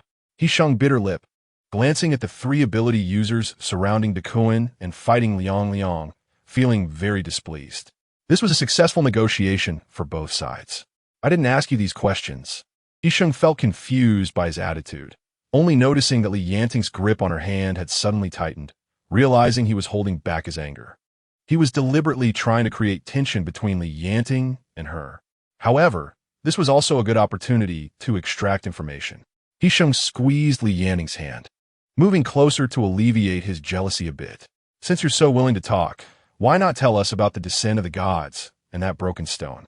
Or we can discuss it slowly later, Yan Shizhao hinted, glancing at Yanting as he waved to his subordinates. The two sides tidied up and set off again towards the town of Lopner. There was only one shortest route. Even if they did not intend to travel together, they would inevitably end up one in front and one behind. They had already covered a significant distance, and after resuming their journey, they would arrive at their destination by the next morning. They reported the current situation to the military and then focused on the upcoming journey. Along the way, they only paused for lunch and dinner, during which Yan Shizhao could find time to have He Sheng assist with his ability refinement. But it still had to be done under Yanting's watch. The situation in Yan Shizhao's sea of consciousness was quite severe, and He Sheng could not completely clear it with just a couple of interventions. However, after these 2 sessions, Yan Shizhao was able to suppress the surging impure energy completely, no longer worried about an outbreak at any moment. That night, they did not stop and took turns driving to continue their journey. They encountered a few other traveling convoys along the way, but there was no communication or friction, and they coexisted peacefully. But this uneasy peace also has an expiration date. All the abilities heading to the Lopner are after the all-power stone, even if they can avoid conflict on the way, knowing full well they are racing against time. Once they gather in the small town at the heart of Lopner, a complex struggle is inevitable. They rushed through the night, arriving early the next morning, driving into the small town of Lopner.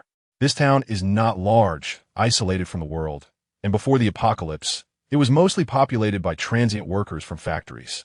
There were not many zombies wandering on the outskirts of the town, and they had mostly been cleared out by the earlier arrivals. When He Sheng and the others drove into the town square, they found a dozen cars parked in front, along with a red and white graffiti-decorated helicopter prominently positioned in the center. There were more people than we had imagined. At a glance, beside the vehicles were tents and cooking stoves, with one RV parked at the edge, considered a luxury accommodation. The main building in the center of the town had already been occupied by those who arrived first. He Sheng and the others found a spot to park and set up their tents around the car, keeping a short distance apart for mutual support. After settling in, they left Liang and Lan Duo to guard the camp, while the others dispersed to gather information.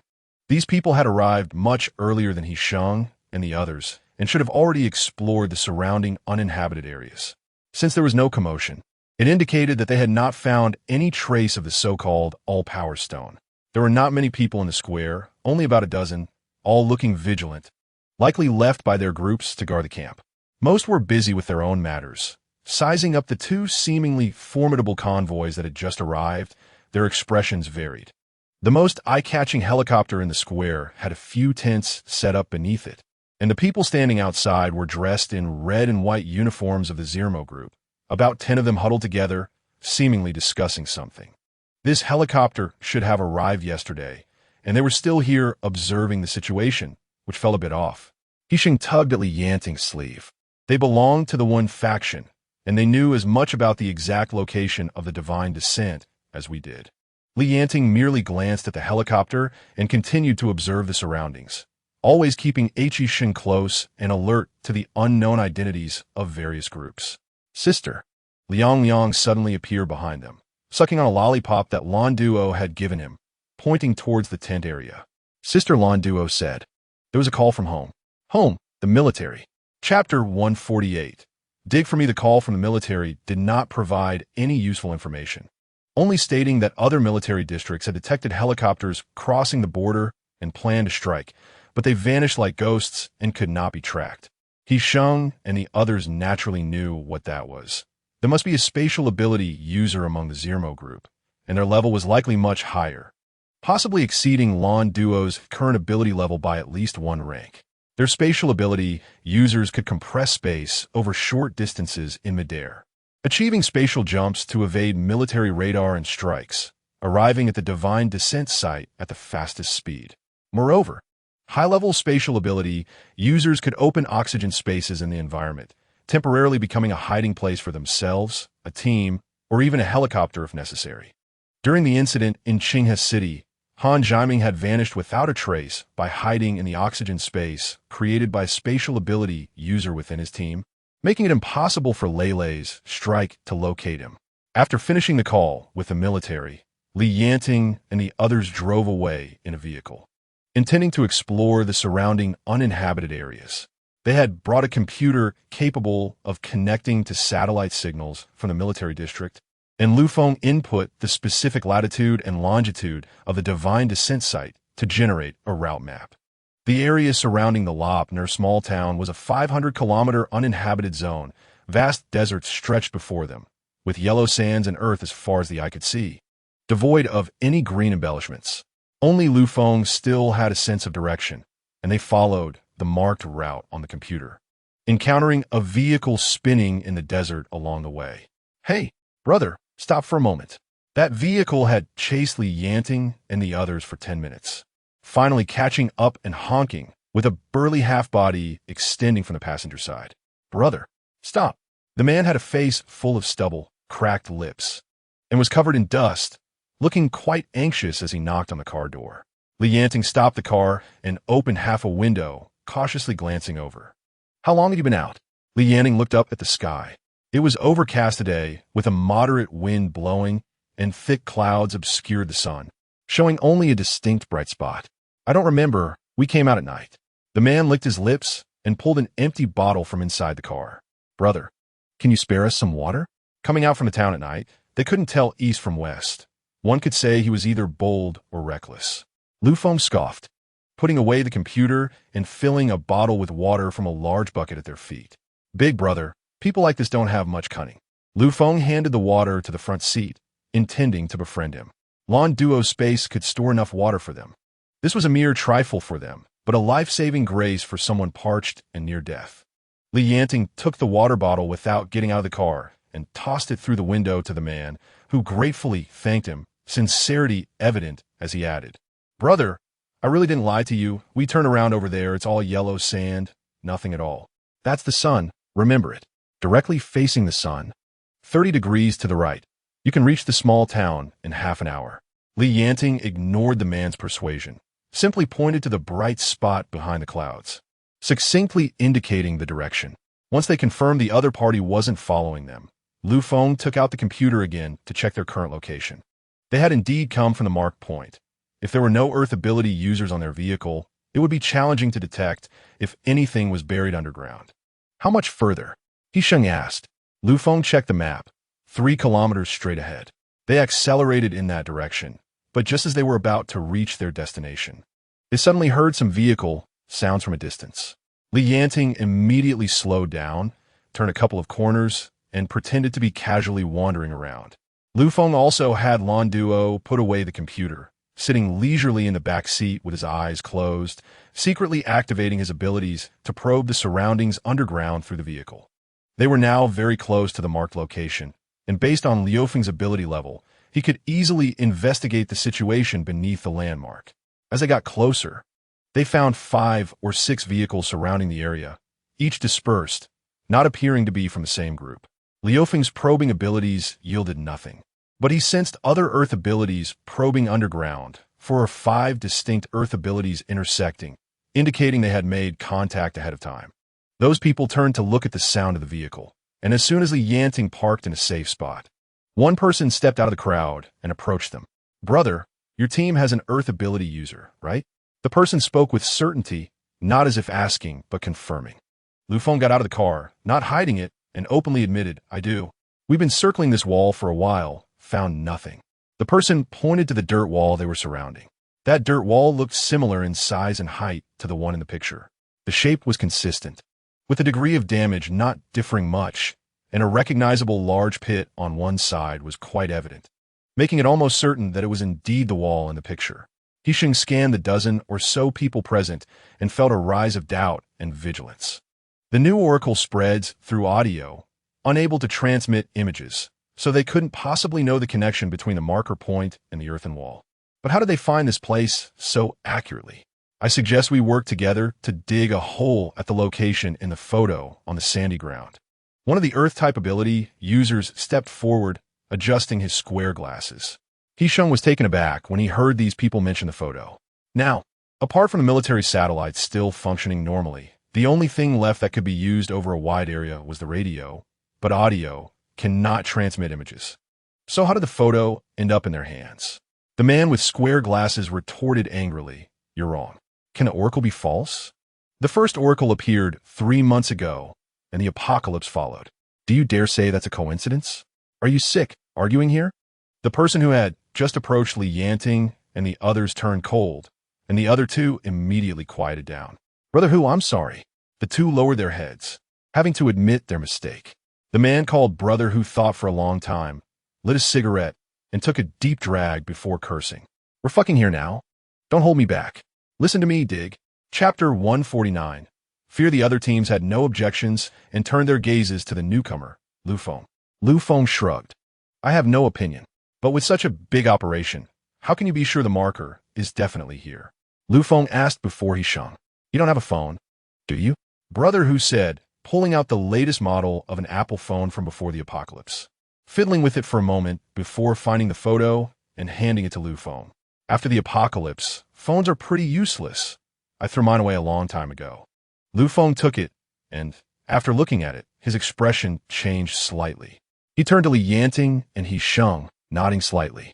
The image on this person's phone was indeed one of the 3 photos on the memory card, specifically the one showing the machine suspending the cylindrical container buried underground. "What is this?" The wall in the photo seemed to be this earthen wall in front of them. Lu Feng returned the phone to Brother Hu, feigning confusion while looking at the earthen wall. "This photo suddenly appeared on my phone," Brother Hu said, pointing to the 2 men beside him. "They got it too. The day the new oracle descended. This photo inexplicably appeared on their phones. I believe it's a sign from the oracle," Brother Hu said devoutly, firmly believing it. He Sheng, however, felt a chill down her spine, even though she didn't know that the voice belonged to Li Yanting's father. She never thought of the oracle as a warning from a deity about disasters. It felt more like the whispers of a demon, the last revelry of a brutal predator before killing its prey. But after learning the truth about the oracle, He Sheng understood it was not a demon, but an alarm transmitted through the life of the bell ringer. But where did the alarm come from? How did the bell ringer know that disaster was about to strike?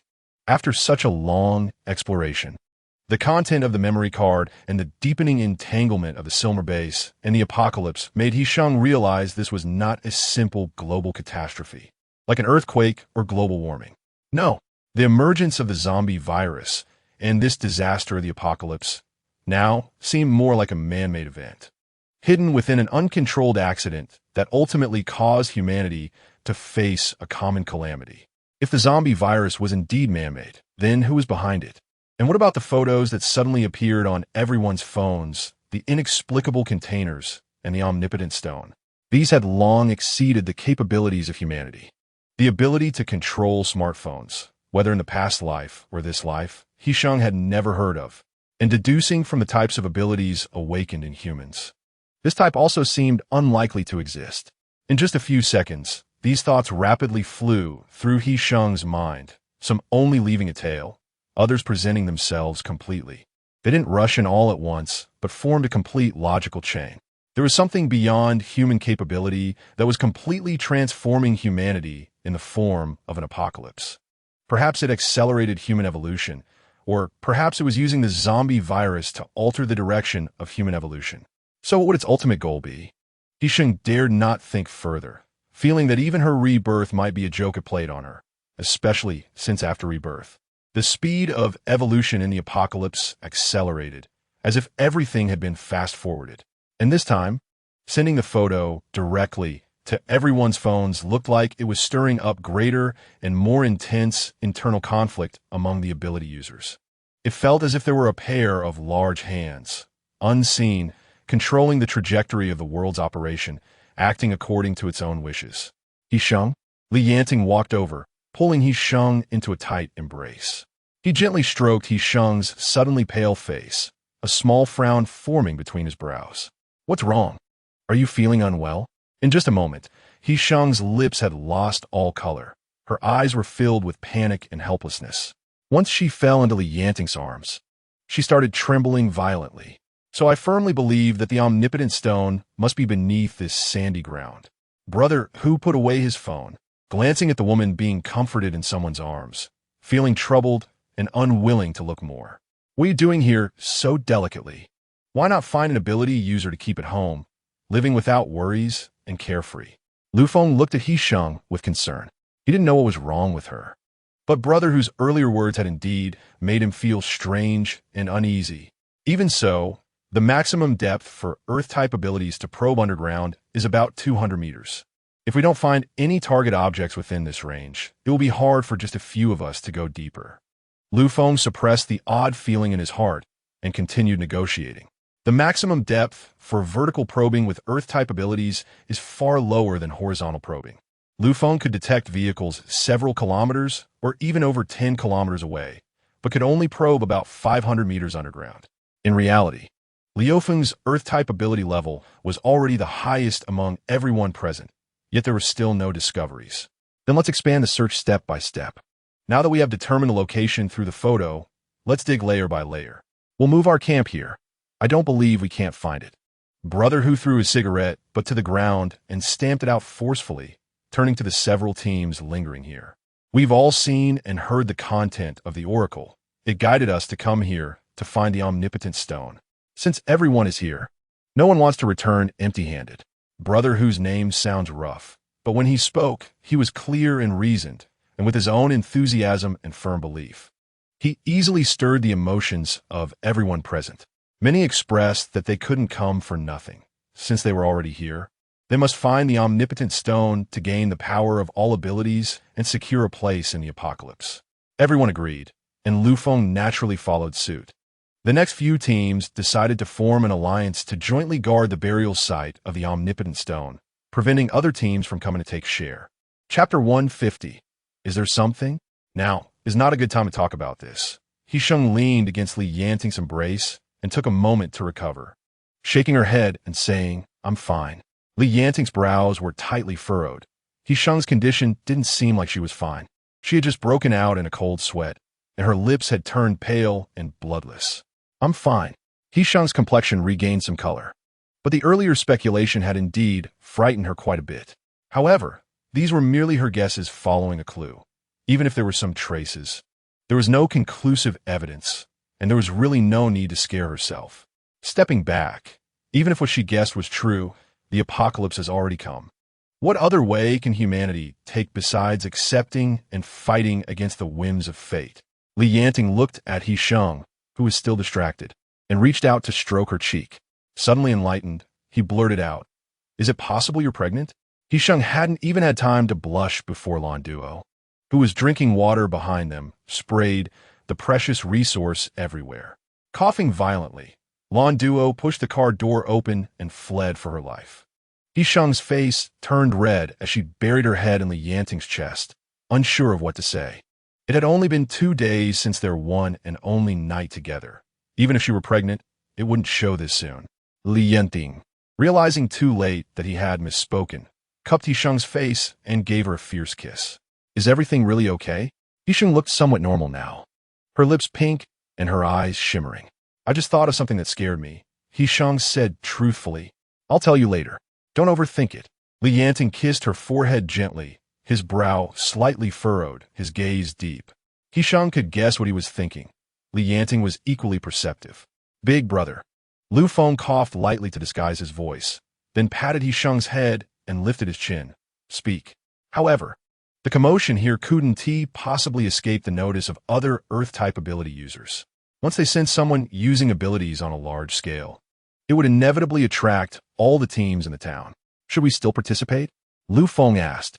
He had found no targets even at a depth of 300 meters underground, and for him, there was no value in continuing to dig deeper. Participate. Li Yanting pondered for a moment, but there's no need to move the camp here. Big brother. The data analyzed by the military district clearly states that the underground depth is 300 meters, but I've already checked this area, and there's nothing within 300 meters. Are we looking in the wrong place? Lu Feng questioned. According to the military district's analysis, a cylindrical container with a diameter of 1.5 meters is buried 300 meters underground. But here, there's nothing. What if that container can avoid detection by Earth-type ability users? He Sheng suddenly countered. Based on the current information, we can confirm that what's inside is the so-called omnipotent stone. But if it truly grants everyone abilities as mentioned in the new prophecy, it wouldn't be surprising if it could avoid detection. He Sheng turned to look at Lu Feng, who had suddenly fallen silent. Am I being too arrogant? After a moment, Lu Feng suddenly showed a look of shame. I overlooked that point. While they were talking, the nearby Earth-type ability users had already begun preparing to dig. Calling out Lu Feng's name. Big brother, big sister, I'm going over there. Lu Feng waved goodbye to Li Yanting and He Sheng and turned to head that way. Be careful, Li Yanting said, though he had no more words. Those 4 words were sincere. Digging a hole in the desert is no easy task. It requires cooperation among Earth-type ability users to control the quicksand so it doesn't collapse, making it possible to continue digging downward. However, the proposal for an alliance to jointly guard the marked location was obviously unlikely. After several ability users used their powers together, the nearby Earth-type ability users noticed the fluctuations in abilities and quickly rushed over in the direction of the energy. Led by Brother Hu, the other ability users stood in front of them, and despite the clear difference in numbers, Brother Hu remained poised for action. Just as Brother Hu was about to charge in, the sound of a helicopter suddenly echoed in the sky. Everyone looked up to see a distinctive red and white helicopter from the Zermo base breaking through the air into their view. Even Brother Hu, no matter how stubborn, wilted upon seeing the Zermo vehicle. The Zermo Earth-type ability users must be super powerful, Duan muttered. He knew the limits of Lu Feng's ability range, and the fact that this group from Zermo could arrive so quickly from a town over half an hour away was astonishing. Their spatial ability users are too strong. After folding space, their Earth-type ability users can also achieve maximum range detection, Li Yanting said. He Sheng followed Li Yanting's gaze and noticed a familiar man in that group. The person Li Yanting had just seen was likely him. He had also appeared in the team that kidnapped Qiu Ruishan in Qinghe City. If He Sheng remembered correctly, he had avoided Li Yanting's gaze and even hid behind others when facing him. Isn't he supposed to be a core member of Zermo? How did he end up in a literary-type team? Just as He Sheng voiced her question, she saw the man wave his hand, pulling the helicopter into his space, then turn and hide behind others, distancing himself from Li Yanting and the others. At that moment, the vehicles from the Sihai base also arrived. Yan Shizhao's long coat appeared sharply in the desert, and the previously desolate area suddenly became lively. The tense atmosphere radiating from the Zermo group caused the so-called alliance to fracture instantly, as everyone harbored their own agendas, and the timid began to retreat. Chapter 151. The Shura Field newborn calves are not afraid of tigers, but they fear mature tigers and wolves. Brother Hu immediately deflated, his earlier determination evaporating as he stood foolishly to the side, regretting not heeding the advice of professionals. Once the Zermo base and Sihai base arrived, this area had almost turned into a Shura field, with everyone scattering to maintain a safe distance. Liga, I told you we would meet again soon.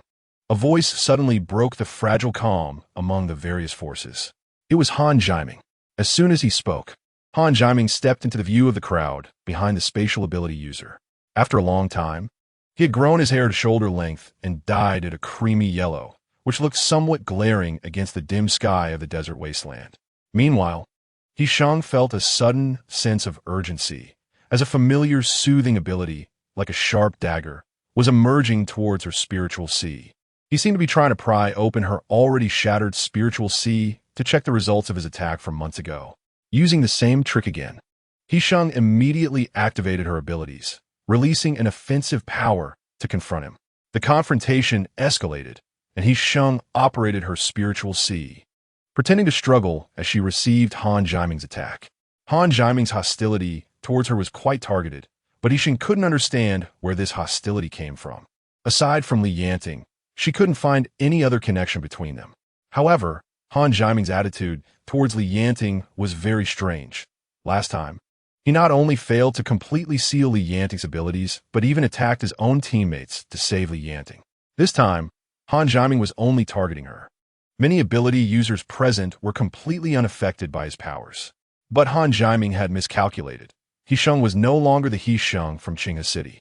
Now, even without fully activating her spiritual C, she had the strength to fight against Han Zhiming, whose ability had not improved much. "I'm surprised you can work for the One family," Li Yanting said, pulling He Sheng into his embrace and wrapping her in a blanket, placing himself between her and the vehicle.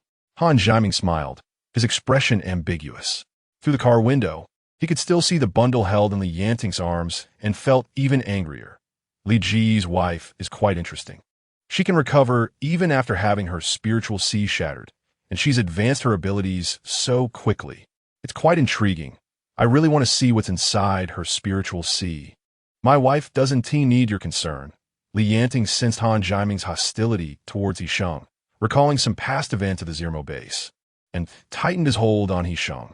Everyone is here looking for the all-powerful stone. Chatting idly here isn't very meaningful. Yin Shizhao strode over, directly breaking through the defense formed by Hu Gu and his group, arriving at the perspective shown in the photo. "You guys aren't being serious. We agreed to form an alliance, so why did you come alone?" Yin Shizhao clicked his tongue, his gaze landing on He Sheng, who was hidden and bundled up. No one responded to Yin Shizhao. After a few seconds of silence, Han Zhiming was the first to speak, his tone not overtly accusatory, but very oppressive. "Alliance? Are you planning to leave the Zermo base?" Han Zhiming's Mandarin was still very stiff, and when he spoke, it surprisingly carried a hint of petulance, making the hairs on the back of one's neck stand up. Han Zhiming smiled, but said nothing, and the topic was quickly sidestepped. After going through the same process again, the Earth-type abilities users from Zermo and Sea-High bases all provided the same exploration results. In a place like the desert, no one could successfully dig caves alone. At this point, there was only one choice left. Yin Zhiming and Yin Shizhao let slip some information, and all the abilities users present breathed a sigh of relief. They could all participate in the excavation activities, which meant they had a chance to see the true form of the all-powerful stone. In the following half-month, the usually desolate no-man's land became exceptionally bustling, as everyone stationed in the small town came here. Due to the large target, some newly arrived abilities users found it easy to trace the direction of the abilities' fluctuations and locate this place. In just half a month, the scale that gradually formed here was even larger than that of the small town. During this time, various Earth-type abilities users worked together under the command of Lu Feng, systematically digging down in batches. Logically, with 20 abilities users working on this task simultaneously, they should have reached the depth of 300 meters in at most 2 days. However, the situation was completely different now. Aside from the unstable nature of the quicksand, the soil beneath the dozens of meters of quicksand had become extremely hard, posing a significant obstacle to the work of the Earth-type abilities users. After more than 10 days, they had only managed to excavate nearly 100 meters below the hard soil. Meanwhile, Lan Duo, who usually disliked absorbing crystal cores to advance her abilities, seemed to have been stimulated somehow. She spent the entire half-month cooped up in a car, absorbing all the space-type crystal cores that He Sheng had prepared for her. She successfully advanced her abilities by 1 level, but the aerobic space she opened up was too small to even fit a car. Without crystal cores to continue advancing, Lan Duo became anxious and lost her appetite. As the depth of the excavation continued to increase, He Sheng had a foreboding feeling that lingered in her heart. They needed to have a backup plan, and the aerobic space of the space-type abilities users was currently their only option for retreat. So, He Sheng exchanged space-type crystal cores with other abilities users stationed here, using her abilities to organize. During the process of organizing Yin Shizhao's spiritual C in batches, she subtly hinted at him. Yin Shizhao wasn't foolish.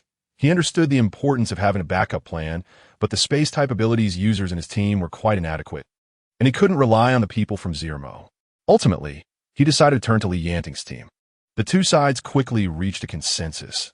at least until the all-powerful stone was discovered. They agreed to share the aerobic space provided Yanting supplied all the space-type crystal cores. Everything proceeded in an orderly manner, with only Han Ziming constantly watching her with a venomous gaze, yet he did not attack her with his abilities again. He Sheng did not feel relieved by this. Instead, she sensed that Han Ziming was likely brewing a more cruel way to deal with her. Chapter 152. The initial appearance of the deity a month later. The number of abilities users gathering here gradually increased, and the Earth-type abilities users, including Lu Feng, made significant progress in their digging. The soil layer was nearing its bottom, and they were close to the 300 meters mark, gradually reaching the rock layer, where the harder soil made it difficult for everyone to proceed. Throughout this month, Lan Duo had been staying at the camp in the town of Lop Nur, completely absorbing all the space-type crystal cores He Sheng had sought for her. He Sheng had entered Lan Duo's aerobic space once. It was about 20 square meters, enough for herself and more than 10 people from her team in the Sea-High base. Though it was somewhat cramped. During these days, aside from some minor frictions between the team station near the Divine Descent area, there had been no major fighting incidents. However, what worried He Sheng was that despite so many days passing, the other faction of the Zermo base, which consisted of Zermo's direct lineage, had not shown up. Was it possible that the so-called all-powerful stone wasn't here at all? He Sheng couldn't help but reconsider the question Lu Feng had raised. It seemed that Zermo's direct lineage was not in a hurry at all. Big brother, I've reached the top of the container. The parrot standing on top of the car suddenly turned its head, lost its footing, and fell to the ground, shaking its wings after landing. Wait, don't go over there. Yanting opened his eyes, his gaze swirling with emotions that He Sheng couldn't comprehend. After speaking, he released He Sheng, leaving her in the car as he prepared to get out. But He Sheng grabbed the hem of his clothes, saying, "Take me with you. Don't be silly, it's dangerous." Yanting had never been so resolute, his expression stiff, and he didn't dare to meet He Sheng's gaze, as if he feared being burned by the heat in her eyes. Yanting. This was the first time He Sheng had turned cold towards Yanting. She was genuinely angry. Yanting had been absent-minded these days, clearly hiding something from her. She used to pretend not to know, and if he didn't mention it, she wouldn't ask, but now it was different. The so-called all-powerful stone had already shown its true colors. Whether it would bring fortune or disaster once excavated was still unknown. And he was keeping something from her, planning to face the danger alone and then abandon her. Having lived once again, she had come for Yanting. He Sheng, this time is different. You mustn't. Yanting pulled away He Sheng's hand that was clutching his clothes, but when he met her gaze, he felt guilty. He Sheng's eyes were bloodshot, the corners tinged with a red halo, and her eyes were moist, her thin anger submerged by fervent love, looking just like an abandoned little beast. If it's dangerous, we should go together. He Sheng blinked a couple of times, her eyes moistening, unable to hide the redness beneath, yet making her eyes appear even more expressive. Don't think of leaving me behind. I've never thought of living alone in this lifetime. Taking advantage of Yanting's moment of distraction, He Sheng pushed him and jumped out of the car, tightly interlocking their fingers. Yanting felt his throat tighten, unable to speak for a while. I'll let it go for now that you hid things from me. When you're ready to talk. He Sheng searched her mind, but ultimately couldn't find any suitable words to threaten him. So she stubbornly huffed and turned her head, refusing to speak. Yanting could feel how much strength was in the hand holding his. It was probably all the strength He Sheng had, and although it meant nothing to him, it was enough to prevent him from shaking her off. Big brother, hurry up. The parrot's urging voice rang out again. Yanting sighed deeply, tightened his grip on He Sheng's hand, and led her towards that direction. The location of the all-powerful stone excavation covered nearly 400 square meters, with a resting platform set up every 100 meters deep to facilitate the ability's users in continuing their excavation. At this moment, the outer edge of the deep pit was already crowded with people, as the Earth-type abilities users gathered along the only path leading down to the third platform. The light below was dim, and the abilities users gathered around could hardly see what was happening down there. Some indistinct sounds of argument could be faintly heard. When Yanting brought He Sheng in, he also carried the parrot that was flapping around on the ground. At this time, Lu Cheng'e had also gone down, relaying information to the people above. The rocks around the container are too hard for Earth-type ability users to shake, the parrot said. Also, the cylindrical container is initially observed to be made of metal, but its surface is too smooth to tie a rope to pull it up. Yanting pondered for a moment. I see. Earth-type ability users cannot shake it, but if I use lightning to split it open, it might be a good idea. Big brother, I'll go too, Duan quickly said. Isn't that metal? I should take a look. So, Yanting went down with Duan and another metal-type ability user. Since the space below was insufficient, He Sheng could not follow and had to stay above. After Yanting and the others went down, there was a loud sound of lightning shortly after. The sound was amplified repeatedly by the walls of the deep pit, becoming enormous and echoing when it reached above. It sounded like a buried beast in the depths being awakened, roaring with anger like a furious wind, unnerving anyone who heard it. At that moment underground, everyone except Yanting covered their ears. The lightning passed first, illuminating the situation inside the deep pit in an instant. The huge container, nearly 1.5 meters in diameter, was half exposed, and there wasn't a scratch on its smooth surface under the strong light of the lightning. Its surface appeared even more dazzling. The rocks and soil that Yanting split open scattered everywhere, and Lu Feng and other Earth-type ability users immediately collected the rubble and moved it away. Yanting spent more than half an hour below, and the circular container finally revealed its full appearance. It was smooth all over like a giant metal capsule, with water vapor in the air condensing into droplets on it, quickly forming a layer of frost. Duan reached out to touch it. The frost spread to the tips of his fingers, bringing a chilling sensation that felt like it was biting into his bones. Big brother, this thing is a bit eerie. Duan shook his hand, feeling cold all over. Let me try. Duan swallowed hard and used his ability to try to establish a connection with the giant metal capsule. When a metal-type ability user uses their power, they rely on establishing a connection with the surrounding metal.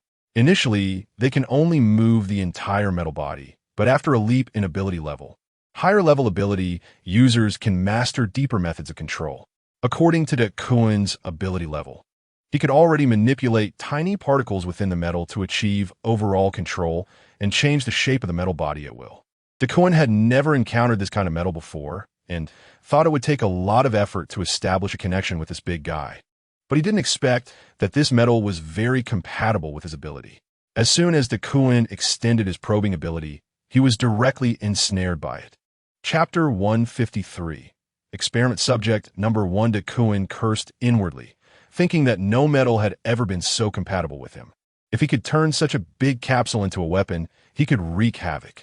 Duan reminded another metal-type ability user who was ready to intervene beside him, and then he forcefully felt himself merge into the metal. There was no obstruction, and Duan easily pulled out a horn from the metal giant capsule. The people above lowered a rope, tied it to the horn, and after wrapping it around 2 or 3 times, Yanting used wind-type abilities to throw the rope to the third platform. On the third platform, some strength-type ability users were already waiting, including Liang Er, who had been tricked by He Sheng before. The strength-type ability users and earth-type ability users collaborated, with one side pulling hard while the other raised the soil layer in real time to facilitate transport. But unexpectedly, this giant capsule turned out to be surprisingly light, weighing only about 100 pounds, and the ability users above easily pulled it up. Damn, if I had known it wouldn't take this much effort, Duan cursed, thinking that someone could just carry it up without needing such a fuss. The few people at the bottom let out a sigh of relief, chatting and laughing with each other, while only Yanting's gaze remained fixed on the giant capsule moving upwards. Lu Feng, after discovering that the capsule was very light, the Earth-type ability users no longer provided escort for the capsule, which hung in mid-air, looking like it was about to fall. Don't let it drop. When Yanting said this, his voice sounded a bit strange. Lu Feng didn't quite understand, but since the boss had given an order, he followed it even though he thought it wasn't necessary. Lu Feng supported the capsule while the others below used their abilities to send themselves out. Yanting stood with Lu Feng, slowly following the rising capsule. Throughout the process, Yanting remained silent, his solemn expression revealing deep sadness. Ever since he saw this metal container, he had been like this, surrounded by low pressure and hidden pain. It seemed to contain something that stirred his emotions. Lu Feng couldn't help but suspect that ever since they entered this desert, their usually taciturn boss knew some inside story about this metal container.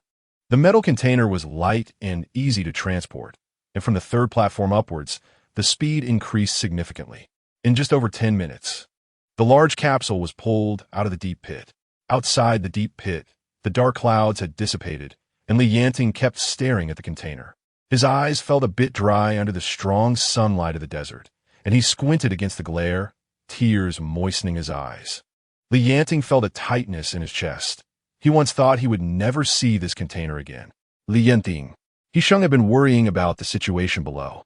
Although Lu Qinghe was beside her to report progress constantly, Li Yanting's emotional state before he left made her uneasy.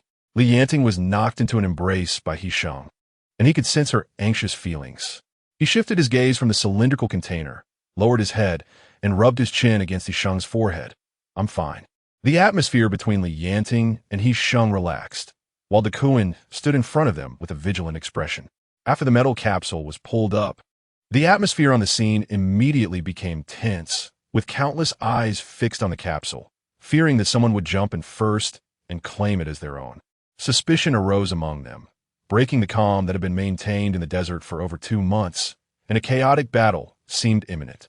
As the two most intimidating forces present, Zermo and the Sea base had already occupied advantageous terrain. The atmosphere was charged, as if it could solidify the air, and everyone was watching, afraid to take a step forward. The thing was brought out by everyone working together, so it should be shared by all. The voice came from a distance, belonging to Brother Hu. His unassuming, yet assertive demeanor was completely different from when he first encountered Zermo 2 months ago. His confidence stemmed from the fact that he had been active everywhere during these 2 months. He had disbanded all ability user teams stationed in the desert, even reaching out to He Sheng and the others with an olive branch. His reasoning was very sound. How could they allow Zermo and the Sea base to bully them on their own turf? Brother Hu spoke in a northeastern dialect, his firm and passionate words always stirring people's hearts, and under the current circumstances, his proposed alliance was indeed hard to refuse. With you bunch of mud-legged folks, even if you get the Jiangshan, you won't be able to open it. Han Ziming raised his chin, his tone dripping with superiority that was extremely off-putting. He Sheng caught the unfamiliar term, Jiangshan, which seemed to refer to the large capsule. But what did it mean? Jiangshan? They couldn't possibly think that some god would descend upon the world here, could they? As this thought surged, He Sheng suddenly froze. Her heart raced violently, as if someone had tightened their grip around her throat, and she felt as if she had caught a glimpse of a secret's edge. It was like the instinctive perception of danger by a predator, and the intense heartbeat made He Sheng clearly understand that this time, they were not far from the real secret. So what will you do? Yan Shizhao rubbed the gloves on his hands and glanced at his unreliable allies. He Sheng did not give him a look. While Yanting glanced at him, the tacit understanding built over years of cooperation, giving him a definite answer.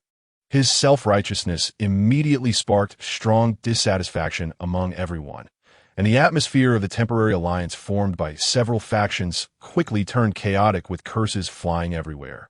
Yet no one made a move. I have been lying to you all along. Li Yanting's voice trembled. I have always known about the existence of the divine descent and the descending gods, but I never told you. My ability did not awaken during the escape. Li Yanting paused here, pulling He Sheng into his embrace tightly, as if afraid He Sheng would be scared away. I am a number 1 experimental subject. Chapter 154. The Descent God shakes. The shouting of the ability users grew louder, and the atmosphere was tense. Damn it, if you can fight, then stop fucking shouting. Brother Tiger threw down his cigarette and immediately activated his ability to attack. Brother Tiger belonged to the space-type abilities and had delved deeply into offensive abilities. In just a few steps, he flashed to the front of the crowd, holding a dagger, charging toward Han Ziming, who was crossing his arms with a disdainful expression. But Han Ziming didn't even need to lift a finger. The ability user beside him immediately blocked the attack. The two clashed, and although Brother Tiger's ability was slightly weaker, his spatial evasion skills were top-notch, slipping through like a fish in water, making it difficult for the opposing ability user to catch him, leading to a stalemate. With Brother Tiger taking the lead, the ability users behind him couldn't hold back anymore. Even if their individual strength was not as strong as the people from the Zermo base, they had the advantage of numbers. The Chinese were adept at tactics, coordinating abilities from different systems, giving them some chance of victory even when outmatched in strength. Amid the chaos of curses, before a clear outcome could be established, He Sheng sensed the familiar relieving ability that had encountered them twice before, applying heavy pressure downward.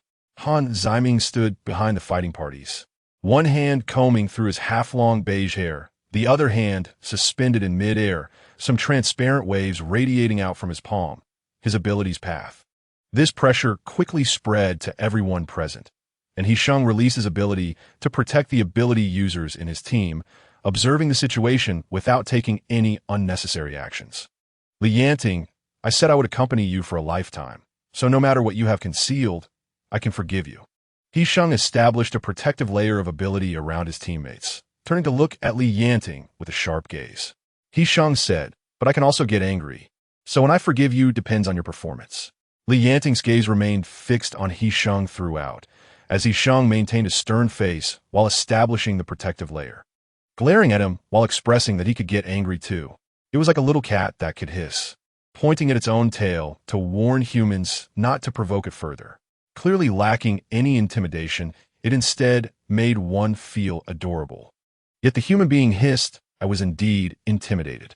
Yanting lowered his head and kissed He Sheng's serious little face. Does this count as good performance? Shall we? He Sheng almost lost his composure. Hey, big brother, you two should consider the occasion. Lu Qinghe dodged sideways, cursing as he avoided a colliding ability user, then looked around and walked towards the vehicle to find Lan Duo. The situation was indeed not ideal. Yanting lifted his eyelids to take a look. Although the outside was in chaos, the situation had become clearer.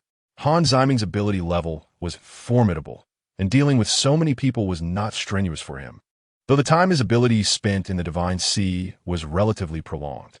While He Sheng was talking to Yanting under the pressure exerted by Han Ziming, some people could no longer hold on and had their abilities sealed, collapsing to the ground, just when they thought Han Ziming would ease off. The ability users from Zermo, filled with bloodlust, had already gone wild. He Sheng watched as a metal-type ability user split an opponent who had lost the ability to resist in half. No, that it were serious. Lu Feng stood beside He Sheng, stamping his foot hard, his ability rapidly shooting through the ground towards an ability user. At the moment when the ice dagger in the hands of a Zermo member was about to strike, he raised a sand and stone wall to block the lethal blow. At the same time, He Sheng activated his ability at maximum speed, trying to cover as much area as possible, enveloping everyone in the center of the battlefield. This time, He Sheng finally exerted all his strength, extending his ability while countering Han Ziming, simultaneously protecting and attacking. Han Ziming used all his ability to attack the opposing ability users, leaving almost no protective layer for his own team members.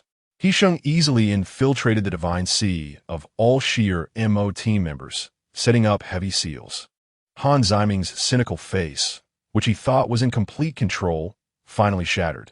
He looked angrily in He Sheng's direction, pulling a dagger from the waist of a nearby ability user to block behind him, waiting for an opportunity to strike. He had to kill He Sheng himself. This woman's speed of ability advancement was terrifying. She was definitely not just a reliever. As a result, all ability users on the field suffered. The two factions of relievers clashed, and every collision produced energy waves strong enough to cause severe pain in the Divine Sea of the ability users present. This isn't going to work, sister-in-law. I can barely hold on. Duan twisted his neck and let out a cold hiss. This confrontation didn't last long. Just as both sides were exerting their power, they suddenly sensed a third-party ability intervening. This third-party ability was not a relieving ability. It could intervene in the conflict, gathering a transparent energy mass between them. No one could see this energy mass. Only He Sheng and Han Ziming, who were part of the confrontation, could sense it. And this energy mass came from the metal container of the descending god at the center of the conflict. Just as He Sheng was about to issue a warning, the descending god, standing in the center of the battlefield, suddenly let out a deafening hum. Accompanied by that sound, an invisible shock wave swept through like a vacuum wall, sweeping through everyone. The confrontation between He Sheng and Han Ziming was forcibly interrupted. When the air wall swept in, it seemed as if everything had come to a standstill. They were pushed away by the tremendous force, the residual wave stealing their air, making the extreme suffocation and absolute stillness stretch out a second to feel like an eternity. The air wall swept briefly yet lengthily over everyone. Once it passed, those who were swept up fell to the ground, thrown far away. Yet not a speck of dust was raised. When He Sheng fell, she was protected in Yanting's arms, who acted as her human cushion, leaving her unscathed. The ability users who regained their senses began to wriggle on the ground, gasping for breath. Those who had the strength left looking at the metal container, none daring to step forward. Amid the rustling breaths of survival, several crisp cracking sounds suddenly rang out. Following that, the metal container of the descending god cracked open from the middle. Everyone held their breath, watching with a mix of awe and fear as the crack gradually widened. It looked like a hatch that appeared out of nowhere, and when they took it out from underground, its surface was so smooth that it had no edges at all. Chapter 155. The yellow sparrow in the back. There was no dazzling light as imagined, nor any sound. The moment the hatch opened, everyone held their breath. As the hatch fully opened, the awe on everyone's faces faded, replaced by fear and confusion of the unknown. Inside, there was no so-called omnipotent stone, only a person. That person lay quietly inside, their chest and abdomen showing no rise or fall, their graying hair styled in the most ordinary manner, eyes tightly closed, lips pressed into a taut straight line. He was dressed in a plain white coat, beneath which he wore suit pants and a pair of highly polished leather shoes. Just looking at his attire, he resembled a venerable old doctor or a professor who spent his time in a laboratory. However, it seemed that he had not been buried deep underground for over a year, but was merely taking a short rest. His pale complexion still showed some rosy hues, although the faint red on his lips had mostly faded. Everything felt so natural, if one were to overlook the pendant hanging from his chest and the container behind him. Referred to as the god descending vessel. Was he the god descending? As He Sheng got up from the ground and turned to look at Yanting, she found him fixated on the person inside the god descending vessel. Yanting's eyes were red, his jaw clenched tightly, and the muscles in his neck were clearly defined. It seemed he was struggling to endure something, desperately forcing himself to calm down. Seeing Yanting like this, He Sheng had a bold guess suddenly appear in her mind. Could the god inside the god descending vessel be the bell ringer from the apocalypse, Yanting's father?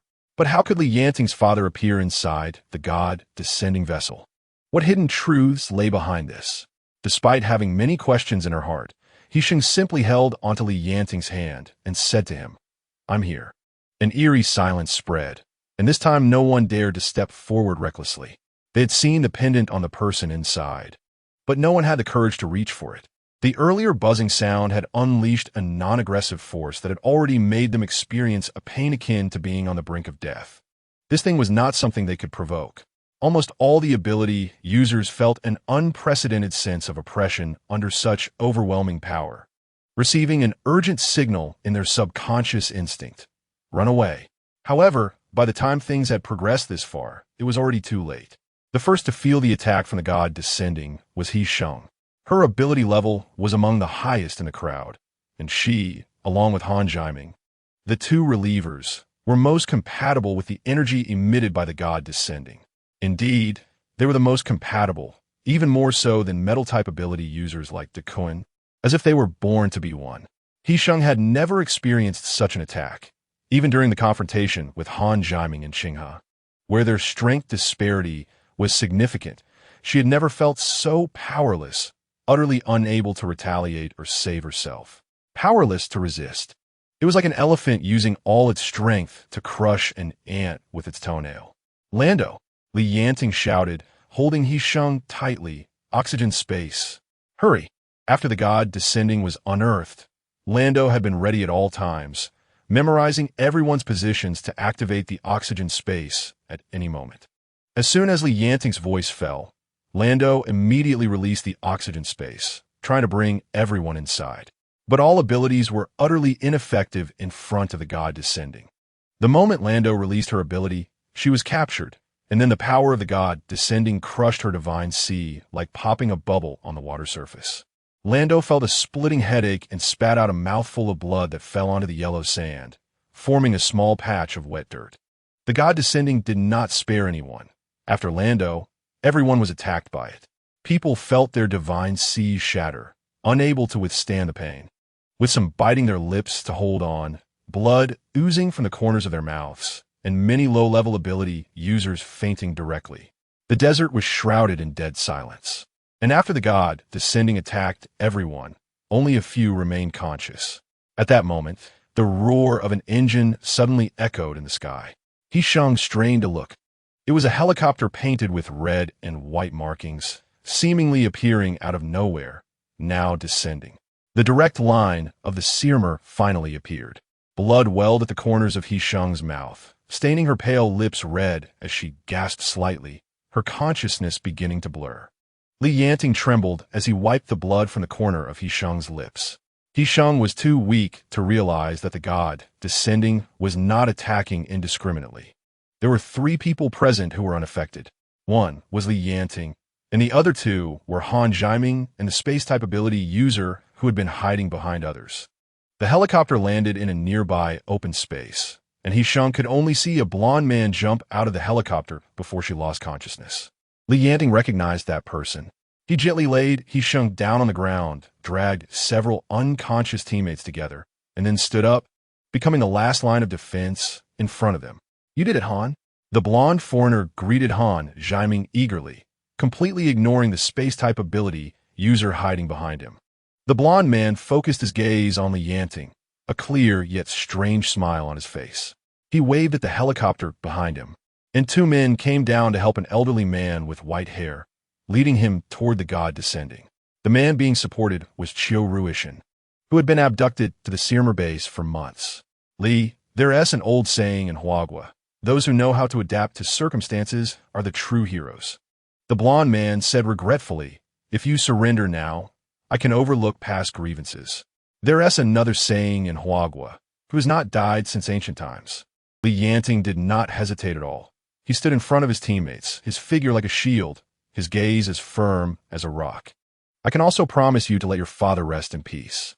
The blonde man continued, "I can agree to everything you want." Yanting's resolute expression wavered slightly as he looked at his father inside the god descending, his hands tightly clenched into fists. "If your father were alive, he would make the same choice as you." Ruishan was brought in front of the god descending. Inside was the most outstanding student he had cultivated over the years, and he felt a deep pang in his heart, his eyes quickly blurring with tears. They had lost contact before the apocalypse. It turned out there had been an accident long ago. "Well done." Ruishan kept his praise to himself. Dying bravely is what a student is. Chapter 156. She comes from the all-powerful stone after He Sheng fainted. Her consciousness entered a strange space, which seemed to be her divine sea, but it had been shattered into pieces. She wandered within, and for a moment, her mind went blank, completely forgetting what had just happened. Inside the divine sea, there was not only herself, but also a woman dressed in a lavish and intricate ancient gown, the bright red of which was the only striking color in this misty space. "Who are you?" He Sheng asked. "The one who bestowed all of this upon you." The woman's voice echoed ethereally from all directions. She kept her back to He Sheng, facing the shattered energy body in He Sheng's divine sea, her slender palm seemingly caressing it. It was a nearly perfect hand, with no flaws to be found, as if carved from jade, without even a wrinkle. "I don't understand." He Sheng slowly walked her back. The dirty and torn clothes she wore formed a sharp contrast with the exquisite gown before her, as if a commoner had wandered into a palace and encountered a lofty princess, feeling ashamed of herself. To help humanity evolve, to accelerate the evolution of this world. The woman's jade-like hand continued to caress the energy body in He Sheng's divine sea, and miraculously, under her manipulation, the scattered energy body began to piece itself together, recondensing. The word evolution pierced He Sheng's nerves, abruptly waking her from the chaos, and she remembered everything that had just happened, recalling the god descending, the all-powerful stone. And the last thing she saw before losing consciousness, the blonde man. "You are the all-powerful stone?" He Sheng asked difficultly, as even she herself couldn't believe the words that came out of her mouth. Could the omnipotent stone really be this woman before her? No, not entirely. The woman waved her hand one last time, and He Sheng's divine, energy body completely restored to its original state. But the connection between He Sheng and the energy body grew weaker. To be precise, I am just a part of the omnipotent stone. The woman looked at her masterpiece with satisfaction, waving her jade hand as the energy body spun rapidly, visibly expanding more than double in size. She came from the omnipotent stone. He Sheng was greatly shocked. They never expected that the omnipotent stone was actually a conscious life. He Sheng steadied her mind and asked, "How many people like you are there in the omnipotent stone?" "You're asking too many questions." The woman's voice was initially gentle, but at that moment, it suddenly turned cold. "I'm about to die, and you won't even let me die in peace?" He Sheng calmly accepted what she called death. Because the moment this person appeared, He Sheng realized the danger. "Don't you want to tell the people here your story?" He Sheng slowed her voice, no longer staring at the woman, but instead focusing on her own broken divine sea, which was being repaired by an invisible force. If she guessed correctly, this woman who appeared in her divine sea out of nowhere was here to replace her. The woman glanced at He Sheng with a hint of pity and spoke slowly. "We come from a distant galaxy, a dreamland that you ants will never reach. After traveling millions of light years from the dreamland to this place where you ants gather, what do you seek?" When all conjectures turned into reality before her, He Sheng was no longer afraid. She didn't know if it was because she understood her inability to resist and thus faced it calmly, or if she truly felt no fear. The dreamland was struck a devastating blow, and we must find a most suitable planet to inhabit. The woman finally turned around, revealing perfectly sculpted features in accordance with the golden ratio. "Beautiful, yes, but rigid and dull. You have been chosen. It is your fortune." The woman seemed unable to smile, her lips stiffly curling up, with the muscles around her eyes showing no change, resembling a creepy doll from a horror movie. "Do you want this fortune?" He Sheng actually laughed, but upon meeting the woman's expressionless face, she could no longer smile. "This so-called omnipotent stone is the source of the apocalypse?" He Sheng saw a small, gem-like object shining on the woman's chest. That object had no chain, as if it were embedded in her chest, becoming one with her. "We will indiscriminately grant the genes of evolution to you ants. If you can't handle it, it's because you are unworthy." The woman said, "Future evolution over millions, even billions of Earth years, will inevitably eliminate those inferior genes. We are merely accelerating the process of evolution. You are transforming Earthlings in order to accommodate your possession." He Sheng exposed her plan, staring directly into the woman's hollow eyes. She was not afraid of provoking the woman's anger, because just moments ago, He Sheng sensed that the connection between her divine sea's energy body and herself was gradually strengthening, becoming very tight. And this woman seemed completely unaware of it. "You are right. For ants to enjoy our bodies for so long is a compensation to you." The woman's tone was still very cold, but it was clear that she had become much harsher than before. She was about to make her move. He Sheng analyzed calmly to the extreme. "Qiulao, this is the omnipotent stone. Please retrieve it." The blond man stood beside Ruishan, fully aware of the dead person inside, and was eager to see the wonderful expression on Ruishan's face. The omnipotent stone was somewhat broken, missing a small corner, seemingly worn by Li Chuanjiang, but in reality, it was tightly embedded in Li Chuanjiang's flesh. Ruishan hesitated. Ever since he arrived at the Zermo base, everything he encountered had been the most coarse secrets, including the aliens that descended to Earth, and the omnipotent stone left by the aliens that could accelerate the evolution of all humanity, as well as the many insides of the apocalypse. Each was terrifying enough. And the omnipotent stone before him was the source of the zombie virus, possessing mysterious powers that current science could not explain, capable of preserving Li Chuanjiang's corpse from decay, and naturally able to kill invisibly. "Take a good look at your father." The blond man suddenly turned to Li Yanting, a provocative smile on his face. saying that after taking down the omnipotent stone, your father's corpse won't be preserved for long and will soon turn to dust. The next moment, Li Yanting used his wind-based abilities to charge forward, unleashing a lightning strike towards the head of the blonde man, Zermo 2. Zermo dodged, but Xiao Ruishan behind him was exposed to the attack range, and the lightning was abruptly redirected, quickly striking the ground beneath Xiao Ruishan's feet, avoiding a fatal hit. "You're quite a decent opponent." Zermo 2 threw off his scarf on the ground, moved his neck, and smiled, also unleashing his wind and lightning abilities. Chapter 157, Shattered Stone. Zermo and Li Yanting's battle did not involve Han Ziming, who stood by with his arms crossed, keeping an eye on the old man Xiao Ruishan to ensure he didn't do anything sneaky. Xiao Ruishan did not immediately retrieve the omnipotent stone from beneath Li Chuanjiang's skin.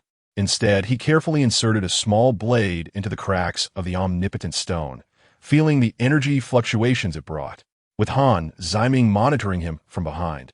Xiao Ruishan dared not make any bold moves, merely pretending to be in the process of retrieving the stone, but actually trying to pry open the fragments of the omnipotent stone. The nearby battle could easily affect the divine container, and Xiao Ruishan took advantage of every tremor, accidentally dropping the fragments of the omnipotent stone onto the ground without any danger. "Xiao, what are you doing?" Han Ziming seemed to have spotted a flaw and stepped forward to grab Xiao Ruishan by the collar. Xiao Ruishan snorted coldly. This stubborn old man naturally wouldn't give anyone face. The two people holding Xiao Ruishan stepped aside, standing behind him, not looking sideways. "Mr. Han, please step aside." They had received orders that Xiao Ruishan must not come to harm. Han Ziming raised an eyebrow, glancing at the two, and the next moment he relaxed his grip, unpleasantly raising both hands and stepping back a few paces, then turned to face another direction. At that moment, in the direction of He Sheng and the others, they had all suffered attacks from the omnipotent stone, and now lay unconscious on the ground, likely having completely destroyed their divine seas. Meanwhile, Li Yanting was locked in a fierce battle with Zermo, unable to pay attention to He Sheng lying there. "I will personally kill you." Han Ziming walked over to He Sheng's side. He had no gentlemanly morals about taking advantage of others' misfortunes. He only knew that anyone who made him uncomfortable had to die. "You stole my Li Gu. That is your original sin." Han Ziming crouched down, raising the dagger in his hand, aiming for He Sheng's heart. One stab would be enough to kill her several times. "Han Ziming, stay away from her." Just as Han Ziming was about to strike, Li Yanting, in the midst of the battle, caught sight of the dagger in his hand. Without thinking of anything else, Li Yanting immediately shook off Zermo's attack, ignoring the potential lethal counterattack from behind, and unhesitatingly exposed his back completely. His He Sheng cannot be harmed. However, he was ultimately too far away. No matter how frantically he activated his abilities, he was still blocked by Zermo, who suddenly appeared in front of him. A full-powered ability user. "Let me open your eyes." Zermo, with a wicked smile, seemed to toy with everything in his grasp, and every shout sent a chill down people's bones. Li Yanting gave up on active attacks, losing both the ability to fight back and the advantage of initiative. His arm was hit hard by a fireball from Silmer, and his chest and abdomen were instantly pierced by an ice spike. Silmer seemed unsatisfied, using his metal manipulation ability to attract all nearby available metals, which were swept up like loose stones by a whirlwind and hurled towards Li Yanting. Among them were sharp weapons like shovels and daggers. If they struck Li Yanting like a rain of cow hair, he would surely die, just as all the metal was about to hit him. Li Yanting's gaze remained fixed on Hushing. Severely injured, it was already a struggle for him to use his abilities, and as he watched countless metal weapons rush towards him, he found it impossible to take any protective action. In that final moment, Li Yanting suddenly felt the scene before him change rapidly. 1 second, he was at the center of the metal weapon assault, and the next he found himself on the sandy ground dozens of meters away. Li Yanting lost his balance and knelt on the ground. When he raised his head, the space ability user who had been inconspicuous finally lifted his gaze. "You can't kill him." The person's eyes, hidden beneath thick bangs, were fixed firmly on Silmer. Even though Silmer's expression had turned grotesquely twisted, he showed no fear. One's ability, when advanced to its peak, can break all things. although Silmer possessed all abilities. He had not mastered any deeply. Relying solely on one type of ability was enough to crush others. "What did you say?" Silmer raised his hand, and the sharpest dagger among the metal instruments suddenly appeared in his grasp. He faced the timid space ability user who dared to obstruct him, a smile growing larger on his face. "You can't kill him," the boy emphasized again, stubborn and unafraid. "Then how about I kill you?" Silmer licked the tip of the knife with his tongue, his eyes bulging almost out of their sockets, looking somewhat insane. "What little Bao said is true. You can't kill him." Han Ziming's dagger hovered above He Sheng's heart, and the only reason it hadn't been plunged down forcefully was that Yanting had just faced a life-threatening situation. "Stay away from her." The voice emerged from Yanting's throat, laced with a raspy, bloody sound. "Han Ziming, don't touch her." Yanting knelt, covered in his own blood, trembling and struggling. He used one hand to push against the sandy ground, dragging his leg, which had been punctured by an ice spike, towards He Sheng. "I protect you, but you protect her." Han Ziming looked at Yanting with a pained expression, dragging his severely injured body towards his own direction. But he was crawling towards the woman he was about to kill. This woman, it's all about this woman. She took away brotherly. The next moment, Han Ziming raised the dagger, channeling all his strength into it, determined to plunge the dagger into this woman's heart. At that moment, Xiao Ruishan looked up for the last time at his most proud student, his eyes unusually filled with hot tears. The blade embedded in Li Chuanjiang's flesh cut through his skin, a hand quickly reaching in to grab the bottom of the all-purpose stone, which was covered in cracks, pulling it down forcefully, and then using all his strength to smash it against the metal shell of the divine vessel. Back at Silmer's base, Xiao Ruishan had discovered the fragile nature of the all-purpose stone by studying its fragments. Now, as expected, the all-purpose stone shattered with a sound, large fragments bursting apart, making almost no noise. And He Sheng, lying beneath Han Ziming's dagger, suddenly opened her eyes at the sound. Chapter 158. He Sheng's Revenge. As soon as He Sheng opened her eyes, a dagger was suspended above her head. She gasped, and the person holding the dagger was clearly startled by her sudden awakening, momentarily forgetting their action. He Sheng quickly reacted, using her foot to push off the sandy ground and rolling away just before the dagger came down, successfully saving herself. Just as she was about to get up, Yanting felt a small hard object. It was extremely cold, and as soon as his palm touched it, he was jolted by the ice. "See? The person you're protecting doesn't even care about you." Silmer sneered, looking past little Bao at Yanting, who was half-crouched on the ground. "It's none of your business." Little Bao kept his head down, his eyes buried beneath his thick bangs, his body tense and seemingly ready to fight Silmer at any moment. "This is what I owe him." On one side, little Bao protected Yanting, while on the other, He Sheng was entangled in a fierce battle with Han Ziming. Her energy body was heavy and fell to the ground, the energy output channel known as the ability root completely disappearing, replaced by direct output from her energy body. This way, the energy He Sheng output exceeded the maximum limit of the output channel, fundamentally altering the combat style. But the changes in her body didn't stop there. After regaining consciousness, He Sheng became more agile than before. Previously, she only had a few moves taught by Yanting, which were merely basic fighting techniques. Now, her body seemed to have undergone comprehensive development, with both her divine C and physical skills undergoing earth-shattering changes. He Sheng easily dodged several attacks from Han Ziming. Even Xiao Ruishan, standing by the divine vessel, was astonished by her skills. He Sheng kicked Han Ziming's dagger away, and his anger surged to the boiling point. With a loud shout, he unleashed all the abilities from his divine C to attack He Sheng. Just moments ago, the two sides had been evenly matched, but now the situation underwent a dramatic reversal. He Sheng easily suppressed Han Ziming, invading his divine C and using methods typically employed against ordinary ability users to impose an ability blockade on him. This was He Sheng's first time invading a resolver's divine C, and given her lack of research on techniques to deal with resolvers, she knew that a blockade wouldn't contain the resolver itself, but it was the only method available at the moment. After activating her abilities to attack Han Ziming and temporarily sealing his powers, he became even more frenzied and terrifying, picking up the dagger from the ground and charging at He Sheng in madness. Why? Why have your abilities suddenly increased? Han Ziming questioned He Sheng, bewildered and frantic, his eyes bulging with red veins as he shouted. He Sheng didn't want to deal with a madman. There was still Silmer nearby, who could strike Li Yanting at any moment. She couldn't delay any longer. So He Sheng smiled slightly, clenching her fist inwardly. Get closer, and I'll tell you. Han Ziming had already burned through his rationality in this fury. He approached He Sheng, raising the dagger high in his hand. He didn't want to know why. All he wanted was for He Sheng to die. His attacks missed, as He Sheng deftly avoided them, and after a few exchanges, he found all his strikes blocked. Until Han Ziming was struck in the back of the neck, his head spinning as he fell to the side, his eyes still only seeing He Sheng and a dagger.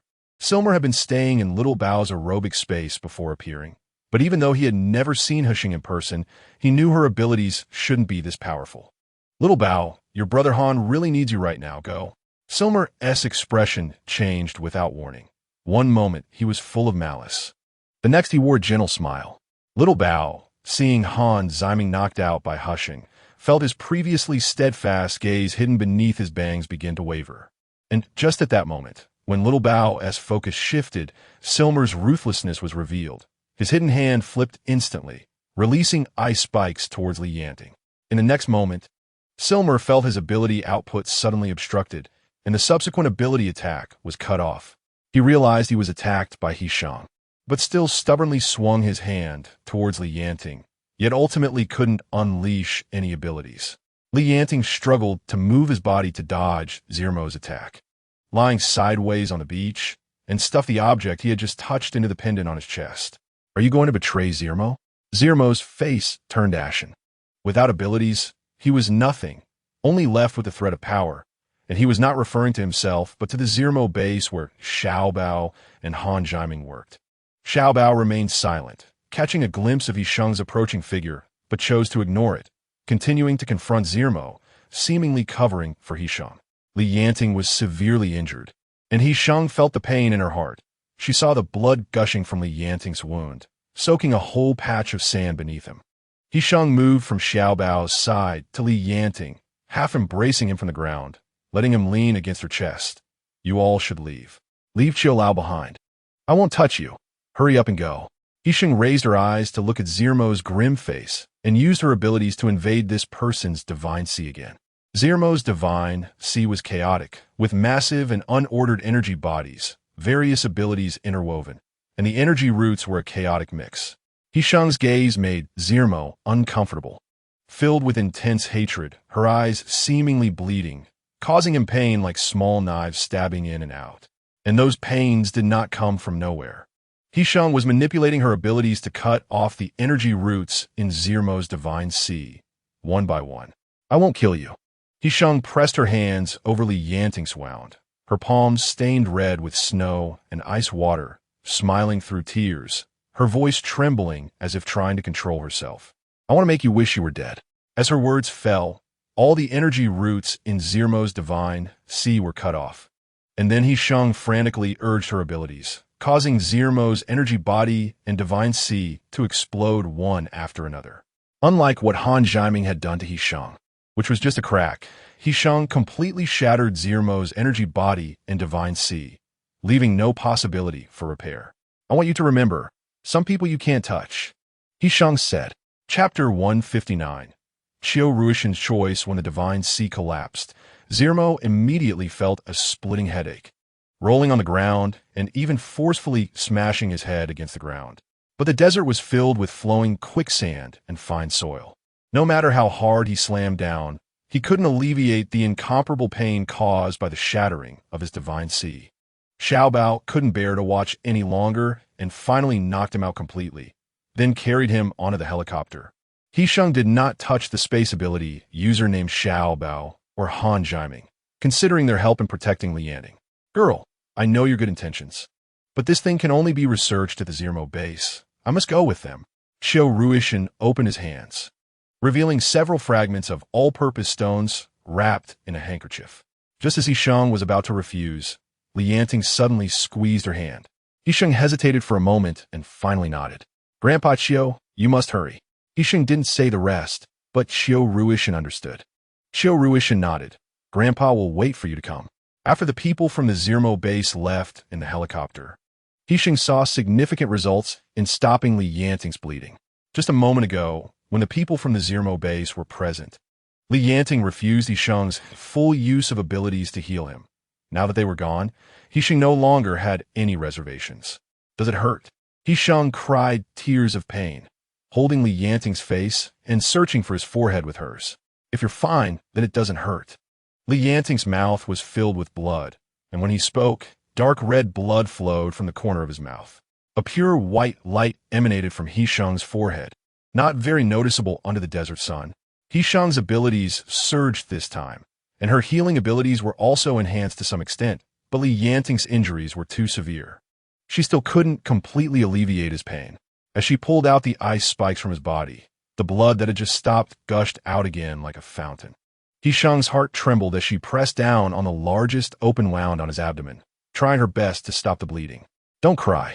Li Yanting raised his hand to wipe away the tear streaks on He Sheng's face, but accidentally smeared a streak of blood onto it. Why were you hurt? He Sheng questioned Li Yanting, controlling her abilities to stop his bleeding and restore the damage to his vital organs while holding back her tears. Your abilities are already top-notch. Almost at the peak. How could you possibly lose to that half-baked bear Zermo? He Sheng, filled with concern and resentment, thought he was so powerful that he shouldn't have been injured. Why? Why did he let himself get hurt? I was careless. Li Yanting had lost too much blood. His lips had turned pale, and he felt a bit dizzy, but he still forced a smile to face He Sheng. He wouldn't reveal a word about why he fell for Zermo's lethal move to He Sheng. You're talking nonsense. He Sheng yelled at him. She didn't believe a word he said. Who was Li Yanting? A mercenary who lived on the edge before the apocalypse. How could he possibly be careless in life and death battles? But the real reason, how could He Sheng not guess it? What could distract Li Yanting besides her? Especially when she woke up. There was still a dagger hovering above her head, about to fall. Li Yanting's bleeding stopped, and the urgent treatment and bandaging of his vital organs were completed. After doing all this, He Sheng finally breathed a sigh of relief, slumping down beside Li Yanting, raising her arm to wipe away her useless tears. Li Yanting pulled He Sheng over, draping his arm over her shoulder, kissing her face and coaxing, Wife, help me up. Your wound has just stopped bleeding. What do you need to get up for? He Sheng ignored him verbally, but her body honestly wrapped around Li Yanting's waist and leaned in to provide him with support. Li Yanting turned to look at the divine vessel's location. The person inside was still the same as before, but now with a dark red hole in his chest. I want to see him. Li Yanting looked at the person in the vessel, supporting He Sheng's shoulders, and slowly stood up. The person inside was Li Yanting's father. He Sheng understood his feelings and didn't stop him, helping him step by step closer to the divine vessel. As they approached, they felt the cold emanating from the divine vessel. It resembled a freezer, completely preserving Li Chuanjiang's body, which is why it hadn't decayed for such a long time.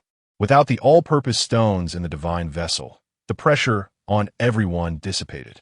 Shortly after the helicopter from the Zermo base left, many ability users attacked by the all-purpose stones began to awaken. After waking up, they all inadvertently discovered that their divine seas had been shattered in the recent attack. A group of people displayed various expressions. Some bowed their heads in silence, some cried out in pain, and others grabbed the collars of others, shouting and fighting among themselves. Don't blame the heavens and the earth. Coming here was your own choice. It's a miracle you didn't die. What is there to complain about? Brother, whose eyes were also red, but he accepted it faster than others, cursing a few times and dragging his teammates onto the vehicle. At this moment, Lu Feng, Duan, and a few others also woke up. Their divine seas had also been shattered, sitting on the ground and looking at each other. Although their anger and sadness remained, they still had hope. Sister-in-law, Duan had a stern look on his face, looking quite angry, as if he wanted to rush over and chop someone down.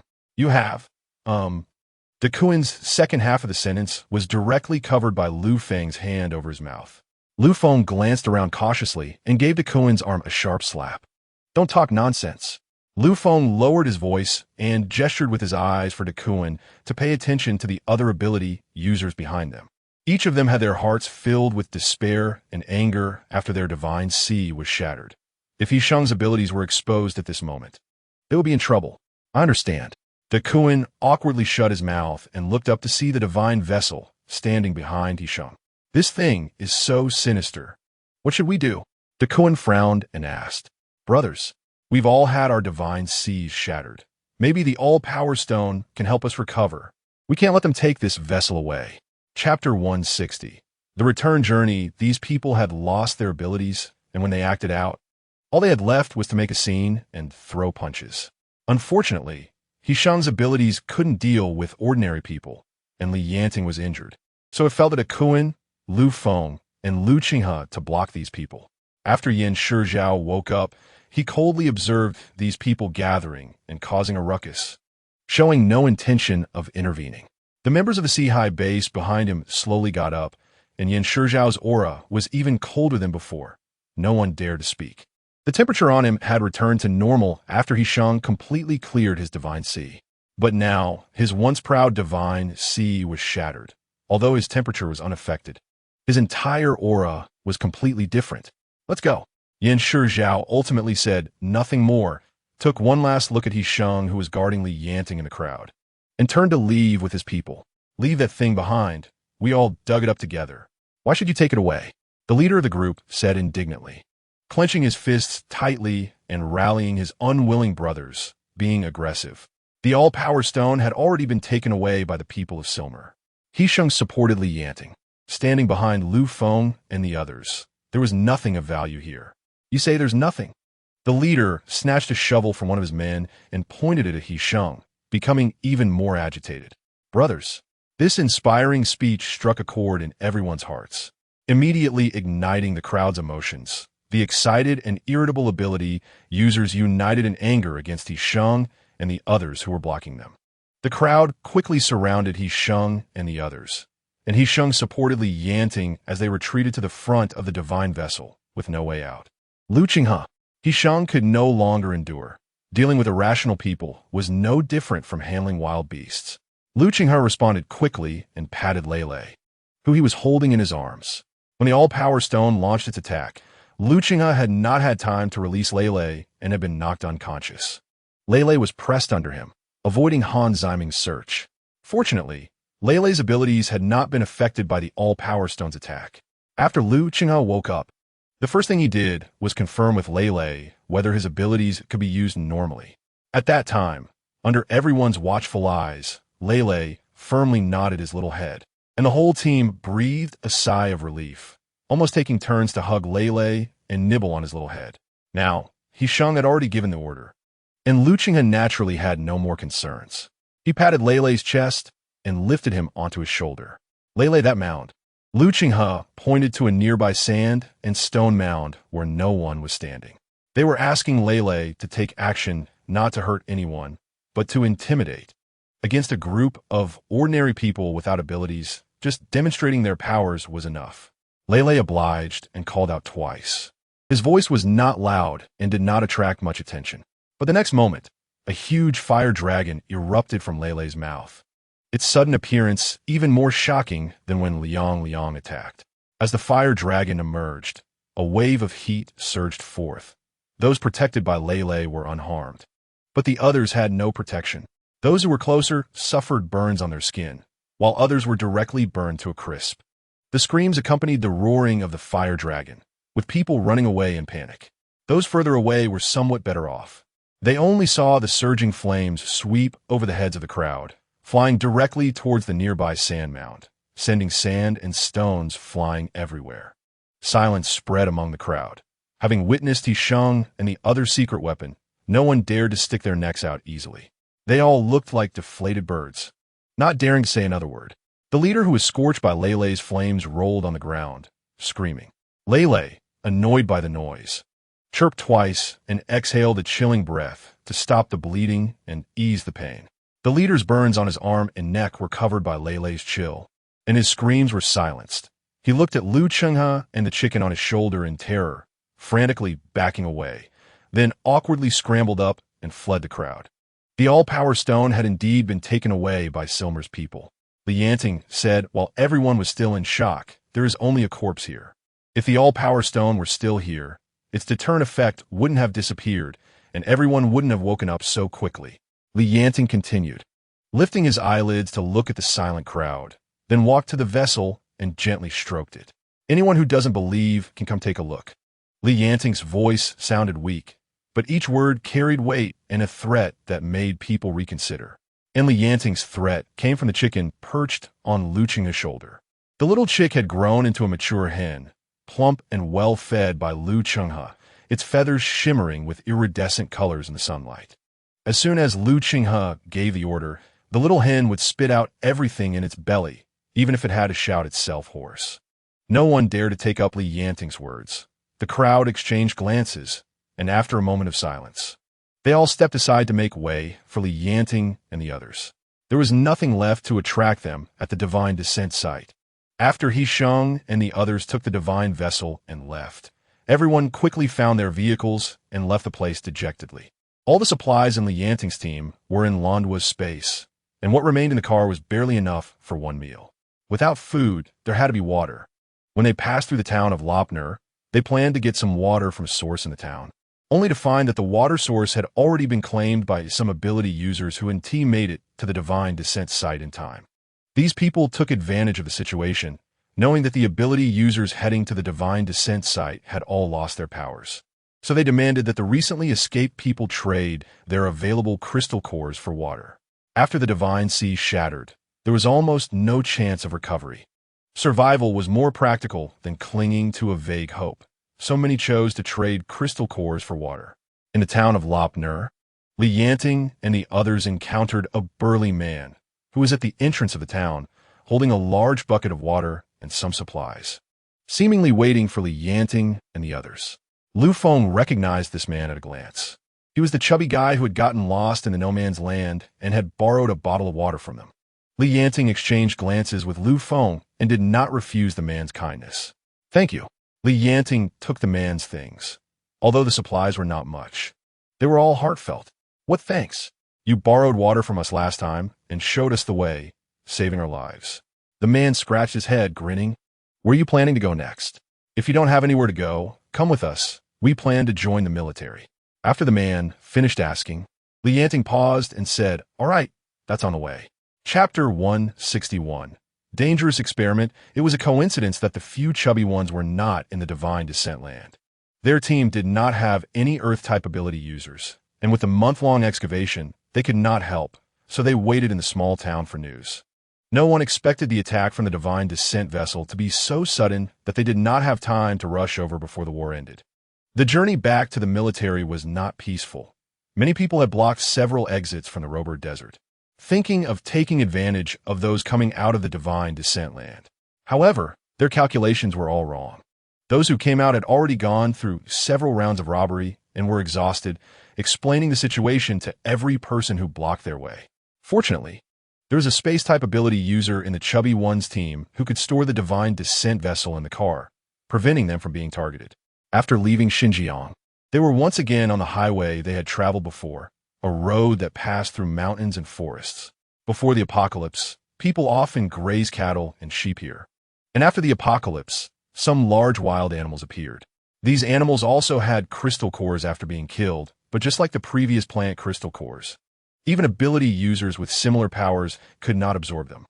Cheng followed behind the Chubby Ones and collected quite a few animal crystal cores during the journey, feeding 2 to Lele and keeping the rest for himself. Inside was my father's body. When Yanting said this, he spoke plainly, devoid of any emotion, as if the person inside had no relation to him at all. I hope to give my father a proper burial. Colonel Zhou, upon hearing the news, was quite excited as well. The mission was successfully completed with significant progress, which was encouraging. However, Yanting's first words were unexpected. Of course, but Yanting, the military has procedures and systems that need to be followed. You should understand that. Political Commissar Li was relatively articulate. He gave Colonel Zhou a look and reassured him, we will ensure your father is buried properly, but before that there are some necessary procedures, and we hope you can cooperate. Yanting was injured and not in good spirits. He Sheng, supporting him, asked, How can we cooperate? Tell us everything you know, including about your father's body, Political Commissar Li said, his expression somewhat difficult. This is also according to the procedure. We must conduct tests on the bodies from the divine descent. I disagree. Li Yanting firmly rejected, and then, with He Sheng's support, he lost strength and fainted. Darkness clouding his vision. He Sheng was unprepared. When Li Yanting fainted, she panicked, hurriedly holding him and sitting on the ground, reaching out to check his temperature. Li Yanting had a high fever, and He Sheng did not care about Colonel Zhou and Political Commissar Li. She covered his forehead with her hand and activated her healing abilities to deeply examine Li Yanting. The fatal injuries on Li Yanting had been urgently treated by He Sheng on the day he was injured. Even so, while the current injuries were no longer fatal, they were still quite serious. After returning to a safe place, as the tension eased, all the pain that had been suppressed suddenly surged back. After checking Li Yanting's injuries, He Sheng finally sighed in relief, called for Duan, and sent Li Yanting to the military hospital. Before leaving, He Sheng took off the pendant from Li Yanting's neck and stayed behind with Lu Feng. I'll report on the situation. If anything comes up, just tell me. He Sheng held Li Yanting's pendant, which felt unusually cold, lacking the warmth it should have had when taken off a person. Both direct leaders knew that He Sheng could take charge of Li Yanting's matters, and since the situation was urgent, they could only ask He Sheng for details. Only the four of them were in the room. Lu Feng, who had participated in the excavation deployment, understood the situation before the divine descent more clearly. He organized his thoughts and slowly spoke. When I used my abilities to detect the underground situation, I found no abnormalities. However, after excavating the soil based on the positions in the photos, the crustal structure below the sand had changed. The soil was extremely hard, especially the rock layer near the divine descent vessel, which far exceeded normal hardness. The all-purpose stone was embedded in Professor Li Chuanjiang's chest. He Sheng referred to him as Professor Li Chuanjiang, showing the utmost respect for both the deceased and the living, releasing a force that struck everyone. This attack was devastating. Except for Li Yanting, Han Ziming, and the space-type ability user named Xiao Bao, all ability users' divine seas shattered. He Sheng paused, including myself. What? Political Commissar Li was startled, having no knowledge of any experimental subjects. What experimental subjects? He Sheng hesitated but ultimately chose to reveal everything. If her guess was correct, then the catastrophe humanity was about to face would be 1,000 times worse than the apocalypse. Collaborating with the military and recruiting ability users to fight together was the only way. Li Yanting told me in the desert that he was the #1 experimental subject from the Zermo base. The Earth-type ability users who appeared in the photos before the apocalypse also came from Zermo. The attack from the all-purpose stone bypassed Li Yanting. So I speculated that the awakening environment for the first batch of experimental subjects was relatively primitive. What do you mean? Colonel Ufhoned, seeming to understand some of He Sheng's thoughts, but it was too bizarre to believe. Direct contact with the all-purpose stone, He Sheng stated word by word. The all-purpose stone, the source of the catastrophic disaster that triggered the apocalypse, releases energy that can shatter the divine seas of all nearby ability users. From this, it was clear that awakening abilities through direct contact with the all-purpose stone was an extremely dangerous experiment. Chapter 162. Primitive methods. Only by awakening abilities in the most primitive way can one possibly be immune to the attack power of the all-purpose stone, He Sheng said, because they have all experienced such an attack once and survived successfully. Are you saying this is Zermo's experiment? Colonel Zhou still found it hard to believe. This is the only explanation, He Sheng said, opening the pendant in her hand to reveal the fragment of the all-purpose stone inside. This is the fragment left for us after old Xiao deliberately shattered the all-purpose stone. It also saved He Sheng's life. At that time, if old Xiao had not shattered the all-purpose stone in time, the woman in her divine sea would have surely replaced her. Colonel Zhou did not know the power of the all-purpose stone.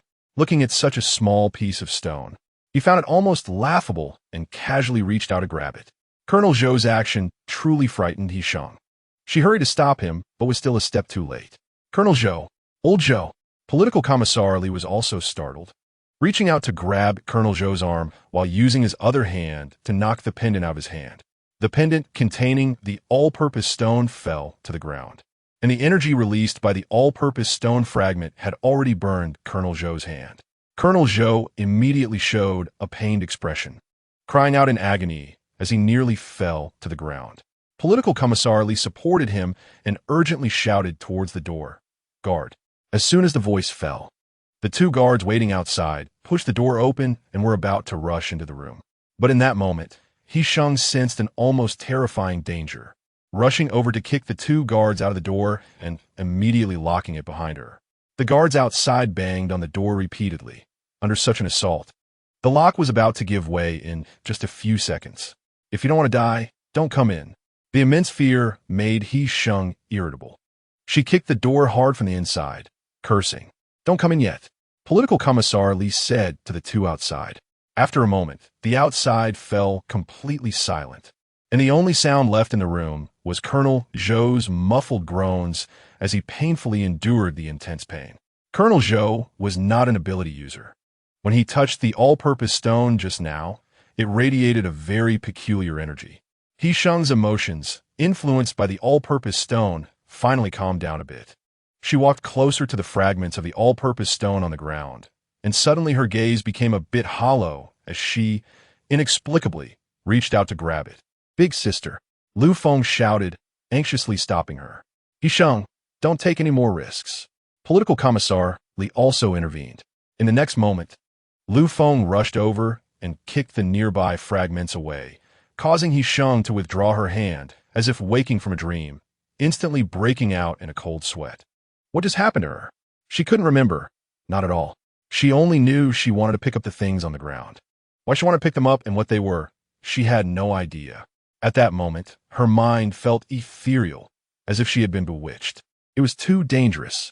Colonel Zhou had already fainted in Political Commissar Li's arms, and Li hurriedly began to slap Zhou's face. Old Zhou, wake up." He Sheng paused. Since she had decided to cooperate with the military, it would be difficult to hide her abilities in the future. "Let me take a look," He Sheng said as she approached Colonel Zhou, extending her hand to activate her ability and check his condition by placing her palm on his forehead. Colonel Zhou's body seemed fine, but his mind was a bit chaotic, as if something was taking root inside. It seemed to be lacking nutrients and about to wither away. "Lu Feng, use something to prop it up and bring the all-purpose stone here." He Sheng felt shocked, not expecting it to be like this. Colonel Zhou's condition was like a savage growth in the sea of divine consciousness. "He Sheng, you." Political Commissar Li was puzzled but filled with worry. "I believe Colonel Zhou will thank me for the decision I made," He Sheng said firmly, grasping Colonel Zhou's hand to receive the all-purpose stone that Lu Feng passed over. Political Commissar Li no longer stopped her. He understood old Zhou. If such an opportunity was in front of him, he would definitely not give it up. The all-purpose stone fell into Colonel Zhou's palm, and in the next moment, he suddenly woke up from his coma, with excruciating pain swelling in his head, as if something was trying to take root inside his skull, desperately squeezing the surrounding nerves and organs. Colonel Zhou opened his eyes, the whites of his eyes filled with red blood vessels. He broke free from Political Commissar Li's arms, and the pain instinctively made him grip the object in his hand tighter. Even as it cut into his palm, he felt no pain at all. Colonel Zhou went mad in the cramped conference room, bright red blood dripping from his palm onto the floor, leaving trails of bloodstains. With not a single piece of furniture in the room spared from the chaos, everyone in the room watched Colonel Zhou's condition with anxious expressions. Only He Sheng's eyes were gradually reddening. Is this what awakening abilities in the most primitive way looks like? Just a fragment made Colonel Zhou fall into such madness and pain. How much more suffering and helplessness did Li Yanting face when he encountered a whole all-purpose stone? This process was both brief and lengthy. Just as the guards were worried and went to call their superiors to break down the door, Colonel Zhou finally collapsed to the ground. His hand that had been tightly gripping the all-purpose stone finally loosened, revealing a bloody mess in his palm. Political Commissar Li let the outside people in to explain the situation to the arriving Major General, while He Sheng approached Colonel Zhou's side to activate her ability to check the final awakening situation. The sea of divine consciousness had formed and was much broader than that of ordinary ability users. Those awakened in the primitive way were inherently stronger than others. After sending Colonel Zhou to the military hospital, Political Commissar Li took the fragments of the all-purpose stone to the research institute within the military district. While He Sheng never agreed to let the military take away the body of Li Chuanjiang from the divine vessel for research. Li Yanting had slept in the hospital for a day and a night, and when he woke up, he saw Colonel Zhou in a patient gown sitting on the bed next to him, one hand holding a cup and the other hand wrapped in bandages, scooping ice cubes from a cup. "You're awake?" Colonel Zhou excitedly demonstrated his awakened ability to Li Yanting, with ice cubes slowly merging into a stream of clear water under his control, then transforming into various strange patterns. What happened in the military district? Li Yanting frowned, suddenly anxious, wanting to get out of bed. What about He Sheng? Where is she? If it weren't for the attack of a large zombie tide, how could such a large military district allow a colonel to go to the front lines and even get injured? Where is He Sheng? Is He Sheng? Li Yanting threw off the blanket and got out of bed, pulling out the 4-needle from his hand, and barefooted, he was about to run outside. "She's here. She's here." At that moment, He Sheng squeezed in from outside the door, holding 2 lunchboxes, followed by Political Commissar Li and others from the team. He Sheng. The sudden unease that had appeared earlier dissipated the moment he saw He Sheng. But the emptiness in his heart could only be filled when he held He Sheng in his arms. Chapter 163. Replacement. He Sheng felt a bit embarrassed, pushing Li Yanting away. There were so many people in the room. Why did he just hug her like that? Li Yanting carefully checked He Sheng all over, confirming she wasn't hurt before he sighed in relief, taking the lunch boxes from her hands and setting them aside, pulling her to his bed to warm her hands with his large ones. Others felt nothing, but Li Yanting was heartbroken. Such things shouldn't be something He Sheng had to do. Most people who came to the ward were there to see Colonel Zhou, and He Sheng didn't need to explain much. Once Colonel Zhou's true nature was revealed, he embellished the story of what happened. I guess this can be considered a blessing in disguise. Colonel Zhou laughed heartily while holding the cup, pointing at He Sheng and saying, "She is my benefactor." After a while of commotion in the ward, the head nurse came to shoo them out. When the fatty came, he almost didn't dare to enter upon seeing the head nurse's fierce face. After exchanging a few pleasantries, Fatty finally got to the point of his visit.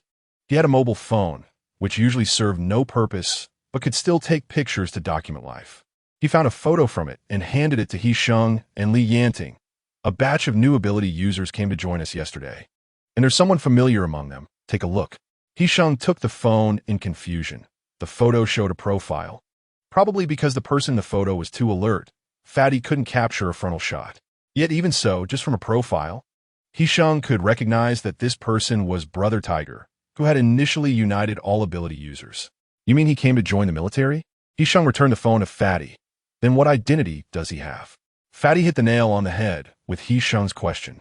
After being attacked by the all-purpose stone in the divine descent land and not awakening abilities in the most primitive way, how could Brother Tiger recover his sea of divine consciousness and regain his abilities? "Do you know him?" He Sheng looked at Li Yanting. Perhaps her judgment was wrong. He was one of the test subjects.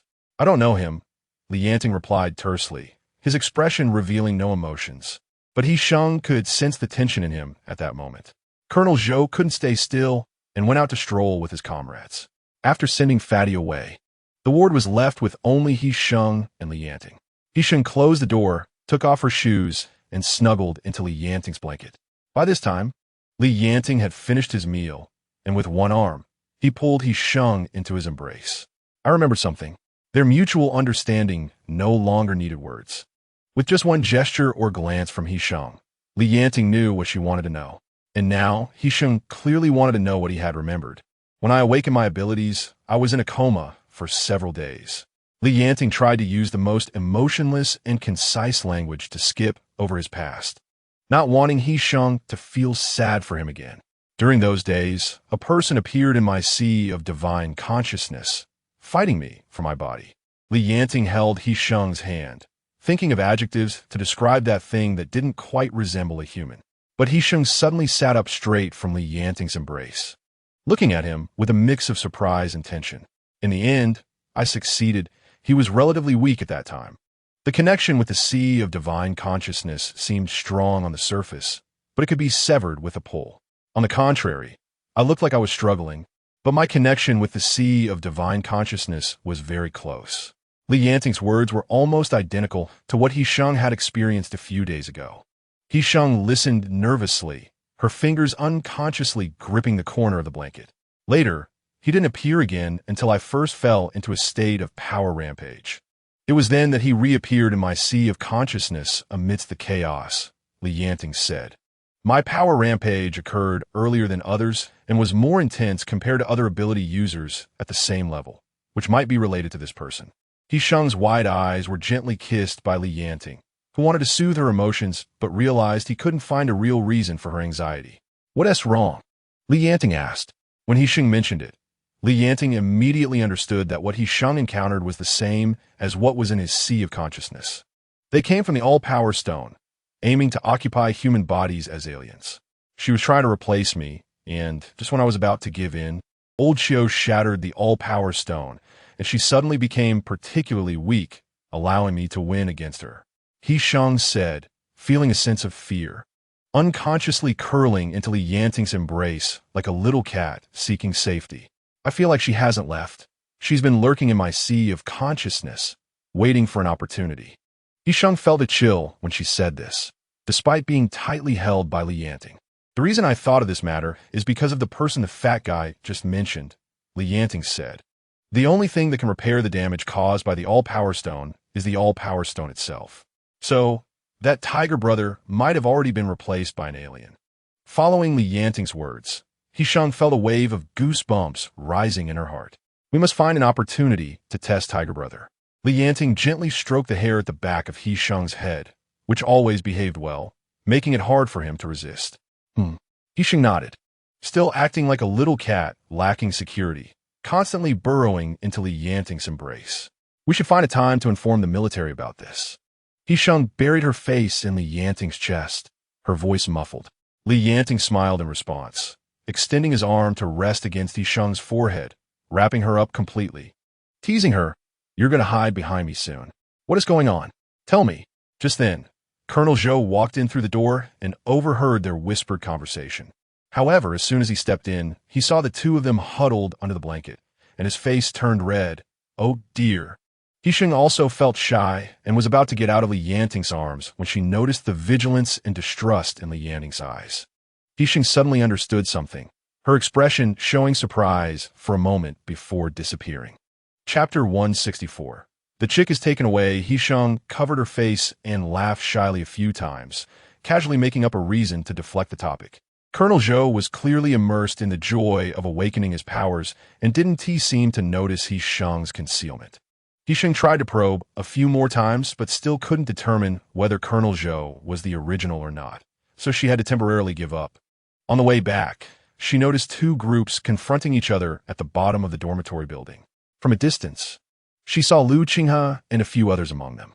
Lu Qinghe was tightly holding on to Lei, while the others were protecting him and the little chick behind them. "This is an order from above. Do you intend to defy military orders?" Confronting Lu Qinghe were several people in white coats, their guards accompanying them, looking quite arrogant. "I don't care whose orders those are. If you want to touch my chick, you can forget it." Lu Qinghe opened his coat, placing Lei into his embrace and then wrapping it completely, saying, "I want to accept your ridiculous military orders.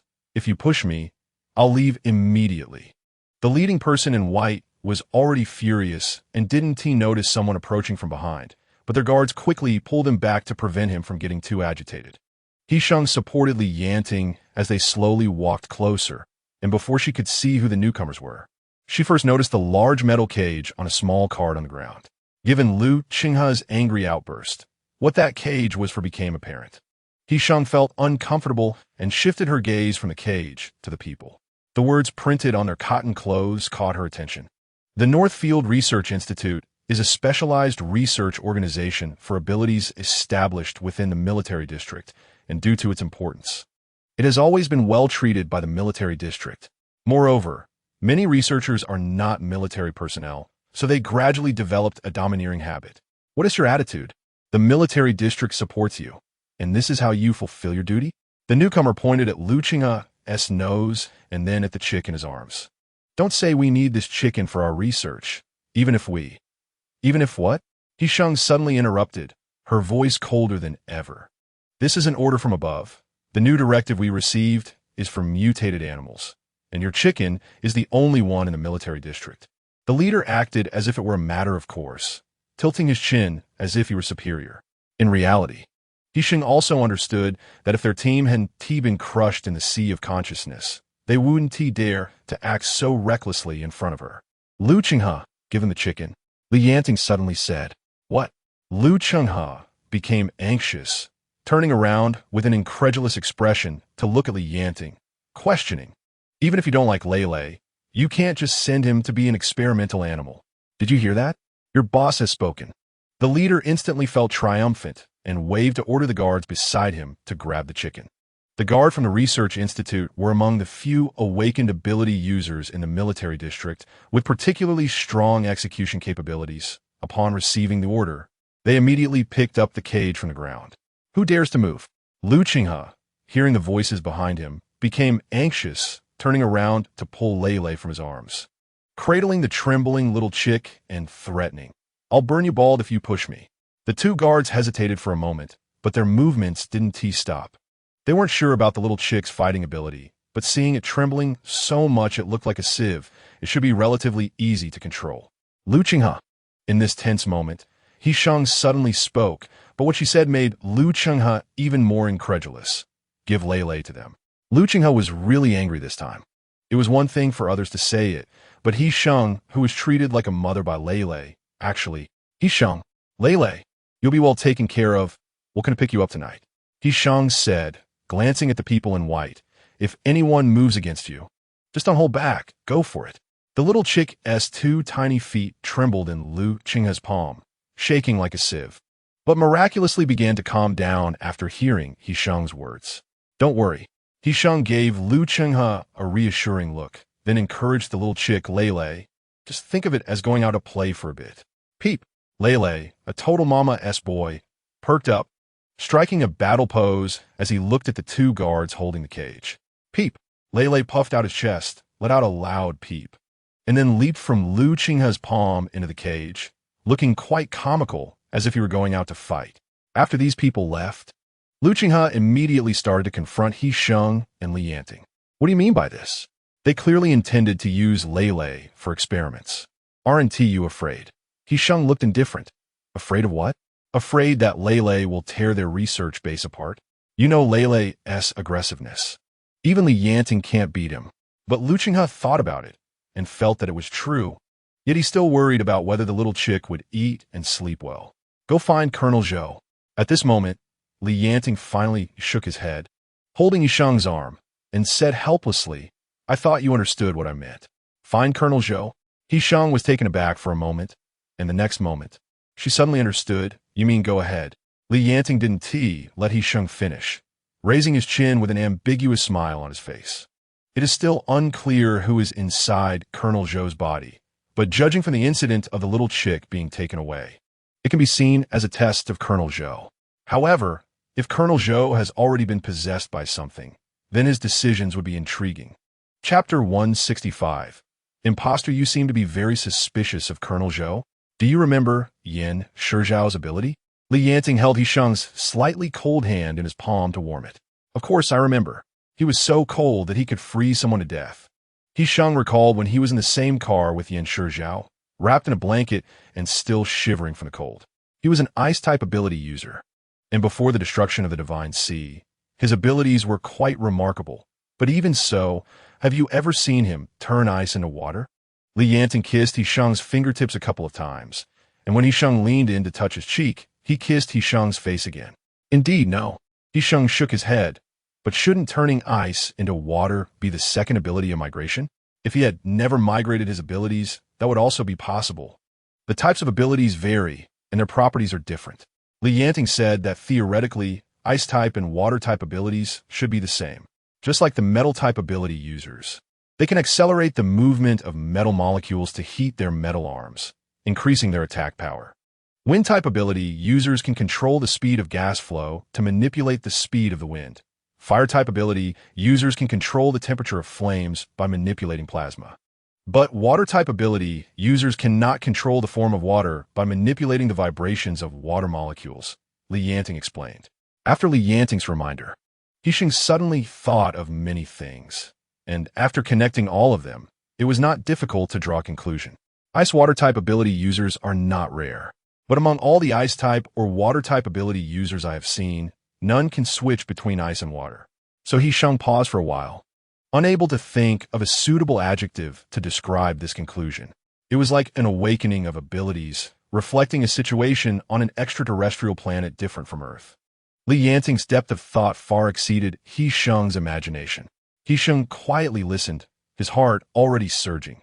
Perhaps they have never seen water. Like a child who just got a new toy.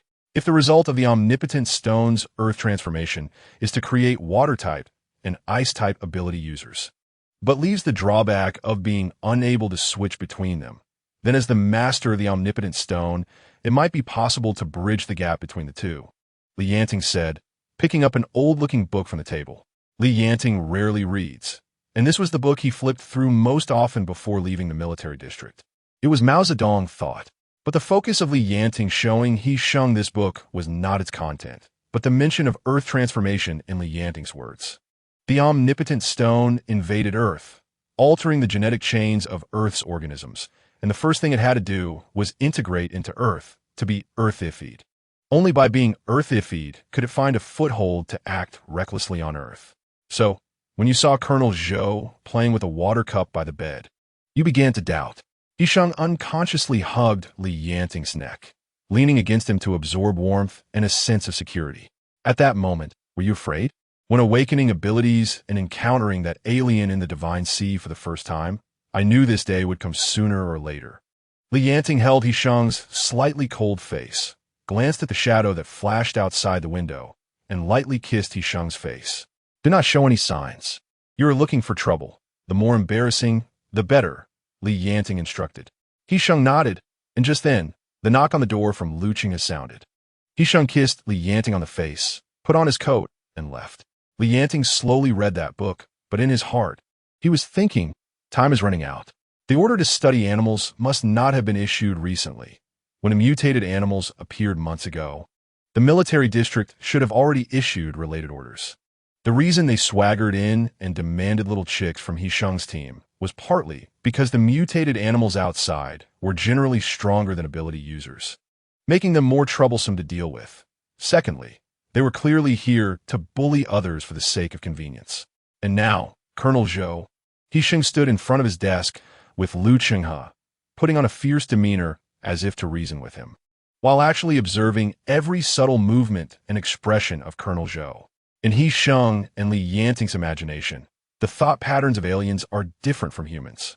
After defeating Earthlings in the Divine Sea and gaining the right to use their bodies, even if they could fully inherit the original body's memories, it would still be challenging to learn human thought processes and principles of dealing with matters in a short time. So, the more embarrassing the situation gets, the more it can help further judge Colonel Zhou's handling of the situation to see if he is truly possessed by an alien. So now, He Sheng completely let Luchinha create a scene, allowing him to tear apart Colonel Zhou's office without stopping him. My Lele, give him back. Luchinha, following He Sheng's instructions, shouted as if possessed by a shrew, banging on Colonel Zhou's desk, asking, "What are you going to do with it? Not going outside to catch experimental subjects? What kind of robbery is this?"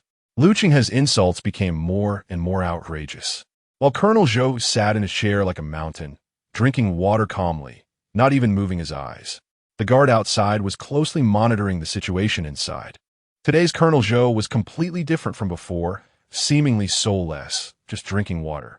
Luchinha's insults were so foul that the guard couldn't take it anymore, waiting for Luchinha to make any threatening move towards the colonel before rushing in with his gun to teach him a lesson. "Colonel Zhou, we indeed need an explanation." As Luchinha was about to run out of steam, He Sheng felt she had enough information and began to put pressure on this imposter, issuing an ultimatum. "If you can't handle this, I will go find the major or the brigadier general. I believe in such a large military district, someone will be able to handle it." Chapter 166. Little chick causes big trouble. It was political commissar Li who came to mediate. He Sheng crossed her arms, letting Lu Qinghe vent his anger. Watching as political commissar, Li calmed Lu Qinghe's emotions while kicking Colonel Zhou. Political commissar Li and Colonel Zhou had always been partners, and it was their work habit to play good cop and bad cop. Today, even if Lu Qinghe was in the right, his behavior was truly excessive. Even if it was for show, he needed to be reprimanded to maintain discipline in the military district, or else it would lose its deterrent effect. In the past, political commissar Li didn't need to prompt much. Whenever there was a situation, Colonel Zhou would automatically take on the role. Today, however, he seemed mute, sitting there without saying a word. Old Zhou, say something. Political commissar Li couldn't hold back any longer and pushed Colonel Zhou. You handle it. I have some matters to attend to. Colonel Zhou coughed, put down his cup, and walked away with a heavy heart. Political commissar Li was left in a fog. Where did he go? Political commissar Li asked the guard at the door. The guard leaned at the window for a while. It seems he went to the training ground. TSK. Political commissar Li slammed the table in dissatisfaction. This old Zhou, even after awakening his abilities, still wants to go on strike. He Sheng didn't care much about the reprimand. She wasn't a military person anyway, just a collaborator who signed a confidentiality agreement. You girl, are you in a hurry or not? Political commissar Li was puzzled again. Why is everyone acting so strangely today? He Sheng looked around. There weren't many people nearby. Then she signaled Lu Qinghe, who immediately pulled the guard away, giving He Sheng some space. Political commissar Li, since Colonel Zhou awakened, have you noticed that he seems a bit strange? He Sheng briefly, but not simply, recounted to Commissar Li the incident where he and Li Yanting were almost replaced, along with their deductions, and then solemnly expressed their suspicions. We have ample reason to suspect that Colonel Zhou's consciousness has been replaced by extraterrestrial invaders. He Sheng thought about Commissar Li's confused yet shocked expression and added something similar to a dual personality. Child, I am a staunch materialist, Commissar Li said, yet he appeared anything but resolute. He Sheng tilted his head, remaining silent. Commissar Li calmed down for a moment. So this is why you came to find trouble today?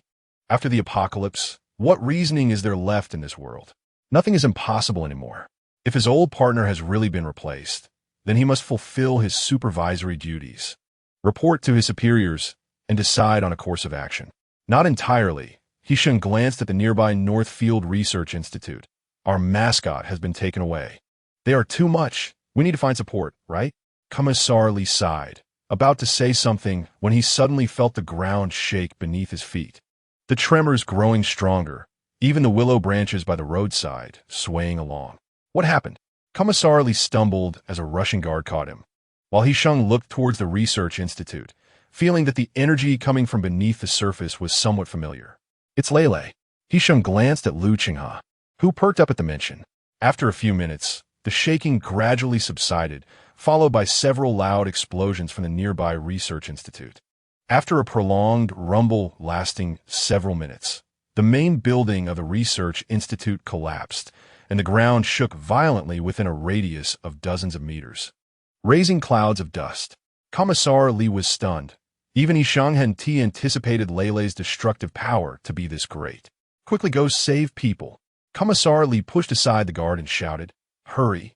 He Sheng, you go call for help. You two, come with me to rescue people. After saying this, he rushed inside, but was immediately stopped by the guard. Commissar, it's dangerous inside. You shouldn't go, I'll go. As the two were pulling at each other, He Sheng heard some noises coming from the newly formed rubble of the research institute. Turning around, he saw a small black figure gradually becoming clearer through the swirling dust, followed by several staff members in isolation suits and regular clothing, desperately running out. The little chick dashed out from behind the collapsed wall, its tiny claws gripping the ground as it ran wildly, and upon seeing He Sheng and Lu Qinghe, it immediately chirped and found its direction. The little chick raced up to He Sheng, flapped its wings to glide, and dashed into his arms, burrowing its head into He Sheng's coat until it had completely nestled itself in. Following Lele were dozens of people, each frantically escaping from the rubble and then collapsing on the ground, gasping for breath in shock. Damn it, where's that chicken? I'll stew it for meat. I told you not to touch it, but you insisted on provoking it. It's an experimental subject. What do you want to do with it if you don't dissect it? Everyone be quiet. The research institute has collapsed. Hurry and count heads to check for people. The newly escaped crowd was in chaos. Some collapsed while others began checking on each other, creating a disarray. You've caused trouble. He Sheng patted the little chick's rear, lightly sighing, wanted to say well done. But this child couldn't be spoiled any longer. If spoiled further, it would lead to serious consequences. Commissar. The person in charge was a guard responsible for the Research Institute's safety, who had just finished counting heads and was anxiously fuming. Still missing 3 researchers from the labs who were new and unfamiliar with the environment, not knowing where the people were. Shaoli, Lu Qinghe, hurry and find them. Commissar Li said. Wait. At this point, He Sheng had already tossed Lei to Lu Qinghe, bending down to place his hands on the ground, using his powers to sense the living beings beneath the rubble. If it were before, He Sheng wouldn't have been able to do this, but during the desert incident, when the extraterrestrial invader repaired He Sheng's divine sea, his energy body had increased more than double. Since then, He Sheng's powers had greatly enhanced, and his sensitivity to things had also sharpened significantly. They are moving on the east side of the main building. There shouldn't be any life-threatening danger. Chapter 167, The Second Descent of the God. The collapse of the Research Institute did not result in any casualties, primarily because Lei had caused a tremor before launching the attack, shaking everyone inside out. You little chick, you are quite clever. He Sheng poked Lei's head, who nestled into Lu Qinghe's arms, realizing it was in trouble, looking as docile as a chicken ready for slaughter. Do you know how serious this situation is? All the research data and equipment in the military district were in that Research Institute. It's all your fault. They have nothing left, Colonel Zhou said. Commissar Li rubbed his nose, quietly observing Colonel Zhou's every move, then found a list from his notebook and placed it on the table.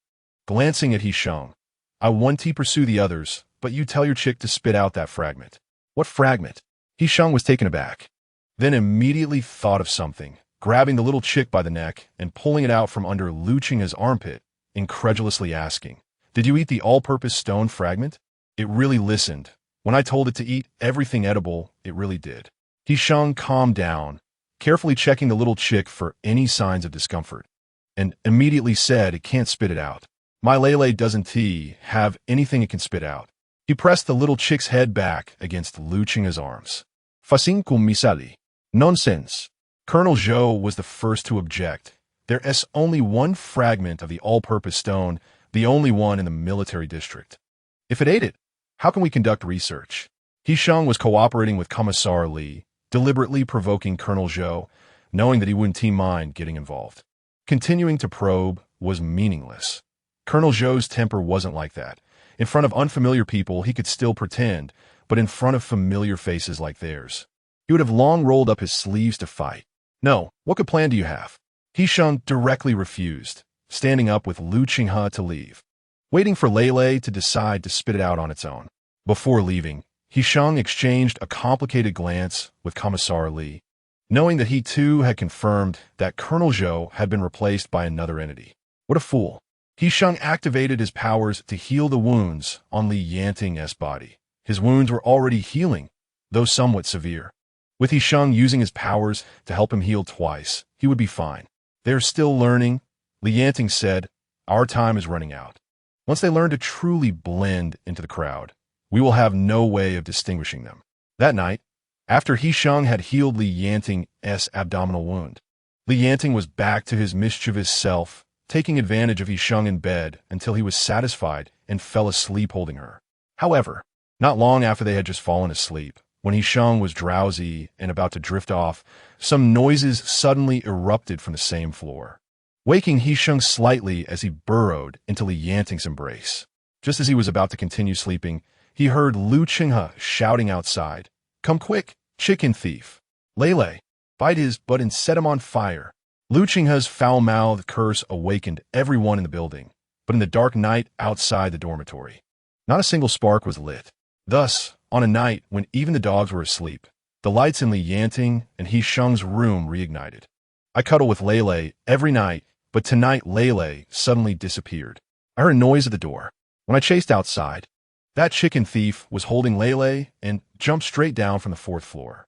Lu Qinghe was so angry he was jumping up and down, gesturing and cursing. Did you see what that person looked like?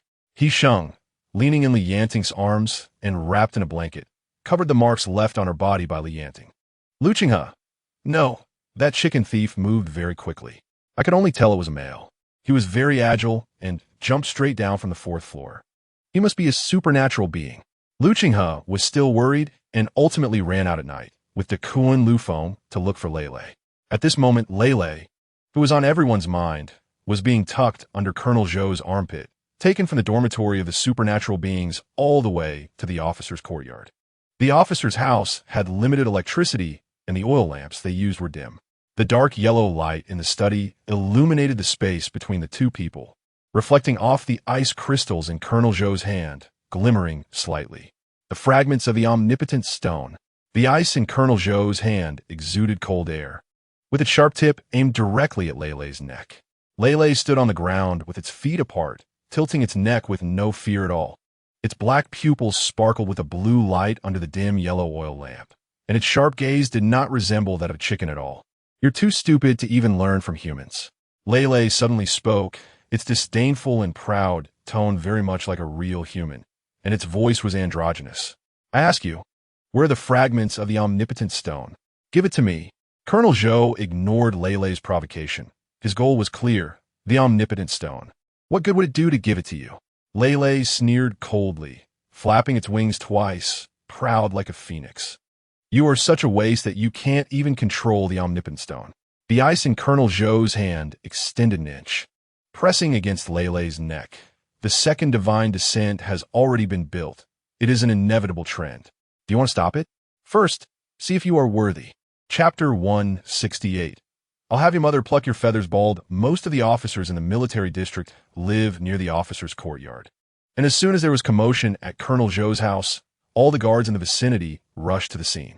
Political Commissioner Li had been tossing and turning all night because of Colonel Zhou's replacement, and since his residence was closest to Colonel Zhou's, he immediately threw on his clothes and rushed out when he heard the commotion. The fire at Colonel Zhou's house was raging, and when Political Commissioner Li came out, nearby water-based supernatural beings had already arrived to put out the fire.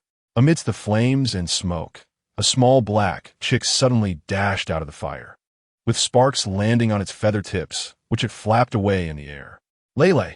At that moment, Political Commissioner Li couldn't describe his feelings. Was it anxiety, anger, or shock at the fighting power of a small chick? The little chick stood tall and proud, looking back at him with a glance, its blue pupils fading in the firelight, ultimately returning to darkness. Political Commissioner Li's mind was filled with chaotic emotions, which were completely ignited by its human-like indifference. He jumped up and cursed. I'll have your mother pluck all your feathers bald. He naturally couldn't see the little chick sneering in disdain in the darkness, trotting back in the direction it came from. This night was destined to be extraordinary. After the commotion, although He Sheng was extremely tired, there were still some things weighing on her mind, preventing her from falling asleep peacefully. She leaned against Li Yanting's embrace, and the two of them chatted casually. Unbeknownst to them, it had started to snow outside. Under the glow of the flames, the entire sky was dyed orange-yellow. Such nights were really rare in the apocalypse. The city used to be brightly lit, and when it snowed, the night sky was still bright until 2 or 3 in the morning. He Sheng looked at the orange-yellow night sky outside with longing, but after a while, she suddenly realized something was off. Wait a minute, He Sheng paused, and when she looked up, she met Li Yanting's amused gaze. She didn't have time to find trouble with him and pulled at his clothes, asking, "Why is it orange over there? Is it on fire? Shouldn't we go take a look?" He Sheng felt somewhat uneasy. He Sheng yawned in agreement, pulled back the blanket to bring Li Yanting in, then nestled into his arms, shifting around to find the most comfortable position. Are you still doubting Lei Lei? Ever since Lei Lei displayed intelligence beyond that of an ordinary chicken, Li Yanting had been hostile towards the little chick.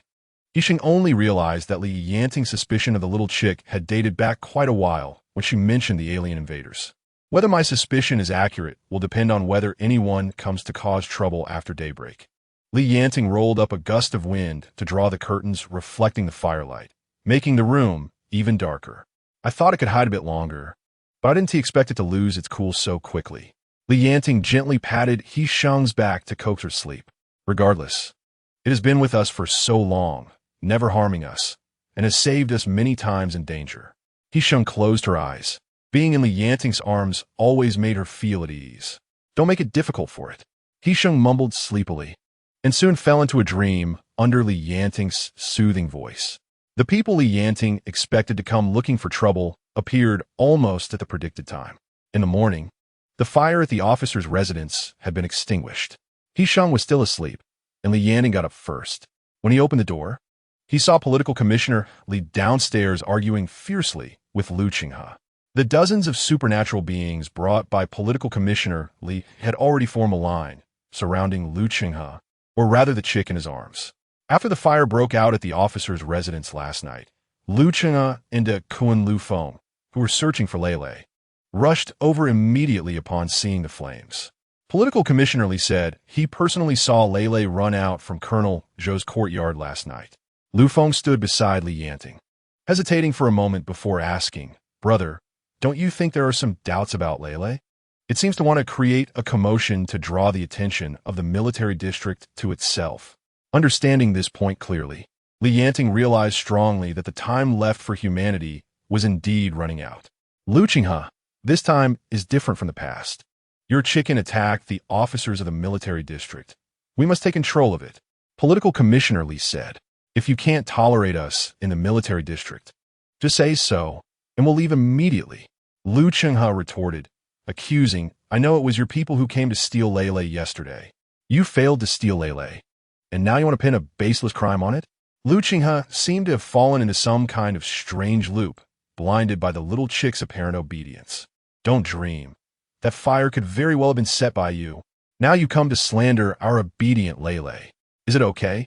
Lu Feng covered his face, unable to watch Lu Qinghe blindly protecting the little chick. He seemed to have been dumbed down.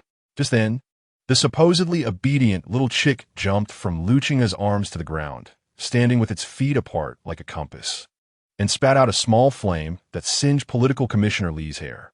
The supernatural beings present were stunned and rushed up to extinguish the fire on Political Commissioner Li's head.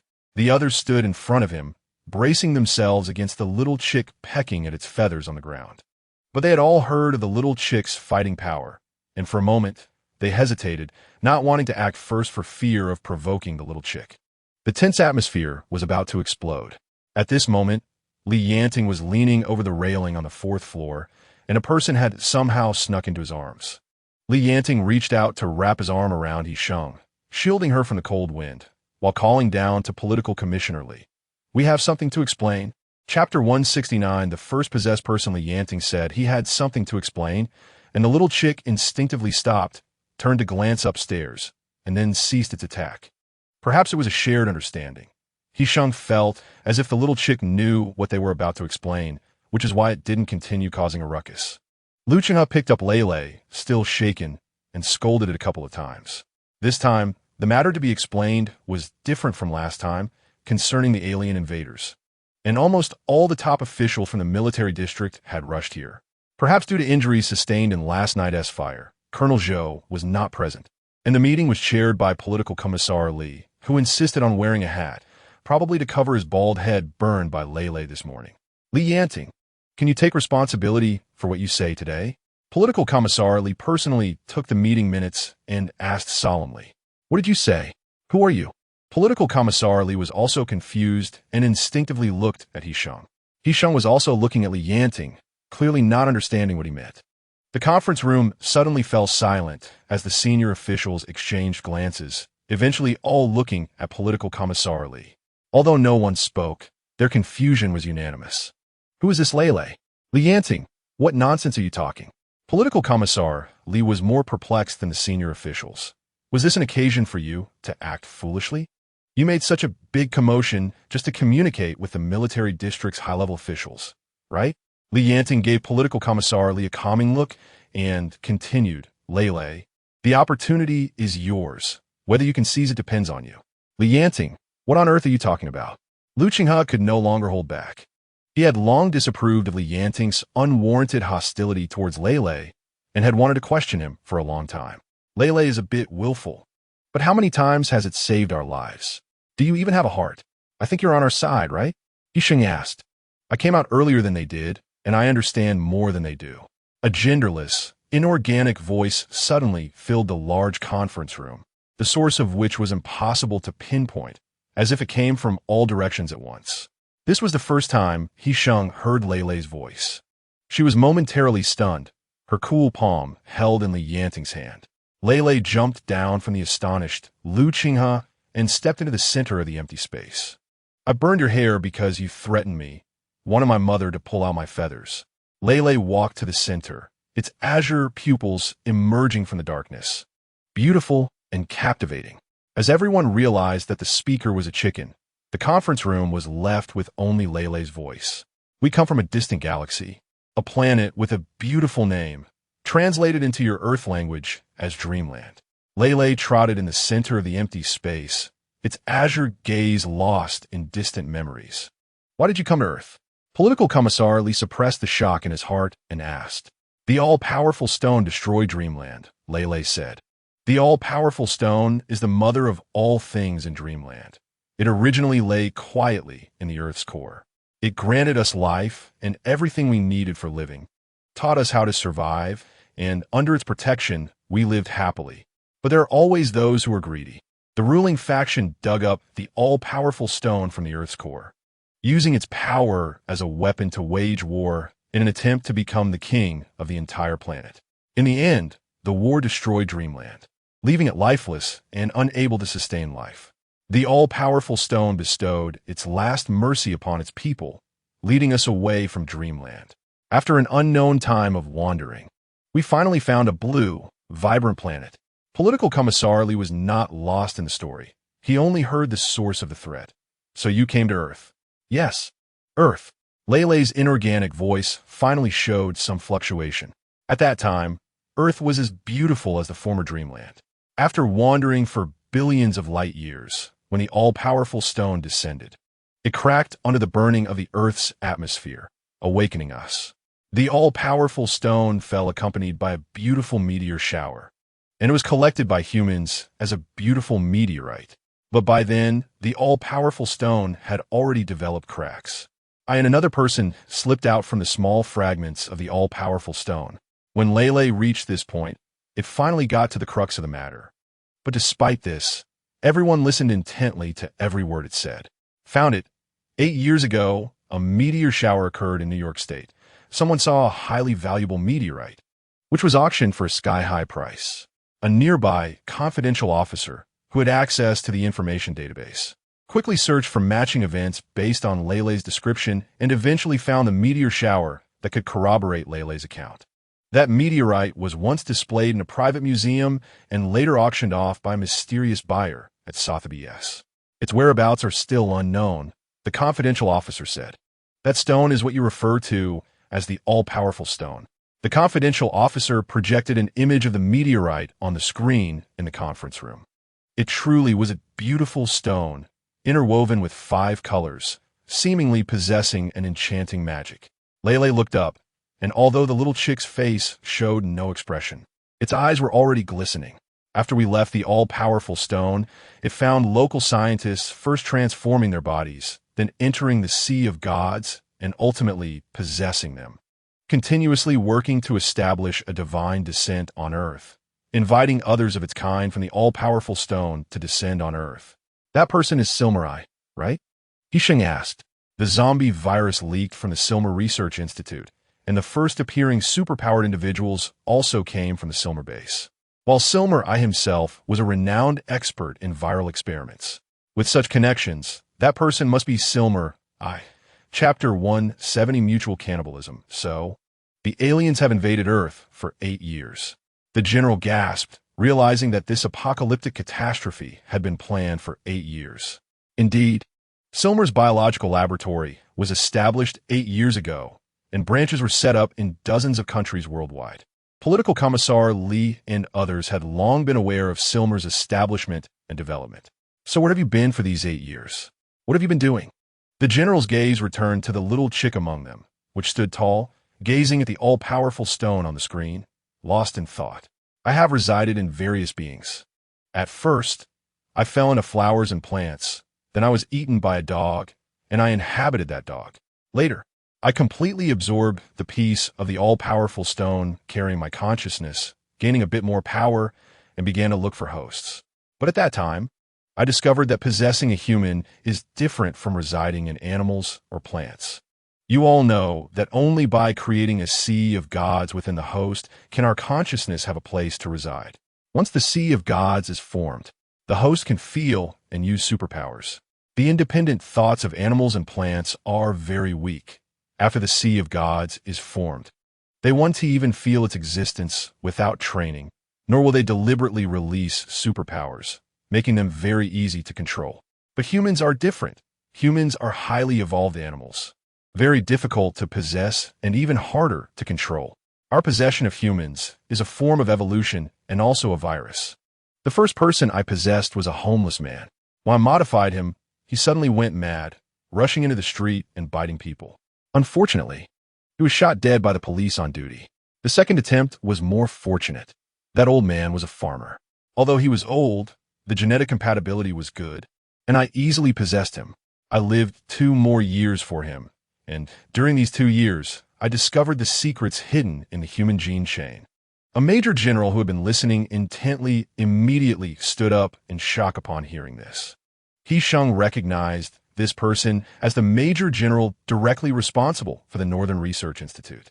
The main research focus of the Northern Research Institute is the relationship between human genes and the awakening of supernatural abilities, which has always attracted attention and importance. Even the officer in charge holds the rank of Major General. What secret? The Major General quickly asked, as this was a question their institute had been pursuing. The ability to accept our transformation is the fundamental reason inscribed in the genotype.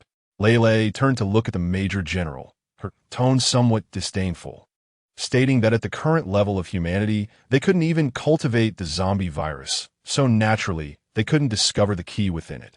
The apocalypse has been over a year now, and the experts in biology and medicine in the military district have been trying to cultivate the zombie virus to research vaccines or find the key to human awakening of supernatural abilities. But so far, the military district's research progress hasn't even completed the first step, and further research is impossible. So, you discovered this key? He Sheng's voice was gentle, sounding as if she were coaxing a child, with some encouragement and a noticeable expectation. Lele paused, and indeed did not continue the mockery towards the Major General. When facing He Sheng, it seemed particularly obedient and shy. Of course, Lele puffed out its chest, wanting to save some face in front of He Sheng, stronger than Yanting would do. After experiencing failure, we evolve corresponding sharp senses to select prey hosts. This is our evolutionary advantage, Lele said proudly. He Sheng continued to ask, earnestly and sincerely, "So, can your ability be replicated? We really need it." As soon as He Sheng said this, Yanting immediately frowned, pulling He Sheng's waist and dragging her, chair and all, to his side. He Sheng looked at Yanting in confusion, and then quietly lowered her head.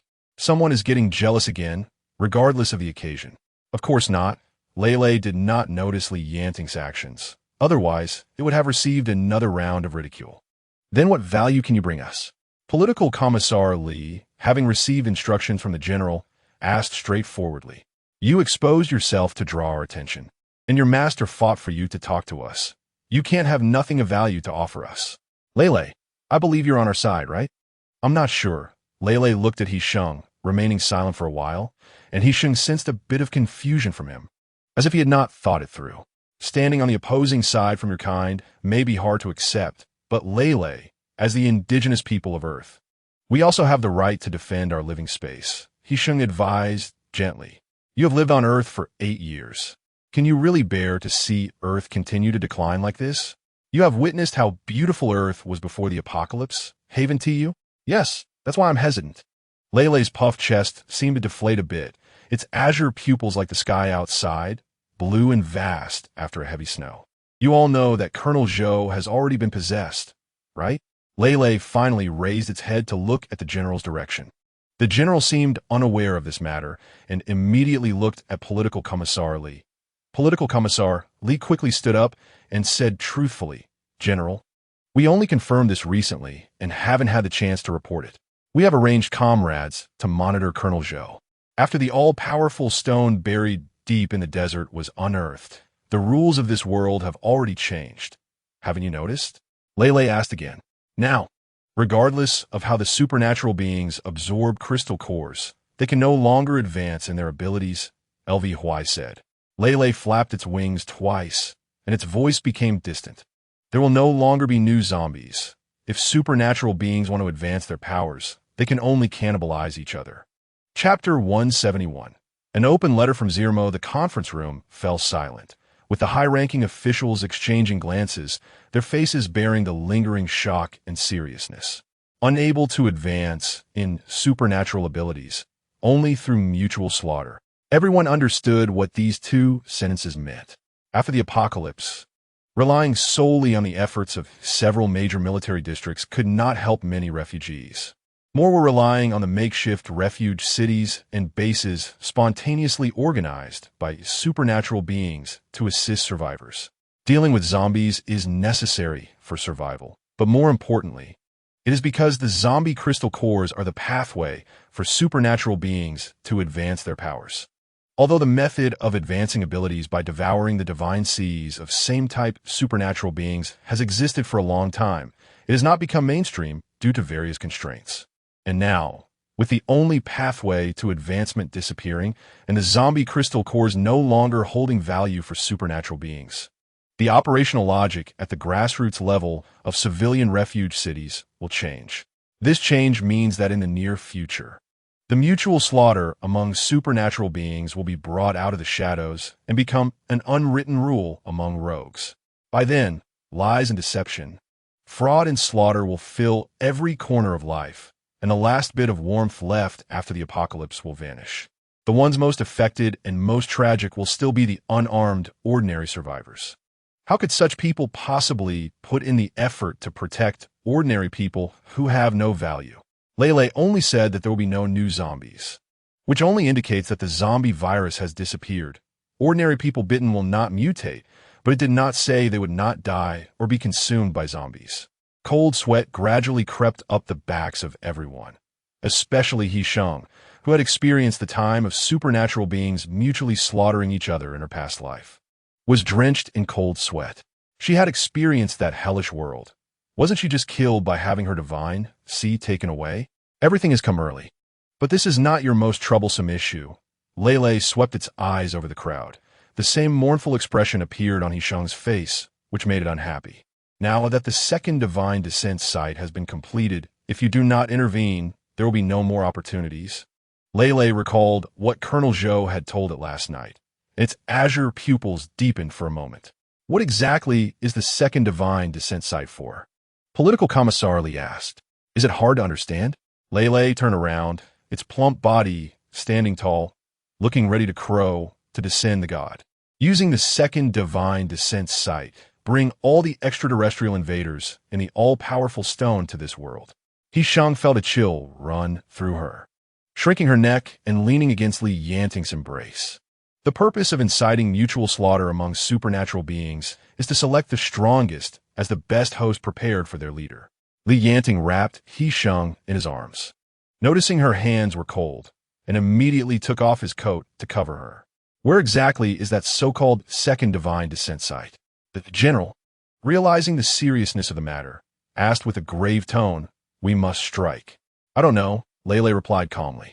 It looked around the crowd twice and suddenly remembered that the person had already been burned by it and should be in the hospital, so it added for more specifics. "You need to ask your Colonel Zhou." During the entire interrogation of Colonel Zhou, Lele had been sitting in the exclusive chicken coop for external support in the interrogation room. After Colonel Zhou learned that he had been discovered, he stopped pretending and launched a supernatural attack, intending to escape. The next moment, he was tightly bound by Lele's vines, leaving only his head outside. "Damn, you actually helped humans betray your kind. You won't have a good death." Colonel ou cursed. It turns out that aliens can curse too. Lu Qinghe stood outside the interrogation room in front of the one-way glass, watching the little chick inside with a complex mood. "Sister-in-law, can I still raise it in the future?" Lu Qinghe asked after observing for a long time. If he is willing.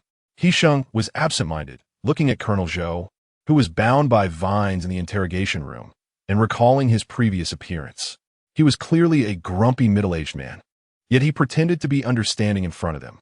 In reality, he was a person of strong emotions, easily swayed by his feelings, making him quite an interesting character. Just as He Sheng was lost in thought, the observation room door was suddenly pushed open, and a confidential officer who had just attended the meeting rushed in holding a piece of paper. General, the Silmer base has publicly issued a letter to all of Asia. The confidential officer handed the letter to several high-ranking military officers, succinctly summarizing its contents. The letter stated that the omnipotent stone had been repaired and was now located at the Silmer base, inviting all survivors to witness the blessing of the gods. This is a trap. Yanting immediately realized that the second divine descent was at the Silmer base, and he was luring so many ability users there to provide vessels for the alien invaders. Political Commissar Li gritted his teeth as he took over the conversation, glancing at the letter's contents and crumpling it up before tossing it into the trash. Yes, still being stubborn. Yanting glanced at the letter's contents, then turned to look at the silent Colonel Zhou in the interrogation room, deciding to take the letter in and read it to him. This letter, invoking the name of the omnipotent stone to attract ability users, was simultaneously a clear signal for the scattered invaders to take action. Yanting said, "Make him anxious." Just as the letter was brought into the interrogation room, another confidential officer arrived at the observation room with several sheets of paper. Report. After the Silmer public letter ended, 2 named ability users appeared on the public channel. The officer wiped the cold sweat from his forehead, his voice trembling. They claimed to have entered the desert a few days ago to excavate the omnipotent stone and stated that they had obtained all abilities, inviting nearby ability users to join them in heading to the Silmer base. There were now performers on stage and applauders in the audience. The general stared into the interrogation room. After hearing the Silmer public letter, Colonel Zhou appeared visibly anxious, angrily scolding Lele, trying to provoke him.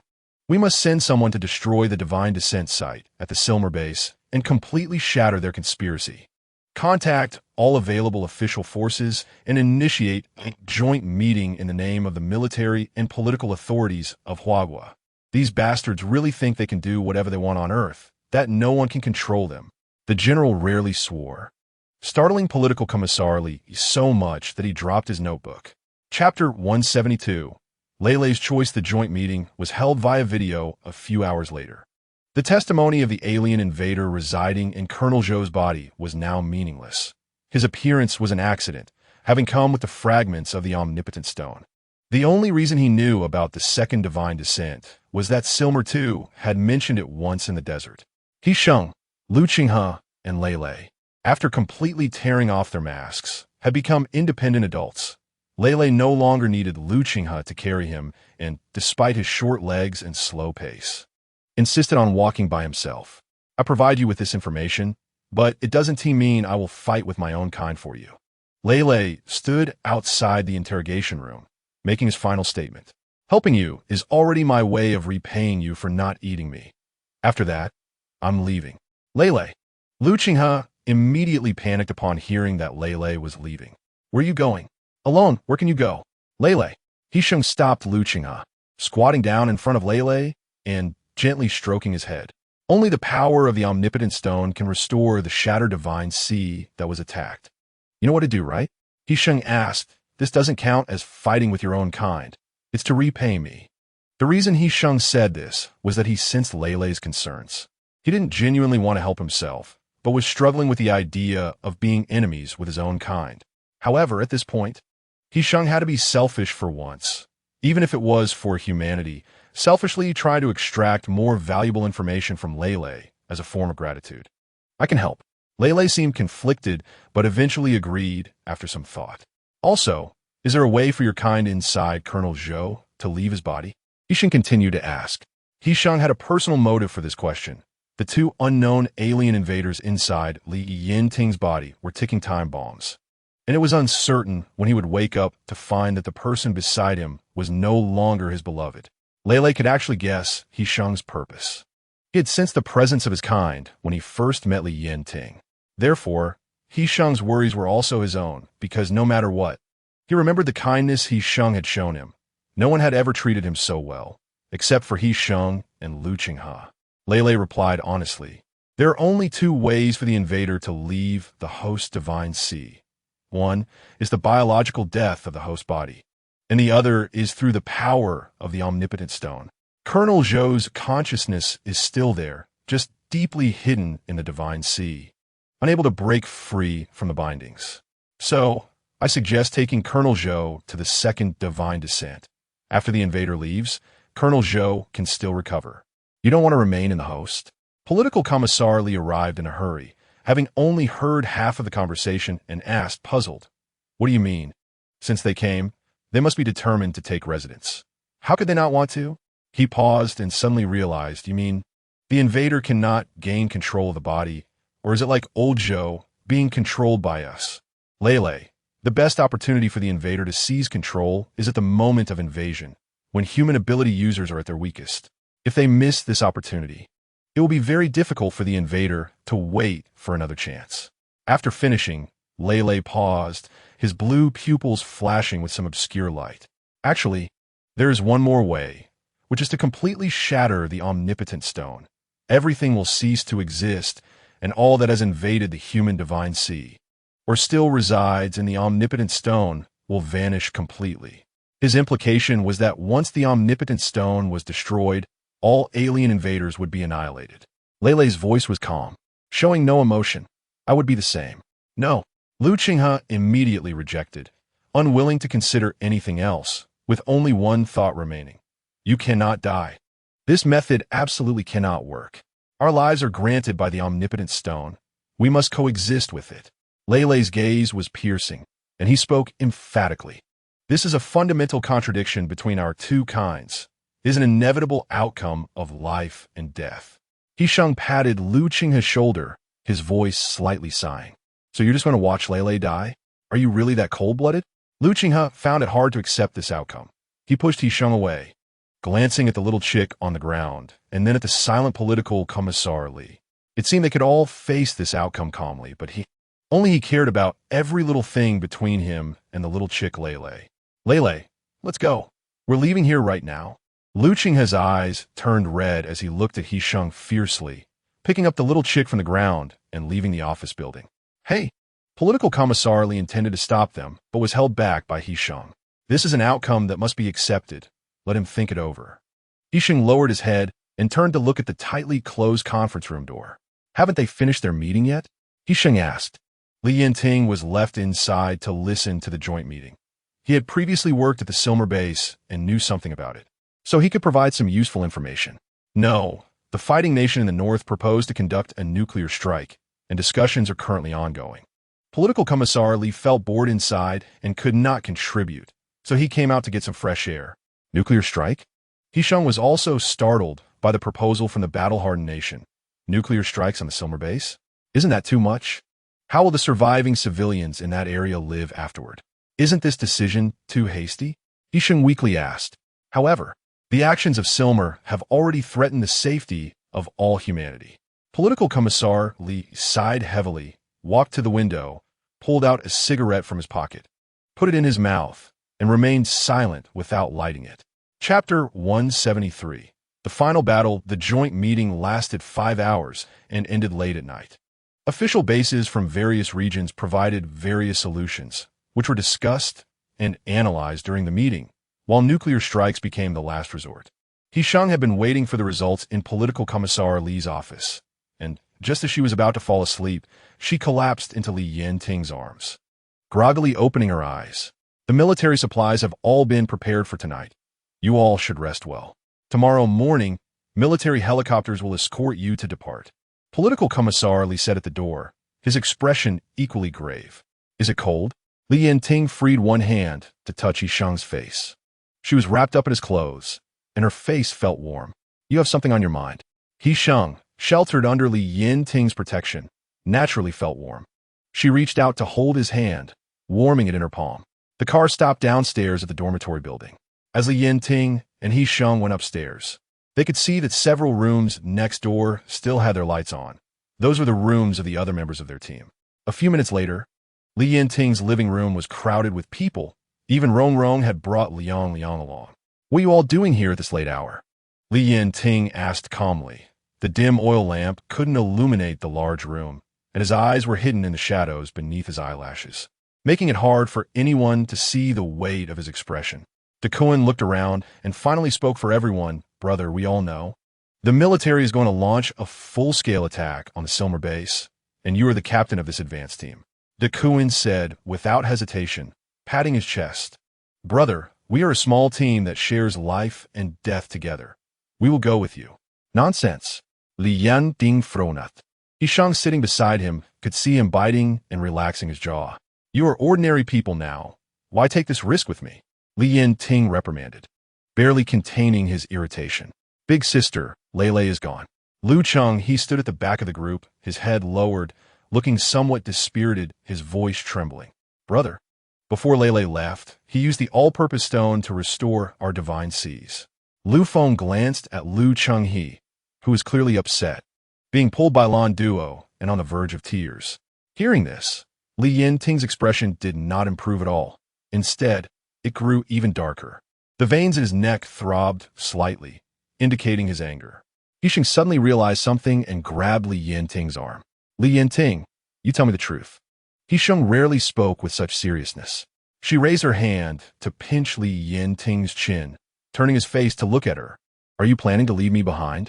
Li Yanting did not look into He Sheng's eyes. He lowered his eyelids, looking to the side. The answer was self-evident. "Li Yanting, you bastard!" He Sheng was furious. Li Yanting's silence had already said it all. She pushed him hard in frustration, but he remained silent. "Speak." He Sheng suppressed her surging emotions. She didn't want to add more burden to Li Yanting, but she would never let him fight alone. "No." Li Yanting sighed lightly, pulling He Sheng into his embrace. He Sheng struggled a couple of times, but was completely subdued by him. "I haven't forgotten our agreement. I just don't know how to tell you." Li Yanting felt selfish for dragging He Sheng into this cruel war, knowing how arduous the process would be. "Why do you need to say it? I already told you. I will be with you through life and death." He Sheng finally felt a weight lift from her heart. As long as Li Yanting didn't intend to fight alone, she could feel at ease. "Then can we forget our agreement?" Duan didn't care about the warm atmosphere in question. "Brother, you can't be biased." Li Yanting knew his team too well. Each of them was stubborn. Sure enough, after Li Yanting finished speaking, none of the people crowded in his living room left. They even found chairs and cushions, sitting in a circle around them. Seeing this, Li Yanting stopped wasting words and went straight to the point. The recent joint meeting did not reach a consensus. So this mission involves more than just Silmer and the all-purpose stone. Starting from midnight tonight, we have 10 days to break through the siege and completely destroy the all-purpose stone. If the mission fails, we must withdraw from Silmer's territory and reach a safe location before midnight on the 10th day. Because if the mission fails, as a last resort, the battle-hardened nation will launch a nuclear strike at midnight on the 10th day. Nuclear strike? Lu Feng was stunned. Isn't that too much?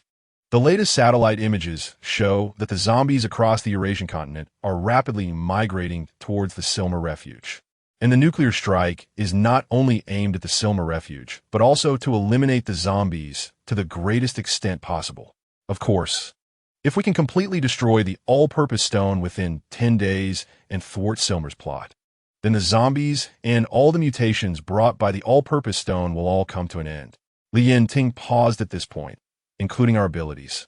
According to the latest information, a group of people has already arrived at the Silmer base, and they may have already undergone the all-purpose stone's baptism, replacing their consciousness and becoming a resistance force for an alien invasion. And, as I just mentioned, the enemies are not just Silmer and the all-purpose stone. First, because on this journey, we will inevitably encounter fellow travelers who will evolve their abilities through cannibalistic enhancement. Second, several countries expressed an intention in the meeting. They want to preserve the all-purpose stone for future use. Chapter 174.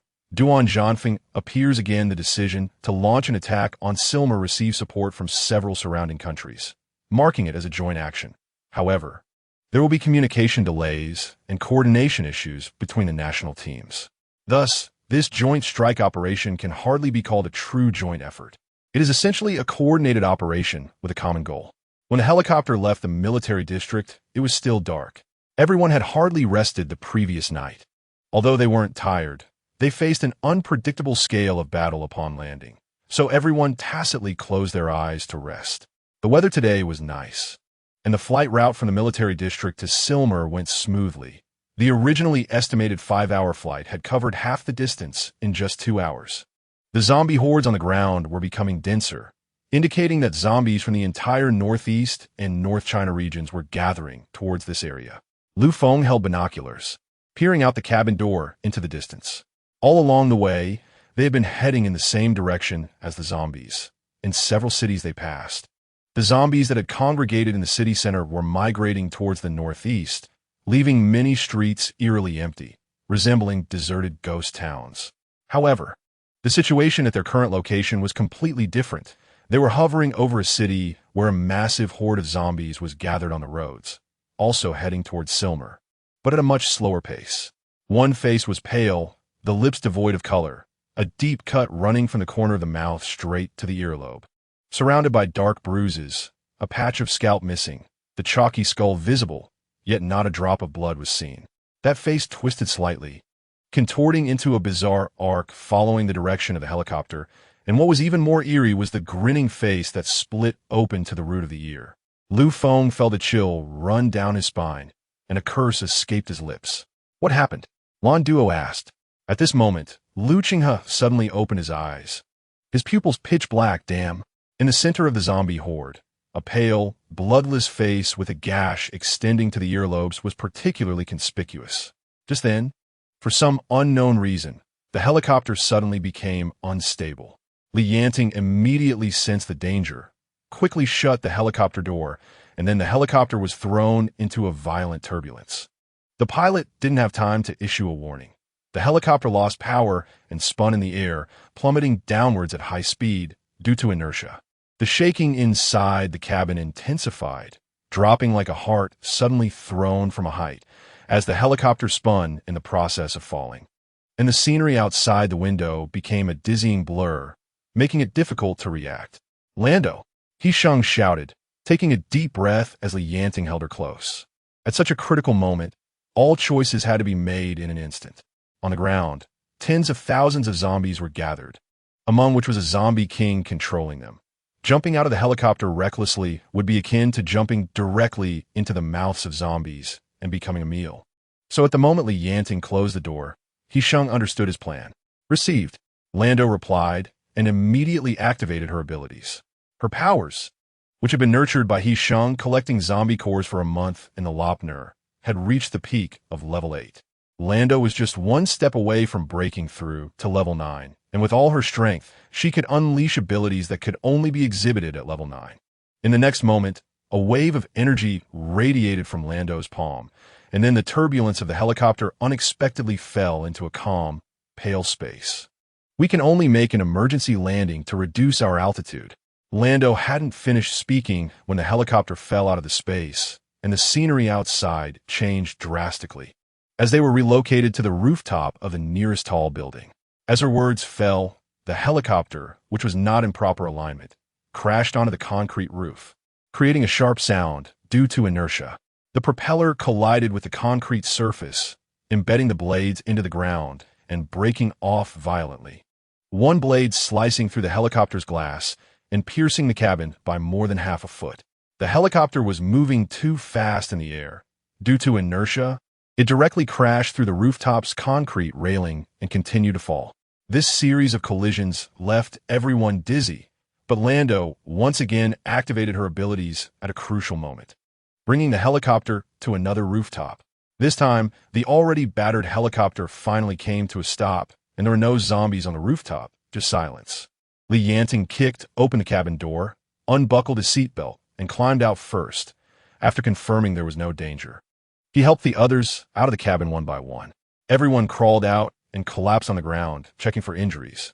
Fortunately, aside from Lu Feng, who had a cut on his face from sitting by the door, the others only had some bruises with no serious harm. The pilot inside the cockpit was injured on his face and arm by glass, and one hand was broken in the impact, sustaining the worst injuries. And now, having encountered such a dangerous situation halfway through their journey, no one knew how many more dangers lay ahead. You will definitely encounter the zombie tide heading east. If there are too many zombies, don't force it, just stay put, and in 10 days it will be fine. He Sheng retracted her abilities, and the pilot's fracture healed completely. What about my mission? How can you get a Silmer? The pilot looked ashamed. The helicopter had an accident without any warning, and he truly didn't understand what went wrong. But it was a fact that the mission was unfulfilled. Don't worry about us. We will find a way. He Sheng patted the man's shoulder. Just as they were about to part, several dry vines suddenly climbed up the edge of the rooftop of the 5-story low building. Upon seeing the vines, Yanting recognized them immediately. He stepped forward to shield He Sheng behind him and shouted to the pilot, who was searching for weapons in the helicopter. Hurry up and leave. Chapter 175. Encirclement. The battlefield before them was not something an ordinary person could participate in. Under Yanting and the others' cover, the pilot hurried down the stairs from the rooftop. Meanwhile, the dry wooden vines at the edge of the rooftop continued to extend toward them, growing thicker and thicker. When the bone zombie climbed up, Duan rushed to confront him. The opponent turned out to be a metal-type ability user as well, and the two engaged in battle, turning the rooftop steel and concrete into weapons. The rooftop creaked as the rebar was pulled out. Duan used his abilities to try to seize the opponent's weapon, but it was an evenly matched struggle, and the rebar was also a handy weapon in the zombie's hands. Duan, leave that to Liang. You handle this one. Lu Feng grabbed Liang's arm, pointing at the zombie that was continuously shedding rotten flesh, coaxing him like a child. Liang, that thing is too ugly. Burn it to ashes. Liang responded, and with a clash of his hands, a fire dragon soared into the air, licking up all the snowflakes floating in midair, bringing a wave of heat that warmed everyone, making it feel like summer for a moment. The second zombie to climb up was a wood type. It clung to the dry wooden vines that had initially climbed up to the rooftop, swinging its thick vines at the group. Yanting summoned lightning to sever one of the vines, while Duan charged in to cut another with his metal blade. The battlefield behind them crackled with sounds, and the nauseating smell of charred flesh filled the air. Everyone turned to look and saw that Liang had indeed obeyed, directly refining that zombie. Damn! Lu Qinghe stepped back 2 paces to escape the smell, and when he opened his eyes again, they had turned into feline vertical pupils. More and more zombies were climbing up along the vines, and the dry wooden vines were providing more paths for the zombies to ascend from all directions. Before long, a horde of zombies had gathered on the rooftop, surging up like a tide, one wave after another from below. Sister He Sheng, those dry wooden vines are embedded deep into the walls. They can't be cut off at all. Lando utilized spatial abilities to slay zombies while simultaneously observing the sources of the zombies in midair. At this moment, everyone was already engaged in battle, spontaneously forming a circle to protect He Sheng and Lu Qinghe in the center, blocking the increasingly fierce zombie onslaught. He Sheng's abilities were typically aimed at ability users and could not be used against zombies, which was also one of the most fatal flaws of a reliever. The formation of zombies was due to genetic incompatibility, which prevented the power of the All-Power Stone from forming a divine sea within them, ultimately storing the energy that should have formed a divine sea in the form of zombie cores. Without a divine sea, He Sheng's relieving abilities had nowhere to go against zombies. He Sheng stayed obediently among the group, not wanting to cause trouble, but Lu Qinghe was unwilling to accept this. He exerted all his strength to unleash his abilities, summoning several mutated large wild animals wandering in the nearby suburbs. A tiger's roar echoed from below, and a smile of fulfillment finally appeared on Lu Qinghe's face, which had previously been filled with bitterness. Is this your second ability? He Sheng was seeing Lu Qinghe use such powers for the first time. After Lele helped me for the first time, I was able to control mutated plants. Lu Qinghe said somewhat regretfully, but at that time, there were still few mutated plants, and it was winter, so they were dormant. Later, when we went to the desert, there were no more opportunities to use them. Just then, a piercing cry of an eagle suddenly rang out from the sky. When He Sheng looked up, a massive wing that blocked out the sun flashed past above her head. A giant bird with wings nearly 2 meters wide flew over He Sheng's head. opening its mouth to unleash a bolt of lightning with sparks, immediately sweeping away a large area. At that moment, He Sheng realized that it seemed not only Lele, but any mutated animal had attack power far stronger than that of humans. The tiger downstairs is releasing a tornado, swirling a ground full of zombies like fish being swept up in the sea, tossed into the air by the wind, and then caught by Lele's fiery tongue. The tornado instantly turns into a fire tornado, and the smell of burnt flesh in the air grows stronger, while the burned corpses are flung away to who knows where. How's that? Not bad, right? Lu Qinghe made a self-satisfied smile, showcasing his combat power and charm, seeking praise from He Sheng. Lu Qinghe always felt his ability was useless. So after finally transferring to a more offensively powerful second ability, he naturally wanted some compliments. Your ability is indeed powerful. Let that tiger and eagle accompany you. He Sheng said, it will be very useful when we get to Zermo. I'll go first. Lu Qinghe responded. The battlefield above was already a bloody mess with more and more zombies, and the encirclement gradually tightening until a few people retreated to the point of no return, at which point Lu Qinghe let out a ghostly scream. Found it, damn it. The next moment, Lu Qinghe seemed to be frozen in place. Lan Duo freed up to support him, and they saw his eyes had turned a blood-red color. A piercing howl echoed from the building beneath their feet. Chapter 176. The undying zombie had the number of zombies climbing to the rooftop decreased, and they handled them more easily. The rooftop zombies were quickly dealt with, and a deafening tiger roar came from the stairway. Duan Zhanyong was pushed from the first floor to the top floor by Lu Qinghe. Their battle was too intense, and the load-bearing wall of the low building had been shaken to form a deep crack, reaching the ground.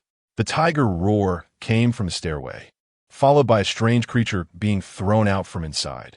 Its severed legs had not regenerated, but were instead reconstructed using withered vines to serve their purpose. After becoming a zombie, Duan Zhanyong's strength was formidable. Last time, Yanting fought him and didn't gain any advantage, ultimately resulting in a near draw. Duan Zhanyong let out a pained hissing sound, glaring at He Sheng and Yanting through the flames, his throat like a leaking windbag, unable to utter a single complete word. Don't look.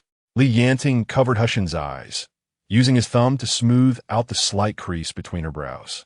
Duan Zhanyong's entire body was engulfed in fierce flames, and he was gradually expanding within the fire.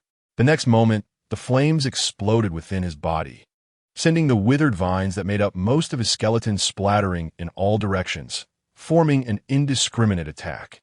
The burning vine fragments swept towards them, and He Sheng was shielded in Yanting's arms. Lu Qinghe controlled the tiger to leap in front of them, while Lu Feng solidly erected a strong protective barrier made of concrete and steel to block the incoming flames. His entire body has been replaced except for his head. Perhaps that is his weakness, He Sheng remarked. As soon as she finished speaking, Yanting tightened his grip on her hand, and the sky suddenly changed. Dark clouds gathering and pressing down like a thick fog.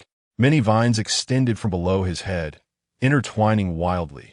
In just a moment, they twisted together to form a distorted skeleton. Damn it, Lu Feng, Liang, burn it. Duan used a metal knife to sever the vines that had just extended out, feeling a tingling in his scalp. Is this the damn Sun Wukong? Duan exclaimed in horror, looking at Yanting, who also had no solution. We can't keep burning it. We have urgent tasks to do. Lu Feng, check the reason why the helicopter suddenly lost power, Yanting instructed. Liang, keep burning. It's his doing. The propeller is entangled in withered vines, and the engine is too, Lu Feng said. Lan Duo, how far can you fold space? Yanting asked again. 3 kilometers. Lan Duo thought for a moment. If it's with a helicopter, then about 2 kilometers. Our helicopter was about 1,500 meters from the ground just now. Yanting pondered for a moment, maintain the fire, take everyone to 3 kilometers away, and then leave by helicopter. Lan Duo, you must complete all steps within 5 seconds. We don't have time to waste here, Yanting said. Lan Duo paused, her tone firm. I can. The team's synergy had already been honed through numerous battles. With a glance from Duan, Liang immediately understood. He grabbed the remaining vine body that Yanting had just decapitated and threw it into the earthen wall created by Lu Feng. then infused it with a fierce fire. The next moment, Lan Duo folded space, taking everyone 3 kilometers away, releasing the helicopter stored in the space, and transferring everyone into the helicopter. Li Yanting sat in the pilot's seat, immediately starting the helicopter according to the steps, while at the same time, Lan Duo activated her ability again, sending them another 2 kilometers away. The helicopter started in midair, and after a few bumps, it accelerated to maximum speed, speeding away. The boss can fly a plane? Duan seemed to have discovered a new path, marveling as he fastened his seatbelt. He used to be a mercenary, skilled in land, sea, and air. He Sheng explained for Li Yanting. After this series of setbacks, they had already wasted a whole morning, not daring to delay any longer, especially since there was a zombie head chasing after them. Chapter 177. Hijacking 2 hours later, they arrived near the Zermo base. This place had become a hub of zombie gathering, with dense hordes of zombies surrounding the main urban area of Zermo, but they did not attack Zermo. Instead, they wandered around dutifully like guards. They chose a more distant suburban forest with a lower zombie density to land, first having Lu Feng create a closed space, then after landing, they concealed the helicopter, slaughtered a few zombies, and smeared their rotten flesh and entrails on themselves in hopes of blending in with the zombie crowd. This method was something Lan Duo had seen in a TV show before the apocalypse. She wasn't sure if it would work. Duan smeared himself with the stench and went out to sway in front of the nearby zombies to test the waters. The initial results were promising, and several people followed suit, pinching their noses and applying zombie entrails to themselves. The zombies in the suburbs were sparse, and they encountered no obstacles walking from the suburbs to the main urban area, moving towards the city wall of the main urban area at the average speed of the zombie group.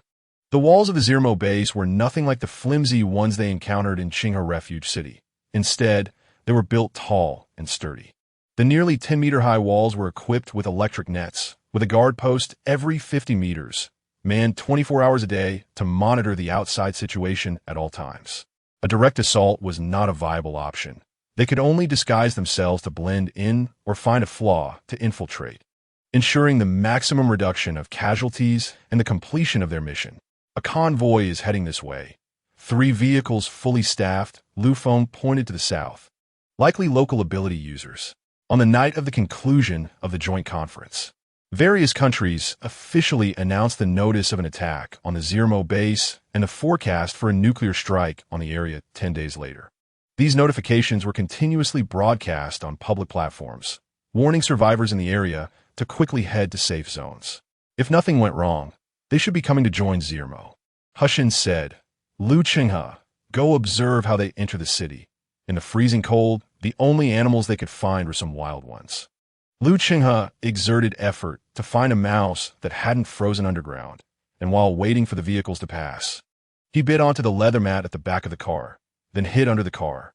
The vehicles stopped when they encountered a gathering of zombies, seemingly also studying how to get through the horde to reach the main urban area of Zermo. At this moment, the wandering horde of zombies suddenly became agitated. He Sheng and the others, who had just reached the center, quickly formed a defensive formation, only to realize that the agitation of the zombies was not an indication of an attack, but rather a way to clear a path for the vehicles coming from the main urban area ahead. Damn, the all-purpose stone is really amazing. Commanding zombies is such a thrill, Duan muttered under his breath, and the zombie, standing almost face-to-face with him, suddenly twisted its neck with a crack, making a hissing sound as it moved forward, searching for something.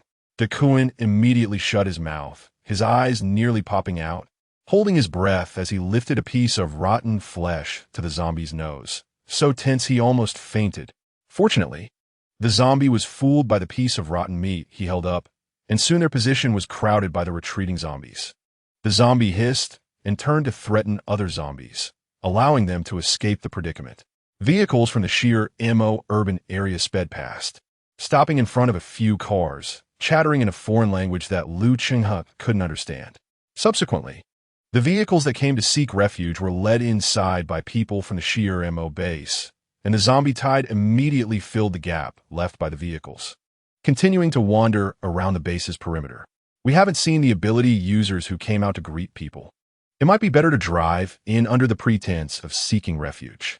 A strand of Luchingha's consciousness followed the vehicles ahead, whispering, "No, everyone is trying to sneak into Zermo now.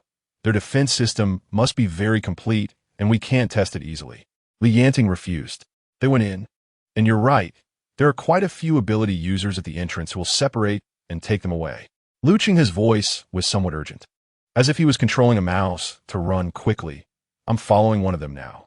Luchingha's tracking was not simple. A mouse running on the ground would be very conspicuous within the bustling city walls, so he could only dodge along the wall while keeping up.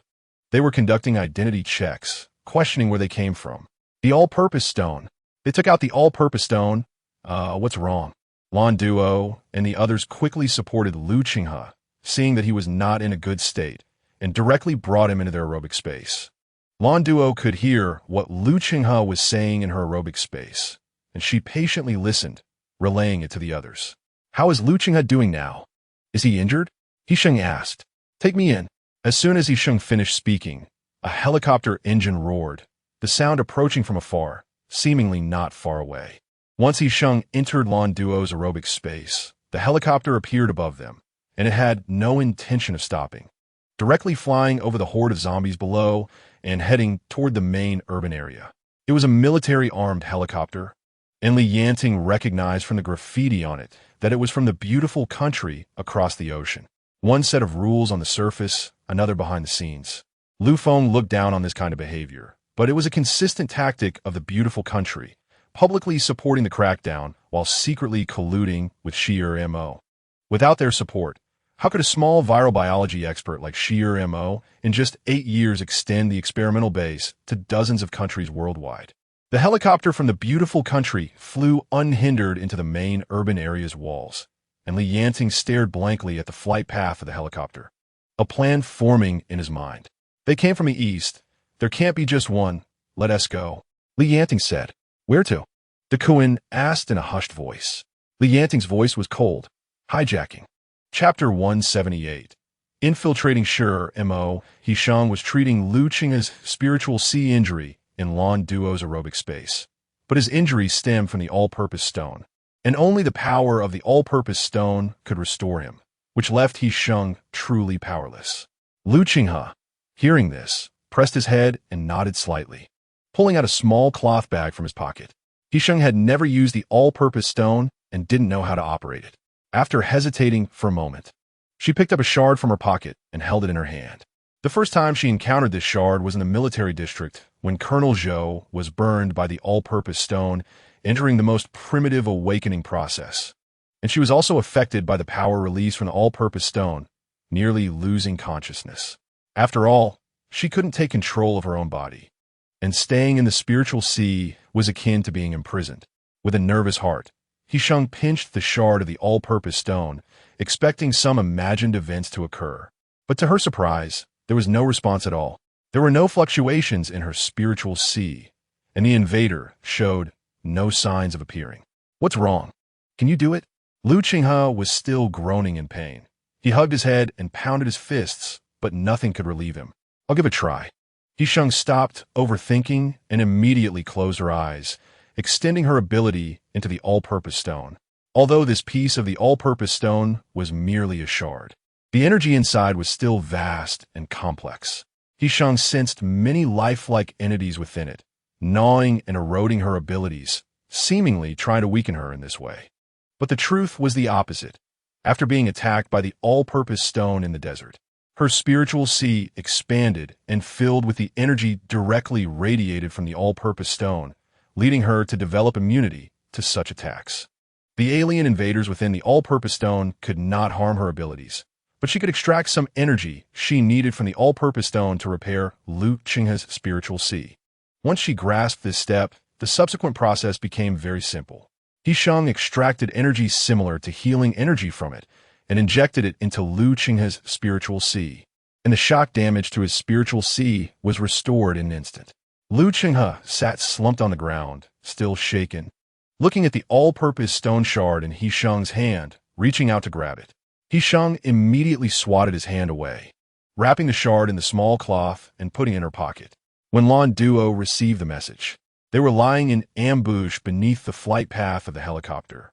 Just now, they had used spatial teleportation twice to arrive 5,000 meters away from the zombie horde. Lying in wait in an area with a lower density of zombies, ready to launch an attack at any moment. What is the combat plan? He Sheng came out just in time to fall into Yanting's arms. Yanting protected He Sheng, keeping a wary eye on the surrounding zombies. We just observed that the height at which their helicopter is flying is within Lan Duo's ability range. Lu Feng explained. First, let Lan Duo transfer the ability users in the cabin without them noticing. Then we take their place, and then let the big brother take over the pilot's position. Sounds pretty risky, Lan Duo. How confident are you? He Sheng looked at Lan Duo upon hearing this. The helicopter was flying quickly at high altitude. The target destination was small and constantly moving, and they were transferring people, making this quite a tricky task for the operator. Lan Duo bit her lip, her voice lacking confidence. 8 out of 10. That's enough. He Sheng firmly affirmed Lan Duo, holding her hand and soothingly saying, our overall chance for this mission is less than 8 out of 10, so your 8 out of 10 is already sufficient. We believe in you, He Sheng said. Lan Duo nodded silently, clenching her fists to encourage herself. They didn't wait long before the roar of the helicopter from the east once again pierced their ears. According to their previous calculations, they would launch an attack just as the helicopter passed directly overhead. Lan Duo timed it perfectly, sending them into the cabin while transferring all the ability users inside simultaneously. However, this process did not go as smoothly as they had imagined. There was a spatial ability user in the cabin who sensed danger the moment Lan Duo initiated the attack and immediately unleashed their ability to confront Lan Duo. But their ability level was far inferior to Lan Duo's, and in an instant, they were overwhelmed by her ability and thrown out of the cabin. The driver was the last to be dealt with. Duan pressed a metallic blade against his neck, and before he could speak, the driver volunteered to surrender. You have the password to enter the main city. If you kill me, you won't get in, the driver shouted in English. Don't play tricks, or you'll be the first to die, Yanting threatened, standing beside the driver and watching him as the helicopter approached the main city of the Silmer base. Aligning with the ground tower's request for the entry password, the pilot was not lying. Entering the city indeed required a password. Once the password was confirmed, the ground allowed them to proceed, but Yanting felt that something was off. They followed the instructions to a small helicopter landing pad, where there were no other helicopters from their side, but many soldiers in combat gear were waiting with guns and rocket launchers. Rocket launchers for a welcome. It's my first time seeing this, Yanting sneered, waving his hand for Duan to place the blade against the pilot's neck. See, your master has abandoned you, He Sheng said. The situation on the landing pad made it clear to anyone that they were being hunted, and the source of Silmer's information must be related to the password this pilot had. Although they were currently besieged, the pilot still had some value. Your master doesn't care about your life. If you want to live, tell us the layout here. Chapter 179. Barriers and flaws. The soldiers of the beautiful nation have always been motivated by money, lacking any particularly firm beliefs. Especially when they see the organization they serve abandon them mercilessly, the hope of survival becomes especially tempting. Here, the pilot trembled as he handed a map from the storage box to Yanting. It was a schematic of the airport management within the Silmer base, simply indicating the connections between several airports, as well as a schematic of the locations of public facilities within the Silmer base. I've only been to the areas on the map. The pilot genuinely revealed everything he knew about Silmer. Outside the cabin, the besieging team had taken their positions, using loudspeakers to shout at the cabin in both their native language and English, while on the other side, rocket launchers and a squad of ability users were set up. Sister-in-law, the situation isn't good, Lu Cheng has said, his face pale, while Lan Duo seemed even more anxious. What's wrong? He Sheng asked. Our abilities can't be used outside. Lu Cheng replied, it's as if we're trapped in some container. Our abilities are confined in a very small space, and we can't extend them outside at all. I wanted to use my teleportation ability to get everyone out of here, but we can't escape at all. Lan Duo looked at the row of rocket launchers outside, feeling even more anxious. At this moment, Lu Feng and the others also tested their abilities and reported the same as Lu Cheng. feeling as if they were trapped under a large dome, unable to extend outward. It must be the ability barrier created using the all-purpose stone. He Sheng released her ability and lightly sensed it. She touched the edge of the barrier, which felt very thick, like a wall of air pressing down on them. Before they could think further, the people outside began to impatiently count down, shouting that if they didn't leave the helicopter within 30 seconds, they would fire the rocket launchers for a concentrated bombardment. Is there a way? Li Yanting looked at He Sheng. He had just tried to use his lightning ability to break this protective barrier, but it was too thick and had a cotton-like resilience. The energy density forming the barrier was beyond his reach. The ability he released was completely absorbed and couldn't inflict any damage, so he couldn't break through it all. Using the all-purpose stone to create a barrier must require a shard of the all-purpose stone, and that shard was right here. He Sheng had not wasted her analysis in Lan Duo's space. She already had a preliminary judgment and idea on how to utilize the all-purpose stone. Our mission is to completely shatter the all-purpose stone, but we haven't found a way to do that yet. We can only collect it for now, He Sheng said. It seemed that He Sheng had become the core of the entire team. When she mentioned this, Lu Qinghe and Duan, the two who were usually the least reserved with their emotions, visibly sighed in relief. Even Lu Feng, who was usually cautious, showed some signs of relaxation. Li Yanting opened the helicopter's door just seconds before the countdown ended and jumped out first. Among the besieging team outside, many were his old acquaintances, and when they saw him, they were all stunned. The expressions on their faces froze for a moment as they exchanged glances, then quietly lowered their heads. The incident that had happened back then had long become an unspeakable secret between them. No one dared to bring up the past, only remembering that Li Yanting was a traitor of the Silmer base. Li Yanting didn't care what these old acquaintances thought. He supported He Sheng as they jumped down from the cabin, gently wrapping an arm around her, every casual movement showing deep affection. Behind this seemingly intimate action, He Sheng was holding a shard of the all-purpose stone, holding her breath and concentrating, pouring her ability into it, desperately feeling for the position of the other shard and investigating the weaknesses of this protective barrier. Looks like it's our old acquaintance. As the voice spoke, a blond man stepped out from the rocket launcher, and He Sheng immediately recognized him. Silmer too, the all-ability user who appeared in the desert, whom I severed the energy roots from in a fit of rage, causing the divine sea to shatter. It seemed that the Silmer refuge city was the result of utilizing the restored all-purpose stone. Silmer too appeared somewhat deranged. He seemed convinced that Li Yanting would surely die here, laughing maniacally as he issued commands. However, everyone present, whether they were ordinary soldiers wielding firearms or the prepared ability user teams, did not move. What are you waiting for? Silmer too crazily kicked one of the soldiers squatting on the ground with a rocket launcher, personally stepping in to unleash his most adept ice spike attack. If it weren't for my father exposing our plan, we would have opened the divine land long ago and welcomed the god from the all-purpose stone into our world. Silmer too madly output his abilities while shouting, "What is he? Why would the all-purpose stone choose him?" Although He Sheng and the others' abilities couldn't be released outside the protective barrier, when the ice spikes attacked, they could still take defensive actions.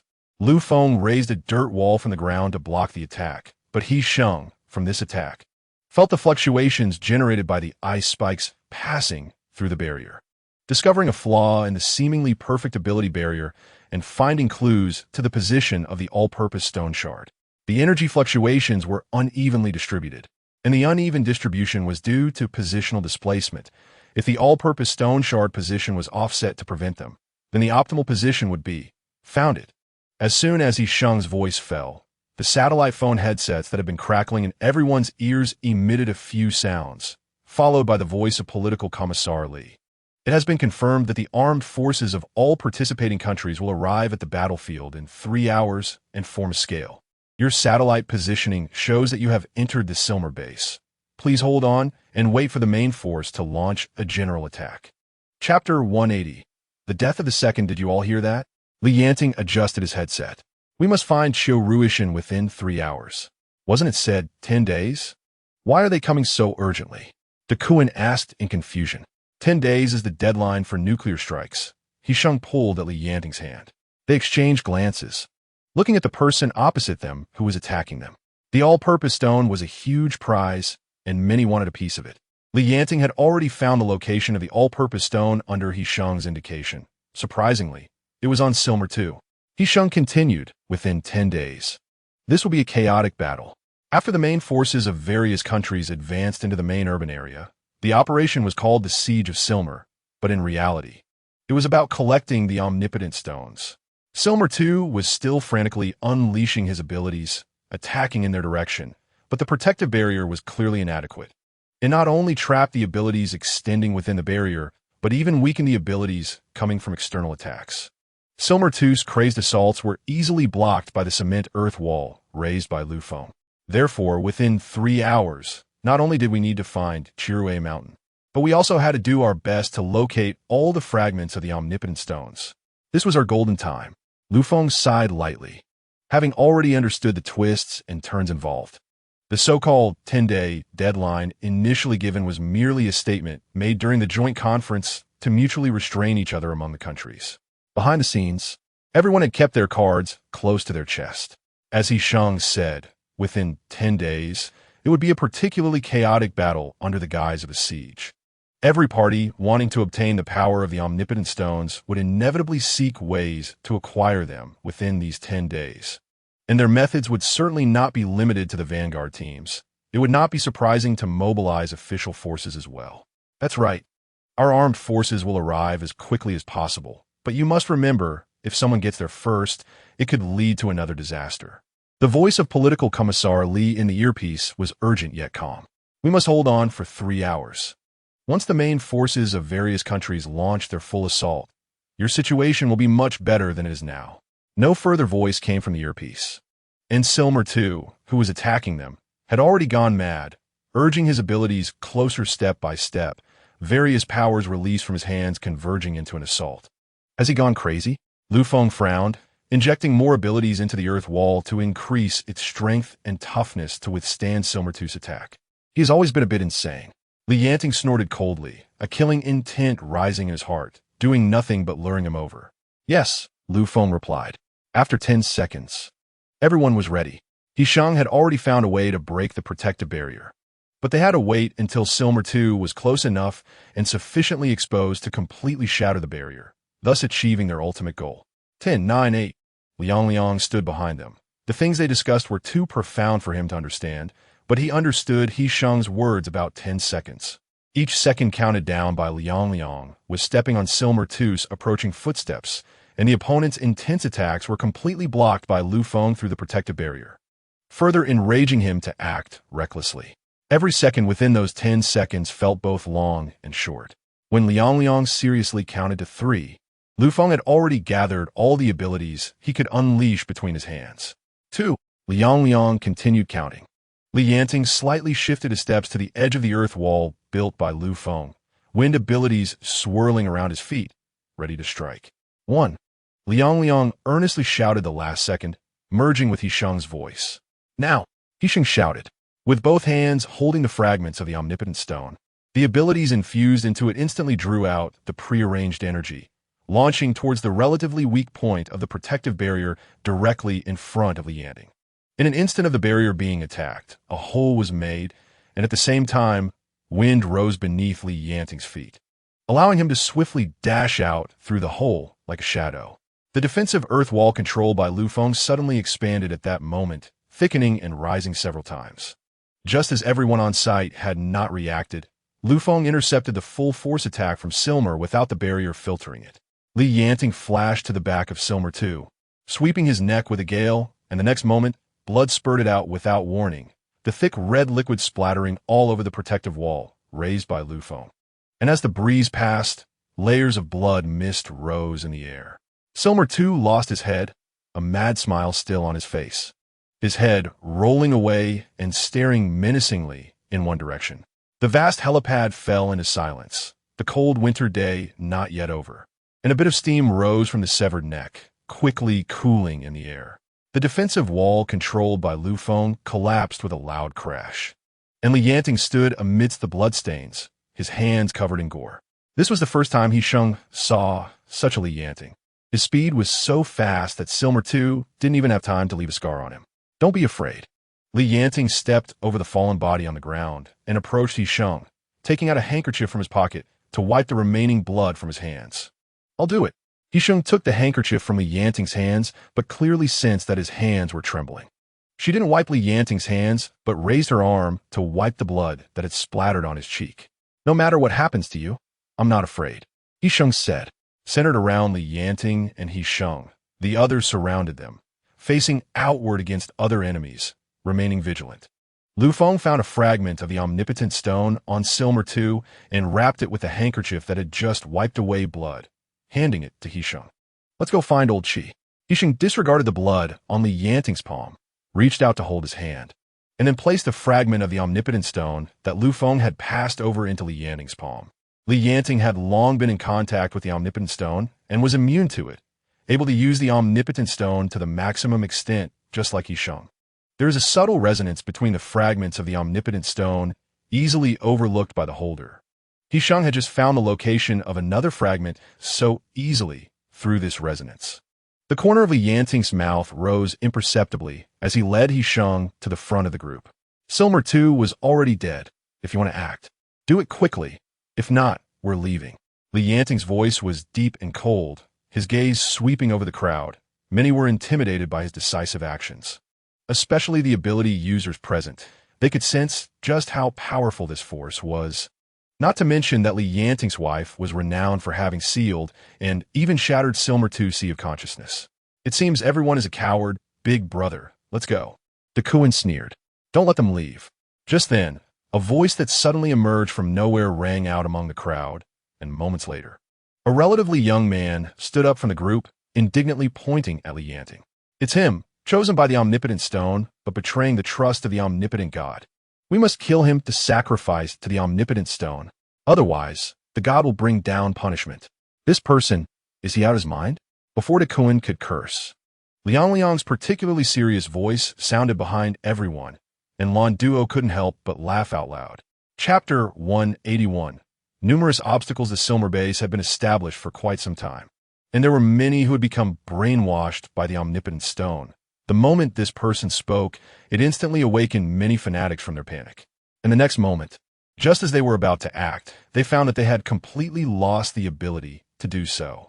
As that person incited the crowd, He Sheng silently released her soothing abilities, sealing off their sea of consciousness without any of the ability users noticing.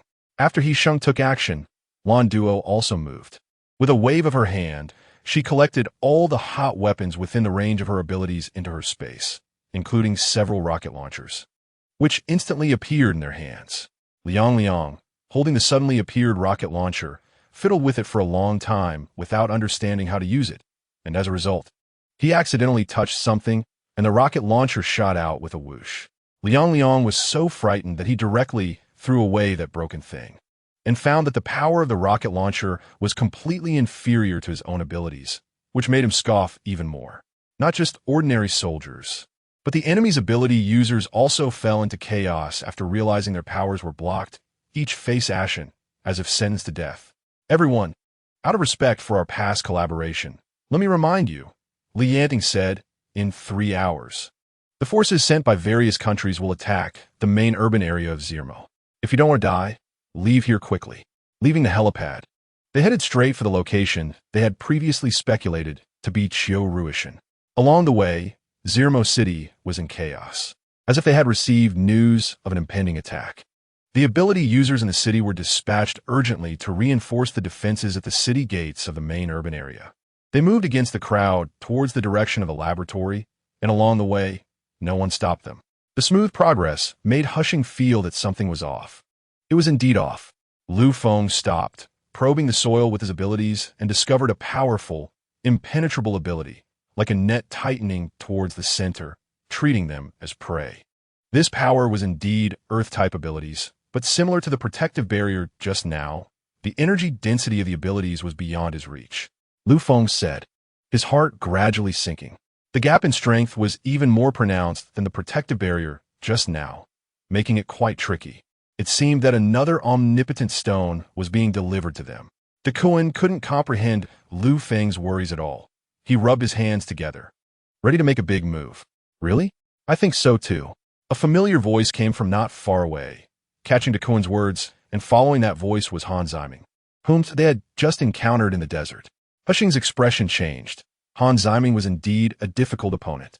However, He Sheng never expected that right behind Han Ziming was Yin Shizhao from the Sea High base.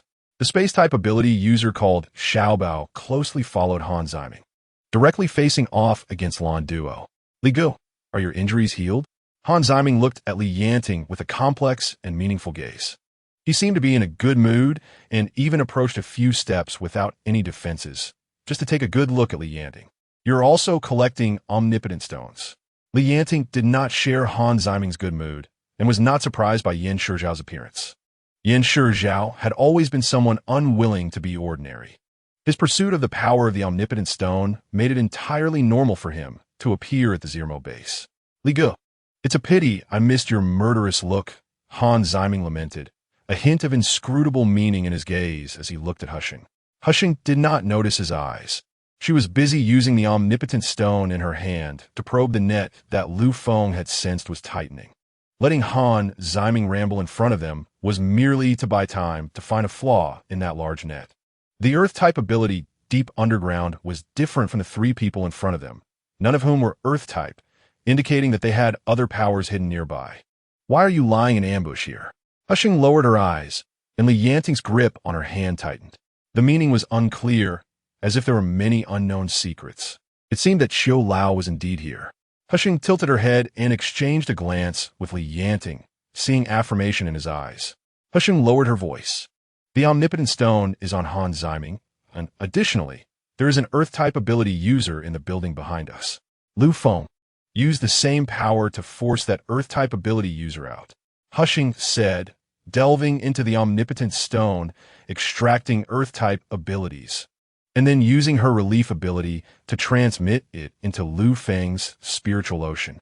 It would be best for Lu Feng to hold the omnipotent stone directly, but the repulsive energy in the omnipotent stone would burn those who touched it for the first time. So, in this urgent situation, they could only use He Sheng as an intermediary. The same was true for Han Ziming on the opposite side, supporting the Earth-type user's actions.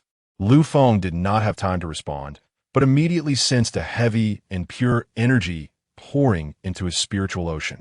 This energy did not enter the energy body of the spiritual ocean, but directly merged into the energy root, supplying him for use. Lu Feng could clearly feel that this pure ability was almost of the same root as the large net underground, enough to counter it. In the next moment, everyone in the team, except Li Yanting, felt the same sensation as Lu Feng. They instantly understood that He Sheng was drawing energy from the omnipotent stone for them and immediately entered a combat state. Make a move. Li Yanting received He Sheng's signal, growled, and was the first to attack Yin Shizhao.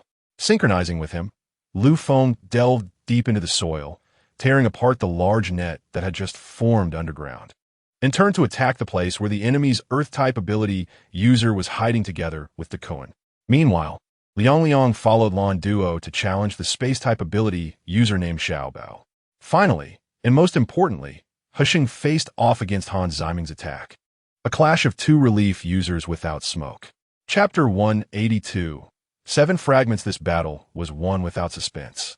Han Ziming and Li Yanting were part of the same batch of experimental subjects, able to autonomously use the omnipotent stone, and like He Sheng, he drew energy from the omnipotent stone to supply his subordinates. However, he was different from He Sheng. After awakening in the desert, He Sheng's energy body had undergone an expansion, and her abilities had surpassed level 10 by an unknown number, far exceeding Han Ziming's. Unlike He Sheng, Han Ziming's ability strength could not support 2 people. When faced with the full-on assault from He Sheng and the others, he could only be forced to abandon supplying energy from the omnipotent stone to the Earth-type user, drawing all the energy for himself to deal with He Sheng. But if he could do this, He Sheng could naturally do the same.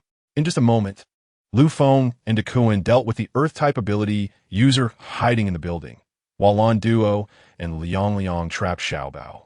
And Li Yanting had already rolled the ice spikes released by Yin Shizhao, turning the tip against his own neck. Han Ziming had previously shattered He Sheng's spiritual ocean, and this time He Sheng showed no mercy, controlling her strength to shatter his spiritual ocean, creating a crack that would not take his life, but prevented him from using his abilities. Here you go. He Sheng's final blow made Han Ziming spit blood.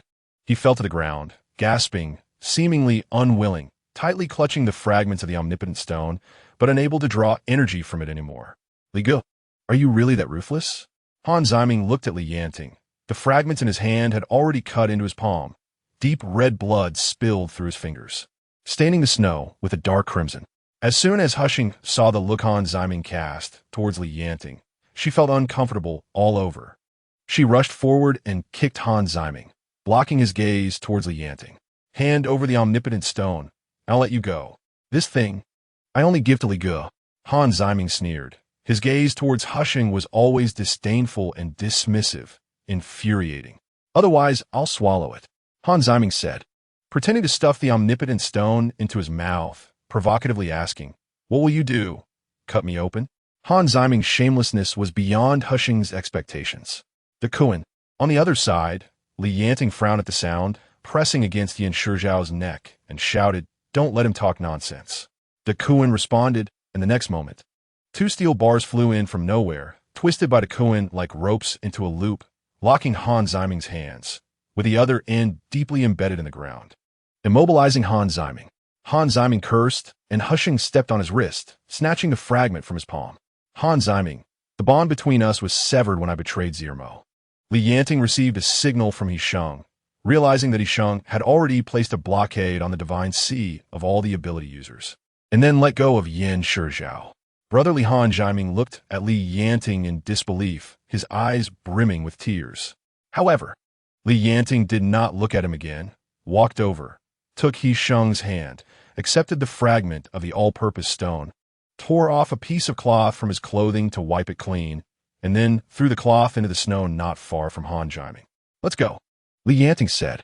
Brotherly, Han Ziming turned his head forcefully to look at Li Yanting's resolute back as he left.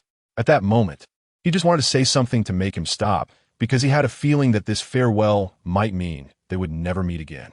The all-purpose stone is divided into 6 pieces in total, Han Ziming said, seeing Li Yanting stop for him as he wished, feeling as if he had obtained something extremely precious, holding it carefully.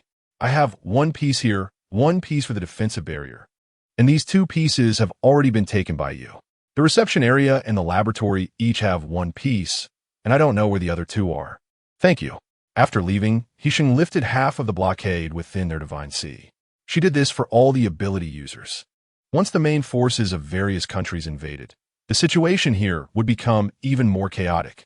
Despite being on opposite sides, He Sheng still left a way out for them. After dealing with Han Ziming and the others, they found a car by the roadside and drove towards the building marked on the map.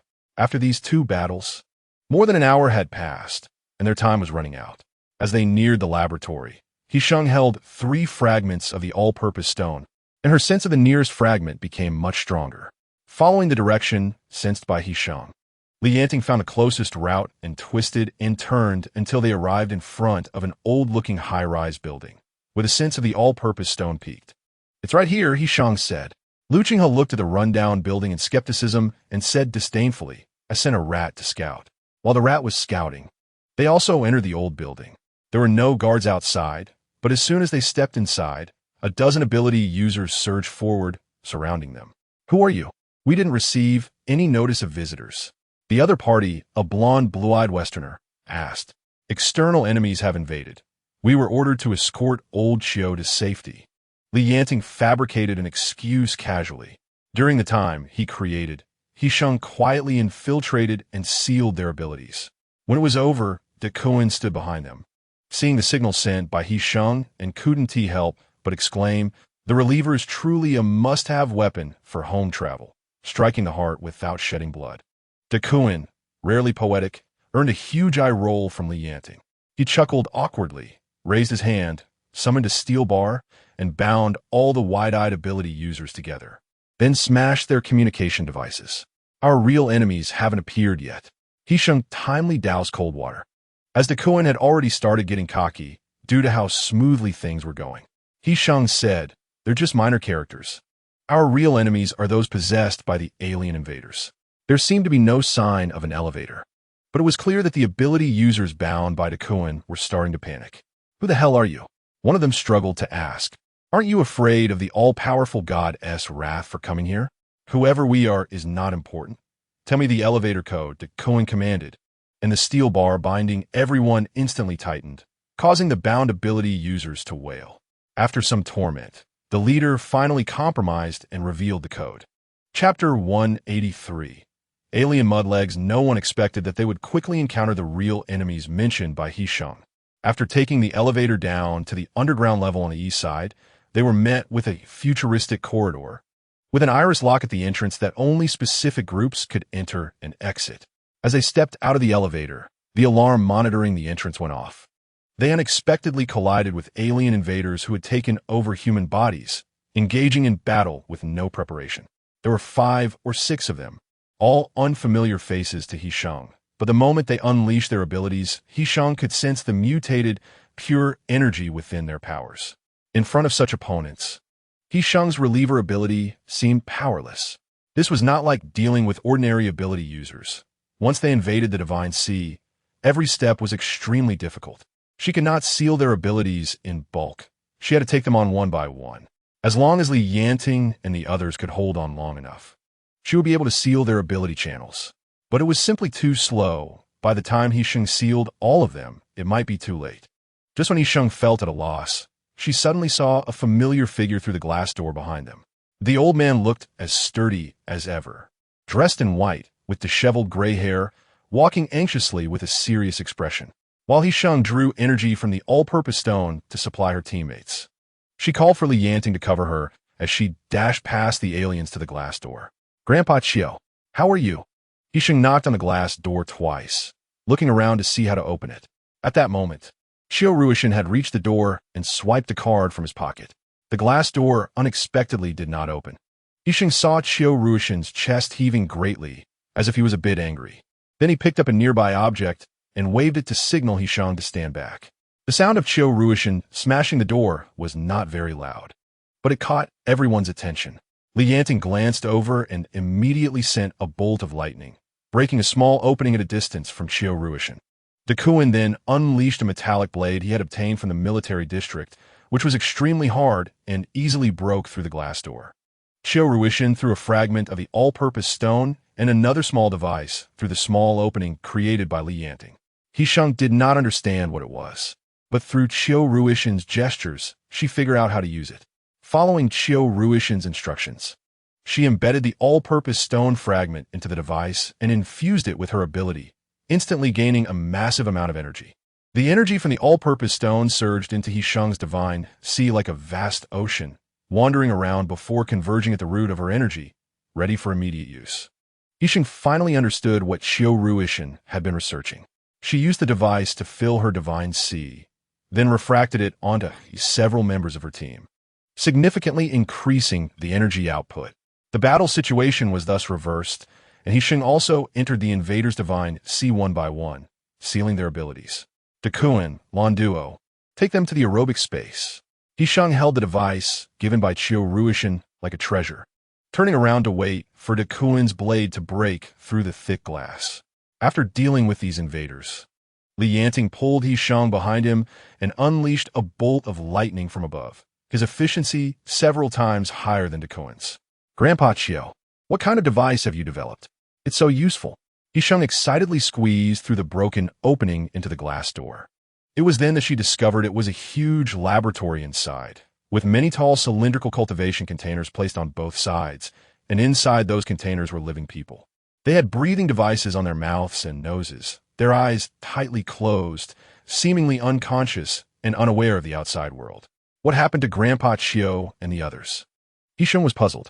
These bastards have captured all the relief ability users in the Silmer base and turned them into experimental subjects. Chiao Ruishan cursed as he walked to the main control switch of the experiment, grasping the large switch with both hands and pulling it down with force. At this moment, He Sheng realized that after arriving at the Silmer base from the helipad to here, they had only encountered Han Jiaming as a relief user and had not seen any other relief users. The Silmer base had the highest proportion of relief users, and in a battle of that scale on the helipad, there would definitely be high-level relief users equipped. He Sheng had been too busy escaping at that time and had overlooked this point when taking action. Her identity as a relief user was already public, yet no relief user had attacked her on the helipad. It turned out that they were all trapped in this underground experimental base. Why wasn't Han Jiming brought here? He Sheng asked. As Chiu Ruishan pulled down the main switch, the yellow viscous liquid in the container began to lower, and all experiments came to an end. The relief users in the petri dishes woke up one after another. This was because Han Jiming had already become a failed experimental subject. Li Yanting continued. Do you remember I told you that Han Jiming, and Xiao Bao were among the first batch of experimental subjects in the Silmer base? The experiment was not just about creating ability users. The main goal was to create bodies that could host the aliens in the all-purpose stone. Xiao Bao and I have both been invaded by aliens, but Han Jiming has not. He awakened his abilities and saw the invaders in the Divine Sea. But the invaders mysteriously disappeared afterward. Li Yanting said. Mysteriously disappeared? He Sheng was taken aback. This experience felt particularly familiar. That's right. When Colonel Zhou awakened, I had a moment of confusion, and after that, I never sensed the existence of that invader again. He Sheng nodded. Because relief users are an accidental product after the all-purpose stone altered the human gene chain. Chiu Ruishan pressed another switch.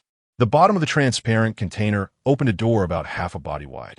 The relief users inside, upon seeing this, showed joy and began to tear off various tubes from their bodies and crawl out. Accidental product? He Sheng was surprised and looked at Li Yanting, meaning, like the water and ice ability users, a product after being earth-iffied? Good choice of words. But relief users are different from the others. Chiu Ruishan nodded. These alien mud legs cannot utilize the bodies of relief users at all, but relief users are recognized as the strongest abilities. Chiu Ruishan paused for a moment, pointing at He Sheng. Just like you, when the abilities reach a certain level, they can sweep through armies. How could these mud legs allow the control of the strongest ability's body to remain in human hands? That's why they captured me, to study this. Chapter 184. The beginning of chaos. He Sheng obtained 2 ability collection amplification devices from Chiu Ruishan. The relief users they rescued, at Chiu Ruishan's suggestion, all chose to join Li Yanting's team. We are lucky to survive in the energy body expansion experiment, said one older woman. The vast majority of the others died during the experiment due to energy body explosions. He Sheng was horrified. It turned out that not all relief users could undergo the transformation of the all-purpose stone. Those who were forcibly expanded could not withstand it. How painful it must have been when those relief users exploded in the Divine Sea. The woman touched the slime on her face, unable to tell if it was tears or something else. We were forcibly expanded in the experiment, and our abilities now far exceed level 10. We are willing to join and annihilate all those invading aliens. Others also expressed their willingness to join. Among the surviving relief users, there were 32, each possessing relief abilities surpassing level 10. If they entered the battlefield with the all-purpose stone as assistance, it would be a very powerful team. Just as they were preparing to leave the laboratory, something triggered an unknown mechanism. Suddenly, loud noises echoed in the laboratory, and large metal partitions fell around the vast laboratory, completely enclosing it in an instant. In the midst of these booming sounds, He Sheng sensed a faint message transmitted by the all-purpose stone. It turned out that there was still a piece of the all-purpose stone hidden in this laboratory. It seemed they had left a piece to control the laboratory's defenses. He Sheng, you find a location of the all-purpose stone. Li Yanting paused. The rest go find the exit. Everyone immediately took their positions, and He Sheng held the 4 fragments in her hands, using her abilities to search for the stray piece. Soon, the ground and ceiling were punctured by the flow of wind, and there were also partitions 1 meter outside the floor and ceiling of the laboratory. The wind ability could not break through these obstacles in a short time, and Li Yanting's lightning and bright fire attacks were also quite limited. These large blocking pieces, with their special materials, were not only strong in hardness and toughness, but seemed to have some kind of force that could neutralize their ability attacks. Lu Qinghe found a non-hibernating ability, tree, in the laboratory.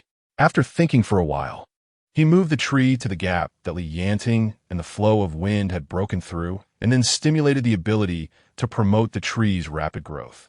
An hour later, with He Sheng's help, Lu Qinghe caused the tree to grow wildly, eventually breaking through that uniquely material protective wall.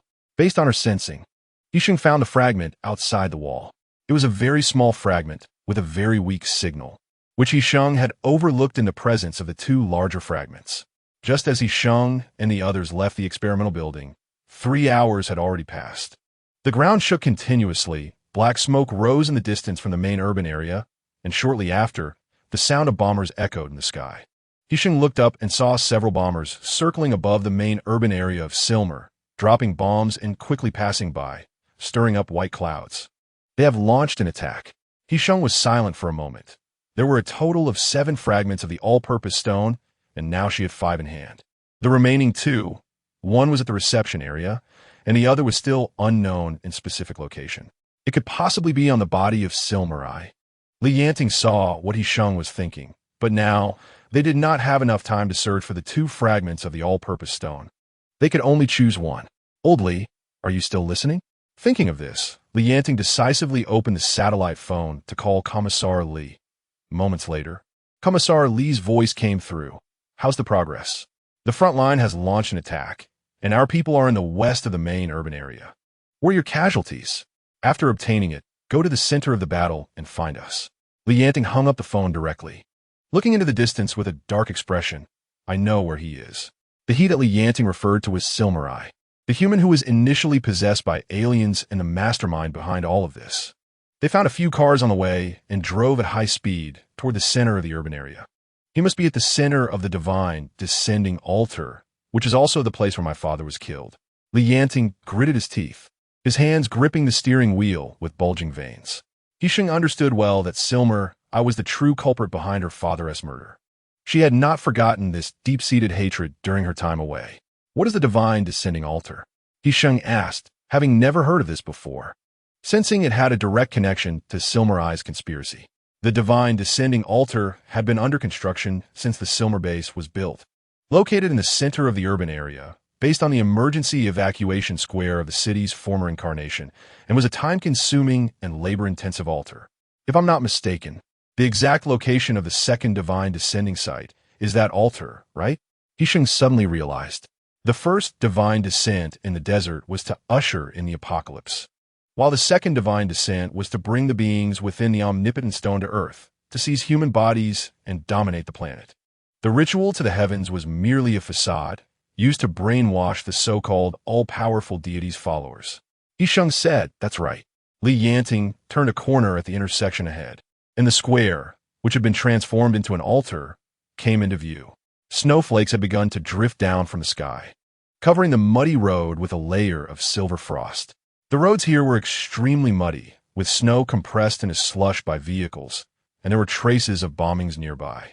However, the square was filled with the ability users from the Silmer base, dressed in red and white combat uniforms, kneeling in rows. Roughly calculated, there were several thousand people here, and on the high platform, at the so-called sacred altar, stood a Western man with blonde hair and blue eyes, wearing a pure white robe. With the chaos outside, why are they kneeling to a foreigner here instead of guarding the city gates? The Kuan exclaimed, cursing. Isn't it obvious? Yanting slammed on the brakes, got out of the vehicle with everyone, and started to feel their way forward. Just then, several bombers flew overhead, targeting the square and dropping bombs. Yanting shouted for caution, and several bombs fell from the sky, at about 20 meters above the ground. Many light circles suddenly appeared in the sky, created by spatial ability users stationed at the 4 corners, using spatial transfer to change the landing spots of the bombs. In the next moment, a bomb appeared above their heads without warning. Lon Duo was shocked and instinctively used her ability to transfer the bomb again, just in the nick of time. The bomb exploded near them, and the building where it landed collapsed in an instant, followed by more bombs landing, creating a series of deafening roars. Chapter 185. Are you crazy? The guard at the city were merely the leftover small fry, while those gathered here had abilities above level 6. He Sheng extended his ability to probe and sensed traces of Silmer activating the omnipotent stone in the air. It's too late. Silmer has already made a move. He Sheng said, Silmer is channeling power from the omnipotent stone to these people, and that kind of power I've never encountered before. I suspect he is guiding the invaders into these people's divine seas. That might be Silmer's instinct as an alien. They coexist with the omnipotent stone and must have their unique pathways to connect with it, Lu Feng said. He Sheng showed an anxious expression and immediately signaled to Lu Feng, who then explained to the 30 or so relievers following them, guarding their sides to prevent ambushes. All the relievers behind him activated their abilities, quickly enveloping the several thousand ability users in the square. Their movements could not escape Silmer's perception. As soon as the relievers extended their abilities, Silmer, I almost instantly turned to look in their direction. They saw the person on the high platform raise a hand and point towards them, causing all the ability users to spring into action. "Everyone, are you ready for an unprecedented battle?" Yanting said, as he summoned winds and lightning with a wave of his hand. Facing him were several thousand rapidly approaching ability users, while behind him were only 5 ability users and 33 relievers, including He Sheng. A level 10 reliever could hold back 1,000 troops, but there was still a powerful enemy to contend with, Silmer. "I'll deal with Silmer. All of you focus on resisting the ability users," He Sheng said, gathering all the fragments of the omnipotent stone in his palms. Activating the device left for her by Ruishin, guiding the massive energy into her body and then dispersing it to others. Meanwhile, Silmer was not idle either. He had already mobilized the maximum energy of the omnipotent stone and channeled it to all the ability users under his command. The sounds of battle erupted as Yanting led the others into the enemy ranks, leaving Duo to guard them and protect the relievers.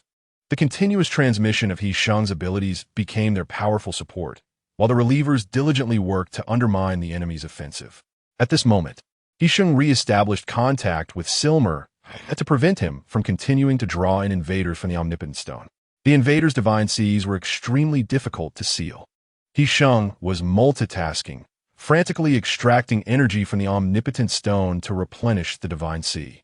In an instant, the skies changed, and the situation of thousands of people besieging each other was nothing short of spectacular. Several bombers flew over again, dropping more bombs, and quickly reporting the battle situation. In this battle, no one cared about the scars of death. In the contest of life and death, if one did not leave behind scars, they would become the dead. All forces outside the city concentrated and advanced towards the center of the city. Just over 10 minutes after the battle began, the first batch of reinforcements finally arrived. They were a group of foreigners. Regardless of their intentions, as long as they arrived, they could be counted as reinforcements. The scale of the melee was unprecedented, with various abilities intertwining in the air. None of the buildings surrounding the square were spared. Everywhere there were broken walls, charred trees igniting in flames, and snowflakes turning into a mist of water vapor. In the midst of the chaos, only He Sheng and her group found a moment of peace, with Duo protecting them single-handedly, while 32 people gathered together, surrounded on all sides and above by the spatial transfer circles set up by Duo. All incoming abilities or debris were transferred by Duo, redirected to attack the enemy instead. The reinforcements joining the melee increased, and under He Sheng's interception, Silmer had already given up on guiding the invaders, instead fully supporting the ability users on the field and using special powers to dissolve the barriers laid by the relievers. The war reached a stalemate in the back and forth. Neither side gained an advantage. In the midst of the tense situation, He Sheng suddenly remembered something. In the desert, the woman within her divine sea was about to attack her when the omnipotent stone shattered by Ruishin affected her, causing her abilities to shake and resulting in significant injury. Although she could not replace He Sheng as a reliever, the damage to the omnipotent stone indeed harmed her in that situation. Duo asked Xiao Lao how to destroy the omnipotent stone. He Sheng thought of a plan, but found it challenging. She had studied the omnipotent stone when it was in her hands. It was incredibly hard, and even Yanting's lightning could not shake it at all. How could it be destroyed? Xiao Lao had been at the base for so long. He might have some research in this area. And right now, Ruishin was in Duo's oxygen space. Xiao Lao said, "No force can break the omnipotent stone. Only the omnipotent stone itself," Duo conveyed. This statement from Xiao Lao enlightened He Sheng.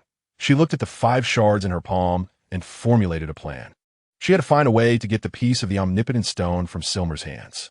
He Sheng furrowed her brows in thought, noticing Silmer using his abilities to wrap the shard and suspend it in midair.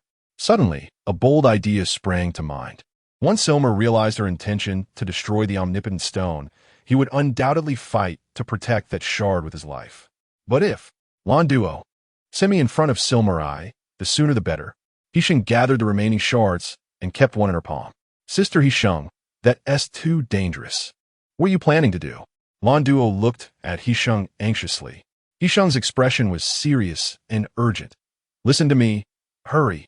After hesitating for a moment, with the situation having been stuck for so long, if they continued like this, it would be like blood-sucking insects draining energy from He Sheng, and she would eventually be overwhelmed. In the end, she still listened to He Sheng's words, forming a spatial transfer energy ring, and in an instant, without anyone being able to stop her, sent He Sheng charging in front of Silmer. No one would have thought that He Sheng would dare to rush directly in front of Emperor Zermo. Even Yanting couldn't have anticipated it. He was startled and ordered Duo to send him over as well. However, the next moment, an extremely strong wave of energy radiated outward from the high platform, where Emperor Zermo stood, quickly affecting everyone on the battlefield. The tremor was no less intense than the time they were attacked by the all-power stone in the desert. Everyone felt a severe shock within their divine seas. Especially those invaders who had been summoned from the all-power stone by Emperor Zermo. Some were severely impacted and even spat out blood. Before the energy ring created by Duo could disappear, He Sheng was thrown out by the powerful wave and fell into the energy ring, landing in Yanting's arms. We won. He Sheng leaned against Yanting, smiling, but suddenly a line of blood dripped from the corner of her mouth. You're crazy. Yanting tightly grasped He Sheng's arm, unable to hear what she said, his eyes red with fury. Chapter 186. Destroying the all-power stone. The shard of the all-power stone in Emperor Zermo's hand shattered the moment He Sheng rushed over. He Sheng used the two devices given by Ruishan to draw energy from one of the shards into her divine sea, while the other transformed entirely into an attack energy that surged directly toward Emperor Zermo. Even though Emperor Zermo was an alien invader intruding into Earthlings, he resided within their divine seas. Under such circumstances, the attack's supernatural ability, converted from the full power of the all-power stone, was enough to shatter Emperor Zermo's divine sea in an instant. The only thing he could do, and the most instinctive reaction, was to summon the full power of the all-power stone to counter He Sheng. However, this result would protect his divine sea from shattering and preserve his life, but it could not save the all-power stone. The collision of the two shards of the all-power stone was devastating. None of the supernatural beings present were spared, all affected by the all-power stone's influence. Those with higher supernatural levels experienced a shock in their divine seas, falling into a state of silence for a few minutes. Meanwhile, those with much lower levels had already spat blood, their divine seas shattered with no chance of recovery. He Sheng was held in Yanting's arms, and she could see the cold sweat covering his forehead, his arms tightening around her as he trembled. She could hear his heart racing, unprecedentedly tense and fast. When making this decision, He Sheng hadn't had time to think too much. She only knew she had to catch Emperor Zermo off guard, instinctively making a defensive response to completely destroy the all-power stone. However, she overlooked Yanting, forgetting her own safety. Yanting, I'm fine. He Sheng wrapped her arms around his neck, lowering her head in shame, honestly letting him hold her. I was wrong. Yanting didn't speak, just now. As the two shards of the all-power stone shattered, his divine sea was greatly affected, and he was enduring the pain of the divine sea's shock, feeling more fearful about He Sheng's reckless behavior. The sounds of battle on the field had diminished significantly. Most people, affected by the intense pain, struggled to rejoin the fight, with only a small number of powerful individuals still capable of putting up a fight. At this moment, the three shards of the all-power stone in He Sheng's hand became the only source of the all-power stone on the battlefield. The shards seemed to have a special resonance with the invaders. One by one, they got up and rushed towards He Sheng. Yanting held He Sheng, dealing with one enemy after another who attacked with supernatural abilities, his breathing quickening. He Sheng could see the tense lines on his face. He was gritting his teeth, looking extremely angry. He Sheng explained to herself that as more and more people launched attacks towards them, Yanting was struggling to hold on, and she couldn't help but start to panic. Put me down. It's too dangerous. Give it to me. Li Yanting gritted his teeth, trying to suppress his anger without looking at He Sheng's guilty expression. The All-Power Stone, give me the rest. He Sheng hesitated.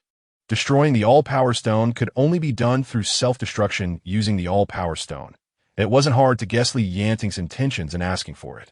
The supernatural beings on the battlefield began to rise one by one, enduring the pain to continue fighting, with more rushing towards them. In this life-and-death moment, no one was willing to sacrifice their lives. Everyone wanted to seize the opportunity. I can't give it to him, He Sheng thought. She didn't want Li Yanting to be hurt, because she was destroying the All-Power Stone, and Li Yanting similarly didn't want her to be hurt. She wiped the blood from the corner of her mouth and was about to soothe Li Yanting's emotions when she suddenly saw several vehicles speeding towards them from the collapsed street corner in the distance. The first two vehicles were racing towards them, seemingly in a competition. Li Yanting followed He Sheng's gaze and saw that the driver was Xiao Hua, while a stranger was chasing behind, not knowing which side he belonged to. But since he was closely pursuing Xiao Hua, it was clear he intended to seize the shards of the All-Power Stone. As Xiao Hua's vehicle approached, it plunged into the chaotic battle of supernatural beings. The shards of the All-Power Stone on their vehicle also had the same special resonance with the invaders. The recently recovered invaders, after analyzing the pros and cons, immediately abandoned their attack on He Sheng and surged towards Xiao Hua's vehicle. Go help. He Sheng grabbed Li Yanting's shoulder, her voice urgent. If the shard in Xiao Hua's hand is taken by Zermo's people, everything I just did will be in vain. Li Yanting frowned, as unwilling as he was. He had to admit that He Sheng's words made sense. The shard in Xiao Hua's hand had now become the key to the entire war. Li Yanting set He Sheng down, instructed Lan Duo to take care of her, and then plunged into the crowd, fighting his way to rescue. He Sheng took a moment to calm down and continued her earlier actions, drawing power from the All-Power Stone to transmit to everyone. In an instant, Xiao Hua's vehicle became the center of the chaotic battle, and Duan and others rushed to help, while Lu Qinghe protected He Sheng's side. A hawk's cry descended from the sky, and the sparks ignited a fire, cutting off the path for the later comers. The roar of a tiger followed closely behind, as branches from the ancient tree in the square swept down into the crowd, opening its mouth to unleash a tornado, swirling the flames on the ground towards everyone. Lu Qinghe chuckled proudly. With so many supernatural powers, of course, it was forcibly awakened. The fierce beasts and fierce birds knew no fear, the more they were attacked. The angrier they became. After joining the battle, the situation changed yet again. By this time, nearly an hour had passed since the chaotic battle began, and the vanguard teams from various countries had arrived one after another, with the main forces also pushing forward. Commissioner Li and Wu Cheng, who personally entered the fray, had also brought their subordinates, but they were blocked at the other end of the square and unable to regroup, having to join the battle and disperse their firepower. As reinforcements increased, the pressure on the combatants decreased. He Sheng no longer needed to provide supernatural ability transmission for others, but instead focused all her strength on Li Yanting, who was in the center of danger. With He Sheng's full support, Li Yanting, holding a shard of the All-Power Stone, used both hands to weave lightning, activating the internal energy of the All-Power Stone. When Emperor Silmer rushed over in a fit of rage, He Sheng widened her eyes as she noticed Li Yanting's movements. A familiar and intense vibration radiated out again, and a destructive wave of energy suddenly spread, plunging the awakened ones who had just recovered back into the abyss of despair. He Sheng felt the destructive energy wave that stirred the sea of consciousness, looking in the direction of Li Yanting, and let out a silent laugh. How dare he still be fierce with me? Chapter 187 Epilogue. The chaos had escalated, and the opposing sides, fighting in one place, didn't even know which side the other belonged to. In this situation, He Sheng, carrying the remaining 3 all-purpose stones, became particularly dangerous. With the 4 pieces of all-purpose stones shattered one after another, the invaders on the field, especially Emperor Silmer, were nearing madness. That woman has all the remaining all-purpose stone fragments in her hands. Emperor Silmer shouted madly, drawing the attention of everyone around. The embers of the previous destruction of the all-purpose stones had not yet extinguished, and a strong survival instinct, along with a desire for control born in the apocalypse, surged towards He Sheng. Lan Dio, Go to Commissioner Lee's side and bring old Chiu out. In 1 minute, I will destroy the other 3 fragments. Taking advantage of the power of the all-purpose stones that attacked the awakened beings in the chaos, He Sheng quickly used her healing ability to stabilize Lan Duo's sea of consciousness. Hurry! He Sheng pushed Lan Duo, watching her activate the energy transfer ring and disappear from her sight before she finally turned her gaze to Lu Qinghe. More awakened ones with the same stance stood in front of them, forming a barrier with their bodies, desperately buying He Sheng the last moments of time. He Sheng, destroy the all-purpose stones immediately. The voice of Commissioner Lee came through the earpiece, crackling with static, the sound of electricity even overpowering the human voice. In front of her were humans clawing at each other with abilities to take lives, still human in form, but their appearances have been distorted by the apocalypse. He Sheng held the last 3 fragments of the all-purpose stones that created the apocalypse, suddenly feeling that the scene before her was so unreal. It was like a bloody farce, and in the end, everything would return to calm. The sound of electricity crackled again in her earpiece, and 2 of the 3 fragments in He Sheng's hand were taken by Li Yanting. Come on. Li Yanting caressed He Sheng's cheek, planting a light kiss. All sounds became distant background noise, and a loud roar accompanied by blinding white light erupted from the hands of the 2. The 3 fragments of the all-purpose stones collided, generating an unprecedented wave of energy that swept through the sea of consciousness of everyone present, leaving no one untouched and completely shattering them. Under the roar was an extreme silence. The shattering of the sea of consciousness caused everyone to lose the abilities they had relied on, and the alien invaders that had invaded the human sea of consciousness were immediately expelled from their bodies, disappearing into the air. He Sheng's lips bled again, and Li Yanting's lips turned pale, a strong metallic taste of blood in his mouth. Before her eyes was a blur, and He Sheng lost consciousness in Li Yanting's arms. The last face she saw was the gentle visage of the other. The absurd apocalypse ended with such a farcical chaos. The sea of consciousness rooted in the awakened ones dissipated like smoke, and the briefly existing super-evolved abilities became a lamentable past. The zombie tide outside the city, like marionettes with their strings cut, returned to dust at the same moment the all-purpose stones were completely destroyed, along with the dissipating abilities. The earth was covered in an unprecedented heavy snowfall, the snowflakes blurring the distant mountains, the white snow blanketing everything that had transpired on this land. It's over. Chiu Ruishan left the Silmer base by helicopter, watching the increasingly heavy snowfall outside the window, recalling the day he first met He Sheng. He was an old janitor, and she was a girl who talked nonsense. Who would have thought that a little girl would become the final terminator of the apocalypse? He Sheng took a long time to understand her current situation, feeling a mix of relief and loss. It seemed she had suffered some internal injuries. Even moving her chest caused pain. She slowly stood up from the bed, dragging a chair to Li Yanting's side, leaning over to hold his hand. That hand was still warm, always the warmth He Sheng relied on the most. He Sheng placed her face in the palm of Li Yanting's hand, planning to accompany him for a little longer when Li Yanting suddenly moved his fingers and pinched her cheek. He Sheng looked up in surprise. Li Yanting's expression was gentle, and never had there been a moment as quiet and serene as this. Let's hold a wedding. This was the first thing Li Yanting said after waking up.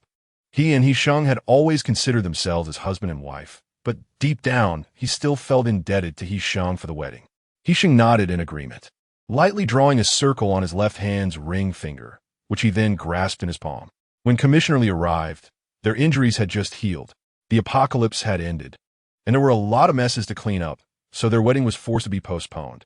Li Yanting signed a confidentiality agreement to join the military, becoming an external personnel busy with various tasks every day with his subordinates. Lan Duo was both angry and annoyed by Lu Qinghe's elaborate proposal, ultimately agreeing to his proposal in public, declaring that the land could no longer propose. Lu Feng had been alone from start to finish, coming and going freely, living quite carefreely. When Rong Rong appeared, she had already been tightly protected by Liang Liang and Dakoan. Her slightly visible belly, showing 3 months of pregnancy, brought everyone new joy. This was the first newborn in the military district after the end of the apocalypse, welcoming the morning sun, facing hope. But as long as the heart faces the sun, It can break through all obstacles. The end of the text.